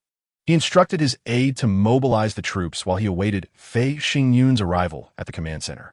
Aware that Fei Xingyun lacked soldiers skilled in urban combat, Baodin anticipated that Fei Xingyun would indeed request his assistance to seize Boza Tianqing.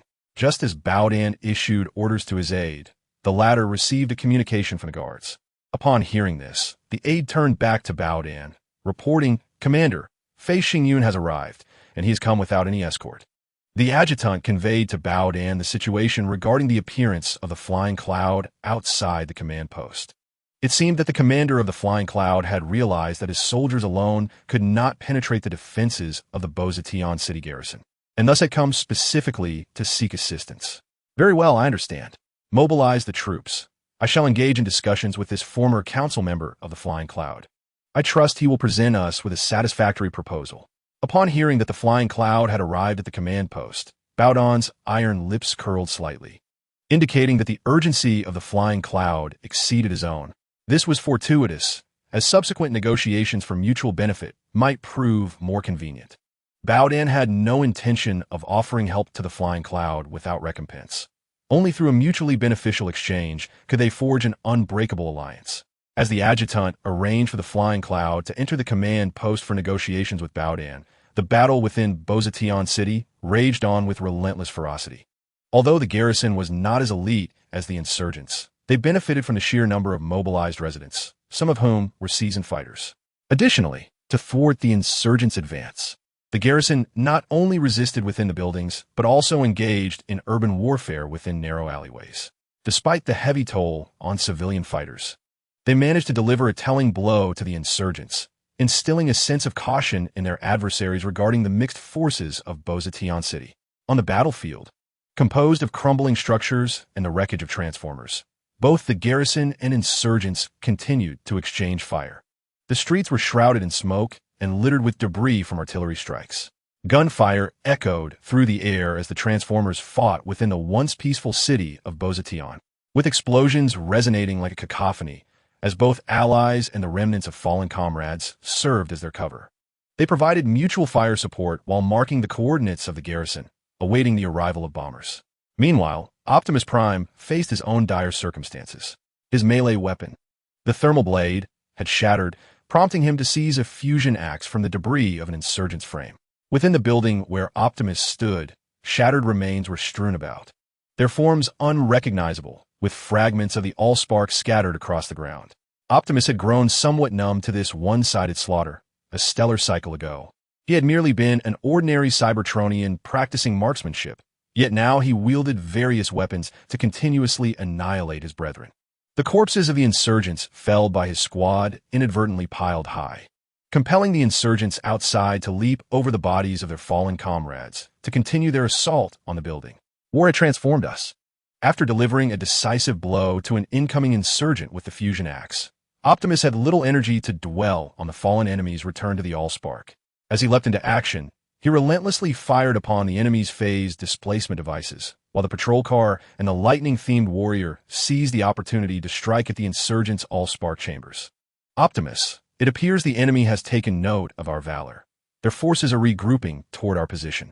After sending another rebel back to the source of flames, the police car discarded its overheated pulse rifle and retrieved the rebel's weapon, addressing Optimus Prime. "The enemy forces are overwhelming. This is evidently not a standard assault unit. Clearly, they have successfully drawn in the surrounding foes. What about our allies, police car? What is their status?" As Optimus gazed upon the amassed wreckage, with energy liquid pooling around, he inquired about the condition of their nearby comrades. They are also engaged in repelling the rebel assault, but their casualties are rising steeply. After all, the rebels are soldiers trained in the Iron Fortress, possessing a significant advantage over our mixed forces, which include residents wielding weapons for the first time. The police car remarked that without the numerous structures of the city of Dance acting as cover, their mixed unit would likely have already been shattered. "Let us continue to fight. Police car, our enemies will not grant us respite." While the police car spoke, Optimus keenly sensed that the enemy was launching another offensive, prompting him to lead the police car and Lightning in defending the building the rebels sought to capture. As Optimus and his team fought valiantly as always, Flying Cloud and Blastwave struck a deal. Blastwave would deploy troops to assist Flying Cloud in capturing the city of Dance, and in return, Flying Cloud would transfer a portion of his aerial soldiers to Blastwave and provide him with a heavy artillery unit. I hope our collaboration is fruitful, Commander Blastwave. Of course, I shall deliver on my word, Commander Flying Cloud. Following the agreement, Blastwave ordered his soldiers to commence their assistance in the assault, while Flying Cloud, in accordance with their accord, initially transferred a heavy artillery unit to Blastwave, reserving the remainder of the aerial soldiers for after the City of Dance was conquered. In the southern region of Cybertron, the Great Wasteland, with Flying Cloud's betrayal of the High Council, the Iron Fortress soldiers who had previously landed in southern Cybertron found themselves utterly forsaken. The High Council lacked the means to retrieve them, and Flying Cloud was unwilling to confront the shame of his past. Thus, after deliberation among the frontline commanders and staff of the Iron Fortress, they ultimately chose to surrender to the unyielding enemy. Their energy supply stations were devoid of any energy, and the battlefield repair rooms were filled with numerous injured soldiers, forced into a state of stasis due to the lack of energy replenishment. In light of the large-scale surrender of the Iron Fortress troops, the unyielding enemy welcomed them warmly. Accompanied by the ambulance and Soundwave, he personally greeted the frontline commander of the Iron Fortress and invited him to join his staff. Concurrently, as per the agreement, with the surrender of the Iron Fortress troops, the unyielding enemy began providing energy supplies to these prisoners of war and initiated emergency repairs on their damaged bodies. Upon witnessing that the unyielding enemy did not unleash their wrath upon them due to the war, the soldiers of the Iron Fortress gradually lowered their guard. Subsequently, under the leadership of their frontline commander, they were dispatched to the rear for repairs, while also assisting in upgrading the infrastructure of southern Cybertron. As the main battlefield of the Decepticons surrendered under the command of the Iron Fortress frontline commander, the Megatron and the Manganese Mountain Range began to receive a plethora of captives approaching willingly. In their quest for energy replenishment, these soldiers did not even wait for Megatron to capture them, instead seeking him out directly. In response, Megatron mobilized the energy resources at his disposal to replenish this energy-depleted Iron Fortress contingent. To prevent any potential uprisings after their energy restoration, he promptly contacted the rear units to expedite the transfer of the captives, as he lacked experience in overseeing them. Following the surrender of the main Iron Fortress forces, the more than 70,000 soldiers of the Feigned Attack Unit also laid down their arms under the persuasion of their commander, emerging from their fortified positions to surrender to the Crystal City Volunteer Commander, Wing. In a display of chivalry, Wing graciously received the Feigned Attack Unit and arranged for energy supplies to facilitate their replenishment. At a time when the northern regions of Cybertron were ablaze with conflict, the southern sectors successfully absorbed the elite forces of the High Council, freeing up numerous units to encircle the Iron Fortress soldiers. With the large-scale surrender of the Iron Fortress troops, the southern regions of Cybertron once again found themselves devoid of conflict. Observing this, the Decepticons redeployed the garrison forces from various cities to ensure urban security, while other units continued to fortify the defensive lines. Should we not take advantage of this momentum to launch an offensive on the capital of Sarath's new regime, the city of Mosia? One suggested, recalling that capturing such a capital could lead to the collapse of Sarath's regime. Within the command center of the spaceport, the ambulance inquired whether the Decepticons should seize the opportunity to strike at Mosia City, the capital of Sarath's authority, as its fall could potentially fracture Sarath's power structure. No, ambulance, the Decepticon leader replied, our current focus should not be on an opportunistic attack, but rather on consolidating resources and manpower in the southern regions of Cybertron for the post-Civil War era. Shaking his head at ambulance's question, he understood the nature of Sarath's regime far better than his old friend. It was a coalition of warlords, with Sarath merely being the most formidable among them. Hence his ascension as the leader of the new regime. Although Sarath's attention was currently diverted towards the High Council, it did not imply that they were unprepared for the Decepticons. The troops stationed at the Manganese Mountain border and within Mosia City were testament to their vigilance. While Megatron harbored intentions to deal with Sarath, he recognized that this was not the appropriate time. The optimal strategy lay in allowing the High Council and Sarath's regime to exhaust each other's resources. Megatron had a plan to execute. Post-Civil War, Ambulance questioned, somewhat perplexed, eager to understand what preparations were necessary during the ongoing civil conflict. Indeed, post-Civil War, from the onset of this conflict, I have been preparing for the aftermath. which is why I've invited our old friend Jack. As he spoke, Megatron projected a blueprint resembling an energy pillar from his terminal. What is this? The ambulance gazed quizzically at the object resembling an energy column, pondering whether this was the culmination of research conducted with the Jack. This is the product of my collaboration with the Jack during our time at Iron Fortress. We were immensely intrigued by the space bridge that the High Council had destroyed, which led us to create this, explain the Nemesis. He referred to it as the transmission matrix. The Nemesis recounted his busy days at Iron Fortress, where he not only assisted the Jack with research, but also conspired with Shockwave against the High Council, occasionally rescuing Transformers persecuted by them. The transmission matrix? The ambulance inquired, intrigued by the Nemesis's reference to the energy column and the Jack's research, having heard of it for the first time. Indeed, this energy column harbors a liquid energy of remarkably high purity. If thousands of these columns were activated simultaneously, they could theoretically facilitate the transdimensional transport of an entire planet. The Nemesis elaborated, pride swelling within him as he spoke of their invention. Initially, due to a lack of energy at Iron Fortress, their endeavors remained purely theoretical. Now, with sufficient resources, they could finally embark on this ambitious project. Do you have confidence in this, Nemesis? Trust me, Jack. The moment has come for legends to transform into reality. Space Bridge activate. Chapter 98. The path of Optimus Prime's command the transmission matrix. This research has the potential to transport a planet to the vicinity of the matrix. This implies that once the Civil War concludes, should their research vessels in the cosmos discover a resource-rich planet, they could contact the Nemesis. At that juncture, the Nemesis could teleport that planet back near Cybertron for rapid resource extraction. The transmission matrix has instilled the Nemesis with the conviction that he can facilitate Cybertron's resurgence with minimal loss post-Civil War. As long as their race harvests resources from bountiful alien worlds through the Matrix and subsequently nourishes Cybertron and their kin, they would be able to weather the direst of times. What a remarkable invention. If you and the Jack were to present this research to the High Council for nomination, they would likely welcome you with open arms, remarked the ambulance, jesting with the Nemesis while observing the blueprints of the transmission matrix. It seemed the High Council now regretted underestimating the Nemesis while overestimating Starscream. The Nemesis had not only defended the southern region of Cybertron and obliterated Dawn Heights, but had also successfully assimilated the elite forces of the High Council's Iron Fortress. Meanwhile, Starscream, perceived by all council members as unlikely to betray them, had forsaken his pride as a council member to become a warlord within the Saracens regime. Rather than awarding me, the High Council would prefer to extract my spark from the forge, for I remain a wanted fugitive in their eyes. The Nemesis chuckled in response to the ambulance's jest. It was likely that the majority of the High Council members still believed that they were the catalyst for this civil war, seldom reflecting on their past actions.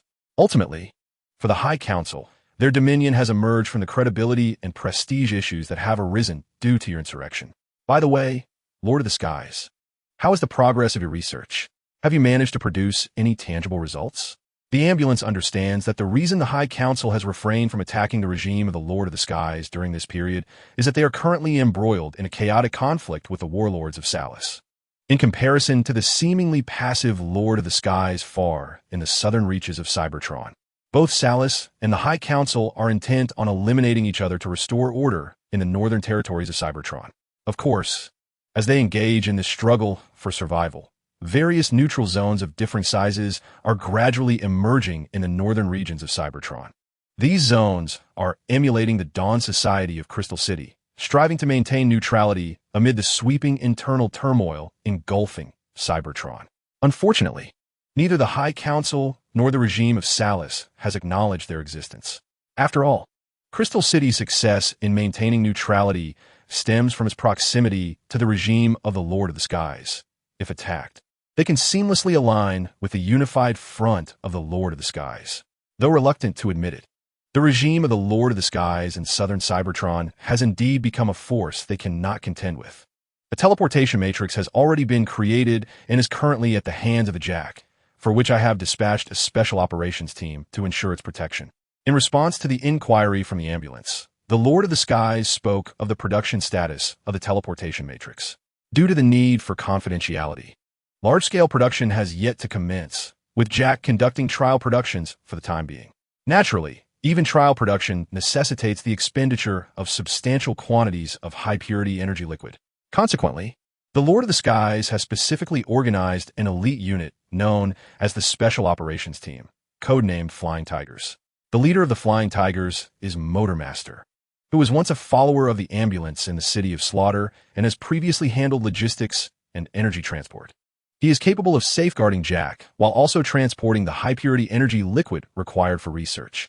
Furthermore, the squad members of the Flying Tigers include Dead End, Dragstrip, Wild Rider, and Breakdown. They have been loyal followers of the Lord of the Skies and the ambulance since the outbreak of the Civil War, having even undergone special operations training. It can be said that the trials of the Civil War have proven their loyalty, indeed.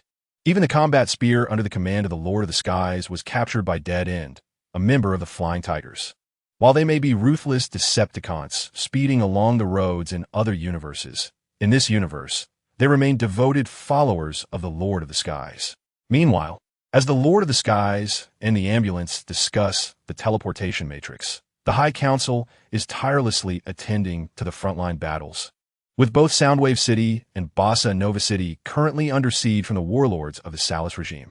However, unlike the relatively intact defenses of Soundwave City, the defenses of Bossa Nova City have begun to show signs of collapse following the deployment of explosive units from the Blade City Command. In light of the dire circumstances, the frontline commander of Positron City found himself at an impasse. His troops had been valiantly resisting, yet the relentless onslaught of the enemy, who intensified their attacks, continued to breach their defenses. To demonstrate his unwavering loyalty to the Supreme Council, the commander even committed the logistical forces and the city's rulers to the fray. Meanwhile, the city's guards suffered devastating losses during the defensive skirmishes, effectively depleting any reserves the commander could deploy. Despair enveloped him as he detected fluctuations through the communication channels. The enemy's aerial forces had seemingly pinpointed his command post. Confirming their location, they launched a surprise assault on his headquarters. Presently, aside from himself and a handful of advisors, the command center housed only the injured and medical staff. The advisors had already ventured out to confront the enemy's aerial soldiers, leaving him solitary within the vast command post.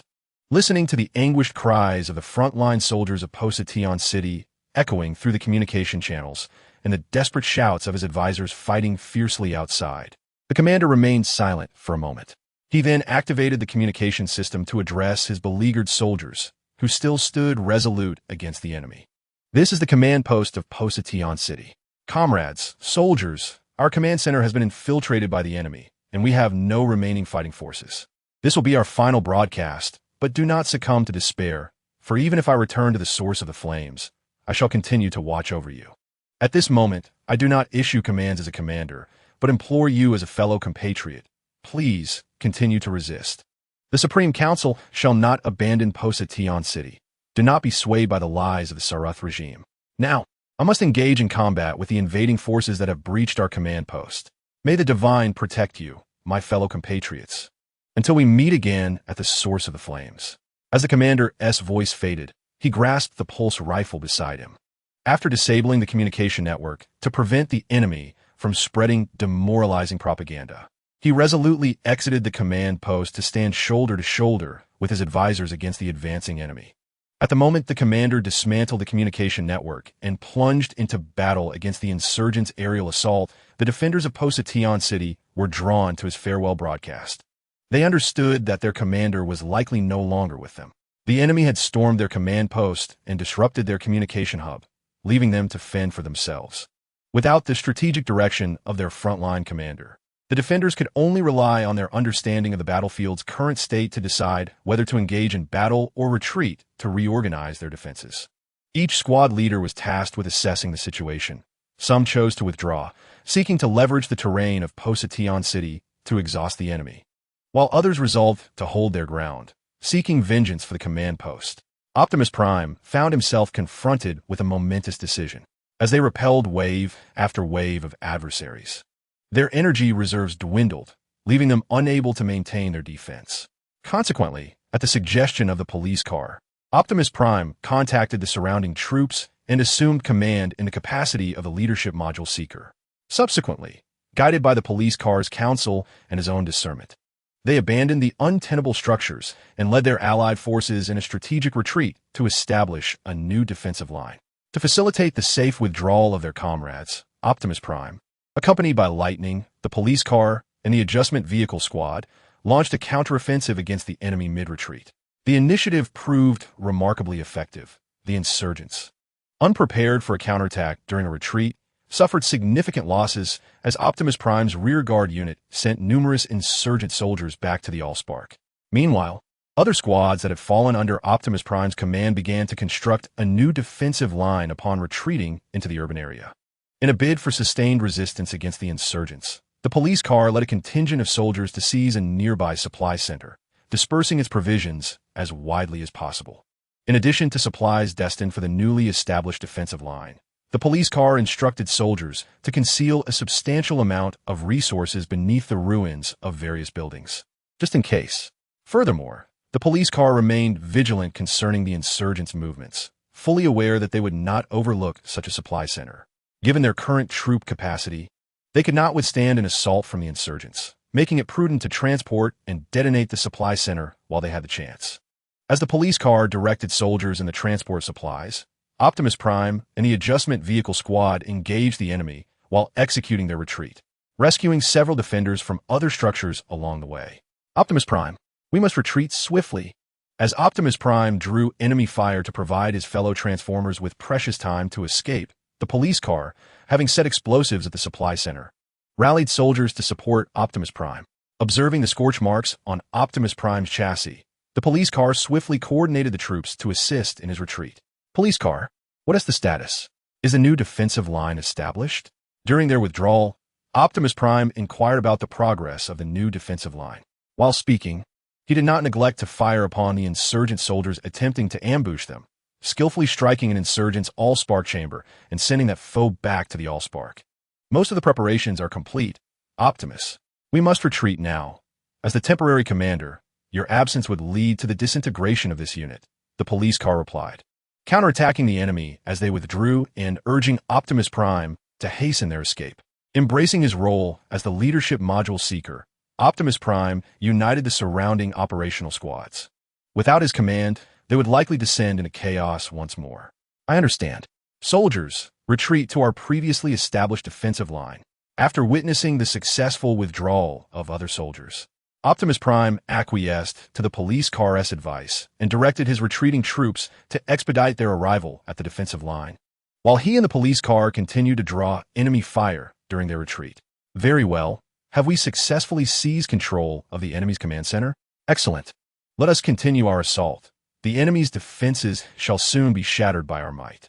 As Optimus Prime and the police vehicle led the soldiers in retreat to establish a new defensive line, Flying Cloud received the news that the aerial forces had successfully taken control of the command center in Bozation City and had eliminated the enemy commander. Although it was unfortunate that the commander could not be captured, Flying Cloud still acknowledged the significant contributions of the aerial forces. Following this, Flying Cloud commenced mobilizing his troops to launch an unrelenting attack on Bozation City. Without the guidance of their frontline commander, the defending forces became disorganized and ineffective. As the offensive from Flying Cloud's soldiers intensified, the defenders, though valiantly resisting, found themselves steadily losing control of their strongholds. Just as the defenders descended into chaos due to the absence of their commander, a sudden communication burst through the network, presenting them with a new option. To all defenders in Bozation City receiving this transmission, I am Optimus Prime, the designated leader module seeker appointed by Senator Shockwave. I shall now assume the role of temporary commander. On the newly established battleground, Optimus Prime, under the watchful gaze of the police vehicle, transmitted this message through a red-painted transformer known as Sensor. He had previously been dispatched to Rust Sea for a reconnaissance mission concerning the Rust Storm under the auspices of the High Council. Following Flying Cloud's rebellion, Sensor had fled to Bozation City. With the entire populace of Bozation City mobilized, Sensor, upon his recent arrival, chose to join the defenders. Not long ago, Sensor and his team, aided by the police vehicle and Optimus Prime, reached the newly constructed defensive line. Upon learning of Optimus Prime's role as the leader module seeker and his assumption of command, Sensor stepped forward, offering to serve as a communication hub transmitter. Thus, Under the watchful eye of the police vehicle, Optimus Prime successfully established contact with the disoriented defenders through sensor. Captain Optimus Prime had unexpectedly become the temporary commander of Kaon City. Observing this turn of events, the members of the vehicle team quietly conversed about their new leader, while Lightning remained as silent as ever. Cybertron now required a nascent regime, rather than a reformed High Council. Do you understand my meaning, Senator Glimmer? We once shared the same ideals as comrades and brothers in philosophy. Regrettably, you chose the High Council and descended into its depths. Let me see Unicron, an ancient relic from a golden era. Eliminate him, Scourge. I doubt you can handle this formidable foe, Unicron. Chapter 99. The forces of Shockwave begin to assemble. The opportunity for Black Arachnia has arrived. Police vehicle, we must reconstruct the defensive line. I will lead the soldiers to cover our allies' retreat. I need your assistance in coordinating their orderly withdrawal. With the help of the police vehicle, Optimus Prime, having accepted the burdens of temporary command, issued his first order in this role, or rather, a request of friend. Such a venture is perilous, Optimus Prime. You are now the commander. Should you encounter danger, our forces would once again be left without leadership, akin to headless mechanical insects. Prowl disapproves of Optimus Prime embarking on yet another risky endeavor. He believes that Optimus could assemble an elite squad to assist the retreating allies, rather than placing himself in such a treacherous situation.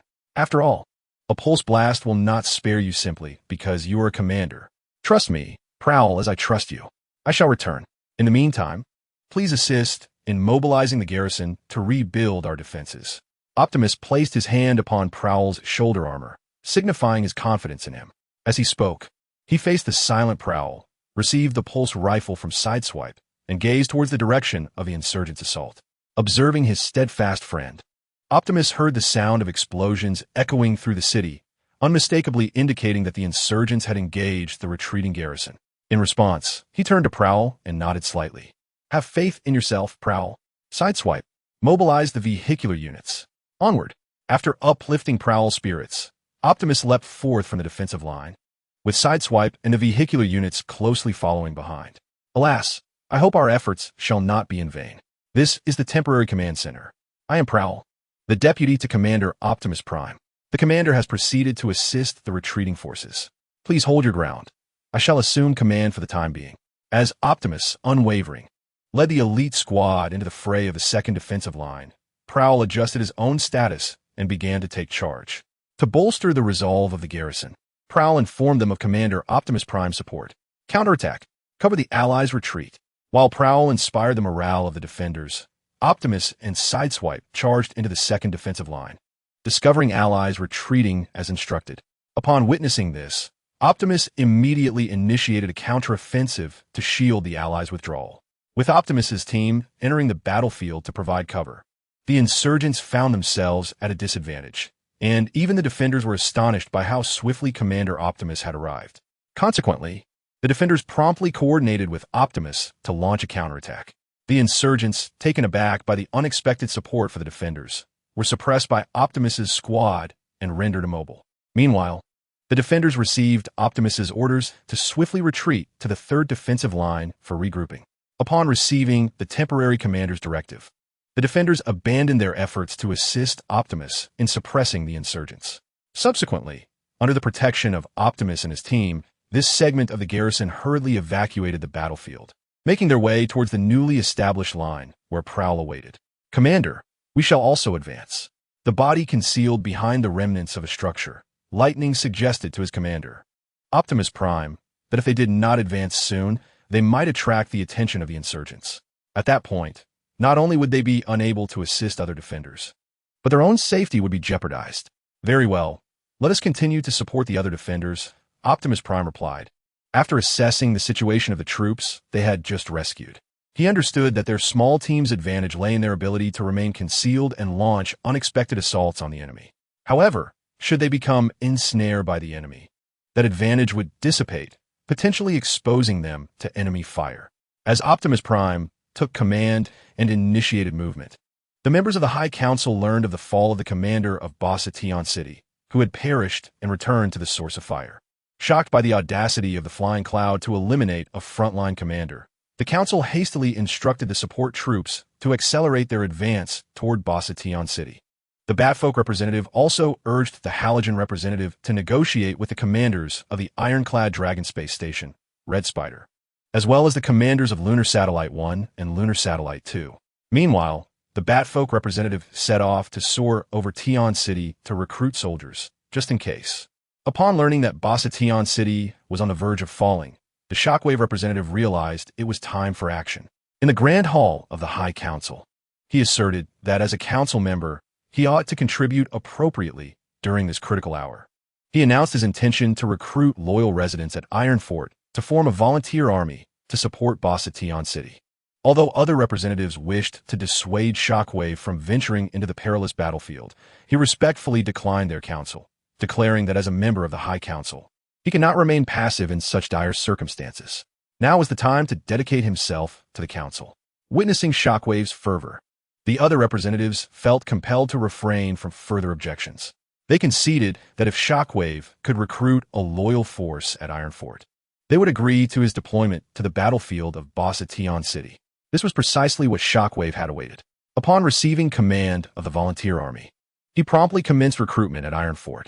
The High Council had anticipated a slow recruitment process, yet to their astonishment, the Ironfort residents, previously disheartened, seemed to rekindle their loyalty to the High Council. They flocked in droves to the recruitment center established by Shockwave, even drawing in some of the previously apathetic residents. Faced with this enthusiastic response, Shockwave felt a surge of excitement. He often grasped the hands of the Ironfort residents who came to enlist, expressing his gratitude for their unwavering loyalty, which remained pure and untainted by the passage of time. The Supreme Council initially believed that the member known as Shockwave was merely attempting to elevate his own significance within the political landscape. However, the circumstances surrounding the conscription office suggest that Shockwave genuinely intends to head to the front lines of the battlefield. This revelation has led the members of the Council to privately reflect on the remarkable purity of Shockwave's loyalty to the Supreme Council. Given that Shockwave has demonstrated unwavering fidelity, the members remaining at the rear felt compelled to offer assistance. In order to expedite Shockwave's deployment to the battlefield, they allocated a selection of weaponry specifically for him. Furthermore, to ensure his safety, the Supreme Council entrusted a limited number of aerial forces to serve as his guard, representing one of the few remaining aerial capabilities directly under the Council's command. Presently, on the surface of Cybertron, the once proud aerial soldiers of the Supreme Council have either returned to the Well of All Sparks due to the rebellion instigated by Starscream or have defected to join him, becoming traitors under his command. In contrast to Starscream, the betrayal orchestrated by this faction has dealt a substantial blow to the Supreme Council. The soldiers under Starscream were originally gathered by the Council and entrusted to him, with the expectation that he would express gratitude. Instead, he has turned against them with ferocity, resulting in the Council's current predicament. As Shockwave assembled his forces, Optimus Prime and the city of Voss also received support from the Supreme Council, not in the form of a large contingent of troops, but rather a logistics unit led by the Cataclysm, which delivered the heavy weaponry that Voss desperately required. Upon learning that the frontline commander had returned to the Well of All Sparks and that Optimus Prime would continue to lead, the Cataclysm expressed understanding, recognizing that, as merely the logistics commander, such political matters should be managed by the Council members. Moreover, if Optimus Prime could hold out until reinforcements arrived, the Council might even bestow a medal upon him, as securing Voss is of paramount importance. Upon receiving the heavy weaponry, the police car, engaged in overseeing operations at the position, approached the Cataclysm to express gratitude and inquire about the status of the support troops. Frankly, the police car was more eager for the arrival of the reinforcements than the heavy weaponry itself. Perplexed by the Council's decision to prioritize the weapons while the troops lagged behind, "I apologize, but I am not privy to the details," the Cataclysm replied. However, during the weapon transport, the members of the Council indicated that the support units were en route to Voss. Upon hearing the inquiry from the police car, the Cataclysm shook his head, admitting his ignorance regarding the Supreme Council's arrangements for the support troops, as he lacked the bandwidth to concern himself with such matters. Being merely the commander of the logistics unit and not of the aerial forces, nor a trusted confidant of the Supreme Council. Even the reason why the Lynx became the commander of the transport troops was due to the fact that during the rebellion of the Flying Cloud, All transport ships were detained in Blade City, forcing the High Council to allow the towering transformers, whose vehicle form resembled spaceships, to resume their former duties. Commander, the unloading is complete. While the Lynx conversed with the police vehicle, one of his subordinates, a transformer named Galley Shuttle, transformed back from vehicle mode and reported to the Lynx. Very well, I comprehend the situation. Officer, I regret to inform you that our transport unit cannot remain to assist in defending Bozation City. I hope you will not take offense. Nodding at Galley Shuttle, the Lynx turned to address the police vehicle. After speaking, he led the other members of the transport unit back into the skies towards Iron Fortress, under the watchful gaze of the police vehicle and other defenders. During the time the Lynx was en route to Bozation City, defenders were gradually retreating from the front lines with the aid of Optimus Prime's team. Although the rebels had discovered Optimus Prime's efforts to assist other defenders in their retreat, they struggled to coordinate combat due to the low morale of their frontline soldiers, preventing them from successfully detaining Optimus Prime's team. In fact, some rebel soldiers, inspired by Optimus's valor, recalled their loyalty to the High Council and quietly severed their communications with the rear command, seeking to slip away amidst the chaos of the battle between the rebels and defenders in Bozation City. Flying Cloud noticed this situation with a mix of anger and resignation. He understood that he could not retain these soldiers still loyal to the High Council. Fortunately, the fleeing soldiers were few in number, and the majority remained willing to follow his orders to attack the defenders. In the Cybertron orbit at the Iron Dragon space station, the betrayal of Flying Cloud against the High Council was indeed shocking. On the seemingly tranquil Iron Dragon space station, Starscream received a communication request from Senator Halogen, who informed him of Flying Cloud's treachery.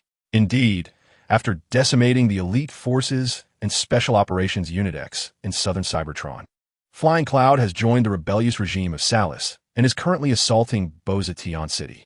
Commander Starscream, the High Council requires your assistance.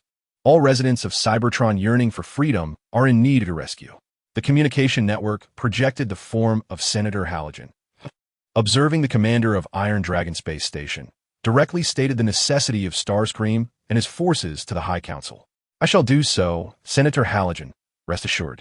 Starscream agreed outwardly, realizing why he had not received information regarding Flying Cloud's betrayal. His elite soldiers stationed there had perished alongside Unit X in southern Cybertron. Unexpectedly, the former councilman of Flight, Cloud, revealed himself to be a schemer. The Red Spider had previously believed him to be a hardliner within the High Council. However, through various machinations, Flight Cloud turned out to be the greatest threat to the High Council. With most of the aerial forces on Cybertron's surface succumbing to the rule of the Salus regime under Flight Cloud's meticulous maneuvering, I will promptly arrange for our forces to provide assistance. Rest assured, esteemed Councilman Halogen, Red Spider declared, abstaining from making any demands while instead showcasing his loyalty to the High Council and its members. Then I shall entrust this matter to you, Commander Red Spider. I will expedite the supply arrangements to be handed over to the transport units heading for the Iron Dragon space station. The safety of the High Council and the loyal residents rests in your capable hands, Commander Red Spider. Observing Red Spider's display of fealty, Councilman Halogen felt it inappropriate to voice further concerns and could only assure that he would swiftly organize the transport units, leaving everything in Red Spider's capable hands. Rest easy and entrust it to me, esteemed Councilman Halogen, Red Spider replied with a smile, recognizing that his opportunity had arrived. Everything holds beauty, except for war, yet, to protect those beautiful things, we must inevitably engage in conflict. I do not break the rules, but I can certainly twist them. Chapter 100, The Plan of the Overlord. Optimus Prime and the Police Car. The contact and recruitment of Red Spider by Councilman Halogen were swiftly reported to the intelligence agency in northern Cybertron, which was tasked with the reconstruction efforts in the southern region by the Overlord. Faced with Red Spider's apparent intent to derive personal gain from the High Council, the Overlord naturally had no intention of intervening. After all, the more effort Red Spider put into the Civil War, the less resistance the Overlord would face when reclaiming the Iron Dragon space station after the conflict concluded. With memories from a past life, the Overlord was certain that Red Spider was unaware of the true nature of the Iron Dragon space station under his control, or perhaps he had suspicions but lacked certainty. Even if Red Spider had reason to believe that the Iron Dragon space station was a living entity, he would lack the capability to activate it. After all, It was the Titan Guardian that accompanied the Primus.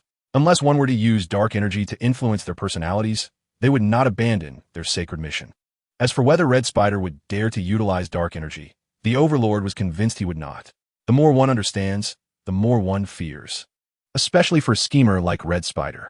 He would prefer to destroy dark energy rather than wield such a perilous force, as unmastered power is most prone to unforeseen calamities. Nevertheless, Red Spider's involvement signified that Cybertron had been fully engulfed in civil war. Now, the members of the High Council were so concerned about the front lines that they sought to mobilize all forces still loyal to them. While the Salus regime was equally working to win over neutral territories and commanders with military power. In light of the current circumstances, the formidable adversary, Unyielding, engaged in discussions with the leader of the Dawn Society, Optimus, who had arrived in the southern region of Cybertron. Upon confirming that the borders of Crystal City had been secured, Unyielding expressed his intention to deploy troops in the vicinity of Crystal City, pledging immediate support should the enemy launch a frenzied assault.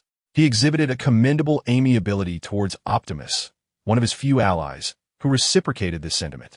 Within Unyielding, Optimus discerned the emergence of a new regime, one whose ideology bore a striking resemblance to that of their Dawn Society. This commonality fostered amicable relations not only between the ruling classes, but also among the populace, leading Unyielding to share his post-Civil War plans with Optimus to further strengthen the ties between their two regimes. Optimus displayed a keen interest in Unyielding strategies. After reviewing the teleportation matrix developed by Unyielding, he proposed the possibility of dispatching researchers from Crystal City to assist in constructing research vessels. Believing that Unyielding's innovations would undoubtedly prove advantageous in the aftermath of the Civil War. After all, once they arrived at resource-rich planets via research vessels, the teleportation matrix could ascertain planetary coordinates, enabling the transportation of these planets to the periphery of Cybertron, a notion that Optimus believed would greatly aid Cybertron during its most challenging times. It is indeed remarkable. While this teleportation matrix may not possess the stability of a space bridge, it offers unparalleled utility that a spaceport cannot match, capable of transporting entire stars. It is likely that the High Council would be unaware of the preparations already underway for the post-Civil War era. Observing the teleportation matrix gracefully rotating between Unyielding's arms, Optimus couldn't help but reflect that had Unyielding chosen a path as a researcher, he might have become a figure akin to a member of the Shockwave Council. Ultimately, the Civil War will conclude. This is an inevitability. We must chart a course for the years that follow, and fortunately, unlike the oblivious populace, we have already embarked on a swift path ahead. Unyielding referred to the broad direction they had established during their prior discussions on the future. Once, when Optimus was merely a council member attempting internal reforms, the dismissive attitude of the High Council had led him to develop a deep-seated disdain for the bloated parliamentary system, along with its so-called ideals of freedom and equality, which he deemed utterly impractical. Those council members never acknowledged that wherever life exists, so too does governance. Their purported equality was fundamentally rooted in inequality, and their concept of freedom merely a farce, as evidenced by the existence of functional committees, the 5 punishments, and shadow puppetry, elements that rendered the High Council's claims utterly contradictory. In previous encounters with Unyielding, Optimus had broached the topic of reconstructing colonies post-Civil War. In response, Unyielding assured him that the colonies would be transformed into entities sharing their ideological beliefs, with troops stationed therein to promote Unyielding's regime, enhance the conditions of the colonies, and facilitate the transfer of resources, thereby fortifying the connection between the colonies and Cybertron itself. Even if it were feasible, the Overlord aspired to establish a space bridge between the colonies and the native land of Cybertron. Such a connection would facilitate the swift transit of the reconstructed fleet among the various colonies, thereby ensuring their security alongside that of Cybertron. In light of the Overlord's ambitions, the Titan agreed, fully aware that the resurgence of their race necessitated military protection. Only through such means could they deter extraterrestrial beings, like the multi-faced beast, from enslaving them, thereby granting them the opportunity to disseminate order and ideology to other civilizations across the cosmos. After deliberating on the post-Civil War trajectory, the Titan, having signed a resource mutual assistance agreement with the Overlord, departed from Kaon, leading the volunteers of Crystal City under the banner of Winged Victory. While conversing with the Overlord had been pleasant, the safety of Crystal City was equally paramount. Consequently, with the temporary cessation of hostilities in southern Cybertron confirmed by the Overlord, the Titan guided the soldiers of Crystal City back to the Dawn Society.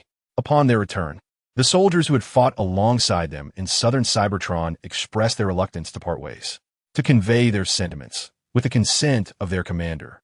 The southern Cybertron soldiers prepared or purchased tokens of friendship to present to the volunteers before their departure.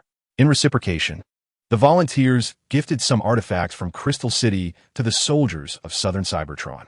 Witnessing the profound camaraderie forged amidst the conflict between the two factions, both the Overlord of the southern Cybertron regime and the Titan of the Dawn Society beamed with smiles, a sight they had longed for and cherished.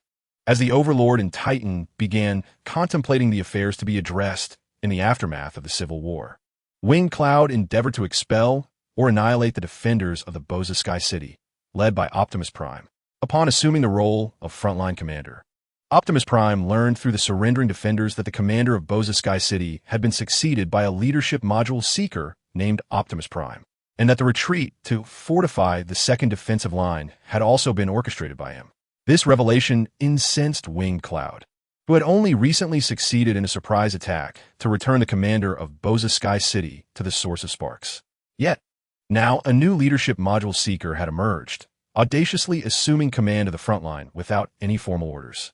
Did this individual not fear being incarcerated and glassed one by the members of the High Council for the loss of Boza Sky City? Despite his fury towards the sudden appearance of Optimus Prime, Winged Cloud maintained his composure and mobilized the frontline troops. He could not afford to lose his rationality over this unexpected development. They were on the brink of capturing Boza Sky City. If they could drive out the remaining defenders, even the reinforcements from the High Council would be unable to reclaim the city from their grasp. A leadership module seeker? When will those appointed by the High Council make their appearance on the battlefield? Since the outbreak of the Civil War, it is the first time I have witnessed a leader module seeker on the front lines. The unexpected presence of Optimus Prime, this leader module seeker, has astonished not only the Flight Cloud, but also the commander of Blade City, Bombshell. He had thought that once the commander of Bossa Nova City returned to the source of the spark, the defenders would utterly collapse. However, an unforeseen transformer emerged at a critical moment. Fortunately, despite the new commander leading the defenders of Bossa Nova City in their continued resistance, they were still forced to retreat under the relentless assault of the enemy soldiers. In a desperate bid to successfully withdraw to their newly constructed defensive line, the defenders detonated their frontline supply center to impede the enemy's pursuit. It must be said that the defenders succeeded. The chain reaction of explosions from the supply center effectively halted a portion of the enemy forces, allowing the retreating defenders the opportunity to fall back to their newly established defenses. Faced with the unsteady defenders, Flight Cloud commanded his soldiers to launch a fierce assault. But the prepared police car pushed them back. With the arrival of the transport unit, the Lynx, the defenders of Bossa Nova City finally acquired their heavy weaponry. Under the guidance of the police car, they positioned the heavy weapons along their defenses and opened fire as the insurgents attacked. For the first time, the defenders managed to suppress the insurgents with their firepower. Is this our ally? When did we acquire such formidable artillery? Accompanying Optimus Prime, the members of the adjustment vehicle unit chased after the surprising firepower of the defenders' counterattack. How had the defenders accessed heavy weaponry during the time they went to rescue other defenders? Did the High Council provide heavy weaponry to support Bossa Nova City? With numerous scorch marks on his chassis, Optimus Prime gazed at the firing defenders, realizing that during their absence, reinforcement from the High Council had indeed arrived. Optimus Prime, are you all right? As Optimus felt the cooling fluid flowing through his systems, reducing the overheating of his module, the police car, accompanied by several soldiers, arrived to inquire about the status of Optimus's team. I am well, police car. We have returned. Standing tall before the welcoming police car, Optimus assured his old friend that they had come back, bringing with them many who might have been intercepted by the insurgents. Under Optimus's leadership, they had succeeded. I knew you could do it, Optimus. Despite the less-than-ideal condition of his chassis, Optimus's spirit remained high, and the police car smiled as she lightly tapped Optimus's chest plate. Listening to the resonating metallic sound and gazing into the azure optics of Optimus, She was reminded of the times she and Orion Pax had shared high-purity energon at the old McAdams oil house. Though somewhat nostalgic about the changes in both herself and Optimus, the police car did not forget to update him on the current situation at their position. With the arrival of the heavy weaponry, they had now gained the ability to defend their stronghold. The Supreme Council has entrusted them with a batch of thermal rocket launchers, with the police vehicle planning to dispatch elite soldiers for their use. Such weaponry can inflict devastating damage in urban warfare. It would be a gross misallocation to allow ordinary soldiers to wield it. Additionally, the heavy pulse cannons and anti-armor artillery sent by the Supreme Council have been assigned to various task forces. As the police vehicle strives to fortify the defensive line against rapid enemy breaches, it can be said that the police vehicle is doing everything within its capabilities. "Thank you for your hard work, police vehicle," Optimus Prime gently remarked, placing a hand on the police vehicle's shoulder armor. He could discern the efforts made by the police vehicle to ensure that the new defensive line remains unbreached. "This is merely my duty, Optimus. Compared to your brave charge into enemy lines to rescue our comrades, what I have done seems trivial," replied the police vehicle. "If given the chance, it would gladly take Optimus's place to aid the other defenders. After all, Optimus is not only the frontline commander, but also a cherished friend." The police vehicle sincerely wished that Optimus would not return to the Allspark before it did. As the police vehicle and Optimus offered each other comfort and encouragement, the members of the repair vehicle unit, who had charged into battle alongside Optimus, replenished their energy while observing their superior. Witnessing the camaraderie between Optimus and the police vehicle, the repair vehicle unit could not help but feel a sense of admiration and envy. Meanwhile, Lightning, while extending his welding gun to repair his damaged frame, watched the interaction between Optimus and the police vehicle. Although he remained silent, the optical lens reflecting Optimus and the police vehicle revealed a hint of envy. "What? The enemy's position is equipped with heavy artillery?" In the command center, upon hearing the soldiers report about the emergence of heavy weaponry at the newly established defensive line, Flying Cloud realized that the Supreme Council's aid had arrived. Perhaps their reinforcements were nearing the city of Posation. "We must seize the enemy's position swiftly. Contact Commander Blade for me. Inform him that I wish to discuss the situation in Posation." After deciding to mount an aggressive assault on Posation, Flying Cloud turned to his aide and issued the command.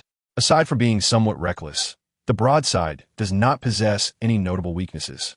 However, his impulsive nature and penchant for delving into perilous situations often result in his various systems becoming overloaded, leading him to frequently find himself in the battlefield repair room, lying on the repair table rather than standing. The entanglement of humans and transformers exceeds your imagination. Do you believe we have dragged you into a war that does not belong to you? You are mistaken. It is a war you have chosen to join. The greed of your ruling class has led you into a conflict far beyond your comprehension. If you wish to survive now, you must heed my words. You have the right to the protections of prisoner of war laws, as long as I remain unprovoked. Chapter 101. Commander Red Spider's unwavering loyalty. As the intensity of the frontline battles escalated, Salus was also troubled by energy issues at the rear. Although their energy reserves remained plentiful for the time being, such an unidirectional flow would evidently be unsustainable for the longevity of their regime. In an effort to address the energy crisis, Salus summoned the researchers from both Mo Yi Tiancheng and Li Runcheng, hoping to derive solutions from these elite minds. Confronted by Salus, the sovereign leader wielding power over their fates, the researchers could only assure him of their utmost efforts. They urged Salus not to rush, reminding him that the Iron Fortress was not constructed within a single stellar cycle, and that resolving the energy crisis would require both time and inspiration for validation. Although Salus perceived their assurances as somewhat perfunctory, he nonetheless expressed that should they discover a remedy for the energy dilemma, the government would duly reward them. The researchers, naturally, displayed utmost compliance to Sax's words. Pleased with their deference, Salus released them, albeit with necessary precautions to ensure their safety while preventing any attempts to flee to neutral zones. While he regarded the regions that proclaimed neutrality with disdain, Salus understood that unless he achieved absolute dominance on the battlefield, it would be prudent to refrain from encroaching upon those neutral territories, lest he drive them towards the Supreme Council or the celestial adversary. Lord Salus, I have returned from the front lines. Enter, Lion of the Dead. As Salus pondered the energy crisis, The voice of the Lion of the Dead resounded from beyond the chamber. Upon hearing his aide's voice, Salus lifted his gaze and invited him in.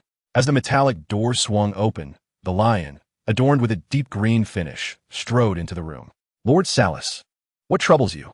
Upon entering, the lion immediately discerned the worry reflected in Salus's optical lenses and inquired whether something had transpired. "Nothing of consequence. Merely vexed by the energy issue." "How fares the situation at the front, Lion of the Dead?" Salus shook his head, indicating his concern over the depleting energy reserves. He then inquired about the state of the battlefield. As the leader of this nascent regime, Salus was acutely aware of the true identities of the commanders under his command. They were merely warlord factions congregated within his authority. Their continued association with Salus was driven by their desire to partition the Supreme Council. Salus recognized the unreliability of these warlords. Their alliance was but a temporary convergence of shared interests. Once those interests diverged, it would mark the onset of the regime's fragmentation. Salus's objective was to solidify his position and suppress the warlords, whose ambitions would become uncontrollable when that time arrived. Currently, the city of Sonic Boom found itself in a stalemate, as the Supreme Council had preemptively established a defensive line there. When the soldiers of Ao Xiangtiancheng retreated to Sonic Boom, they seamlessly took over the defenses, resulting in our forces being unable to breach the line until heavy weaponry arrived. Regarding the city of Bozation, the commander of Flying Clouds and the commander of Explosive Bombs have successfully breached two enemy defenses, seizing control of nearly half of Bozation. They conducted a surprise assault on the command post of the defending forces, sending the enemy commander back to the source of flame. However, a leadership module seeker named Optimus Prime has assumed command of Bozation. Before my return to Moyetion, the commander of Flying Clouds was organizing troops for a surprise attack on the newly established defenses of Bozation's garrison. I believe the chances of success are quite high, especially since the support forces from the High Council have yet to arrive. The Lion of Death reported to Salus on the situation he observed at the front lines. It is currently challenging to breach the direction of Sonic Boom City, whereas the opportunity at Bozation remains promising, given that nearly half of the urban area is under their control. With a bit more effort, the defending forces could be easily pushed out. As Salus listened to his adjutant's report, he nodded in agreement. He trusted the Lion of Death's judgment. However, Sonic Boom City is also a strategic location. Securing it would be most advantageous. Additionally, my Lord Salus, I believe we should not solely concentrate our efforts on the surface of Cybertron. There exists a considerable number of aerial forces on Cybertron as satellites. If we can win them over, we might be able to strike at the High Council's dominance from multiple fronts. While Salus contemplated the situation at the front lines, the Lion of Death once again brought up the commanders of Lunar Satellites 1 and 2, as well as the aerial forces stationed at the Iron Dragon Space Station. Although the majority of aerial forces on the surface of Cybertron are under their control, those beyond Cybertron still pose a potential threat. Oh, is there a chance to win them over? The Lion of Death mentioned the possibility of allying with the commanders of Lunar Satellites 1 and 2, piquing Salus's interest. Rather than being troubled by issues of energy, it would be far more beneficial to engage in actions that could alter the course of the conflict. There is a reasonable probability, as our regime grants greater power to those commanders who wield military authority, a privilege the High Council cannot match. Moreover, the members of the High Council have historically suppressed these commanders through class issues, which likely breeds resentment toward the Council. As long as our front lines continue to achieve victories against the High Council, we can take the opportunity to recruit those disillusioned commanders, thereby undermining the political structure of the High Council. The Lion of Death articulated his vision, asserting that in order to defeat the High Council, our efforts must extend beyond the battlefield. We must also act in other areas, whether through infiltrating the ruling class or winning over those commanding military forces. These actions must be initiated promptly. Indeed, compared to the entrenched High Council of the profit-seeking elite, our regime can offer those commanders greater benefits. You are correct. I shall entrust this matter to you, Lion of Death. Do not let me down. Confronted with the notion of the Lion of Death, Saruth reflected and concluded that such measures were indeed necessary. After all, to contend with the ancient regime of the High Council, one must approach the matter from various angles. Relying solely on the frontline soldiers could easily lead to a stalemate, as their commanders, more inclined to pursue personal gains from war than to remain loyal to Saruth. would hinder progress. It is worth noting that their rebellion alongside Saruth was also motivated by a desire for greater profit. I will arrange this promptly, my lord Saruth. Although accustomed to being entrusted with such matters, the Lion of Death still felt a flicker of fatigue arise from the embers of responsibility. As Saruth began to sow discord and allure the commanders and leaders of the High Council, the Council itself was simultaneously repositioning those leaders who were not entirely loyal. In a rather ironic twist, while Saruth was just beginning to recognize the potential for division within the High Council, the Council had already grasped the internal issues plaguing their ranks.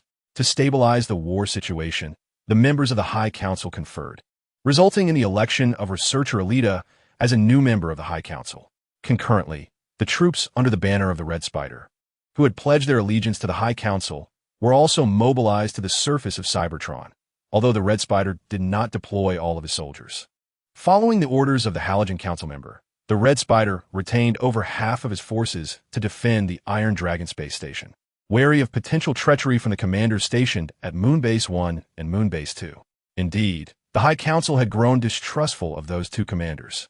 In contrast to the seemingly loyal Red Spider, the commanders at the moon bases, under the influence of the Halogen Council member, appeared rather hesitant.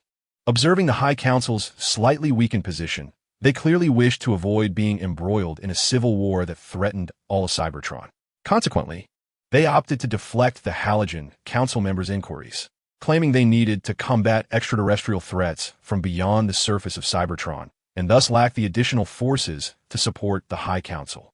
The members of the High Council were incensed upon hearing these evasions from the two commanders. In their eyes, the High Council had not yet been defeated. How dare these commanders, who thrived on the Council's support, rebuff them with lies and shun their call to arms? Such traitors deserved to be stripped of their positions and imprisoned in the Glassed, one facility on Moonbase 2. With the revelation of the potential rebellion from the commanders at Moonbase 1 and Moonbase 2, the High Council grew increasingly satisfied with the unwavering loyalty of the Red Spider. To appease and win over the Red Spider, the High Council bestowed upon him numerous honorary titles and begrudgingly entrusted him with substantial supplies. In light of the High Council's overtures, the Red Spider recognized their dependence on him. If he managed his operations adeptly, there was a genuine possibility of reaping even greater rewards from the High Council. However, he understood that before pursuing such prospects, he must first stabilize the front lines of the High Council. As the Iron Dragon space station entered the fray, Red Spider chose to lead the tumultuous group along with other soldiers to the surface of Cybertron, leaving the station's protection in the hands of Thunderclash. To prevent the Iron Dragon space station from falling into the hands of the insurgents, Red Spider discreetly informed Thunderclash about the existence of the Dark Energon. The Dark Energon? This substance, if detonated, could obliterate the Iron Dragon space station. Standing beside Red Spider, Thunderclash gazed at the Dark Energon, sealed within the Iron Dragon space station, and cast a puzzled look at the seemingly composed Red Spider. From a purely analytical standpoint, the chances of annihilating the Iron Dragon space station were significant. Furthermore, this lethal weapon was not merely destructive upon detonation. Once contaminated by Dark Energon, one could devolve into a mindless monstrosity. Red Spider elucidated to Thunderclash that this was the Iron Dragon space station's ultimate trump card. However, if possible, Red Spider hoped this card would remain unplayed, as its deployment would pose grave dangers, not only to the insurgents but to them as well. I understand. I will remain vigilant, Thunderclash responded, nodding in acknowledgement of Red Spider's words, refraining from further comment. He was astonished to discover that the Iron Dragon space station harbored such a catastrophic weapon that contradicted their racial ethics. What had transpired in Cybertron's past?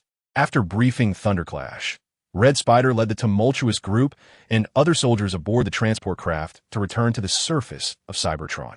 Simultaneously, in the northern region of Cybertron, as the Supreme Council mobilized forces on Red Spider's side, Optimus Prime and the patrol car found their defensive line precariously vulnerable. Though they had received heavy weaponry support from the Supreme Council, they could not maintain their position for long. In contrast to the singularly composed defenders, the multi-species forces under Jetfire's command infiltrated and broke through from various fronts. To expedite their conquest of Voss, Jetfire deployed all aerial units to relentlessly bombard the defenses. Although the inflicted damage was minimal, it nonetheless undermined the defenders' resolve.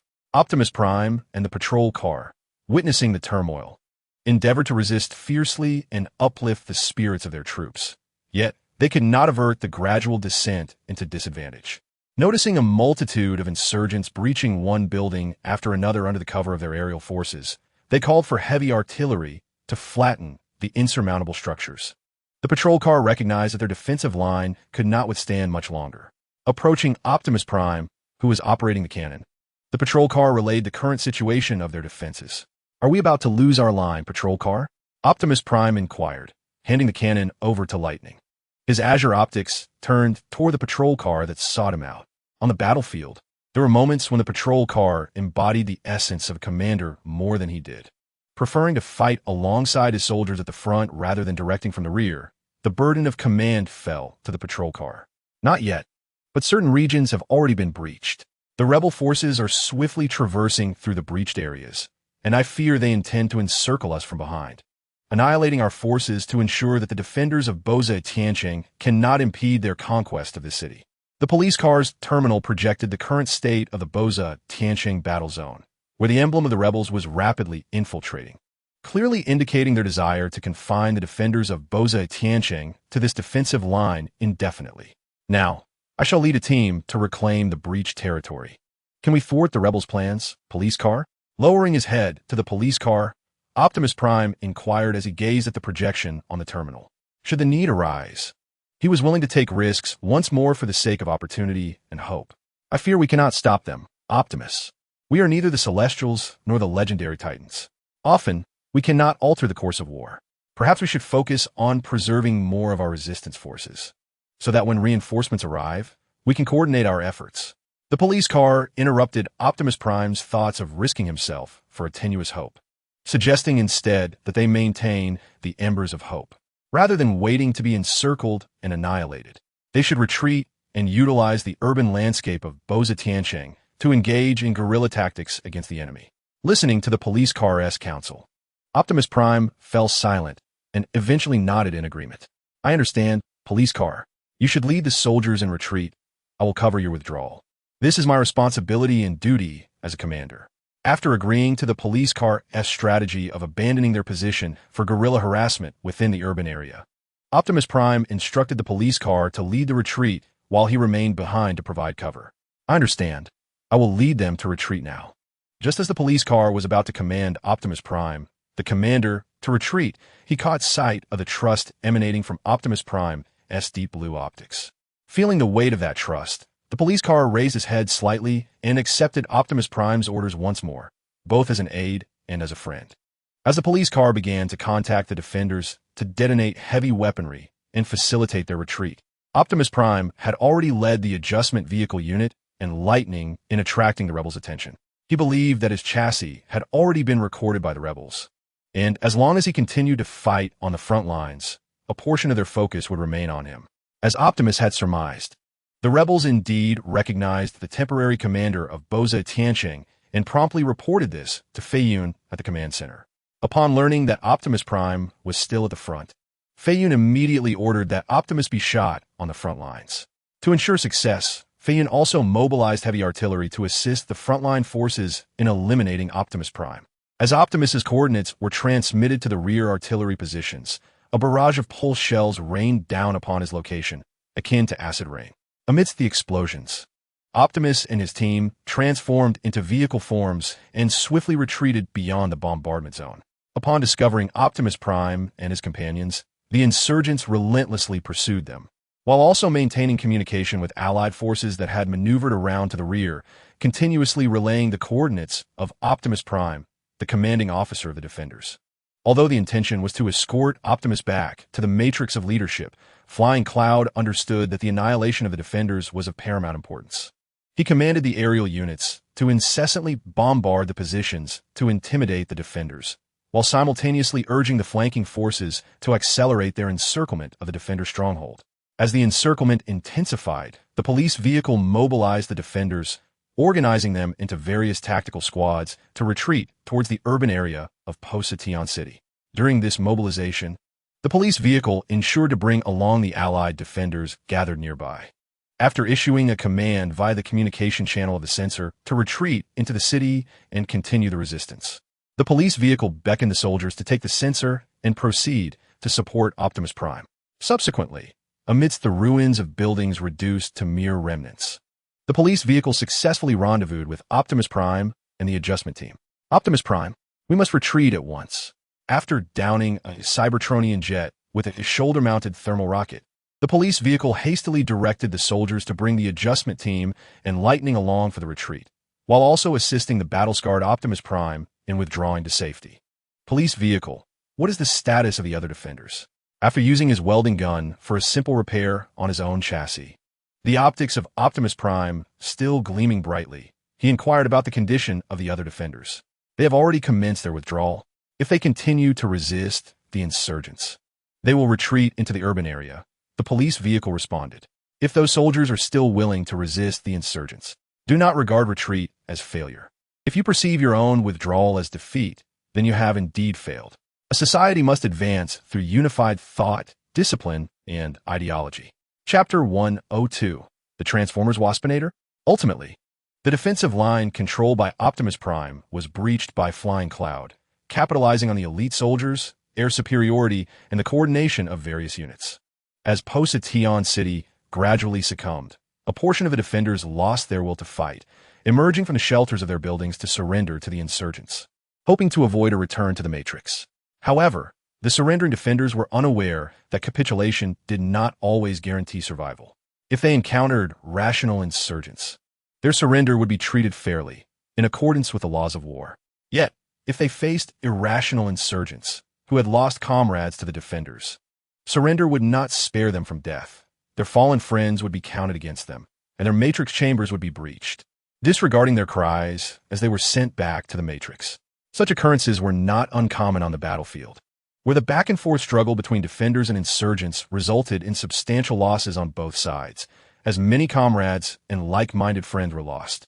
Now, they have been irrevocably transformed by the ravages of war. Let us pause for a moment here. We shall proceed through other exits shortly. Within the subterranean sewage conduits, Optimus Prime and his companions advanced steadily under the guidance of a police vehicle, the echoes of explosions resonating from above.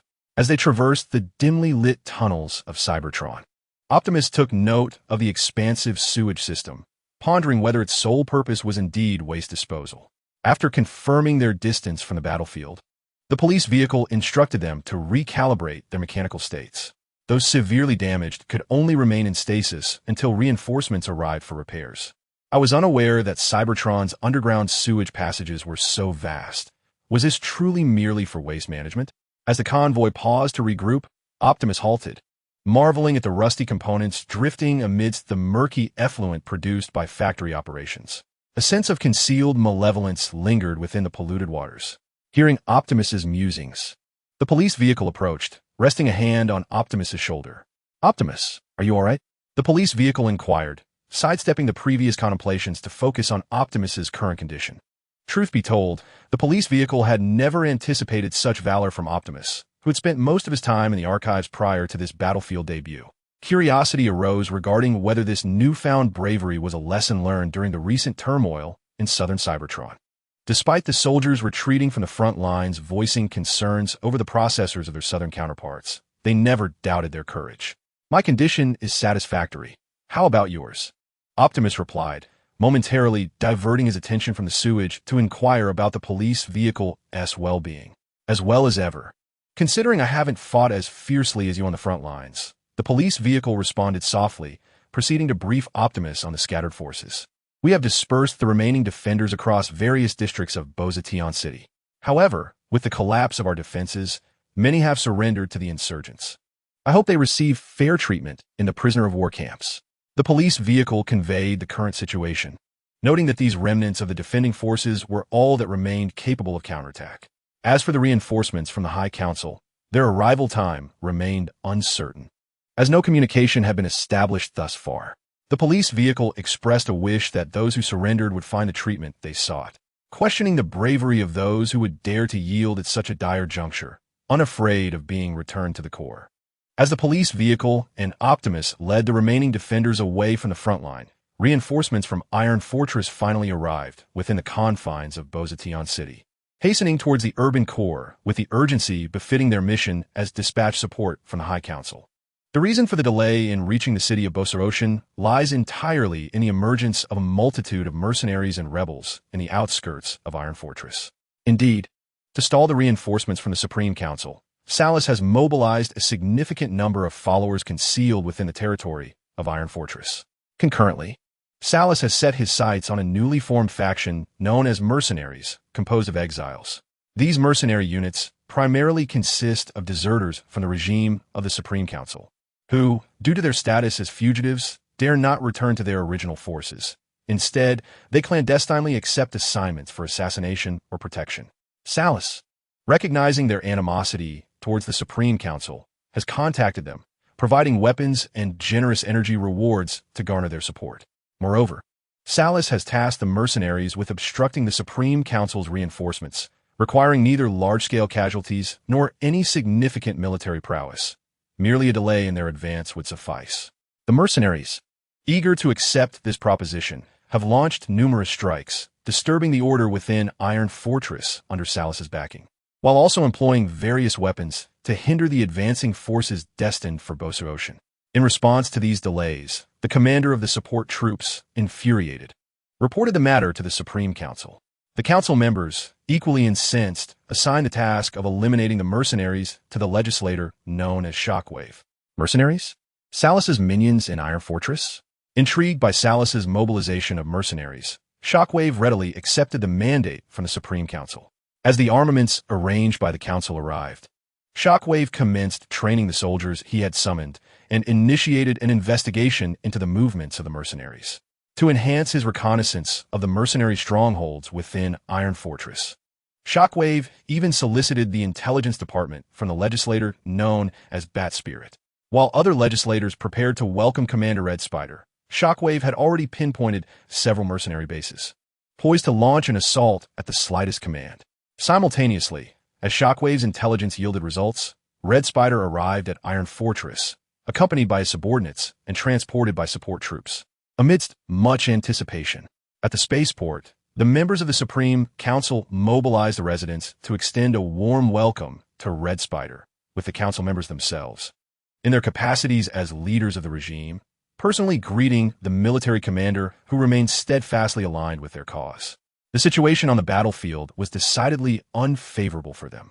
The resistance at Bozation was notably feeble, although they had learned through the transport captain, Lynx, that Bozation was enduring a strenuous defense under the temporary commander, Optimus Prime. It was unlikely that this resistance could be sustained for much longer. Meanwhile, although their support troops continued to advance towards Bozation, they faced multiple ambushes by the mercenaries along the way, resulting in a marked decrease in their pace. In response to this, the Supreme Council found themselves in a quandary. They entrusted the handling of the mercenaries to the member known as Shockwave, while delegating the urgent support for the city of Bozation to Commander Red Spider. The council members hoped that Red Spider's Air Force could collaborate with the support troops to reclaim the city, which had already fallen into disarray. Upon being summoned to the Supreme Council Hall, the members yielded the position once occupied by the Flying Cloud to Red Spider, subtly suggesting that should his forces achieve success on the front lines, an invitation to join the Supreme Council would be extended to him, thereby elevating Red Spider to the ranks of the ruling elite. In light of the Supreme Council's overtures, Red Spider smiled and asserted that, as a commander under the authority of the Supreme Council, he would never allow those rebels to tarnish its power. To demonstrate his commitment, Red Spider promptly dispatched the tumultuous leader, Chaos, along with a contingent of troops to the nearest airbase to Bozation. He proclaimed that once the support forces arrived, their air units would coordinate an assault, and at that juncture, his soldiers would demonstrate to the rebels the formidable strength of those loyal to the Supreme Council. Seeing Red Spider's willingness to cooperate, the council members expressed their approval. To reward Red Spider's loyalty, they appointed him as the commander of the Air Force, thereby augmenting his power within the regime and affirming their full support for his military endeavors. While the Supreme Council and Red Spider engaged in amicable negotiations, Shockwave, as the commanding officer with military authority, commenced the purge of rebels and mercenaries within the Iron Fortress. Confronted with those pitiable souls lacking heavy weaponry, Shockwave's soldiers advanced with relentless speed, encircling, annihilating, or capturing them to be returned to the Iron Fortress. Of course, Shockwave did not overlook the opportunity to select promising recruits from among the captives. One individual of particular interest was known as Killer Bee. Unlike the other mercenary squads, which were predominantly comprised of deserters or followers of Salus, Killer Bee appeared to have joined the mercenary organization out of sheer hunger. Even more intriguingly, Shockwave discovered no records pertaining to Killer Bee in the archives, suggesting that he had never registered his identity under the authority of the Supreme Council since his emergence from the Source of Embers. This revelation took Shockwave by surprise. In contrast to Shockwave's astonishment, Killer Bee remained composed. He seemed to anticipate the fate that awaited the mercenaries, even calmly awaiting Shockwave's judgment.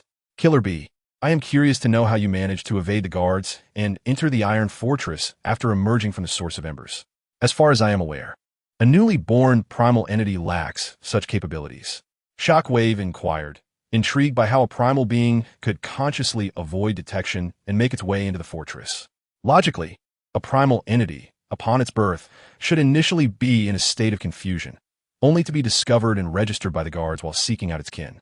You would hardly believe my words, Shockwave, if I were to claim that I hail from another universe. Would you? The murderous bee gazed intently at Shockwave, anticipating a glimpse of disbelief in the eyes of this world's inhabitants. However, he was mistaken. Shockwave was indeed aware of the existence of alternate universes. After all, the concept of a multiverse was a part of the research project spearheaded by the Jacks, and even the Decepticon leader had alluded to the multiverse in the past. As Shockwave contemplated how to respond to this captive, he held a metallic cup filled with energy liquid. Just then, his deputy, Ironhide, rushed into the makeshift command center.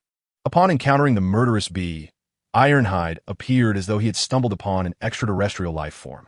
Subsequently, he relayed the results of the bee's body scan through the communication channel to Shockwave. In their analysis of the bee's anatomy, they discovered that this Cybertronian lacked a spark entirely. Moreover, each module of its body differed significantly from their own. While there were components reminiscent of transformation gears, they were nonetheless distinct from those of their kind.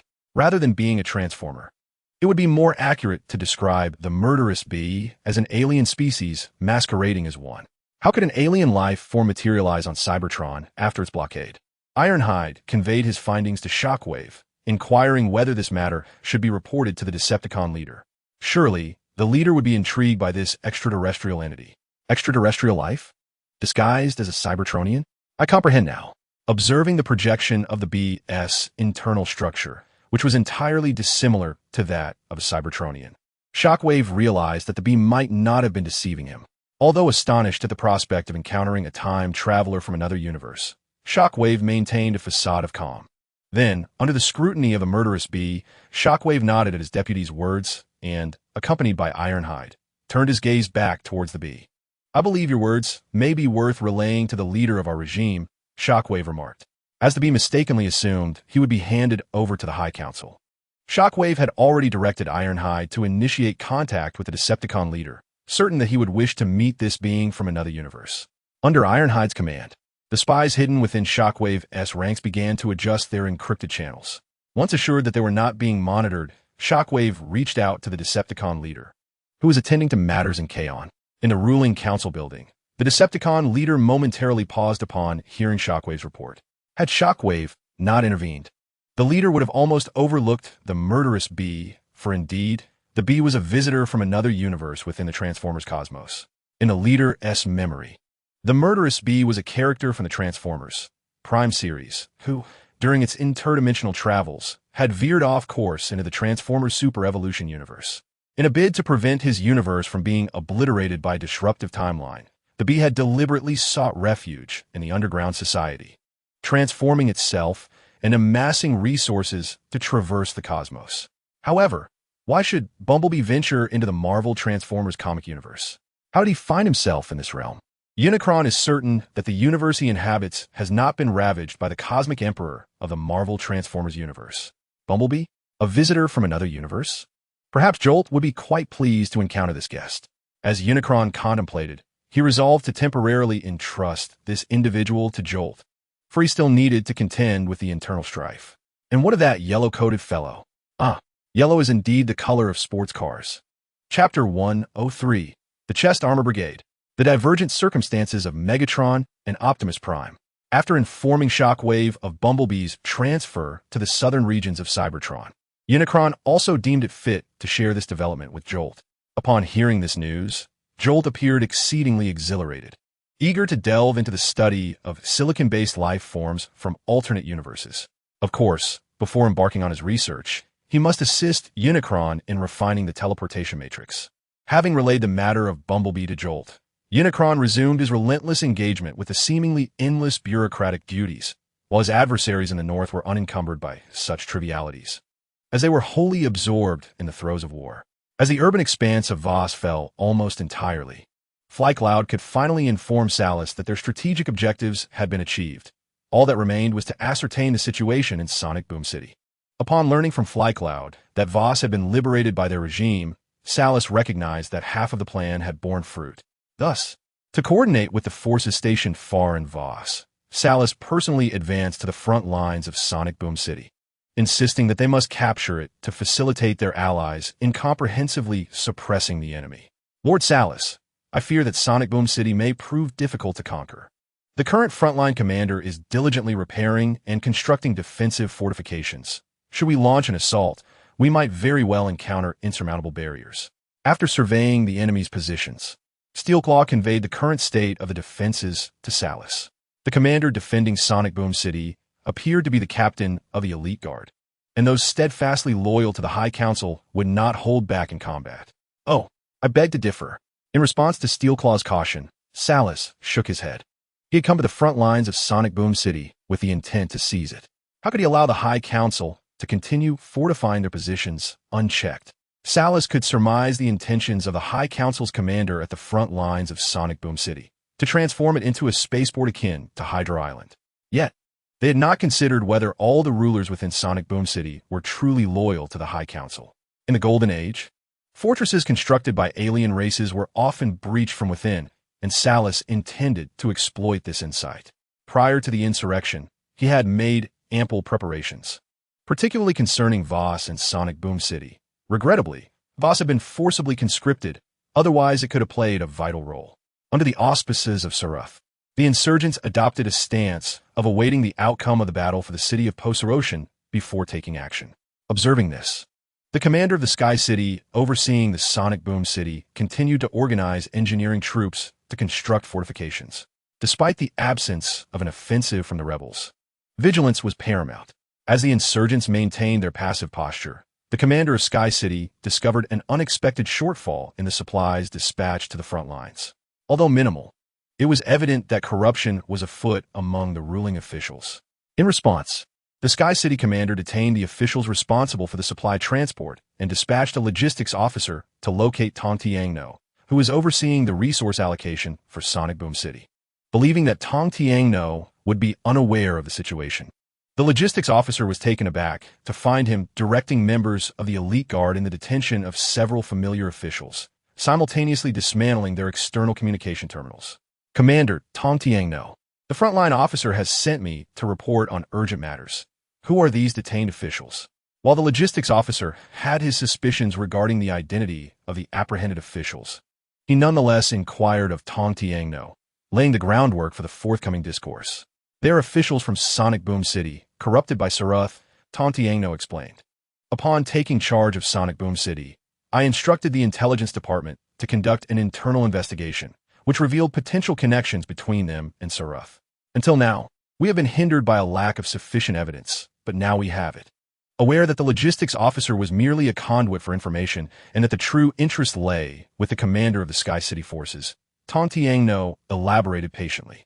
This group of corrupt officials diverted the resources they withheld to certain neutral zones, which were then relayed to Saruth's regime. Fortunately, our intelligence department intercepted their plans. Otherwise, they would have succeeded, as Tong Tiangno arranged for the Elite Guard to transport the detained officials back to Iron Fortress for trial. He explained to the logistics officer by his side. At the mention of those regions that declared neutrality during the Civil War, a faint buzzing emanated from his central processor. Currently, the northern neutral zones of Cybertron are divided into two categories. One, puppet regimes supported by Saruth. The other, clearly neutral zones that do not engage in the civil strife. The former is exemplified by the Dawn Heights, a neutral zone reconstructed with the assistance of Saruth's regime, an obvious puppet for any discerning transformer, while the latter is represented by Crystal City and its fellow neutral zones.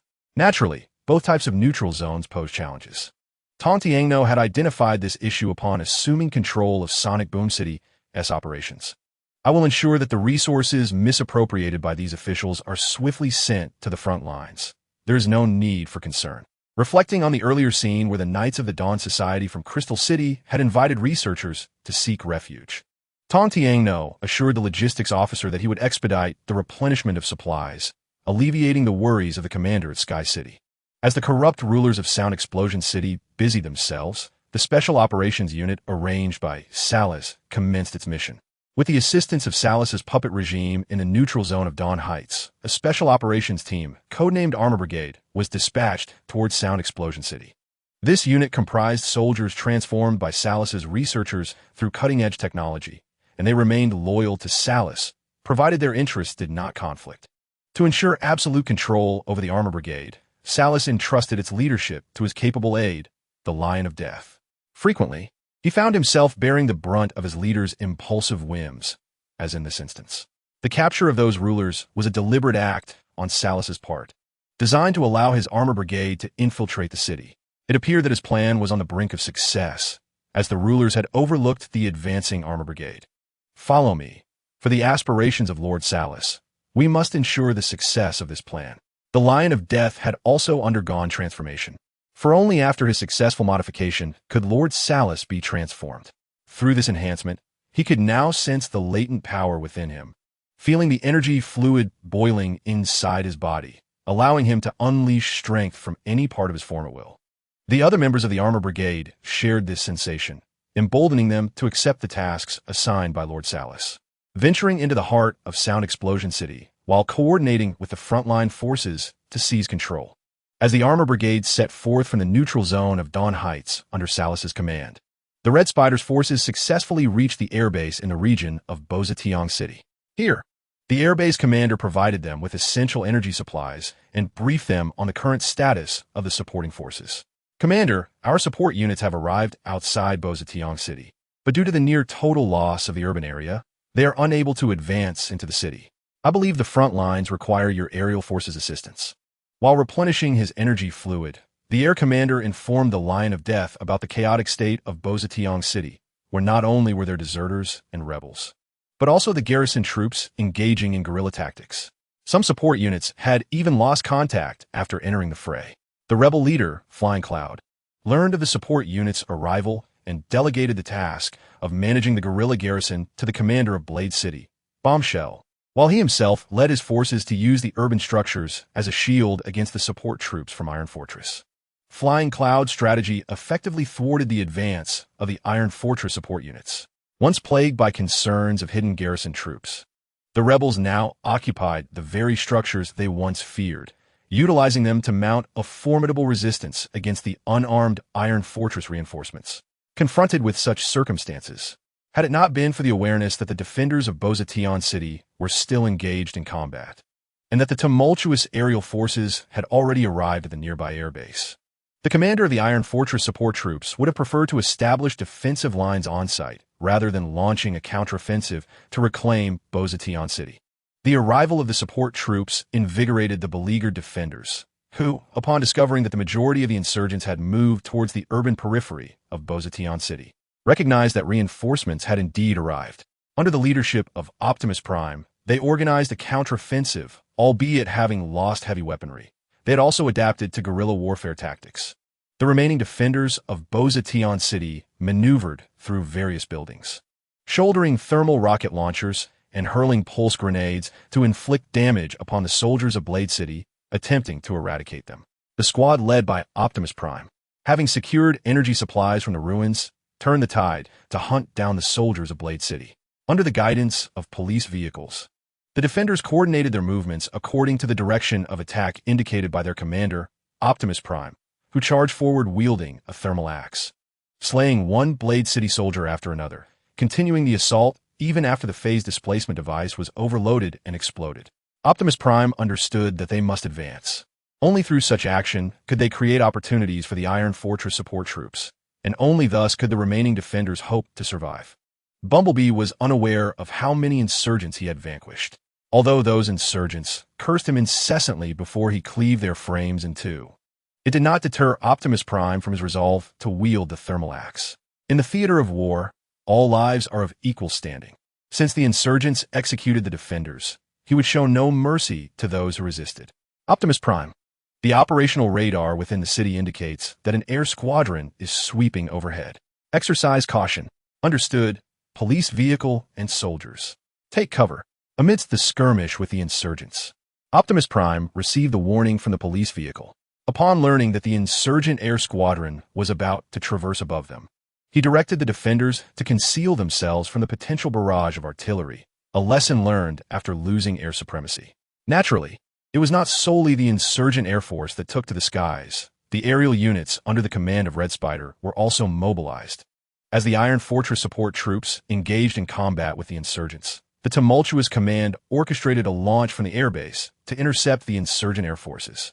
This time, the skies above Bozation City would no longer be under the control of the insurgents. Bring them down. Strike with ferocity. Let these scoundrels witness our might. In contrast to Red Spider and Shockwave, who could maintain their positions as commanders, the personality of the tumultuous commander rendered him more akin to a valiant warrior charging into battle. Red Spider deliberately nurtured this aspect of his character, which is why he had left Shockwave at the Iron Armor Dragon space station and entrusted the frontline operations to the tumultuous commander on this journey to the surface of Cybertron.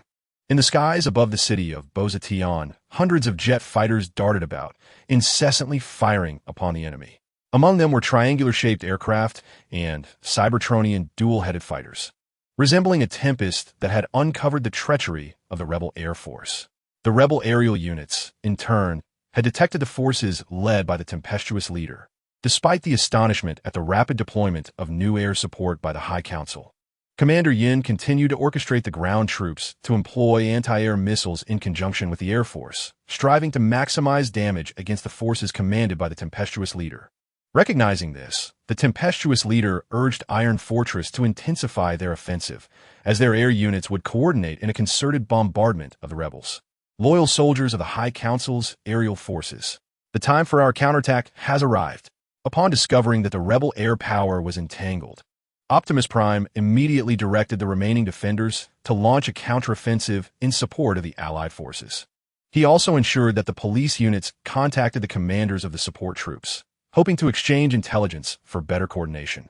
In the southern region of Cybertron, the Manganese Iron Mountains, while Optimus Prime led his subordinates and allies in fierce combat against the rebels in Bozation, Megatron experienced a strangely familiar existence. This was due to the Sorala's regime focusing its energies on the High Council, resulting in an absence of conflict along the border of the southern Cybertronian and Sorala's regimes. Thus far, the most significant clash Megatron had witnessed involved a group of neutral zone residents nearly intercepted while fleeing to the southern Cybertron. Fortunately, they were ultimately allowed passage after offering the guards several energy cubes. The sudden pause in warfare proved tedious for the belligerent soldiers of southern Cybertron. In response, Unicron entrusted the task of collaborating with researchers to mine the Manganese Iron Mountains to the guerrilla forces led by Megatron. This not only saved manpower, but also provided the soldiers with an outlet for their combative tendencies. Moreover, Megatron engaged with the researchers from Crystal City, eagerly inquiring during their leisure moments, aspiring to one day become an educator himself. He pondered the well-being of Optimus Prime. While conversing with members of the Crystal City excavation team, he reminisced about the guidance he had received from Optimus Prime, wondering how this amiable friend was faring. You all resemble the excavation team, I know, though they're more akin to researchers and architects, while you seem to embody the roles of medical repair specialists. It's astonishing that the Unicron from another universe has not returned to the Well of Sparks. I apologize. I am merely surprised, with no other intention. Chapter 104. The advantage of Black Arachnia. The struggle for air supremacy dictates the course of a war, and my soldiers shall bring victory in the contest for aerial dominance to the esteemed members of the Council. In the Grand Hall of the High Council, Black Arachnia assured the Council members of her strength, boasting about the might of her air force, declaring that the rebel soldiers stood no chance against them.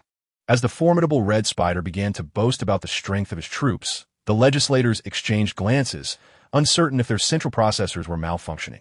They couldn't shake the feeling that the current commander of the Red Spider bore a striking resemblance to the once mighty Flying Cloud, who had similarly assured his soldiers of inevitable victory. The legislators, observing the Red Spider's demeanor that echoed that of the former Flying Cloud, hesitated to interrupt, unsure of how to articulate their thoughts.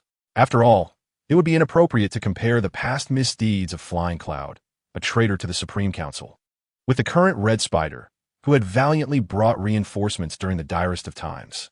Esteemed legislators, we have received reports from the front lines.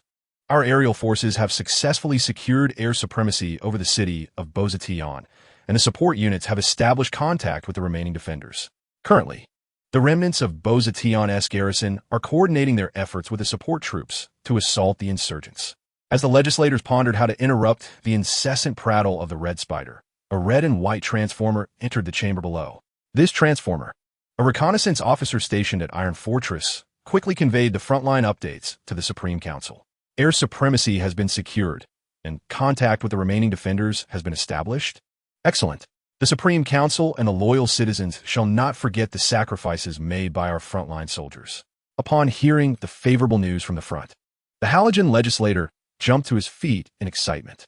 They had finally managed to curb the insurgents. With proper management, they might even reclaim Kaon, uplifting the spirits of the citizens loyal to the Supreme Council. While the Halogen legislator contemplated how to support the frontline troops in Kaon, the Red Spider also took note of the reconnaissance officer. He sought to glean information regarding the status of his aerial forces, for they were loyal to him, and as their commander, it was imperative to remain informed. Furthermore, should there be excessive losses, he would need to recruit anew, a process that would demand his precious time.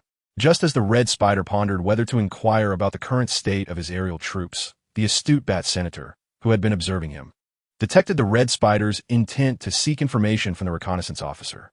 Connecting the dots from the Red Spider's previous boasting about his aerial forces, the perceptive Bat Senator realized that the commander was concerned about the losses incurred by the frontline troops, as the existence of the Air Force was integral to the Red Spider's standing within the Supreme Council. Esteemed reconnaissance officer, I wish to inquire about the condition of the Air Force loyal to the Supreme Council amidst their skirmishes with the insurgents. This is one of the few remaining units loyal to the legislators, and all of us wish to understand the specific situation at the front. Upon realization, in an effort to enhance the favor of the Red Spider, the Bat Spirit legislator took the initiative to inquire about the status of the aerial forces on the front lines. Simultaneously, the Bat Spirit subtly hinted to the other legislators to pay attention to the Red Spider, as he was currently the sole Air Force commander demonstrating loyalty to the Supreme Council. Indeed, esteemed Bat Spirit legislator, according to reports from the front lines, the aerial forces have suffered minimal damage. Most of the aerial soldiers with damaged aircraft have returned to the Air Force Base. As for those who fell within the confines of the city of Boza, search and rescue operations are underway with the assistance of the remaining garrison. According to the battle report from the commander of the supporting troops, the aerial forces arrived in a timely manner. And since the rebel Air Force was executing bombing missions unaware of our aerial support, they were caught off guard by the sudden appearance of our forces. The recording device conveyed to the members of the Supreme Council that, based on the current battle reports, the situation in Boza City has begun to improve, and there is a possibility that the supporting troops could breach the defenses set by the Flying Cloud, thereby allowing the flag of the Supreme Council to be raised once more within the city of Boza. Truly, the forces commanded by the Red Spider are indeed more elite than those of the rebel Flying Cloud. Listening to the report from the recording device, the Halogen legislator turned to the Red Spider legislator and smiled, affirming that winning over the Red Spider was a pivotal decision for the regime. With the inclusion of the Red Spider's formidable force, the chances of Flying Cloud swiftly and efficiently breaking through the territories governed by the Supreme Council are significantly diminished. As long as the Supreme Council is granted time to recuperate, it is the rebels of the Salis regime who should be anxious. While the legislators were extolling the virtues of the Red Spider and collectively considering him for the temporary position of legislator, the situation in Boza City, as they had speculated, was indeed gradually tilting in their favor. Thanks to the arrival of the Iron Fortress support troops, Flying Cloud led his forces in an interception at the border of the city of Boza. In facing the assault from the support troops, Flying Cloud, accustomed to utilizing air superiority to facilitate his forces, dispatched aerial units for assistance. However, as a result, the aerial forces brought by Flying Cloud suffered significant losses in this battle for air supremacy. Many of his soldiers took to the skies in damaged aircraft, only to collide with the forces led by the Tumultuous One, although they inflicted damage upon some of the Tumultuous One's subordinates. Due to the successful communication established by Optimus Prime with the support troops, and at the request for assistance from the commander of the support troops, Optimus Prime and the remaining garrison began searching for the downed aerial soldiers. Their efficiency was commendable under Optimus Prime's command.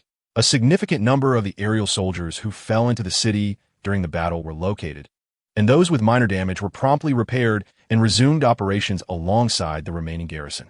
As for those with severe damage, they were temporarily sent to the location of the police vehicles for waiting rescue after undergoing urgent repairs. As the soldiers of the aerial forces were mostly located, Optimus Prime and his allies began to collaborate with the support troops in preparation for an offensive against the rebel command in the sky. However, prior to that, the support troops needed to conduct an aerial supply drop. Logic is the ultimate weapon. Experience serves as the benchmark for sound judgment. One must not act impulsively, lest they incur irrevocable consequences. Chapter 105. The Autobot Emblem. The Burning Soundwave City.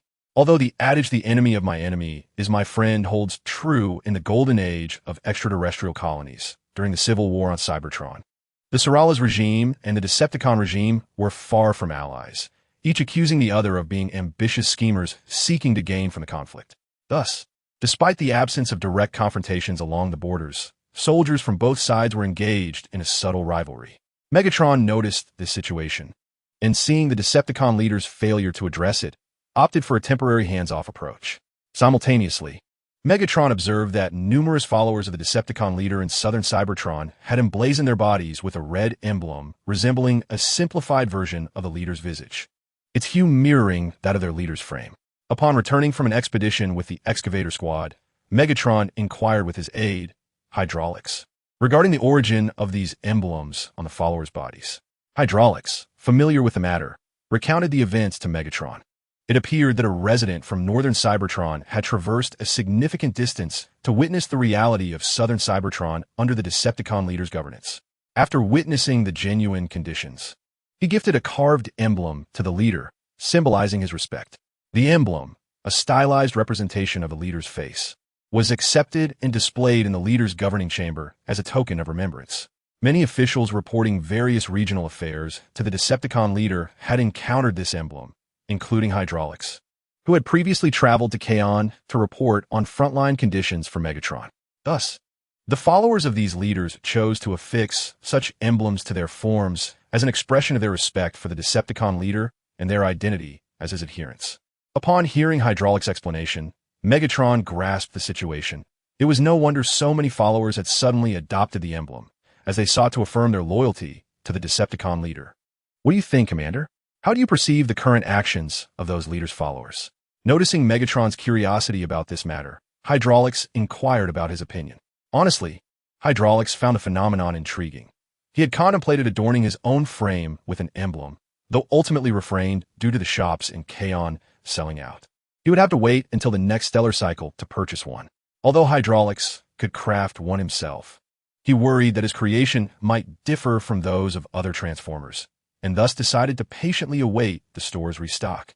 Has the Decepticon leader expressed any stance on this matter? Megatron gazed at the images of the Transformers, adorned with emblems, projected on the terminal, and inquired of Hydraulics regarding the current leader of the Decepticon's perspective on this matter.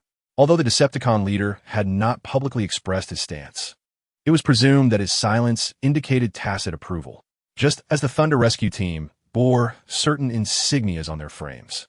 It was likely permissible for them to emblazon their own bodies with symbols representing their allegiance to the Decepticon leader. Hydraulics sensed that the unvoiced leader was likely acquiescent to their actions, perhaps even pleased that his followers demonstrated their loyalty through such markings. Uncertain, yet resolute, Megatron intended to personally report the situation at the front lines to the Decepticon leader, believing it inappropriate to burden his subordinate with such travel. He would relay the matter to the leader himself. Ultimately, Megatron felt it essential to ascertain the Decepticon leader's attitude towards this issue, especially as he was about to head to Kaon to deliver a frontline report and reconnect with old acquaintances. As he surveyed the guerrilla army's encampment outside, Megatron found the reality of his transformation from a soldier following the Decepticon leader to the commander of the guerrilla forces somewhat surreal. Reflecting on the moment when Ratchet entrusted the guerrilla army to him, he could hardly fathom that he had evolved from a mere miner to the commander of a formidable army. Ratchet, valuing Megatron's potential, believed that their success should not rest solely on their shoulders, but rather that more young warriors should be afforded opportunities to flourish. Thus, as a standout among the young officers, Megatron was entrusted with significant responsibilities while Ratchet returned to the city of Slaughter to manage administrative matters. During this period of counteroffensive operations to defend southern Cybertron, Ratchet observed the records of operations and repairs on the Redemption Transformers, concluding that his protege, Swing, was capable of handling matters independently. Consequently, Swing was appointed as the chief medic in Kaon, entrusted with the restoration of severely damaged soldiers and prisoners of war. Of course, while some remained to develop within southern Cybertron, others were dispatched to the northern regions to execute orders. In pursuit of more effective intelligence gathering to address unforeseen circumstances in northern Cybertron, Soundwave relinquished his command after ensuring the security of the spaceport defenses. Under the Decepticon leader's directives, he traveled to Crystal City, where he would lead the Minicons in establishing an intelligence hub. To ensure the safety of Crystal City, the Decepticon leader, emulating the former Titans, dispatched a volunteer force composed of his more militant followers, including Steel Cable and Whirl, while the Thunder Rescue Team was assigned to other tasks.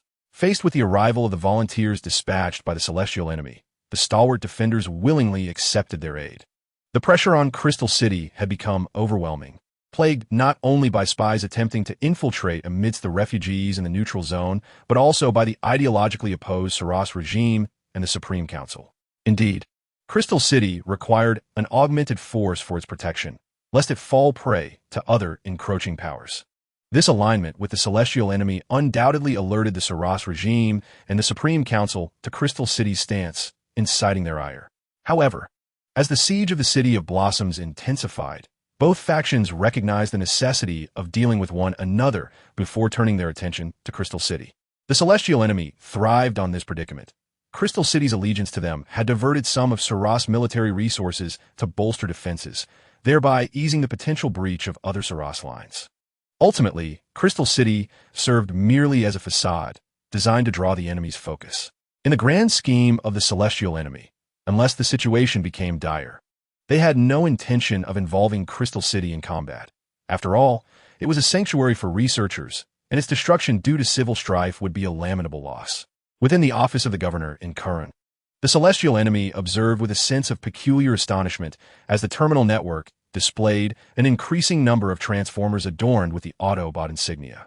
When they first received the emblem crafted by Optimus Prime amidst the chaos of gas attacks, they could scarcely have anticipated that the Autobot symbol would arise in this universe as a consequence of their actions.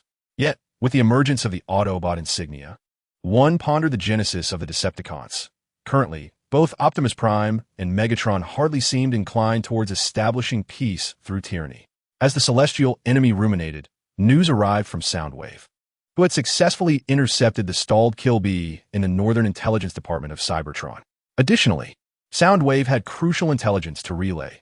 The front lines of Sonic Boom City had been breached by the Saras regime, which had deployed a new type of unit that had modified the bodies of their compatriots. As Soundwave reported, the front line of Sonic Boom City was shattered.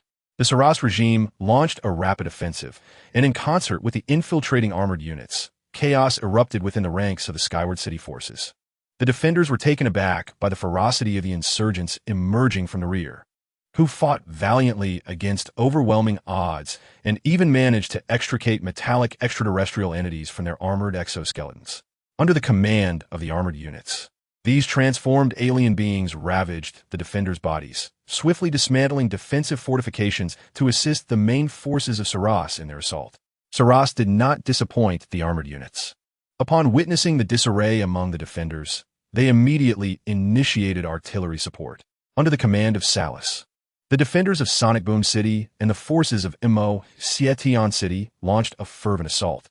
Salus, leading his elite guard into the fray, boldly commanded his finest troops to forge a path amidst the chaos wrought by the armored units.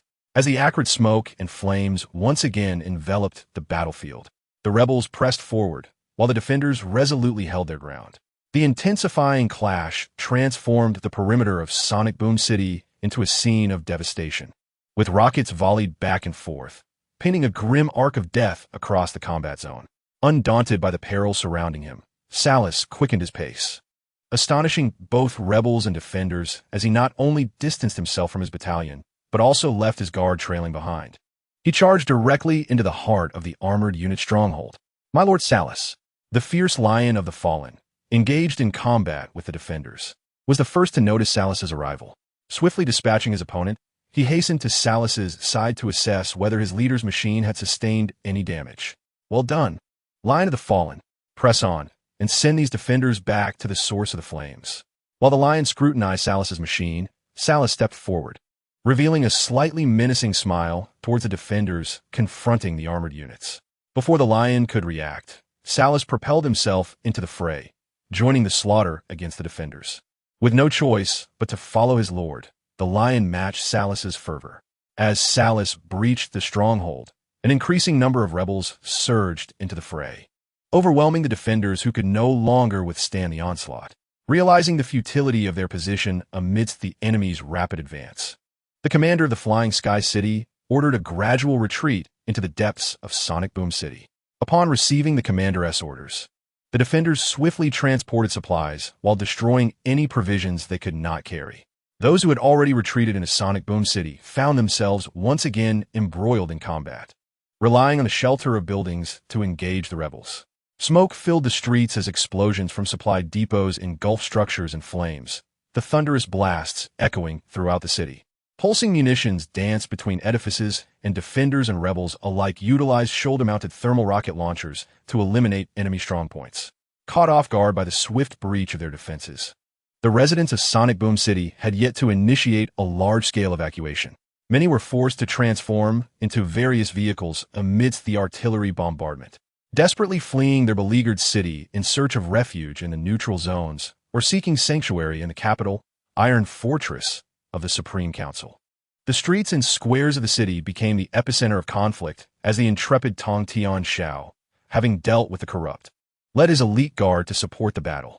Soldiers navigated the ruins and debris of fallen machines, relentlessly seeking out the enemy amidst the fierce firefights. The sound of pulse shells echoed relentlessly as Tong Xiangxiu, the commander of the elite guard, plunged into the fray. Amidst the surrounding edifices of the plaza, they evaded the insurgents' pulse projectiles while retaliating with their own weaponry. Bullets whizzed around the phase-shifting devices, and the thunderous roar of artillery punctuated the air, occasionally pierced by the anguished cries of soldiers transmitted through the communication network. As Soundburst City succumbed to the chaos of battle, the retro architecture, once regarded with honor by its inhabitants, lay in ruins, deformed and precariously teetering. The debris rendered movement arduous, each step requiring utmost caution to evade ambushes hidden within shadows or the wreckage of buildings. Nevertheless, the forces under Salus pressed forward amidst mounting casualties, occasionally leveraging their intimate knowledge of Soundburst City to outmaneuver the defenders. After all, in contrast to the recently arrived aerial city forces, the traitorous Soundburst troops were the true natives of this urban landscape. Salus was quite pleased with the rapid advancement of his Soundburst division on the battlefield. Within the makeshift command center, he commended the Soundburst commanders who had defected from the High Council and ordered the deployment of heavy artillery to the rear. Wherever there were impregnable fortifications, he commanded immediate bombardment, insisting that they show no mercy to the enemy. As the leader of the regime, Supreme Commander Salus's orders resonated at the front lines. Faced with insurmountable structures, the insurgents promptly requested artillery support, which obliterated entire buildings along with the defenders inside. Although there were casualties from friendly fire, many difficult positions were neutralized. In an effort to incapacitate the command structure of the defenders, the insurgents directed heavy artillery fire at the governor's mansion of Soundburst City. Fortunately, the governor and most officials had already evacuated, resulting in minimal casualties. While the governor's mansion was under bombardment, the insurgents relentlessly seized various strategic points throughout the city. Consequently, the commander of the aerial city forces was compelled to abandon certain vulnerable locations in favor of fortifying others. Under his leadership, the defenders executed a strategic retreat while counterattacking, attempting to lure the insurgents into the collapsing ruins for combat. Perceiving the defenders' intentions, Salas swiftly ordered his aerial units to deploy a substantial quantity of smoke grenades infused with interference particles over the areas held by the defenders. Seizing the moment while the smoke lingered, the insurgents commenced a pincer assault on several key positions guarded by Tongxiangxiu. The streets were enveloped in smoke and debris hurled by artillery fire, the air filled with the incessant crackle of gunfire and the thunder of explosions. The insurgents' plan to besiege the key locations was soon detected by Tongxiangxiu, who led the elite guard and the troops he had trained in seeking refuge behind the structures. Providing mutual covering fire, they returned fire upon their adversaries, striving to suppress the onslaught, which only incited a fiercer response from the enemy. A multitude of pulse shells whirled around their concealed positions, and while the soldiers under Tongxiangxiu endeavored to send the insurgents back to the source of their flames, they too found themselves continuously dispatched back to the same inferno. The buildings near the square lay in utter ruin, with shards of metal and glass scattered about, and remnants of structures strewn across the landscape. At times, soldiers were compelled to make rapid retreats to evade assault from insurgents. In such dire circumstances, the elite guard under Tong Tianxiao remained resolute in their counteroffensives, yet the fate of other soldiers was uncertain. Notably, Tong Tianxiao had already observed instances of desertion, with some troops even deliberately shutting down their communication channels. While the impact of deserters on troop morale was significant, the current situation left Tong Tianxiao helpless to apprehend them and deliver them to a military tribunal. With the insurgents drawing ever closer, he had no choice but to set aside the matter of desertion and focus on the battle ahead. The multiple assaults on the strategic point occupied by Tong Tianxiao had not gone unnoticed by the commander of the aerial city forces. While he arranged for troops to secure various positions and bolster defenses, he also dispatched reserve forces to support Tong Tianxiao, aiming to prevent his unit from being encircled and annihilated by the enemy. Meanwhile, as the city of Soundwave fell into conflict with the Saras regime, members of the Supreme Council were mobilizing resources for a counteroffensive in the city of Boza. Unfortunately, no good news emerged from Boza. Instead, reports from Soundwave brought grim tidings. Upon learning that the enemy had infiltrated the city, the council members recognized the urgent need to send reinforcements. Currently, only the newly formed army established by the Shockwave legislator possessed any combat capability. In the Grand Hall of the Supreme Council, the Bat Demon legislator observed the situation reports from Soundwave and glanced at his fellow legislators. Presently, the only reserve force still capable of action belonged to Shockwave, while the other units were either under reconstruction or in training. It seemed they had no choice but to entrust this matter to Shockwave. Listening to the Bat Demon legislator, the Halogen legislator fell silent, ultimately deciding to hand this task over to Shockwave, as this was their only viable reserve. The sudden assault by Saras had disrupted their plans, and now they faced the prospect of a two-front war. Honor until the last moment.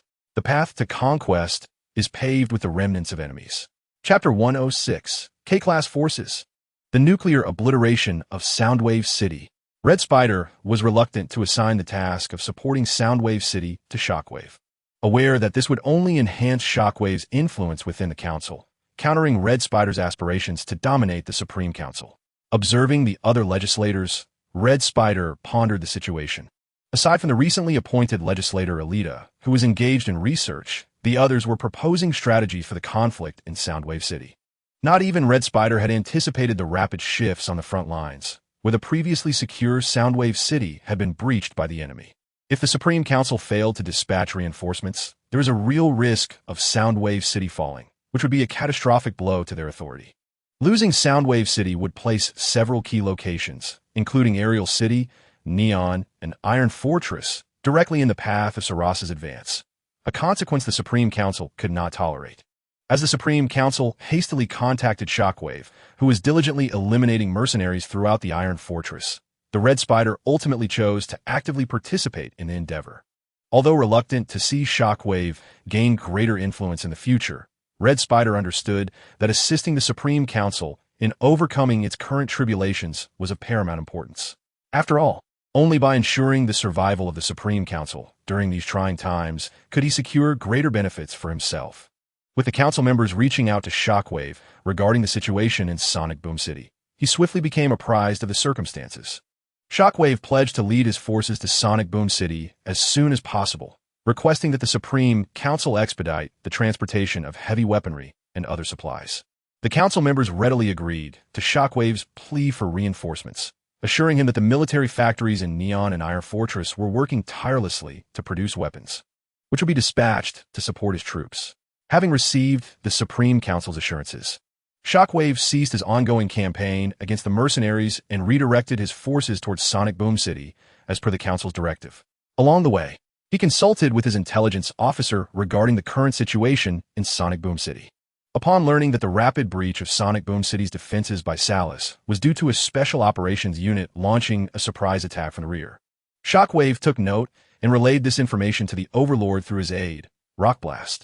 Shockwave was taken aback to discover that Salus had begun to modify the bodies of his compatriots, indicating that the Civil War had indeed altered many facets of their existence.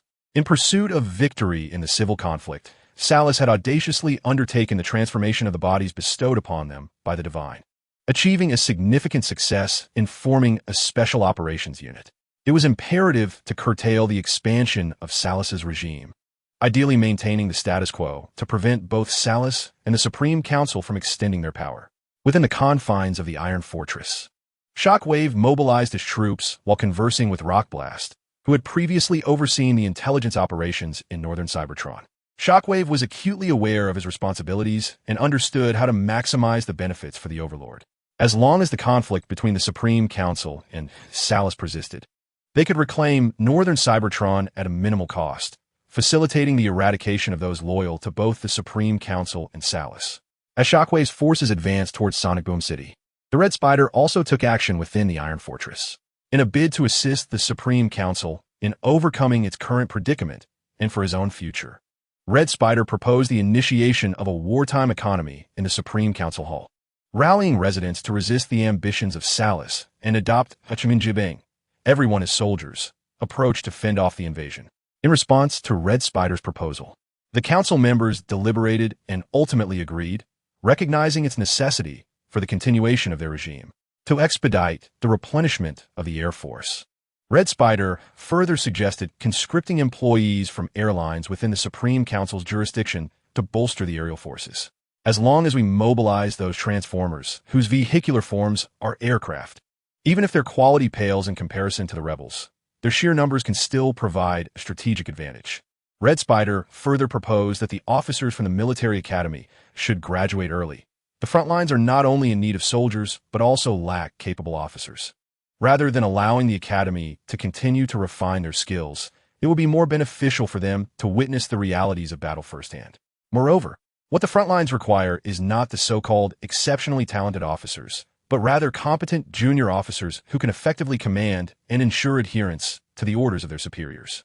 Red Spider had previously identified this issue. The Supreme Council was deficient in adept junior officers to lead.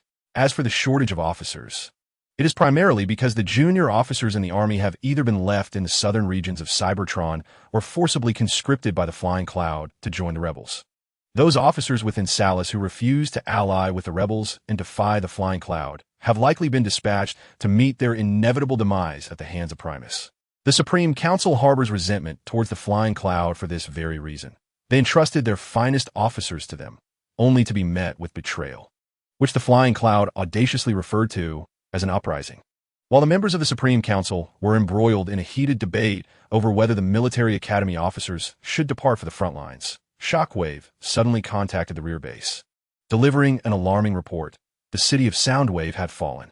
This revelation silenced the council, prompting them to cease their disputes and seek confirmation from Shockwave regarding the veracity of this dire news. Once assured of the fall of Soundwave, a profound silence enveloped the Supreme Council chamber. In that moment, under Red Spider's watchful gaze, the members raised their heads in agreement with his proposal. It was indeed a critical juncture for the survival of the Supreme Council's authority. Within the confines of Soundwave, Shockwave received remnants of the recently contacted aerial city forces, gleaning the truth of the situation from them. In a bid to prevent Soundwave from succumbing to a war of attrition due to the stalemate, Salus, disregarding the Council of Lion, forcibly activated a contingency plan.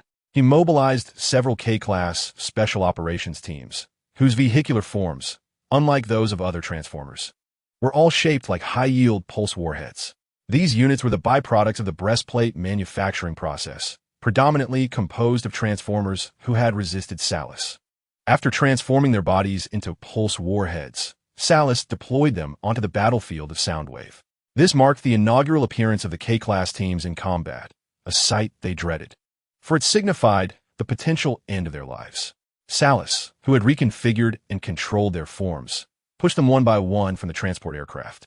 In the skies above Soundwave, the K-class members uncontrollably transformed into high-yield pulse warheads. When the defenders stationed at various critical points within Soundwave, including the aerial city garrison and elite guard, sensed something amiss, the ensuing explosion engulfed the city. The explosion transpired almost instantaneously, a powerful pulse sweeping through Sonic Boom City. The brilliance was so intense that it illuminated the surrounding environment, causing many of the defenders' optical devices to malfunction and emit plumes of smoke. Under the starlit sky, the colossal and radiant flash nearly illuminated the entirety of Sonic Boom City. Furthermore, the oncoming pulse unleashed tremendous thermal energy, swiftly evaporating the energy liquid seeping from the wreckage. The temperature was so extreme that it instantaneously melted the defenders caught at the epicenter of the explosion, while nearby objects rapidly vaporized and disintegrated. The pulse expanded within mere milliseconds, accompanied by a formidable shockwave. These shockwaves were catastrophic, propagating at near-sonic speeds, obliterating, flattening, or shattering any structures, debris, and even the wailing defenders in their path. The sudden pulse explosion annihilated Sonic Boom City, along with the station defenders and some rebels who had not been informed to retreat. Even the commander of the aerial city forces succumbed to this explosion, returning to the source of fire, while the governor of Sonic Boom City tragically lost his life in the chaos. Notably, even the captain of the elite guard, known for his exceptional abilities, was affected by the pulse explosion and urgently transported by the remaining elite guard members to Iron Fortress. It can be said that this unforeseen pulse explosion not only obliterated the defenders' living forces, but also permanently returned the residents within Sonic Boom City to the source of fire. The Salus regime successfully seized Sonic Boom City, yet at a cost. His once declared commitment to fight for his compatriots seemed to have been torn asunder by his own hands. As news of the situation in Sonic Boom City spread from the fleeing remnants of the aerial city forces, numerous neutral zones were left in shock by Salus's ruthless actions, as the residents of Sonic Boom City were mercilessly eradicated. If this was the fate of Sonic Boom City, what would be next?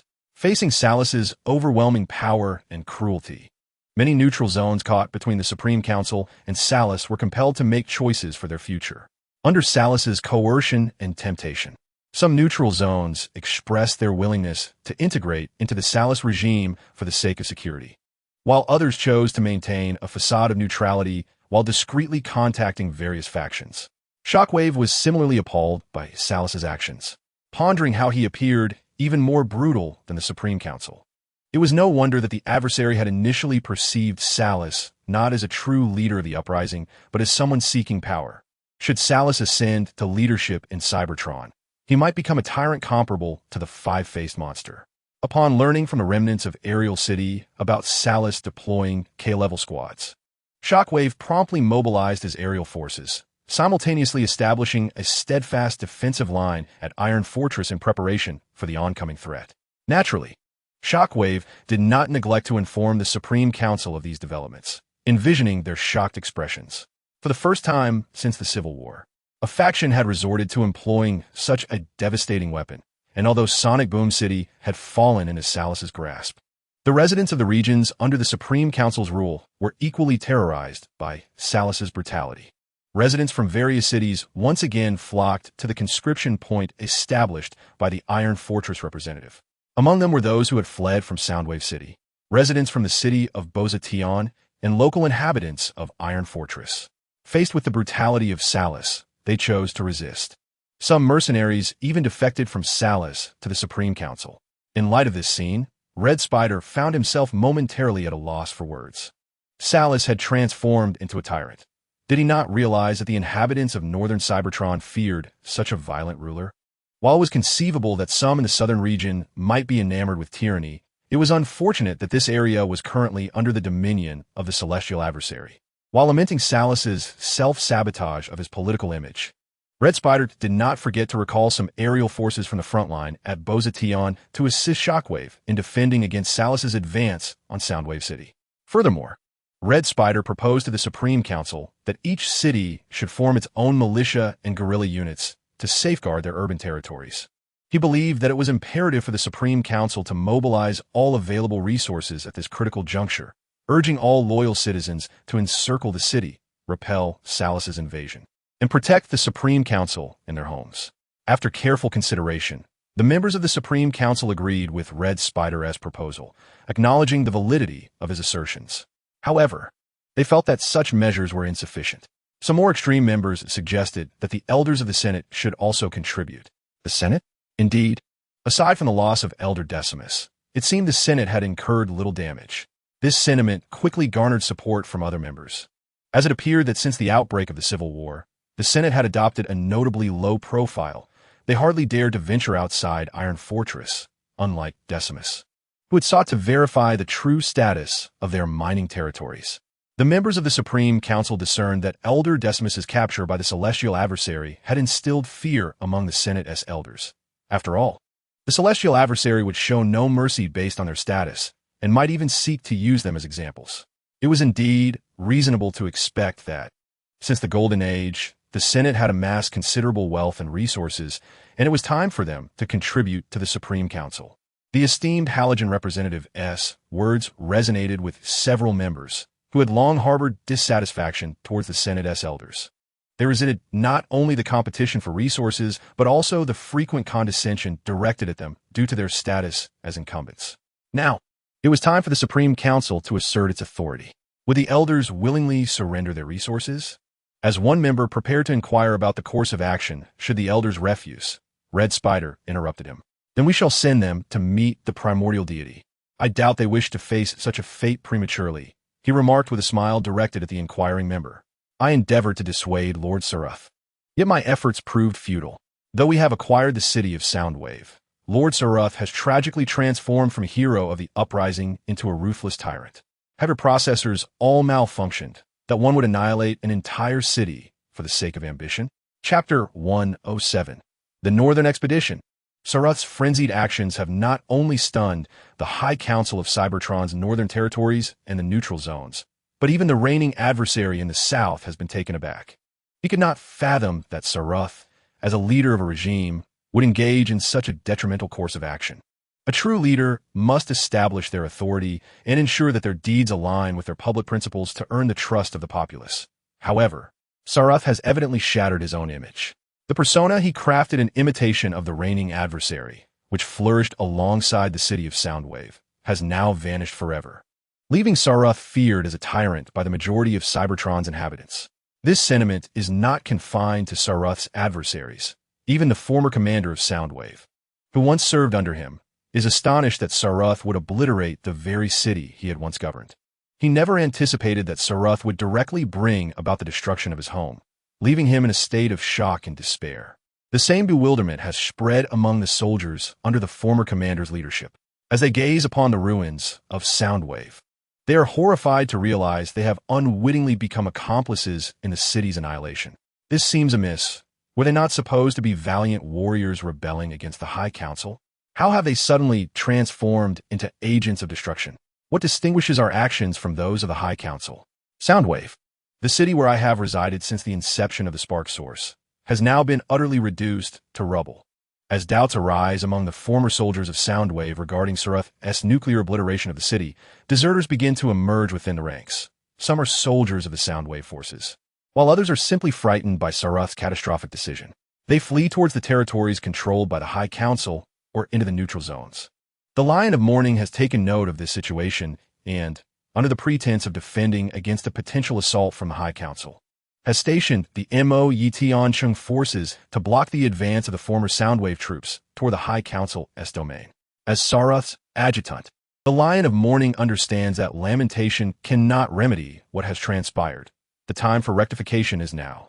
While preventing soldiers from escaping into the High Council's territory, the Lion of Mourning has also taken steps to rehabilitate the regime's image by extending assistance to certain factions within the neutral zones that are sympathetic to their cause. Additionally, he has instructed the intelligence department to portray Saruth as a leader with clear distinctions between love and hatred, as salvaging their image is preferable to inaction. Of course, in private moments with the armored troops, the Lion of Mourning occasionally grapples with a sense of foreboding regarding their future. Saruth's actions have been so extreme that even those who once supported them have begun to adopt a neutral stance. And it is likely that adversarial forces will seek to exploit this situation, as the Lion of Mourning anxiously contemplates the reorganization of their troops. Hoping to unify Cybertron's northern territories swiftly, the reigning adversary in the south has also commenced actions of their own. In the dimly lit headquarters of the governor in southern Cybertron, the formidable Nemesis Prime observed the devastation of Soundwave City through the projections cast by the monitor, his form illuminated by the ethereal glow of the projector. The azure optics of the Decepticon leader surveyed the ruins, fully aware that an opportunity had arisen. The once vibrant Soundwave City had been irrevocably lost. Reflecting on the images of the desolate city, Ratchet softly lamented, surprised that the first to instigate such calamity would be Starscream. He had initially envisioned that such an act would stem from the desperate machinations of the High Council. However, it appeared that Ratchet had underestimated the situation.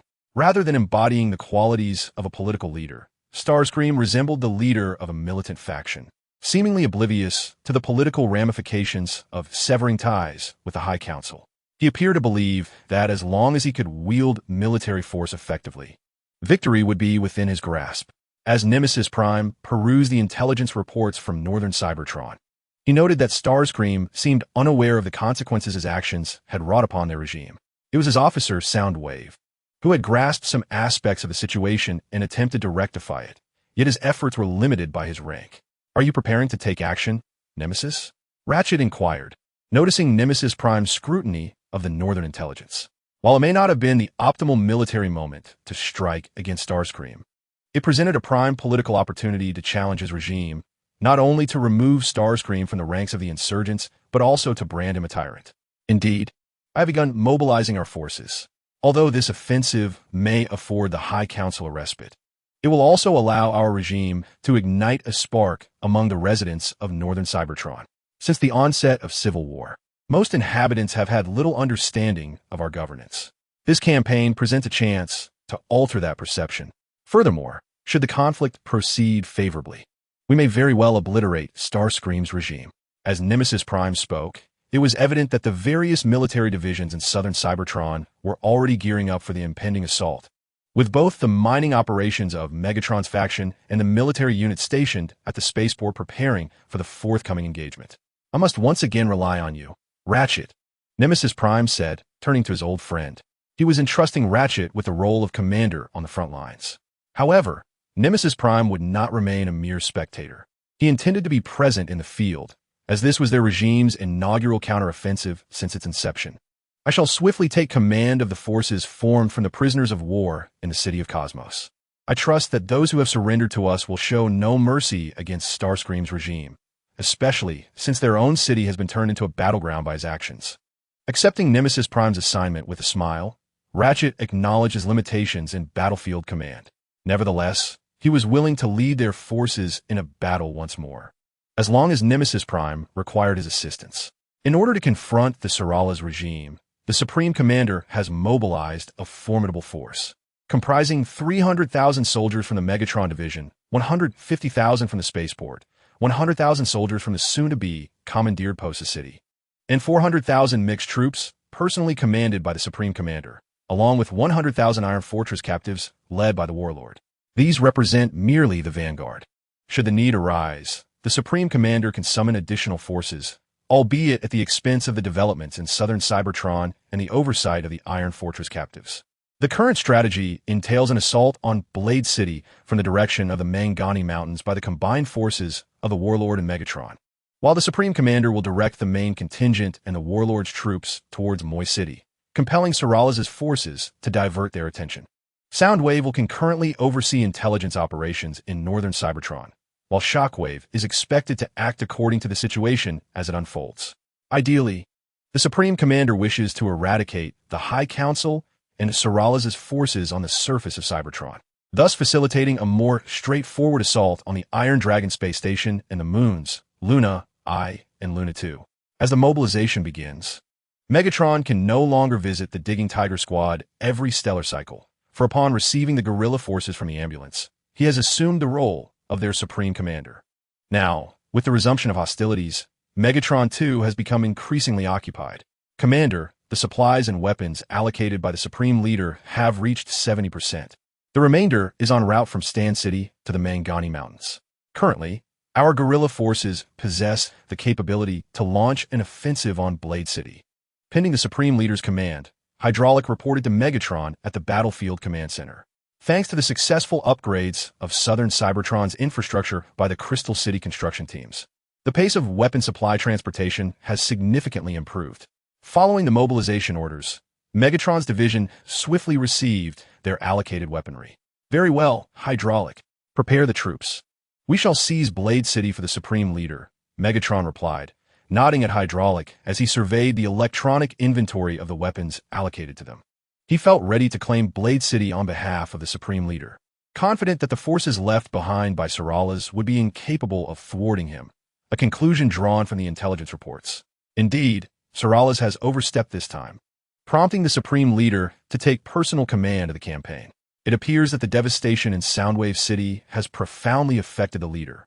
Reviewing the list of arriving armaments, Megatron recalled the Supreme Leader's previous assembly of commanders from various factions to devise a strategy against the Sorales regime.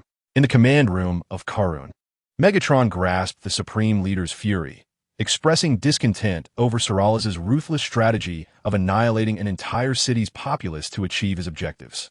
The leader of the celestial adversary believes that although we are currently in a time of civil war, there must ultimately be a baseline among the various regimes.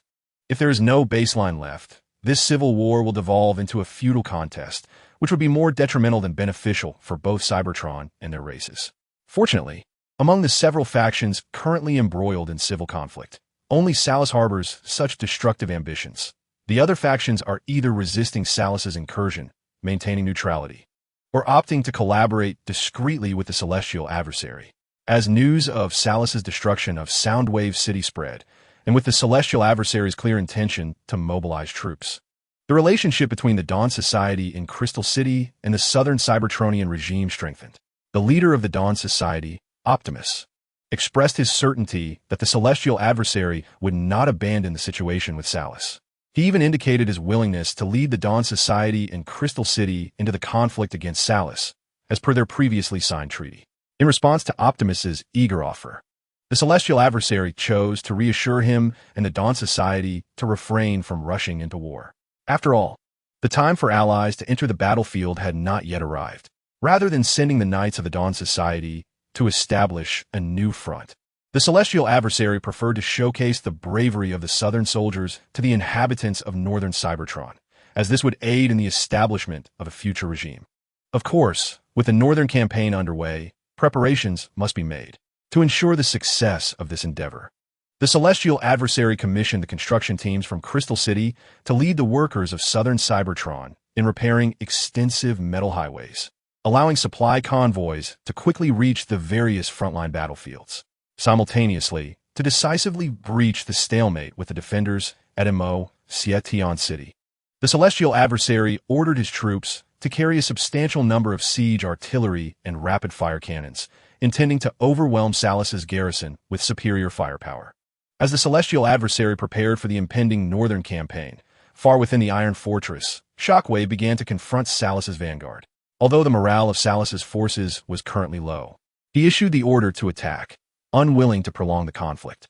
He aimed to conquer the Iron Fortress and compel the Supreme Council to submit to him. News of Salus's offensive swiftly reached the Supreme Council through Shockwave, leaving the council members astonished and enraged, yet feeling powerless in the face of the current situation. How had circumstances deteriorated to this point? They possessed the finest industrial zones and the most elite troops, yet now found themselves threatened directly by the rebels at their capital. The members of the Supreme Council understood that the Iron Fortress was currently vulnerable, and the only force capable of putting up a fight was Shockwave's contingent. Thus, the responsibility of halting Salus's advance temporarily fell to Shockwave. To bolster his efforts, the Council mobilized the residents of the Iron Fortress to transport heavy weaponry to the front lines, while following Red Spider's advice to arrange for the creation of militias with soaring aerial defenses in the cities. They also emulated Salus's earlier strategy by hiring mercenaries within Salus's territory to create disruptions, thereby slowing the rebels' advance. Understanding the current precarious situation, the Red Spider has deliberately recalled an aerial unit from the front lines of the Bossaskai City, personally leading this squadron to a nearby airbase, closest to the front of the Sonic Boom City.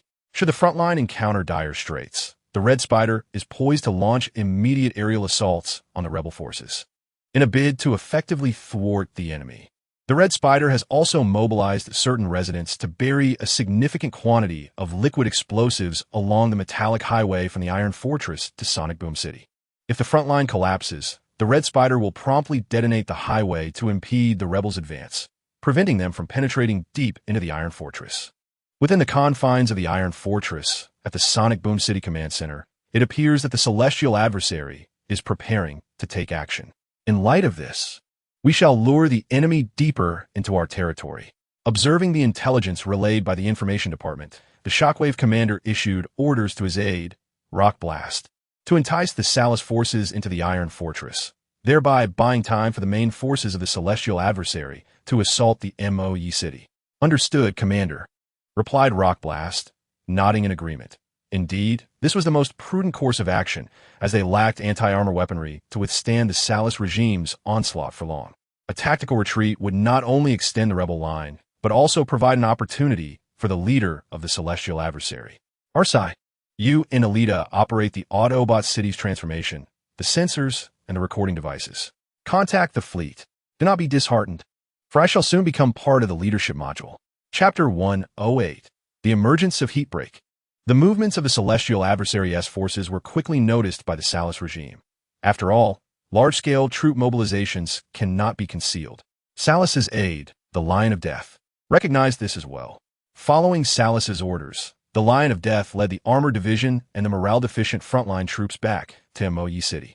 The Lion of Death would first return to MOE City to establish a defensive line, while Salus remained at the front, leading the troops onward. Simultaneously, the Lion of Death took measures to reinforce the defenses in the direction of the Sharpblade City. During the return to MOE City, he stationed part of the troops on the outskirts of Crystal City, which has maintained good relations with the southern region of Cybertron. This was no secret. Thus, the Lion of Death felt it necessary to remain vigilant regarding the Crystal City area. The residents of MOE City need to be rallied. Our forces alone currently cannot sustain the front line for long. Lord Salus has been too impulsive in his destruction of Sonic Boom City, allowing the celestial adversary an opportunity to expel us from our uprising. Now, with the celestial adversary mobilizing troops, we are on the brink of facing a two-front war. Upon returning to MOE City, the Lion of Death immediately galvanized the residents to assist in fortifying the defenses. To ensure the security of their capital, he confiscated the pulse cannons recently produced by the military factory, which were destined for the front lines of Bossaskai City, and installed them along the defenses of MOE City. Commander, the production speed of the phase displacement devices in our military factory is lagging behind the recruitment pace. What do you suggest? Should we suspend recruitment, or draw a batch of phase displacement devices from the direction of Blade City? As the Lion of Death mobilizes resources and equipment within MOE Heaven City to prepare for the imminent crisis, the logistics officer has informed him of the insufficient stock of phase displacement devices and inquired whether to requisition a batch from Blade City. Insufficient phase displacement devices? Did we not stockpile ample resources and equipment before the uprising? How can we encounter issues so soon after the conflict has begun? Upon hearing of the shortage from the logistics officer, the Lion of Death cast a surprised glance at the officer responsible for resource and equipment mobilization in MOE Heaven City. Had their pre-uprising inventory been depleted so swiftly? Commander, Since the onset of civil war, many of our production lines have been compelled to shift towards the manufacturing of weapons and pulse bombs under Lord Salus's orders. Although we are currently expanding military factories within Heaven City, the progress is slow. Our production rate cannot keep pace with Lord Salus's support to the mercenaries and the neutral zones. The logistics officer conveyed the current situation in Heaven City to the Lion of Death. Before the destruction of Sonic Boom City, in an effort to cultivate his image as a leader, Salus had deliberately provided extensive weaponry to the mercenary organizations within the neutral zones and Iron Fortress, hoping to both win over other factions and create trouble for Iron Fortress. Unfortunately, Salus's plan failed. With the Shockwave leading troops to sweep through the mercenary organizations within Iron Fortress, very few now dare to continue attacking the Iron Fortress forces. Furthermore, with Sonic Boom City annihilated under Salus's machinations, many residents of the neutral zones have begun to resist Salus's regime. After all, few would favor a central processor appearing to malfunction while wielding devastating weapons. I understand. First, halt the provision of weaponry to other factions. I will explain this to Lord Salus. Additionally, expedite the expansion of the production line for phase displacement devices. They are our soldiers' lifeline. Listening to the logistics officer's account, the Lion of Death grasped the current predicament. With no alternative, he instructed the logistics officer to seize the equipment intended for supporting other factions and to amplify the production line for phase displacement devices. As for Lord Salus, he would surely comprehend the looming danger facing Heaven City. Yes, Commander. With the Lion of Death's directive given, the logistics officer dared not voice further objections. Recognizing that his commander had taken on the burden, leaving him with no choice but to execute his orders. In the city of Bo-Sa, as the Lion of Death withheld the pulse artillery intended for the front lines and began to take charge of the defenses in Heaven City, Fei Xingyun was leading his subordinates in defending the nearly ruined Bo-Sa city. In the dimly lit basement, shells whistled overhead, crashing nearby. The subsequent explosions generating intense tremors that shook the very ceiling of the underground refuge. The metallic table lay coated in a layer of fallen dust, almost blanketing the flying machine within the basement. The distant sound of artillery fire echoed outside, leaving the flying cloud at a loss for words. The Iron Fortress's support troops had launched an offensive, commanding the accompanying artillery units to bombard the flying cloud's fragile defenses. Amidst the thunderous explosions, the Iron Fortress troops discerned the weak points in the defense and mounted a fierce assault. With the assistance of the remnants of the garrison, including Optimus Prime, they successfully breached the vulnerable lines and regrouped, sending the wounded back to safety while commencing the reclamation of the city of Bo-Sa. Under Optimus Prime's leadership, the remaining defenders, bolstered by the Iron Fortress's reinforcements, initiated a counterattack. The flying cloud understood that they were at a critical impasse. If they could hold their ground, Bo-Sa would fall into their hands. Thus, under the flying cloud's command, the soldiers received orders to persevere in battle.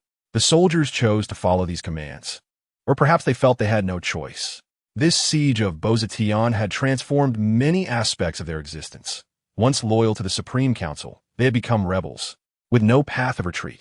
Their survival now hinged solely on the destruction of the Supreme Council. The rebels' tenacity exceeded the expectations of the Iron Fortress commander. Although their defenses had been breached, a significant number of the insurgents were still unwilling to surrender, opting instead to adopt guerrilla tactics within Bo-Sa, reminiscent of the remnants of the garrison. Faced with such circumstances, the Iron Fortress commander found himself compelled to systematically eliminate the insurgents hidden within the city's structures. During this operation, the commander of the Blade City also received news from the Flying Cloud regarding the breach in the defenses. Consequently, he rallied the retreating soldiers alongside his Blade City forces to establish a makeshift defense. The state of Bo-Sa had taken both the Iron Fortress commander and the Flying Cloud by surprise. They had envisioned a clear occupation of the city, but it had instead turned into a veritable slaughterhouse, with numerous transformers returning to their core amidst the chaos, their bodies shattered by the explosions. Realizing that the situation was untenable and that a swift resolution was not forthcoming, the Iron Fortress commander arranged for fresh troops to relieve the beleaguered remnants of the garrison in Bo-Sa.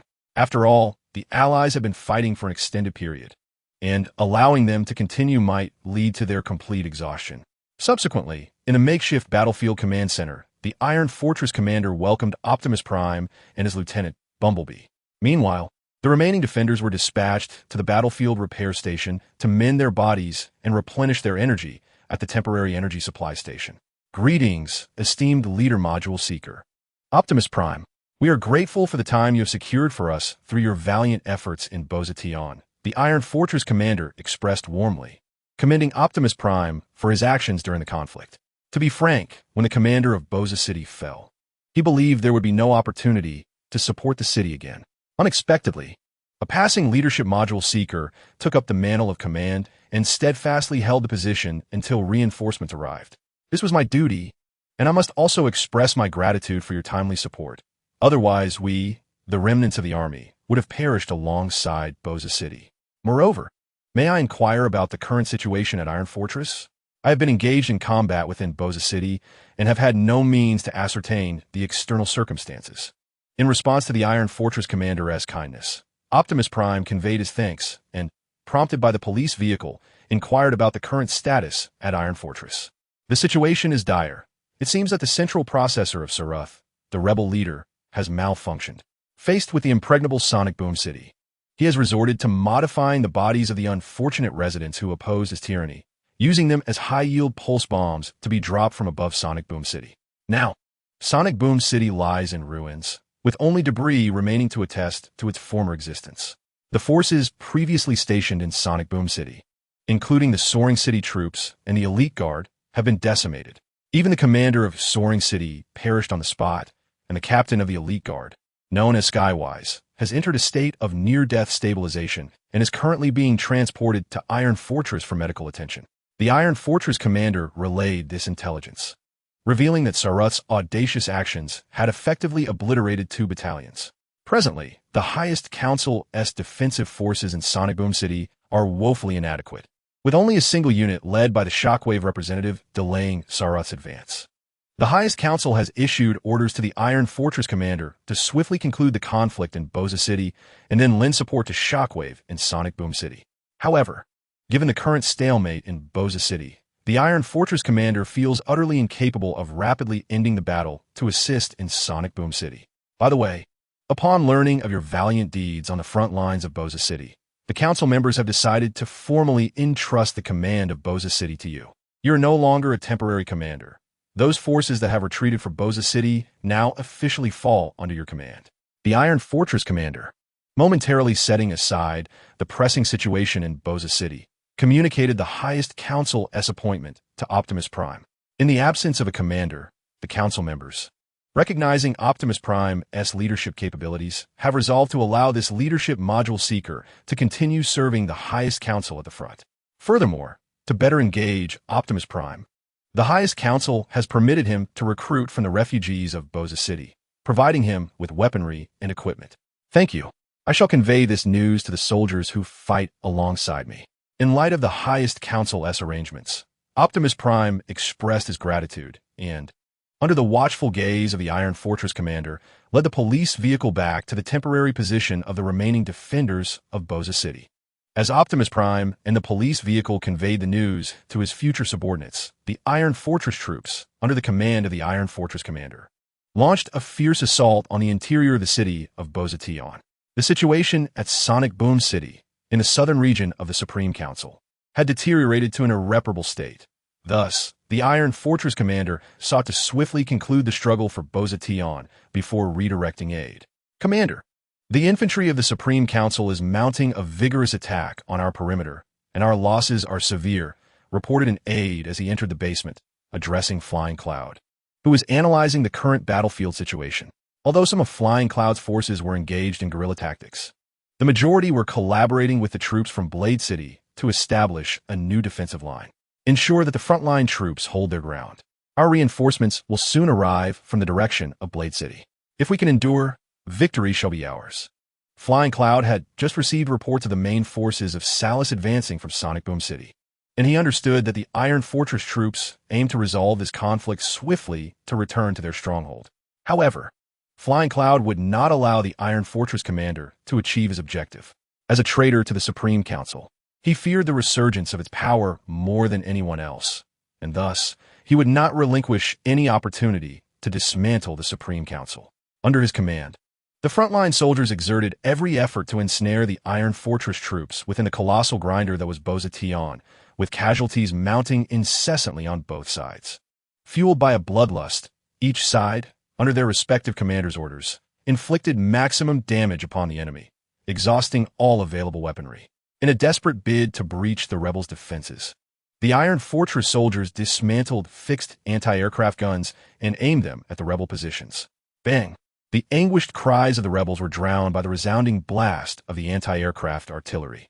The Iron Fortress soldiers were astonished at the effectiveness of the anti-aircraft guns against ground targets, capable of penetrating the rebels' inadequate fortifications and sending the insurgents behind cover back to the source of fire.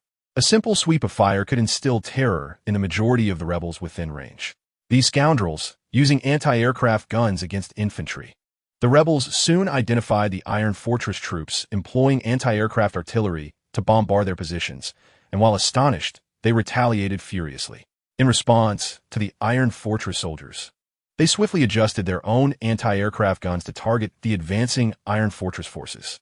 With the thunderous sounds of the rebels' anti-aircraft guns and rapid-fire artillery echoing through the battlefield, large-caliber pulse shells shot forth from their positions, piercing through one Iron Fortress soldier after another. Some fell before they even comprehended their fate, while others hesitated, unwilling to continue their charge. To counter the rebels utilizing anti-aircraft and rapid-fire artillery against infantry, the Iron Fortress soldiers took cover behind barriers, employing thermal rockets in an attempt to obliterate the enemy's artillery. After successfully sending one anti-aircraft gun and its operator skyward, the rebels swiftly relocated their artillery upon realizing the Iron Fortress soldiers' intent. As the fierce battle between the Iron Fortress soldiers and the insurgents intensified within the city of Kaon, Salas once again breached the defenses of the Shockwave stronghold, this time from the direction of Sonic Boom City. However, there was no hint of elation on Salas's armored visage as he surveyed the territory he had conquered. He was hindered by the Shockwave force's relentless counteractions. Indeed, this was not the first position Salas had seized, for each time they overran the Shockwave's defensive line. The troops under its command swiftly retreated to another fortified position to mount their resistance. Salas was perplexed by the remarkable efficiency of the engineers serving the Shockwave. Yet he realized with dismay that his advance was gradually stalling. This predicament was troubling, but Salas found himself powerless to hasten his soldiers' assault, as they were already exerting their utmost efforts. The delay in reaching the Iron Fortress was not solely due to the Shockwave's tactical stalling. The vast expanse of territory directly governed by the Iron Fortress afforded the Shockwave ample opportunity to maneuver. Furthermore, with the metal highway leading towards Sonic Boom City obliterated by the Red Spiders, Salas's forces found themselves unable to quicken their pace. Gazing at the ravaged highway, Salas understood that the Supreme Council was deliberately stalling him to buy time. He could not allow the Council to achieve their aims. The image of the Council members mobilizing their forces to aid the Iron Fortress flashed through his mind, driving home the urgency of his own actions. Consequently, as the pace of the assault dwindled, Salas, anxious about the inability to swiftly breach the Iron Fortress, resolved to split his main forces into two contingents and alter his strategy. Since his primary forces were bogged down by the Shockwave troops, he decided to dispatch units to seize the cities of Nien and Soaring Sky, which were no longer garrisoned by regular forces from the Supreme Council. These two cities could offer him military labor and resources. With this strategic pivot, Salas's main forces promptly dispatched two new contingents towards Nien and Soaring Sky, unencumbered by heavy weaponry, for he understood that the Supreme Council was rallying troops to support the Iron Fortress, leaving no excess forces to reinforce Nien and Soaring Sky. At present, the most that could be mustered in Nien were makeshift militias formed by local residents, and Salas was confident that his soldiers could handle such groups. Meanwhile, in the command center of the militia in Nien, the acting commander, Rebo, discerned from reports that Salas had indeed set his sights on their city. It appears we have become a target, he thought, hoping fervently that they could hold Nien. As he picked up a pulse rifle produced by the military factory in Nien from the metal table, Rebo surveyed the residents around him. They were the last line of defense for their city. Among them was a veteran known as Bay, who had been active since the early days of the Civil War and possessed knowledge of many matters unknown to others. Experience, after all, was the benchmark of sound judgment. Chapter 109. Civil War in Progress in the City of Bozation.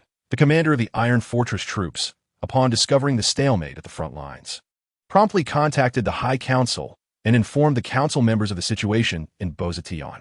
The tenacity displayed by the forces under the command of Fei Xingyun was astonishing. Were these not soldiers once loyal to the High Council? How had Fei Xingyun transformed them into their current state? Had the rebels reprogrammed the soldiers? The council members, while astonished, were also perplexed by the commander's report. They could not fathom why soldiers, once faithful to the High Council, had suddenly turned into rebels loyal to the pilot. It is worth noting that the High Council had never treated these soldiers poorly, or has altered them as esteemed council members. Bozation resembles a grinder. Both the rebels and our troops are being reduced to mere remnants here.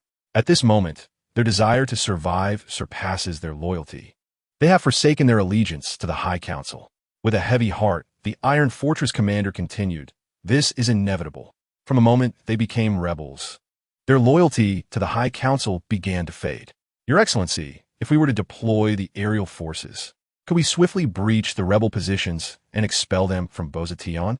In the Grand Hall of the High Council, the Red Spider inquired of the Iron Fortress commander stationed at the front lines in Bozation about the possibility of a devastating bombardment to penetrate the enemy's defenses.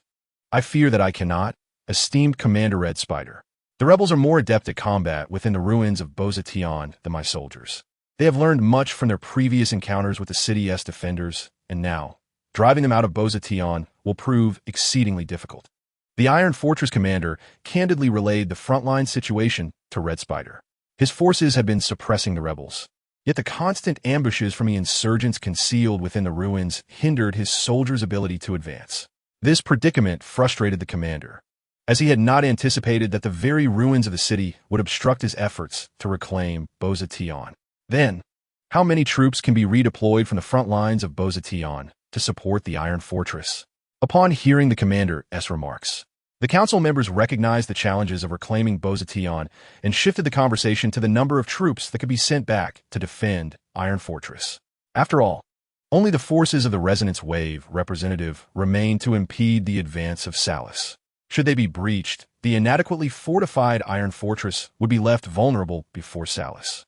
If we do not launch an offensive, I can withdraw most of my forces to provide assistance. However, doing so would allow the rebels to reinforce their position in Bozation, making any future assaults significantly more arduous. After a moment of hesitation, the Iron Fortress commander reported honestly. If possible, he did not wish to halt the offensive, for that would render all previous efforts futile. Yet, the situation at Iron Fortress appeared dire, leaving the commander uncertain as to whether he should advise the High Council. Listening to the report from the commander of Iron Fortress, the members of the Supreme Council exchanged glances, acutely aware of the difficult decision before them. If circumstances allowed, the Supreme Council would prefer not to compel the commander to relinquish the hard-won gains achieved through his offensive. However, the time had come for a choice to be made. Your Excellency, I understand your reluctance to let the sacrifices of our frontline soldiers go in vain, yet we must make a decision, one member implored. The main forces of Salus have already infiltrated the Iron Fortress territory. If we fail to intercept his advance, the Iron Fortress will indeed become a battlefield. At that point, the loyal citizens and soldiers of the Supreme Council will face even greater sacrifices, a scenario we fervently wish to avoid. I hope you can comprehend our position. The council members gazed at the projection of the Iron Fortress commander, urging him to acknowledge the gravity of the situation. The incursion of Salus's rebels into the Iron Fortress was a development the Supreme Council dreaded. As the capital, Iron Fortress housed not only a plethora of weapon production lines transported from Adon Heights, but also a significant population of residents loyal to the Supreme Council. Should Iron Fortress fall under attack, the flames of war would undoubtedly undermine the citizens' allegiance to the Council, making any future counteroffensive even more arduous. I comprehend, esteemed members. The commander replied. Once the defenses of Bozation City are secure, I shall promptly dispatch troops to provide assistance. With the Council's consensus, the Iron Fortress frontline commander felt compelled to acquiesce, vowing to send reinforcements as swiftly as possible. Seeing the commander concede, the members of the Supreme Council placed their hopes in the imminent return of the troops. as long as the forces from Bosation City intervened. The momentum of Salus's main forces would wane, granting them additional time to train new soldiers and reorganize their forces to safeguard Iron Fortress. While the council members were increasingly anxious due to the relentless advance of Salus's main forces, the militia organizations of Nyan and Skyward City engaged the invading rebels in earnest. Although the militia suffered losses of defensive structures during the skirmishes, both cities remained largely under their control. Simultaneously, in a bid to bolster their defenses, the governors of Nyan and Skyward City sought aid from the Supreme Council. In response to the plea for assistance from their cities, the council expressed that they were currently preoccupied with repelling the advances of Salus's main forces and lacked additional troops for support. However, the Supreme Council did not act entirely against the plight. They dispatched transport aircraft to airdrop a much-needed supply of pulse rifles and thermal rocket launchers to the militia, enabling more residents eager to defend their cities to arm themselves. As the Iron Fortress commander busied himself at the Bosation City frontline, Optimus Prime received the directive issued by the Supreme Council, aimed at the defenders of Bosation City. The council members placed their trust in Optimus Prime, for he was the chosen leader module seeker appointed by the council member Shockwave, and his partner Alita was a newly elected member.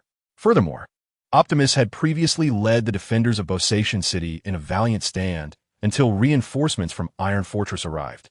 Due to a convergence of various factors, the Supreme Council has deemed it prudent to place their trust in Optimus Prime. After all, had he not temporarily assumed command, the city of Voss would undoubtedly have fallen into the hands of the enemy.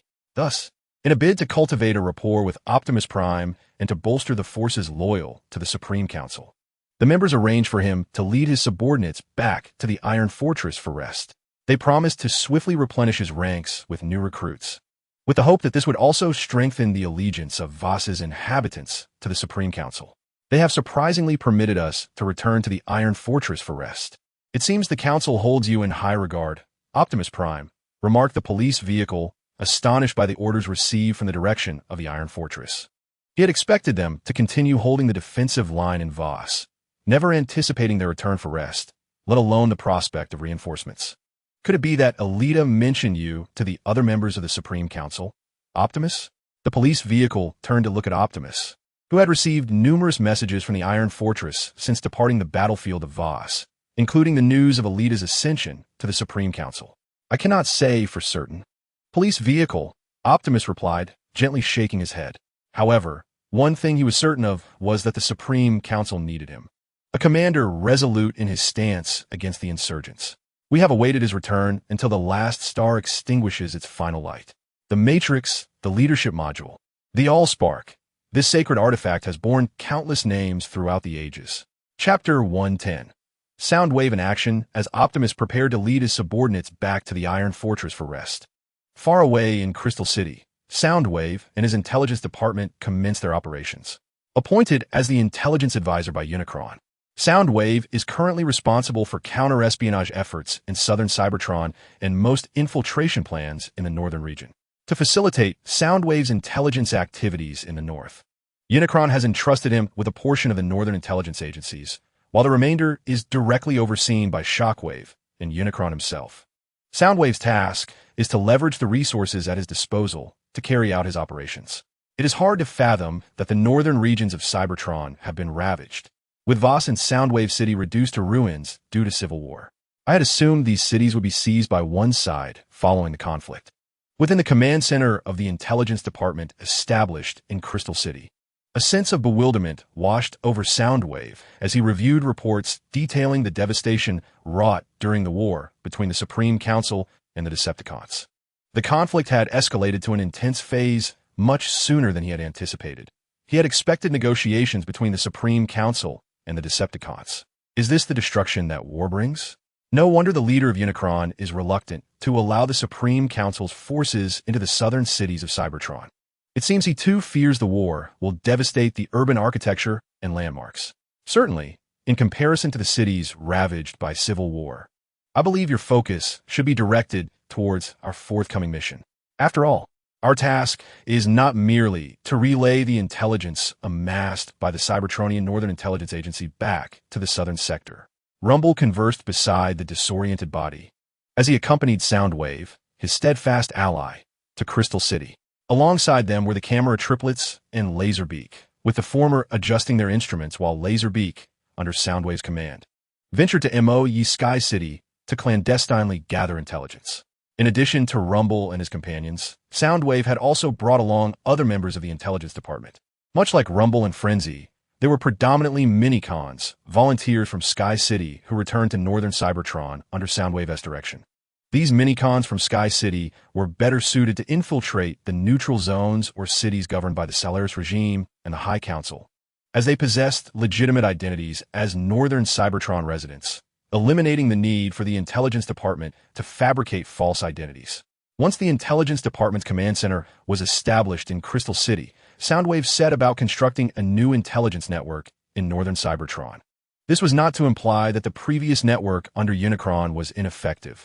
The primary issue stemmed from the civil war within the Solaris regime and the High Council, which restricted many spies loyal to Unicron in their intelligence-gathering efforts, creating certain gaps in the network. To address this, Soundwave envisioned the establishment of a new intelligence network, while simultaneously maintaining the previous one, thereby minimizing the risk of overlooked intelligence. As Soundwave embarked on this initiative, numerous minicons discreetly departed from Crystal City through various channels, disguising themselves and adopting diverse identities and experiences to infiltrate cities under the Solaris regime, the neutral zones, and those controlled by the High Council. They would gather intelligence for Soundwave, who would subsequently relay this information to Unicron. It appeared that Unicron intended to first establish an intelligence network to amass further information in preparation for the impending offensive. Observing the reports regarding the intelligence department, the Titan smiled and shook his head. He was acutely aware that the scales of the Civil War had tilted in favor of Unicron. Although the industrial regions of southern Cybertron lacked the advancements of the northern territories, Unicron possessed an abundance of raw materials and energy, an essential factor, as the North was deficient in these resources. Currently, certain neutral zones in northern Cybertron were already experiencing energy shortages. If the Civil War persisted in its stalemate, it was likely that the majority of northern Cybertron-S inhabitants would face a lack of energy supplies. At that juncture, in a bid to avoid reverting to the Allspark, they would likely welcome Unicron-S advance, regardless of their previous animosity towards him, be they soldiers or civilians.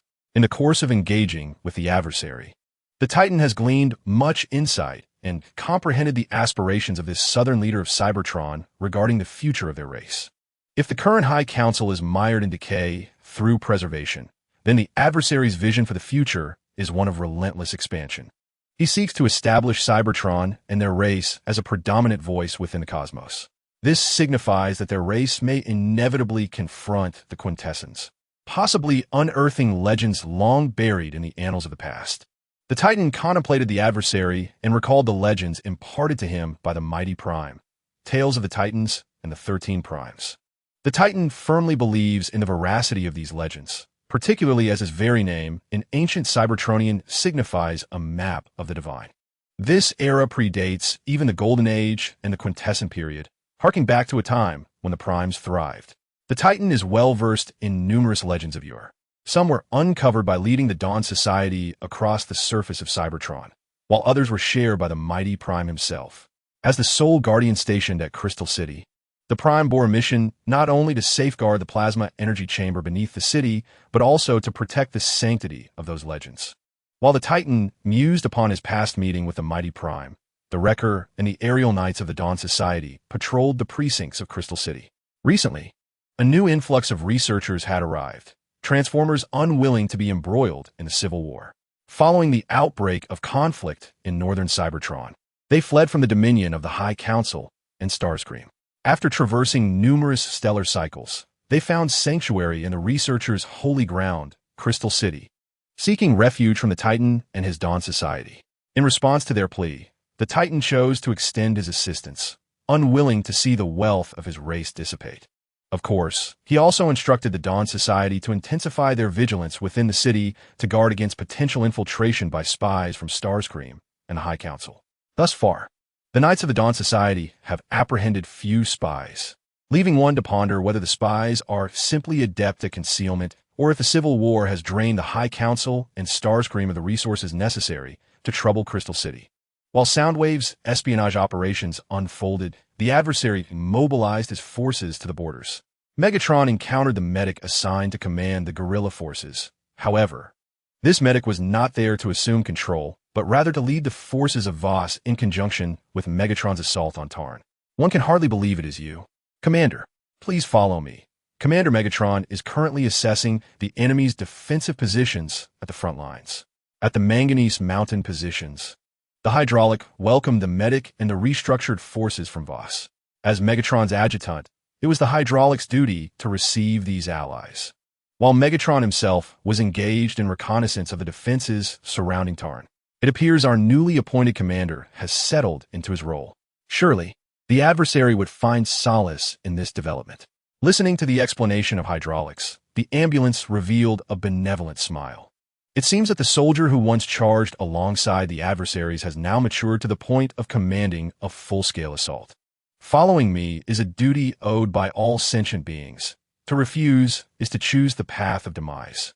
Peace should not be attained through tyranny. The Cybertronians will ultimately embrace true tranquility. Chapter 111. The encounter of Ironhide and Optimus Prime fire. Shoot at those rebels.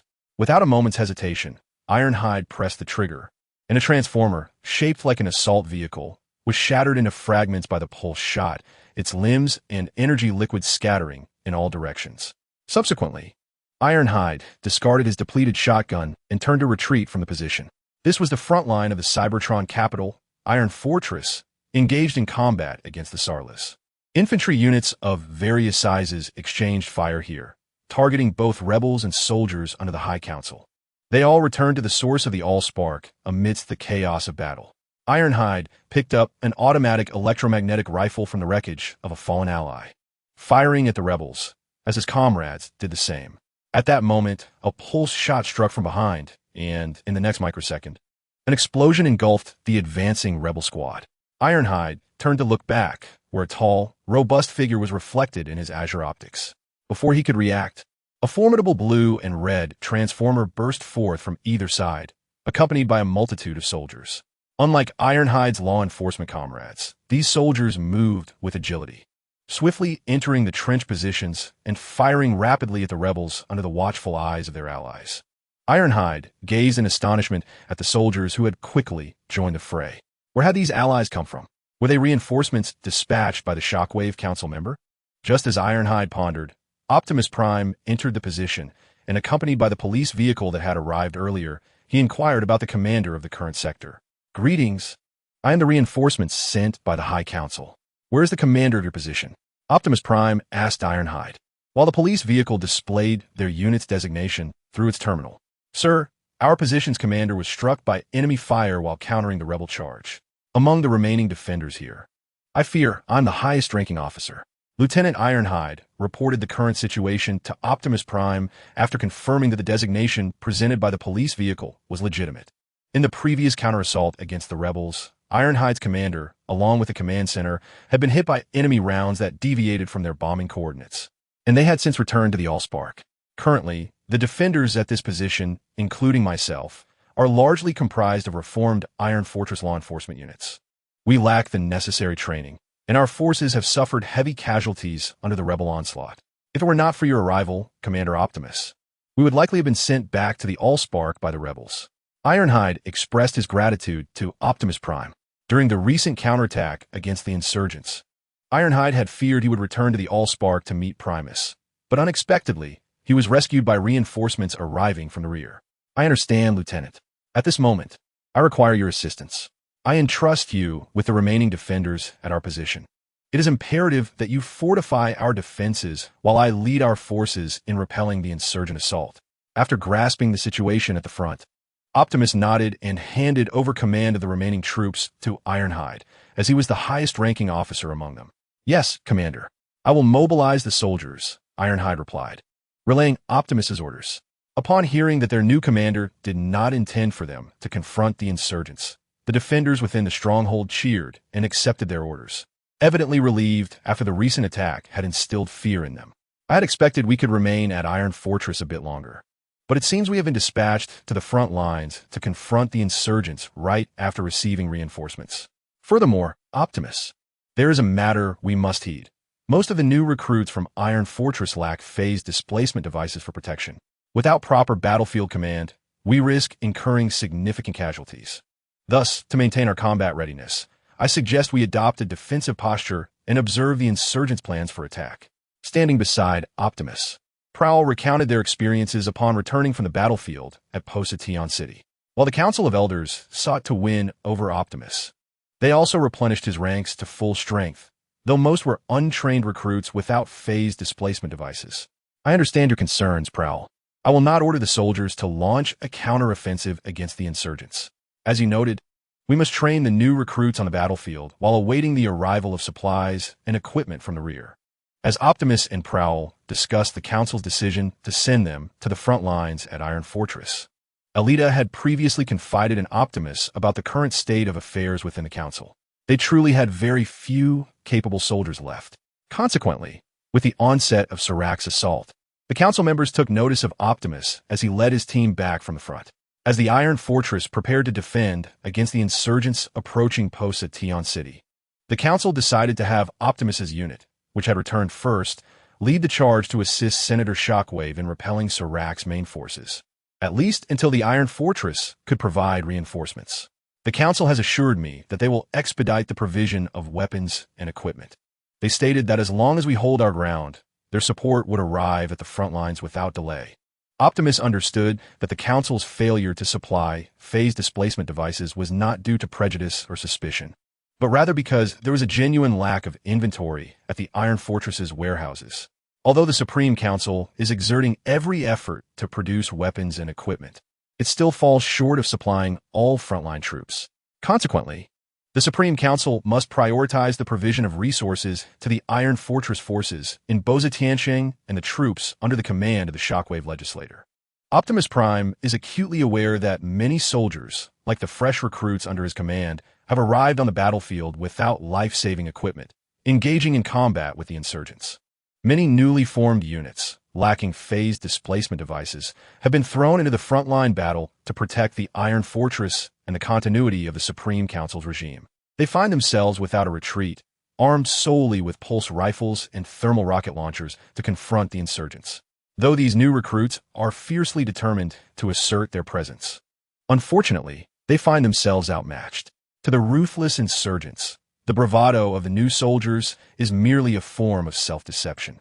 They easily perceive the fear that accompanies the new recruits as they step onto the battlefield for the first time. This is not a fault of the recruits, as they were merely artists or civilians just a few stellar cycles ago. Our flanks are retreating. It appears that we shall soon be the ones under attack. Listening to the updates from our allies through the communication network, Optimus Prime grips his pulse rifle. Now, it is their turn. As Optimus and his forces prepare to hold their ground, Unicron once again arrives at the communications hub in Stan City, intent on expelling the Salus regime from the insurgents and fabricating a declaration of war against it. Transform and combine into the invincible. What unfolds now is the hidden truth of our world, a metallic demigod, akin to the titans of myth. Chapter 112. The energy crisis in northern Cybertron erupts. Unicron understands that the Supreme Council is awaiting his action against Salus, and Salus is equally aware of the impending sanctions he will face. Thus, the Supreme Council struggles to hold on, hoping to endure until Unicron's forces confront Salus, thereby preventing the insurgents from continuing their intense offensive against the Iron Fortress. Meanwhile, Salus seeks to eliminate the Supreme Council before Unicron can act. On the metallic plains within the Iron Fortress, a multitude of newly formed troops under the Supreme Council engage in battle with Salus's forces. The front lines are contested, although Salus's main forces continue to advance. Each push incurs significant casualties, with anti-armor weapons being dispatched to the front lines. Due to previous losses in the southern regions of Cybertron, the number of heavily armored transformers in the Supreme Council's newly formed units has dwindled. Instead, the ranks are filled with transformers of more conventional or smaller vehicle forms. Consequently, upon discovering that the soldiers of the newly formed units could not match the size and armor thickness of most insurgent troops, the researchers under the Supreme Council developed an anti-armor weapon utilizing armor-piercing ammunition, reminiscent of artillery. This weapon was dubbed the anti-armor cannon. Under the illumination of countless stars, A new stellar cycle commences, and the weary insurgents and defenders once again clash after enduring relentless bombardment from both Allied and enemy aerial forces. Moon Satellite 1 and Moon Satellite 2 hung in the firmament, witnessing the tumult below as the insurgents braved the onslaught of artillery and chaff. Navigating through a field strewn with remnants of machinery, EMR mines, and battered metallic roadways, charging towards the stronghold of the defenders. As they neared the Iron Bastion, the insurgents, now transformed into their vehicular forms, discerned the imposing barrels of large-caliber artillery positioned at the stronghold. An unsettling realization washed over them, but it was too late. Several luminous chaff rounds ascended rapidly, and moments later, the insurgents' communication networks were crippled in an instant, leaving them to fight a solitary battle. A cacophony of gunfire erupted as the Iron Bastion's anti-armor artillery opened fire.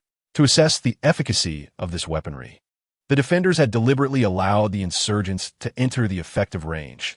Now was the moment to unleash these anti-armor cannons. Accompanied by the sounds of cannon fire, the insurgents, unable to halt their advance, were obliterated one by one, their mechanical remains scattered across the battlefield in the fiery chaos. With unignited energy fluid seeping into the craters of war. Noticing the barrage from the Iron Bastion, the insurgents hastily halted, reverting from their vehicular forms. They sought refuge behind the craters and the remnants of their fallen comrades, striving to retaliate despite the disruption of their communication networks, while the heavy artillery at the defenders' position relentlessly rained down shells upon them. Meanwhile, the aerial domain had also transformed into a theater of war, as the Red Spider personally led the airborne forces in confronting the insurgent air units above the Iron Bastion, all the while ensuring the safety of the bomber squads dispatched to assist the ground forces under siege. The insurgent air units were similarly engaged in this endeavor. Both sides' aerial forces circled above the battlefield, exchanging fire and vying for air supremacy. As the defenders and insurgents traded shots, they had grown accustomed to the chaos of aerial combat overhead, fiercely contesting the ground while the defenders retreated into strategically advantageous and fortified positions to mount their counterattacks. The insurgents, undeterred, sought to seize the positions, employing pulse bombs to incapacitate the defensive artillery on the ground, before turning to engage the remaining defenders who refused to surrender. The battlefield resembled a relentless grinder, and we were merely the raw materials being crushed within it. The Iron Bastion's artillery, after a moment of introspection, tentatively raised its weapon and fired a blind shot into the fray. In the next instant, a barrage of pulse bombs rained down upon their position, momentarily suppressing any counteroffensive. The insurgents' firepower had escalated to an alarming intensity. The artillery operator, unfazed by the pulse bombs swirling overhead, turned to his comrade beside him and remarked, having encountered such peril before, he had long since acclimated to the chaos. Indeed, this only underscored their impotence against us. The body of the flying leg is adorned in a golden hue, and it appears on the battlefield almost inseparably alongside the horizontal cannon. Amidst the familiar yet jarring sounds of artillery fire and the intermittent crack of pulse rifles, the flying leg swiftly peeks out to engage the rebel forces before retreating back into the defenses. The rebels' pulse projectiles once again rain down fire upon the area occupied by the flying leg and horizontal cannon. Concurrently, the defending soldiers persist in their combat efforts, either firing their weapons or engaging in close-quarter battles with the invading rebels. As the siege continues, a significant number of transformer sparks are being returned to the source of sparks. The Crusher is poised to resume operations. As this stellar cycle passes amidst the artillery, the beleaguered rebels manage to seize portions of the defenses. In an attempt to fortify their positions against a counteroffensive from the Iron Fortress troops, they hurriedly replenish their energy supplies. However, the quality of energy blocks and liquids diminishes, and the soldiers can even sense a decline in their energy conversion efficiency. Despite their hardships, the soldiers refrain from voicing complaints. They consider themselves fortunate. Some neutral zones are already grappling with energy shortages, and both Iron Fortress soldiers and those of the Sorala's regime have witnessed residents of these neutral zones return to the spark source due to energy deprivation during the Civil War. Those who maintain neutrality hope that the Supreme Council or Sorala's will extend their assistance. Yet, the fiercely competitive Supreme Council and Sorala's are unlikely to concern themselves with their plight, or even if they wish to assist, they lack the capacity to do so. The struggle for dominance in northern Cybertron has reached a fever pitch, necessitating that all resources be devoted to the battlefield.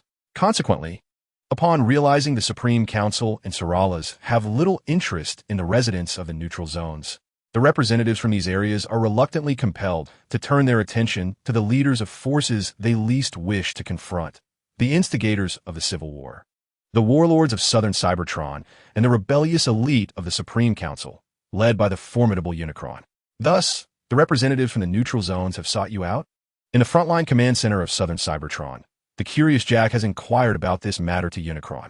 Indeed, they wish for my assistance. However, even if I were to agree, resources and energy would likely not reach them, as both the Supreme Council and Seralas are nearly exhausting the Earth's crust to gather energy for their frontline troops. Responding to Jack's inquiry, Unicron chuckled as he recounted the current crisis of energy scarcity erupting in northern Cybertron. We are not alien refugees. Our fleet is here to take us home. To repair the Titan, we must enlist the help of a knowledgeable physician. Paramedics, I entrust you with the task of mending the Titan's transformation gears. Chapter 113. The Digging Tiger and the Promises of Megatron. Ultimately, Unicron acquiesced to a portion of the neutral zone representatives' requests, arranging for them to prepare transport convoys in Crystal City to receive the energy blocks intended for their aid.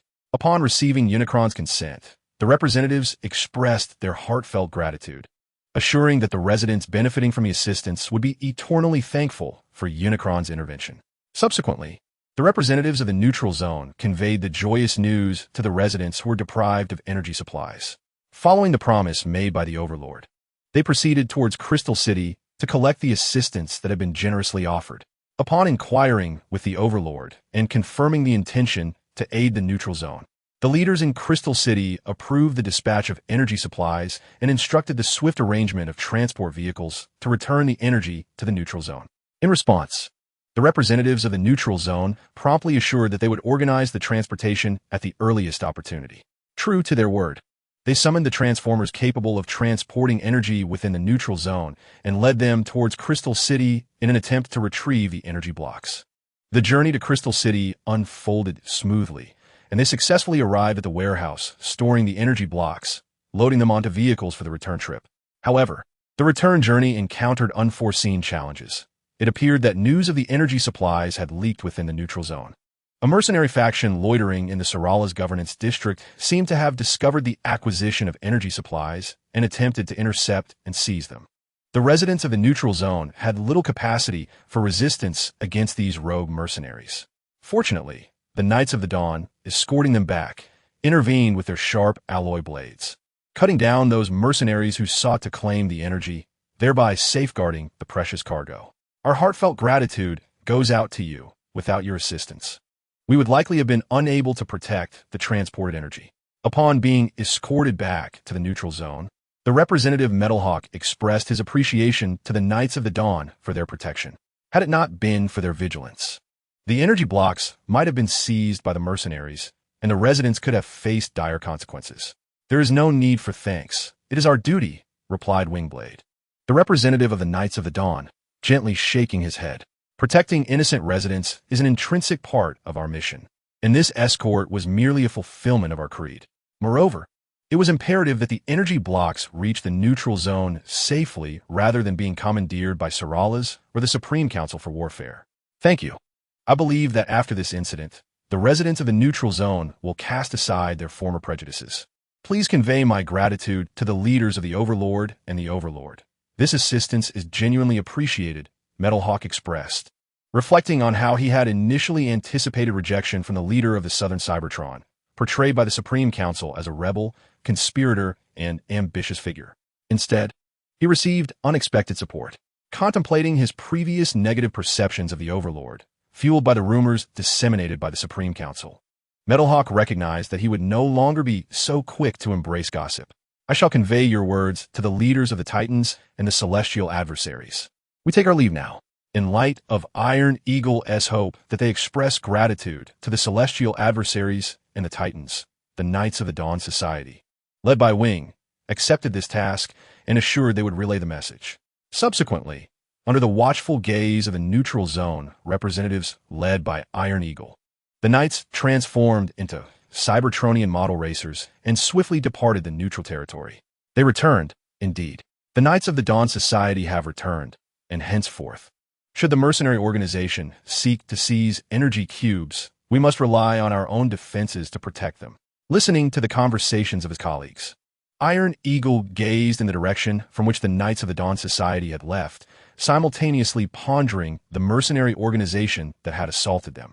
While the assistance had temporarily alleviated the energy shortage crisis in the neutral zone, it had also drawn the attention of mercenaries, underscoring the notion that fortune and misfortune are intertwined. As Iron Eagle and his colleagues busied themselves for the neutral zone, the Knights of the Dawn Society successfully reported the delivery of energy to the Titans, who in turn instructed the War Axe to relay this information to the celestial adversaries stationed at the southern front of Cybertron. Have they arrived?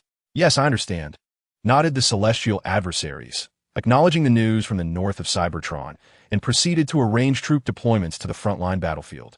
In an effort to enhance the transportation of supplies, the celestial adversaries ordered the dismantling of certain fortifications obstructing the supply routes at the spaceport. Indeed, the fortifications that once protected the Hydra Island spaceport from incursions by northern Cybertronian forces have now become obsolete. The internal conflict within Cybertron has evolved too swiftly. Many residents of southern Cybertron believed they would endure the civil war in defense, only to find that chaos erupted in the north before any turmoil reached them. Moreover, the Salus regime in northern Cybertron, in a bid to expedite the war, obliterated Soundwave City, shocking the inhabitants of southern Cybertron. Had the regime descended into such madness, willing to annihilate an entire city for the sake of profit? As the conflict between the Supreme Council and Salus intensified, some residents in the southern territories, previously uncooperative, discovered that their quality of life during the Civil War had improved remarkably. Even many refugees fleeing from northern Cybertron to the governance of the celestial adversaries found that the tranquil southern Cybertron was more conducive to their living conditions. After all, no one wishes to have artillery shells whizzing overhead while working or replenishing energy. Not only ordinary residents sought refuge in southern Cybertron. Researchers from the Academy of Sciences also made their way from Crystal City into the southern territories. The celestial adversaries welcomed these scholars, even offering them employment. Sensing the goodwill extended by the celestial adversaries, the researchers became exceedingly cooperative, beginning to apply their scientific achievements in southern Cybertron. Upon confirming the harmlessness of these innovations, the celestial adversaries arranged for the governors of various cities to collaborate with the researchers in practical applications of their findings. As the highest council engaged fiercely with the Sarath regime, the southern region of Cybertron established its own research institute, replete with groundbreaking achievements brought forth by its scholars. Thus, did you encounter an old acquaintance, Jax, at the newly founded Research Institute? In the frontline command center, the inquisitive Unicron, replenishing his energon, inquired about Jack's recent return from the Research Institute, surprised to learn that among the refugees from northern Cybertron was a friend of Jack's. Indeed, he is a companion with whom I shared a close rapport during my time in northern Cybertron. I had assumed he would not flee to the southern territories, but alas, I was mistaken. The friend Jack speaks of is a Transformer known as Dr. Q, who made his debut in the live-action film Transformers 3. While Jax focuses on a different field of research, Dr. Q has long sought to render weaponry both covert and compact, diversifying its applications. It appears that Dr. Q has made significant strides in his research, prompting him to journey to Sky City to experiment with his findings on the Minicon framework. However, upon his arrival, he was unable to commence his experiments before the insurgents launched an assault on Sky City and Neon, under orders from Sarath. Consequently, the governor of Sky City had no choice but to evacuate the defenseless researchers and some residents, leading Dr. Q to seek refuge in Crystal City, where, with the assistance of the Dawn Society, he finally made his way to the Research Institute in southern Cybertron. Ah, the concealment and minimization of weaponry. Listening to Jack's account, Unicron was reminded of the weapons wielded by the protagonist Sam in the live-action Transformers film, as well as the fate that befell Dr. Q at the hands of the Decepticons. One can only hope such a tragedy does not repeat itself in this life. Indeed, Dr. Q intended to apply his research to the Minicon framework, Yet it seems that for the time being, such innovations may not be feasible, given the scarcity of minicons within our southern Cybertron forces. Jax remarked that establishing a dedicated production line for minicons would be an extravagant endeavor that southern Cybertron is presently ill-equipped to undertake. Although we have commenced infrastructural upgrades and expanded our production lines, we still face shortages and lack the capacity to manufacture additional weaponry at this time. Perhaps I might facilitate a connection between Soundwave and Dr. Q, as Soundwave commands a substantial contingent of minicon troops. As Unicron pondered this, the Decepticon forces led by Megatron and Ratchet had already reached the border from the direction of the Manganese Mountains. Under the vigilant watch of the guards in Blade City, a steady stream of supplies and provisions was transported along the newly constructed metal highway towards the front line in the Manganese Mountains. It was quite unexpected for Commander Megatron to arrange for the expansion of the metal highway prior to the onset of hostilities. I had presumed we would need to assist in its construction upon our arrival. Standing alongside Ratchet on the metal highway, the logistics officer marveled at the roadway.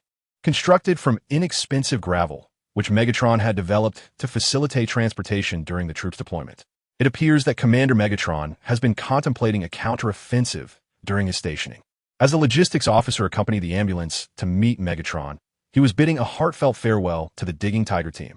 Due to the imminent transformation of this location into a front line, the safety of the Digging Tiger team necessitated their reassignment to the rear for infrastructure upgrades, signifying a temporary separation from Megatron. "I shall miss you, my friends," Megatron expressed to the members of the Digging Tiger team, acknowledging the substantial assistance they provided him during this time, whether it was constructing roads or imparting valuable knowledge on discerning useful information from the network. It can be said that Megatron learned a wealth of previously unencountered and beneficial information and data with the aid of the Digging Tiger team. "We shall miss you too. I believe our next encounter will be during the reconstruction of cities in northern Cybertron. For now, this is merely a temporary farewell," the captain of the Digging Tiger team, Bulldozer, softly remarked, emphasizing that this parting was for the sake of future reunions. They would meet again, and perhaps by then, Megatron would continue to lead them in construction endeavors. "You speak true, my friend," Megatron replied, a smile gracing his face after a brief moment of silence, acknowledging that this was merely a fleeting separation, and they would reunite once the Civil War was victorious. After promising to meet again for the high-purity energy liquid, Megatron bid farewell to the Digging Tiger team as they proceeded to the rear for their upgrades. Following their departure, Megatron made his way to the command center, where he encountered the ambulance that had come seeking him. Beside the ambulance stood numerous officers led by the logistics officer, including Megatron's aide, Hydraulic. "It seems we are to face the enemies of northern Cybertron together once more, Megatron. No, it is now appropriate to address you as Commander Megatron." The ambulance greeted warmly as Megatron entered, surrounded by the many officers. Who would have thought that a miner could ascend to the rank of Supreme Commander of an army? Surely, no miner before him had achieved such a feat. Even now, many rebels in northern Cybertron doubt Megatron's mining origins due to his fierce combat prowess, having even torn apart the War-Mad X Squadron. Rather than a miner, Megatron resembles a gladiator, which perhaps explains the abundance of gladiators under his command. "Even as I have become a commander, my respect for you remains unwavering, Chief Ambulance," Megatron responded, approaching the ambulance with a smile, expressing his deep regard for it. He was well aware of the care the ambulance had shown him, even crediting Chief Ambulance with recommending him for the position of Guerrilla Commander. If the leader of the Decepticons guided him and corrected his course, then the ambulance was the one who continuously provided assistance along the way. Meanwhile, at the northern front of Cybertron, amidst the Iron Fortress, while Megatron and Ratchet awaited the command for an offensive from Unicron, Optimus Prime encountered the Air Force commander, Starscream. "Lord Starscream, do you require my presence for a particular matter?" Optimus inquired, perplexed by the invitation extended by the Air Force commander. He found it rather puzzling why this aerial commander sought the company of a ground commander. "Relax, Commander Optimus," Starscream replied with a smile, "in order to fortify our defenses. It is imperative that we, as commanders, engage in dialogue, is it not?" However, Starscream's intentions were far from merely strengthening the front lines.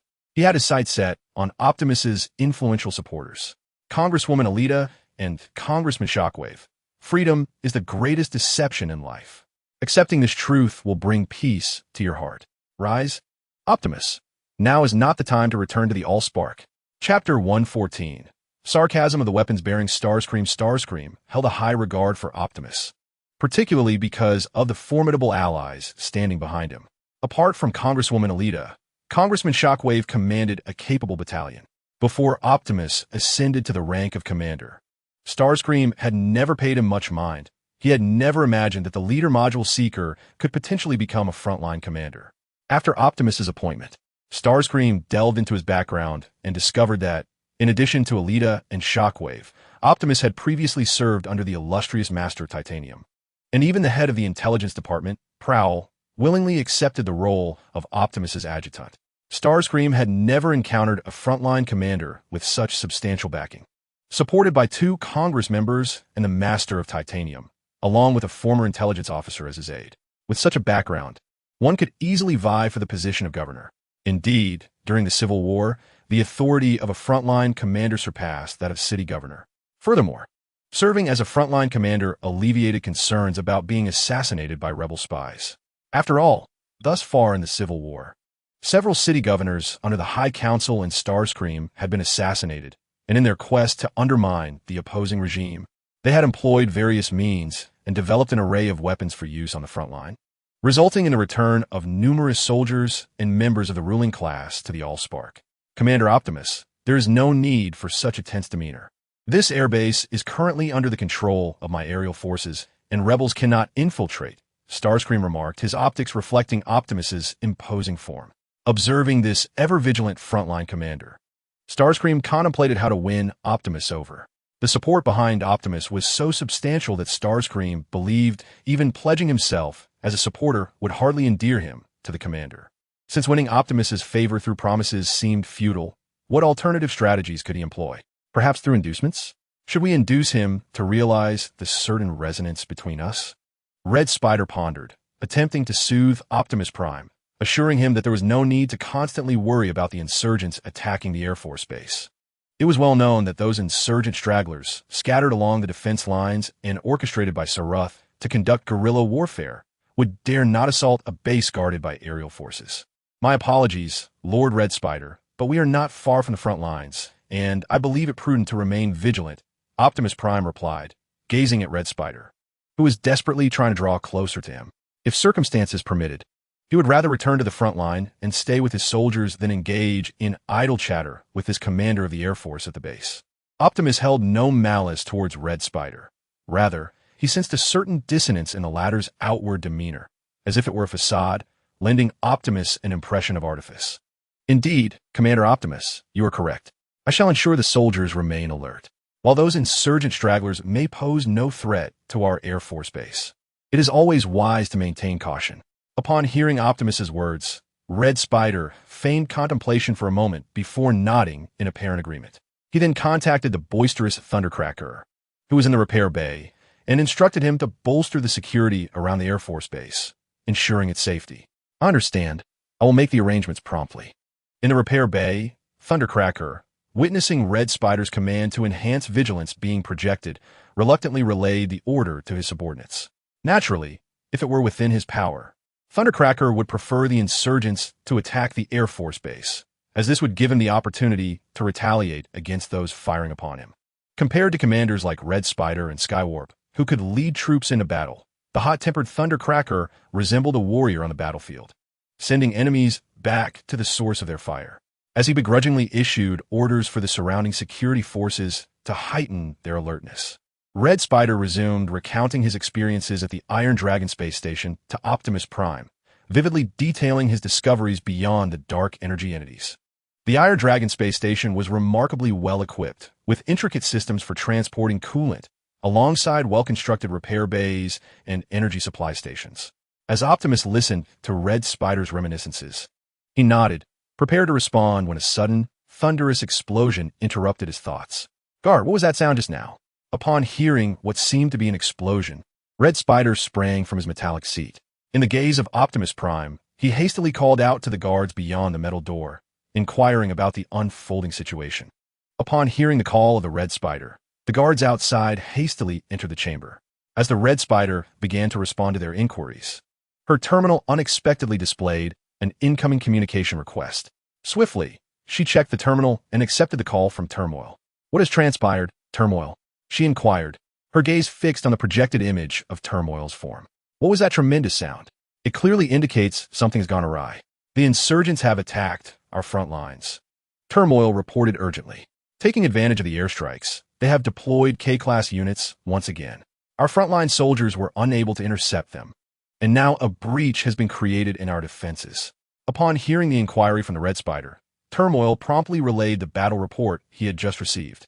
He was astounded that Salus dared to employ K-class units again, given the considerable risks they had posed to his regime the last time.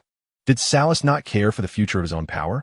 Clearly, the central processor must be malfunctioning for him to wield such inhumane weapons as if they were standard armaments. Turmoil immediately organized the aerial forces. "We must prevent the insurgents from tearing apart our defenses," commanded the Red Spider. She held a deep disdain for Salus's reckless actions, as they often led to unforeseen complications. Much like the current situation, "I will promptly dispatch air support to intercept Salus's assault troops."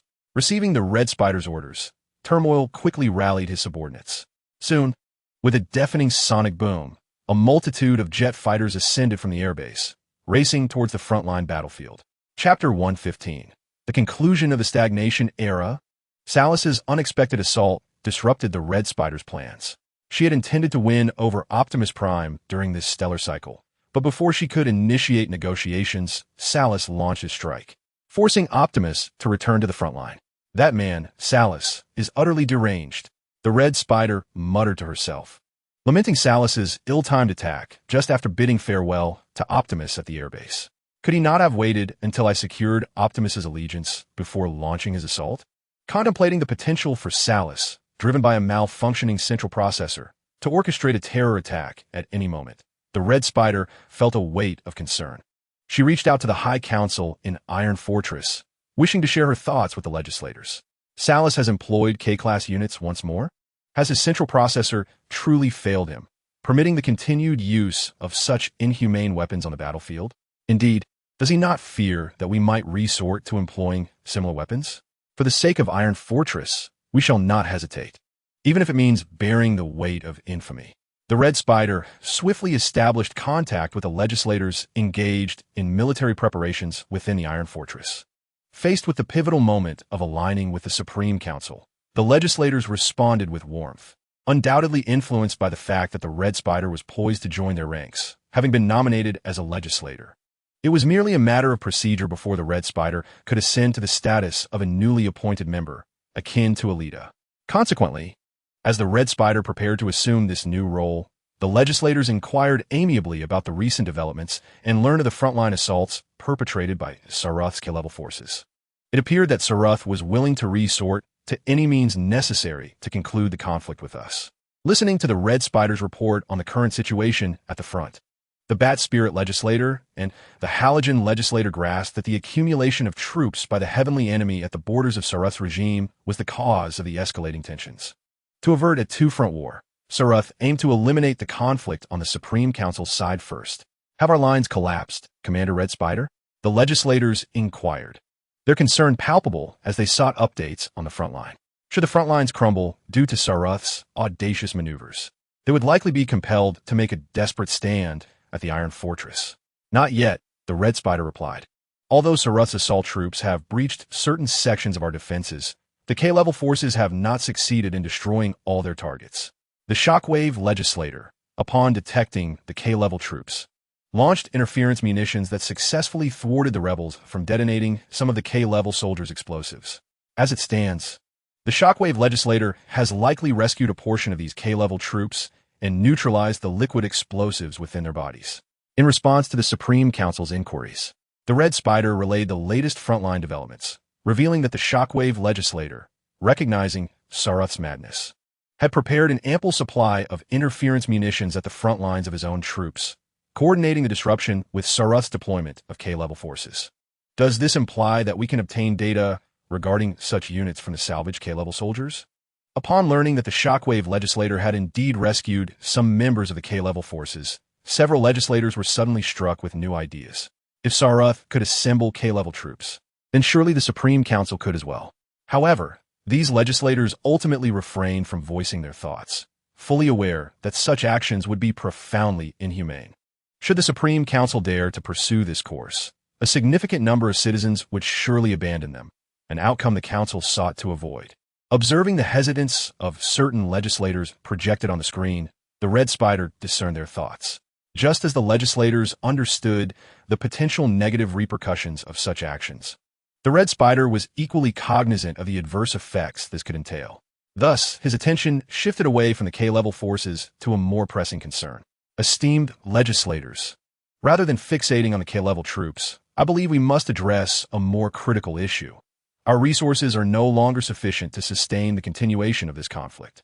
In pursuit of the continuation of our regime, we find ourselves in dire need of additional resources and an increase in our armament production lines.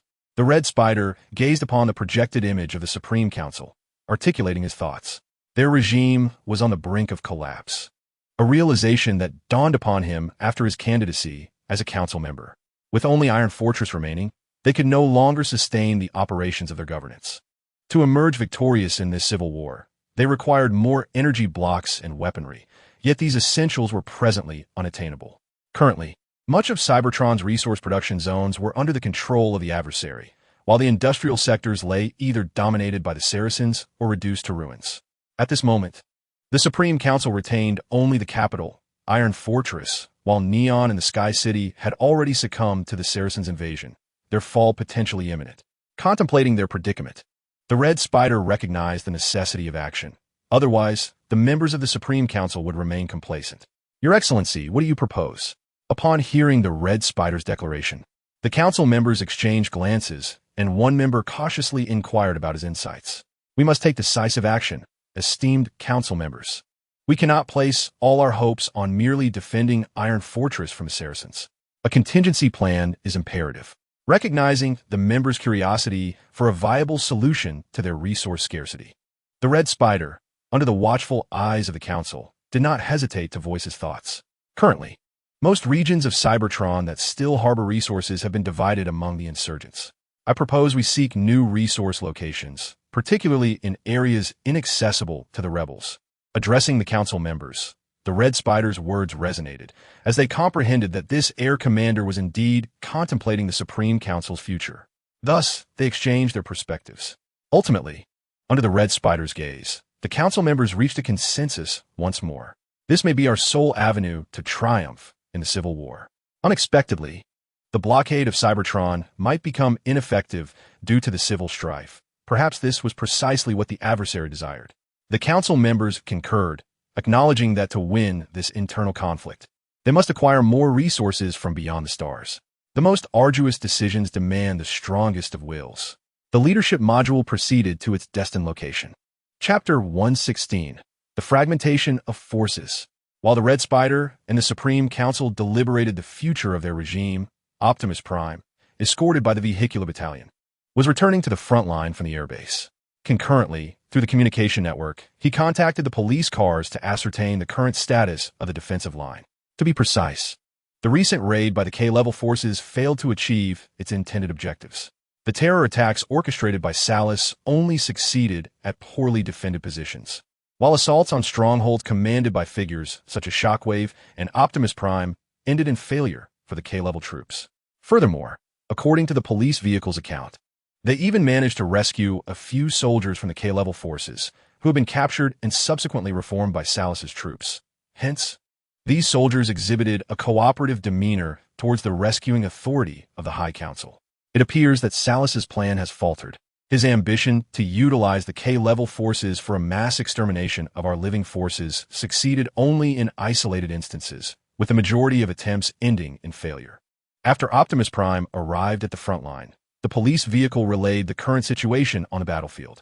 Salus, realizing the collapse of his strategy, dispatched troops in an effort to secure the breach they had initially seized, intending to use it as a stronghold for a counteroffensive. At present, Shockwave has already sent forces to reclaim the lost positions, while aerial units are suppressing the areas seized by the insurgents. I believe that, given the strength of our allies, retaking these positions should pose no significant challenge. As Optimus Prime conversed with the police vehicle upon returning from the airbase, He noted Shockwave's immediate response to the fall of certain positions, with even the deputy of the Air Force taking the initiative to lead a unit in support of the reclamation effort. How much longer must we endure this civil conflict? While Optimus Prime gleaned the current frontline conditions from the police vehicle, the insurgents, who had successfully captured the Iron Fortress troops' positions, launched counterattacks against them. Among their ranks, dissenting voices emerged, expressing fatigue. The prolonged civil war had drained their resolve. The sentiment of war weariness was not confined to the insurgents. Soldiers within the Iron Fortress also exhibited similar sentiments. Faced with these disillusioned troops, neither the High Council nor Salus's regime opted to suppress such sentiments. Instead, they dispatched esteemed officers in hopes of rekindling the soldiers' fighting spirit, framing the ongoing civil war as a noble cause, emphasizing that they stood at a pivotal moment in history. With the future direction resting in the hands of the soldiers, the tactics employed by the High Council and Salus's regime successfully reignited the determination of some soldiers. However, a larger number remained entrenched in their war weariness. Weak persuasion held little tangible effect on these soldiers, rather than heeding the officers' entreaties. They yearned for replenishment of high-purity energy liquids and ultrasonic cleansing baths to rid their bodies of rust. Hold the line. Do not attack recklessly. Let those loyal to the High Council face the bullets beneath our machine guns. Within the captured positions, the insurgent officers directed their soldiers while keeping a watchful eye on their ranks. They understood that, following Salus's persistent deployment of K-level forces, many soldiers regretted their continued allegiance to him. Thus, it is highly probable that they will defect either to the Supreme Council or seek refuge in neutral zones. Awaiting the conclusion of the Civil War, the rebel officers are acutely aware that although they continue to advance, the number of defecting soldiers is steadily increasing. Many soldiers have come to the realization that Saruth is not the leader they yearn for, leading to intense verbal confrontations with their superiors. In an attempt to rectify the situation with these soldiers, the officers have chosen to ignore their needs, which has exacerbated the soldiers' war fatigue, prompting them to refuse to salute their commanders or carry out orders. Some have even taken the opportunity to flee the front lines en masse during missions. Those officers attempting to coerce them back are often met with expulsion or even gunfire. Saruth understands that the discord between his soldiers and officers is intensifying. Therefore, he has resolved not to delay any longer and has deployed K-level troops. However, it appears that aside from a few successful strongholds, most of the efforts have ended in failure. How is the current defensive situation of the positions we have captured? Saruth inquired of his aide, contemplating the discord between the soldiers and officers. The possibility of breaching the Supreme Council's defensive line hinges on these positions. Should they be retaken, they will be compelled to launch another assault. Most of the defenses have been established, my lord. The aide promptly responded. However, the Supreme Council's aerial forces maintain air superiority, resulting in significant losses for our soldiers during their defense. Nevertheless, he withheld certain details, as the frontline casualties are not solely due to the aerial bombardments from the Supreme Council, but also the executions carried out by officers against soldiers attempting to defect. To deter desertion, many junior officers resort to executing those who attempt to flee or fail in their defection. While this instills fear in the soldiers towards their commanders, it has simultaneously intensified the rift between them, to the extent that the aide dared not report it. Moreover, the discord is not limited to the soldiers and officers. It extends to the soldiers of Sonic Boom City and those from MO Sietion City. After all, Saruth's destruction of Sonic Boom City has caused these soldiers to lose the city they once called home, while MO Sietion City is comprised of Saruth's most loyal followers. The interactions between the two factions have become increasingly strained. It has even evolved into a belief among the MO Sietion soldiers that the annihilation of Sonic Boom City was a necessary sacrifice for victory. While the soldiers of Sonic Boom City, upon hearing this, furiously retorted why MO Sietion City should not be sacrificed for victory instead. If it were not for the constraints imposed by their officers, a large-scale conflict might have already erupted. Of course, while massive clash has not occurred, the arising tensions have led many soldiers from Sonic Boom City to become disillusioned with Saruth's regime and begin defecting to nearby neutral zones, some even under the guidance of officers. It remains uncertain whether these officers are utterly disenchanted with the Sax regime or are agents planted by the Supreme Council. In the southern region of Cybertron, at the spaceport, the leader of the celestial enemies, the troops have assembled and await your command. Within the command center on the front lines, the formidable tyrant nodded as he listened to the report from his staff, then with a grand gesture, issued his orders. Soldiers, transform, advance. I preside over the glassed, 9-prison planet, safeguarding this realm. Our epic is always marked by beginnings and endings. Akin to the sun of Earth rising in the east and setting in the west, one day, our era shall conclude in the twilight, while yours will commence with the dawn. Chapter 117. The Arrival of the Automatrons. In this stellar cycle, the city of Mo Yition Chung has been afflicted by acid rain. Gazing out at the corrosive downpour, the Lion of Death pondered whether this portends ill.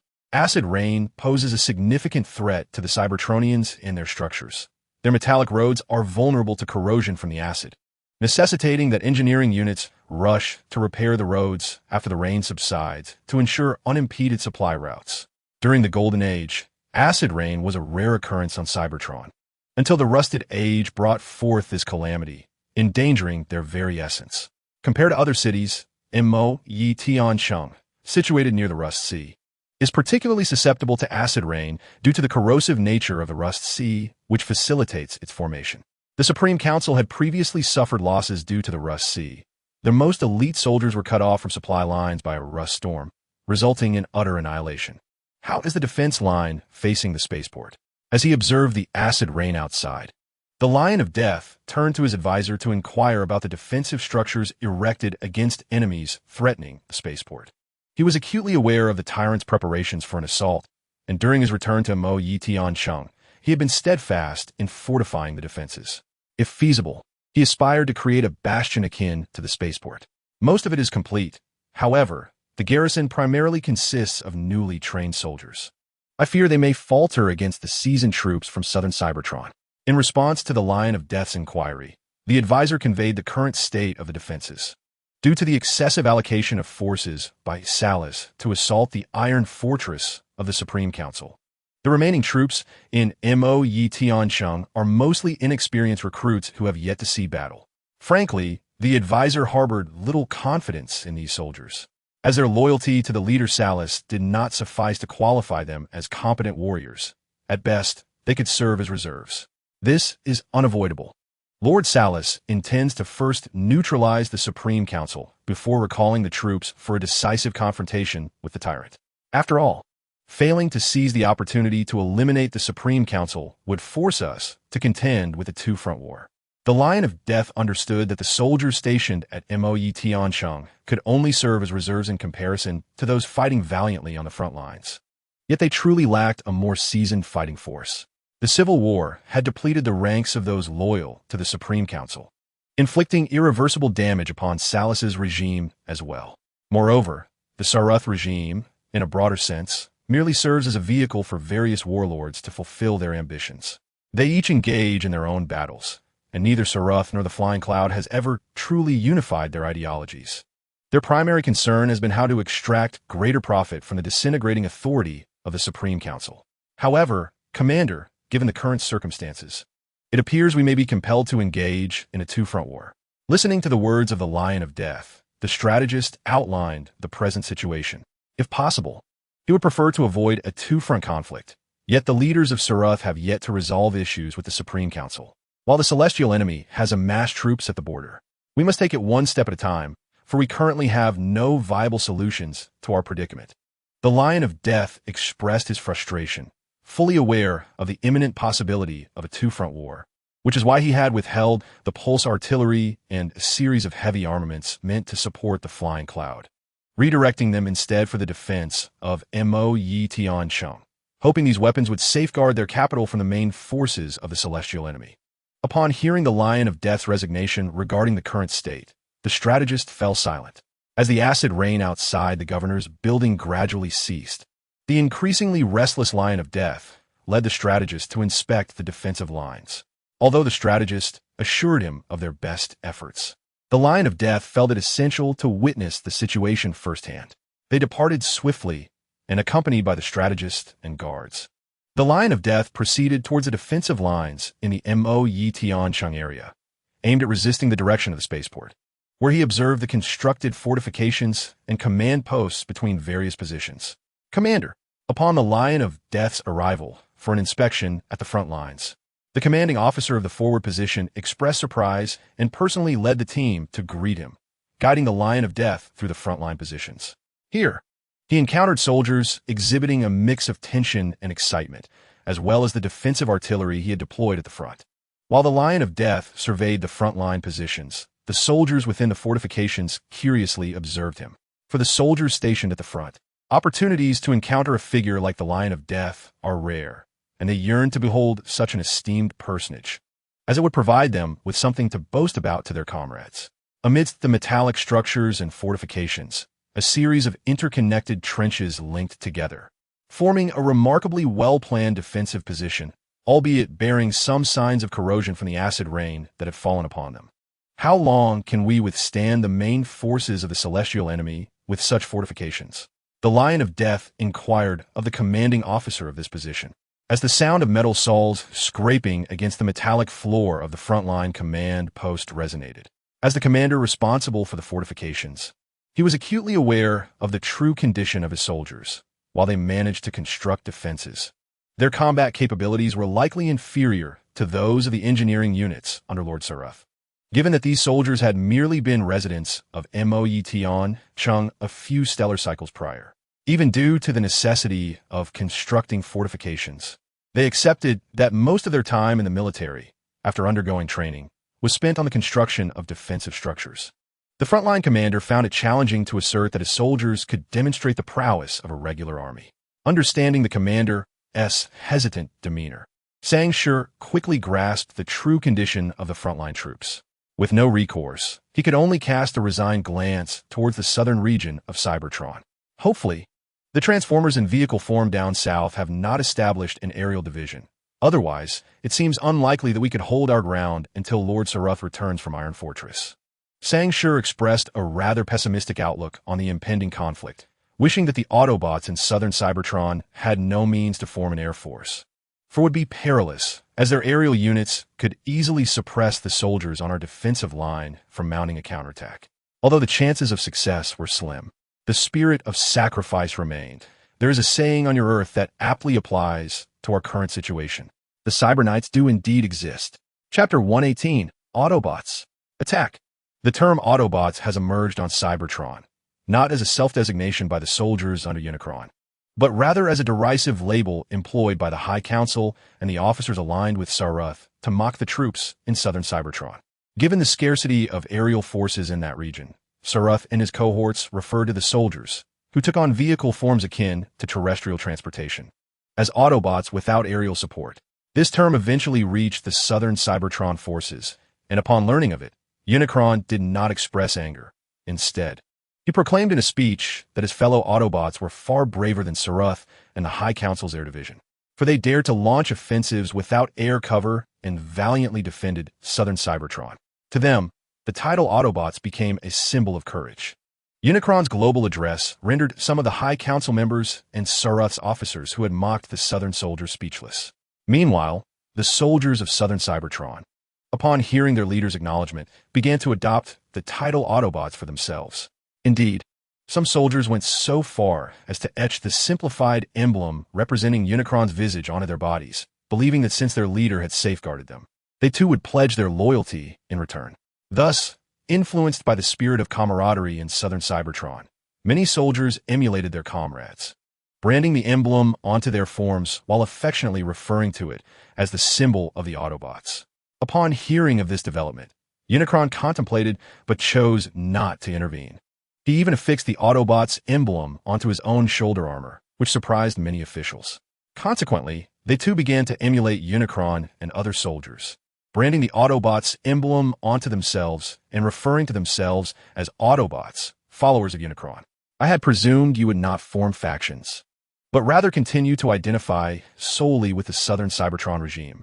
Upon learning that the adversary had adopted the title of Autobot, the Apex ruler was taken aback and ventured to the southern regions of Cybertron, casting a surprised glance at the adversary emblazoned with the Autobot insignia. It was unexpected that the adversary would choose to establish the faction of Autobots in response to the taunts from the northern territories of Cybertron. It appears you were mistaken. I have ultimately resolved to embrace the title of Autobot to lead my followers, declared the adversary, eschewing the designation of the Southern Cybertronian regime for his faction. The adversary decisively seized the opportunity to adopt the name Autobot, following the derision from the Northern faction, and it seemed to yield favorable results, as his followers willingly accepted the new nomenclature. Setting aside the matter of faction names, the adversary expressed that he had other pressing matters to convey to the Apex ruler. Noting the adversary's earnestness, the Apex ruler refrained from further commentary, temporarily shelving the discussion in favor of addressing another issue. Is something amiss?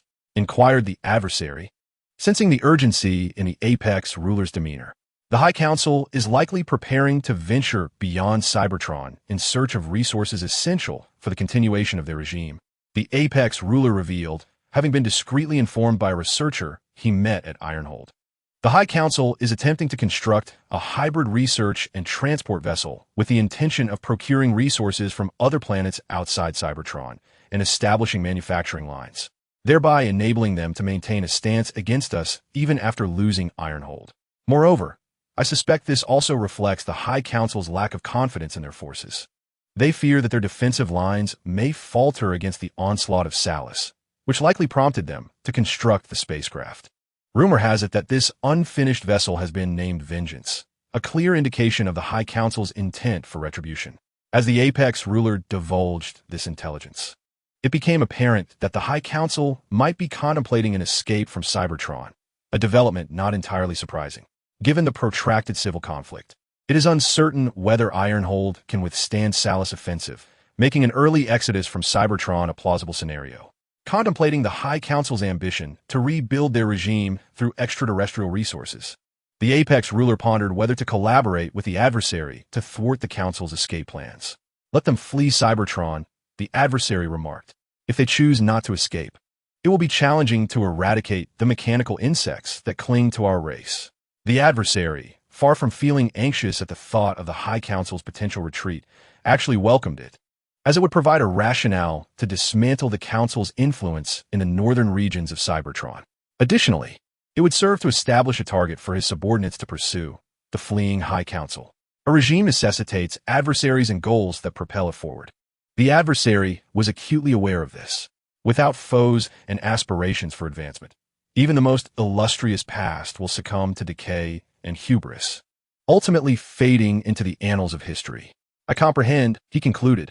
As the formidable adversary devised his plans, the stalwart commander refrained from further discourse.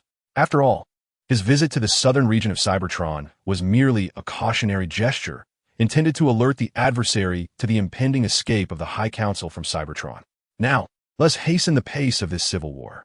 The adversary cast his gaze towards the direction of the city of Moe, signaling that it was time for the Autobots to make their entrance. In the city of Blade, the commander stationed at the northern defense of the manganese Iron Mountain meticulously inspected the fortifications. Habitually, he whispered a silent prayer to the deity, his hands trembling, a symptom of the scars left by the civil conflict. Within his arm, a series of circuits had malfunctioned and remained unaddressed. As the field medics struggled to repair the damage due to a lack of maintenance tools and resources in the northern regions of Cybertron since the onset of war, the commander understood that before the conclusion of this civil strife, his arm would likely remain unhealed. Thus, he devoted part of his energy to prayers, hoping for divine protection until the war's end, when he could finally restore his form. Is the acid rain approaching? The commander gazed up at the overcast sky, his optical sensors glimmering. Under his command, the soldiers orderly sought refuge in their shelters, evading the corrosive rain and listening to the rhythmic sound of the falling droplets. As the soldiers of the city of Blade sheltered from the acid rain, the offensive led by Megatron in the vicinity commenced its actions. Let the soldiers of northern Cybertron witness our valor, Autobots, Megatron proclaimed, as his troops raised their weapons in a silent rallying cry. This place shall become a battlefield. Autobots, transform. Advance. Oh, my unfortunate brethren, my sorrowful kin, countless stellar cycles have passed, yet you remain devoid of the peace you so ardently desire. Chapter 119. Now, we truly face a two-front battle. Megatron recognized that the acid rain would erode their forms. but it would equally disrupt the communications network and radar of the defenders in the city of Blade. It was a double-edged sword. After a brief moment of contemplation, Megatron resolved to utilize the acid rain to launch a surprise attack on the city of Blade's positions. To execute this ambush, Megatron specifically assembled a mountain assault unit, primarily composed of rugged assault vehicles, trained under his guidance. They now believed in their capability to infiltrate the defenses of the city of Blade, braving the corrosive acid rain under Megatron's leadership. This damned acid rain has already corroded my exterior, leaving rust marks. At the front line of the city of Blade against the manganese Iron Mountain, the soldiers sheltered from the incessant dripping of acid rain, observing the rust marring their forms. They exchanged complaints with their comrades, glancing up at the perpetually gray sky, shrouded in relentless precipitation. In recent stellar cycles, intermittent acid rain has been a persistent annoyance. The defensive structures we previously erected have suffered corrosion, and once the rain ceases, the engineering corps will be busy with repairs.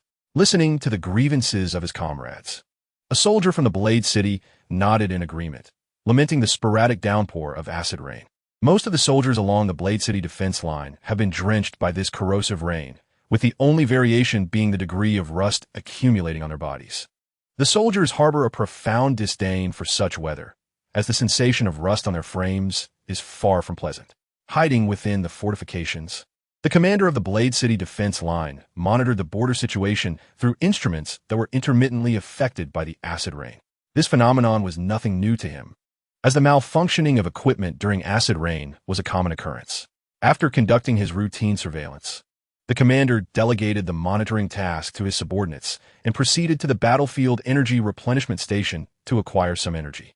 However, the purity of the energy supply had diminished. Even the provisions meant for frontline commanders were considerably diluted. Cursed be this civil war. Tasting the inferior energy liquid, the commander expressed his dissatisfaction at the battlefield supply station, lamenting the impurities that mingled with the energy absorbed by the converters within their bodies. Resources in northern Cybertron have become increasingly scarce. Throughout this protracted conflict, they have gained little while losing a great deal. This left the commander in a state of bewilderment, uncertain of what the future holds. Since the uprising of the Decepticons in southern Cybertron, numerous factions have been embroiled in chaos, resulting in countless Cybertronians perishing in various conflicts. During the Golden Age of Expansion, they never suffered such losses among their kin. Yet now, due to this civil strife, the commander found himself alone at the energy replenishment station, contemplating the uncertain future. As he pondered, his soldiers were within the fortifications, assisting one another in removing rust from their exteriors. No transformer relishes the sight of rust upon their body, and frontline soldiers are no exception. I do not understand why we must bear the brunt of a civil war instigated by those in power. They can seek refuge from the acid rain within their buildings, while we must endure the downpour on the front lines and remain vigilant against potential enemy attacks. A valid point, but it would be prudent to refrain from voicing such sentiments in front of the commanders. I fear they might assign you to the K-class unit. A comrade warned. Upon hearing this, the soldiers hesitated to voice further complaints, as they understood the implications of the K-class unit, which involved the transformation of soldiers into entities equipped with high-yield liquid explosives, a notion that could only be deemed madness. Yet it was a reality under their regime led by Lord Salus. You cannot truly believe that. I was merely jesting. After all, Lord Salus has stated that the K-class unit comprises prisoners. How could we, loyal soldiers of Lord Salus, possibly associate with them? As his comrades ceased their complaints, the soldier chuckled and clarified that he was only making a light-hearted joke, for it was inconceivable that Lord Salus would confine his loyal soldiers to the K-class unit. As the soldiers of Blade City sought refuge from the acidic rain, the mountainous assault team, led by Megatron, had already successfully breached this stronghold, eavesdropping on the soldiers' grievances regarding the Civil War. With the corrosive rain leaving rust marks upon his frame, Megatron commanded the experts within his unit via the communications network to infiltrate the stronghold's defense system. Once the defense system was commandeered and communication signals were severed, Megatron raised the ion cannon mounted on his arm. Accompanied by a flash of lightning, a multitude of Autobot soldiers surged forth like divine warriors, ready to forcibly seize the stronghold. Easily dispatching the complacent guards, the soldiers swiftly stormed in, discovering numerous Blade City soldiers engaged in the maintenance of their mechs. Following their plan meticulously, they quickly took control of the position, leaving the Blade City defenders in a state of bewilderment as they witnessed the sudden incursion of Autobots without triggering any alarms. "What are you doing? Why are you aiming weapons at me? Wait, who are you?" As Megatron and his soldiers charged into the stronghold, the anticipated resistance failed to materialize. Instead, the Blade City defenders gazed in confusion at the advancing Autobots, and before they could comprehend the situation, their stronghold was forcefully taken over. It was only then that they realized these Autobots were not allies. Were these soldiers truly the defenders of Blade City? Why did they not even attempt to resist? The stronghold was captured with remarkable ease. Not only did the Blade City soldiers fail to react, but many within the assault team were equally astonished. Having expected a fierce battle and a hard-fought conquest, they had not offered resistance because the alarms within the stronghold had been silenced, leading them to mistakenly believe that the Autobots were reinforcements arriving to relieve them. Upon hearing soldiers express confusion over the lack of vigorous resistance from the Blade City defenders, an officer provided clarification. Their actions during the acid rain were indeed designed to catch the Blade City soldiers off guard by disabling the stronghold's defense system. They had created the illusion that they were not the enemy. By the time the Blade City soldiers realized the truth, their objective had already been achieved. The stronghold was firmly within their grasp, rendering any attempts at resistance futile. Tiancheng, what did you say? The Decepticons have declared war on us? As Megatron's team successfully executed the surprise assault on the Blade City stronghold, the Lost Lion received news of the Decepticons' declaration of war against their regime. Listening to the scathing critiques of their governance echoing through the communications network, the Lost Lion understood that they were now compelled to engage on two fronts. There had been other oceans on Cybertron, such as the Sea of Ages, which had long since vanished from the planet. Without the guidance of wisdom and protection, only destruction could ensue. Chapter 120. The Northern Front in tranquility, the front line at Iron Fortress, has recently exhibited a remarkable calmness. Neither the forces of Iron Fortress nor the main troops of Salus have engaged in any conflict over the past couple of days. This tranquility appears to be a consequence of the declaration of war by the heavenly enemies against Salus, which has reportedly incensed the Salus regime. Nevertheless, this pause in hostilities has afforded both sides a momentary respite. During this interval since the declaration of war, even the reconnaissance units have refrained from engaging in combat, rendering the sporadic sounds of gunfire within Iron Fortress exceedingly rare. It seems that Salus has been thrown off its offensive rhythm by the declaration of war from the heavenly enemies. Regrettably, our forces currently lack the capability to launch a counterattack. Otherwise, we might have had the opportunity to reopen the ground passage to Neon and the soaring Sky City. As Red Spider surveyed the positions of Salus troops, he engaged in conversation with the nearby Turmoil, simultaneously gesturing to showcase the satin ribbon adorning his shoulder armor, a symbol of his esteemed status as a member of the Supreme Council. Indeed, Red Spider has attained the rank of a council member through legitimate electoral procedures, at least on the surface. As the Air Force commander of the Supreme Council, Red Spider has rendered significant assistance to the Council during this period. Had it not been for his efforts, Iron Fortress might well have found itself encircled by Salus forces, prompting the Council to commence a siege of the fortress.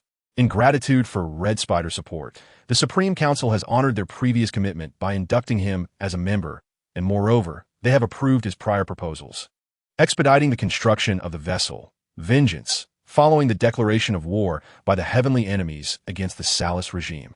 The members of the Supreme Council understand the urgency of establishing new colonies before a victor emerges between Salus and the heavenly enemies. Otherwise, they risk becoming a mere exile government in the face of the insurgents who have captured a significant portion of Cybertron.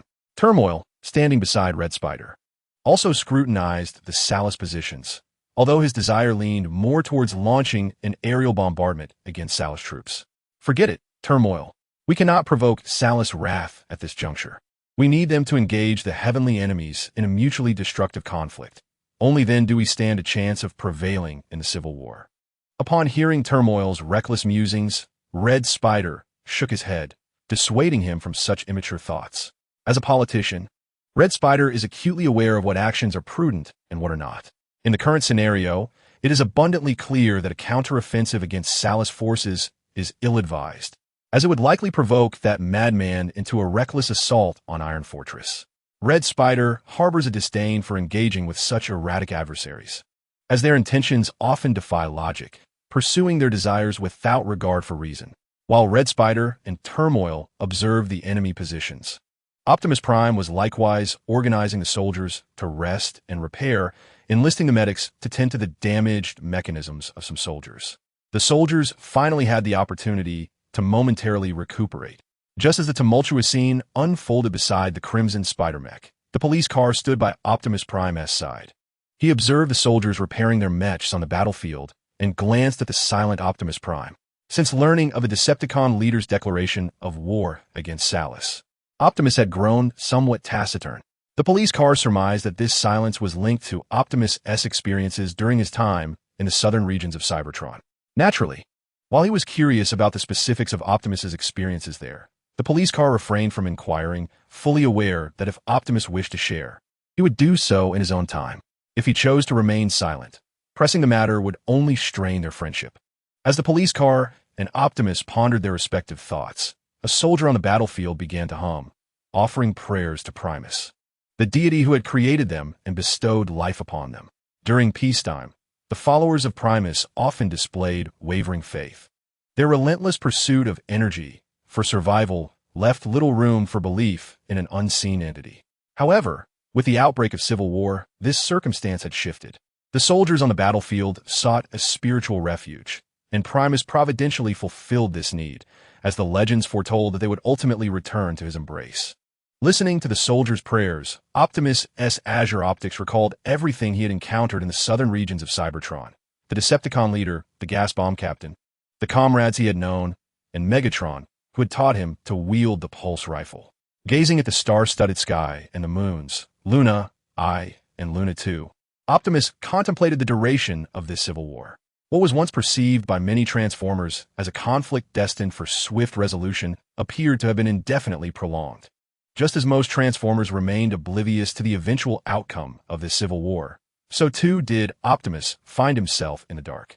He and the police car diligently managed the military affairs within their position, and after several stellar cycles, the Iron Fortress troops and Salus' forces remained in a state of uneasy calm. Faintly, it seemed that both side soldiers were celebrating the fact that they had survived yet another stellar cycle. Optimus noted that Salus had redeployed some of his soldiers, fully aware that these troops were returning to assist Moya City. Salus understood that he could no longer eradicate the High Council in one fell swoop. Thus, he redirected a portion of his forces back to Moya City, attempting to utilize its defenses to thwart the Decepticon offensive. What was the status of the battle at Moya City? Fixated on the situation at Salus' position, Optimus turned his gaze toward Moya City, curious about the intensity of the Decepticon leader's assault from the southern front. Meanwhile, at the defenses of Moya City, a series of explosions erupted. Bang, bang. As Optimus pondered the developments at Moya City, the garrison troops were evading artillery fire, taking refuge within their fortifications, while pulse shells intermittently rained down, creating craters upon the ground. The bombardment continued, relentlessly demolishing their defensive works. In order to bring the defensive line of the Sentinel City in Suroth to its knees, the celestial enemy has amassed an extensive array of heavy artillery to bombard the forces stationed there. Remarkably, the celestial enemy has managed to nearly obliterate half of the defensive fortifications without deploying ground troops for an assault. Should this relentless bombardment persist, it is inevitable that the Sentinel City's defenses will be utterly decimated, leaving them reliant solely on the city itself for protection. In a bid to thwart the artillery strikes and impede the celestial enemy, the Lion of Despair once organized a strike team to dismantle the artillery positions. Regrettably, this endeavor ended in failure, as the soldiers of the strike team found themselves powerless against the main forces of the celestial enemy after being detected by reconnaissance units. Just as the strike team faced total annihilation, another dire report reached the Lion of Despair. The defensive line in the direction of the Manganese Iron Mountain had been breached. "I'm a merchant, not a warrior." The aerial crafts, akin to the Bumblebee model, bore similarities to the Optimus Prime and Megatron models. Chapter 121. The rise of Megatron. As a legend, the forces of the Blade City appeared to be remarkably feeble. Had the soldiers of northern Cybertron become so innervated? As Hydraulic pondered this, he, serving as Megatron's aide, was responsible for numerous tasks, including the current reception of the Blade City defensive line. Gazing at the nearly unscathed Mountain Strike team, he contrasted them with the Blade City garrison, which had offered virtually no resistance. Hydraulic felt that these soldiers were far more feeble than the Iron Fortress troops who had once fervently charged while shouting for the High Council. Naturally, as an officer from southern Cybertron, he secretly hoped for more soldiers of such weakness from northern Cybertron, as this would significantly reduce casualties when reclaiming that territory. How is the reception going, Hydraulic? As Hydraulic led his troops to secure the position, Megatron, whose chassis bore the rust of acid rain, emerged from the battlefield command post to inquire about the current situation. Everything is proceeding smoothly, Commander. They are so docile that they hardly resemble soldiers from northern Cybertron. I even find myself questioning whether they might be residents of Blade City forcibly conscripted by the Saruth regime. Upon hearing the Commander's inquiry, Hydraulic reported the situation accurately to Megatron. Thus far, these soldiers had not made any attempts at resistance. They obediently followed orders, unloading weapons from their units to hand over to the occupying automotive soldiers, with some even disassembling the small missiles affixed to their chassis. This is quite normal, Megatron remarked. War-weary soldiers seldom rise in rebellion against a regime that has not committed atrocities. Furthermore, they are reluctant to continue fighting, especially as northern Cybertron teeters on the brink of destruction due to the conflicts between the High Council and Saruth, in stark contrast to the relatively unaffected southern Cybertron. In response to Hydraulic's astonishment concerning the Blade City garrison, Megatron found the situation entirely understandable. He was well aware of the conditions facing northern Cybertron, where soldiers struggling to survive in the midst of the conflict between Saruth and the High Council would inevitably develop a weary disposition towards war. Some officers, too, might share this sentiment. Like the officer captured by Megatron at the energy replenishment station, he did not resist. Instead, he cordially invited Megatron to replenish his energy. Megatron accepted the invitation, and after the replenishment, he certainly noted that the energy fluid provided to the troops by Razor City was of significantly inferior quality compared to that before the war. Indeed, it seems that their willingness to surrender easily may be related to you, Commander Megatron. After all, you're a legendary figure in the southern region of Cybertron, having risen from the status of a miner to command an army corps, and surely there are fans among them who recognize you. It is likely that their knowledge of you contributed to their unresisting surrender. Upon hearing Megatron mention the war-weariness of the northern Cybertron soldiers, Hydraulic also brought up Megatron's nickname. As a commander who emerged from the ranks of miners, Megatron is renowned both in southern and northern Cybertron. Many soldiers express astonishment at the battles Megatron has participated in, as they observe that he has left his mark on most military engagements in the southern region, even taking part in the raid on Dawn Heights. Megatron appears as a blade of victory for southern Cybertron, achieving numerous triumphs on the battlefields he graces. Moreover, the inhabitants of Cybertron are equally astonished by Megatron's meteoric rise through the ranks and the appointments bestowed upon him by the southern Cybertron regime, especially considering that the former High Council would never have permitted a miner to become a commander. Naturally, upon realizing that the first Army Corps commander of southern Cybertron would indeed be a miner like Megatron, they recognize this as akin to legendary tales, reminiscent of the Golden Age of extraterrestrial colonial expansion and the ancient sage groups of the five-faced beast era, as the legendary unfolds before their very eyes. Perhaps it is so, yet we should now focus on how to conquer Razor City. Megatron seldom speaks of external perceptions of himself. His sole desire is to fulfill his duties. At present, that duty is to lead the troops in the assault on Razor City, delivering a severe blow to the Saruth regime. Yes, Commander. Hearing Megatron's words, Hydraulic refrained from further discussing external views of Megatron and redirected his focus to the pressing matters at hand. Meanwhile, Megatron transformed into a Cybertronian heavy battle vehicle, heading towards the Battlefield Command Center, where he would confer with the ambulance on strategies to breach Razor City. Has the defense of Razor City actually fallen? I should never have trusted the bombastic claims of the Razor City commander. The defenses he established have been handed over to the Autobots of southern Cybertron. Now, Razor City is completely exposed to the Autobots' artillery. The Decepticon Lion expressed regret, realizing he should have dispatched troops to secure the defenses of Razor City. Who could have anticipated that the defenses would crumble so swiftly under the protection of local forces? Moreover, it appears they inflicted minimal damage on the Autobots. The Decepticon line began to doubt whether this was truly a defense at all. What sort of defense is so fragile that it shatters upon the slightest contact with the Autobots? To comprehend the situation, it is imperative to note that the defensive line of Sentinel City has withstood relentless bombardment from heavy artillery without yielding to the Autobot assault. While the defense of Liren City fell with astonishing ease, devoid of any artillery support, it raises the troubling possibility that the soldiers of Liren City may be contemplating surrendering to the Autobots. Amidst the despair of Sang-Shur, a sudden communication from Salus interrupted his thoughts. Recognizing the urgency, Sang-Shur rallied his spirits and connected with Salus, whose holographic projection soon materialized within the governing hall of Sentinel City. What is the current situation in Sentinel City? Sang-Shur. Salus inquired, his visage emanating concern. As he gazed at Sang-Shur within the hall, the commander station in the Iron Fortress sought an update regarding their capital. Although the impending declaration of war from the heavenly opponent was anticipated, it nonetheless impacted their offensive against the Iron Fortress.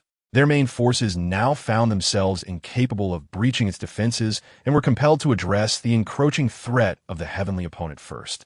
Lord Salus. The defensive line of Sentinel City continues to be bombarded by heavy artillery from the Autobots. Thankfully, they have yet to initiate an assault, allowing our troops to maintain their hold on the position. However, I must report that the governor of Liren City has just informed us that the defensive line at the Mangtai Mountain has succumbed to the Autobots. We're now advancing towards Liren City. Sang-Shur respectfully relayed the current circumstances to Salus, indicating that Sentinel City remains secure, with the only troubling development emerging from Liren City. Liren City, indeed.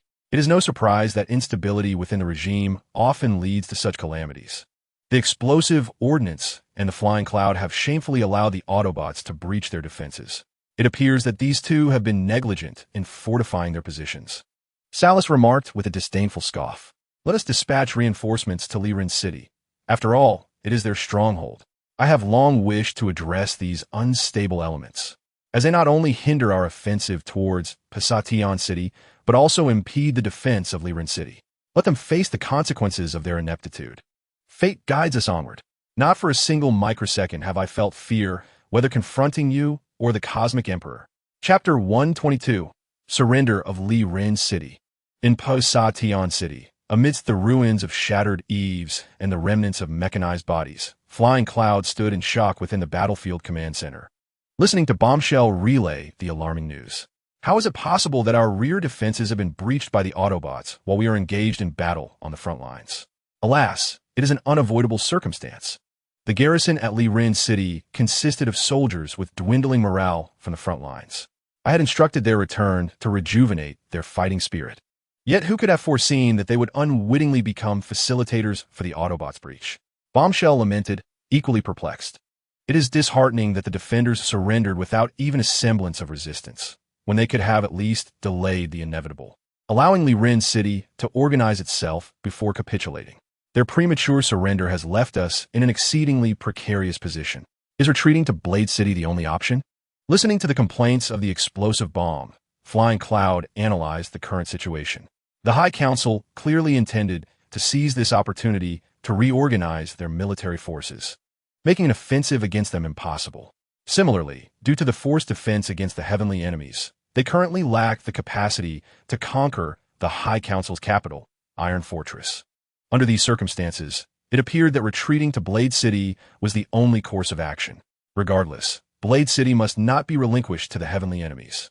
Should they acquire the energy block processing lines within Blade City, they could easily sway the war-weary soldiers, as the high-purity energy liquid from the pre-war era would undoubtedly evoke fond memories of more peaceful times among the troops. The explosive bomb could not afford to cede Blade City to the heavenly enemies, as most of his soldiers were residents of Blade City. If it fell, those already weary of war would likely surrender to the heavenly enemies, leaving him utterly powerless to resist. Since Blade City could not be handed over to the heavenly enemies, they would have to regroup. Fortunately, the city of Bozation was currently inactive as well.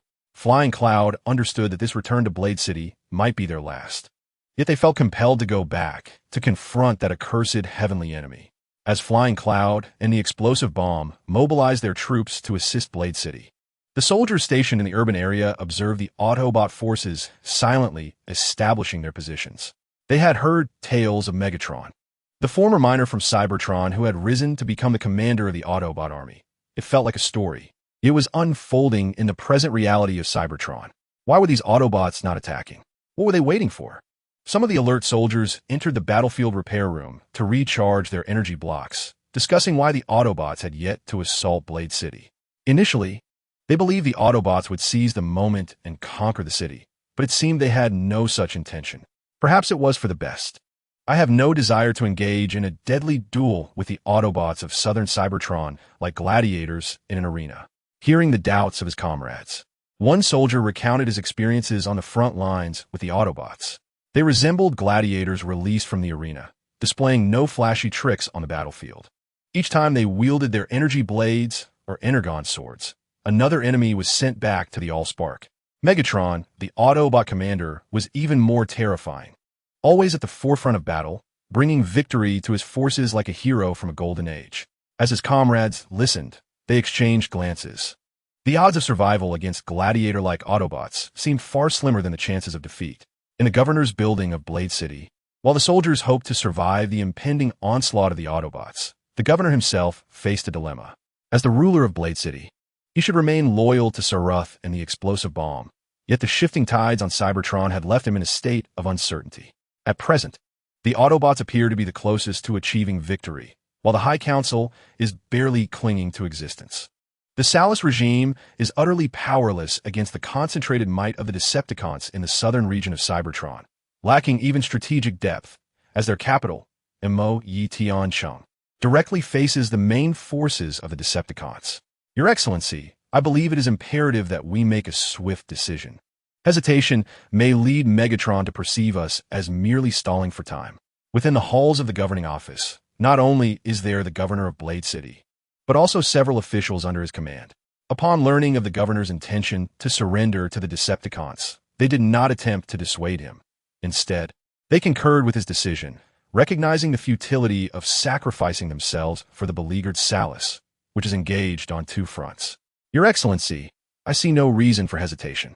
Given the current industrial capacity and energy supply, the Autobots in southern Cybertron far surpass both the High Council and Salus.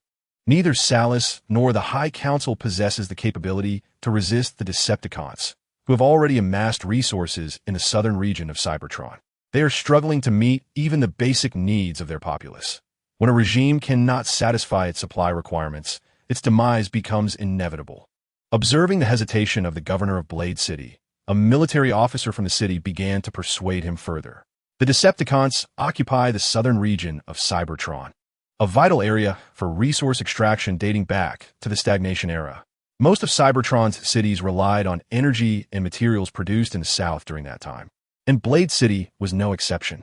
Given the current scarcity of resources and the diminishing purity of energy cubes, how could they possibly withstand the Decepticon onslaught? A mere hint of goodwill from the Decepticons would likely result in a mass defection of soldiers from their ranks, with even junior officers unable to resist the temptation. Witnessing the officers and officials advocating for surrender, the governor of Blade City recognized this as a sign of the Salus regime's waning influence. He understood that if he wished to surrender to Megatron, he must act swiftly before the reinforcements of Bombshell and Skywarp arrived. I comprehend. To safeguard Blade City and to avert unnecessary casualties, we shall surrender. Ultimately, the governor of Blade City chose to capitulate to the Autobots. Once his order was issued, it was met with cheers from the residents and defenders of Blade City. No one wished to confront an unconquerable foe, and now they were finally spared from that fate. What? Blade City has surrendered? Upon receiving the news of Blade City's capitulation, Bombshell and Skywarp exchanged glances, astonished that Blade City had indeed surrendered. Did this not imply that Imo-Yi-Tian-Chung would soon be besieged? In moments of choice, fate seldom favors us. Perhaps we can strike a deal, humans. Chapter 123. The battle between Megatron and Salus. Supplies for our task force are dwindling. and my comrades are beginning to doubt the veracity of the reports regarding the surrender of Blade City to the Autobots. As their commander, I am uncertain whether I should suppress such sentiments, especially since my superior shares similar doubts about the authenticity of these claims. Counterpunch is typing in Cybertronian script on the terminal. I cannot ascertain how much time has elapsed, but it seems he has completed his task. As he symbolically shuts down the terminal and rises, a cascade of rust powder slips from his chassis, remnants of the debris that has fallen upon him. Observing the rust cascading from his form, Counterpunch is reminded of his former self. Once, he resided in Blade City, engaged in the transportation of goods. It was during one such transport that he encountered the formidable Megatron, who was delivering a speech in Blade City. Subsequently, he was invited to become a follower of the Decepticon leader. "Commander, I shall head to the command center to requisition supplies for our task force," I announced. Noticing the commander rising from his position, soldiers glanced at Counterpunch. Before any inquiries could be made, Counterpunch preemptively stated his intention to visit the command center. With the soldiers observing, he departed from the debris-laden position, making his way to the heart of Positron City, where the high-ranking officers convened. As Counterpunch transformed into a Cybertronian sedan and navigated the treacherous ruins, the command center within Positron City was abuzz with fly cloud and blast bomb deep in contemplation regarding the next steps for their respective forces. According to reports from reconnaissance units, it appeared that the residents of Blade City had no inclination to resist the Autobots. They not only ceased their resistance, but also welcomed the Autobot forces. Remarkably, even the energy block purification and production lines remained intact, untouched by destruction. The residents of Blade City have betrayed us. Although we can temporarily disrupt communications within Positron City, such a strategy cannot remain concealed from the soldiers indefinitely. Furthermore, my adjutant has informed me that some units have already taken notice of the situation concerning Blade City. Flycloud conveyed the reconnaissance reports to Blast Bomb, highlighting their predicament. Blade City had fallen to the Autobots, and its inhabitants not only refrained from opposing them, but actively supported their occupation. In light of this, our demoralized forces cannot reclaim Blade City. Let's not dwell on Blade City for now. Though I yearn to reclaim it, I am acutely aware that, under the present circumstances, it is beyond our grasp. Our only recourse may be to proceed to Sentinel City, assisting Salus in repelling Megatron's forces while seeking an opportunity to alter the course of the conflict, Blast Bomb lamented. The abrupt declaration of war by Megatron has shattered the stalemate in northern Cybertron. Now, their only course of action is to persist in their resistance while seeking any chance to turn the tide. Thus it must be. Let's act swiftly, Flycloud declared, commencing to issue orders to the troops for an immediate relocation. As for the city of Bassa, they had no choice but to temporarily relinquish it. For Bassa was incapable of producing energy blocks. Their supplies depended on transport from MOCS City, and any disruption would spell trouble. Several stellar cycles after the fall of Blade City, the Autobots, seeking to stabilize their stronghold, launched an offensive towards Bassa. Observing this development, Flying Cloud and Bombshell ordered their troops to expedite their withdrawal. Before the Autobots could arrive, the majority of their soldiers successfully retreated through the neutral zone to the Heights of Dawn, reaching the territory of MOCS City. Upon their entry into MOCS City, the forces led by Megatron seized control of the now ruined Bassa and the remnants of its defenders. Subsequently, Megatron dispatched his lieutenant, Hydraulic, to the Dawn Heights to forcefully land the puppet government of the Salus regime in the neutral zone. Following this, the ground forces commanded by Megatron launched a simultaneous assault from both the direction of Blade City and the Dawn Heights, aiming to constrict the influence of Salus. Faced with the onslaught of the Autobots, some of Salus's troops chose to surrender, while others fought fiercely to resist, to prevent the Autobots' consecutive victories from demoralizing his forces. The Decepticon Lion dispatched his armored troops to confront Megatron. Intrigued by these unique warriors capable of disassembly, Megatron personally engaged the armored troops on the battlefield. Although his forces were outnumbered, Megatron's supply lines were robust and unyielding, with his soldiers exhibiting superior combat prowess compared to those of the Salus regime. Moreover, Megatron was a renowned warrior from the southern regions of Cybertron, and he personally led the charge against the armored troops, leveraging his formidable strength to repel them. Confronted with the might of Megatron, the Decepticon Lion found himself at a loss and had no choice but to seek assistance from Salus. Curse those miners. Curse the god of the skies. In response to the Decepticon Lion's plea, Salus had no alternative but to recall his troops from Iron Fortress.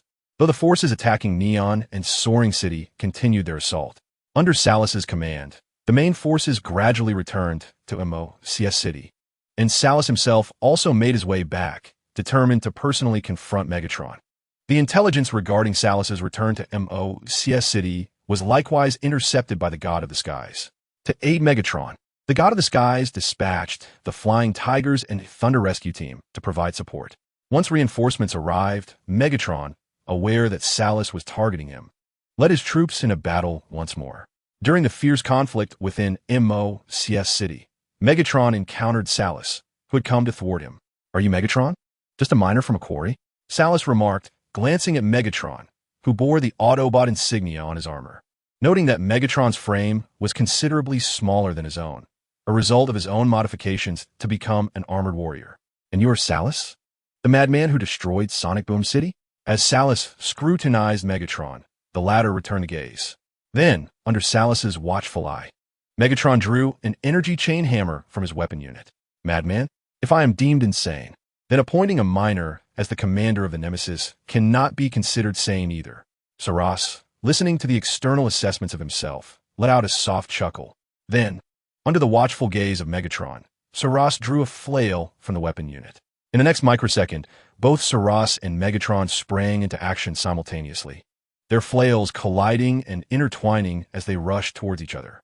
Along the way, Megatron fired upon Saras, while Saras retaliated with a metal disruptor cannon aimed at Megatron. "Rest assured, when your body collapses and becomes a heap of scrap, I shall etch these words upon your tombstone. Every action bears a price. The universe offers no gifts without cost, not even the Cosmic Emperor." Chapter 124. The victor stands tall, the vanquished retreat.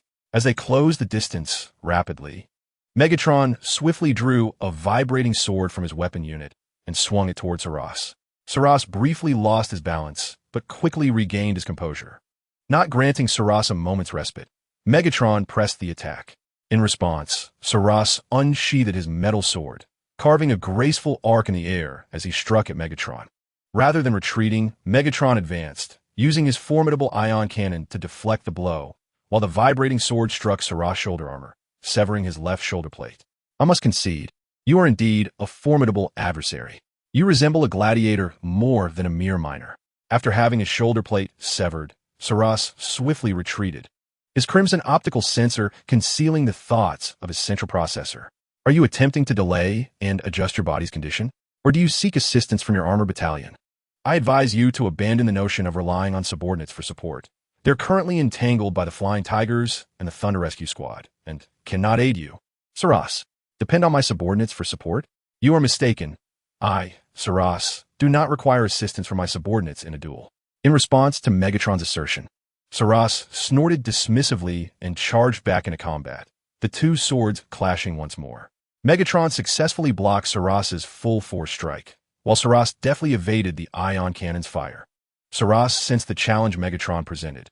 He had not anticipated that a commander from the Autobots would prove to be so tenacious. Previously, he had envisioned the only worthy adversary capable of matching him as the Nemesis. Now it seemed that not only the Nemesis could rival him, but also this miner-born Megatron.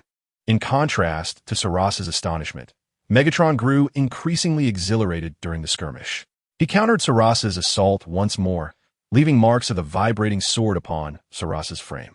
Realizing that he could not swiftly dispatch Megatron and that defeat was a possibility, Saras, filled with anger and determination, resolved to employ the techniques of the armored warriors. After a momentary feint to temporarily dismiss Megatron, Saruth's chest armor burst open, and the outer and inner layers of the armor transformed into two small mechanical beings to assist Saruth in battle. "Do you think you can turn the tide with your armor technology? You are mistaken, Saruth. When doubt clouds your thoughts of victory, you have already lost." Faced with Saruth, who wielded the technology of armored warriors, Megatron confronted him fearlessly. As Saruth stood in shock, Megatron grew bolder with each clash. Not only did he shatter Saruth's outer armor with a single punch, but he also charged through Saruth's gunfire, toppling him to the ground and smashing his faceplate with a powerful blow. "Commander Megatron, airborne troops have taken off from the vicinity of MOCS City. likely targeting your battlefield. Just as he was about to continue his assault, Megatron received a transmission from the command center. Listening to the Commander's report, he realized that Saruth's reinforcements were en route. This also meant that his time to eliminate Saruth was limited. Seizing the moment, Megatron delivered another punch to Saruth's faceplate. And as it shattered, Saruth's grotesque visage was reflected in Megatron's optics. "You should strike the ignition chamber." Saruth's once pained cry morphed into a sinister and gleeful roar. He extended an arm, revealing exposed wiring and internal structures, and swung it at Megatron. In response to Saruth's attack, Megatron caught the arm and fired the ion cannon directly at it. Boom! A violent fusion ignited an explosion, and both Megatron and Saruth sustained varying degrees of damage at the epicenter of the blast. As the smoke cleared, Megatron's exterior bore some cracks, while Saruth fared much worse. His arm had completely vanished. However, he seized a fleeting opportunity to extricate himself from Megatron's grasp. "I once thought that only the ancient foe, the formidable adversary from the golden era of Cybertron's southern region, would pose a challenge to me. I did not anticipate that you too possess the ability to subdue my new form. I hope the next time we meet, you can continue to restrain my new body," Saruth declared boldly as he gazed at Megatron. As his words faded, a dozen airborne soldiers rapidly transformed and descended to encircle Saruth. They regarded Megatron with caution, aware that the one who could incapacitate Saruth's form was beyond their capacity to confront. Yet, they were equally confident in their ability to hold Megatron at bay. For the damage, Megatron could not swiftly eliminate them. Furthermore, by the time Megatron might succeed in dispatching them, other airborne troops would already have arrived, turning the tide against him. As Megatron and Saruth faced off, the armor battalions and members of the Flying Tigers and Thunder Rescue Team also arrived to encircle them. As if Megatron had just engaged in fierce combat with Salus, they too had fought nearby, leaving some members of the Armored Corps with damaged or rendered unusable armor. Similarly, some members of the Thunder Rescue Team and the Flying Tiger Team had also sustained injuries. Observing the Armored Corps, with whom he had just battled, the leader of the Flying Tiger Team, Mastercar, along with the leader of the Thunder Rescue Team, Clutch, approached Megatron's frame. They communicated through their network, pondering whether they could detain Salus and the Armored Corps. Ultimately, they relinquished the idea. Salus was the leader of their regime, and to save him, the Lost Lion would spare no effort. While Megatron could bolster their forces, the risk was too great. They could not guarantee that Salus would refrain from deploying K-level troops to inflict severe damage on Megatron's forces during the confrontation. In the end, Salus retreated, and although he remained defiant, the extent of his damage indicated his disadvantage in the battle. In response to Salus's departure, Megatron led a necessary pursuit, successfully eliminating 2 rearguard teams from the Armored Corps and returning the remains of their frames for the study of their own armor technology. Subsequently, under Megatron's command, his army once again seized the positions from Mo-Yi-Tion City towards Liren City. The adversary, Yu-Tion-D, was also directing his main forces to launch an assault, directly breaching the positions of Mo-Yi-Tion City towards the spaceport. As Megatron and Yu-Tion-D led their troops in the offensive, the Lost Lion received news from the front line regarding Salus's withdrawal. Was even Lord Salus unable to defeat Megatron? The Lost Lion gazed in shock at the battered Salus, incredulous that Salus had not triumphed over Megatron. Once a great celestial being, you have ultimately fallen to become a corrupted warrior. Your blade can wound me, which indicates our proximity. I too can harm you. Chapter 125. Synchronization Energy Bridge to the ground. The defeat of Lord Salus was staggering. Could even the armored warriors not overcome Megatron and his special operations teams? How had Yu-Tion-D unearthed Megatron, this miner? After escorting Salus to the repair bay for restoration, the Lost Lion returned to his workplace. Within the governor's office of Mo-Yi-Tion City, the Lost Lion station was now cluttered with terminals, monitors, and interfaces. These were essential for his communications with the front line, enabling him to grasp the battlefield situation and make tactical adjustments. Yet, under the overwhelming dominance of Yu-Tion-D, their margin for error was perilously slim. How were the conditions of the Flying Cloud Commander and the Bomb Commander? As he contemplated future strategies, the Lost Lion inquired with his staff regarding the statuses of Flying Cloud and Bomb, who had been recuperating since their return from Pai-Sation City and were due to rejoin the battlefield. Commander, although the Airborne Commander and the Explosive Commander exhibit great zeal, The soldiers under their command have succumbed to a pervasive war weariness following the loss of Blade City. I fear they're no longer capable of serving as competent soldiers. The staff harbors no hope for the future performance of the troops under the explosive and airborne commanders on the battlefield. During the recent supply provisions to their respective forces, the staff was particularly attentive to the soldiers' morale.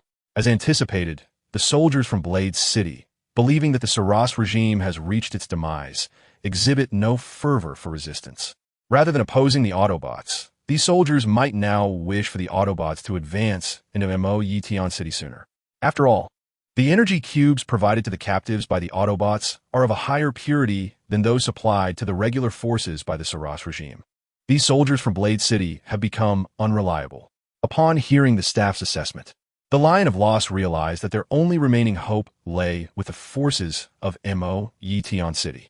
However, while the troops of Yetion City remain loyal to Lord Saras, they cannot indefinitely withstand the onslaught of the Autobots. The Autobots, who have unified the southern territories of Cybertron, possess the manpower capable of overwhelming the defenders of Yetion City.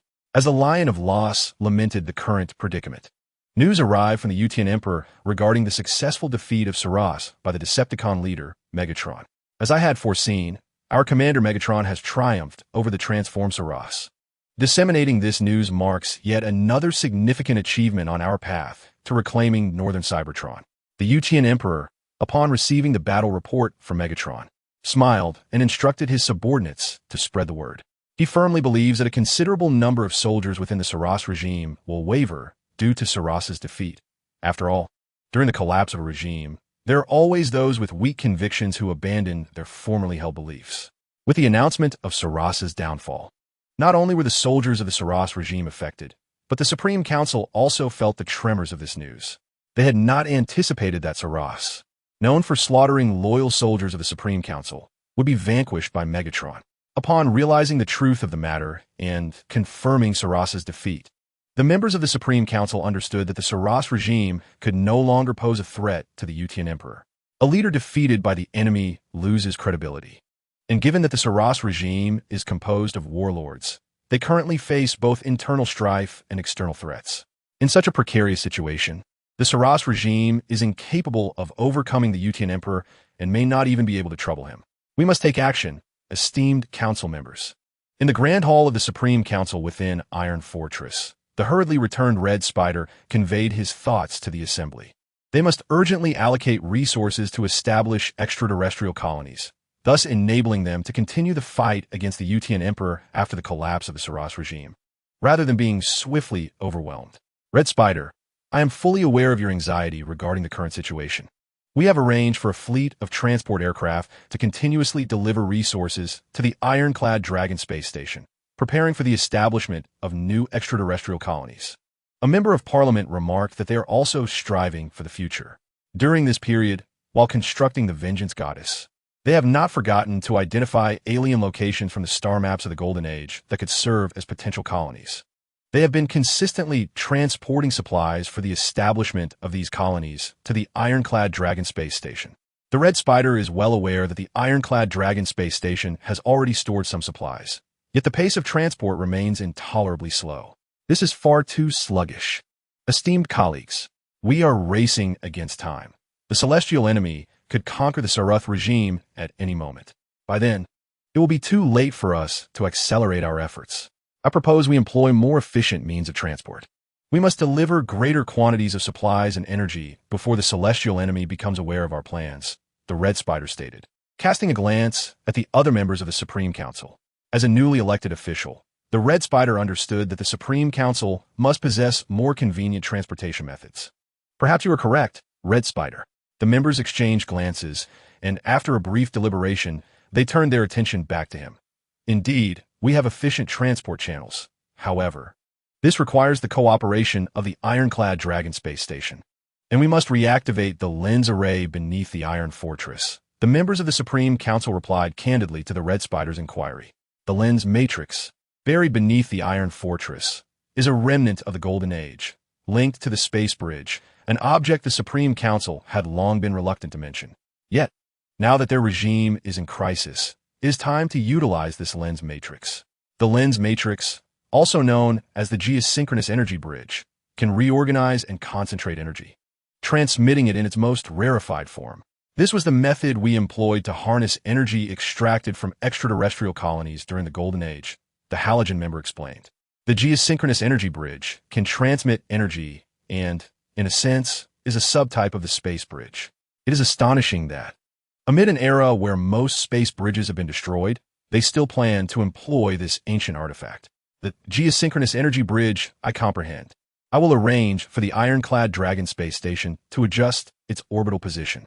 Observing the cooperation of the Supreme Council members, the Red Spider nodded. Striving for the sake of the regime is indeed the correct course of action. Only through such efforts can they prevent the celestial enemy from consigning their regime to the annals of history. May the celestial enemy remain oblivious to our actions. The Red Spider muttered to himself, contemplating the formidable adversary ahead. For the relentless multitude, oppression is unjust. The dark super-energy entities resemble electronic viruses. They induce dependence. And I have no desire to utilize them. Chapter 126. Let us also make our escape. The members of the Supreme Council could discern the Red Spider's loyalty to the Council and recognize his earnest efforts.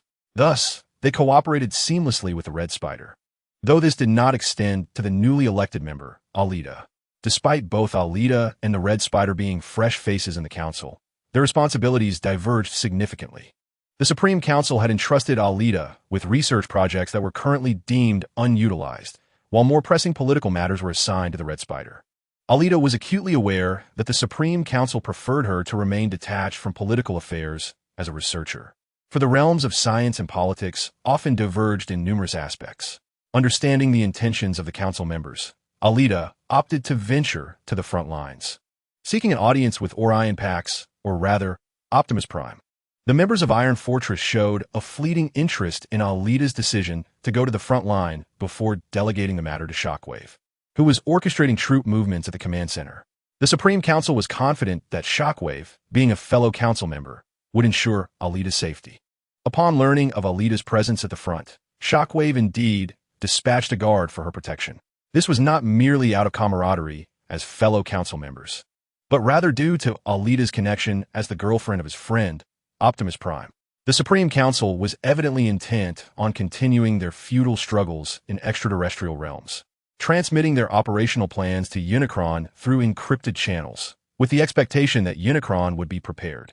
Although the Supreme Council had attempted to keep the initiation of the planetary synchronization energy bridge confidential, it was impossible to conceal this from Shockwave, another council member. Consequently, after being informed of the plan, Shockwave promptly arranged for Devastator to relay the Supreme Council's intentions to Unicron via encrypted communication. While the unfortunate Red Spider and most council members prayed for the secrecy of their plans from the Primes, Shockwave had already conveyed the detailed contents of the plan to Unicron. Was the Supreme Council truly intent on leading the indigenous inhabitants in resistance on an alien colony? Let them proceed as they wished. The relinquishment of Cybertron's governance would ultimately become a matter of history. Unicron, for the time being, had no intention of obstructing the Supreme Council's resource transfer. The more they moved, the less would remain for the residents of Iron Fortress, thereby facilitating his own reclamation of the fortress. Jacket, how is the research on the Insecticon proceeding? Unicron inquired, having instructed Shockwave not to clandestinely sabotage the Supreme Council's resource transfers. He sought an update from Jacket regarding the recent investigations into the internal structures of the Insecticons, extraterrestrial entities that might yield significant insights for future endeavors. The progress is not particularly smooth. It's my first encounter with extraterrestrial life so closely resembling our species. Jacket replied to Unicron's inquiry, projecting the data gathered thus far on his terminal. Due to the brevity of time, the findings were scant. Upon hearing this, Unicron nodded, choosing not to press further, confident that Jacket would inform him of any significant breakthroughs in due course. Now, let's first address the matter of Salas. The Supreme Commander issued orders for the frontline troops to persist in their assault, ensuring that the forces surrounding Salas were compelled into the confines of Moyetion City. Simultaneously, the Supreme Commander did not neglect to instruct the Warlord to assist in the offensive against the garrison stationed outside Moyetion City. With the Supreme Commander's directives in place, the automotive soldiers, under their leader's guidance, continued their campaign to cleanse the periphery of Mo-Yetion City. They traversed the rugged mountain paths, laboriously launching assaults on one stronghold after another within the territory of Mo-Yetion City, supported and shielded by the artillery units. The automotive warriors relentlessly overcame the defenses established by the Decepticons around Mo-Yetion City. The Decepticons found themselves powerless to counter this onslaught, although the aerial units, including Skywarp and Bombshell, expressed their commitment to defend. Their soldiers either fled or surrendered upon encountering the automotive forces. For those soldiers devoid of combat spirit, if it were feasible, the Decepticon leader would have considered assimilating them into the K-class units. Commander, 2 more strongholds have been taken, reported the aide to the Decepticon leader, who felt utterly helpless against the Supreme Commander. While they still held an advantage in the air, each sortie resulted in the loss of some aerial soldiers at the hands of the automotive warriors, which was a significant setback. If aerial support were to be requested frequently, they might find themselves devoid of air power by the time they needed to defend Mo-Yetion City. Reflecting on the circumstances, the Decepticon leader lamented, "Perhaps I should have persuaded Lord Salas to endure and wait until after defeating the Supreme Commander before staging a rebellion." However, he recognized that time could not be reversed, and thus, the most pressing concern was to address the current predicament. "Has there been any movement from the High Council?" he inquired, echoing the grandiose rhetoric once proclaimed by Salas during their uprising. He questioned his aide regarding any recent subtle maneuvers from the High Council. If the High Council were to seize this opportunity to launch an attack, it was likely that the city of Sonic Boom would once again fall under their control. Although militarily insignificant, the political implications would be profound.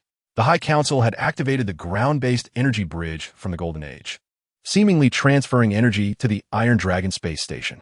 Upon hearing the inquiry, the aide relayed intelligence gathered by spies embedded within the Iron Fortress. Despite the High Council's clandestine operations, the activation of the energy bridge had raised suspicions among the spies, prompting immediate communication to Mo-Yetion City. The Iron Dragon space station is the High Council contemplating. Upon hearing this, the Decepticon leader quickly grasped the High Council's intentions. Were they truly planning to flee to an alien world as a government in exile?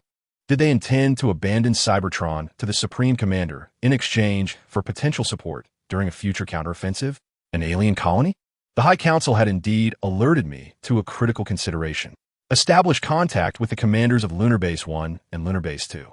We must also seek a means of retreat, the Decepticon leader declared.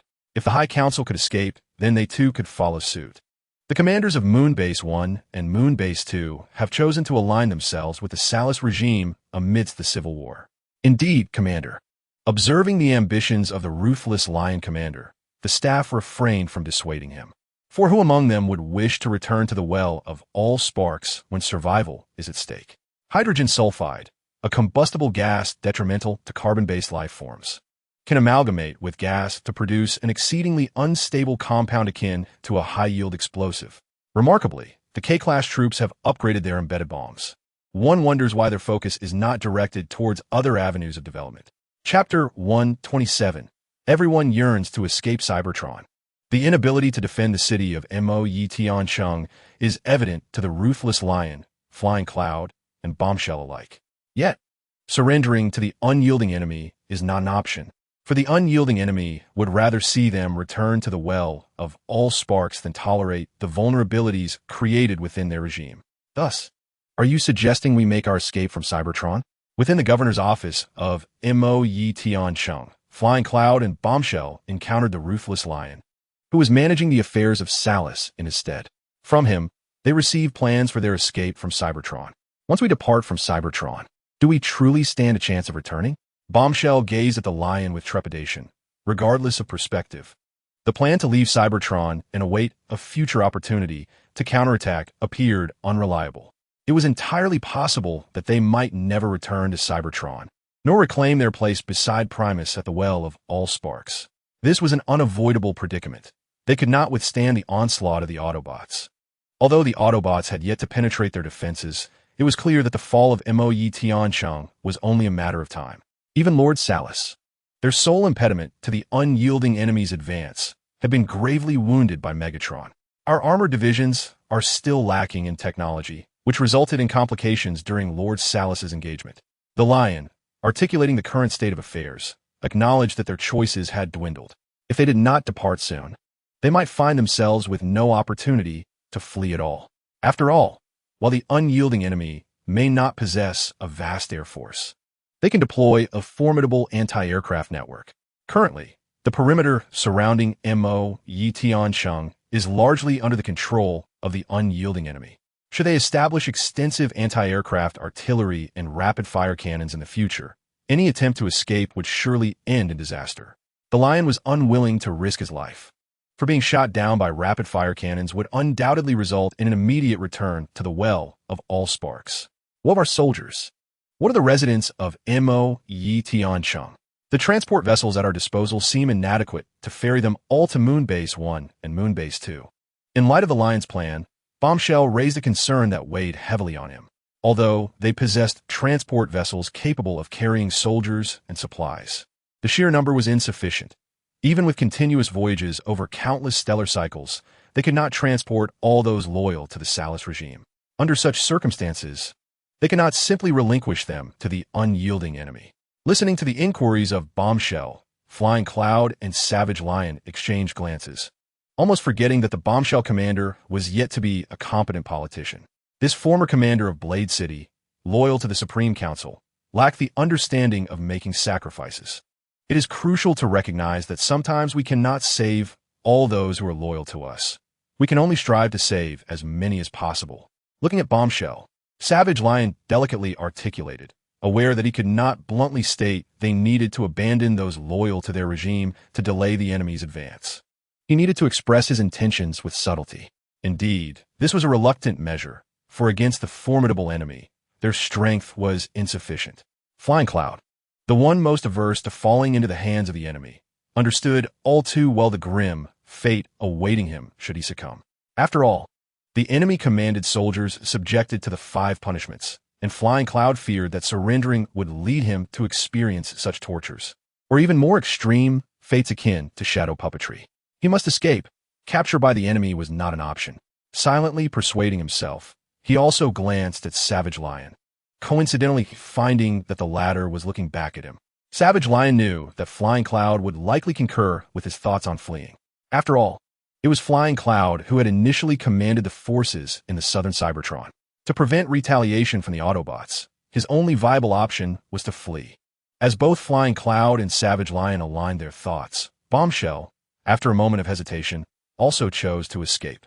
With this consensus reached, Savage Lion ventured to the repair room to meet the recovering Ceres. So, both Flying Cloud and Bombshell agreed to leave Cybertron. It made sense, for they certainly did not wish to fall into the hands of the Autobots. Ceres's body was still undergoing repairs.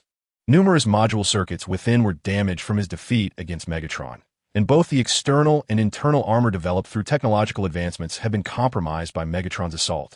Were it not for Megatron's failure to breach Ceres's spark chamber, he might have already returned to the Allspark. Reflecting on Megatron's performance during their duel, Ceres felt a twinge of irritation. How could he, augmented by advanced armor technology, lose to a mere minor? My Lord Ceres, although the commanders of Luna 1 and Luna 2 are somewhat reluctant, they have chosen to stand with us. I believe we should prepare to depart from Cybertron swiftly, Savage Lion stated, understanding that if they intended to leave, immediate action was essential given the unpredictable nature of events during the Civil War. At present, it was preferable to minimize such unforeseen complications, especially as their forces were insufficient to counterattack the Autobots. Yes, let us act promptly, Ceres acknowledged. Realizing that remaining in the city of Moyetion was futile, it would be wiser to extricate himself and await another opportunity to confront Megatron. Contemplating his adversary who had bested him, Ceres instinctively moved his damaged body, hoping for a swift repair of his form if possible. After all, the sensation of languishing for an extended period upon the repair table is rather unpleasant. With the issuance of orders from Saruth, all transport vessels within the confines of Moja City were mobilized, launching from the spaceport towards Moon Satellite 1 and Moon Satellite 2. These vessels were not merely ferrying soldiers and loyal residents of the Saruth regime, but also essential supplies and a scarce number of high-purity energy blocks. The automobile faction soon detected the movements of the Saruth regime. The substantial number of transport ships departing from Moja City to the lunar satellites undeniably suggested preparations for an escape. In response, the Yuchian adversaries commanded their soldiers to establish an air defense network composed of anti-aircraft artillery and rapid-fire cannons, targeting the transport vessels taking off from Moja City. Consequently, whenever a transport ship ascended, the automobile soldiers would open fire upon it. Although the current deployment of anti-aircraft weaponry was not yet fully operational, and thus their accuracy was lacking, it nonetheless managed to impede the logistical efforts of the Saruth regime. Meanwhile, on the Iron Fortress front, Optimus Prime encountered Alita, who had come from Iron Fortress, and learned of the intentions of the High Council through his beloved. The arcane forces concealed within science could guide them to victory. These carbon-based life forms, while fearing them, sought to exploit their strength. It was indeed perplexing. The High Council wished to abandon the loyal residents of Cybertron. Optimus gazed at Alita with a puzzled expression. If the High Council were to vacate Cybertron, it would mean the loyal denizens left behind would be forsaken. I am uncertain. Orion, you know well that my role within the High Council is more that of an observer than a decision-maker, Alita replied, shaking her head. The resolutions made by the other council members were beyond her influence, as she was, in a sense, merely a symbol. Optimus remained silent, gazing at Alita, momentarily at a loss for words in the presence of his long-lost love. Alita could not linger on the front lines for long. Her position as a council member dictated that she must avoid the perils of such dangerous territories. After a brief exchange of memories with Optimus, she departed on the path back to Iron Fortress, escorted by a guard arranged by Shockwave. Optimus did not intervene. After all, Iron Fortress was indeed safer than the front line. Compared to Iron Fortress, the front line was still tense, even though the main forces of the Saruth regime had returned to Moja City. Some soldiers remained in a standoff against the Iron Fortress troops. No one could assure that these soldiers would not suddenly rise in rebellion. So Optimus's forces remained vigilant during this precarious time. The High Council wished to abandon Cybertron. Indeed, it was evident that the Saruth regime could no longer withstand the onslaught of the automobile faction, making the Council's decision to flee Cybertron a plausible one. After all, they certainly do not wish to be sent back to the source of fire by the heavenly enemies. As Alita returned to Iron Fortress, Optimus Prime informed the police car about the High Council's intentions to flee Cybertron, seeking his friends and adjutant's perspective on the matter. Listening to Optimus Prime discuss the High Council's plans, the police car realized that the Council aimed to avoid conflict with the Autobots, or rather, they acknowledged their inability to contend with the Autobots and intended to retreat temporarily. The High Council sought to establish a government in exile on an alien colony to oppose the Autobots remaining on Cybertron, believing that as long as they continued to resist, other Cybertronians would join their cause. Optimus Prime asserted that this approach would undoubtedly fracture Cybertron and plunge it into a protracted war that could not be swiftly resolved. What is your opinion on this matter, Optimus? The police car, aware that Optimus was seeking his thoughts, refrained from expressing his own views initially and instead inquired about Optimus's perspective on the High Council's actions. I am uncertain, police car. As a commander appointed by the High Council, I should agree with and execute their orders. Yet, I cannot do so, for I am also a Cybertronian, and I cannot bear to witness our race ensnared in endless civil conflict. Optimus's voice was laden with hesitation. Indeed, had Optimus encountered something in the southern expanse of Cybertron? The police car observed Optimus's uncertainty, understanding that his old friend had been affected during his journey to the southern regions of Cybertron, which is why he did not wish for the Civil War to continue indefinitely. It was also possible that Optimus could not tolerate the High Council's desire to prolong the conflict. While the police car and Optimus discussed the High Council's plans to establish a government in exile, far away in Mo Yitian-chung, Salus had departed from the city. He embarked on a modified transport ship that took off from the spaceport of Mo Yitian-chung, arriving at Moonbase 1. Accompanying Salus were Flying Cloud and Bombshell. Along with the ruling class of Salus's regime, even the elite unit, the Chest Armor Brigade, promptly evacuated Mo Yitian-chung to reach the surface base at Moonbase 1. Upon meeting the base commander of Moonbase 1, Salus was met with unfortunate news. The commander of Moonbase 2 had been usurped. Unlike Moonbase 1, which served to monitor external activities on Cybertron, Moonbase 2 was primarily utilized as a prison, even being designated as Glass 1 prison. So, The base commander of Moonbase 2 was overthrown by his own deputy? Indeed, the deputy, known as Fort, was significantly more robust than other Cybertronians, earning him the moniker Colossal Fort among many soldiers, explained Sack, the commander of Moonbase 1, to the barely ambulatory Salus, whose body had been only marginally repaired. Unlike the commander of Moon Satellite 2, the Lieutenant Ford is a sympathetic anarchist towards the Autobots. Upon discovering the Autobots gaining an advantage on the surface, Ford led the Guard to imprison the commander of Moon Satellite 2. Subsequently, he persuaded the Air Force commander of Moon Satellite 2 to surrender, clearly expressing his allegiance to the Autobots. Simultaneously, Ford released the wrongly convicted prisoners from Glass Prison to fortify the base, and they are likely now prepared for an assault led by the enemy under Saruth. Supporters of the Decepticons? It appears that Ford has clandestinely placed a spy within Moon Satellite 2. Listening to Commander Sack's explanation, Saruth instantly realized that Ford was indeed the spy embedded by the Decepticons in the Moon Satellite 2 base, which explained his sudden betrayal when the Autobots gained battlefield supremacy. If only my body were repaired, Saruth thought, gazing upon his battered form. Were his body restored, he would undoubtedly launch an immediate assault on Glass Prison I of Moon Satellite 2. Alas, he remained incapable of enduring the rigors of battle in his current state. Observing Saruth muttering to himself, Sack stood silently by, the flicker of light in his optical lens betraying the thoughts swirling within. Let us set aside the matters of Moon Satellite 2 for now. Our utmost priority is to expedite the transport of resources from the city of Emocia. Saruth regarded Sack, sensing that the commander of Moon Satellite I was equally ambitious. A gut feeling Saruth trusted implicitly. Ideally, he wished for fewer ambitious individuals within his regime. Unfortunately, the very foundation of his rule was constructed by a consortium of such ambitious souls, seemingly drawing only those of similar aspirations. With Moon Satellite 2's matters temporarily shelved, Saruth began to contemplate the future direction.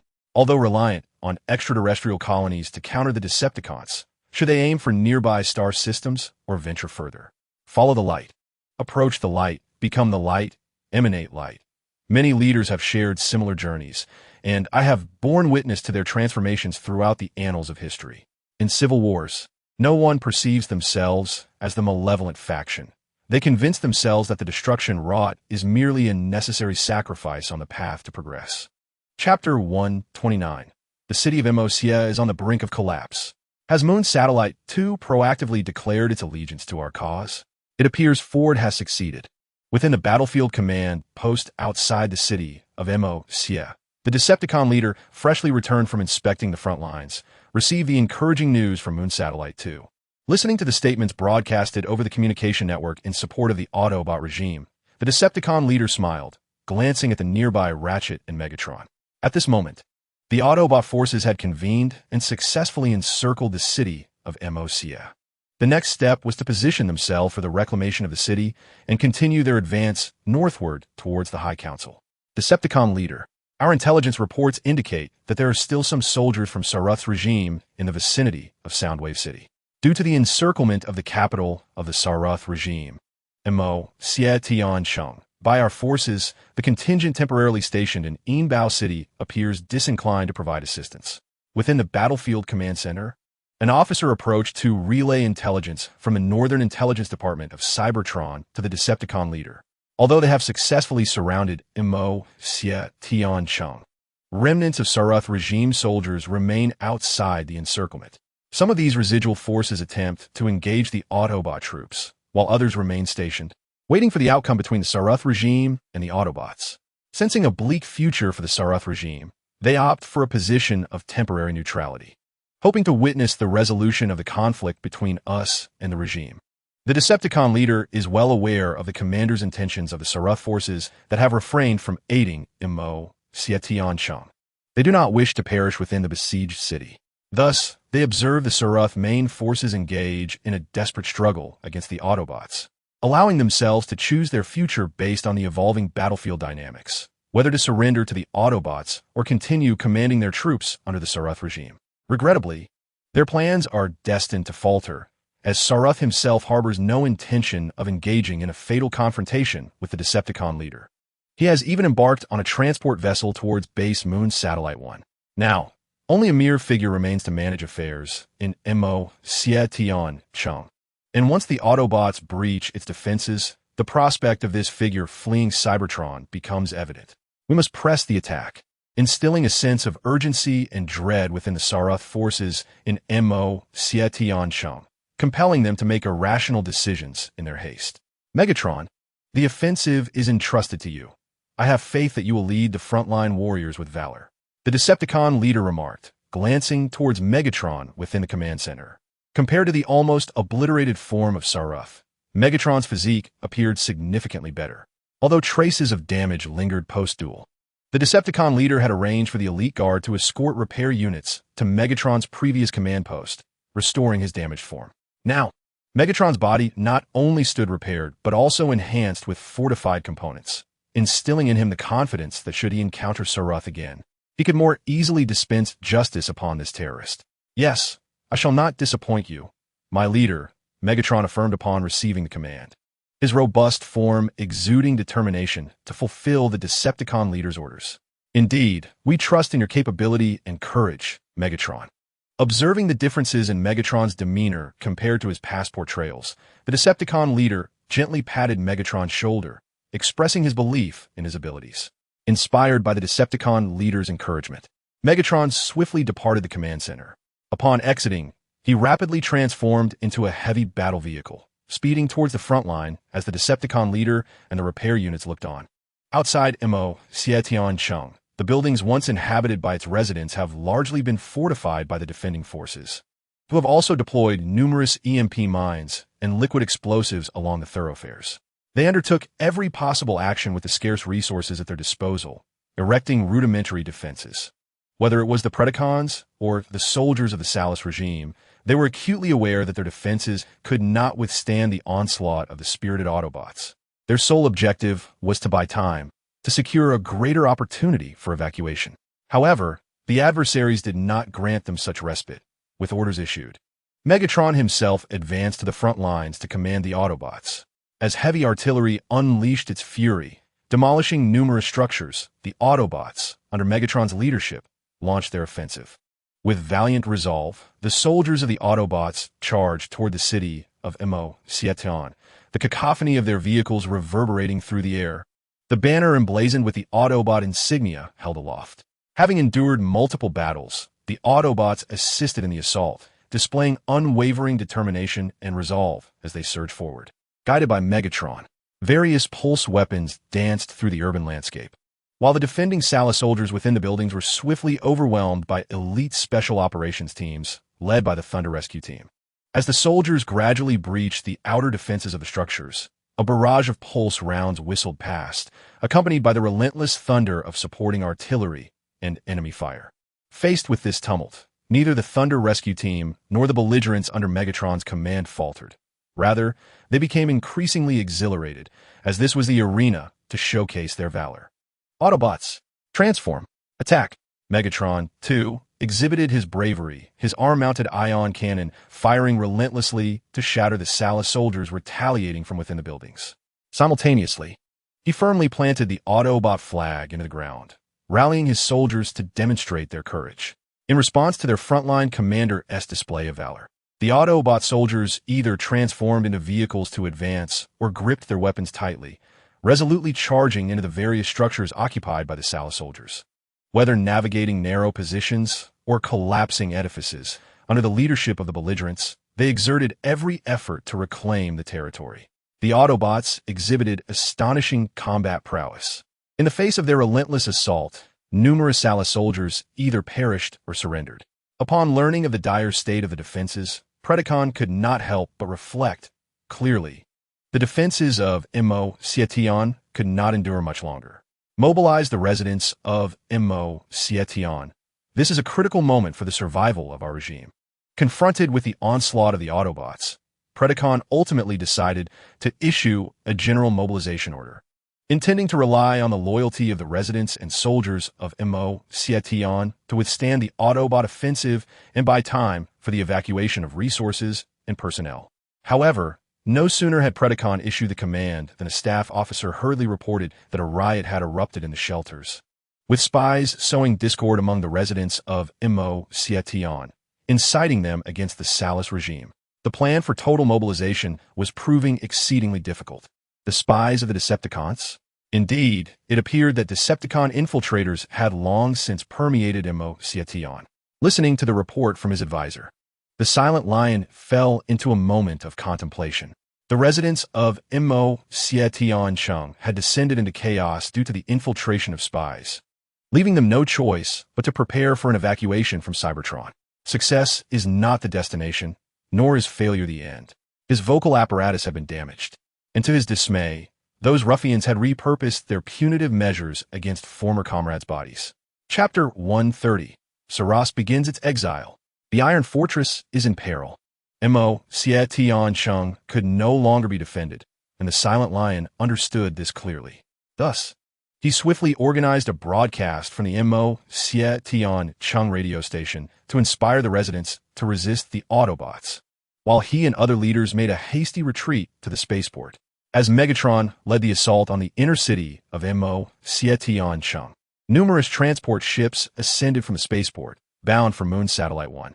Noticing this, Megatron intended to intercept them, but was momentarily delayed by a contingent of resisting soldiers from the Saras regime.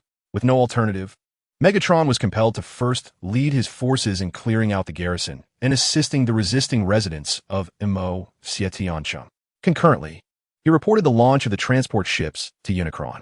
Is the Silent Lion fleeing with such decisiveness? Upon hearing of the Silent Lion's swift escape, Ratchet cast a surprised glance at Unicron, having anticipated that the deputy of Saras would lead the defenders in a resolute stand for a while longer, only to witness such a rapid retreat. After all, the Silent Lion certainly wished to avoid capture by their hands.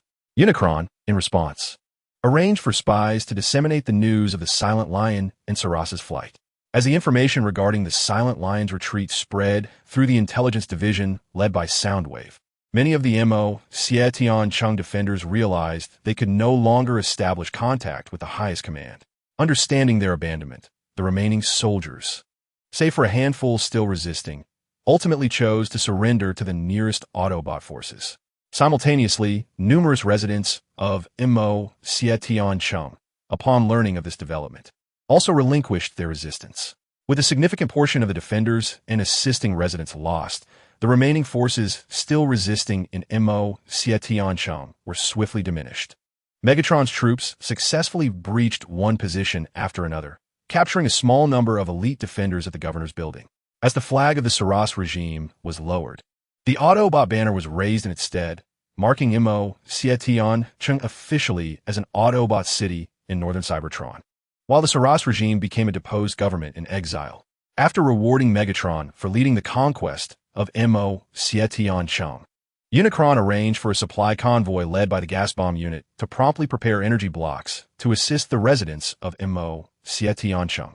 Naturally, these energy blocks were reserved solely for those who complied with the Autobot regime, while those who continued to resist would find their future confined to the ore mines in southern Cybertron for a protracted period.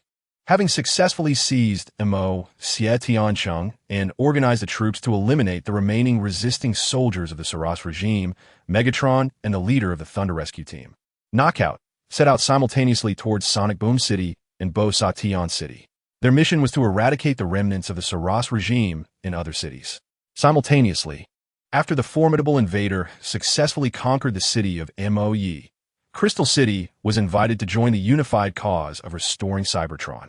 The Apex sent the Knights of Dawn to assist the Autobots in maintaining order within Moe. The invader welcomed this collaboration, as the residents of Moe, having previously regarded the Autobots as adversaries, now placed their trust in the Knights of Dawn, who have long upheld principles of justice and honor. As the Knights of Dawn proceeded to Moe to aid in governance, the Apex also arrived to meet with the invader. Following discussions regarding future strategies, the Apex personally journeyed to Soaring City to assist the invader in persuading the city, home to a large population of Minicons, to capitulate. The Minicons of Soaring City harbored a favorable disposition towards the Autobot regime, weary of the corruption within the High Council, and thus turned their hopes towards this new leader, the invader.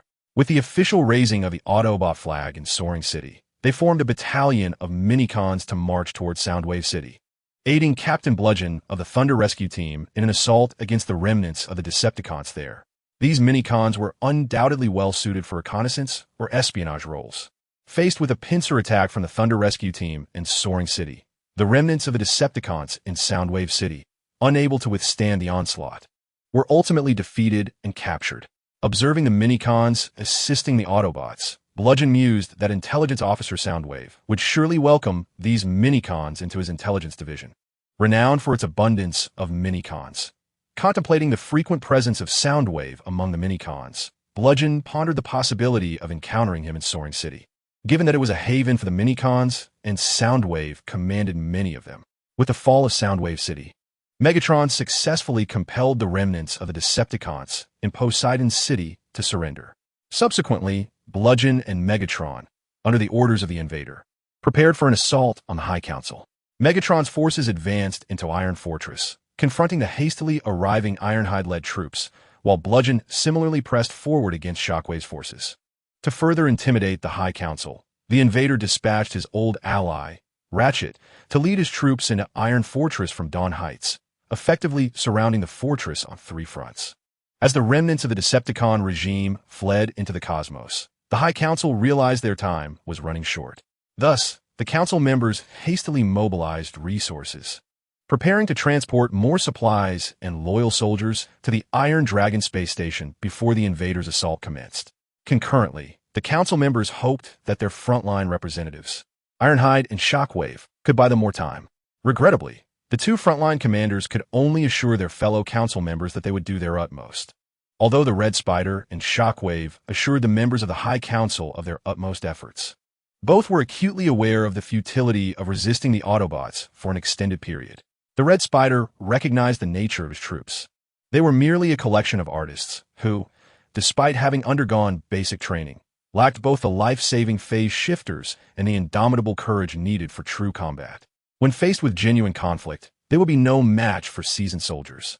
As for Shockwave, his chances against the Decepticons were even slimmer, given that he was, in fact, an insider among their ranks, and his officers were likewise loyal followers of the Decepticons in northern Cybertron. In truth, if circumstances permitted, Shockwave might have even considered launching a coordinated attack with the Decepticons against the High Council. However, he refrained from doing so, aware that even a rebellion at this juncture would not prevent the Council members from fleeing Cybertron, unless he could find an opportunity to ambush other Council members. Such thoughts were futile. Regrettably, the Decepticon leader did not share this sentiment, fearing the potential loss of his old friend, Shockwave. Your wails resonate with me like a melodious symphony, a dirge of destruction, a hymn of suffering. Beware, for if you venture too deep, you may lose your way and never return. Chapter 131, Megatron vs. Red Spider. The news of Sorales' exile to the cosmos has spread. Are the Autobots truly advancing toward Iron Fortress? Such wild speculation. The members of the High Council have their strategies. On the streets of Iron Fortress, residents gazed at the battle reports broadcasted by the Autobots, filled with a sense of nostalgia.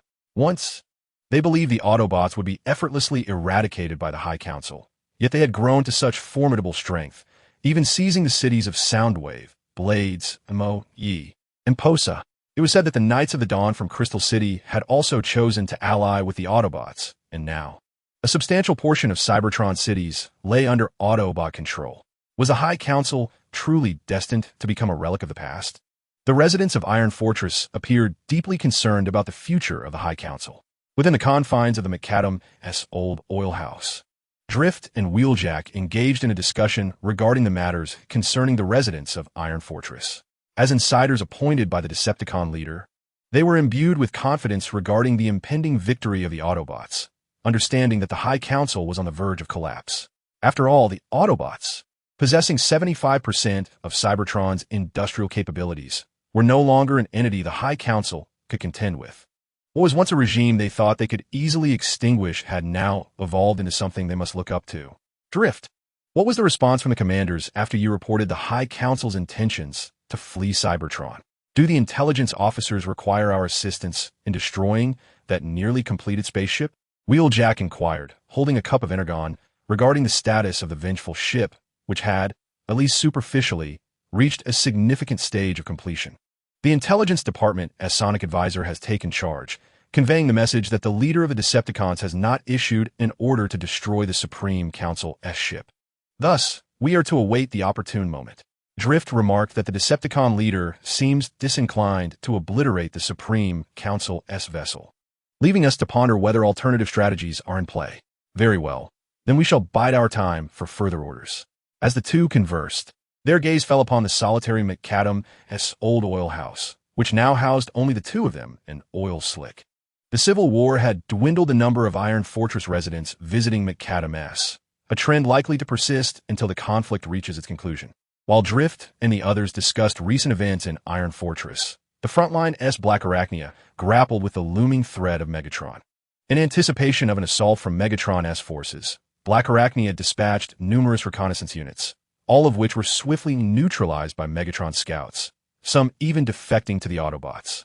Contemplating Megatron-S formidable prowess and the Autobots' string of victories, Black Arachnia realized that she could not hold back the Autobots for long. Her only recourse was to delay them as much as possible.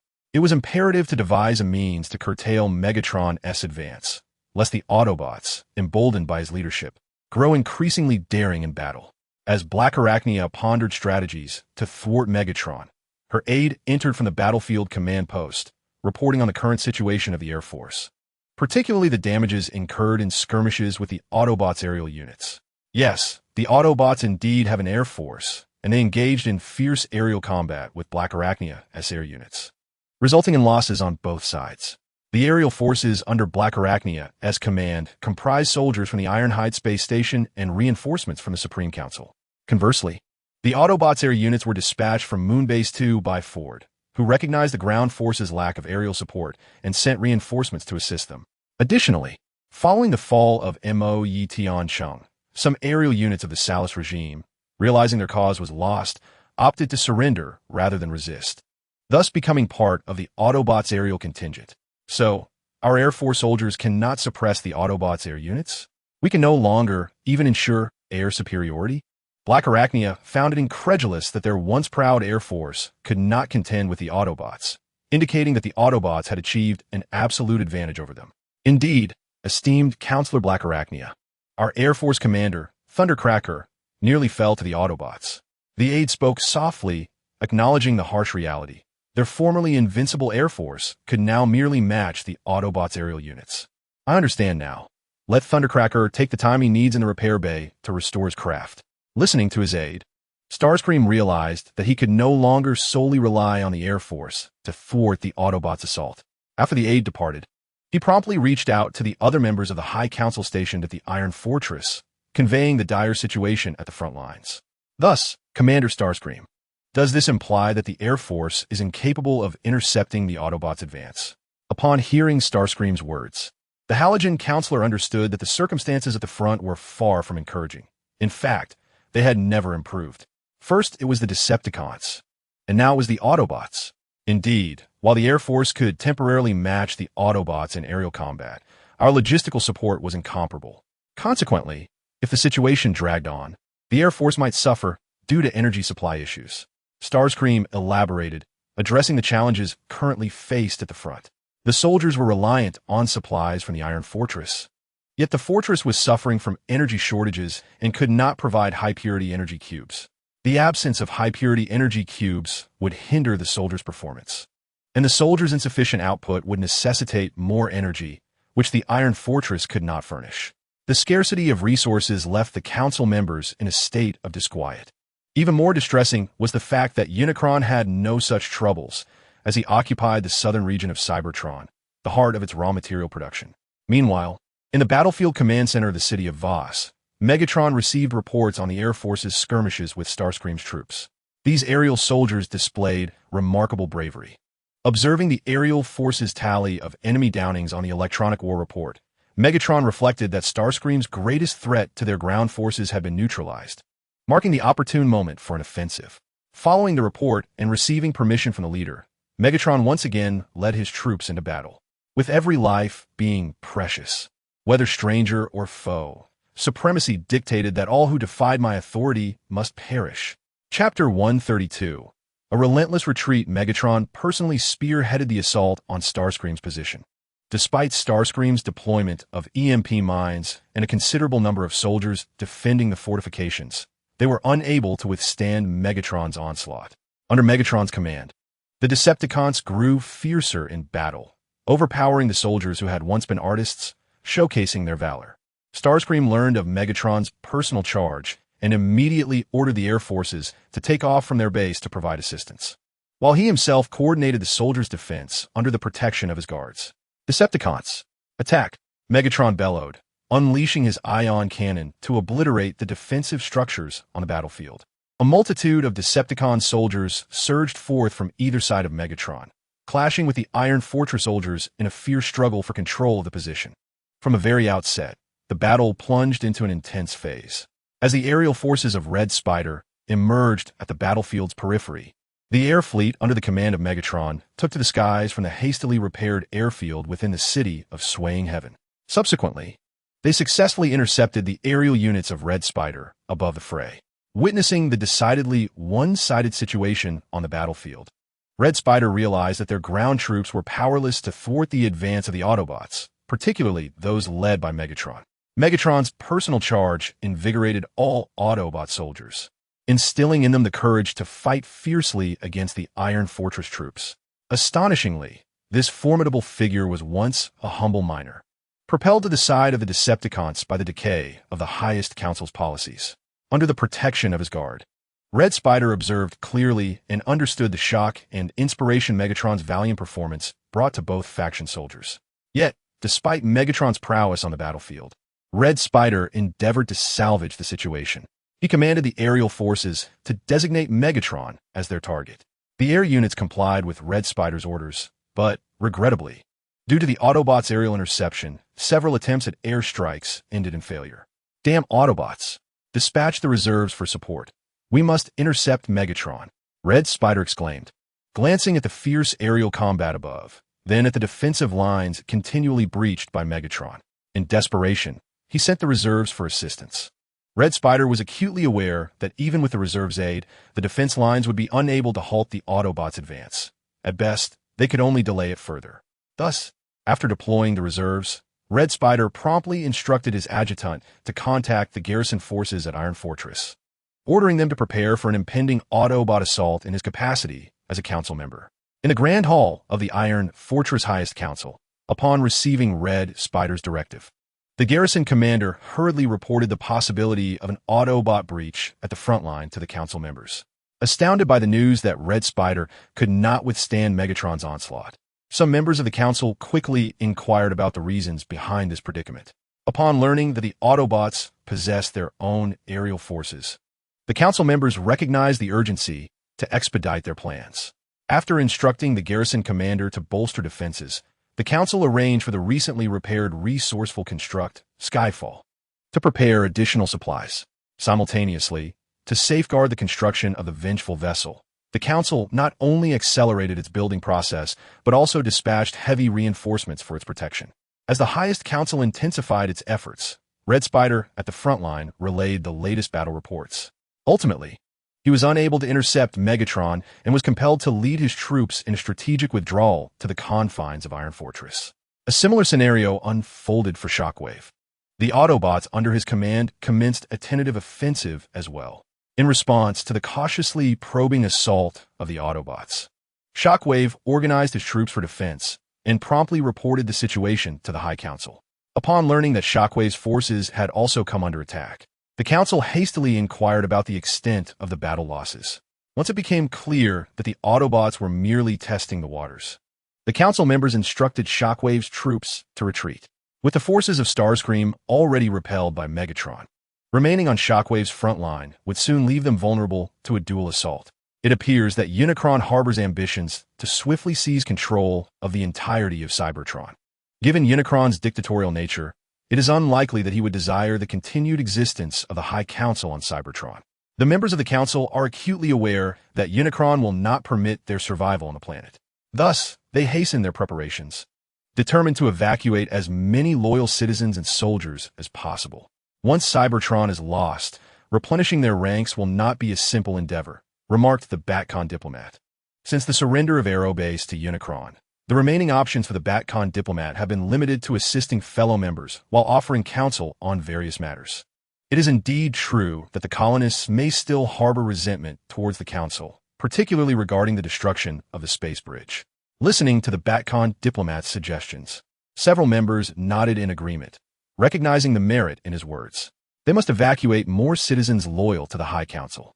Though this may diminish the resistance against Unicron on Cybertron, having more loyal residents will accelerate the Council's restoration in the colonies. Meanwhile, within the Iron Fortress archives, operations continued as they had before the war, under the leadership of Master Titanium.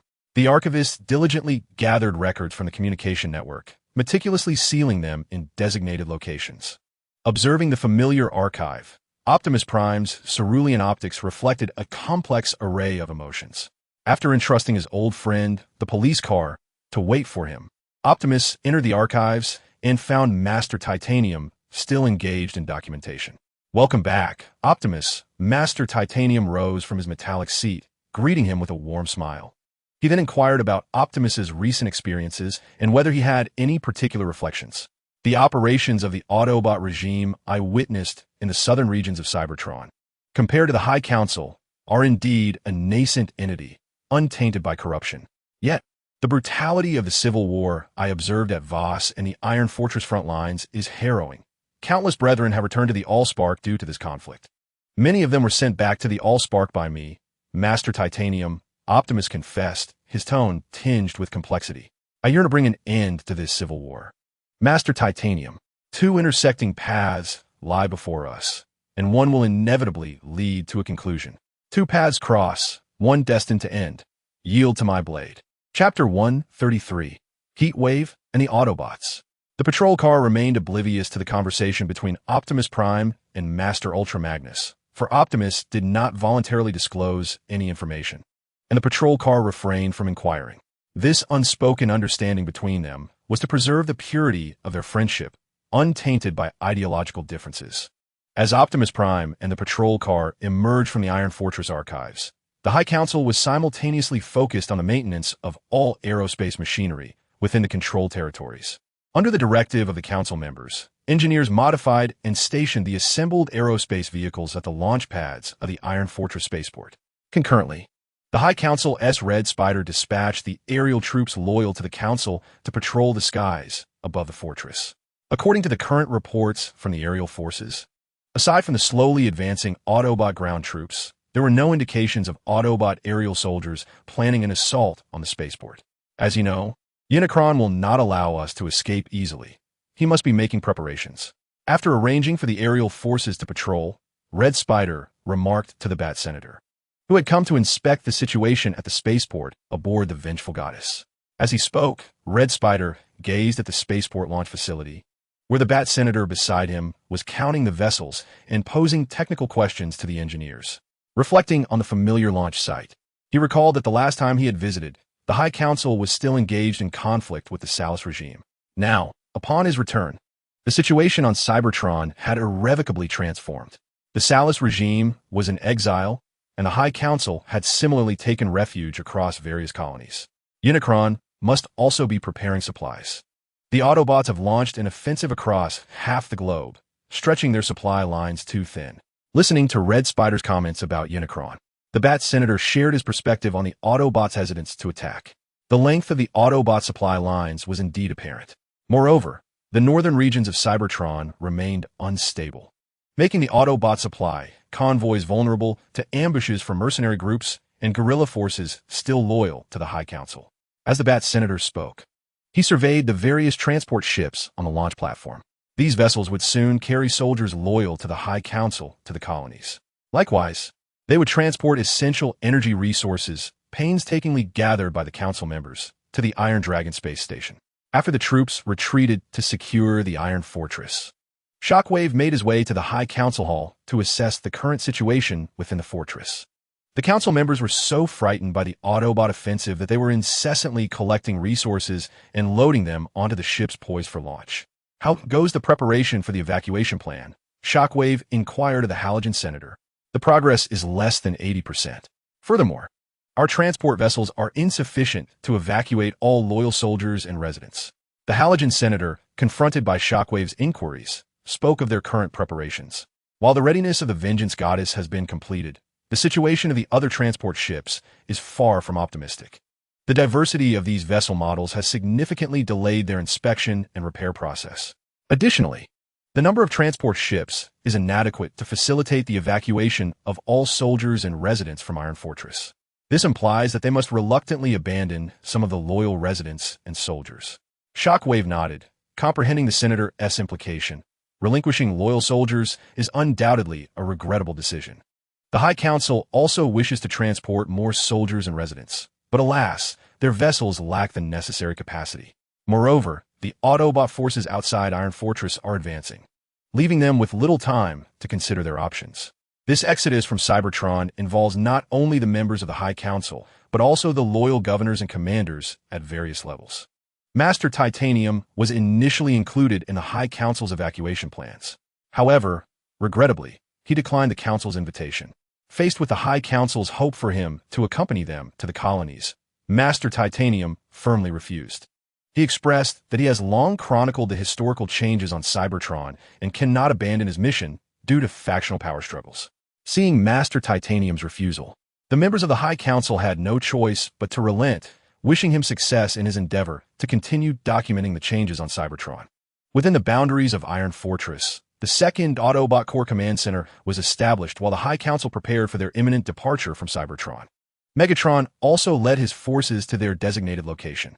Arriving alongside him were the 2nd Autobot Corps led by Ambulin, who had advanced from Dawn Heights, and a mixed unit led by the captain of the Thunder Rescue Team, Ramjet, who attacked from the ruins of Soundwave City. Meanwhile, the forces commanded by Starscream remained stationed in the chaotic city of Moetion to prevent any insurgents from causing disruption. Although Starscream's personally commanded forces had not yet reached Iron Fortress, he still led the staff under the protection of the leader guard to the 2nd Autobot Corps. Upon entering Iron Fortress, events were unfolding in the city of Neon, which was nominally still under the rule of the High Council. Compared to other cities, Neon currently exists in a state of anarchy, as its governors had retreated to Iron Fortress following the High Council's orders during the onslaught of the Seralis forces. The only temporary authority in Neon consists of self-defense units formed by local residents, who previously engaged in combat with the invading Seralis forces, thus preventing Neon from falling into their hands. However, while Neon has not been occupied by Seralis, it also remains devoid of any further intervention from the High Council's governors. It is as if this place has been abandoned, both the city itself and its inhabitants. During this time, Rebo attempted to establish communication with the former governor of Neon, only to discover that he had departed from Iron Fortress to assist with resource mobilization at the Iron Dragon space station. Ultimately, Rebo opted to follow protocol and report Neon's current predicament to the Supreme Council. After all, although they had repelled the invasion of the Salas forces, the casualties were significant, and Neon was also grappling with an energy shortage. Rebo found himself at a loss for effective solutions to the internal issues within Neon. Despite his efforts to restart some of the mining operations within Neon, the depletion of mineral veins resulted in an insufficient yield, leaving the energy crisis unresolved. With no other options, he could only place a portion of his hopes on the members of the Supreme Council. Upon learning about Neon's situation, the members of the Supreme Council engaged in a brief discussion. They ultimately reached a consensus and dispatched a transport squadron to deliver a portion of energy supplies to Neon.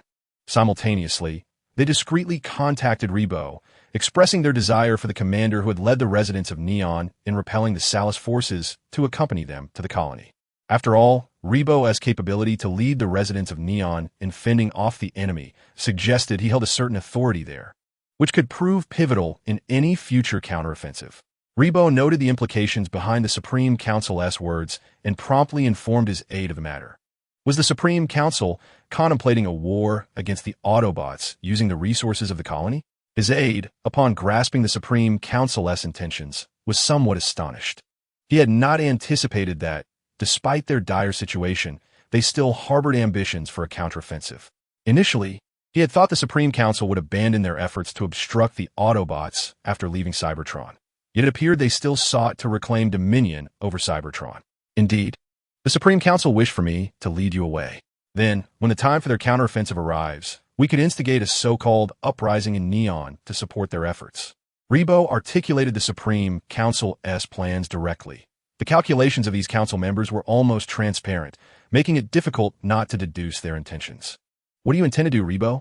In light of Rebo's awareness of the Supreme Council's designs, his aide inquired about Rebo's own plans.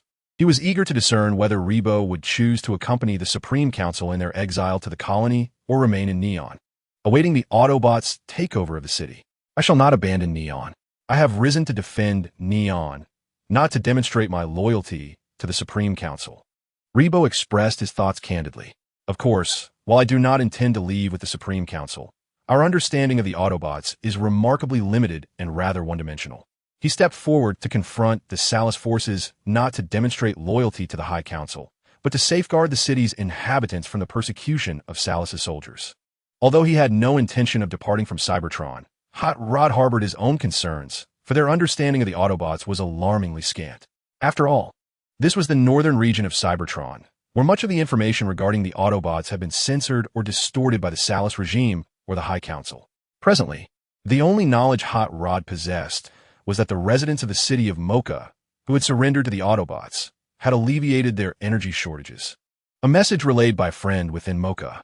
The Autobots had transported much-needed energy supplies from the southern part of Cybertron to assist those willing to comply with the Autobot regime. It was precisely due to this ample supply of energy that the resistance within Mocha gradually diminished. After all, in the face of the Salus regime's propaganda, survival became paramount when one was powerless to oppose the Autobots.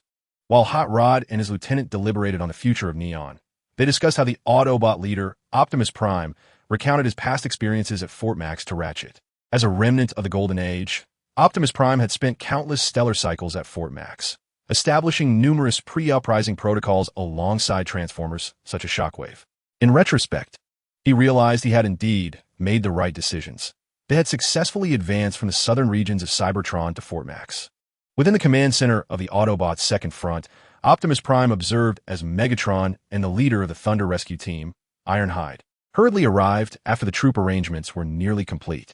Once the military matters were addressed, they immediately sought out Optimus Prime, not only to report on the previous battle conditions, but also to inquire about the next course of action for the troops. Standing beside Ironhide, Megatron's robust frame creaked with resolve. On his way to the Autobots' Second Front, Megatron had encountered several guerrilla forces loyal to the High Council. After attempts to persuade them to surrender failed, he was compelled to defeat them. Subsequently, he obtained some intelligence from the captured guerrilla forces. The High Council had ordered all guerrilla units to enter a state of concealment, awaiting new directives from the Council. Upon receiving this information, Megatron understood that the High Council intended to flee Cybertron. Consequently, after reporting the intelligence acquired from the guerrilla forces, he hastened to Optimus Prime's location. Ironhide was also en route. As the captain of the Thunder Rescue Team, Ironhide had specifically come to request that Optimus Prime assign them the most challenging tasks necessary for the assault on Fort Max. In response to the arriving Megatron and Ironhide, Optimus Prime's gentle voice reassured them, urging them not to feel anxious. After all, the party that should be worried was undoubtedly the High Council. They were certainly planning to escape from Cybertron, and that was imminent. Within the Iron Fortress, the energy resources are being transported to the Vengeance Goddess, indicating a gradual depletion of the remaining energy within. Without a substantial energy supply, should they launch a surprise attack just as the Grand Council's escape plan nears fruition, the defensive capabilities of the Iron Fortress will be significantly weakened. During this interval, the Decepticon leader established contact with Shockwave through secure channels, acquiring specific details regarding the Grand Council from an old acquaintance. Shockwave, in turn, shared his intentions with the Decepticon leader, expressing a desire to accompany the Grand Council to the extraterrestrial colonies, potentially leveraging their strength to reclaim lost territories. After a brief contemplation, the Decepticon leader resolved to permit Shockwave to pursue this course of action, provided that the safety of their own interests remain paramount. Furthermore, Shockwave conveyed to the Decepticon leader that Master Titanium had no intentions of departing, a revelation that did not surprise the Decepticon leader. After all, Master Titanium was a member of the Ancient Order of the Sages, having even aided the Cybertronians in repelling the Quintessence during their era, reprogramming the mechanical Sentinels to safeguard Cybertron. He was also aware of the Decepticon leaders' insurrection plans, which could be said to owe a part of their inception to Master Titanium's influence. The vanquished retreat from Cybertron, while the victors seize control. The Decepticon leader gazed towards the Iron Fortress, soon to cease being a sanctuary for the Grand Council. The Cosmic Emperor? That legendary malevolent deity? It is hard to fathom that I would once again encounter tales of the Cosmic Emperor and the Prime Ones on this planet. Yet, the resurgence of such legends, what might it herald? Humans differ from us. As carbon-based life forms, they need not rely on the matrix of leadership to bring forth new life. It is a marvel, at least from my perspective. Chapter 134. The Matrix of Leadership. The Decepticon leader departed from the command center. After entrusting the frontline operations to Megatron and Ratchet, he proceeded to the well of the Matrix, under the protection of his elite guard. Due to the Grand Council's military contraction within the Iron Fortress, the area surrounding the well of the Matrix lay exposed to the Autobot forces. Upon learning of the minimal defenses currently stationed at the well, the Decepticon leader promptly dispatched troops to reclaim it. Faced with the Autobot onslaught, the defenders of the well opted for a brief resistance before choosing to surrender, relinquishing the Matrix to the Autobots. The attacking Autobot forces, witnessing this, did not impose any hardships upon the defenders. Upon discovering that these Sentinels had voluntarily remained to protect the Matrix, they graciously provided them with a measure of energy. Simultaneously, the operational commander reported the successful reclamation of the well of the Matrix to the Decepticon leader. Upon receiving the report, the Decepticon leader praised the operational commander and, with Ratchet and Megatron seeing him off, he led his elite guard towards the direction of the well of the Matrix. They traversed the necessary orbital province and entered the echoing gorge. Upon circumventing the canyon, the Fallen beheld a desolate expanse, fragmented and barren. Metal ridges and sinuous valleys were encrusted with thick layers of rust, marking the signal zone of the Well of Sparks. Here, the Cybertronian sparks, born from the unique pulses of the well, would shape their forms, an event known as divine forging. Both the Fallen and Optimus Prime emerged from this very process. As the Fallen walked along the ridge, the rust nearly enveloped the gears at his feet. He encountered remnants of structures, vestiges from the Golden Age, which, for reasons unknown, the High Council had neglected to restore, leading to their gradual decay and rusting. The Fallen led the way, followed closely by the leader's guard, accompanied by artillery units. Suddenly, he halted, prompting the artillery and their fellow Transformers to cease their movements and pay heed to their surroundings. They soon heard the Fallen's voice. "This is the place. It appears we have arrived." Guided by the spark within, he gazed upon the dilapidated temple ahead, realizing they had reached their destination. Is this truly where the Well of Sparks resides? It seems rather decrepit. Upon hearing their leader, Steel Whip turned towards the temple, now reduced to mere remnants. Could the Well of Sparks truly be housed in such a location? Before Steel Whip could contemplate the reason for the well's placement here, a swift convoy of Autobots emerged from the temple. Gradually slowing as they approached the Fallen, they transformed into soldiers adorned with the Autobot insignia upon their chests. Leader of the Fallen, I am Kickoff, captain of the 3rd Strike Team of the Guerrilla Corps, reporting for duty. Kickoff's voice resonated with strength, addressing the Fallen who had led the Autobots thus far. I have heard of you from Commander Megatron. Kickoff, you are a valiant warrior, the Fallen replied, his tone gentle. Indeed, he had heard of Kickoff, and it was from Megatron himself. Kickoff had distinguished himself during the defense of the manganese Iron Mountains in southern Cybertron, fighting gallantly even when his transformation gears were damaged, successfully holding the line. After the battle at the manganese Iron Mountains, in recognition of Kickoff's bravery, Ratchet had sought out matching transformation gears from the reserve and traveled to the mountains to replace Kickoff's damaged ones. Once equipped with the new gears, Kickoff continued to fight valiantly under Megatron's command, eventually being recommended to the Fallen. It is an honor to be remembered by you, leader of the Fallen. Upon hearing the Fallen acknowledge him as a brave warrior, Kickoff straightened his form, his voice tinged with excitement. Clearly, the commendation from the Fallen had stirred a wave of emotion within him. Upon the encounter between the successful strike team and the Decepticon leader, Unicron, they ventured into the temple, where they beheld the Well of the Allspark. The well radiated a resplendent azure glow, revealing the ancient source of the Allspark nestled at its depths. The archaic Cybertronian script adorning the Allspark flickered, as if nurturing new sparks. This was indeed the Allspark, the sacred relic from which our race was born. The azure optical lens reflected the shimmering visage of the Allspark, and as Unicron spoke, he observed the occasional flickering arcs of electricity dancing upon its surface. Meanwhile, news of the Decepticon force's conquest of the well swiftly reached the High Council. The counselors were not taken aback. This outcome had been well within their expectations. Alas, they lamented the loss of immediate access to the original bodies for reinforcements. Upon learning that the Allspark had fallen into Unicron's grasp, a counselor sighed in dismay. Without the Allspark, their only recourse for bolstering their ranks would be through cold assembly. It seemed that Unicron's offensive was imminent. Having seized the Allspark, their only remaining target was the Iron Fortress.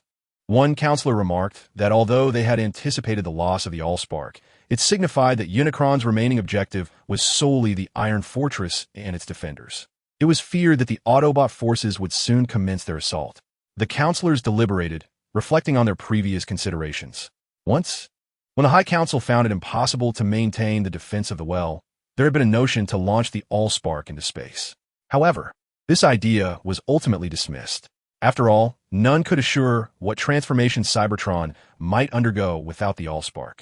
They were politicians, not madmen. The counselors could even envision the wrath of their fellow Cybertronians if they were to launch the Allspark into the cosmos.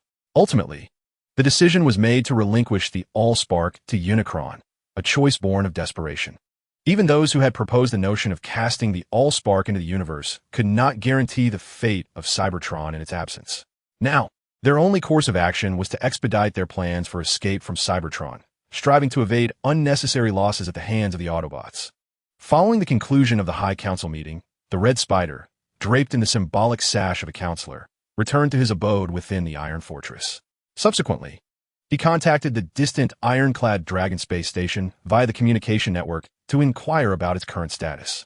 Presently, remnants of the Salus regime remained on Moonbase 1, with only a few research vessels and exploratory craft departing for uncharted worlds.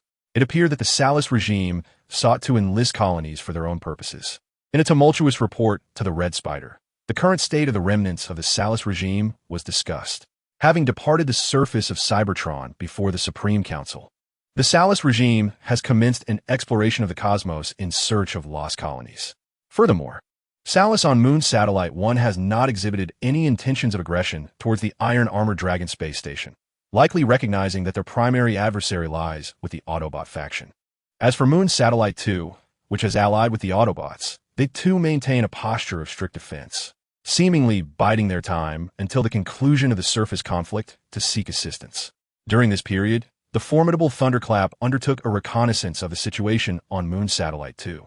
Regrettably, due to the stringent defenses imposed by Commander Ford, intelligence gathering has proven sparse, revealing only an incremental enhancement of fortifications. Given that Salus has not initiated any offensive maneuvers against us, it would be prudent for us to refrain from provoking them. After all, our principal enemy at present is the Autobot faction. Upon receiving updates regarding Moon Satellites 1 and 2 from Thunderclap, the Red Spider emphasized the necessity of avoiding provocations against the Salus regime. If the Supreme Council continues its conflict with Salus, there would be little capacity left to counter the Autobot incursion. Contemplating the formidable Thunder Rescue Team and the imposing Megatron dancing across the battlefield, the Red Spider felt a wave of concern. Their side lacked the elite combatants necessary to intercept the surprise assaults of the Thunder Rescue Team and Megatron. Although the Supreme Council had formed the X Squadron to counter the Thunder Rescue Team, it was ultimately betrayed by the Turncoat Cloud. The ongoing war with the Salus regime and the Autobots has rendered the re-establishment of the X Squadron impossible. It is imperative to form a new Special Operations Unit. Otherwise, we will be unable to thwart the advances of the Thunder Rescue Team and Megatron on the battlefield. The Central Processing Unit of the Red Spider whirred with activity, contemplating where to assemble such a Special Operations Force, one that could be under his command. Honestly, before encountering Megatron, the Red Spider had never fathomed that a commander could possess such strength, a level he himself could not attain. He is acutely aware that, despite his frequent presence on the battlefield as an Air Force commander, he has never withstood enemy fire in such a manner as Megatron. The power of Megatron's spark is formidable, evident from his battlefield performance and the robustness of his form. Pondering the prospect of thwarting Megatron's offensive, The Red Spider resolved that a special operations team specifically targeting Megatron must be established. Like a heavy tank, it must steadfastly shield against Megatron's onslaught. Yes, it is essential to create such a special operations unit, akin to a tank battalion.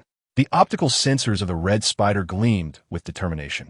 He resolved that Megatron would soon witness his prowess. In the Iron Fortress, as the old oil mill of McAdam was preparing a special operations team targeting Megatron, Drift and Ratchet returned once more to the establishment. Compared to their previous visit, the clientele of McAdams was noticeably sparser. This decline in patrons could be attributed to the revelation among the residents of Iron Fortress regarding the High Council's plan to flee Cybertron, prompting those loyal to the Council to scramble for an opportunity to escape. After all, in the Council's propaganda, the Decepticon regime, led by Megatron, was hardly portrayed as benevolent. The regime, established by a dictator, allowed leaders to directly endorse or veto matters of state, making it difficult for the residents of Iron Fortress to adapt. Those who had long been under the governance of the High Council found it particularly challenging to adjust to a regime led by a singular figure. Indeed, the Decepticon authority lacked democracy and freedom. Even Megatron himself harbored some reservations, believing that unrestrained liberty would only lead to ruin. How scarce the patrons are, Drift remarked, gazing at the empty metallic seats within McAdams. He and Ratchet made their way to the bar where the bartender, a local resident, was stationed. It seemed they had been vying for tickets to escape Cybertron. Upon hearing Drift's voice, Ratchet chimed in, recounting the scene of numerous residents eager to depart with the High Council. "Are you not going to secure a ticket?" Drift inquired, a hint of curiosity in his tone as he glanced at the burly bartender after ordering an Energon drink. From what Drift understood, the bartender was also a local resident of Iron Fortress and should have some inclination towards the High Council. "Tickets? No, I shall pass," the bartender replied kindly after a moment's contemplation, shaking his head in refusal. He then placed Drift's Energon drink upon the metallic bar. "Rather than drift through the cosmos, I prefer to remain in my old oil mill," he stated, patting the surface of the bar, clearly uninterested in meandering through space alongside the High Council.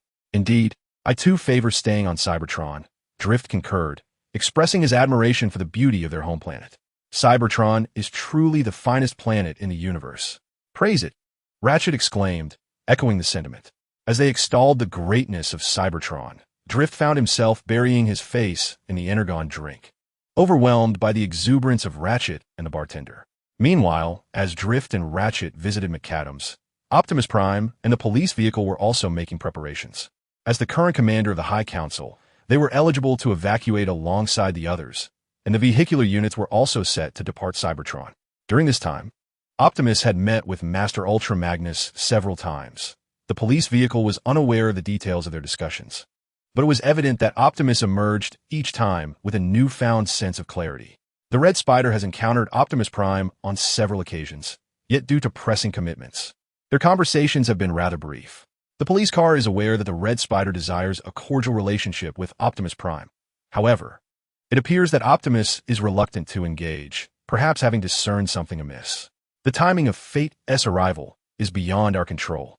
What we can do is navigate the path laid out for us once it descends. Everything I behold serves as sustenance for my insatiable appetite. My appetite is power. Chapter 135, Departure from Cybertron. The all-encompassing civil war ravaging Cybertron is nearing its conclusion. Cities and regions once governed by the High Council and the Saracens regime have now been seized by the Autobots, while the Saracens have fled into the cosmos. The only remaining stronghold under the High Council's actual control is Iron Fortress. Shall we escape Cybertron? At the launch platform of Iron Fortress's spaceport, a young warrior named Flyover Mountain, adorned in crimson paint, gazes upon the repaired vessels. Are they indeed attempting to flee Cybertron? I believe so. After all, the delegates are not yet prepared to confront the Autobots in a final battle. Standing beside Flyover Mountain, the considerably taller horizontal cannon contemplated before speaking. Flyover Mountain and horizontal cannon, unlike those seasoned soldiers who have endured the full brunt of the Civil War, were birthed from the Allspark after the Saracens declared war on the High Council. Subsequently, they participated in the defense of Iron Fortress, where they met their new commander, Optimus Prime, who had come from the city of Voss to provide support. Afterward, following a series of minor skirmishes, both horizontal cannon and Flyover Mountain emerged as grassroots officers under Optimus Prime as command. Hence, do we anticipate ongoing conflicts with the Autobots throughout the cosmos? This does not bode well, Flyover Mountain remarked, to which Horizontal Cannon nodded in agreement. Indeed, engaging in warfare across the cosmos is hardly a promising prospect. It is conceivable that should they perish, the Allspark may never return to the Allspark source. As Flyover Mountain and Horizontal Cannon engaged in casual conversation, a number of engineers from Iron Fortress were busy installing the disassembled Imaging 1 onto the Nemesis. The Imaging 1, a supercomputer inherited from the Golden Age, is believed to aid the authorities through numerous challenges. At least, that is the High Council's conviction. They loaded the recyclable resources from Iron Fortress onto the ship and summoned the soldiers and residents loyal to the High Council to inform them of their impending departure. Following this, the High Council delivered a speech assuring the inhabitants of their eventual return, urging them not to compromise with the Decepticons. Likewise, they cautioned against yielding to the Autobots, for once they submit, their future will be manipulated by the Decepticons. The address delivered by the Supreme Council evidently bore little fruit, as most of the residents and soldiers loyal to the Council found themselves on the list for evacuation. The remaining inhabitants of Iron Fortress either recognized the corruption and incompetence of the authorities or were averse to the continuation of the Civil War. Consequently, in response to the Supreme Council's speech, the residents who remained in Iron Fortress did not react with fervor. Rather, there is a subtle undercurrent of dissent against the Council's desire to prolong the conflict. Likewise, among the soldiers, there existed individuals who could not comprehend why the Supreme Council insisted on perpetuating the Civil War, nor could they see how such actions benefited their race. As the Civil War dragged on, many Cybertronians grew weary of the strife. The cities of Sonic Boom and Bossa Nova lay in ruins, and countless Cybertronians returned to the Allspark, while a significant number of residents were forced into exile in various neutral zones across the Northern Hemisphere. Currently, several neutral zones have begun to advocate for the cessation of hostilities, and the Decepticons have responded, asserting that once the old Supreme Council is returned to the Allspark, the Civil War will come to a definitive end. Faced with those calling for an end to the conflict, the Supreme Council found themselves at a loss. The power to conclude the war was no longer in their hands but belonged to the Decepticons. Indeed, should the Decepticons offer any semblance of mercy, some members of the Supreme Council might well relinquish their grip on power and surrender, becoming subjects under Decepticon governance. However, the troubling reality is that the Decepticons have shown no inclination to grant any escape. After all, the Decepticons have repeatedly expressed their intent to impartially judge the members of the Supreme Council, reflecting on their past misdeeds. The Council members were understandably reluctant to submit themselves to what they perceived as a fair and just trial. Thus, the members of the Supreme Council were compelled to take action. Under the suggestion of a newly appointed member, Black Widow, they initiated a plan for exile and hastened the construction of the vessel Vengeance. Following this, in accordance with the plans devised by Black Widow and her fellow members, they activated the ground-synchronized energy bridge within Iron Fortress. A substantial amount of energy liquid has since been transmitted through this bridge to the Iron Dragon space station. Simultaneously, the Iron Dragon space station has accumulated machinery brought by a squadron of transport ships led by the Lynx. These machines were dismantled from production lines within Iron Fortress. Once they establish dominion over the extraterrestrial colonies, these machines can swiftly be converted into weapon production lines. During the transport of machinery by the Lynx, the aerial forces of the Autobots attempted to assault the transport squadron. Some of the transport ships were intercepted and seized, while the remainder successfully reached the Iron Dragon space station with assistance from the representative Black Widow. The members of the transport ships, taken by the Autobot aerial forces, after attempts at persuasion, ultimately chose to join the Autobots and became part of their transport squadron. Subsequently, under the Decepticons' direction, they loaded essential energy supplies and departed through the spaceport of Mo Yi Tiancheng en route to Moon Satellite 2, delivering a significant energy supply to Commander Fort Station there. During this period, Saruth noticed the arrival of the Autobot transport squadron and subsequently dispatched a portion of his aerial forces to intercept them. However, he did not anticipate that the base commander of Moon Satellite 2, Ford, would personally come to greet the transport squadron. Consequently, Saruth's aerial troops had no choice but to withdraw, allowing Ford to welcome the transport squadron into Moon Satellite 2. Saruth, receiving reports from his aerial forces, found himself powerless. His body had yet to be repaired, necessitating that Lionheart lead the armored troops in defense.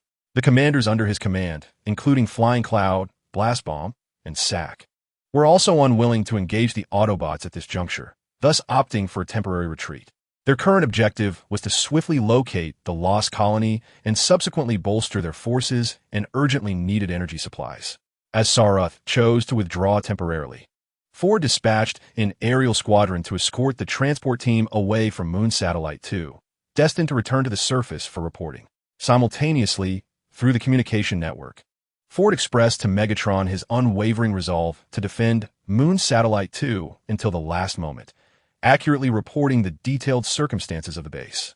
With the Autobots gaining an absolute advantage on the surface of Cybertron, the soldiers of Moon Satellite 2 became increasingly loyal. While following Ford's orders to fortify the base, they also became more diligent. Some soldiers even anticipated an assault on the Moon Satellite 2 base by Saruth's regime or the High Council, believing such an engagement would earn them accolades and possibly elevate them to prominent officers within the Autobot regime. Ford did not suppress this sentiment. After all, a warrior spirit was preferable to fear of enemy attacks. Moon Satellite 2 desperately needed such combative soldiers. Megatron had little to add regarding this atmosphere. Upon learning of the situation at Moon Satellite 2 from Ford, he motivated Ford and the officers and soldiers stationed there, assuring them that the Autobots, himself included, would not forget the sacrifices made by the warriors during the Civil War. Likewise, those brave soldiers would be duly rewarded by their regime. After Megatron concluded his message over the communication network, the officers and soldiers of Moon Satellite 2 were further invigorated, believing in the truth of his words. After all, the example of Starscream stood as a testament, a miner who continually rose through the ranks due to his military achievements, ultimately becoming the commanding officer of the Army and a key figure in the current siege of the Iron Fortress. Reflecting on Starscream's ascent, the officers and soldiers of Moon Satellite 2 stood tall. They did not aspire to such legendary experiences, but merely sought the rewards they deserved.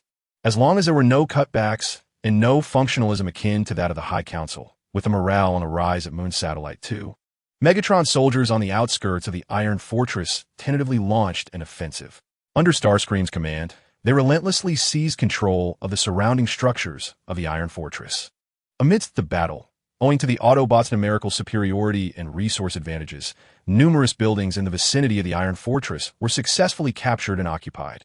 Subsequently, the soldiers of the Autobots established a robust defense within these edifices, successfully repelling the counterattack from the Highest Council's troops.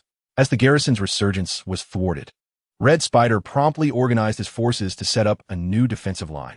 After addressing the panic-stricken council members caused by the loss of the Iron Fortress's perimeter, Red Spider dispatched aerial units to safeguard the launch platform of the Iron Fortress spaceport. Meanwhile, a significant number of council members began their evacuation, departing the Grand Hall to board the vessel Vengeance at the spaceport. Engineers and scientists, deemed invaluable assets for the future, were also sent aboard the Vengeance by the Highest Council, ensuring they would not fall into the hands of the Decepticons. Their expertise may prove essential in the forthcoming counteroffensive against Cybertron. As the engineers and scientists entered the Vengeance, a multitude of residents and select soldiers began boarding various ships at the spaceport launch platform in waves. Officers such as Optimus Prime and the police car were likewise included in the evacuation, though their vessel was not the Vengeance. In this critical moment, Red Spider, trusted commander and council member, demonstrated his strategic prowess. He made the decisive choice to abandon numerous areas that did not require defense, directing his soldiers to converge towards the spaceport. Although the Autobots' offensive strength remained formidable, the abandonment of these territories resulted in a slight deceleration of their advance. Despite being relinquished, some loyal militia to the Highest Council lingered within the residential buildings of the Iron Fortress, momentarily obstructing the Autobots' momentum. However, this hindrance proved fleeting. As reinforcements arrived, the Loyalists soon realized their isolated position was untenable, leading many to surrender. While a few stubbornly resisted, they ultimately succumbed to the Autobots' overwhelming firepower, some of their bodies left in tatters by the Autobots' thermal rocket launchers. With significant territories captured heavy artillery units were transported to the front lines, following their commanders' orders to bombard the coordinates of the remaining Iron Fortress defenders. Following their bombardment, the Autobots' frontline troops surged forward, seizing the positions of the beleaguered defenders, whose systems had been compromised by the relentless shelling. As the strongholds fell in rapid succession, Red Spider recognized the futility of their defense. After organizing his troops for a final stand, he and his lieutenant discreetly departed the command center, making their way aboard the Vengeance. With Red Spider's arrival and the diminishing strength of the ground counteroffensive, numerous vessels, led by the Vengeance, finally ignited their engines for launch. As the spacecraft ascended slowly into the sky, the Autobots and the Iron Fortress defenders paused their conflict, their gazes drawn towards the spaceport. Subsequently, both the Autobot soldiers and the Iron Fortress defenders reacted swiftly. The former pressed on with their assault, while the latter chose to abandon their resistance. Forsaken by the High Council, the escape from Cybertron did not include them. As the resistance within the Iron Fortress waned, numerous vessels, led by the Nemesis, broke free from Cybertron's gravitational pull. The rocket engines propelled the ships upwards, gradually accelerating, and as time passed, they ascended beyond Cybertron's atmosphere. After the aerial forces assigned to protect the ships allowed only a few outdated vessels to be shot down by the Autobot Air Force, the fleet, spearheaded by the Nemesis, ventured into the vast expanse of the cosmos. As the ships departed from Cybertron's gravity, the transformers aboard experienced a fleeting sensation of weightlessness, soon replaced by the activation of the artificial gravity system. The absence of weight vanished within the vessels. "Are we in the universe now?" inquired Crosshairs, gazing at the starry expanse outside as he turned to his companion, Skylynx. "It appears so," replied Skylynx, reflecting on their departure from Cybertron and pondering whether they would ever return. If given the choice, Skylynx would have preferred to remain on Cybertron. But he had no option but to leave, having spoken with Optimus Prime before their exodus. They had discussed certain matters, and Skylynx had agreed to the implications of Optimus's words. Now he found himself waiting for Optimus Prime to issue the command, waiting for the opportunity Optimus had mentioned. As Skylynx observed his friend Crosshairs, he wondered if his companion had conversed with Optimus Prime. If circumstances permitted, he hoped that this old friend might join him in Optimus's plans, for Skylynx recognized that Crosshair's sense of justice burned no less fervently than his own. In fact, Crosshairs possessed an even greater willingness to sacrifice for the greater good, a conviction that often left Skylynx apprehensive about losing this treasured friend. While Skylynx and Crosshairs gazed into the cosmos, Optimus Prime, too, beheld the unfamiliar sights of the universe and the receding silhouette of Cybertron. "I am Lieutenant of the Autobot Resistance. I am Bumblebee." Chapter 136. A New Era Begins. The High Council has fled. They have abandoned Cybertron. Regardless of their prior proclamations of a future counteroffensive, their escape remains an undeniable fact. The Iron Fortress, the stronghold of the High Council, has lowered its flag and, under the operations of the Autobot soldiers, hoisted the banner of the Autobots. The High Council chamber, armory, and the residences of various council members have been sealed following the Autobots' takeover of the city, awaiting the arrival of higher-ups, such as Unicron's leader, before being unlocked. Has the High Council truly retreated? The leader of the Dawn Society in Crystal City, Sentinel Prime, has also learned of the Autobots' conquest of the Iron Fortress. Indeed, this momentous news required no deliberate dissemination. The inhabitants of Cybertron would propagate it themselves, serving as a testament to the transformative era upon the planet. With the fall of the Iron Fortress, the flight of the High Council from Cybertron swiftly became common knowledge. Not only did the Autobots formally declare their conquest of the fortress, but even the denizens of the Neutral Zone and the Iron Fortress joined in the proclamation. The civil war on Cybertron had concluded, marking a significant victory for the Autobots. The Prime, in genuine admiration, extended his heartfelt congratulations to the Autobots' allies for their success. Henceforth, he urged the researchers of the Dawn Society to accelerate the production of vessels, ensuring that the initiative to venture into space was prioritized.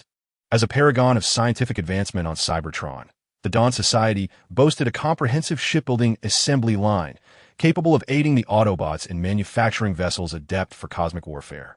In the realm of space combat, a fleet is indispensable. The aerial forces require designated locations for rest and energy replenishment, as soldiers cannot perpetually engage in battles amidst the stars.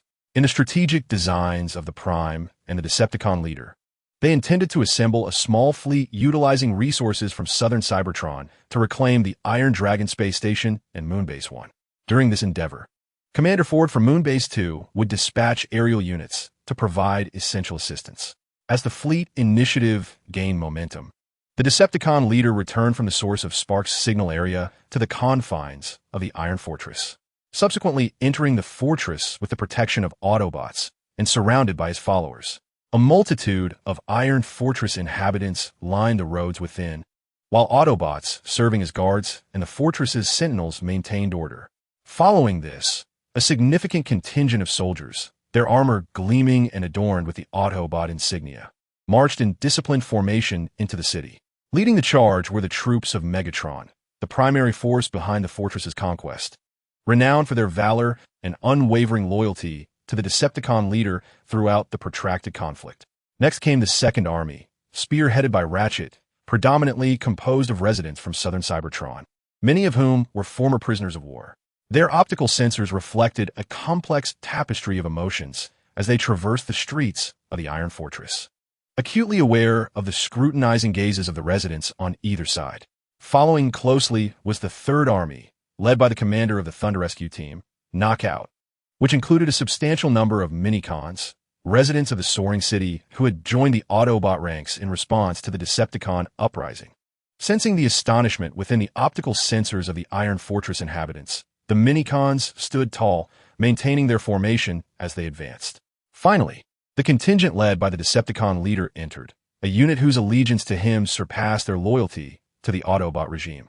The formidable, unyielding Sovereign stood prominently among them, protected by the Vanguard Guard, his towering and robust figure unmistakable as he strode along the streets of Iron Fortress. Following closely behind him were the valiant Megatron, the steadfast Ambulance, and the agile Soundwave, while the relentless Puncture kept pace with the members of the Thunder Rescue Team. Eventually, unyielding Sovereign arrived at the nerve center of Iron Fortress's communication network. As the platform slowly ascended, he gazed down at the gathered residents and his devoted followers below. They had triumphed, vanquishing the High Council and Starscream. The azure optics of unyielding Sovereign reflected the images of his fellow beings as he commenced his address.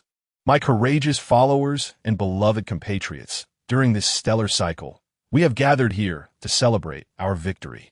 He paused, casting his gaze upon Megatron, Ambulance, Puncture, Steel Cable, Whirl, Soundwave, Thunderclash, and the camera triplets below. This war has been a grueling struggle, fraught with countless hardships and trials, yet we have emerged victorious. I extend my sincerest respect and gratitude to you all. This victory belongs not solely to the Autobots, but embodies a triumph of spirit and will.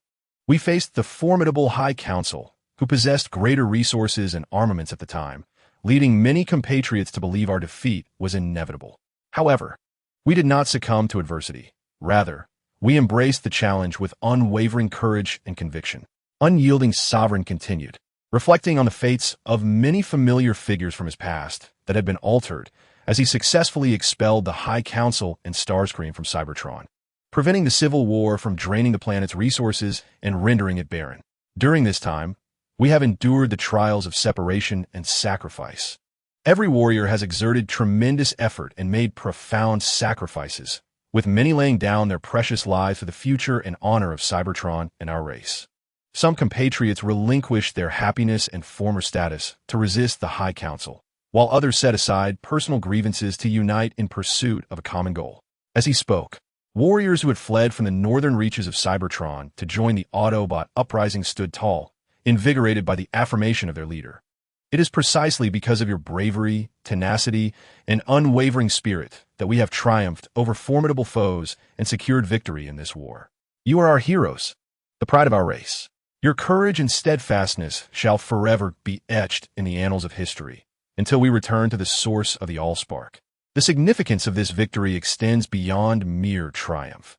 It symbolizes our race's renewed unity and determination to advance. Throughout the war, compatriots from all walks of life and fields united in pursuit of a singular objective. This spirit of solidarity and perseverance is the very foundation of our race's development and prosperity. As unyielding Sovereign spoke, those residents and researchers in the southern expanse of Cybertron, who were listening to this momentous address, exchanged glances with one another. Indeed, the leader of the Decepticons has united them, enabling them to transcend the confines of class and functionalism. It is precisely for this reason that the southern regions of Cybertron have experienced rapid growth and burgeoning prosperity. In this stellar cycle, we celebrate our victory, yet we must also engage in profound reflection. The cessation of war is but a temporary reprieve. To safeguard our race, we must relentlessly strive forward. I implore my compatriots not to allow pride to obscure our vision. Let us continue to work hand in hand to construct a future that is even more splendid and prosperous. The Primes and the 13 observe us. This moment has been etched into history. Let us cherish our triumph and use it as a catalyst for our onward journey in the days to come. Finally, at this moment of solemnity and significance, I extend my heartfelt gratitude and respect to all Autobots and the residents who have aided us. Thank you for your enduring efforts and sacrifices, and for your willingness to believe in me and follow my lead. I am the Decepticon, I am present here, and I shall remain forever.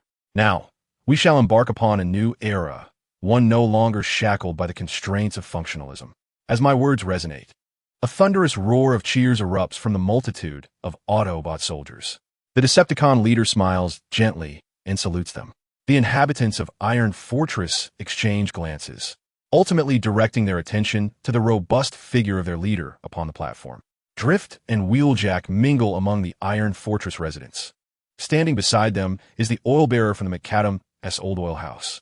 They listen intently to the Decepticon-S address. And Drift and Wheeljack nearly join the Autobot soldiers in their jubilant cheers, while the oil-bearer gazes at the scene with a sense of nostalgia. The Decepticon leader has succeeded. We are no longer subjugated by the decaying regime of functionalism. Megatron and his lieutenant, Shockwave, stand among the officers, their eyes fixated on the towering figure of the Decepticon leader. This scene transports Megatron back to the speeches delivered by the Decepticon leader in the underground base of Kaon during the early days of the Uprising. At that time, the High Council dismissed the Decepticon leader, believing they could easily eradicate the faction he led. Yet now, it is the High Council that has been ousted. Commander, will we have the freedom to choose our professions in the future? As Megatron reminisces about the past, his lieutenant, Shockwave, inquires about his plans for the future. With the war on Cybertron having concluded, it seems unlikely that hostilities will erupt in the near term. Perhaps it is time to contemplate what lies ahead. I believe so, for there are no longer functionalists to define our roles through deceptive forms. Megatron muses, harboring a dream of becoming an educator. During his time as a miner, he had published a few short works, earning a meager amount of energy. Subsequently, following the High Council's mass dismissal of miners and the uprising led by the Decepticon leader, Megatron ascended to the rank of commander. Nevertheless, he retains a desire to acquire knowledge and aspires to fulfill his dream in the future.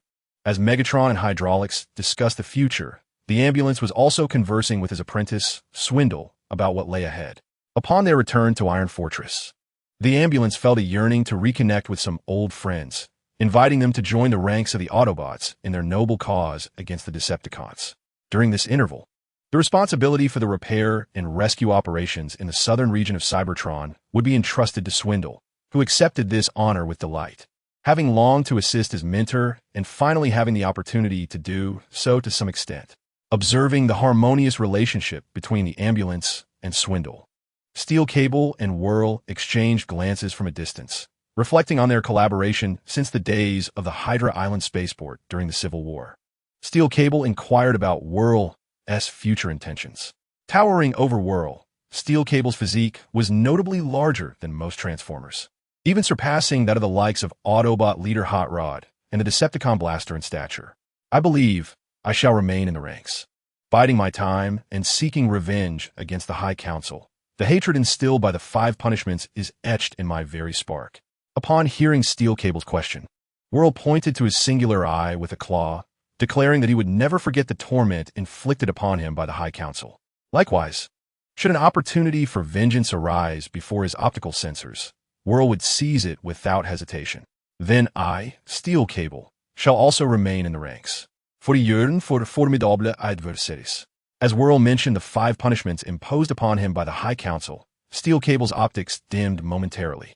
Subsequently, Steel Cable began to ponder his own future, affirming his desire to stay with the Autobots, awaiting the emergence of worthy foes. Opportunities will arise. The future holds promise. Gazing at Steel Cable, Whirl fell into a brief silence before softly articulating his uncertainty regarding whether this statement pertained to his own chance for revenge against the High Council or if Steel Cable would encounter the formidable opponents he so desired. While Steel Cable and Whirl engaged in their conversation, Soundwave, accompanied by his cassette officers, observed the scene and quietly documented it. Though uncertain if this moment would prove significant in the future, Soundwave felt compelled to record it in silence, revealing it to no one. As he gazed upon the Decepticon leader on the lift, memories of the promises made to him surfaced, prompting him to lower his gaze slightly. His optics reflecting the shadows of Rumble, Frenzy, Laserbeak, and Ravage. He said nothing, while the Minicons gazed up at the eloquent speeches of their leader, with Rumble and Frenzy exuberantly waving their arms, proclaiming their fervent desire to deliver a resounding blow to the High Council's members. In the archives of Iron Fortress, as the Autobots entered, the Decepticon leader delivered a speech amidst the communications hub, while Master Titanium diligently recorded the ongoing events within Iron Fortress. Just as Master Titanium had confided to Optimus Prime, he still had an unfinished mission. He sought to chronicle all that transpired on Cybertron for the benefit of Primus. Master Titan gazed out at the archive, where he could hear the jubilant cheers of the automotive soldiers under the command of the formidable Unyielding. This clearly reflected the soldiers' deep admiration for their leader. Reflecting on the former Voyager, now the Unyielding, a smile involuntarily crept across Master Titan's lips. Congratulations on your success. Unyielding Sentinel Prime. Master Titan recorded that after the Golden Age had passed, a new leader was born once more on Cybertron, and his name was indeed Unyielding.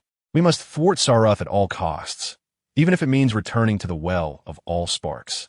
I must clarify, I am no hero. I am merely the six-faced beast, and nothing more.